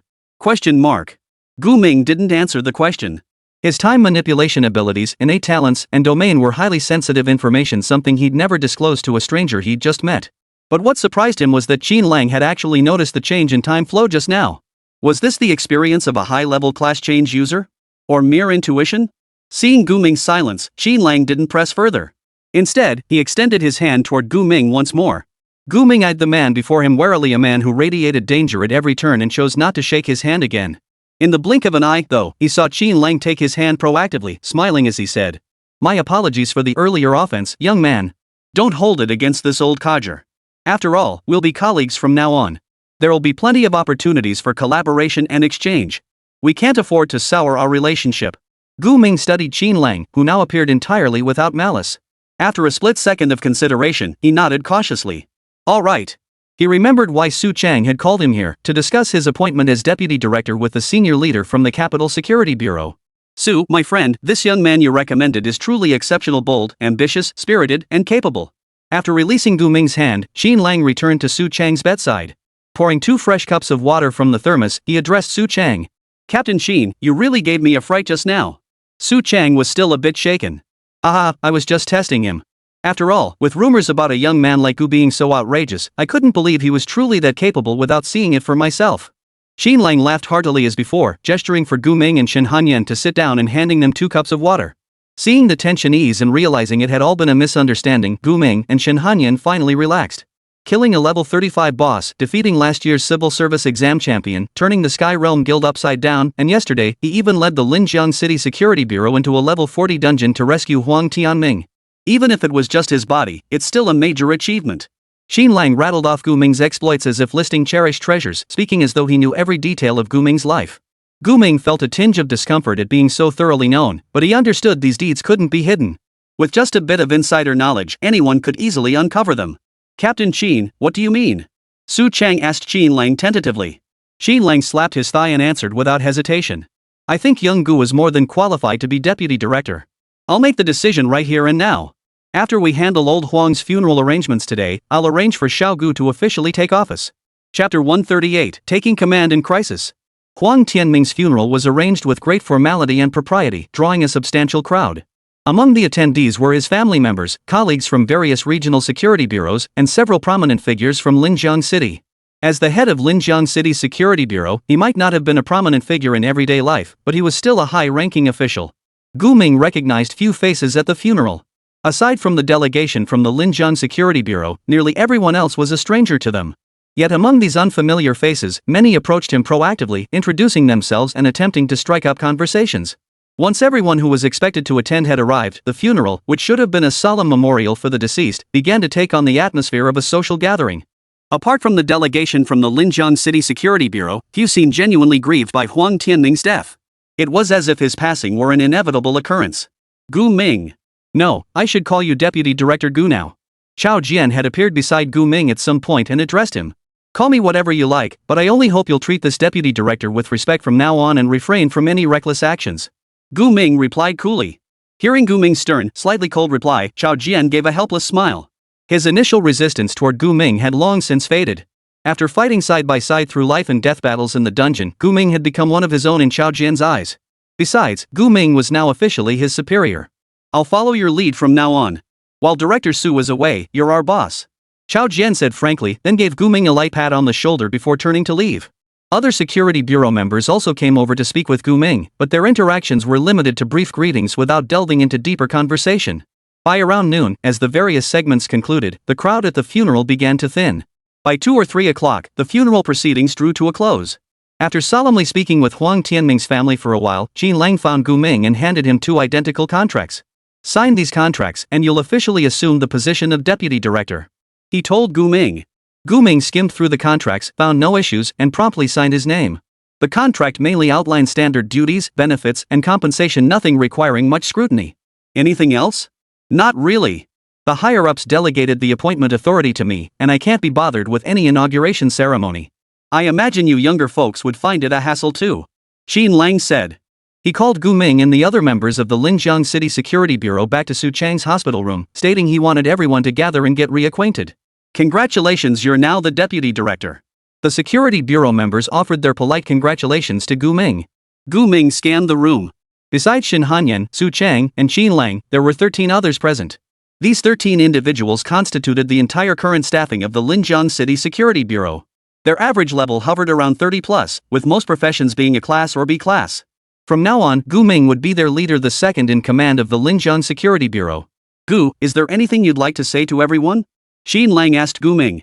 After a moment's thought, Gu Ming delivered a response that left everyone both amused and exasperated. We're still pretty weak right now. We urgently need to boost our strength. Wait, are we really going full throttle this soon? The water mage hadn't expected that Gu Ming's first words to them after becoming deputy director would be words of encouragement. To be fair, as combat unit members, they regularly organized expeditions to wild zones and dungeons to grind monsters and level up. But with little pressure, they occasionally slacked off. This had indeed left them somewhat underpowered. But admitting that truth felt rather embarrassing. The deputy director is right, we are too weak. Chao Jian quickly agreed with Gu Ming. He glanced at the others and said solemnly, "If only we had been stronger, Director Huang wouldn't have died." The words had barely left his lips when the already complex expressions of those who had just attended Huang Tianming's funeral grew even more sorrowful. Especially those who had accompanied Huang Tianming into the dark tomb felt an added weight of guilt. Su Chang remained silent, staring intently at his arm, which was nearly healed. After several seconds of silence, it was Qin Lang, the outsider, who broke the quiet. Having ambition is right. The situation both domestically and internationally is severe. Monster spawns have become more frequent in many areas, dungeons have increased, and bosses have grown stronger. Qin Lang's tone was grave as he earnestly cautioned the group. So it's not just us humans gradually figuring out how to grow stronger, those monsters are also constantly evolving. The challenges we'll face in the future will be even tougher. But you've already got trouble on your hands. At this point, he swept his gaze across the group. Trouble? What trouble? Asked the water mage. The trouble of protecting Linjiang City, of course. Qin Lang replied, then began explaining with a hint of resignation.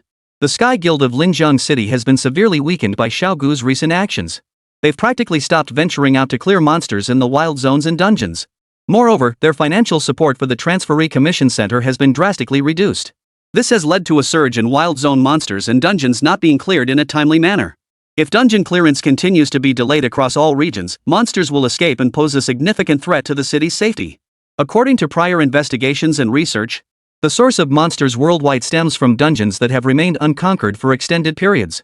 If a dungeon remains unconquered, it will continuously spawn monsters into the outside world. When these monsters gather in large numbers, they can even form wild bosses in specific areas.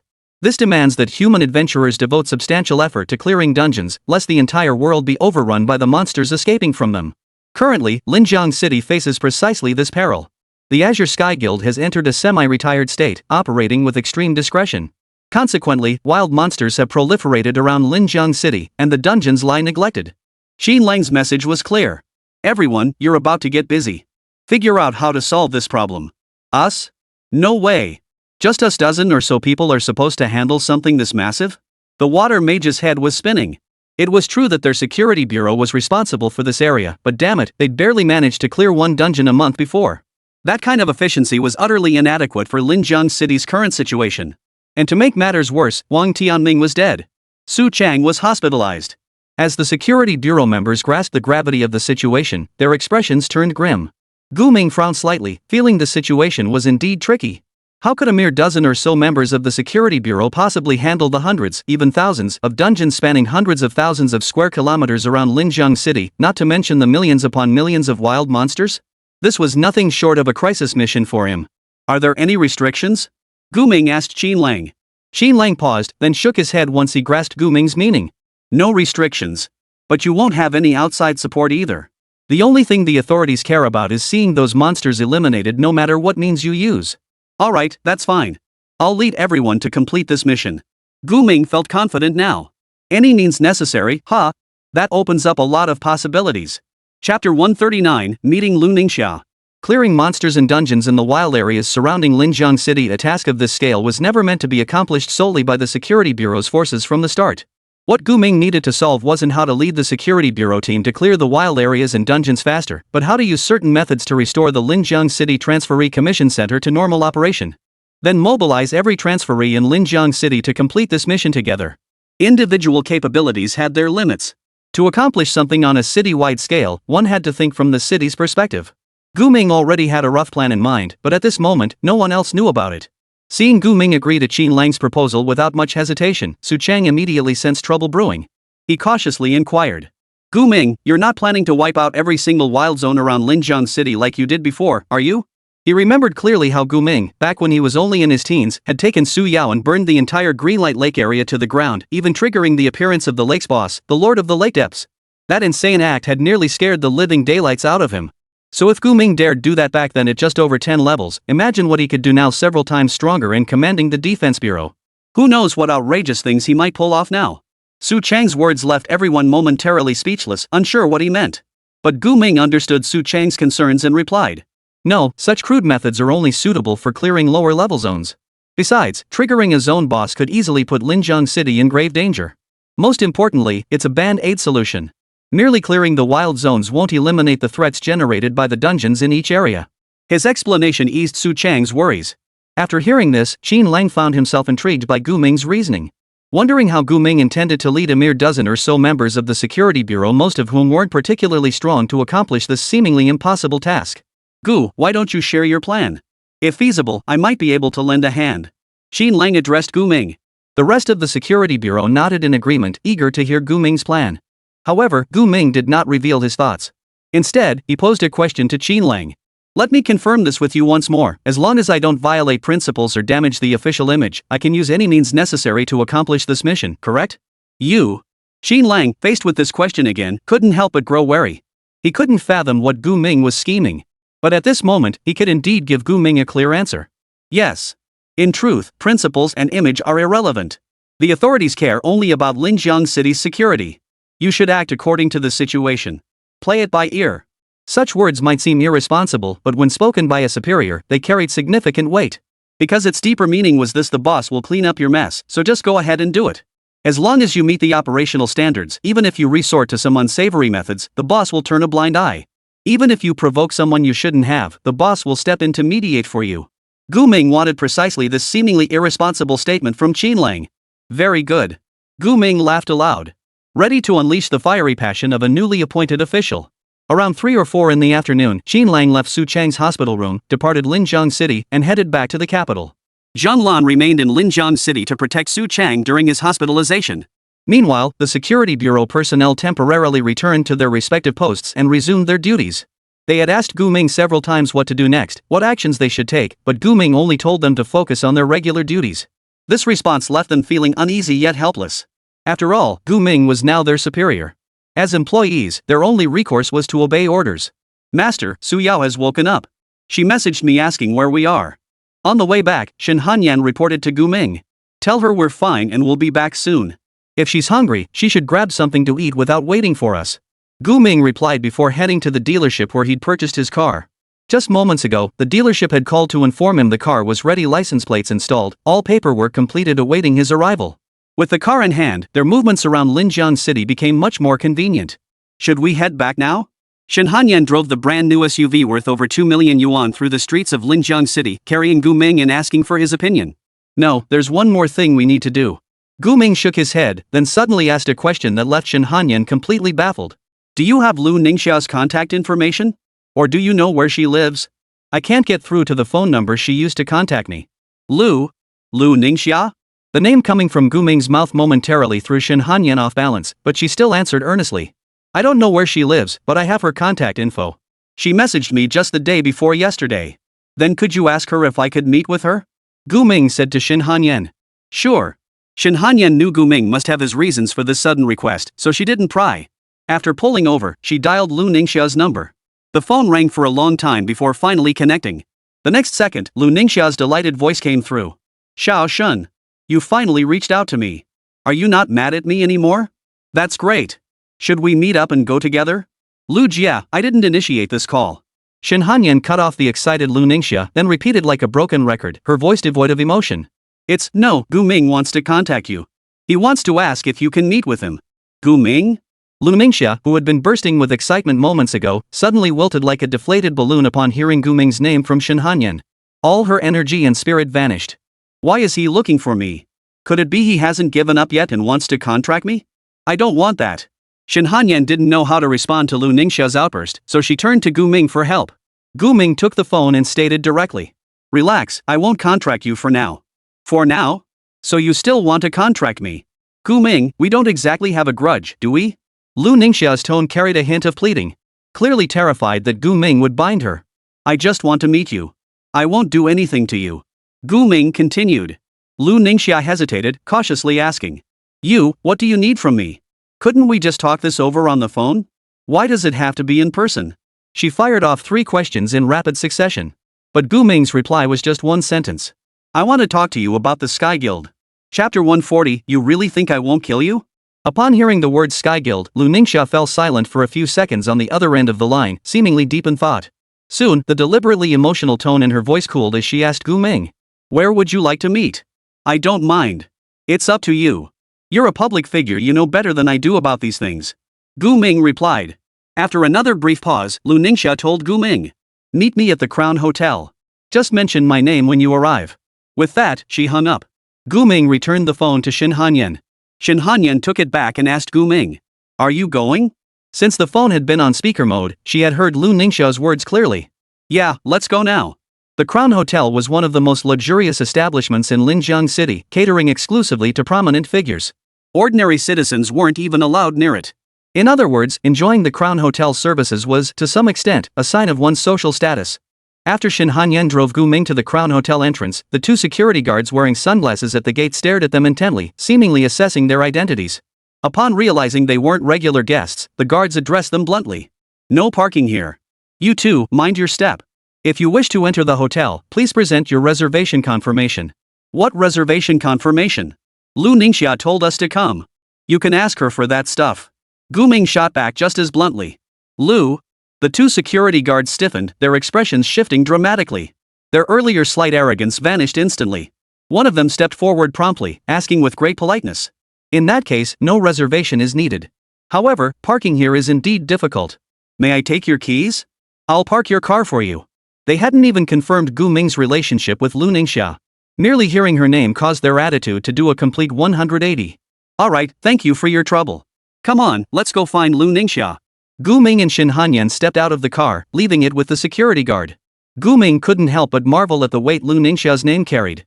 He rarely followed celebrities online, so he'd never grasped Lu Ningxia's stature. But now it seemed. He had definitely made the right choice in seeking out Lu Ningxia. I'll escort you both to Miss Lu's room, but first, I must ensure you're not carrying any weapons. This is for the safety of all our hotel guests. Another security guard addressed Gu Ming respectfully, simultaneously pulling out a peculiar scanner to inspect both Gu Ming and Shin Hanyan. This time out, neither of them had brought any weapons. After confirming they were unarmed, the guard smiled and said, Alright, please follow me. He then led the way, guiding Gu Ming and Shin Hanyan up to the hotel's 17th floor, where they arrived at a suite. He knocked on the door and whispered, Miss Lu, two distinguished guests are here to see you. Let them in. You may leave now. Lu Ningxia's cool, detached voice drifted out from inside the room. The security guard nodded, bowed to Gu Ming, and turned to leave. Then, the door opened automatically, releasing a faint floral scent. Lu Ningxia's clearer voice rang out. Come in. Gu Ming exchanged a glance with Shin Hanyan before striding into the room. However, the moment the two entered the room, Gu Ming instantly realized Lu Ningxia wasn't alone in the room. Besides her, two women armed with weapons stood beside her, glaring at him with icy stares. Both were above level 51 an A-class magic swordsman, the other an S-class thunderbolt sorceress. Bang! The door that had automatically opened upon Gu Ming and Shin Hanyan's entry slammed shut behind them. Lu Ningxia, what do you think you're doing? Feeling a sense of foreboding, Gu Ming demanded sharply at Lu Ningxia. At that moment, Lu Ningxia sat on the rose-red sofa in the room, wearing her oversized sunglasses, her long legs crossed, a drink in her hand, glaring sideways at Gu Ming. Miss, are these the ones? The magic swordsman beside her, wielding a one-handed sword, asked Lu Ningxia in a low voice. No, just him. The cute little sister behind him is my friend. Lu Ningxia pointed at Gu Ming with the hand holding her drink, her expression utterly composed. Understood. The demon swordsman and thunder mage nodded in unison, immediately assuming stances ready to attack Gu Ming. The room they occupied had undergone special modifications by the hotel, boasting exceptional soundproofing and defensive capabilities. Even a small-scale battle wouldn't cause significant damage. Lu's sister, you. Shin Hanyan instantly grasped the situation. Lu Ningxia had actually set a trap for her and Gu Ming. She intended to take action against Gu Ming during this meeting. But why? Lu Ningxia, you've set me up. Gu Ming stared coldly at Lu Ningxia, who sat leisurely on the sofa sipping juice, his gaze gradually darkening with murderous intent. He had long seen through Lu Ningxia. She wasn't the innocent, warm-hearted superstar she appeared to be. Or rather, no one who had risen to Lu Ningxia's level was naive and simple. They were all scheming, calculating individuals with hidden agendas. So what?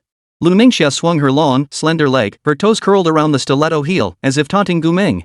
The demon sword mage and thunderbolt sorceress beside her were advancing step by step toward Gu Ming, clearly intent on taking him down completely. Clearly, they knew something about Gu Ming that his level was far below theirs, which is why they were so confident. Kid, I suggest you play nice. Otherwise, you'll suffer. And don't even think about running because you won't get away. The demon sword mage threatened Gu Ming. I won't let you lay a finger on him. Shin Hanyan immediately stepped in front of Gu Ming, simultaneously unleashing the Eternal Frost Domain. Her gaze darted between Lu Ningxia and her two enforcers. She never imagined Lu Ningxia would do such a thing. But no matter what, she would play the role of Fan Kuai this time, shielding Gu Ming from this treacherous banquet. Miss, what's wrong with your friend? Doesn't she know what's happening? Seeing Shen Hanyan shield Gu Ming and prepare to fight for him, the Thunderbolt sorcerer froze in shock before turning to ask Lu Ningxia. Lu Ningxia sighed softly at the question, waving her hand dismissively. Just don't hurt her too badly. It's fine if you have to be a little rough. Understood. The Thunderbolt sorcerer nodded slightly, instantly gathering a crackling ball of lightning energy in his hand, clearly intending to strike both Shen Hanyan and Gu Ming. But at that very moment, Gu Ming, who had been standing 2 or 3 meters ahead of her moments ago, vanished without a trace. Question mark. Her eyes widened in shock as she and the sword mage frantically scanned the area, searching for any trace of Gu Ming. Yet, the very next second. Yeah! Lu Ningxia, seated on the sofa, let out a terrified scream. There, Gu Ming, who had vanished just moments before, now pressed a dark purple dagger against Lu Ningxia's slender, porcelain white neck, his voice thick with murderous intent. You really think I wouldn't dare kill you? Chapter 141, the superstar lets off some steam. Miss. The demon swordmaster and thunderbolt sorcerer broke out in cold sweat upon seeing Gu Ming's dagger, glinting with a chilling light, pressed against Lu Ningxia's throat. At such close range, Gu Ming and Shen Hanyan could certainly injure Lu Ningxia, but killing her would be another matter entirely. After all, the gap in their levels wasn't something a dagger pressed against her throat could bridge. Nevertheless, these 2 enforcers hired by Lu Ningxia clearly didn't want to see her get hurt. They snarled threats at Gu Ming. If you dare harm the young lady in the slightest, you won't leave here alive today. You're threatening me? Gu Ming kept the dagger pressed against Lu Ningxia's throat while coldly watching the 2 henchmen, who were sweating profusely from nervousness. Shen Hanyan had long sensed Gu Ming's intent to eliminate Lu Ningxia outright. She now pointed her sword, forged from the frosty ice, at the 2 henchwomen. You've gone too far. You're the ones who escalated this situation to this point. Her words seemed directed at everyone, but in truth, she was telling Lu Ningxia she was deeply disappointed. Whoa, whoa, whoa, whoa. Hold on. Handsome guy, you're so hot-headed. With the blade pressed against him, Lu Ningxia's attitude shifted completely from his earlier haughty disdain. He immediately began sweet-talking Gu Ming. I'd been under a lot of pressure lately, so I was looking for an outlet to vent. But instead, you set this trap for me. Gu Ming said to Lu Ningxia. Lu Ningxia listened to Gu Ming's slightly suggestive words, unsure whether he understood the true meaning behind let off some steam. She felt a wave of awkwardness wash over her. However, her earlier nervousness had eased considerably, and she no longer seemed overly concerned about her own mortality. Number 6, put your weapons away first. This handsome young man seems to have misunderstood my meaning. She turned to instruct the 2 enforcers. The sword mage and thunder mage exchanged glances, then looked at Shen Hanyan and Gu Ming, who were still clutching their weapons as if ready to fight to the death.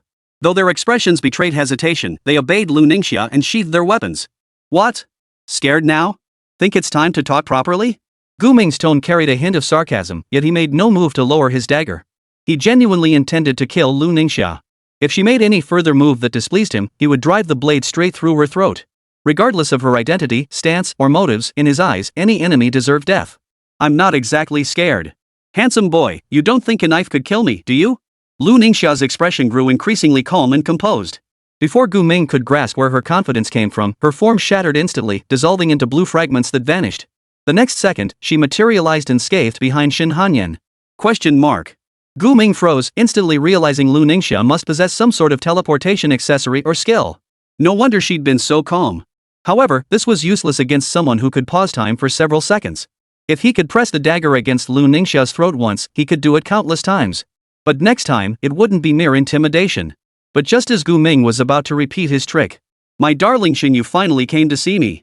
Lu Ningxia emerged from behind Shen Hanyan and wrapped her arms tightly around Shen Hanyan's tense waist, her voice so sweet it sent shivers down one's spine. Eek. Startled, Shen Hanyan instantly activated time stop to escape Lu Ningxia, dashing to Gu Ming's side. She glared at Lu Ningxia with suspicion, as if eyeing a female hooligan. Lu Ningxia blinked in confusion when the firm, perfectly curved waist vanished from her grasp. She looked up to see Shen Hanyan already beside Gu Ming, and instantly understood. A time manipulation skill. No wonder the handsome guy dared to come with you. Miss, are you alright? Seeing Lu Ningxia safe, the magic swordsman hurriedly asked with concern. I'm fine. As a support-type class changer, my greatest strengths are survival and escape way more than actual support. Lu Ningxia waves dismissively with a smile, then turned to Gu Ming with an apologetic tone.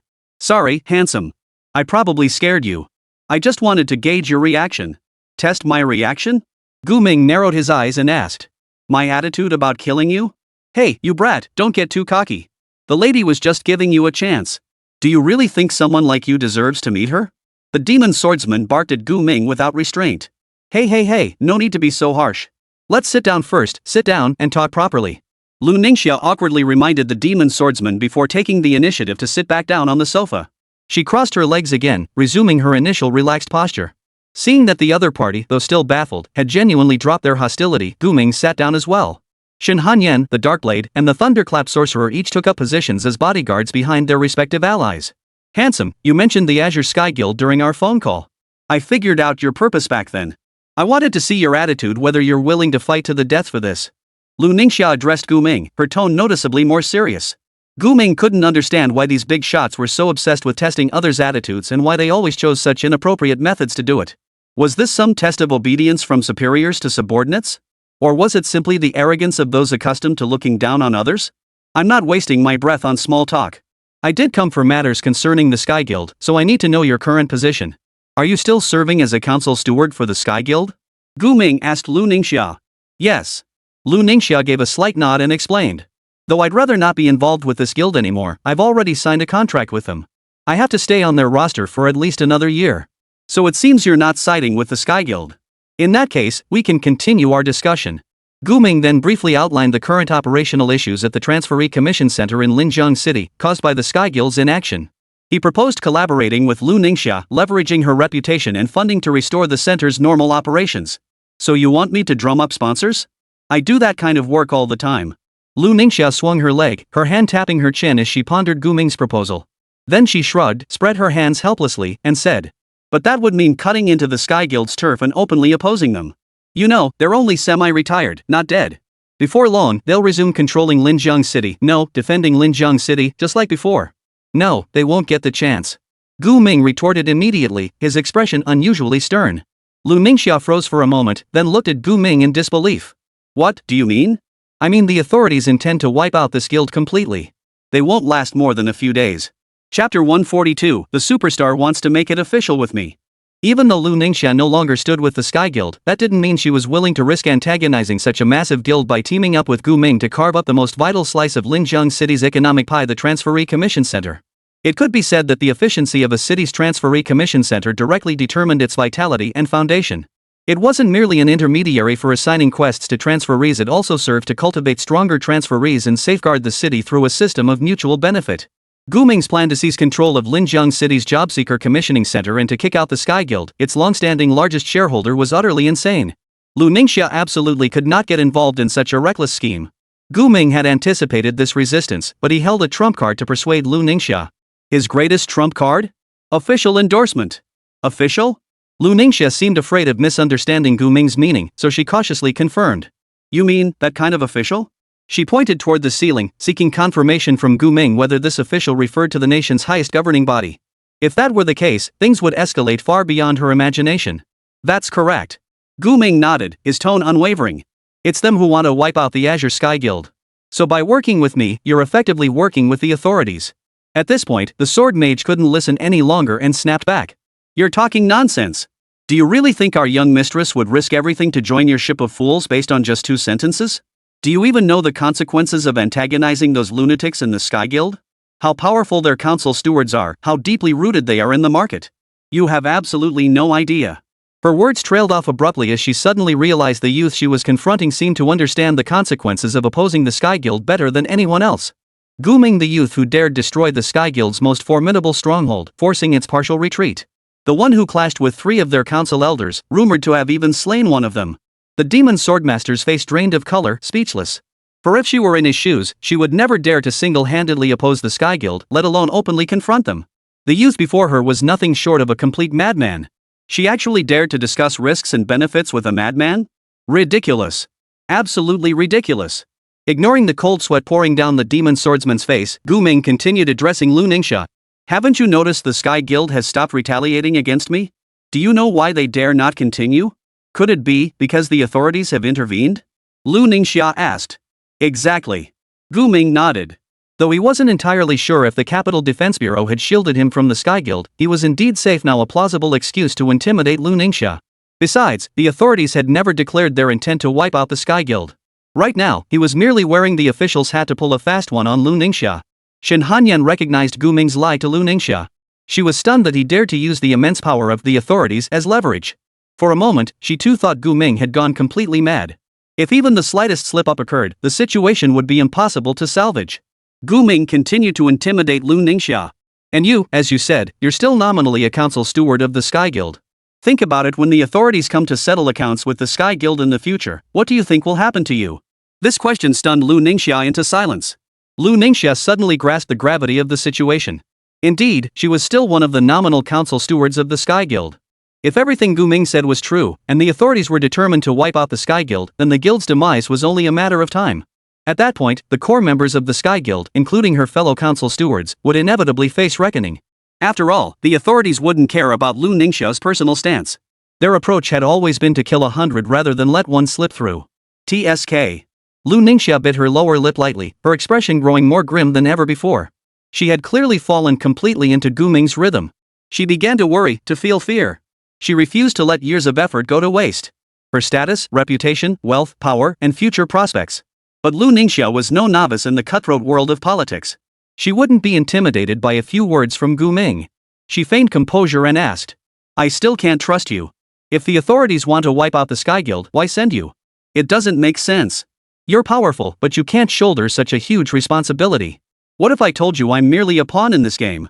Once I make my move here, the main force will arrive immediately and crush the Sky Guild completely. Gu Ming replied, cutting off Lu Ningxia's chance to respond as he produced his letter of appointment, the contract he'd signed in front of Qinlang. Lu Ningxia picked up the contract. After just a glance, she grasped its most crucial detail. Gu Ming, officially appointed as deputy director of the Linjiang City Security Bureau. She looked up, her eyes wide with shock. This handsome young man was already deputy director? It had only been a few days. Why? Do you think they'd just hand me the deputy director position out of nowhere? Seeing Lu Ningxia wavering again, Gu Ming pressed his advantage. I'm just a nobody. The authorities don't care about my life or death, and they certainly won't risk destabilizing the current peace in Linjiang City over me. Their fury and determination to wipe out the Sky Guild stem entirely from Huang Tianming's death. You heard, right? Our city's security bureau chief, Huang Tianming, is dead. I heard. Lu Ningxia gave a slight nod. How could she not know about this? As the head of the security bureau, Huang Tianming was a prominent figure in Linjiang City. His funeral was held today, and it was said he died while on a mission. But Gu Ming's account suggested his death was connected to the Sky Guild? Lu Ningxia's mind was in turmoil. She couldn't sort through her thoughts, but a growing sense of unease gripped her heart. Huang Tianming's death enraged the authorities. They specially dispatched a captain-level figure from the Capital Security Bureau Qinlang to handle matters concerning the Sky Guild. They also appointed me, who has a grudge against the Sky Guild, as deputy director to serve as the vanguard. Gu Ming continued spinning his tale to Lu Ningxia without a hint of embarrassment. Qinlang. I've heard of him too. He's the only lightning-type battle mage among the 6 captains of the Capital Security Bureau, and his strength ranks among the best in the nation. Lu Ningxia nodded again, waiting for Gu Ming to continue. But Gu Ming's torrent of words suddenly halted.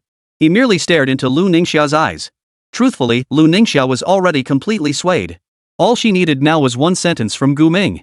As long as he uttered those words, she would join his plan. What she awaited was Gu Ming's final promise. The tension in the room reached its peak. Everyone except Gu Ming held their breath. For they knew this conversation could drastically alter the situation in Linjiang City enough to determine the fate of an entire city. Lu Ningxia, you must understand I'm helping you. I'm offering you a chance to renounce darkness and embrace light, to save yourself. Gu Ming's aura had completely shifted. Gone was the trace of humility he'd carried when he first approached Lu Ningxia for cooperation. I can't offer you much, but I can guarantee that when the Sky Guild faces reckoning someday, you'll escape unscathed as my partner. You might even latch onto the government's coattails and gain their protection. Alright, I accept. Let's work together. Lu Ningxia finally secured Gu Ming's promise and, without further hesitation, extended her hand toward him. Gu Ming grasped Lu Ningxia's slightly cold hand, formally sealing their partnership. But immediately, Lu Ningxia posed a new question. So, what role should I take on publicly to assist you? How can we make it seem legitimate? This stumped Gu Ming. He'd only thought about tricking Lu Ningxia into joining the team, but hadn't considered what official role to give her. Have her join the security bureau? But she was a public figure. Did the security bureau ever recruit a big celebrity? Before Gu Ming could devise a suitable solution, Lu Ningxia stunned everyone with her proposal. How about we make it official? You become my boyfriend. That way, I can help you legitimately. Put. Hearing this, Shen Hanyan nearly fainted on the spot. Chapter 143, Little Sue in an Empty Nest. Miss, what nonsense are you suddenly spouting? What make it official? What boyfriend? The demon sword mage was the first to lose it, his emotions slightly unraveling as he confronted Lu Ningxia. Gu Ming was still reeling from the shock. Even someone as aloof as him couldn't help but feel a bit awkward. Yet Lu Ningxia, the one who made the suggestion, seemed utterly unfazed. Blinking innocently as if puzzled by everyone's overreaction. What's wrong? I think this is the most appropriate solution right now. No, that's not the issue. The sword mage pressed his hand to his forehead, racking his brain for how to explain just how disastrous this could be. You're a public figure, a nationally renowned singer. If you suddenly announce a relationship with some random guy out of nowhere, it'll severely damage your future career. And besides, this. She desperately wanted to remind Lu Ningxia, just a few minutes ago, Gu Ming had a knife pressed to your throat, threatening to kill you. And now, you've been talked into this, and you're actually willing to throw yourself at him. A superstar with millions of fans. Sacrificing yourself for some so-called collaboration just doesn't seem right. I know. But it doesn't matter. Maybe this kind of news will even boost my popularity. Lu Ningxia still believed her reasoning was sound. She even smiled at Gu Ming and added. Besides, it's just a collaboration, nothing more than that. We're not actually dating. Once it's over, we can just make up some excuse to break up.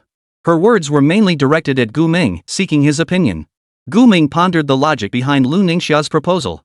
If he were to be honest, the role of a lover would indeed be the most suitable way to legitimize and openly secure Lu Ningxia's assistance in achieving their collaboration. But what concerned him was Lu Ningxia's immense fame. While this approach might temporarily achieve their goal, the subsequent troubles it would stir up would be impossible to control. What's wrong? You don't want me anymore? Didn't you always want to bind me to you?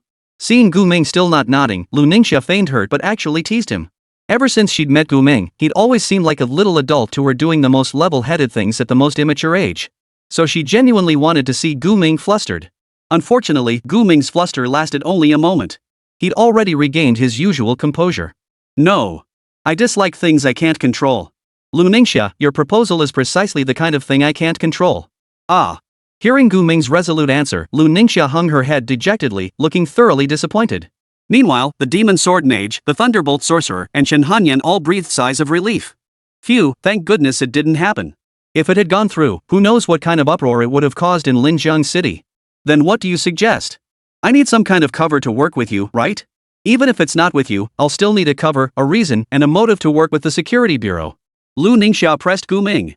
I can't exactly go around openly helping someone who nearly destroyed the Sky Guild while wearing the title of Sky Guild Council Steward, can I? Let me think. Gu Ming's mind was spinning. He quickly raised his hand to interrupt Lu Ningxia's anxiety-inducing words. He stood up, took a deep breath, and gave Lu Ningxia one final piece of advice. My primary purpose in coming to see you was to establish our cooperative intent. As for the specifics of how we proceed, we can discuss that later.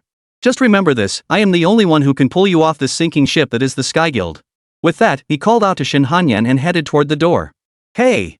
How could you? Lu Ningxia scrambled off the sofa, trying to call out to Gu Ming, but he strode away decisively, showing no intention of pausing. Seeing Gu Ming leave so abruptly, she puffed out her cheeks in anger, plopped back down, and muttered resentfully. Men like him are the worst. They don't budge no matter what you do, and they're so damn clever and cautious. Talking to him makes my brain freeze up. I always feel like he's got me figured out. It's infuriating. Miss, are we really going to partner with him? After a long silence, the Thunderbolt sorcerer finally spoke up to Lu Ningxia once Gu Ming had left. Sai, it's not about collaborating with him. Lu Ningxia sighed and emphasized to the two. We're partnering with the security bureau, with the authorities. This is to keep our options open. She crossed her legs, propped her chin on her hand, and murmured. I don't believe everything he says, but I know that if I keep associating with the Azure Sky Guild, I'll be killed for sure. So regardless of how much truth there is in Gu Ming's words, I must treat him as someone I can turn against at any moment. To achieve that goal, I'm willing to resort to unscrupulous means if necessary. What exactly do you mean? Asked the Thunderbolt sorcerer. Lu Ningxia lifted her beautiful eyes slightly, gazing at the glass of juice on the table as she spoke slowly. Tomorrow, we'll hold a press conference and make a unilateral announcement. Gu Ming is now my lover, Lu Ningxia's lover. Whether he agrees or not is irrelevant. Public opinion will speak for me. As long as everyone believes it, it becomes reality. After leaving the Crown Hotel, Gu Ming rode back to Su Yao's residence in a car driven by Shen Hanyan.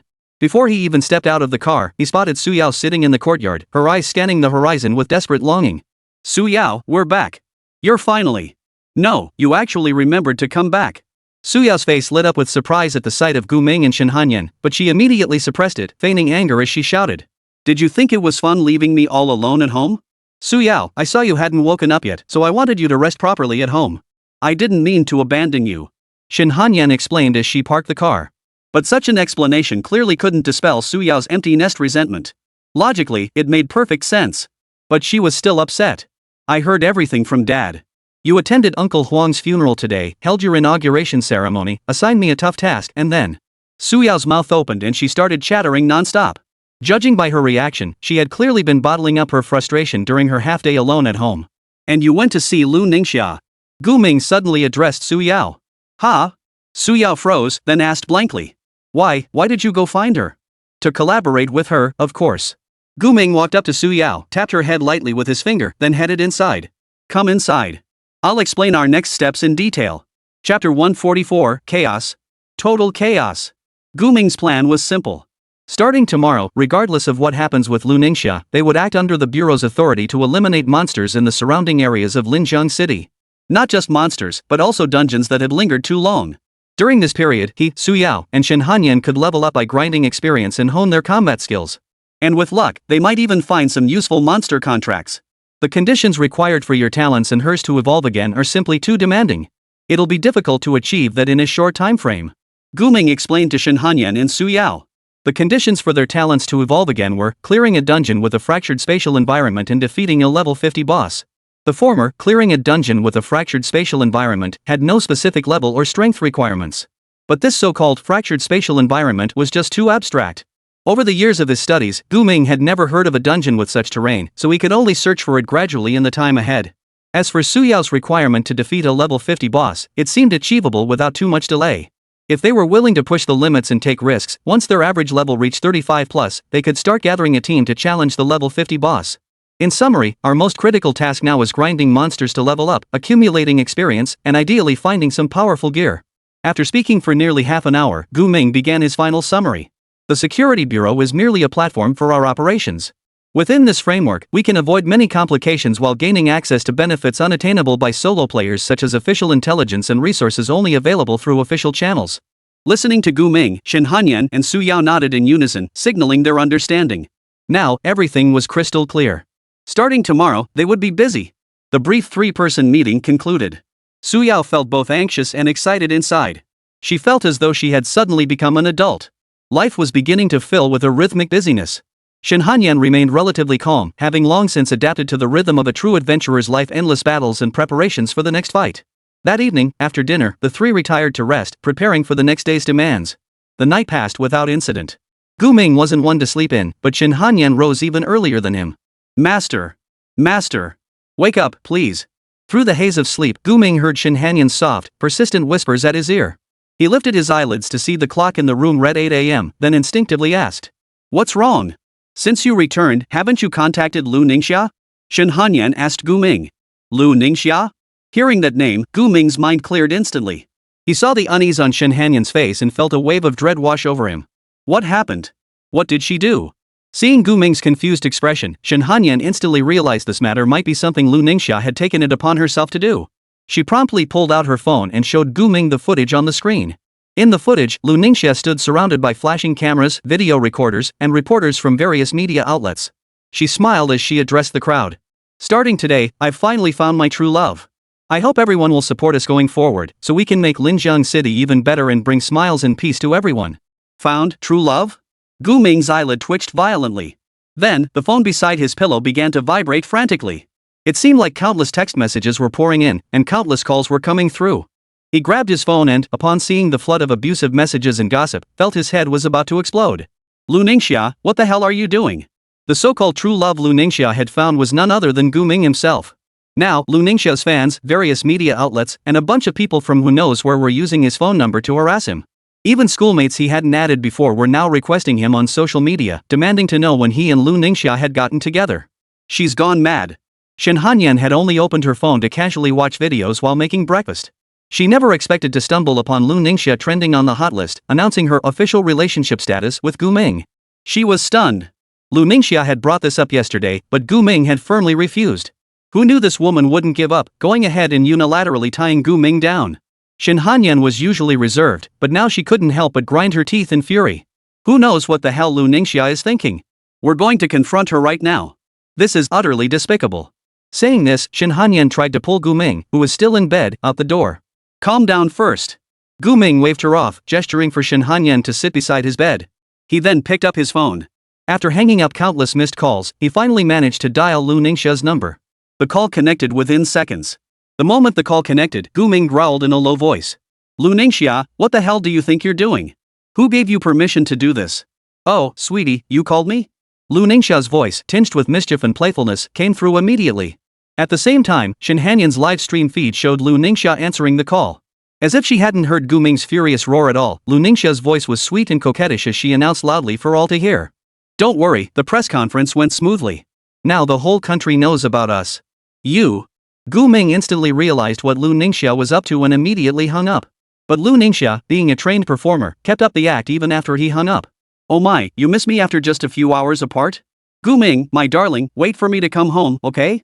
I'll be right back to be with you, kisses kisses. Smack. Shin Hanyan couldn't bear to watch or listen any longer. She smashed the phone with a single slap. The flush on her face, whether from shame at Lu Ningxia's words or from anger, was impossible to tell. That damn. I should have known she was no good. She clenched her fists so tightly, her rage seemed tangible. Gu Ming covered his face. From the time he could remember until now, he had rarely experienced being so thoroughly outmaneuvered and played by someone else. If he were to rank the troublesome people he'd encountered, Lu Ningxia would undoubtedly take the top spot. This woman was truly playing with fire. Chapter 145, Contract Lu Ningxia. Ultimate Support. Ha! Su Yao, who had just woken up and hadn't even washed her face yet, was utterly stunned and bewildered upon learning that Lu Ningxia had publicly declared Gu Ming to be her boyfriend. It felt like her brain had been hit by a train. She couldn't believe someone would do such a thing, so she stubbornly checked online herself only to find. Is this woman insane? Seeing Lu Ningxia say those sickeningly sweet, cringe-worthy words to Gu Ming in front of countless media outlets nearly made her explode with rage. Though she often listened to Lu Ningxia's songs and could even be considered a half-fan, she couldn't stand this. Su Yao was so furious she was practically ready to grab a knife and go confront Lu Ningxia. But she didn't do it not because she didn't want to, but because she had no idea where Lu Ningxia was. Gu Ming, tell me honestly, are you really not involved with that woman? Is there some hidden truth I don't know?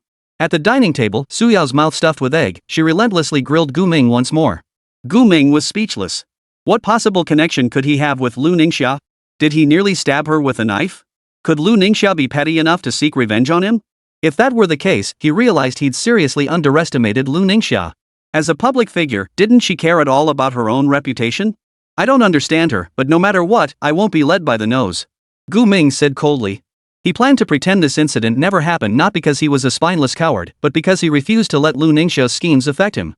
If he ever found Lu Ningxia again, he would settle the score with her face to face. But just then. Knock knock knock. The outer hall door was knocked upon, followed by a familiar, sweet voice. Excuse me, is my darling home?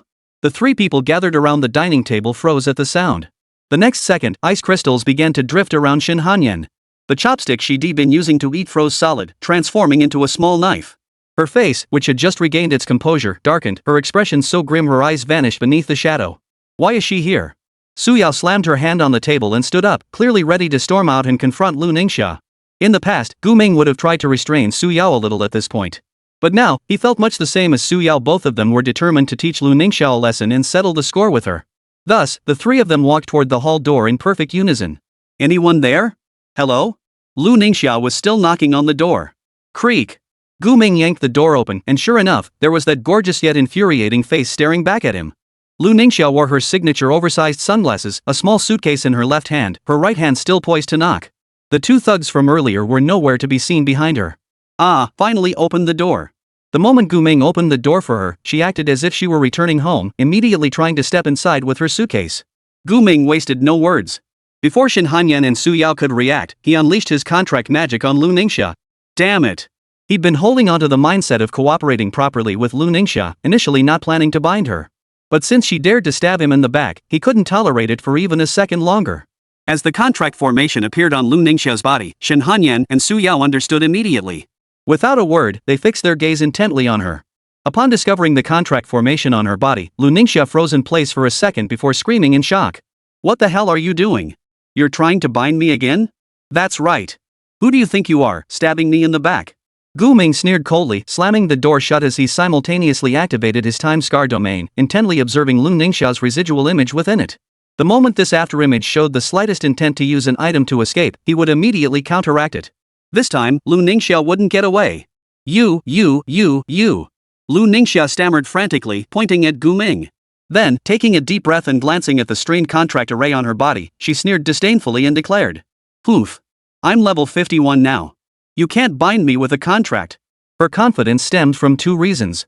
First, Gu Ming had failed the first time he tried to bind her with a contract spell. Second, even when he contracted the level 30 Shen Hanyan, it took him tremendous effort. Now that she was level 50, there was no way Gu Ming could bind her in one go, right? Lu Ningxia was right in her thinking. Gu Ming's success rate for binding her was now only 12%. In other words, even 10 consecutive attempts might not guarantee success. But 12% was actually quite high. Lu Ningxia clearly hadn't grasped the gravity of the situation, continuing to stare defiantly at Gu Ming. Don't even think about arresting me. I reported my whereabouts before leaving. If I don't check in within half an hour, a whole bunch of people will come and tear you to shreds. Lu Ningxia's lips curled upward as she spoke. She just wanted to thoroughly toy with Gu Ming. Otherwise, he'd keep pushing her around forever, treating her like some dumb tool. But gradually, the smile froze on her face. Because the contract array binding her body wasn't shattering as quickly as before. Instead, it was slowly, painfully retracting into her flesh. No, this can't be right. It can't actually be happening. Shen Hanyan, grab her right hand. The moment Gu Ming saw the afterimage of Lu Ningxia begin to shift, he barked the order at Shen Hanyan. Shen Hanyan's face turned cold as she grabbed Lu Ningxia's right hand with all her strength without a word. Shen, what are you doing? Lu Ningxia was startled, her voice trembling as she asked. Shen Hanyan remained silent, but Gu Ming answered for her.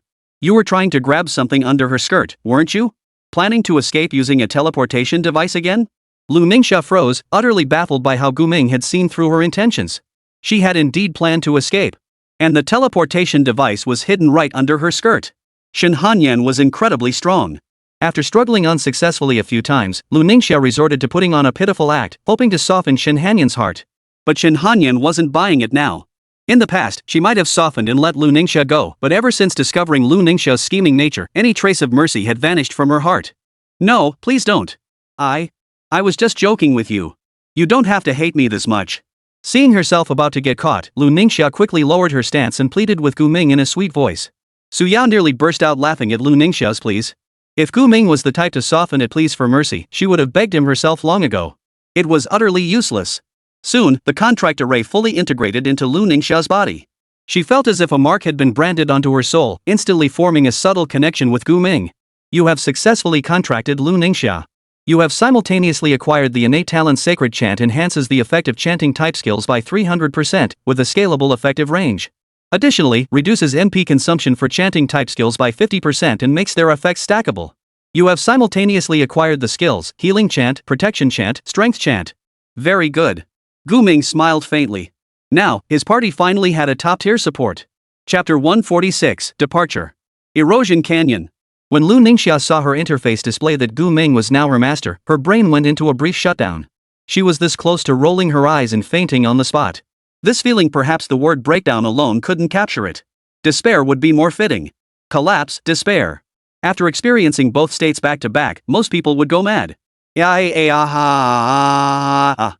Ningxia covered her face and screamed, her voice piercingly sharp enough to reach outer space. And due to her profession, her scream alone could affect the mental state of those around her. Shut up. Gu Ming grabbed Lu Ningxia's cheeks and barked coldly. If his previous contracts with Su Yao and Shen Hanyan were driven by ambition to elevate himself, then his current contract with Lu Ningxia carried a distinct personal grudge. Therefore, his attitude toward Lu Ningxia was understandably less than cordial. Su Yao and Shen Hanyan watched Lu Ningxia being treated so harshly but said nothing. They too felt she was overly arrogant, always playing clever little tricks as if everyone else were fools. Lu's sister, you shouldn't have done that. Shen Hanyan, who had spent some time with Lu Ningxia, couldn't help but speak up, feeling a twinge of sympathy. That sort of thing? What exactly? I didn't do anything wrong.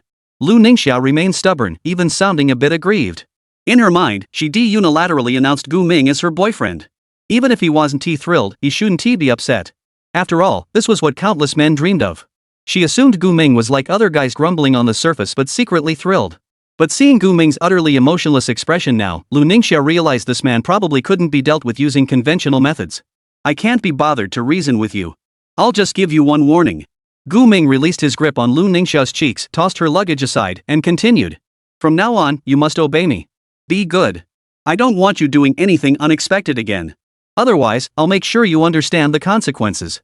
Lu Ningxia was slightly intimidated by Gu Ming's expression, momentarily at a loss for words. Staring blankly at her own body, still struggling to believe she'd been bound by the contract. Yet when Gu Ming commanded her to sit at the dining table, her body moved involuntarily. There were now 4 people at the table. Shen Hanyan brought Lu Ningxia a breakfast plate and sat beside her without a word.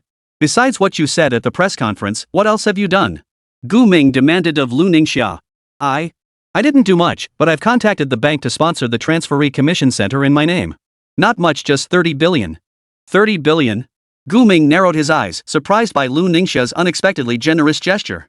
However, he knew that given the scale of Linjiang City's job changers, 30 billion yuan wouldn't sustain the commission center's operations for very long. But it's enough to address the immediate concerns. He pressed on. What else? Nothing else. It was just one night, what could I possibly do? Lu Ningxia said with a pout, then looked at Gu Ming with teary eyes and asked pitifully. Can you just cancel the contract? If you cancel it, I'll immediately clear up the misunderstanding about us, okay? She knew Gu Ming was someone who responded to reason rather than force. Threats were useless with him. Her only chance was to appeal to his logic and emotions. No way. Gu Ming's 2 words shattered Lu Ningxia's illusions completely. Lu Ningxia seemed to lose her soul in an instant, her eyes growing hollow. Just then, Su Yao's phone rang. Oh, it's my dad calling. Seeing it was Su Chang calling, Su Yao answered immediately and asked. Dad, what's wrong? Yao, is Gu Ming with you? Why can't I get through to him? Su Chang asked. He's here. Su Yao glanced at Gu Ming. Gu Ming heard the voices on the phone and picked up his own device to explain. I turned off my phone because I was getting too many spam calls. My dad seems to need to talk to you. Here's his number. Su Yao handed the phone to Gu Ming. Gu Ming took the phone, expecting Su Chang to ask about Lu Ningxia. But Su Chang seemed unaware of that matter and instead brought up work. Gu Ming, Li told me there's been a sudden surge in job changers heading to the city outskirts for missions today. Seems the commission center just got a huge batch of new requests. Did you know about this? I was just thinking about it. Gu Ming replied. His response made Su Chang perk up. Ever since learning about it, Su Chang had suspected it was somehow connected to Gu Ming. Now it seemed his hunch was spot on. How did you manage it? It hasn't even been a full day, and you've already found a solution to the commission center's operational issues? Su Chang asked eagerly. It was more of a lucky break, Uncle Su. The details are a bit complicated, I'll explain when we have time.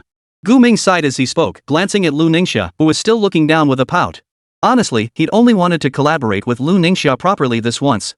He never expected her to cause such a ruckus. That said, Lu Ningxia did have some real talent. She'd managed to secure 30 billion yuan for the transferee commission center in just one night. Su Chang didn't press for details. He just chuckled happily twice before continuing. Ha ha ha ha. You're something else, kid. I knew you had the skills. However, some areas are in critical condition and need you to lead a team to resolve the situation. No problem, right? No problem. That was my plan anyway. Just let me know if you have any suitable areas. Gu Ming replied. Area 87, codenamed Weathered Canyon. There's an excessive concentration of wild monsters there, and a boss might be roaming around. You'll take your team to clear it out today. Li will brief you on the specifics once you get to headquarters. Understood. After a brief exchange, Gu Ming hung up. While he was on the call, Shen Hanyan had already helped Su Yao change into her gear, ready to start a new battle. Lu Ningxia slumped over the table, lost in thought. Gu Ming addressed her bluntly. Come on, you're coming too. No way. I'm not going. Places like Winding Canyon are full of bugs, and I hate bugs. Lu Ningxia refused without hesitation. But the next second, her body rose uncontrollably. You have no right to refuse. Gu Ming said. Chapter 147, Weathered Canyon Camp. Erosion Canyon, Sector 87. Average monster level, 30 to 35. Monster types are predominantly insectoid. Years of weathering and insectoid erosion had transformed the terrain into a labyrinthine maze. To insectoid monsters, it resembled a fortress ideal for breeding and concealment. Weathered Canyon has always been an unpopular zone. Unless you're a class specialist skilled in dealing with insectoids, most adventurers won't take on quests here. In the off-road vehicle heading toward the Weathered Canyon, Li from the Security Bureau explained to Gu Ming while driving. That's why this area is our top priority. If we don't handle it soon, the insectoid monsters will start spilling out. Insectoid monsters. Gu Ming closed his eyes, recalling the knowledge about insectoid monsters he'd learned at school. Insectoid monsters were among the few creatures capable of self-reproduction. Their numbers were typically far greater than other monsters, often swarming in overwhelming quantities, making them extremely troublesome to deal with. Generally, each species of insectoid monster has a queen at its core.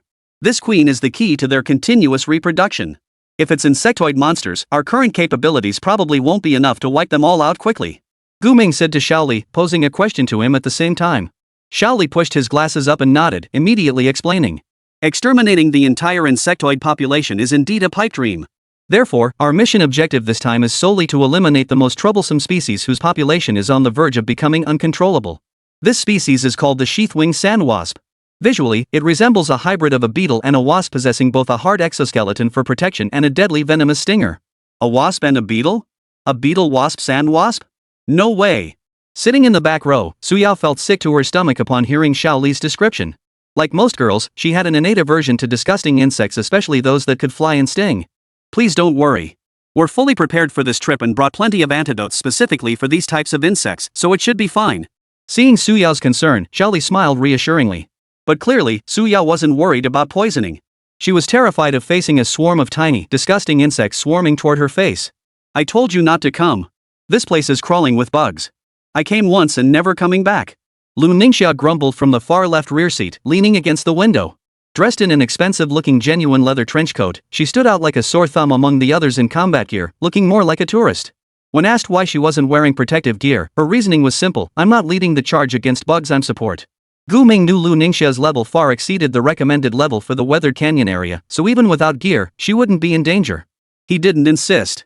This time, including himself, Lu Ningxia, Shen Hanyan, and Su Yao, there were 7 of them in total. Xiaoli and he were in one vehicle, while Chao Jian and the water mage rode in the other. Miss Lu Ningxia, for someone of your stature to come to a place like this, it really is a bit of a waste. Xiaoli remarked to Lu Ningxia, who wore a look of resentment. He never dreamed that this messy job at the Erosion Canyon would involve a pampered superstar like Lu Ningxia.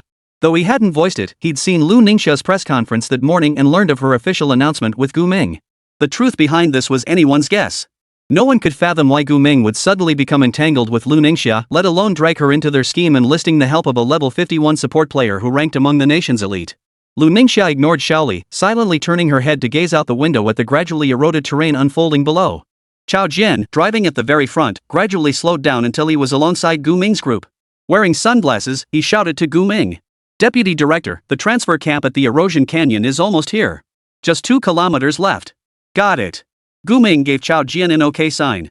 After relaying the message, Chao Jian accelerated again to the front of the convoy and stopped a few minutes later in front of a man-made campsite. Every wilderness area far from cities had such camps, providing supplies, medical care, and rest services for transferees arriving to complete commissions. Before the 2 vehicles bearing the security bureau insignia had even come to a complete stop, a slightly stooped elderly man slowly emerged from a tent and addressed Chao Jian in the car. You're finally here. Hey, old Zhang, you're up early today? Chao Jian turned off the engine, jumped out, and greeted old Zhang. Old Zhang nodded, then turned his gaze to Gu Ming and the others in the other vehicle. Who's this? Our new deputy director. He just took office yesterday. Xu Fashi explained. Deputy director, so young. Truly a rising star, a rising star. Old Zhang's half-closed eyes widened instantly, though his tone carried a hint of perfunctory flattery. However, when his gaze swept over Gu Ming's car and landed on Lu Ningxia wearing oversized sunglasses and a trench coat, he froze in surprise. Ha!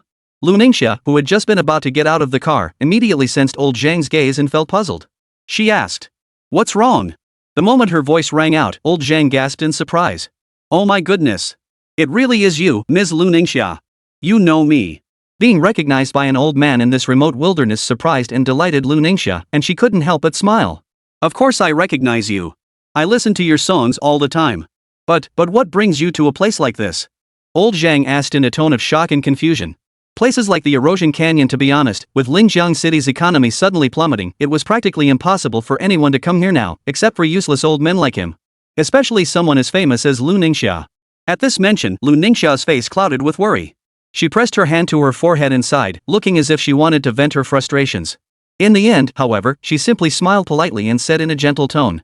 Of course, I'm here with the Security Bureau to maintain peace in Linjiang City. This area is overflowing with troublesome monsters, isn't it? Oh, right. Old Zhan was jolted back to his duties upon hearing this. He remembered his task was to host Gu Ming and his group, providing them with updates on Winding Canyon. He turned to Gu Ming and began. Deputy Director, I must explain the situation to you. Weathered Canyon is currently in a state of extreme crisis. Your work here is likely to be quite challenging. Chapter 148, The Scutularia Sand Wasp Swarm. Elaborate. Gu Ming had already stepped out of the vehicle and stood before old Zhang. Old Zhang invited Gu Ming and his team into a sturdy large tent, gestured for them to sit down, then pulled out a hand-drawn map to begin his explanation. Leaders, as you're likely aware, the most troublesome insectoid creatures in this region are the Scutularia sand wasps. Their numbers constitute the overwhelming majority of all insectoid monsters here. If we don't exterminate them soon, I believe it won't be long before they breach the perimeter and disrupt the balance of surrounding areas. The location marked on this map is the Queen's Nest discovered by previous leaders who visited. Eliminating it will significantly alleviate the situation. As Old Zhang explained, Gu Ming picked up the map and studied it intently. He noticed the queen nest was located within a cliff face. It seemed the insects had carved out a vast nesting chamber within the rock. Frankly, this terrain presented challenges. Penetrating the interior carried immense risks, not only from the fragile cliff face threatening collapse at any moment, but also from the ubiquitous sheath-winged sand wasps lurking everywhere. In a situation like this, the simplest solution would be to bring in a cannon. Just lay down fire and blast this entire area into sand. Lu Ningxia leaned close to Gu Ming, studying the map before speaking. Even in this world, where cold weapons, magic, and rituals methods once confined to fictional works were commonplace, modern firepower remained an effective means of eliminating monsters. Especially for certain class changers who could utilize modern firepower more effectively, like the quintessential gunner. However, the reason why job changers rarely resorted to heavy firepower, and why the authorities seldom used it to clear wilderness zones and deal with wild monsters, was purely because heavy firepower had its own drawbacks. While effective against low-level monsters lacking complex mechanics, these weapons reveal significant weaknesses when facing exceptionally powerful foes. Even nuclear weapons struggle to eliminate bosses above level 50, and their use often triggers environmental mutations that spawn more formidable monsters. Most critically, even if heavy firepower swiftly eliminates low-level minions, it creates new problems. Low-level class changers would lack experience sources. The nation's talent production rate would be severely impacted. Considering all this, Gu Ming opposed Lu Ningxia's suggestion. But you can't guarantee eliminating them all. If they aren't completely wiped out, losing their nest protection could drive them into a frenzy or even rapidly spawn a new bug emperor boss. That would backfire completely. Fine. I was just throwing it out there. Whatever you decide is fine by me. Lu Ningxia didn't get upset after her suggestion was rejected. She just waved her hand dismissively and fell silent. Shen Hanyan agreed with Gu Ming's assessment and added, "Insectoid monsters are incredibly troublesome. While blowing up the nest seems effective, it doesn't solve the problem completely. We must eliminate the queen and the mother insects. I've accompanied some veterans in dealing with the insectoid race before. For our team, taking them on should be fairly straightforward." She glanced at Gu Ming and Su Yao. With their wide area fire magic, the vast but defensively weak insectoid hordes would be easy prey, even a prime opportunity for grinding experience. After a brief discussion, the group finalized their plan. Head straight for the queen's nest, eliminate the queen, and clear out the carapace sand wasps within. Oh, and one more thing I should tell you all. Old Zhang reminded Gu Ming and his group just before they set off. The queen in that hive hasn't been dealt with in ages. She might have mutated. You guys gotta be careful. Don't worry, old man, I'm here. Lu Ningxia smiled at Old Zhang, her tone brimming with confidence. I'm level 51, after all.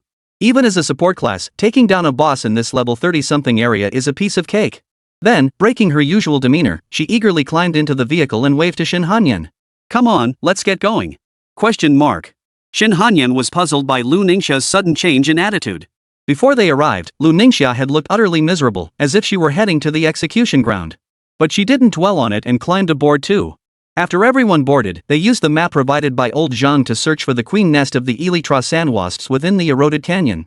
Throughout the journey, Lu Ningxia, a level 51 SSS Tyrium sage, truly lived up to her reputation, making what should have been a troublesome expedition far smoother for the group. Protective chant. Lu Ningxia softly chanted a song that spread over a vast area, instantly enveloping everyone in a faint golden glow. Under this protective glow, monsters barely above level 30 couldn't harm a soul. Such formidable defensive power left the water mage utterly speechless. So this is what it feels like having an SSS tier support in the party. Holy crap, this is way too comfortable. Seated in the vehicle driven by Chao Jian, the water mage watched wave after wave of swarm creatures assault them, yet none could breach their defenses. Astonishment filled his eyes. Within their security bureau, Chen Shaoling was the only support class. While Chen Shaoling possessed skills that boosted her teammates' defenses, the effectiveness of her abilities paled in comparison to Lu Ningxia's, barely reaching 1% of her power. Lu Ningxia could simply hum a tune and grant everyone within range defense comparable to a level 40 plus heavy warrior. A support like that would be a coveted asset for every guild and team across the entire nation. So how on earth did Gu Ming manage to recruit her? Could it really be true, as Lu Ningxia claimed, that they were now lovers? At this thought, the water mage couldn't help but feel a headache coming on. He quickly whispered to Chao Jian, who was driving. Brother Chow, aren't you curious how the deputy director managed to recruit Lu Ningxia? What exactly is going on between them? Cut it out. You're not a woman, so stop speculating. Don't spread rumors about the deputy director or jump to conclusions. Chao Jian cut him off impatiently before Shui Fashi could finish. The deputy director has his own plans. He's a deep thinker. All this is part of his scheme. When the time comes for us to know, he'll tell us himself. He stated with conviction. He now fully regarded Gu Ming as a trustworthy leader. Seeing Chao Jian speak so decisively, Shui Fashi shrugged helplessly, abandoning the gossip. Instead, he watched Lu Ningxia softly chanting the protective spell, a powerful sense of confidence welling up within him. The deputy director is just amazing. In a single day, he managed to recruit someone like that. With Gu Ming at the helm, perhaps the security bureau could truly be resurrected. After driving for about 2 hours, the two off-road vehicles finally reached the vicinity of the sheath-winged sand wasp queen's nest as the sun began to set. A quick glance revealed hundreds of these creatures, each the size of a watermelon, with the upper body of a giant wasp and the lower half covered in a thick, beetle-like carapace. At the same time, they were glaring intently in Gu Ming's direction. Chapter 149, Protection and Support are Team Fundamentals. Buzz buzz buzz. The sheath-winged sand wasp's wings vibrated rapidly, emitting an incessant, irritating hum. They kept their eyes fixed on Gu Ming's group, seemingly assessing whether they posed any threat. Deputy Director, what should we do? Chao Jian had already drawn his weapon, asking Gu Ming a rhetorical question. What else can we do? Let's fight our way through while searching for the entrance to the real queen's nest. Gu Ming answered Chao Jian as he transformed the black jade into a greatsword form, infusing it with demonic flames. His attack power posed a lethal threat to level 30 monsters, let alone insectoid creatures whose defenses were weaker than those of monsters of the same level. But it seemed he wouldn't need to fight personally after all. Master, leave it to me. Permafrost Domain. Shen Hanyan charged ahead, unleashing her domain before hurtling toward the swarm. She showed no fear toward the dense mass of creatures, her overwhelming presence startling the insects themselves. Realizing the charging figure was an enemy, the swarm opened its mandibles wide and charged toward her. Dozens of times larger than ordinary insects, they possessed hardened carapaces and basic skills like firing poisonous needles. When gathered in large numbers, they became extremely dangerous. Typically, when combatants faced monsters, they would engage only one or two at a time to ensure safety. Enemies like this swarm, charging from all directions, could easily overwhelm even a heavily armored warrior. Protective Chant. Seeing Shen Hanyan charge into the swarm, Lu Ningxia immediately chanted a skill to boost their defenses. A faint golden light enveloped each of them, though the glow surrounding Shen Hanyan was noticeably more brilliant.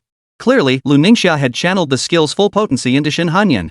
Empowered by the defensive buff, Shen Hanyan charged into the swarm with her permafrost domain active. She moved like an undead war god, completely impervious to the attacks of the sheath-winged sand wasps. Not a single hair on her body was harmed. Holy crap! Is this how a pro fights? The water mage held his staff aloft, casting water spells to cover as many sand wasps as possible while marveling at Shen Hanyan's enhanced power thanks to Lu Ningxia. Originally, as a heavy warrior, Shen Hanyan already possessed some of the highest stats among all class changers. But now, with Lu Ningxia's enhancement, her stats had likely skyrocketed to unimaginable heights. The sand wasp's attacks alone couldn't even scratch her. However, while Shen Hanyan's situation was no cause for concern, Chao Jian's position was far more precarious. By comparison, Chao Jian's strength was that of an average transferee. He swung his dual blades relentlessly at the sand wasps, but their exoskeletons were incredibly hard. Moreover, their mid-air movements made them difficult to strike effectively. Even using his skills, it took 7 or 8 blows to kill just one. From the rear, Lu Ningxia cast a detached glance at Chao Jian's desperate struggle, sighed, then let out a passionate chant. Sacred Chant Barbarian Assault. Crimson light flared around Lu Ningxia, enveloping everyone present while the faint golden glow persisted. This signaled that Lu Ningxia had simultaneously applied 2 different buffs to the entire party. For an incantation-type support, this was truly unconventional. Typically, while incantation buffs offered long duration and wide area effects, their sole drawback was the inability to apply multiple buffs to allies simultaneously. Since they channel buffs through vocal mediums, chanting class players can't possibly sing 2 songs at once, right? Thus, the true value of Lu Ningxia's SSS tier chanting support lies precisely here. In an instant, Chao Jian felt his body surge with power several times greater than before. He swung his blade, cleaving a sheath-winged sand wasp clean in 2. Holy crap! How did I get this OP? Staring at the sand wasp he'd effortlessly cleaved in 2, he couldn't process what had just happened for a long moment. He felt like he'd suddenly hit a power spike, swiftly dispatching the swarm of sheath-winged sand wasps before him. It's not you being awesome, I buffed you. Lu Ningxia, hiding at the rear, reminded him helplessly before urging. Hurry up! I've buffed you already. Get moving and take care of these guys. I already. Wait, how is there more? Chao Jian was about to boast that he'd wiped out a swarm of sheath-winged sand wasps and was ready to catch his breath. But following Lu Ningxia's gaze, he saw an even denser swarm of sheath-winged sand wasps hurtling toward him. The sound of their countless wings beating was like a bomber plane. In an instant, Chao Jian finally grasped the sheer nuisance of insectoid monsters. The sheer ing numbers of these things were staggering. Their density was 1,000 times, 100 times higher than any other monster. He plunged back into battle. 2 buffs active simultaneously. That's your talent. But I'm curious, how many buffs can you apply to your teammates at once? Observing the battle's progression, Gu Ming asked Lu Ningxia beside him. Lu Ningxia glanced at Gu Ming but didn't answer his question. Instead, she countered. Aren't you joining in? You're the team leader, you know. Is it really okay to just stand by and watch? And that little girl too. She addressed both Gu Ming and Su Yao. At this moment, everyone except the 2 of them had thrown themselves into the fray. Only these 2 stood by like spectators, doing nothing. I don't need to get involved, and I'm trying to pinpoint the exact location of the mother nest, Gu Ming said. By observing the direction the swarm was approaching from and tracing several lines, he had roughly pinpointed the mother nest's location. This method was improvised on the spot, as he hadn't been able to pinpoint the exact location of the queen's nest using the map after arriving at the gathering site of the carapace sand wasps. Over there. He pointed toward the southeast. Everyone, advance toward the southeast. No need to completely eliminate the attacking swarm, just ensure your own safety as much as possible. After bellowing this command, Gu Ming charged toward the southeast, hacking a bloody path with his black jade in hand. Su Yao followed without hesitation, leaving Lu Ningxia behind. Hey! Lu Ningxia tried to call out for them to wait, but they had already sprinted several meters ahead. The deafening roar of the swarming insects drowned out her voice completely. How could you just run off and leave the support behind? That's so irresponsible. She pouted, then broke into a run herself. However, the swarm of sand-winged beetles seemed to have identified her as the easy target. They stopped bothering Gu Ming, who could cut through them with a single swing, and instead flew straight toward her. Ah! What the hell? Lu Ningxia screamed in horror as the insects closed in, her heart filled with dread. But just as she prepared to use her limited attack options to clear the swarm, her body was suddenly swept up in someone's arms. Gu Ming, who had just run a short distance away, instantly returned. You're too slow. Gu Ming scolded Lu Ningxia. Lu Ningxia paused slightly. Upon seeing Gu Ming's face, she silently withdrew the skill she had been about to unleash. Instead, she gave a sheepish chuckle and said, feigning annoyance. Well, I'm the support class. Usually in the team, I don't even have to run myself. You'd better hold on tight. Before she could finish her sentence, however, she felt her body suddenly lose all sense of gravity. Chapter 150, Arrival at the Hive. Question mark. Lu Ningxia felt the sudden loss of gravity as the scenery in her vision began to shift rapidly. In an instant, the sheath-winged sandwasps that should have been charging toward her now appeared directly below her. This wasn't because the sandwasps had suddenly become intelligent and changed their attack direction, it was because she herself had taken flight. When Lu Ningxia realized Gu Ming had thrown her away, her mind went blank. She had thought Gu Ming had deliberately returned to protect her, intending to shield her like a knight protecting his princess as they broke through the encirclement. But Gu Ming had actually tossed her aside. What the hell was that? She's flying high. Su Yao, enveloped in flames as she sprinted southeast, glanced up at Lu Ningxia soaring over 10 meters above the ground and couldn't help but marvel. She just wanted to tell Lu Ningxia, you'll get used to it. Because Gu Ming had once discarded her too. And onto a boss as massive as a building, 15 levels higher than her. Lu Ningxia screamed in horror, cursing Gu Ming. Gu Ming, you heartless bastard. She only managed that one sentence not because she felt it sufficed, but because she was about to hit the ground in a second. Fortunately, Shen Hanyan activated time stop just in time. Before Lu Ningxia hit the ground, she caught her securely and promptly scooped her up, dashing toward the southeast. Shen, you're the only one who cares about me. Lu Ningxia couldn't resist giving Shen Hanyan a quick peck. Shen Hanyan dodged her face with a nonchalant flick of her head before warning. Don't move around. Be careful not to get touched by the insects. She knew Gu Ming had deliberately thrown Lu Ningxia her way, so she needed to protect her. She carried Lu Ningxia straight to the queen nest of the bean-clawed sandwasps. But Lu Ningxia felt Shen Hanyan still cared about her. Despite their previous disagreements, Shen Hanyan truly worried about her. Found it. The swarm is pouring out from this spot. Chao Jian, sprinting ahead, shouted to the others behind him from beside a cliff. He dispatched a swarm of elytra sand bees with a whirlwind slash before scrutinizing the queen's nest before them. It was a massive hive-like structure composed of both organic and mineral matter. Its appearance was grotesque, resembling a gigantic, twisted spire eroded by wind and sand. Its overall color a rusty red and dark yellow. From the outside, thousands upon thousands of sand wasps of varying sizes could be seen swarming around it, entering and exiting. Upon closer inspection, they appeared to have distinct roles: robust worker bees hauling animal carcasses, soldier bees guarding the nest with multiple stingers and harder exoskeletons, and ordinary sheath-winged sand bees performing menial tasks without any distinguishing features. Clearly, this insect colony possessed a strict social structure, which meant there must be a queen insect within the mother nest. Following closely behind, Gu Ming witnessed the colossal mother nest spanning thousands of meters in both length and width, covering nearly the entire cliff face. Though mentally prepared, he still felt profound shock. At that moment, a question arose in his mind. Could such an immense mother nest truly be ruled by just one queen? If these sheath-winged sandwasps shared similar habits with social insects like bees or ants, then a single nest should only house one queen insect, a single queen. But then again, while these insects reproduced rapidly, their growth wasn't entirely unchecked.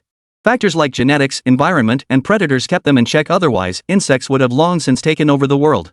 The colossal queen nest before Gu Ming gave him the distinct impression that the queen inside was endlessly producing larvae, seemingly free from any inherent limitations typical of insects. Are we really going inside this thing? Su Yao approached Gu Ming, her stomach churning as she stared at the hive swarming with countless insects. She had observed ordinary beehives before, but never imagined she'd one day have to enter such a place herself. We have to go in. We must find the queen inside. Gu Ming told Su Yao, then promptly asked her. Remember what I told you? Su Yao nodded obediently and answered earnestly. Don't use fire magic unless absolutely necessary. Right. Fire magic is our last resort. Gu Ming smiled with satisfaction upon seeing Su Yao hadn't forgotten his instructions. Deputy Director. How do we get in? Should we just jump over? Chao Jian asked Gu Ming anxiously while continuously swinging his steel blade to slay the attacking sheath-winged sandwasps. The mother nest was enormous, easily large enough for an adult to enter. Gu Ming waved his hand dismissively, then addressed the water mage. Brother Wang, blast that entrance with a torrent. He pointed toward a relatively spacious entrance toward the lower part of the queen's nest. Got it. The water mage instantly grasped Gu Ming's intent and unleashed a torrent of water. As the torrent erupted from his staff, Shen Hanyan followed up with a sweeping winter's bite. The extreme cold instantly froze the torrent, solidifying it into an icy path leading into the hive. Who knew I could be so useful? I always knew water mage wasn't the weakest mage class. The water mage gazed at the ice path he'd helped create, pride evident in his tone. He had previously wondered why Gu Ming insisted on bringing him along for this mission. After all, he was the least noticeable member of the security bureau. Normally, he wouldn't be called upon for missions unless they were desperately short-handed. But now it seemed Gu Ming had a clever reason for pulling him into the team. Water magic is definitely not weak. Gu Ming tested the ice path's solidity as he addressed the water mage. You must understand that in nearly half of humanity's known apocalyptic myths, floods play a central role. That's why the power of water has always been formidable and feared. Deputy Director. You make it sound like I'm quite formidable. The water mage pushed his glasses up awkwardly. Instead of affirming this, Gu Ming stepped onto the ice path first, assumed a stance, and slid directly toward the mother nest. Seeing this, Chao Jian immediately followed suit, mimicking Gu Ming's technique as he slid across. Su Yao nervously eyed the slippery ice path. She tentatively stepped onto it, only to realize she couldn't maintain the balance Gu Ming and Chao Jian had. She promptly sat down and slid down like a slide. My butt is freezing. Watch out for catching a cold. Shen Hanyan said worriedly, then quickly strode onto the icy path. Her profession had honed her extreme adaptability to cold, and her center of gravity was exceptionally stable. Walking on ice felt as natural to her as walking on solid ground. If she hadn't been holding Lu Ningxia, she would have picked up Su Yao and carried her away just now. Good thing Brotherly stayed at camp, he's a bit afraid of heights. The water mage muttered to himself, quickly catching up to the group and sliding past last. Amidst a swarm of insects, the group finally reached the mother nest of the elytra sandwasps. Disgusting. Even Gu Ming, who usually possessed exceptional endurance, couldn't help but grimace at the sight inside the nest. Chapter 151, Deep Inside. Buzz buzz buzz buzz buzz. Once inside the nest, the buzzing of the sheath-winged sandwasps grew even more chaotic and deafening. Echoing through the chambers, their sound transformed into a piercing, almost demonic hum that seemed to penetrate the very core of one's ears. Combined with the labyrinthine pathways, a tangled web of biomass and minerals. Every single element of this place threatened to drive anyone staying a second longer insane. Ah. Hey. Xiaoshen, can you just hold me the whole time? This place is so dirty. Lu Ningxia clung tightly to Shen Hanyan's neck, whining like a child. Shen Hanyan looked utterly helpless. How could she possibly carry Lu Ningxia the whole time? Lu Ningxia wasn't a tiny infant. So without hesitation, she set Lu Ningxia down onto the sticky, slimy floor of the mother nest. Lu Ningxia looked utterly disgusted, but she wasn't some pampered princess. She quickly accepted the reality that she had to venture deep into the mother nest. She waved her left hand, retrieving a thick pair of shoe covers from her storage ring. Only after slipping them over her shoes did she finally stand steady. Die far away. Die far away. Chao Jian wildly swung his steel blade, hacking down the sheath-winged sandwasps chasing them from outside. Yet the insects outside seemed to have gone mad, relentlessly charging toward them with reckless abandon. It made sense they had invaded the enemy's stronghold. The hostages were bound to fight back with everything they had. Gu Ming glanced at the entrance to the queen's nest behind him, then ordered Chao Jian to retreat. He immediately sealed the entrance with an ice wall, temporarily halting the sheathwing sandwasp's frenzied assault. He knew they had to lead everyone to the queen's location as quickly as possible and eliminate her completely. Every second they lingered in the hive threatened all their lives. The air feels toxic. We need to hurry. Gu Ming addressed the group behind him before leading the way across the sticky floor toward the depths of the hive. Here, everyone, take your antidotes now. We prepared them earlier. The water mage followed Gu Ming's lead, distributing enough antidotes for everyone while explaining. We prepared 3 doses of antidote per person, enough to keep us active inside the hive for at least 2 hours. So if we haven't achieved our objective within that time, we must find a way out. This is bitter. Su Yao tried to down the antidote in one gulp, but the moment it touched her tongue, she felt an overwhelming urge to vomit. That bitter taste was terrifying, far worse than any traditional Chinese medicine. The others tasting the antidote for the first time reacted similarly to Su Yao, their expressions twisting in discomfort. In contrast, Lu Ningxia, though usually appearing delicate and dainty, downed an entire bottle of antidote as if it were water. In the blink of an eye, she tossed the empty bottle aside. Hurry up! Don't even mention staying 2 hours. I'd die if I had to stay here even 1 more minute. Lu Ningxia strode behind Gu Ming and began chanting a defensive buff spell, preparing for whatever might emerge from the gloomy, perilous hive. Whether the sheathwing sandwasps had all swarmed outside the nest or remained hidden within, the group walked for several minutes without encountering the earlier overwhelming swarms. Only a few scattered attacks from smaller worker wasps interrupted their progress. Deputy Director, there are branching paths ahead. Which way should we go? At what appeared to be a junction, the water mage addressed Gu Ming. They had been following Gu Ming all along, seemingly subconsciously assuming he knew his way through this intricate mother nest. But in reality, Gu Ming wasn't an insect. There was no way he could navigate this place. Yet everyone trusted Gu Ming implicitly. Wherever he went, they followed without hesitation. Create some small streams on the ground, just a few hundred milliliters. Instead of answering the water mage's question immediately, Gu Ming issued this command. The water mage didn't immediately grasp the meaning, but still complied without hesitation, conjuring delicate streams on the ground. The moment they appeared, the streams began flowing in every direction from the fork. Gu Ming watched the currents shift for over 10 seconds before pointing eastward at a blood-red burrow and declaring to the group, "This way. Deputy Director, you really do know the way." Seeing the determination in Gu Ming's eyes, the water mage couldn't help but exclaim with delight. Chao Jian scratched his head in confusion and asked Gu Ming, "Deputy Director, you determined the mother insect's location just from this water? I don't get it. I only confirmed the most likely route to find the queen." Gu Ming strode swiftly along the fastest flowing current, the magic flame ignited by the black jade in his hand illuminating their surroundings. Shen Hanyan and Lu Ningxia observed the differences in the surface currents once more and soon grasped the basis of Gu Ming's judgment. But Su Yao remained baffled. Seeing Shen Hanyan grasp it so easily made her feel like a little dummy, so she couldn't help but ask, "Sister Shen, what's going on? I don't quite get it." "There's nothing to be confused about. We're simply advancing deeper into the mother nest." Shen Hanyan patiently explained to Su Yao while clearing obstructive insect eggs from the path with her shield. Water flows downward, and the steeper the slope, the faster it flows. By taking this steeper path, we can reach the bottom of the hive faster and find the queen hidden deep within. I observed the nest from outside earlier. It resembles a twisted spire. From the insect's perspective, the queen must be at the very bottom. That's where she'd be safest. Oh. Su Yao nodded in sudden understanding. The water mage and Chao Jian instantly grasped this simple logic. Sure enough, after walking for over 10 minutes, they found an opening leading deeper into the darkness. The opening pulsed open and closed like an insect's mouthparts, appearing eerily unsettling. Built by the winged sandwasps, it offered no descending steps, forcing the group to leap straight down. However, just as Shen Hanyan prepared to leap down as the trailblazer once more, Gu Ming raised his hand to stop her. He then tossed the black jade flaming with magic fire into the opening. Buzz! Buzz! Buzz! Squeak, squeak, squeak!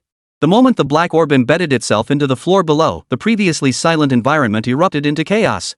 It was filled with the distinct sounds of sheathwing sandwasps. Through the light of the demonic flame, the group witnessed a horrifying scene. In the vast, unknown depth space below, a dense swarm of red-eyed, monstrously terrifying sheathwing sandwasps filled the air.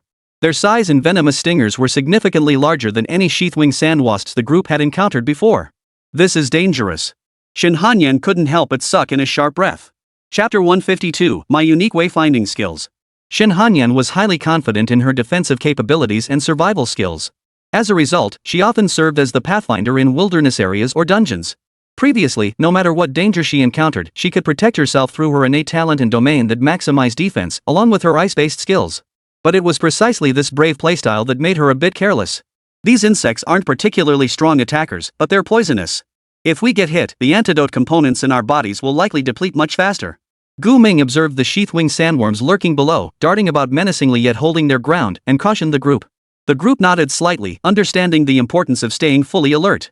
Lu Ningxia chanted louder, strengthening the protective barrier around the group. But the fact that these creatures are all gathered below means we're getting closer and closer to the insect emperor. Shin Hanyan remarked. Gu Ming nodded, then recalled the black jade he had tossed down to the next level and handed it to Shin Hanyan. Upon receiving it, Shin Hanyan immediately understood. She activated Time Stop, leaping directly through the cave entrance to the next level, landing amidst the swarm. Gripping the black jade with both hands, she murmured softly. Black jade, sweep them away. The moment the words left her lips, the black jade, originally just over a meter long and as wide as a fist, grew to enormous proportions. It transformed into a massive blade nearly 10 meters long, engulfed in demonic flames. Like a world-ending scythe, it sliced through countless winged sand wasps. Shin Hanyan gritted her teeth, exerting all her strength to sweep black radiance forward. This single strike obliterated all the nearby sheath-winged sand wasps. Seeing the black jade in her hand shift forms at will, Shin Hanyan couldn't help but marvel at how formidable this red weapon with a spirit core truly was. Gu Ming had taught her some techniques for wielding the black jade during their free time. Little did she expect that upon first use, it would prove so devastatingly effective. The time freeze ended in less than 5 seconds, and the world returned to color. Squeak! Squeak! Squeak! Squeak! In an instant, the agonized screeches of countless sheath-winged sand wasps filled the air. Their lifeless bodies plummeted to the ground, some reduced to wisps of ash by the scorching magic flames. Shin Hanyan defeated a level 31 Scutalaria sand wasp worker. You gained 421 EXP. Shin Hanyan defeated a level 30 sheath-winged sand wasp worker. You gained 400 EXP. Shin Hanyan defeated a level 33 Scutalaria sand bee soldier. You gained 572 EXP. Experience gain notifications kept popping up on the interface. Shin Hanyan's recent rampage instantly boosted his level to 26, and Su Yao followed suit. Though the experience per individual Scutelate sandwasp was modest and split evenly among Su Yao, Shin Hanyan, Lu Ningxia, and Heiyao, the sheer volume of kills made the total gain remarkably substantial. Lu Ningxia watched the faint glow of experience points rising from her body and couldn't help but exclaim. Sharing experience without any related accessories. Is this what a Beastmaster does? Among known professions, only Beastmasters could gain experience without personally killing targets. All other classes required accessories with experience-sharing properties to achieve this effect. Typically, support-type class changers rely on such accessories to gain experience. However, accessories with experience-sharing effects were extremely rare and fragile, causing most support-type class changers to level up extremely slowly. Support-type class changers who reached level 51, like Lu Ningxia, were few and far between nationwide. This is precisely why Lu Ningxia found Gu Ming's Beastmaster mechanism so astonishing. It seemed that if she became Gu Ming's contract beast, she could seamlessly share in the experience gained from kills made by Gu Ming, Shin Hanyan, and Su Yao. For someone who'd always relied on accessories for leveling, this was a massive upgrade. Honestly, being a contract beast came with perks like this? It was enough to make any support class character's heart flutter. Let's hurry down. Before the other bugs from the next level gather here. Chao Jian immediately leaped down after recovering from the shock of Shin Hanyan's instant annihilation of the insect swarm at the cave entrance. The others followed closely behind, successfully reaching the next level. By the light of their flashlights and the glow of the black flame, they could see the environment had changed dramatically. They even spotted terrain as wide as a road. Moreover, the number of sheath-winged sandwasps here was hundreds of times greater than the previous level. Jumping insect eggs were visible almost everywhere, as if new sheath-winged sandwasps could emerge at any moment. If only I could use fire magic, just burn them all to ashes. We could treat it like grinding for experience. Su Yao stared at the swarming experience points, feeling a helplessness reminiscent of an incompetent husband in a movie. She desperately wanted to clear the map. Having so many mobs gathered before her without being able to unleash her skills was pure torture. But what could she do? Gu Ming had warned her, unless absolutely necessary, she mustn't use large area fire magic. Otherwise, it could lead to terrible consequences. I haven't even gotten to use my new skills much yet. Su Yao stared at the newly unlocked level 1 skill Phoenix Wing Skyflight on her interface, her excitement growing. She had used this move when leaving the Dark Tomb. And it was unlike any fire magic she'd learned before. Its mechanics were complex. Yet equally devastating, and it didn't require lengthy incantations.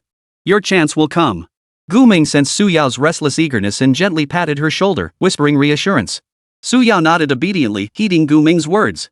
As they cleared the relentless waves of sheath-winged sandwasps, the group pressed deeper into the mother nest. With every meter they ventured deeper, more sheath-winged sand insects swarmed toward them and new forms emerged. Some resembled shield guards, wingless creatures with bodies entirely covered in hard carapace, crawling on the ground. Others that sprayed corrosive mucus. These creatures had transcended the realm of ordinary sheath-wing sand insects, resembling entirely new monstrous insect species. However, this also signaled that the group was drawing ever closer to the location of the insect emperor. Following the direction of the swarm's advance, Gu Ming soon noticed something peculiar. These insects aren't coming from just one direction. And judging by numbers alone, it's impossible to tell which group actually came from the bug emperor. Something's off. Logically, if there's a single bug emperor present, they shouldn't be scattered so erratically. What should we do? Chao Jian, fending off wave after wave of increasingly powerful sheath-wing sandwasps, asked Gu Ming anxiously. It had been over half an hour since they entered the mother nest, and they had already taken the second vial of antidote. If they couldn't locate the queen soon, they might not have time to escape. This is where I come in. I have special tracking skills. Lu Ningxia, who had remained at the center of the group, spoke up. She then slowly stepped forward, her chanting changing in tone.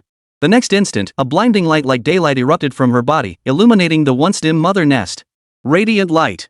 Lu Ningxia observed the shifting light for a few seconds before making her judgment. Found it. That direction. Chapter 153, Shield Bee Wall. How did you figure it out? Just from these lights? Gu Ming had just assumed Lu Ningxia used her skill to illuminate the area, but within seconds, she pinpointed the queen's location. He had synchronized Lu Ningxia's skill, so he knew the shining light merely emitted light generated from MP and had no map scanning function. Don't ask too many questions about it. It's hard to explain in a few words, but I know that's roughly where the queen is. Let's hurry over.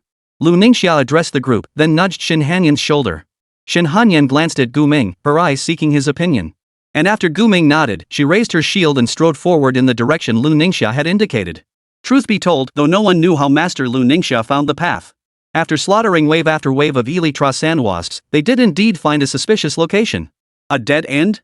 Chao Jian stepped forward, reaching out to touch the opening ahead, seemingly blocked by a shell-like substance. But the moment his hand touched it, the shell began to tremble violently. Then, a bug's mouth emerged from within and lunged at him. Holy! Chao Jian yelped, snatching his hand back. But the insect's sharp teeth still tore a bloody gash in his palm. The wound looked terrifying, and the blood that flowed out carried a faint green tint, as if poisoned. This is a wall built from insects. Everyone, be careful. Gu Ming pulled Chao Jian back while warning the others.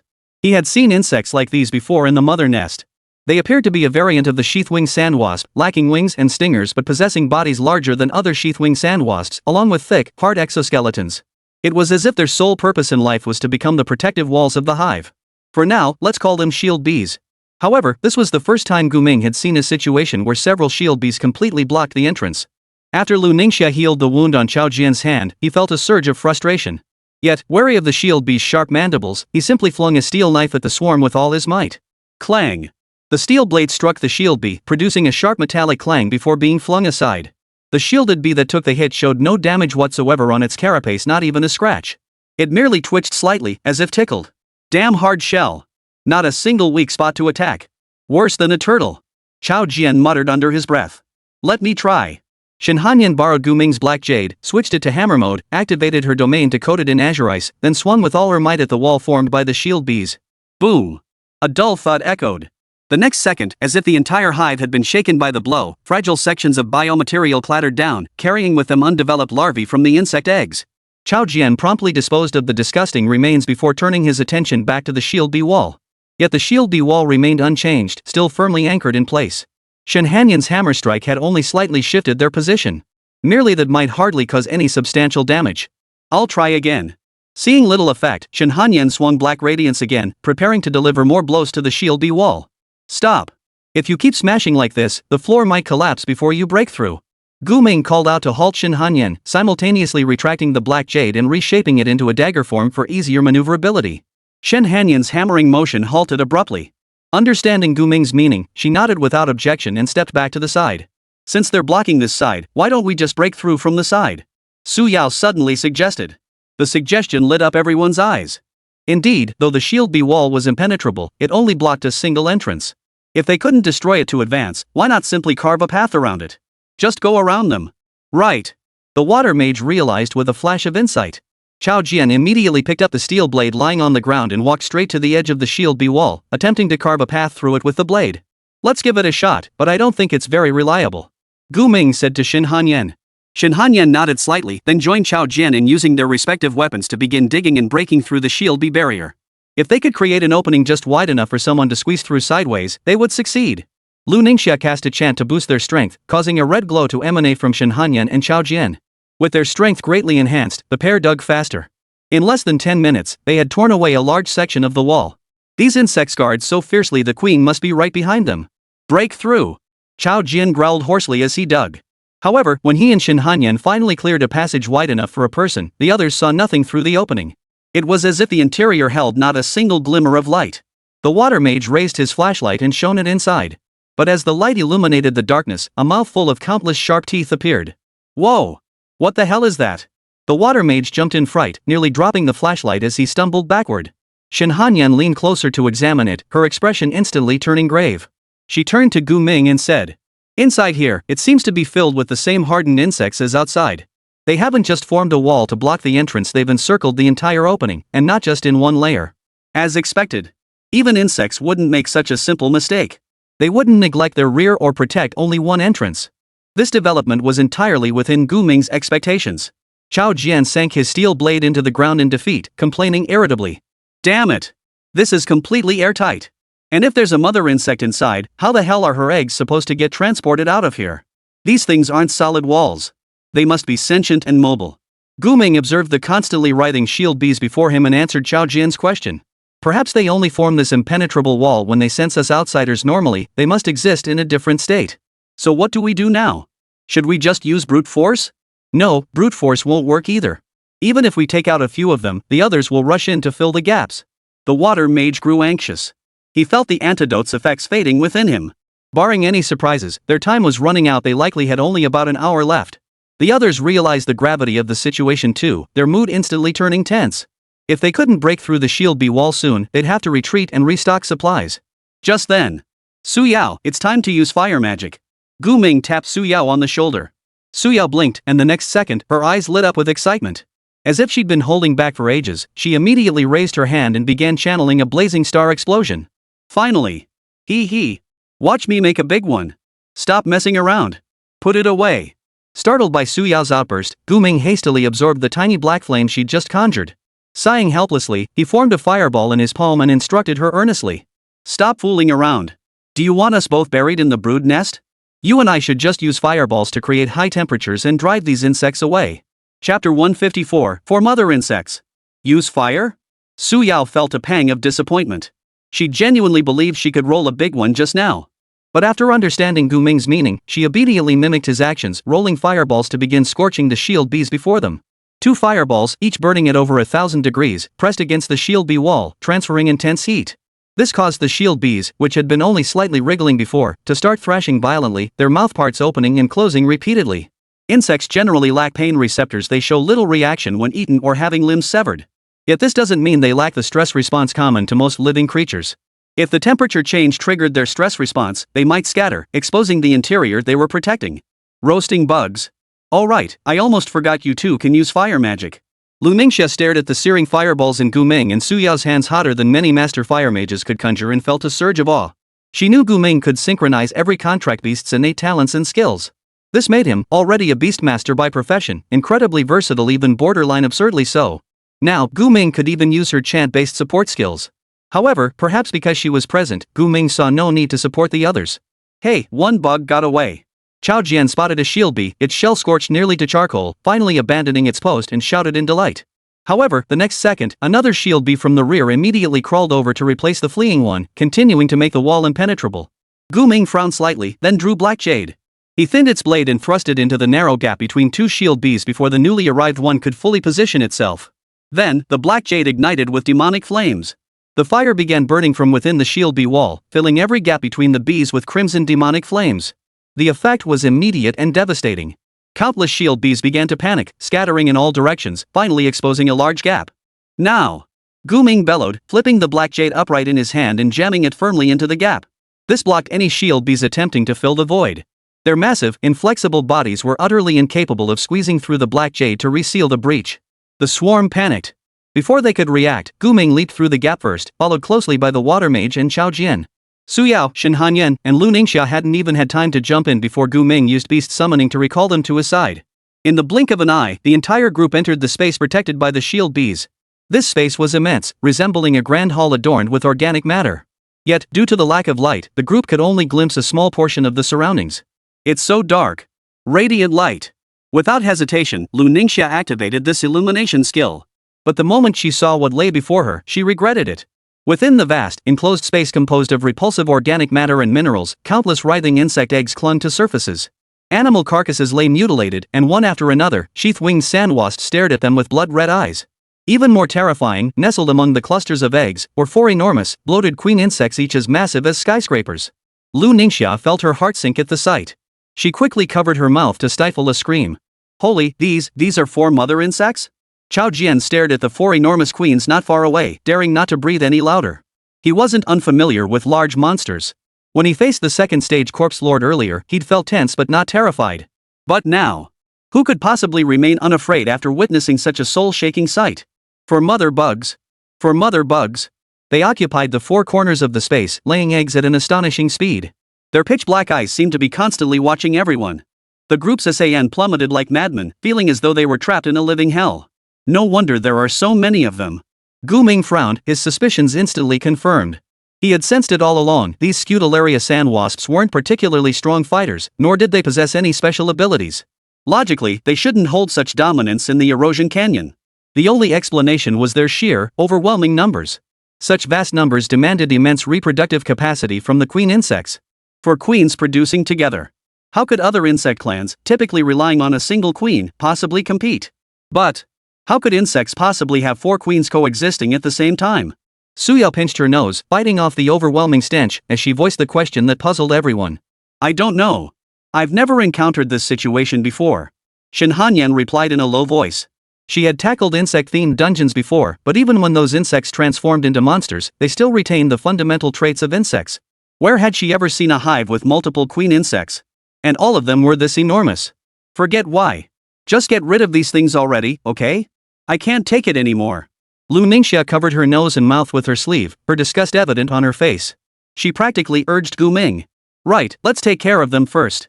Gu Ming activated his time scar domain, observing every movement of the residual images within it. He then selected the queen closest to him and addressed the group. One at a time. Starting with this one. How do we start?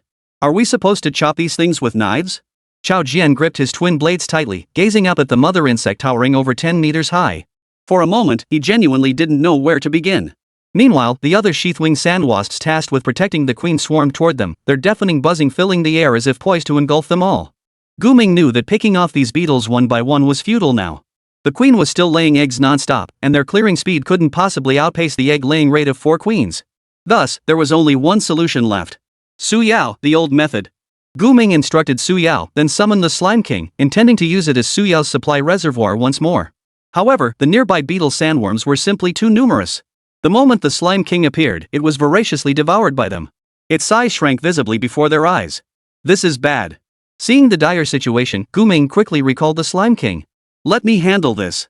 I'm already level 51, my MP will definitely suffice for her. Just then, Lu Ningxia stepped forward. She slipped her arms around Su Yao from behind, wrapping her gently in an embrace. A faint chanting sound, audible only to Su Yao, rose from her throat. Synchronized chant. In the next instant, the MP within her merged with Su Yao's. Chapter 155, Soaring Fire Phoenix. The higher a class changer's level, the greater their MP storage capacity and regeneration speed. As a level 51 SSS tier support, Lu Ningxia possessed at least 10 times more MP than Su Yao. Such a quantity was more than enough for Su Yao to unleash a massive spell. This is incredible. I've never felt such abundant MP before. The moment Lu Ningxia activated her synchronized chant, her MP synchronized with Su Yao's. And Su Yao felt an incredible surge of energy coursing through her entire body. It felt like she'd activated an infinite mana bar cheat. This feeling was different from using the Slime King as a supply source. He merely converted his own energy into MP and transmitted it to her. But now, she was directly drawing on Lu Ningxia's MP. Opportunities to tap into a level 51 class change MP reservoir were rare indeed. Su Yao seized the moment, instantly forming a blazing star. Then she frantically channeled MP into it. Within mere seconds, Lu Ningxia's face flushed slightly as she asked. Hey, this consumption is terrifying. She'd assumed her vast MP reserves would let Su Yao unleash skills freely, but now she realized the flow rate within her body far exceeded her expectations.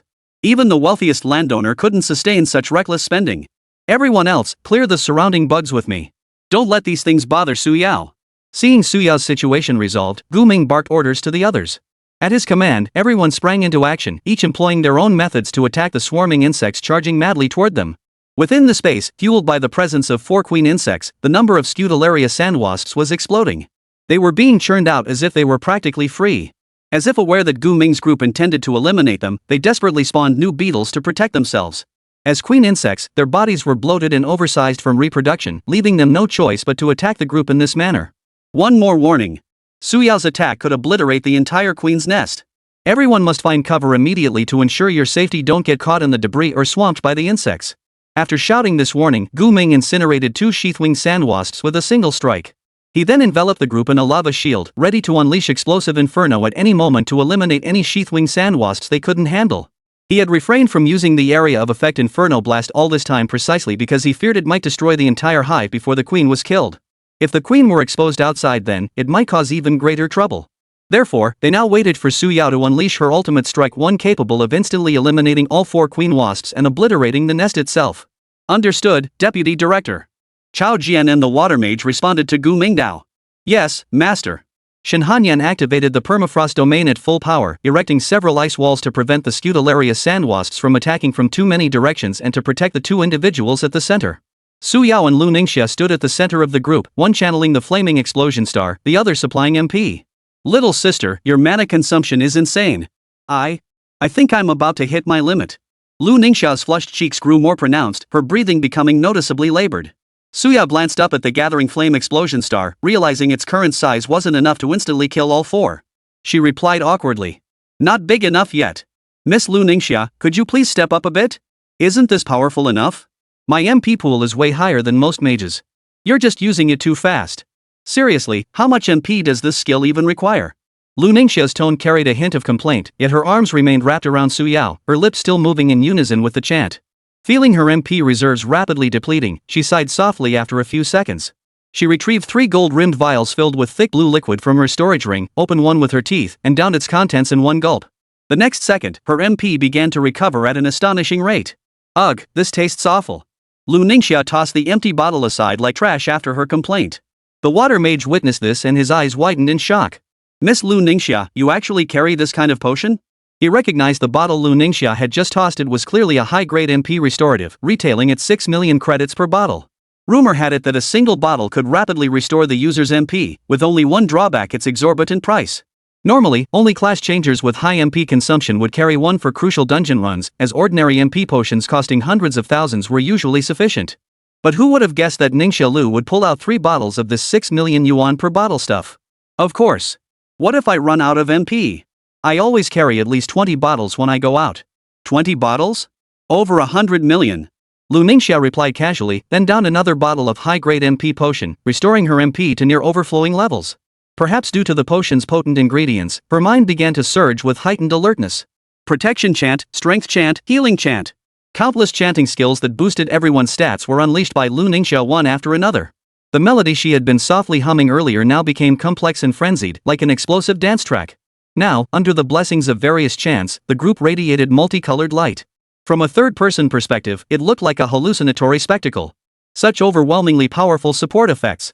Everyone experienced this for the very first time. Winter's Sweep. Shen Hanyan unleashed a single strike of Winter's Sweep, instantly taking down over 30 sandwasps. The sheer power of the attack left even her utterly stunned. The crescent-shaped sword chi generated by her Winter's Sweep stretched nearly 7 or 8 meters long. Its effect was comparable to a high-level ultimate skill, utterly unstoppable. This feeling of sweeping through an army was utterly exhilarating. The once growing swarm of sandwasps gradually thinned out under the team's suddenly amplified firepower.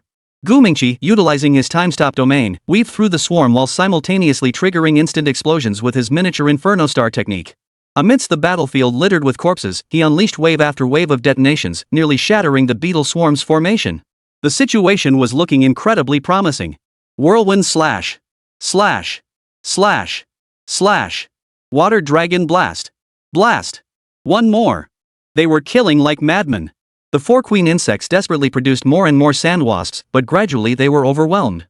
Even their once plump bodies shrank significantly from lack of nourishment. Almost there. At that moment, Su Yao, who had already condensed an 8-meter radius Inferno Star, shouted to the group.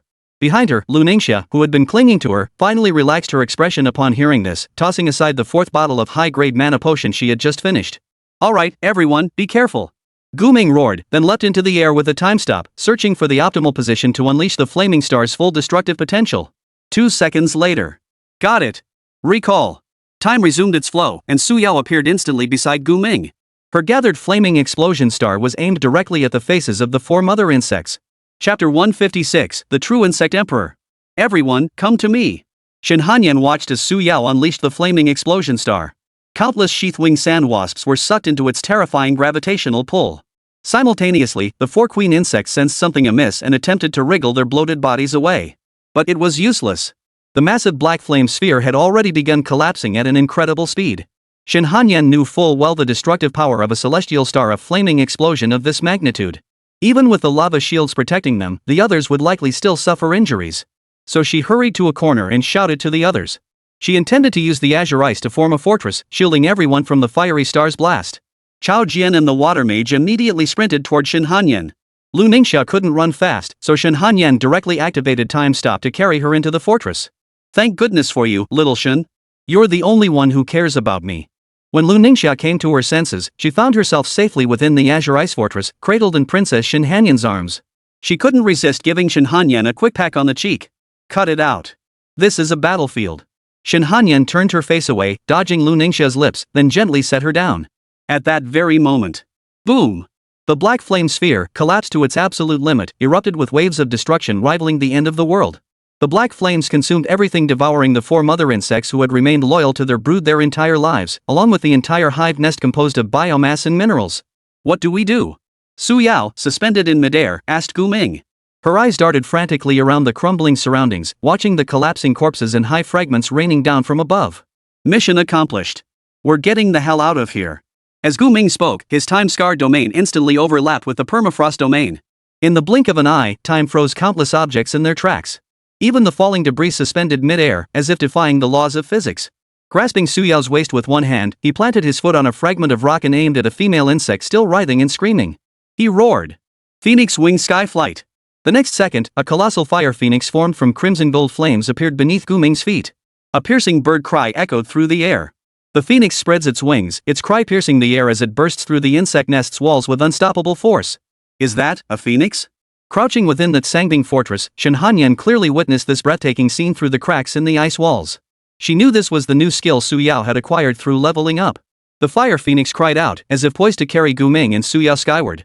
Wherever its crimson gold flames touched, everything was reduced to ashes.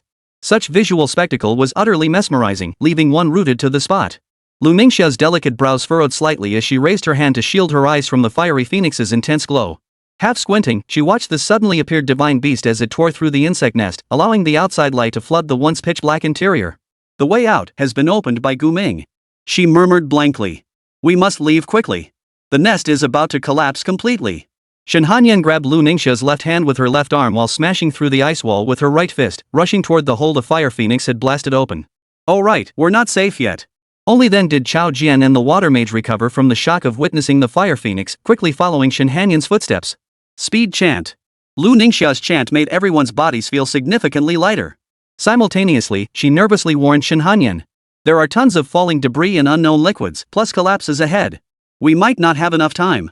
With me, time is never an issue. Shen Hanyan declared. Bullet time activated. The next second, everything around her seemed to slow down like a scene in slow motion. Even the trajectory of tiny falling pebbles became crystal clear. Simultaneously, beyond Shen Hanyan, Lu Ningxia, Chao Jian, and the water mage were all affected by bullet time, their perception of time slowing dramatically. Seizing this opening, Shen Hanyan unleashed the permafrost domain, conjuring staircase-like ice walls one after another, leading straight to the breach in the insect nest. Now! Run for your lives! After completing the ice walls, bullet time ended. Shen Hanyan shouted, decisively scooping up Lu Ningxia and dashing outward across the ice walls. Simultaneously applying a time acceleration effect to Chao Jian and the water mage. In the blink of an eye, the once unreachable distance was covered in mere seconds. The trio leapt violently, propelling themselves through the breach. With that leap, they once again beheld the azure sky and the vast canyon, now utterly parched and barren from erosion. Thud! Shen Hanyan landed solidly with Lu Ningxia in her arms, rolling several times to absorb the impact of their fall. Ground water. The water mage immediately blasted a torrent of water downward, successfully using the recoil to counteract gravity and land with a slightly awkward posture. Damn it, you two really have it. Unlike Shin Hanyan with her near-superhuman physique or the water mage with his aquatic magic, Chao Jian could only adjust his landing posture as best he could. He then desperately slashed at the nearest cliff face with his steel blade. The cushioning effect was poor, but seconds later, he landed without missing any limbs. At that moment, Gu Ming and Su Yao stood atop the highest cliff, looking down at the two who had just escaped. Something's off.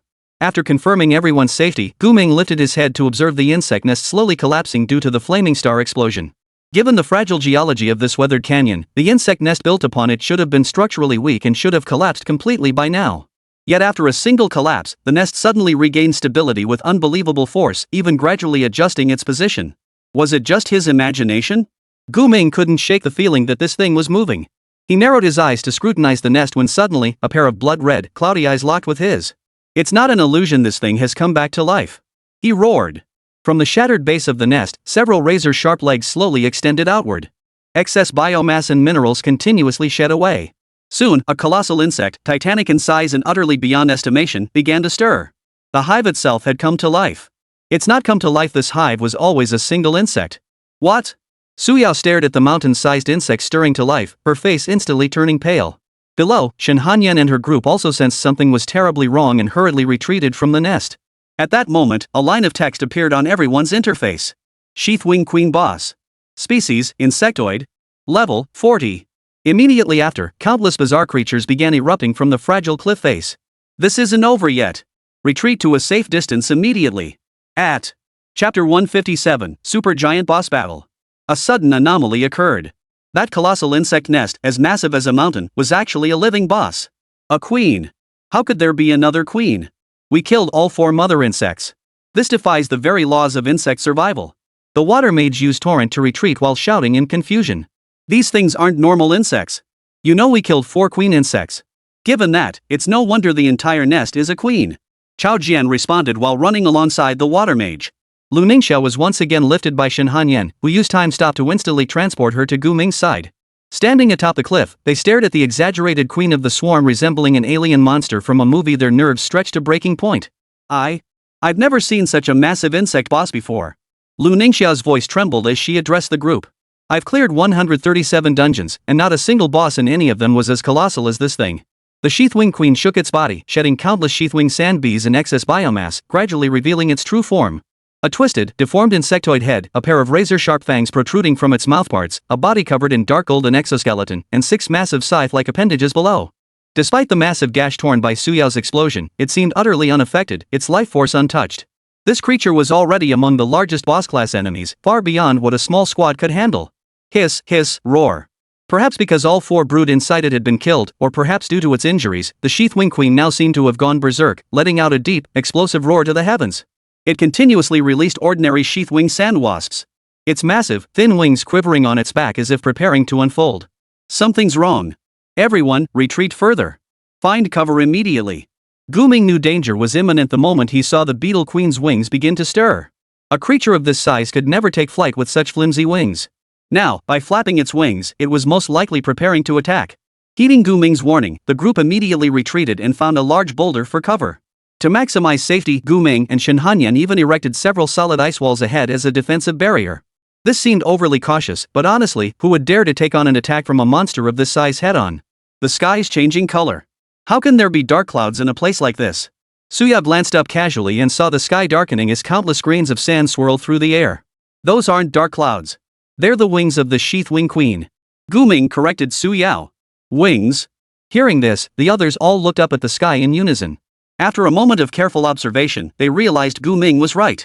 The thing blocking out the sun wasn't a dark cloud at all, it was truly a pair of enormous wings. How long were these wings? 1,000 meters? 2,000 meters? Or even more? But before anyone could react, the sky-darkening swarm began to stir.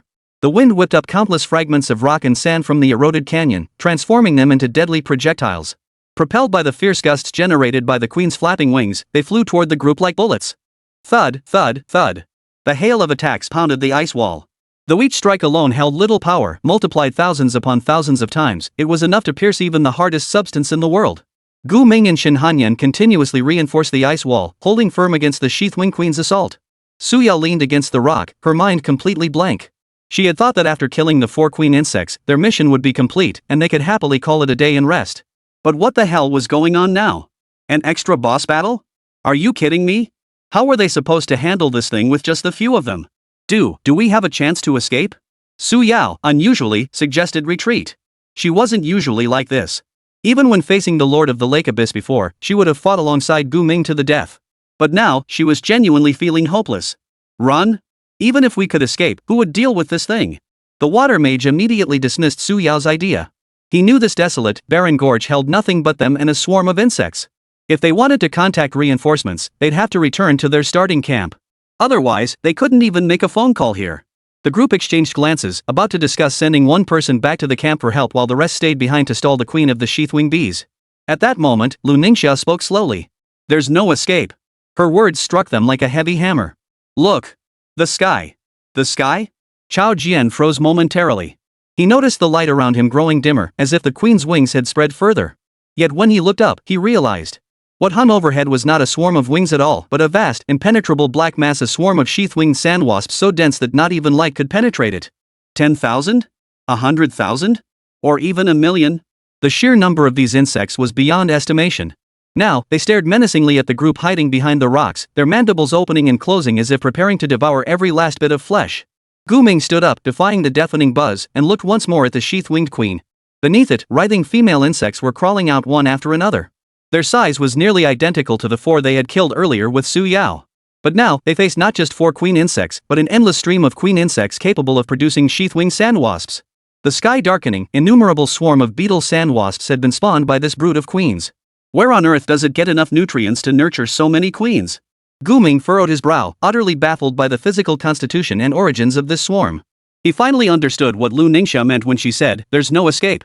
Indeed, there was no escape. Even if they tried to flee, the swarm of sheath-winged sandwasps would pursue and attack them. They're coming! Shen Hanyan shouted, immediately activating her domain and raising her heavy shield in a defensive stance, shielding everyone behind her. Clatter! Countless venomous stingers rained down like hail, but Shen Hanyan blocked every single one. The water mage continuously dispersed the charging sheath-winged sandwasps with water dragon blasts. Chao Jian swung his blade at the sandwasps, attempting to exploit blind spots in Shen Hanyan's defense. Lu Ningxia activated her full power, pulling out 3 more bottles of high-grade mana potions, preparing to unleash another explosive combo with Su Yao. Quick, roll another ball to blast them! She urged Su Yao. There's no time. We can't hold out much longer. Gu Ming dismissed Lu Ningxia's suggestion, then fixed his gaze on the distant sheathwing queen and whispered to Su Yao. We need to take out the queen directly. Otherwise, we'll be worn down and killed here. Worn down? Haven't you noticed? The air around us is already poisonous. Chapter 158, Reinforcements are on the way. Gu Ming's words instantly made everyone realize the toxic gas had indeed seeped into the air around them. This was due to the armored sandwasps firing their poisonous stingers at them moments ago. Although the stingers hadn't directly harmed anyone, the toxins clinging to them had evaporated and dissolved into the air. Now, every breath the group took risked poisoning them. Fortunately, the antidote they had taken earlier was still effective, so no symptoms appeared immediately. We have about 20 minutes left. The antidote we took has a maximum effective duration of 20 minutes at most. The water mage warned the group. The group felt as if their breath had stopped. Hurry up! We can't waste any more time, or we'll all die here. Gu Ming growled through clenched teeth, then leapt high off the ice wall ahead, swinging his black jade blade to cut down a swarm of sandwasps. Phoenix Wing Sky Flight. The fire phoenix materialized beneath his feet once more, charging straight toward the distant queen sandwasp. Wave after wave of sheath-winged sandbees obstructing the phoenix's path were incinerated, reduced to drifting wisps of ash. Seeing Gu Ming take action, Su Yao hesitated no longer. Casting aside the lingering fear in her heart, she too unleashed Phoenix Wing Skyflight toward the sheath-wing queen. The others witnessed 2 fiery phoenixes, one leading and one following, sweeping through the swarm with devastating force. They shattered countless sheath-wing sandbees, transforming the once gloomy earth into a fiery crimson, as if bathed in the glow of the setting sun. Let's not hold them back. Do your best to draw the swarm's attention. Shen Hanyan shouted to the other 3. The trio nodded and unleashed their respective techniques, launching attacks against the swarm of sheath-wing sandbees. In an instant, the wind-eroded canyon descended into utter chaos. It felt like witnessing a monumental battle between humans and insects. As countless sheath-wing sandwasps fell, experience gain notifications flashed frantically across Gu Ming's interface. Level 26 to 27. Level 27 to 28. Level 28 to 29. Tens of thousands of sheath-wing sandwasps dissolved into warm experience points flowing into his body, dragging Su Yao, Shen Hanyan, and Lu Ningxia's levels skyrocketing alongside his. Shen Hanyan has reached level 33. Su Yao's level has risen to 29. Lu Ningxia's level has risen to 52. I leveled up too? Lu Ningxia stared at the faint glow emanating from her body, her voice brimming with astonishment. It had taken her a full year to climb from level 50 to level 51. Yet now, thanks to the experience gained from grinding with Gu Ming and Su Yao, she'd shot straight to level 52. Although she had accumulated a significant amount of experience beforehand, this pace was simply astonishing. It was completely beyond her expectations. Lu Ningxia lifted her head, gazing at the sky now engulfed in flames, momentarily disoriented. Suddenly, she blinked, her expression turning intensely serious as she murmured. This is bad. This fire phoenix still can't completely kill the Bug Emperor. If the Bug Emperor unleashes a powerful attack once they get close, they'll be in serious danger. As she murmured, she kept glancing at the watch flipped backward on her wrist, as if anxiously awaiting something to happen. Meanwhile, Gu Ming and Su Yao were closing in on the epaulette Wasp Queen. The fire phoenix beneath their feet, sustained by MP, had flown hundreds of meters. Yet after incinerating tens of thousands of sheath-winged sand bees, its power had visibly waned. Though the fire phoenix's wingspan dwarfed any ordinary creature, it still seemed minuscule compared to the mountain-like sheath-wing queen. Only upon closing the distance did Gu Ming truly grasp the sheer oppressive presence of this colossal creature. Su Yao, we need to prepare an escape route. Gu Ming suddenly shouted to Su Yao. Su Yao, who had been nervously watching the approaching queen, froze momentarily upon hearing his words. With our current methods, it's extremely difficult to kill it completely. Gu Ming continued. Explosive inferno, blazing starburst, phoenix wing skyflight, none of these can take down this insect emperor the way we dealt with previous bosses. As he spoke, a crimson-red magic array belonging to explosive inferno hell began to spread out from him, rapidly covering a 100-meter radius and engulfing part of the sheath-wing queen's body. Seconds later, hellish purple flames erupted in an instant, while lava columns spewed from the ground.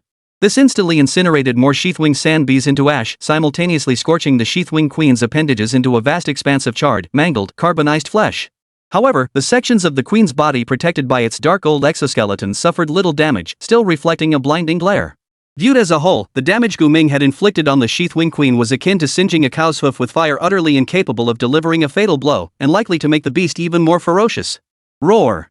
The sheath-wing queen, sensing the pain, erupted with another deep roar. It began flapping its wings and swinging its antennae, launching attacks at Gu Ming and Su Yao as they closed in rapidly. Two fire phoenixes charged straight into the sheath-wing queen's outstretched wings, piercing a gaping hole through the massive yet flimsy membrane. Roar! The sheath-wing queen roared again. Its mobley-like bulk desperately shifting posture as it swung a pair of sharp, side-like antennae each dozens of meters long toward Gu Ming and Su Yao. The pair dodged frantically. Gu Ming activated time stop, transporting Su Yao to a blind spot in the queen's attack, temporarily ensuring their safety. But this was merely a temporary measure, unable to resolve their current predicament. We're outnumbered, and our firepower isn't strong enough. Gu Ming positioned Black Jade in shield mode between himself and Su Yao, blocking the venomous stingers fired by the sandwasps. His expression grew grave as he pondered a way to break the stalemate. Time was running out. If they couldn't finish the fight or escape within the next 10 minutes, the toxins in the air would slowly corrode their bodies. I'll channel the Flaming Star Explosion. This is our only option, right? We need superior firepower to take it down. Su Yao crouched beside Gu Ming, her voice urgent and tense. No, the risk is too great. We just need to hold out a little longer. Gu Ming shook his head at Su Yao. Hold on a little longer? Su Yao was baffled. Clearly, what they lacked most right now was time. If they held on any longer, they'd be poisoned to death. Yet Gu Ming suddenly smiled. The gloom that had clouded his face vanished, replaced by his usual confidence. Our reinforcements are on their way. Reinforcements? Su Yao frowned, still not grasping Gu Ming's meaning. Do you remember what Lu Ningxia threatened us with? Gu Ming suddenly asked a question that caught Su Yao off guard. Su Yao's mind was in turmoil. She couldn't recall what had happened earlier and shook her head vigorously. She said she had a tracking device on her. If she went offline for more than half an hour, someone would come looking for her. Guess what? The people looking for her might be on their way right now. Chapter 159, Sandstorm Tornado. People are on their way to find her? Su Yao blinked, taking a few seconds to process before finally grasping Gu Ming's meaning. She also recalled what Lu Ningxia had said earlier. Don't even think about arresting me. I always report my whereabouts before leaving. If I don't check in within half an hour, a whole bunch of people will come and tear you apart. Oh right. I even warned you about this. Told you to be careful. Su Yao suddenly understood. On the way to Fenghua Canyon, she had reminded Gu Ming to remember that people would come looking for Lu Ningxia. But at the time, Gu Ming had dismissed it casually, brushing the matter aside lightly. So she had gradually forgotten about it afterward. Who would have thought?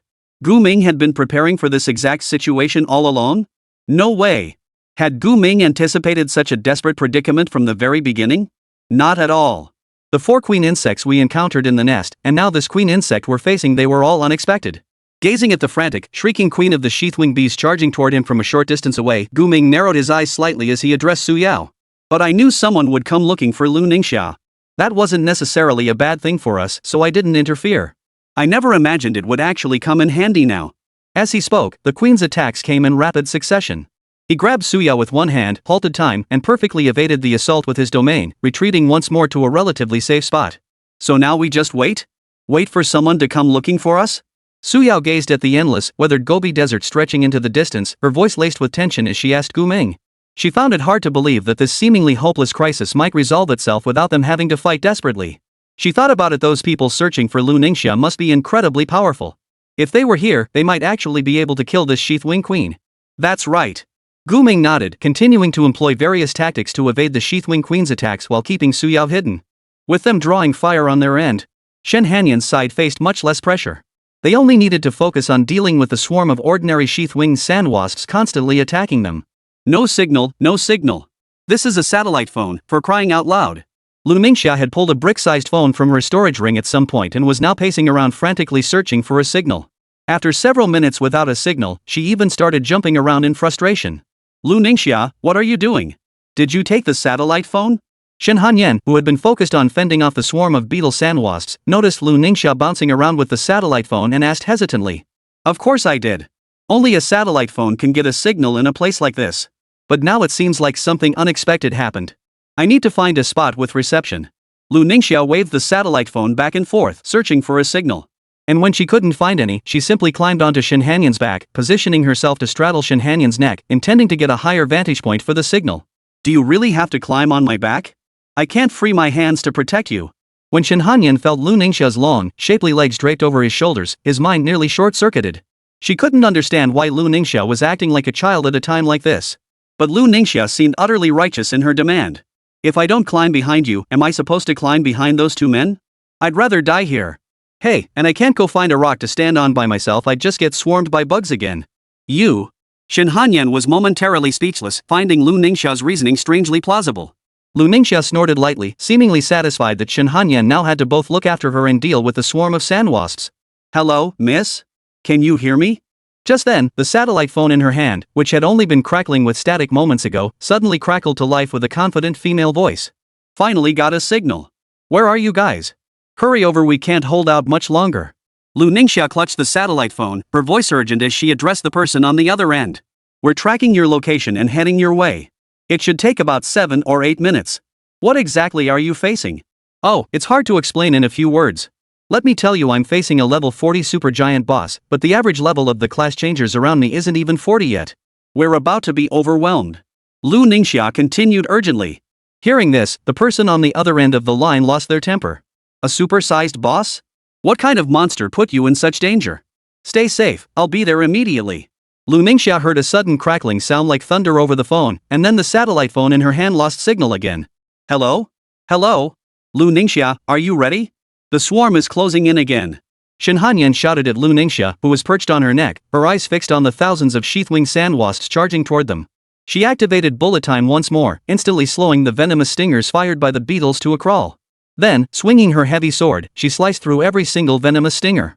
All right. Don't rush me. Lu Ningxia shook the satellite phone, seeing it had lost signal completely. She obediently jumped down from Shen Hanyan's back and returned to the protective triangle formed by Shen Hanyan, Chao Jian, and the water mage. Miss Lu Ningxia, did you contact rescue? The water mage asked Lu Ningxia as he used a torrent to scatter the charging sheath-wing sandwasps. Lu Ningxia glanced at the water mage and gave a slight nod. Her nods instantly filled the water mage with fighting spirit. Alright, as long as help is on the way. We really can't handle this guy. This fancy gadget sure is handy. When will our bureau get funding for a satellite phone too? Upon learning help was coming, Chao Jian's despair and helplessness vanished almost entirely, as if he'd finally glimpsed the dawn of victory. However, they would now face the new attacks of the Scutularia Queen, with each second feeling like an eternity. After realizing its wing-flapping attacks couldn't reach Gu Ming and Su Yao, and that the elusive Gu Ming could even strike back the queen of the sheath-wing bees, changed tactics. It opened its mandibles wide, sucking up the crumbling rocks and sand of the canyon into its body. Gu Ming quickly deduced the insect queen's impending attack. He bellowed to the distant group. Watch out for the sandstorm. A sandstorm carrying debris is coming. Chapter 160, The Courage to Face Death. Though the whirlwind generated by the Sheath Wing Queen's flapping wings covered a vast area, it lacked a focused point of attack. Against Shin Hanyan's ice wall defense, it struggled to inflict substantial damage. However, it had now recognized this weakness and launched a more concentrated, powerful attack, a sandstorm tornado. As a mouthful of acrid, toxic gas was expelled, several massive sandstorm tornadoes formed before its eyes in an instant, hurtling toward the group from all directions. Thanks to Gu Ming's earlier warning, Shin Hanyan's group recognized the Sheath Wing Queen's new tactic. Several frost sweeps were immediately unleashed to clear the surrounding Sheath Wing sand bees, while they vigilantly tracked the two sandstorm tornadoes bearing down on them. Originally earth-toned, the sandstorm tornadoes now bore an eerie hue, churning with swirling debris and poisonous needles. Like machine guns, they sprayed a barrage of aggressive projectiles in all directions. Though class changers possessed superhuman abilities capable of astonishing feats, they still instinctively felt powerless against such forces of nature. Yet humanity's true strength lies in the courage to face fear without flinching. If I don't hold out until reinforcements arrive, find a cave to hide in. Shin Hanyan planted her heavy shield before the group behind her, shielding them from the front. Then, raising her greatsword with both hands. Stay behind me. No matter what happens, never step beyond this shield. She commanded the group. Domain, activate. In the next instant, a furious blizzard erupted around her. Knowing escape alone wouldn't evade the sandstorm tornado's assault, she maximized the effects of her permafrost domain, intensifying the ice and snow within a 10-meter radius around herself.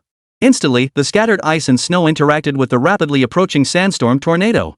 The ice and snow erupting from Shin Hanyan, driven by the whirlwind's gale, swiftly coalesced into a tornado-like form. Continuously absorbing more ice and snow, it grew ever larger, clearly capable of confronting the sandstorm tornado. The ice tornado charged toward the two sandstorm tornadoes, devouring each other in the process. However, without Gu Ming's support, her fully activated domain couldn't last long. She could only grit her teeth and endure. Lu Ningxia crouched behind the man-sized heavy shield, peering out with concern at Shin Hanyan while chanting fervently to stack various buffs onto her. Though she still held several high-grade mana potions, the domain's drain was purely mental, utterly impervious to potion recovery. Shun, you're pushing yourself too hard. Lu Ningxia cried out, unable to bear the sight of Shin Hanyan's face turning pale, her spirits seeming to drift away. Whether Shin Hanyan hadn't heard her or chose to ignore her, Lu Ningxia received no response. Damn it! Damn it all! Chao Jian, consumed by bitter rage, tried to step out to confront the natural disaster-level sandstorm tornado. But the moment he exposed half his body beyond the heavy shield, several sudden, tiny yet razor-sharp pebbles slashed his arm, leaving multiple bloody gashes. You're crazy! Get back here! The water mage yanked the impulsive Chao Jian back and bellowed at him. Chao Jian's eyes were bloodshot. This feeling of helplessness, he'd endured it far too many times in such a short span. Whether facing the Lord of the Dead or now confronting this Queen of the Elysium Bees, he felt like nothing but dead weight to the team, unable to contribute a single ounce of strength. Chao Jian, Miss Lu Ningxia, we can't go out. We must wait for rescue now, or see if Miss Shin Hanyan and the deputy bureau chief can break through. The water mage held down his hat, which threatened to be blown away by the wind, and addressed the two as calmly as he could. Lu Ningxia turned sideways, peering out to observe Shin Hanyan struggling to hold her ground ahead. She quickly realized Shin Hanyan might be nearing her limit. For the ice tornado she had conjured had been swallowed up by two sandstorm tornadoes, leaving it teetering on the brink of collapse. Yet Shin Hanyan gritted her teeth, summoning every ounce of strength to maintain her domain. Truthfully, without her domain, even as a 3S grade heavy warrior, she couldn't withstand such a natural disaster-level assault. I can hold on a little longer. Shin Hanyan continuously channeled her domain. She had considered using her time manipulation skills to evade the Queen Moth's attack, but currently, she could only hold time for 4 or 5 seconds at a time. After that, it would take roughly 5 minutes for the ability to recharge before she could use time stop again. In such a short window, evading the sandstorm tornado was simply impossible. Her remaining abilities acceleration, bullet time, and time reversal were also unlikely to break the stalemate. Ultimately, the sandstorm tornado's coverage was too vast and its speed too overwhelming. She could only endure the sandstorm tornado's onslaught head-on for a limited time. Yet she could feel her mental energy nearing its absolute limit. But then, at that very moment, a pair of warm, slender arms wrapped around her neck. With each breath, her mind cleared dramatically. It felt as though the mental energy she'd just expended had instantly replenished. Lu. She turned in shock to see Lu Ningxia performing a synchronized chant on her. Lu Ningxia's originally beautiful black hair was now completely disheveled by the sandstorm, and most of her exquisite makeup was ruined. She no longer bore the glamorous appearance of a superstar. She locked eyes with Shin Hanyan, who had turned back, saying nothing. Only the melody sustaining the synchronized chant hummed softly from her throat, a faint smile playing at the corners of her lips. It turned out that synchronized chanting not only shared MP between user and recipient but also synchronized their mental states. It allowed one healthy, robust soul to comfort another utterly exhausted one. In essence, it was a universal healing technique involving the sacrifice of oneself. The graceful, ethereal melody filled Shin Hanyan's ears. Her domain, which had been weakening, grew stronger once more. The ice tornado, replenished by the snow and ice, once again blocked the two sandstorm tornadoes charging forward with fury. I won't let you get hurt alone anymore. I promise. Lu Ningxia whispered softly into Shin Hanyan's ear. Simultaneously, her own spirit began to rapidly exhaust, her mind growing hazy. Lu? No, don't let go. Hold on to me. Before Shin Hanyan could feel moved by Lu Ningxia for even a second longer, she realized with horror that the weight of Lu Ningxia on her back was growing lighter. Before she could reach out to grab Lu Ningxia, a fierce gust of wind swept Lu Ningxia upward. Her entire body was exposed mid-air, exposed to the attack of the sandstorm tornado. In that instant, Shin Hanyan's pupils contracted sharply, her heart feeling as though it had stopped beating. Chapter 161, Heavenly Thunder Strikes. How could thunderclouds appear in terrain like the wind-eroded gorge? Gu Ming effortlessly dodged the attacks of 4 sandstorm tornadoes. Having recalled Su Yao into his beast-taming space, he now had no lingering concerns, allowing him the leisure to observe Shin Hanyan's situation. He saw it, low in the sky, over 10 kilometers behind Shin Hanyan, a thundercloud was moving at breakneck speed. Gu Ming roughly estimated its speed likely far exceeding the speed of sound, but beyond that, he could discern no further details. However, Gu Ming suspected it was likely connected to a certain lightning-type class changer. Which meant reinforcements are coming. Lu Ningxia? Just as Gu Ming was about to move closer for a better look, he suddenly spotted Lu Ningxia, swept up into the air by the fierce winds and now deprived of Shin Hanyan's protection. The queen of the sheath-wing bees remained in a frenzied rage, unleashing indiscriminate attacks on everything around it with every means at its disposal. Lu Ningxia's current situation meant she could lose her life at any moment. After she was swept into the air, the distant thunderclouds visibly accelerated proof that reinforcements were truly on their way. However, Lu Ningxia certainly couldn't wait for them to arrive from over 10 kilometers away to save her. Recall. Gu Ming swiftly found a temporarily safe spot and activated his beast summoning recall on Lu Ningxia. The next second, Lu Ningxia, who had been in mortal danger, appeared directly beside him. Now covered in dust and dirt, not a single spot on her was clean, and her mental state was far from stable. Me? The sensation of weightlessness faded, and she looked around in bewilderment. When she spotted Gu Ming, she seemed to grasp what had happened and exhaled a long sigh of relief. Sorry, I got a little careless just now and fell for it. Oh, and Xiaoshun? Is she still? It's fine. As long as I survive, nothing will happen to you. Gu Ming waved dismissively, then glanced at Shin Hanyan still fighting desperately against the enraged queen of the sheath-wing bees. Turning to Lu Ningxia, he asked. Haven't you noticed someone's come looking for you? Huh? They're here? Lu Ningxia snapped back to reality and looked up at the sky. And in that instant, she spotted the thundercloud Gu Ming had seen earlier. Now, the thundercloud was extremely close. It's really here. She cried out in delight. This thundercloud was all too familiar to her. It was the one sent to rescue her. The Thunderbolt Sorcerer. Hey, hey! Lu Ningxia jumped up and down, shouting at the thundercloud. Before she could finish her second shout, Gu Ming pressed her head back down. Instantly, an ice wall materialized before her, successfully blocking the barrage of poison needles that had just struck. Gu Ming murmured sternly. Hold off on the greetings. One more careless move, and you won't even make it to your people alive. Ah, okay, got it. Dust-covered Lu Ningxia seemed less prim and more obedient than before. Just then, the satellite phone hanging at her waist suddenly rang. Miss, are you okay? I'm already very close to that big thing. Where are you? I'll come to pick you up. I'm fine. I'm safe now. Take care of that bug first, someone in our team is about to collapse. Lu Ningxia grabbed the satellite phone and hurriedly replied. Got it, leave it to me. I have backup behind me, but I rushed to save you, so I arrived early. You're safe now. After the Thunder Sorcerer on the other end finished speaking, there was no further sound.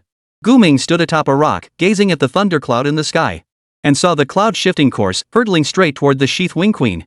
Within seconds, a blue magic array completely enveloped the Sheath-Wing Queen's 1,000-meter-long body. Then, a massive thundercloud appeared out of nowhere, engulfing the entire array. Heavenly Thunderfall.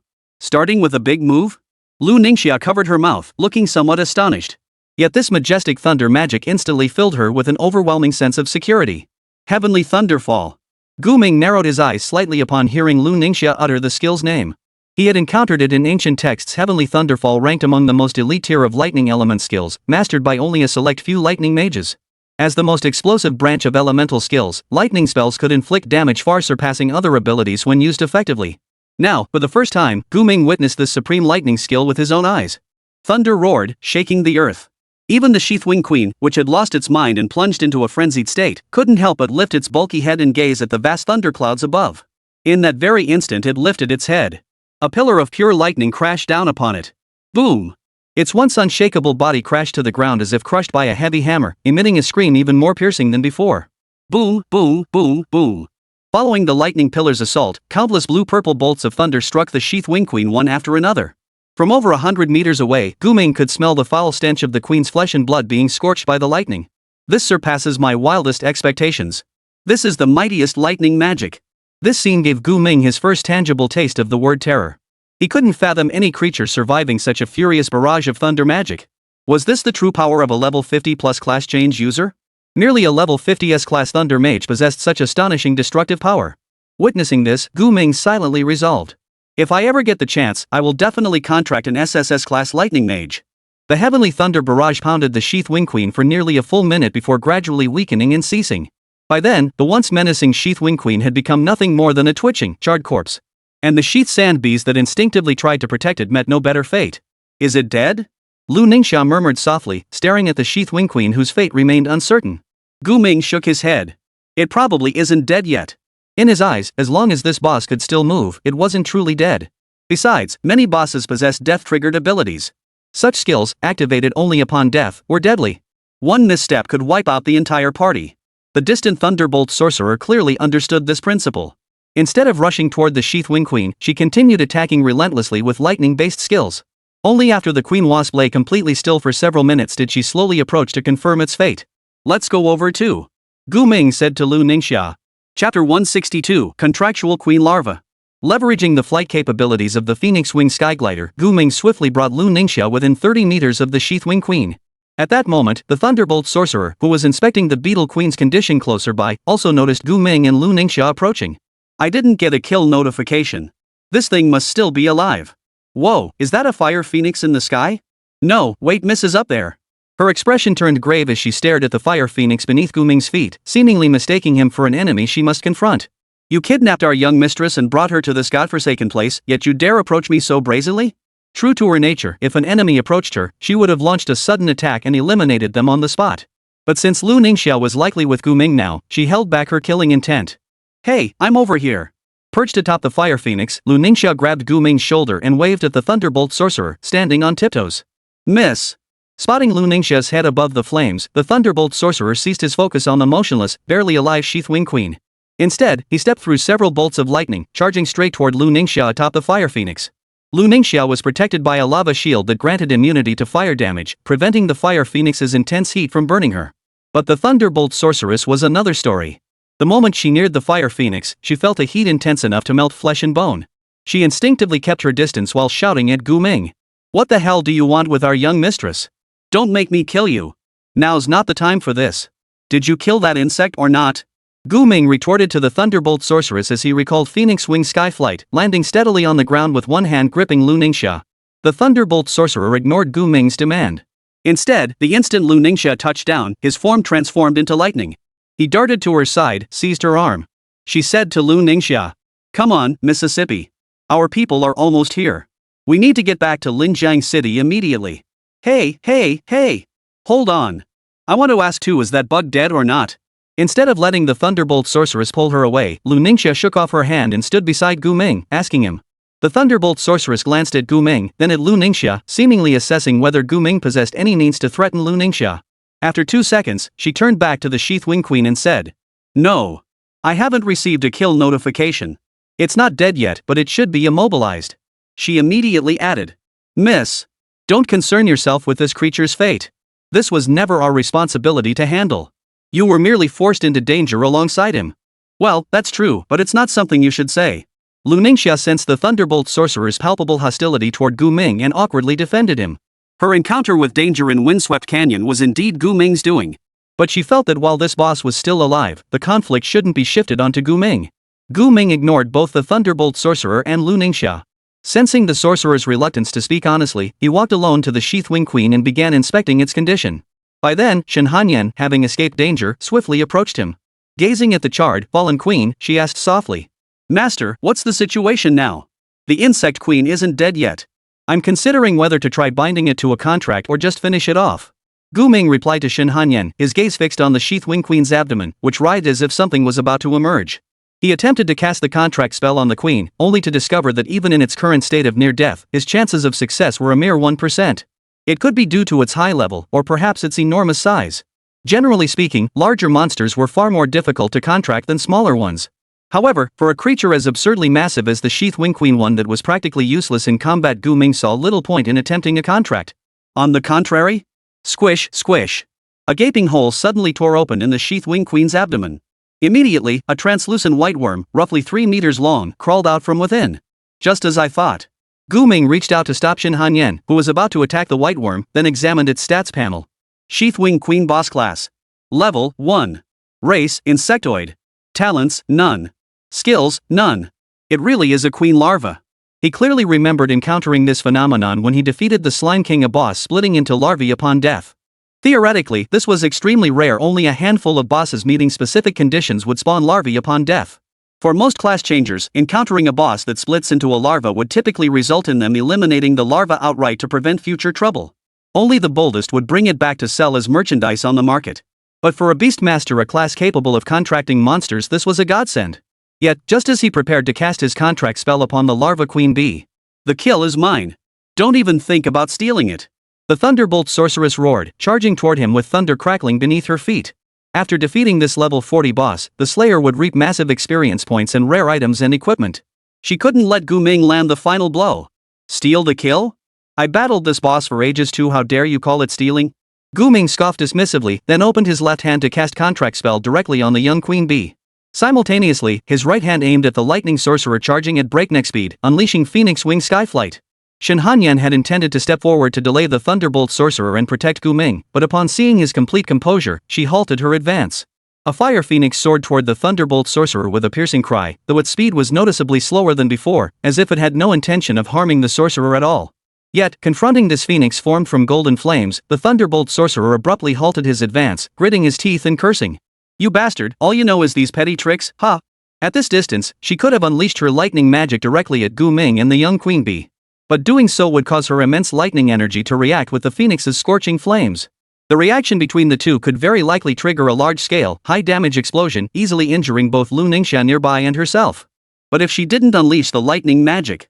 The contract array had already appeared on the juvenile queen bee and was rapidly contracting into its body. Within seconds, the level 1 juvenile queen bee was successfully contracted by Gu Ming, triggering a contract success notification. Simultaneously, he claimed the kill for the Elytra queen. "You have successfully defeated the Sheath Wing Queen bee. You have gained 178,000 EXP. Damn, forgot to call Su Yao out to share the EXP. Chapter 163, Queen's Mandibles. Over 170,000 EXP. If not split evenly into 4 shares, that meant slaying this one queen of the winged beetles could yield nearly 800,000 EXP in total. Such a massive amount of EXP could easily offset the grinding efforts of an ordinary transferee over a long period. And now, Gu Ming had claimed it all. "You little brat." The Thunderbolt sorceress watched the faint glow of experience points appear on Gu Ming's body, her eyes nearly turning bloodshot. She had intended to kill the queen of the winged bees immediately, but in the uncertainty of the situation, she chose to check on Lu Ningxia's condition first. Little did she expect that within mere minutes, Gu Ming would claim the Sheath Wing Queen's kill. After producing its larvae, the queen of the winged beetles seemed to have fulfilled its final purpose in this world. Its body began to rapidly decay, slowly disintegrating into handfuls of dust that vanished into the fragile rock environment. The few surviving beetle sand wasps, mourning the loss of their queen, scattered in panic. It wouldn't be long before they too perished somewhere in the wilderness. Seeing the Thunderbolt sorcerer launch a direct attack, Gu Ming activated his dual domains without hesitation, freezing time for everything within their reach. The Thunderbolt sorcerer, renowned for his blinding speed and explosive power, charged forward atop thunderous waves. To stunned gazes, his body froze instantly, suspended midair, utterly immobilized. It was precisely in this moment. "Alright, it's all over now," Gu Ming said to Shin Hanyan, who was still visibly tense beside him, patting her shoulder reassuringly. "MHM." Shin Hanyan nodded slightly, then looked at the Thunderbolt sorcerer, frozen in time and suspended mid-air. Still feeling a bit shaken, she asked. We can't exactly fight her, can we? She doesn't seem to be alone." "Of course not." Gu Ming sighed softly, glancing at the Thunderbolt sorceress before also catching sight of Lu Ningxia rushing anxiously toward them from a short distance away. He murmured. "I'm not unreasonable. I won't keep the rewards from this boss kill all to myself." He raised his hand, signaling Chao Jian and the water mage, who were cautiously standing by behind him, to slowly approach. Then he bent down, examining the spoils left behind by the fallen queen of the winged beetles. A double-handed battle axe nearly 2 meters tall, seemingly forged from the queen's razor-sharp mandibles. Its entire body gleamed a dark gold, while pulsing green patterns, like veins, coiled around the grip. Weapon name, Queen's Mandibles. Weapon quality, Golden Legendary. Weapon level, 40. Weapon trait, inflicts poison damage on attacks and automatically grants the skill Be Spirit Frenzy after a brief charge, summons the spirit of the queen to launch a swarm attack across a frontal area, leaving a pool of corrosive poison upon completion. After inspecting the stats panel of the queen bee's mandible, Guming's face inadvertently betrayed a hint of regret, as he intended to pass this weapon to the Thunderbolt Sorcerer. After all, he had already claimed the experience reward. It wouldn't make sense to absorb the equipment as well. Yet deep down, he felt this weapon would ultimately find its way back to him. Here. Guming raised the heavy greatsword with both hands and tossed it toward the Thunderbolt Sorceress, who was frozen in place. He then deactivated the dual domain effect. In the Thunderbolt Sorceress's consciousness, she hadn't sensed her time being briefly frozen. Instead, she inexplicably saw a dark golden great axe appear before her. Cautiously halting her movement, she caught the weapon. Queen Bee's Jaw. A golden quality weapon? At a glance, she knew this weapon must be the loot dropped by the Queen of the Winged Beetles. And now, this very trophy had suddenly come into her possession. Glad you two didn't start fighting. Lu Ningxia, seeing the tension ease, jogged over and breathed a sigh of relief. The Thunderbolt Sorcerer held the Queen's mandible in one hand, gave it a quick inspection, then handed it over to Lu Ningxia. Miss, I'll leave this weapon in your care. Whether to prove her loyalty or simply not caring about a weapon far below her level, she showed no hesitation or reluctance when handing over the Queen Bee's Jaw. Ha! What use is an axe to me? Lu Ningxia took the Queen Bee's Jaw with both hands, examined its stats, then her eyes darted around before locking onto Guming's gaze. As if reading his mind, she promptly lifted the Queen Bee's Jaw forward, intending to hand the weapon directly to Guming. But just as she was about to do so, she suddenly remembered the Thunderbolt Sorcerer was still nearby. She couldn't be too disloyal. Xiaoshun? Xiaoshun, see if this weapon feels comfortable for you? Lu Ningxia called out to Shenhanyan instead. Me? Shenhanyan pointed at herself, then glanced at Lu Ningxia before looking back at Guming. Miss, you're giving the weapons to them? The Thunderbolt Sorcerer was utterly shocked. She'd given this boss loot to Lu Ningxia, who was now about to give it away. Wouldn't that make her look like a fool? Ah, ha ha ha ha.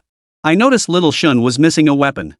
That heavy sword she's wielding is probably just some cheap knockoff she picked up at the market. Lu Ningxia was caught off guard when the Thunderbolt Sorcerer called her bluff, forcing her to offer an awkward laugh as she explained. Guming, adhering to the principle that it'd be stupid not to take advantage of a good deal, simply tilted his chin toward Shenhanyan and said to her, "Don't let Lu Ningxia down. You really do need a good weapon. This.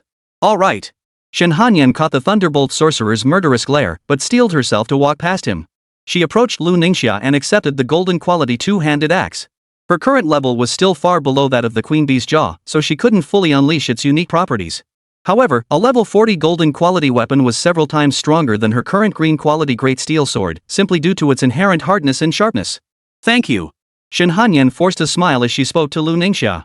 It wasn't that she was unwilling to smile at Lu Ningxia, but rather that she simply wasn't accustomed to using that particular expression. Truthfully, ever since Lu Ningxia had set that trap for Guming, she'd harbored a certain distaste for this outwardly charming and enthusiastic woman. Yet, during their recent battle against the sandstorm tornado, Lu Ningxia had risked her life to save her. Those arms wrapped around her chest had provided immense comfort, both emotionally and psychologically. She vowed she wouldn't let herself get hurt alone again. Perhaps Lu Ningxia wasn't such a good person, but surely she wasn't as bad as she imagined? Shenhanyan pondered silently. Hee, no need for thanks between us, right? Lu Ningxia chuckled, then turned to the Thunderbolt Sorcerer beside her and said, I'm giving this weapon to Little Shin. Little Shin will protect me well from now on. Let's hope so. The Thunderbolt Sorcerer replied coldly. She didn't resent Lu Ningxia for siding with outsiders, she resented Guming and his group for the outrageous things they'd done to Lu Ningxia. Miss, our men have all arrived. Now we can finally settle the score with them. Chapter 164, Reckoning. 1, 3, 9, 17, over 20? The water mage, who had just arrived beside Guming with Chao Jian, stood on tiptoe to peer at the convoy of off-road vehicles speeding toward them, kicking up clouds of dust and gravel. Shock made his jaw nearly drop. If there were over 20 vehicles alone, didn't that mean over 100 people were heading their way right now? Could all these people be here for Lu Ningxia? Holy crap, did we just provoke the mafia? He nervously swallowed, his heart pounding. What's there to fear? They're not here to beat us up. Seeing Shui Fashi's pathetic state, Chao Jian sneered dismissively. They probably are here to beat us up. Guming calmly interjected between the two. And with just those words, both of them froze. What did he mean by they might actually be here to beat us up? Fearing they might die without understanding why, Gu Ming quickly explained the current situation in a few words. When they learned that Lu Ningxia hadn't joined their group voluntarily but had been brought to this godforsaken place wind-eroded canyon under Gu Ming's control, their faces visibly drained of color. In other words, that massive group of at least 100 people approaching from the distance had come to settle accounts with them. To settle accounts for kidnapping Lu Ningxia. This wasn't reinforcements at all, it was a punitive expedition. We're done for. We're done for. Deputy Director, what exactly did you do to Miss Lu Ningxia?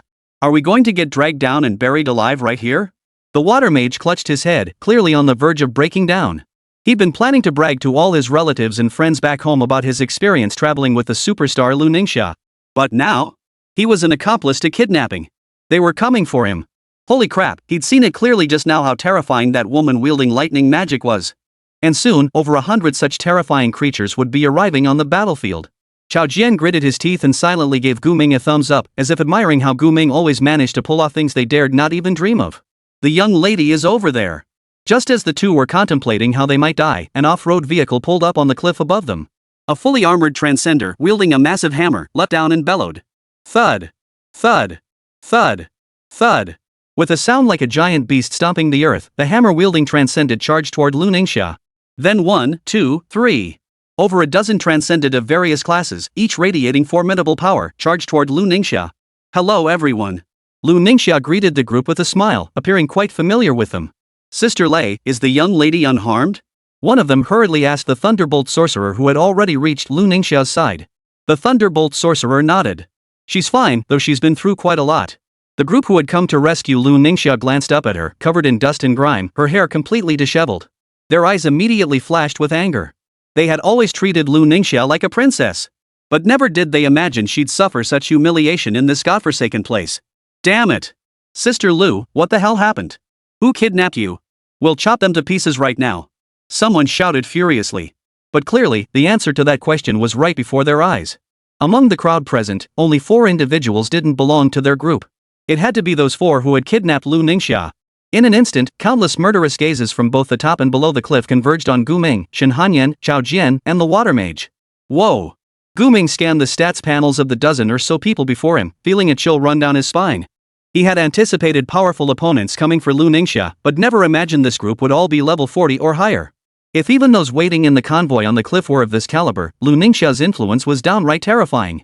After all, a dozen or so level 40+ class changers were more than enough to sustain a mid to high tier guild. And Lu Ningxia could summon hundreds of such class changers at once. Frankly, her influence was stronger than that of some top tier guild leaders.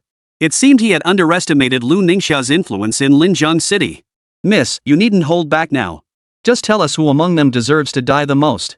With all his men present, the Thunderbolt Sorcerer felt confident and ready to begin a roll call of death. Now, the moment Lu Ningxia spoke, she would execute the person named without hesitation.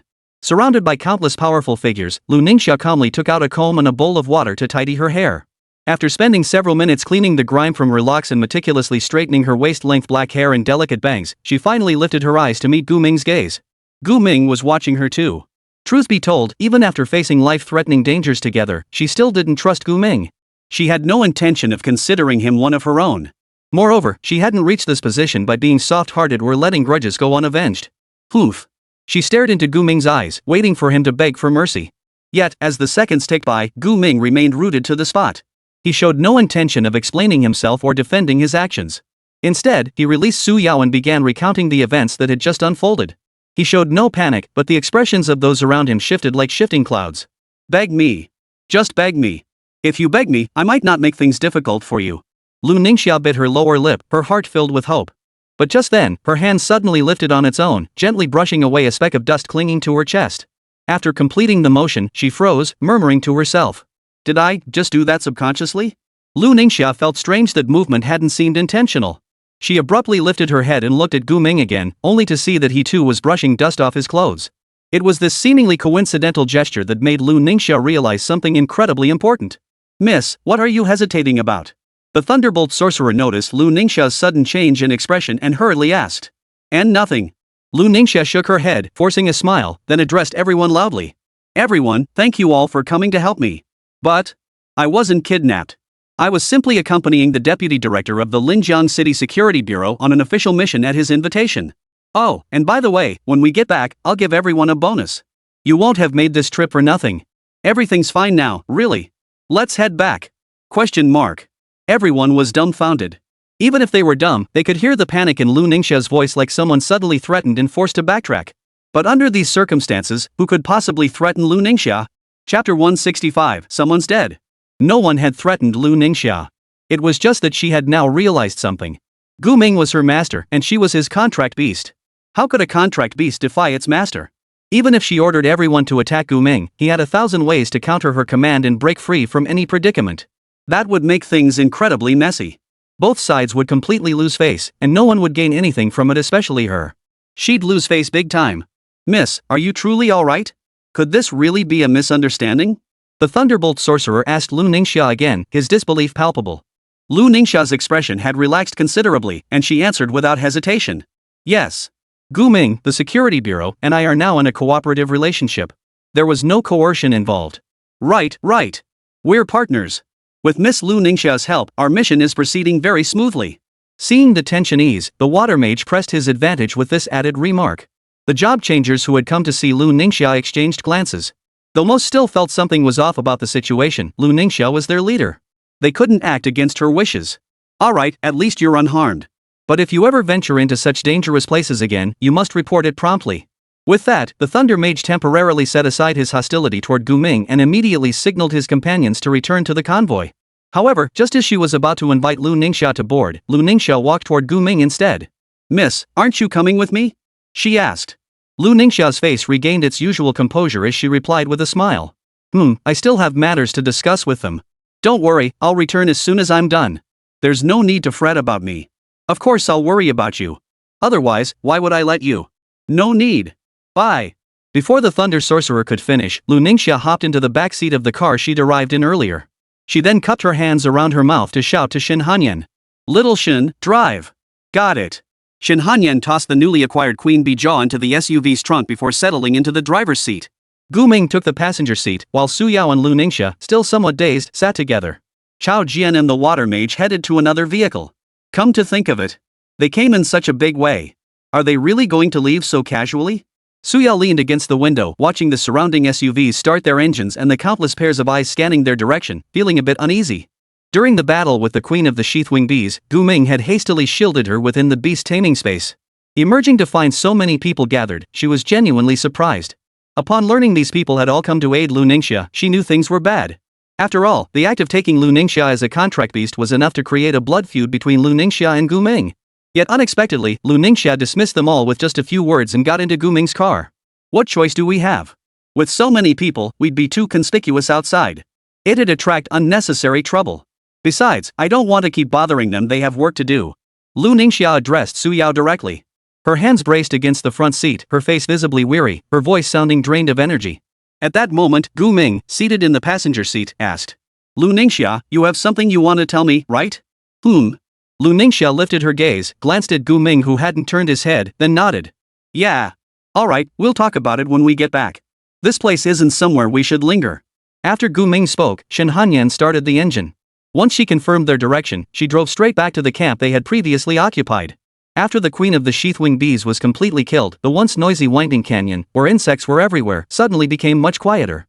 Although the number of insects here still hadn't returned to normal, it could be considered temporarily under control and wouldn't pose any immediate danger in the short term. Upon returning to camp, the group found it eerily quiet, with no sign of Shaoli or old Zhang. Brotherly! Uncle Zhang! Before the vehicle had even come to a complete stop, Chao Jian shouted toward the largest tent in the camp, trying to rouse Shaoli and old Zhang. But after several seconds, the only responses were the rustling wind and the buzzing of insects. They must have stepped out for something, right? The water mage instinctively sensed something was off, but he still found a reason to reassure everyone. Something important? What could possibly be important in this godforsaken place? Unless they're hiding from the bugs, but this doesn't look like an insect attack either. Chao Jian jumped out of the car and began scanning the camp for any unusual changes. Gu Ming also got out with the three girls from the vehicle. Just then, Su Yao spotted several small circular holes on the largest tent in the camp. She hurriedly pointed them out to Gu Ming. Look here.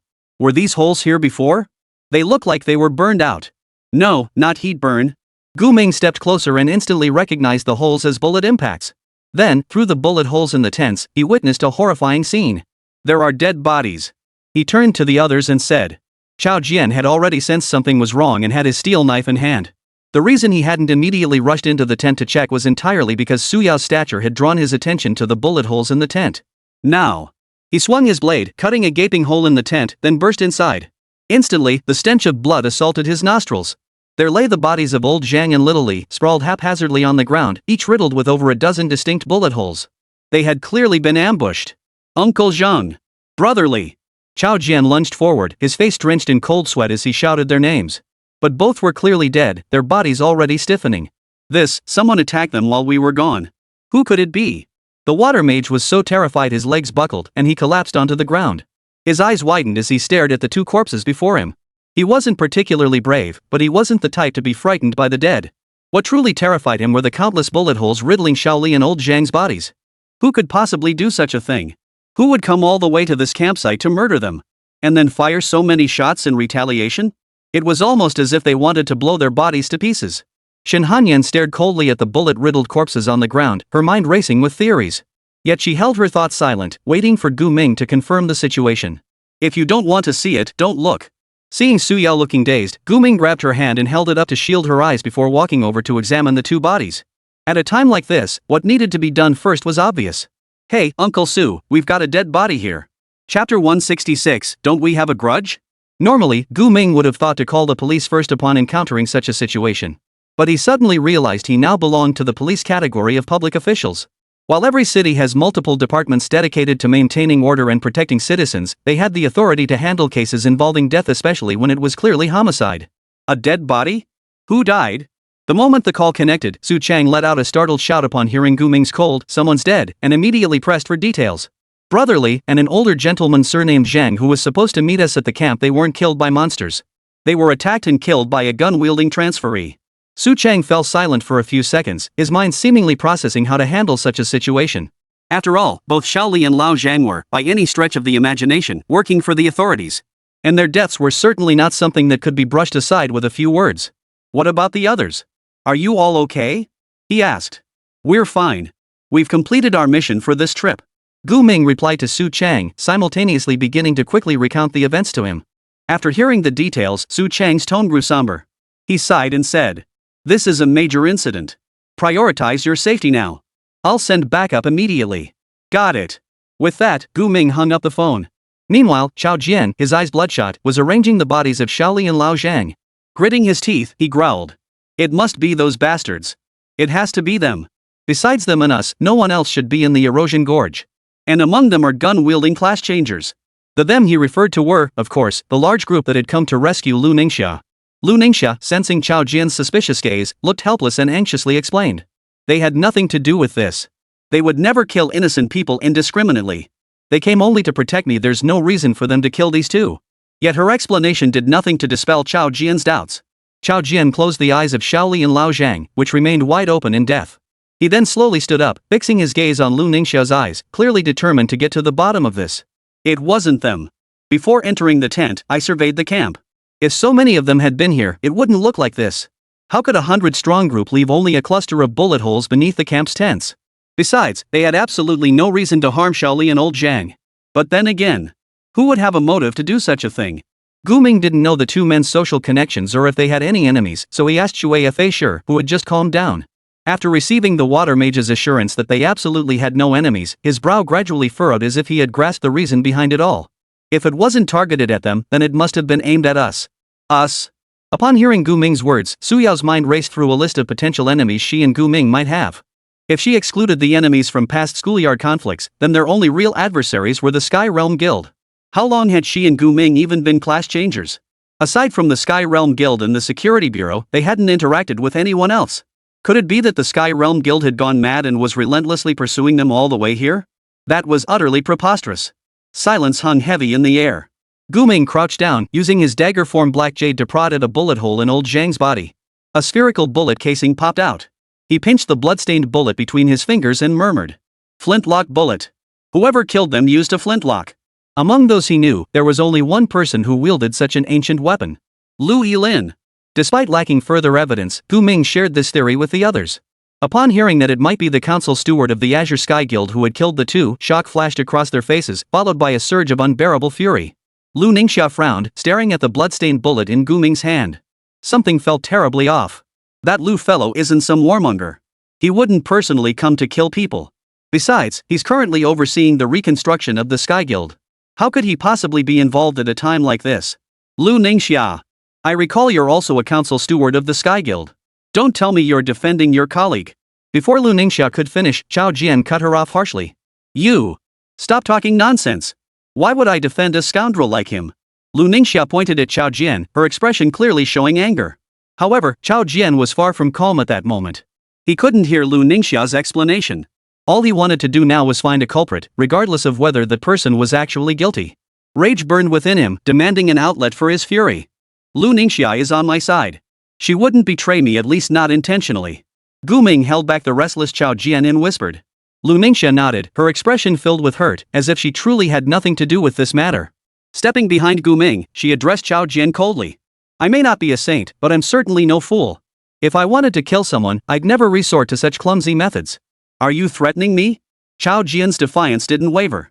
Seeing the two men on the verge of a fight, with Chao Jian likely to come out worse for wear, Shen Hanyan quickly stepped between them, pulling them apart. She sighed helplessly. Enough arguing. We need to deal with their bodies first.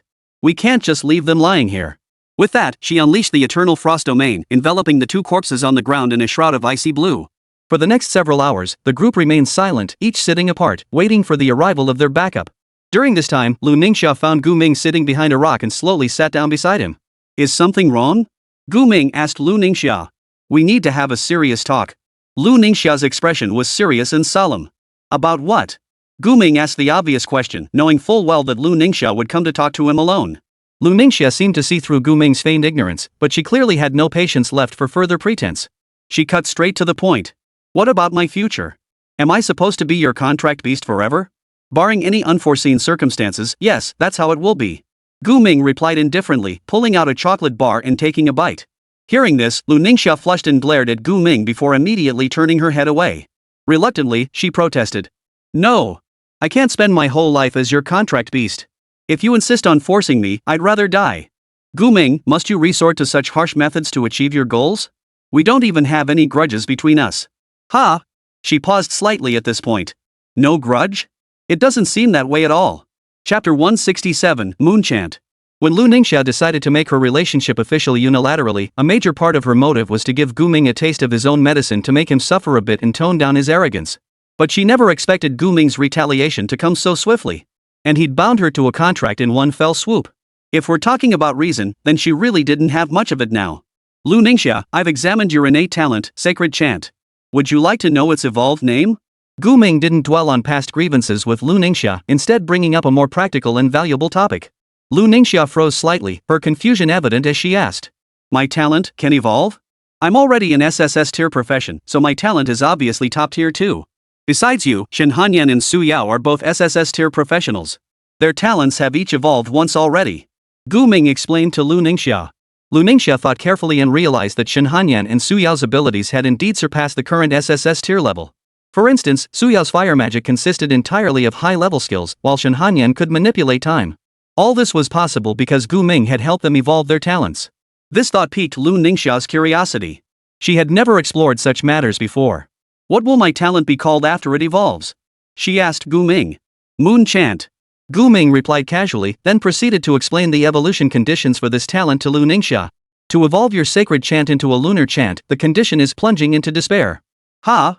Lu Ningxia blinked, crossed her arms over her chest, and pondered Gu Ming's words earnestly. Moon Chant.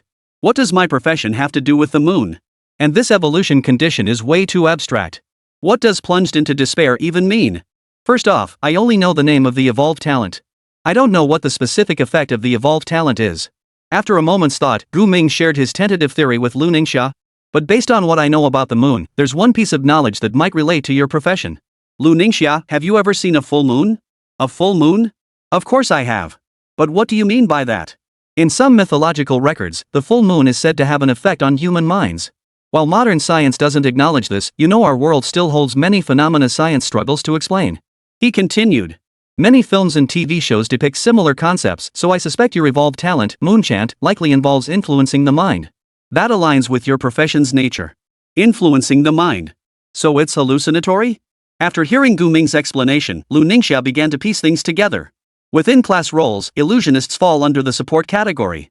The hallmark hallucinatory skills of this class rarely inflict direct physical damage on living beings. Instead, they induce illusions and cause mental impairment.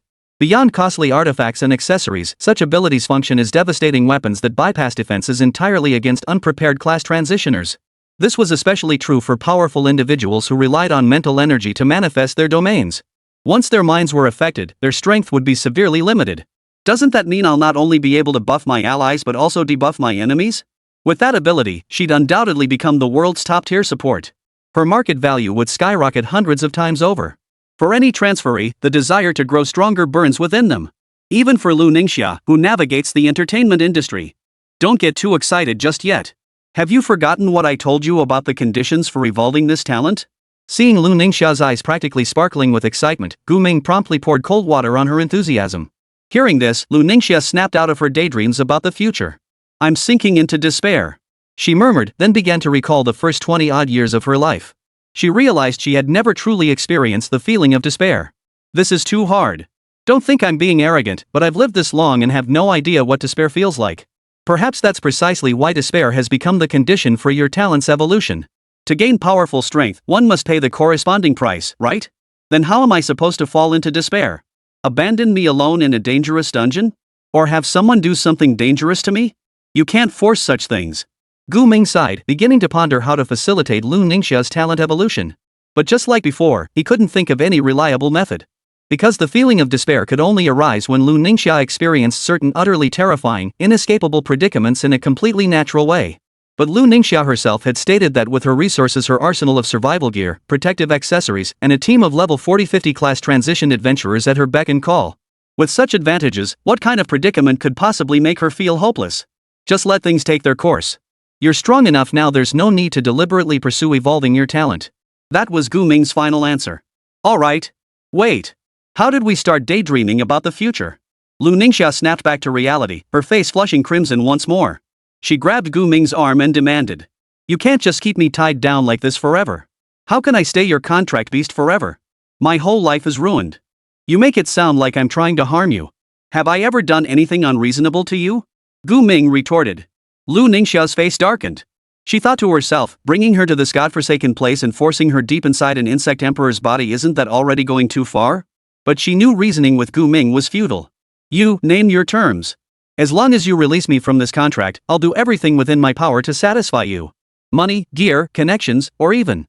As she dangled these promises before Gu Ming, she suddenly noticed his eyes roaming over her body with a distinctly unscrupulous look. She quickly crossed her arms in an X shape, shielding herself while explaining to Gu Ming. That's out of the question. Because I don't like you. Don't even think about it. What things? You think you know what I'm thinking? What do you mean, what? You know exactly what I mean. Anyway, it's just not happening. But other than that, I can fulfill any other condition you want. If you're interested, I can hook you up with some third-tier actresses or internet celebrities. Is there any possibility? Gu Ming shot Lu Ningxia a look as if she were an idiot, then sighed softly and said helplessly. You're under my command now. Even if I don't dissolve our contract, I can still force you to comply with my demands, you know? Chapter 168, The Security Bureau arrives. Lu Ningxia was completely speechless. It seemed her earlier suspicions were correct. Gu Ming was utterly impervious to both soft and hard tactics. Plus, his mind worked at lightning speed. She simply couldn't outmaneuver him. Now, a wave of despair washed over her. Gu Ming noticed Lu Ningxia's face growing paler by the second, her expression utterly defeated. And he smiled, continuing to intimidate her. Do you really think you have any say in this anymore? I could order you to kneel before me right now and serve me. I could make you do anything you'd rather die than do. I could even make it so you can't die at all within the power of a Beastmaster. Or... No, don't say it. Eek. Lu Ningxia's shrieks cut off Gu Ming's words. She could already envision how this demon would torment her. Right now, she was more helpless than fish on a cutting board. However, Lu Ningxia's mental fortitude remained formidable. One who had risen to such commanding influence and reached level 52 as a support class certainly wasn't any simpler than any other class transitioned adventurer of the same rank. The reason for this conclusion was that Gu Ming hadn't yet seen the notification prompting that Lu Ningxia's talent had met the evolution requirements. Could this really not scare her? What's wrong?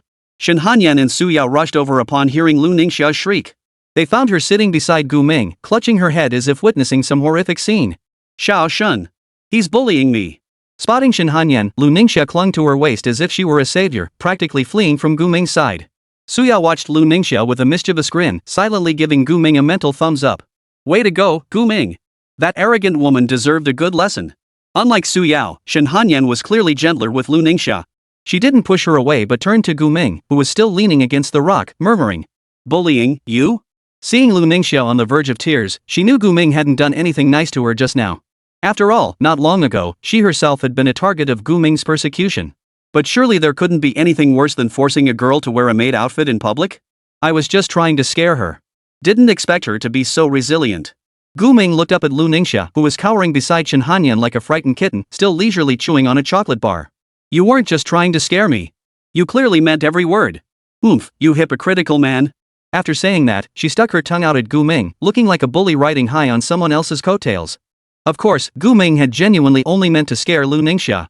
He did hope this tactic would push her into despair, but it seemed now that making Lu Ningxia despair wasn't something that could be easily achieved with a few words. Beep beep beep. Suddenly, the sound of car horns blared nearby.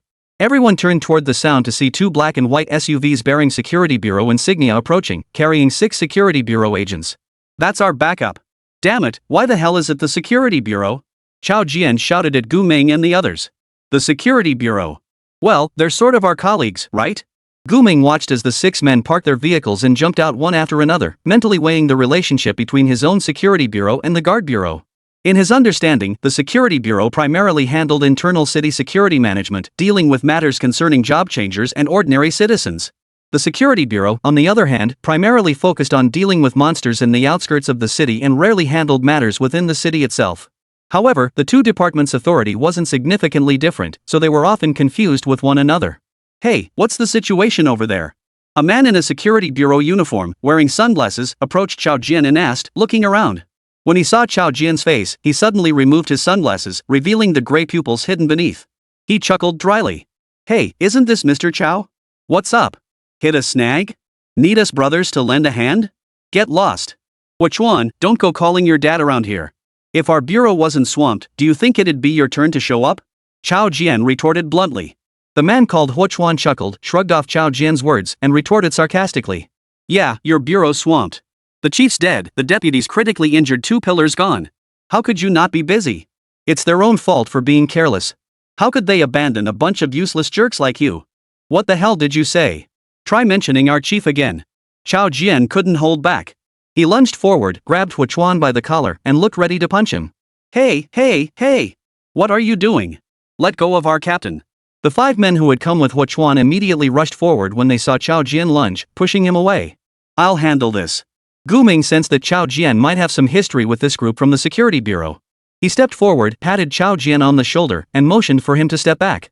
Chao Jian still looked furious, but he didn't want to embarrass Gu Ming. He shot Huachuan a fierce glare before stepping aside.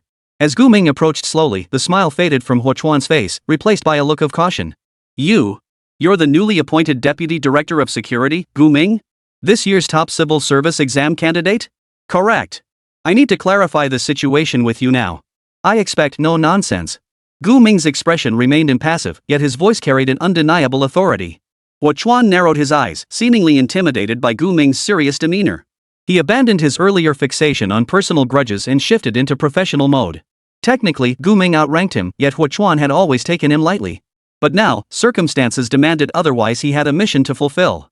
Soon, Shin Hanyan brought over the frozen corpses of old Zhang and Little Li, laid out before the 6 members of the Security Bureau. Huachuan crouched down, running his hand over the tsangbing, which radiated a terrifying chill. He glanced up at Shin Hanyan and recognized her as last year's top civil service exam candidate, a formidable talent. What kind of monsters has the Security Bureau been recruiting? He muttered under his breath. Meanwhile, Gu Ming began outlining the incident's sequence of events. Essentially, the key information he needed to convey to the Security Bureau was that old Zhang and Xiaoli had been killed by a transferee wielding a flintlock pistol. This would allow them to formally open an investigation.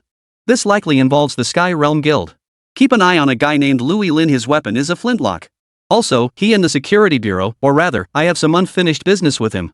The Sky Guild? No, that makes things a bit complicated.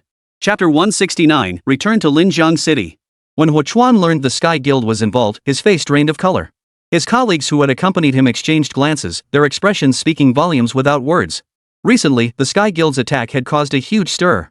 Though the news hadn't explicitly reported it, anyone with inside connections knew this assault was undoubtedly connected to Gu Ming. At this point, Gu Ming and the Sky Guild were locked in a bitter, unrelenting feud. Even if they made a superficial truce, the other side would never truly let him off the hook. After all, as the most powerful guild in Linjiang City, how could they allow their prestige to be trampled upon by a mere junior like Gu Ming? Sky Guild.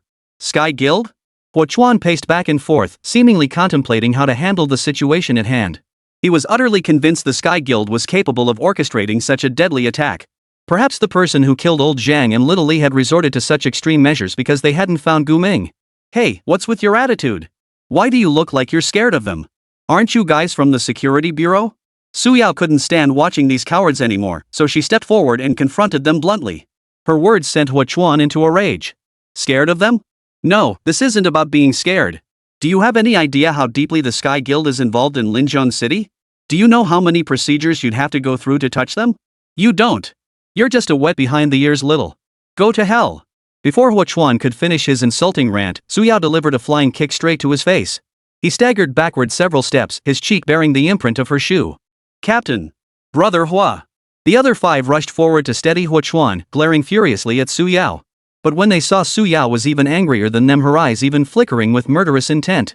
This instantly made them realize Su Yao wasn't the harmless, cute little girl she appeared to be. This girl really dared to fight back. Huo Chuan clearly sensed this too. He knew that none of the people around Gu Ming were simple characters. Getting into a fight with them here would only lead to trouble. Whoa! Why resort to violence over a mere disagreement? Fine, I won't bother with you, you little brat. I mean, little girl. He put on a show of magnanimity, wiping the shoe print off his face as he addressed Su Yao. We merely suspect members of the Azure Sky Guild might be involved, it doesn't mean they definitely are. Shen Hanyan stepped in to break the awkward silence, steering the conversation back on track. This seemed to ease some of Huo Chuan's pressure, and he quickly nodded in agreement. Right, they're merely suspects. We still need to follow proper procedures to determine the actual killer. Gu Ming gave a slight nod, then glanced at the 2 bodies encased in frost nearby. A flash of murderous rage flickered in his eyes. Though he couldn't yet confirm whether it was because of him that Xiao Li and old Zhang had been killed, they had helped him and were his comrades. No matter what, he would avenge them. As he had once declared, blood debts could only be repaid with blood. Soon, the 6 officers from the security bureau loaded the bodies into a vehicle, preparing to transport them back to Linjiang City for a more thorough examination. They also took the water mage along to record his statement for the investigation. Gu Ming and the others boarded the same SUV they had arrived in and also headed toward Linjiang City. Lu Ningxia, who hadn't uttered a word or even shown her face since the security bureau's arrival, now sat in the back seat with Su Yao, silently watching the scenery rush past the window. Su Yao seemed exhausted, leaning against Lu Ningxia's shoulder and drifting off to sleep. Lu Ningxia merely stroked her head gently, showing no intention of pushing her away. Gu Ming, how do you plan to handle this? As the city of Linjiang came into view in the distance, Lu Ningxia suddenly addressed Gu Ming. Gu Ming knew she was referring to the murders of Xiao Li and old Zhang. Without hesitation, he replied. Find the killer. Then get revenge. That's just like you. Lu Ningxia flicked her bangs aside. Clearly, the deaths of these 2 men had little effect on her. She was well aware of the Sky Guild's methods, so even if they killed innocents, it held no surprise for her. After all, once her contract expired, she'd have no ties to the Sky Guild. As for how to protect herself. Hey, you'll protect me, right? She suddenly asked Gu Mingdao. Of course I will. You're the support role. Not just me, but Shen Hanyan and Su Yao will protect you too. Gu Ming replied indifferently. However, this sincere answer didn't satisfy Lu Ningxia. That's not what I meant. I'm asking about what you told me earlier about protecting me so I can retreat safely after the Sky Guild collapses. So that's what you meant. Gu Ming smiled, turned to look at Lu Ningxia, sighed softly, and answered with greater earnestness. I will protect you in that regard too. Because now we're in this together. No matter what danger you face, I'll be there to catch you. His solemn promise left Lu Ningxia momentarily flustered. Especially since he'd just been scaring her moments ago, putting on a villainous act that made her think her life was ruined. But these words truly brought her a sense of peace. You make it sound so nice, talking about protecting me. There are plenty of people who can protect me. You don't need to worry about it. Lu Ningxia felt much more at ease inside, though she still put up a bit of a front. Soon, the group drove back to Linjiang City. Emerging from the insect-infested, gravel-strewn, perilous eroded canyon into the bustling city. A wave of safety instantly washed over them. Finally, we can catch our breath and breathe some fresh air without the stench of blood. Shen Hanyan murmured to herself. What do you want to do? Go back to your own home? Gu Ming asked Lu Ningxia, who was seated in the back row. Lu Ningxia pondered for a moment, then nodded slightly and replied. I still have some matters to attend to, like managing public opinion, rewarding my enforcers, and getting some proper rest. After saying all that, what she really wanted was to distance herself from Gu Mingyuan for a bit, just a little personal space. Gu Ming didn't press for details, simply nodding in agreement. This surprised Lu Ningxia. She hadn't expected his need for control to be less intense than she'd imagined. Could it be that this man wasn't quite as twisted as she'd feared? If you need to reach us, just call my number. After dropping Lu Ningxia off at the entrance of the Crown Hotel, Gu Ming reminded her. Lu Ningxia nodded in agreement, quickly exiting the car and returning to her own territory. What about us? Su Yao leaned forward from the back seat and whispered in Gu Ming's ear. First, we'll meet with Uncle Su to wrap up today's matters. Then, the house we bought earlier has been tidied up. We can go take a look. Chapter 170, Enemies Meet. Yao, Gu Ming, Xiaoshen, are you three okay? Su Chang, who had been pacing back and forth on the hospital room balcony, immediately approached with concern upon seeing the four enter. Commissioner Su, why didn't you ask if I'm okay? Chao Jian, who had come along, felt slighted when Su Chang focused only on the other three and ignored him. You're tough as nails. How can you compare to these kids? If they got hurt and you didn't, I'd throw you out the window myself. Su Chang snapped at Chao Jian. His condition had clearly improved since his injury earlier, and he could even move around freely with his arm in a cast. He glanced at Gu Ming and the others, satisfied they were unharmed, before pulling out 4 chairs for everyone to sit down. All right, spill it. What exactly happened? Gu Ming sat down in a chair facing Su Chang and detailed the entire sequence of events, including his own speculations. When Su Chang heard it involved the Sky Realm Guild again, his expression darkened considerably, though he managed to suppress his temper and not erupt. He was a man of profound loyalty and honor. The deceased Shaoli and Lao Zhang too were his longtime comrades. Their deaths, shrouded in such mystery, were impossible for him to accept without anger. Yet anger solved nothing. What do those bastards at the Security Bureau think they're playing at? He demanded. They're being very passive. Probably don't want to provoke that monster, the Sky Guild. Gu Ming replied. At that moment, Su Yao recalled Hua Chuan's timid demeanor back then and couldn't help but vent again. Such cowards. We're all human, why be so scared? Back when we were just level 10, we dared to fight them. Probably no one else has the guts you and the master do. Mentioning Su Yao and Gu Ming's fight with the Sky Guild sent a chill down Shen Hanyan's spine. And she still couldn't fathom how those two had dared to do it. Lu Ailan and Yang Jinyue. They were council elders with average levels well over 50. Any sane person knew that when the level gap exceeded 5 levels, the overwhelming advantage of one side was nearly impossible to overcome. Yet Gu Ming had managed to hold his own against Yang Jinyue, who was over 30 levels higher. Shen Hanyan felt a chill run down her spine the more she thought about it. She stole a glance at the boy beside her, so outwardly refined yet inwardly utterly mad, and felt her heart pound wildly. You're right. We can't count on them to solve our problems. Gu Ming picked up an apple from the hospital table, swiftly peeling it with his jet-black knife in 3 swift strokes. He began cutting it into 5 pieces to share among them, saying as he worked. When it comes to personal grudges, we have to handle things ourselves. But with no leads right now, we'll just have to wait and see. Yeah, that's the safest bet. Su Chang nodded slightly, took the apple Gu Ming offered, and bit into it. He assured them he would properly handle the funeral arrangements for Shaoli and old Zhang, and urged Gu Ming and the others to take a few days' rest. After all, clearing such a large area of sheath-winged sandwasps had been exhausting. Soon, Gu Ming, accompanied by Su Yao and Shen Hanyan, bid farewell to Su Chang and headed to inspect the newly prepared house. Chao Jian returned to his own home alone. On the way back, Su Yao suddenly mentioned feeling hungry. Gu Ming promptly chose a nearby Western restaurant in the mall to settle their dinner plans. It was already around 1 or 2 in the morning, and only a handful of people remained dining in the Western restaurant. This way, please. The waiter didn't refuse them seating despite their disheveled appearance and full gear. Instead, he warmly guided them to a clean, spacious table for 4. These days, you can mess with the rich, the poor, government officials, even celebrities, but never provoke a powerful transferee.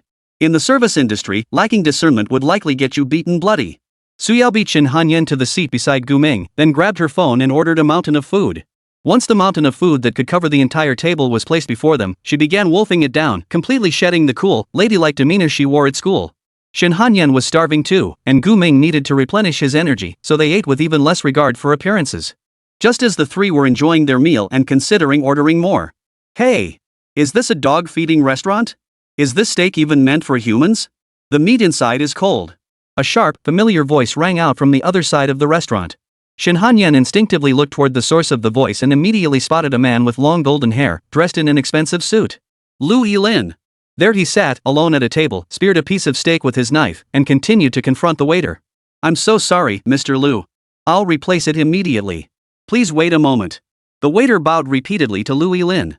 Lu Yilin frowned and demanded again. Just replace it like this? Do you know I'm your restaurant's diamond member? You think you can brush me off with this quality? I won't be paying the bill. Please don't be angry. I'll speak with the manager to see how we can compensate you.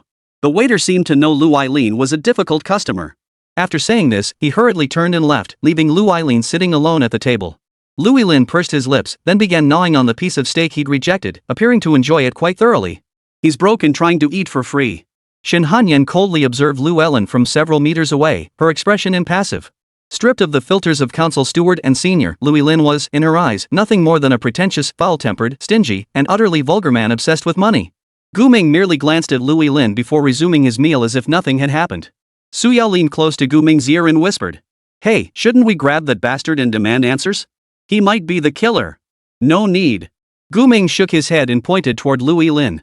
Su Yao followed his gesture and saw Lu Ellen with his mouth stuffed full of steak, staring straight at them. "Put."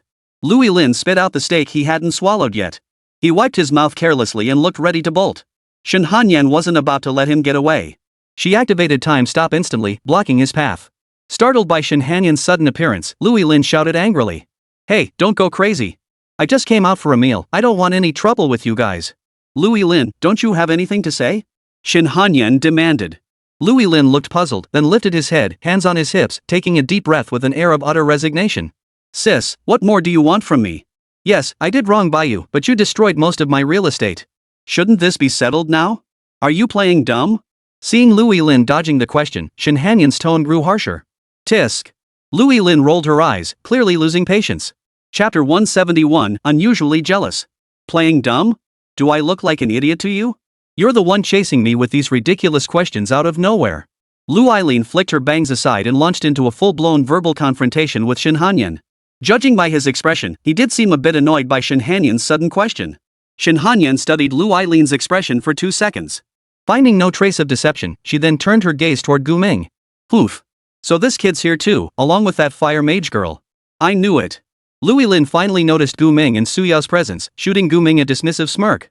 "Lu Lin, I know the grudge between us isn't settled, and I know you're waiting for your chance to get revenge," Gu Ming stated bluntly to Lu Ellen, finishing the last morsel of food before him as he rose and strode toward Lu Ellen. Like Shin Hanyan, he detected no signs of deception on Lu Ellen's face, but that didn't mean Lu Ellen could truly escape suspicion. Given the current evidence, this man was the prime suspect in the murders of Shaoli and Old Zhang. "Heh, speak your mind. You're not one for beating around the bush." Seeing Gu Ming approach, Lu Lin's earlier anger instantly subsided. He picked up his knife and fork and resumed eating the uneaten steak on the table. Gu Ming sat down across from Lu Lin and asked a question that caught him completely off guard. "Do you know what I've been up to lately?" Lu Lin glanced up at Gu Ming, his expression turning puzzled once more. But then it dawned on him. He chuckled softly, clapped his hands, and said, "Of course I know. You're not just a high school student anymore, you're the deputy director of our city's public security bureau. What a high-ranking official you've become. May I offer you a toast? Drink this glass, and please stop giving this ordinary citizen a hard time." Saying this, he genuinely picked up an empty wine glass and poured Gu Ming a glass of red wine. Gu Ming ignored the glass and pressed on. "I've won over Lu Ningxia. She's on my side now. Before long, we'll take over the transferee commission center from you lot. And while we're at it, we'll gradually squeeze your Sky Guild out of Linjiang City." Faced with Gu Ming's blunt, even blatantly provocative words, Lu Eileen froze momentarily. Then, the wine bottle in his hand shattered instantly under his forceful grip. Clatter. Red wine and shards of glass scattered across the floor. "Esteemed guests, what's going on here?" The waiter who had just emerged from the kitchen to serve Lu Lin a fresh steak was clearly startled upon seeing the grim expression on Lu Lin's face as he crushed the bottle. He knew Lu Lin's capabilities. This guy wasn't just rich, he also possessed combat prowess that ranked among the elite in Linjiang City. If this guy lost his temper in the restaurant, they ordinary folks would be in big trouble. "Nothing. I accidentally broke the bottle. Could you please clean it up?" Lu Lin forced a smile that looked more painful than crying as he addressed the waiter. The waiter nodded urgently, dashed into the restroom to fetch cleaning supplies, and began mopping up the mess. Watching Lu Lin teetering on the edge of an explosion, Gu Ming felt certain of one thing. He and Lu Lin, or rather, the Sky Guild, truly had an unresolved grudge of monumental proportions. His provocation wasn't meant to show off in front of Lu Lin, but to goad him into revealing his true self beneath that masterful facade. But Lu Lin was a seasoned veteran after all. He offered Gu Ming a smile that didn't reach his eyes and said, "Mr. Gu, are you trying to intimidate me with those words? Consider it. At the same time, I want you to know that your days of running rampant in Linjiang City, treating human life as worthless, are numbered. Soon, the Azure Sky Guild will vanish from this city, and you. Gu Ming took a deep breath, halting his words mid-sentence before turning and striding out of the restaurant. Shen Hanyan, who had been poised to confront Lui Lin, and Su Yao, who had been watching the spectacle unfold, both froze for a few seconds upon seeing Gu Ming walk away. Only then, filled with confusion, did they hurry after him. Lui Lin remained seated, his gaze fixed intently on Gu Ming's retreating figure. The metal cutlery in his hand had already warped, and his expression twisted into something unnervingly distorted. He was furious and enraged by Gu Ming's smug demeanor. A month ago, he would never have swallowed his anger like this. He would have pulled out his gun without a second thought and blown a few holes in Gu Ming's forehead. But he couldn't afford to provoke Gu Ming anymore. Whether it was the powerful figure shielding Gu Ming from behind the scenes or the official organization Gu Ming belonged to the security bureau, neither was something he could afford to provoke now. Perhaps the Sky Guild had once been a pillar of strength in Linjiang City, and as its council steward, he could have ruled like a local warlord. But times had changed. As Gu Ming had said, the Sky Guild might indeed be on its last legs. After all, many who had long coveted its position would seize any chance to bring it down. Mr. Liu? A man's cautious greeting snapped Liu Island out of his troubled thoughts. He looked up at the source of the voice and saw the restaurant manager. Manager Wang. I apologize for the unpleasant dining experience. You won't be charged for this meal. I'll personally compensate you. This is annoying. There's no need for that. Lui Lin sighed, staggering to his feet. He picked up a shard of glass still coated with red wine, swallowing the meager dregs along with the grit. Then, without a glance, he pulled a wad of bills from his pocket and tossed it onto the table before turning to leave. But the moment he stepped outside the restaurant, he regretted his actions. He couldn't help but act like a big shot whenever he got emotional. But this particular act of showing off had just cost him an entire month's worth of food money. Damn it! Lui Lin cursed under his breath, feeling as though he'd swallowed a fly. Why did we let him go? Aren't we going to press him further? After leaving the restaurant and getting back in the car, Su Yao couldn't help but ask Gu Ming. It's pointless. If he chooses to play dumb or stubbornly refuses to cooperate, we have no leverage over him unless we kill him on the spot. Gu Ming replied calmly to Su Yao, then immediately pressed further. So do you think the three of us could kill him? Of course. Su Yao instinctively wanted to say of course we can, but she instantly remembered Lui Lin's overwhelming superiority over her rank. The words caught in her throat. Of course what? Of course not. The three of them had little chance of taking down Lui Lin. Though he looked frail and weak, he was easily over level 50. Even if we somehow managed to kill him, we couldn't prove he was the murderer. And it would just give the Sky Guild a reason to make things difficult for us. Don't forget our current status. We represent the authorities, the Security Bureau. Then what do we do? After listening to Gu Ming's lengthy explanation, Su Yao grew impatient. Actually, the solution is quite simple. Gu Ming gazed out at the night sky beyond the window as he spoke. For problems we can't solve ourselves, we'll just report them to our superiors. Let them figure out a solution for us. Chapter 172, Lu Ningxiao's Bathing Limited Edition Skin. Rule number 1 in the workplace, don't bother your boss with every little thing. But when something serious happens, never forget you have a boss. Gu Ming hadn't experienced a proper workplace, but he understood the logic of students reporting to teachers and students reporting to principals. So you mean, contact the Capital Security Bureau? Su Yao tentatively asked Gu Ming. MHM. Gu Ming nodded slightly, then pulled out his phone and scrolled through his contacts to find the number labeled Qin Lang, the one Qin Lang had given him before leaving. Logically, Su Chang would have reported the Security Bureau's personnel loss to the Capital Security Bureau.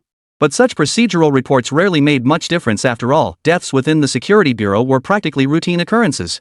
Therefore, Gu Ming intended to contact Qin Lang directly to seek his opinion. However, it was too late to call him now, so he decided to postpone the conversation until tomorrow. The SUV cruised through the streets of Linjiang City. Before long, it arrived at a villa in the suburbs. As soon as Shin Hanyan parked the vehicle, a woman wearing a crisp suit and sporting a warm smile stepped forward to greet them. Mr. Gu, you're here. The woman smiled and bowed to Gu Ming. After he stepped out of the car, she handed him a set of neatly packaged keys. These are the keys to your residence. Of course, we've also pre-programmed facial recognition into the door locks, so you can enter without keys. Would you like me to give you a tour of the property now? After delivering this rapid-fire explanation, she continued to observe Gu Ming with her professional smile. No need. You may go. We need to rest. Gu Ming waved the woman off. Ah, well, fine. The utilities inside the house are all working properly. Please feel free to use them. The woman breathed a sigh of relief. It seemed she wouldn't have to work overtime tonight after all. Gu Ming walked into the villa's courtyard and unlocked the door via facial recognition.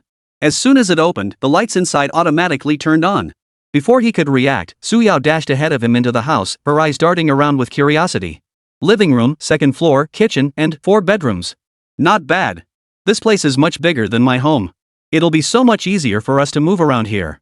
She seemed delighted, then promptly flopped onto the leather sofa in the living room.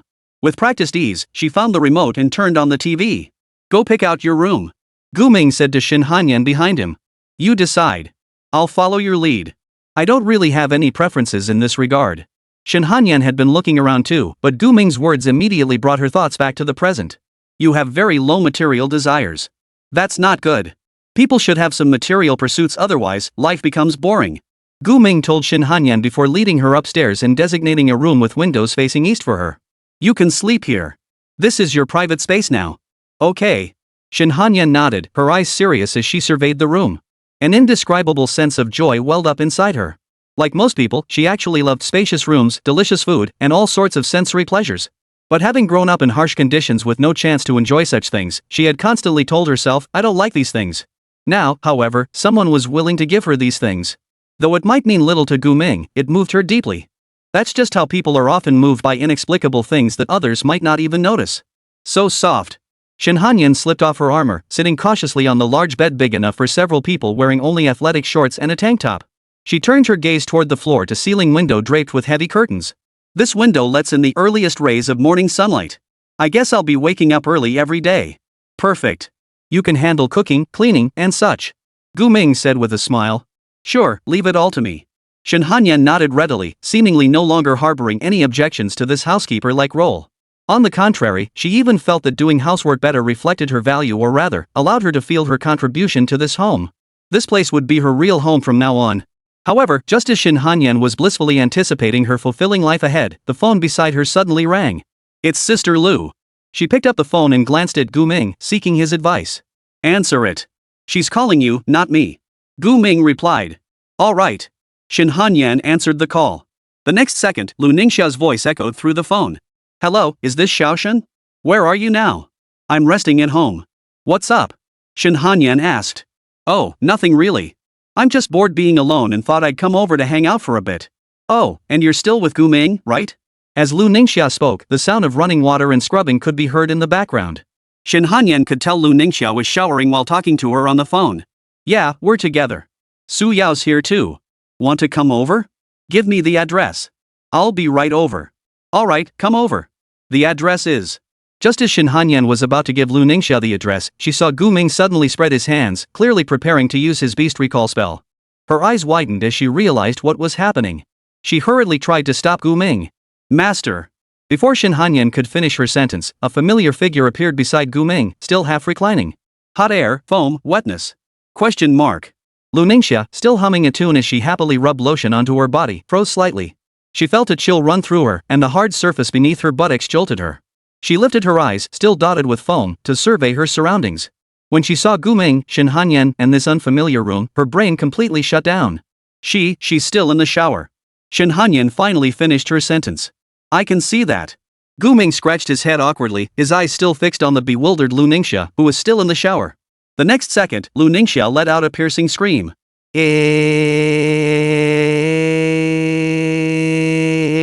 Whether it was instinct or a quick assessment of her surroundings, she rolled under the bed immediately after screaming, temporarily shielding her body. What's going on? What's all this noise in the middle of the night? Su Yao, who came running at the sound, had no idea what was going on. Gu Ming covered his face and pointed under the bed. Ha!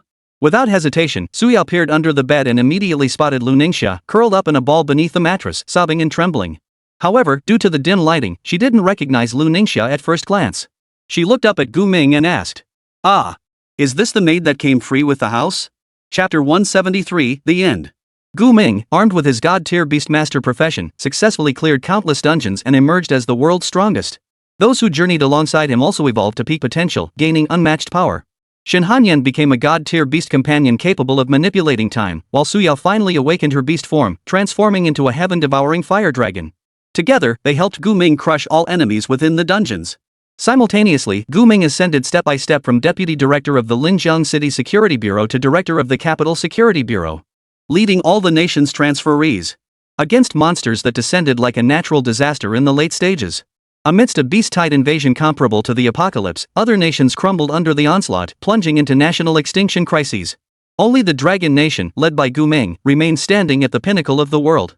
Ultimately, Gu Ming contracted all the powerful transmuters of the Dragon Nation, plunging into the monster's final lair, the Abyss. Engaging in the final battle against hundreds of millions of monsters. Amidst mountains of corpses and seas of blood, he finally eradicated every last creature, safeguarding the world. As the apocalyptic clock struck midnight, the skies across the entire world plunged into a crimson haze. Countless monsters crawled forth from the heavens, the earth, and the depths beneath from every conceivable corner of the world as if intent on devouring all humanity. Gu Ming now stood atop the highest building in Linjiang City, gazing down upon a world seemingly abandoned by the gods, plunging all humanity into destruction by the beast tide. His gaze grew exceptionally cold, yet his desire to annihilate every monster burned fiercely within him. This day was bound to come. A decisive battle between humanity and the monsters must be fought. He murmured softly, then leapt forward, propelling his body 1,000 meters into the air. As his body plummeted, a piercing dragon's roar rent the sky. A crimson-winged colossus, its entire form engulfed in demonic flames, caught Gu Ming with perfect precision. With its mighty frame, it soared through the scarlet heavens. Wherever it passed, hellish flames erupted, incinerating countless hideous, monstrous creatures in its wake, a spectacle reminiscent of the fire god's descent. Shall we move? A girl's voice echoed in Gu Ming's mind. Yes, it's time to settle this. Where's Shen Hanyan? She followed your instructions and used her power to create a space unaffected by the world, transferring everyone unable to fight there. She's probably waiting for your next move now. As Gu Ming listened to Su Yao's words, his gaze fell upon the largest square in Linjiang City.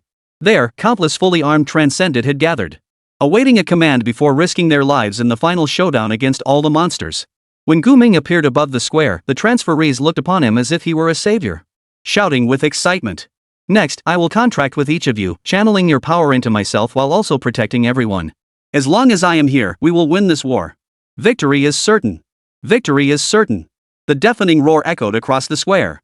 One by one, contract runes appeared on the warriors' bodies, binding them all to Gu Ming as his contracted allies. The power of heavy warriors, elemental masters, assassins, sorcerers, and other classes surged into Gu Ming like a colossal tidal wave. Now, I lack nothing. I will lead you all to tear apart this blood-red sky.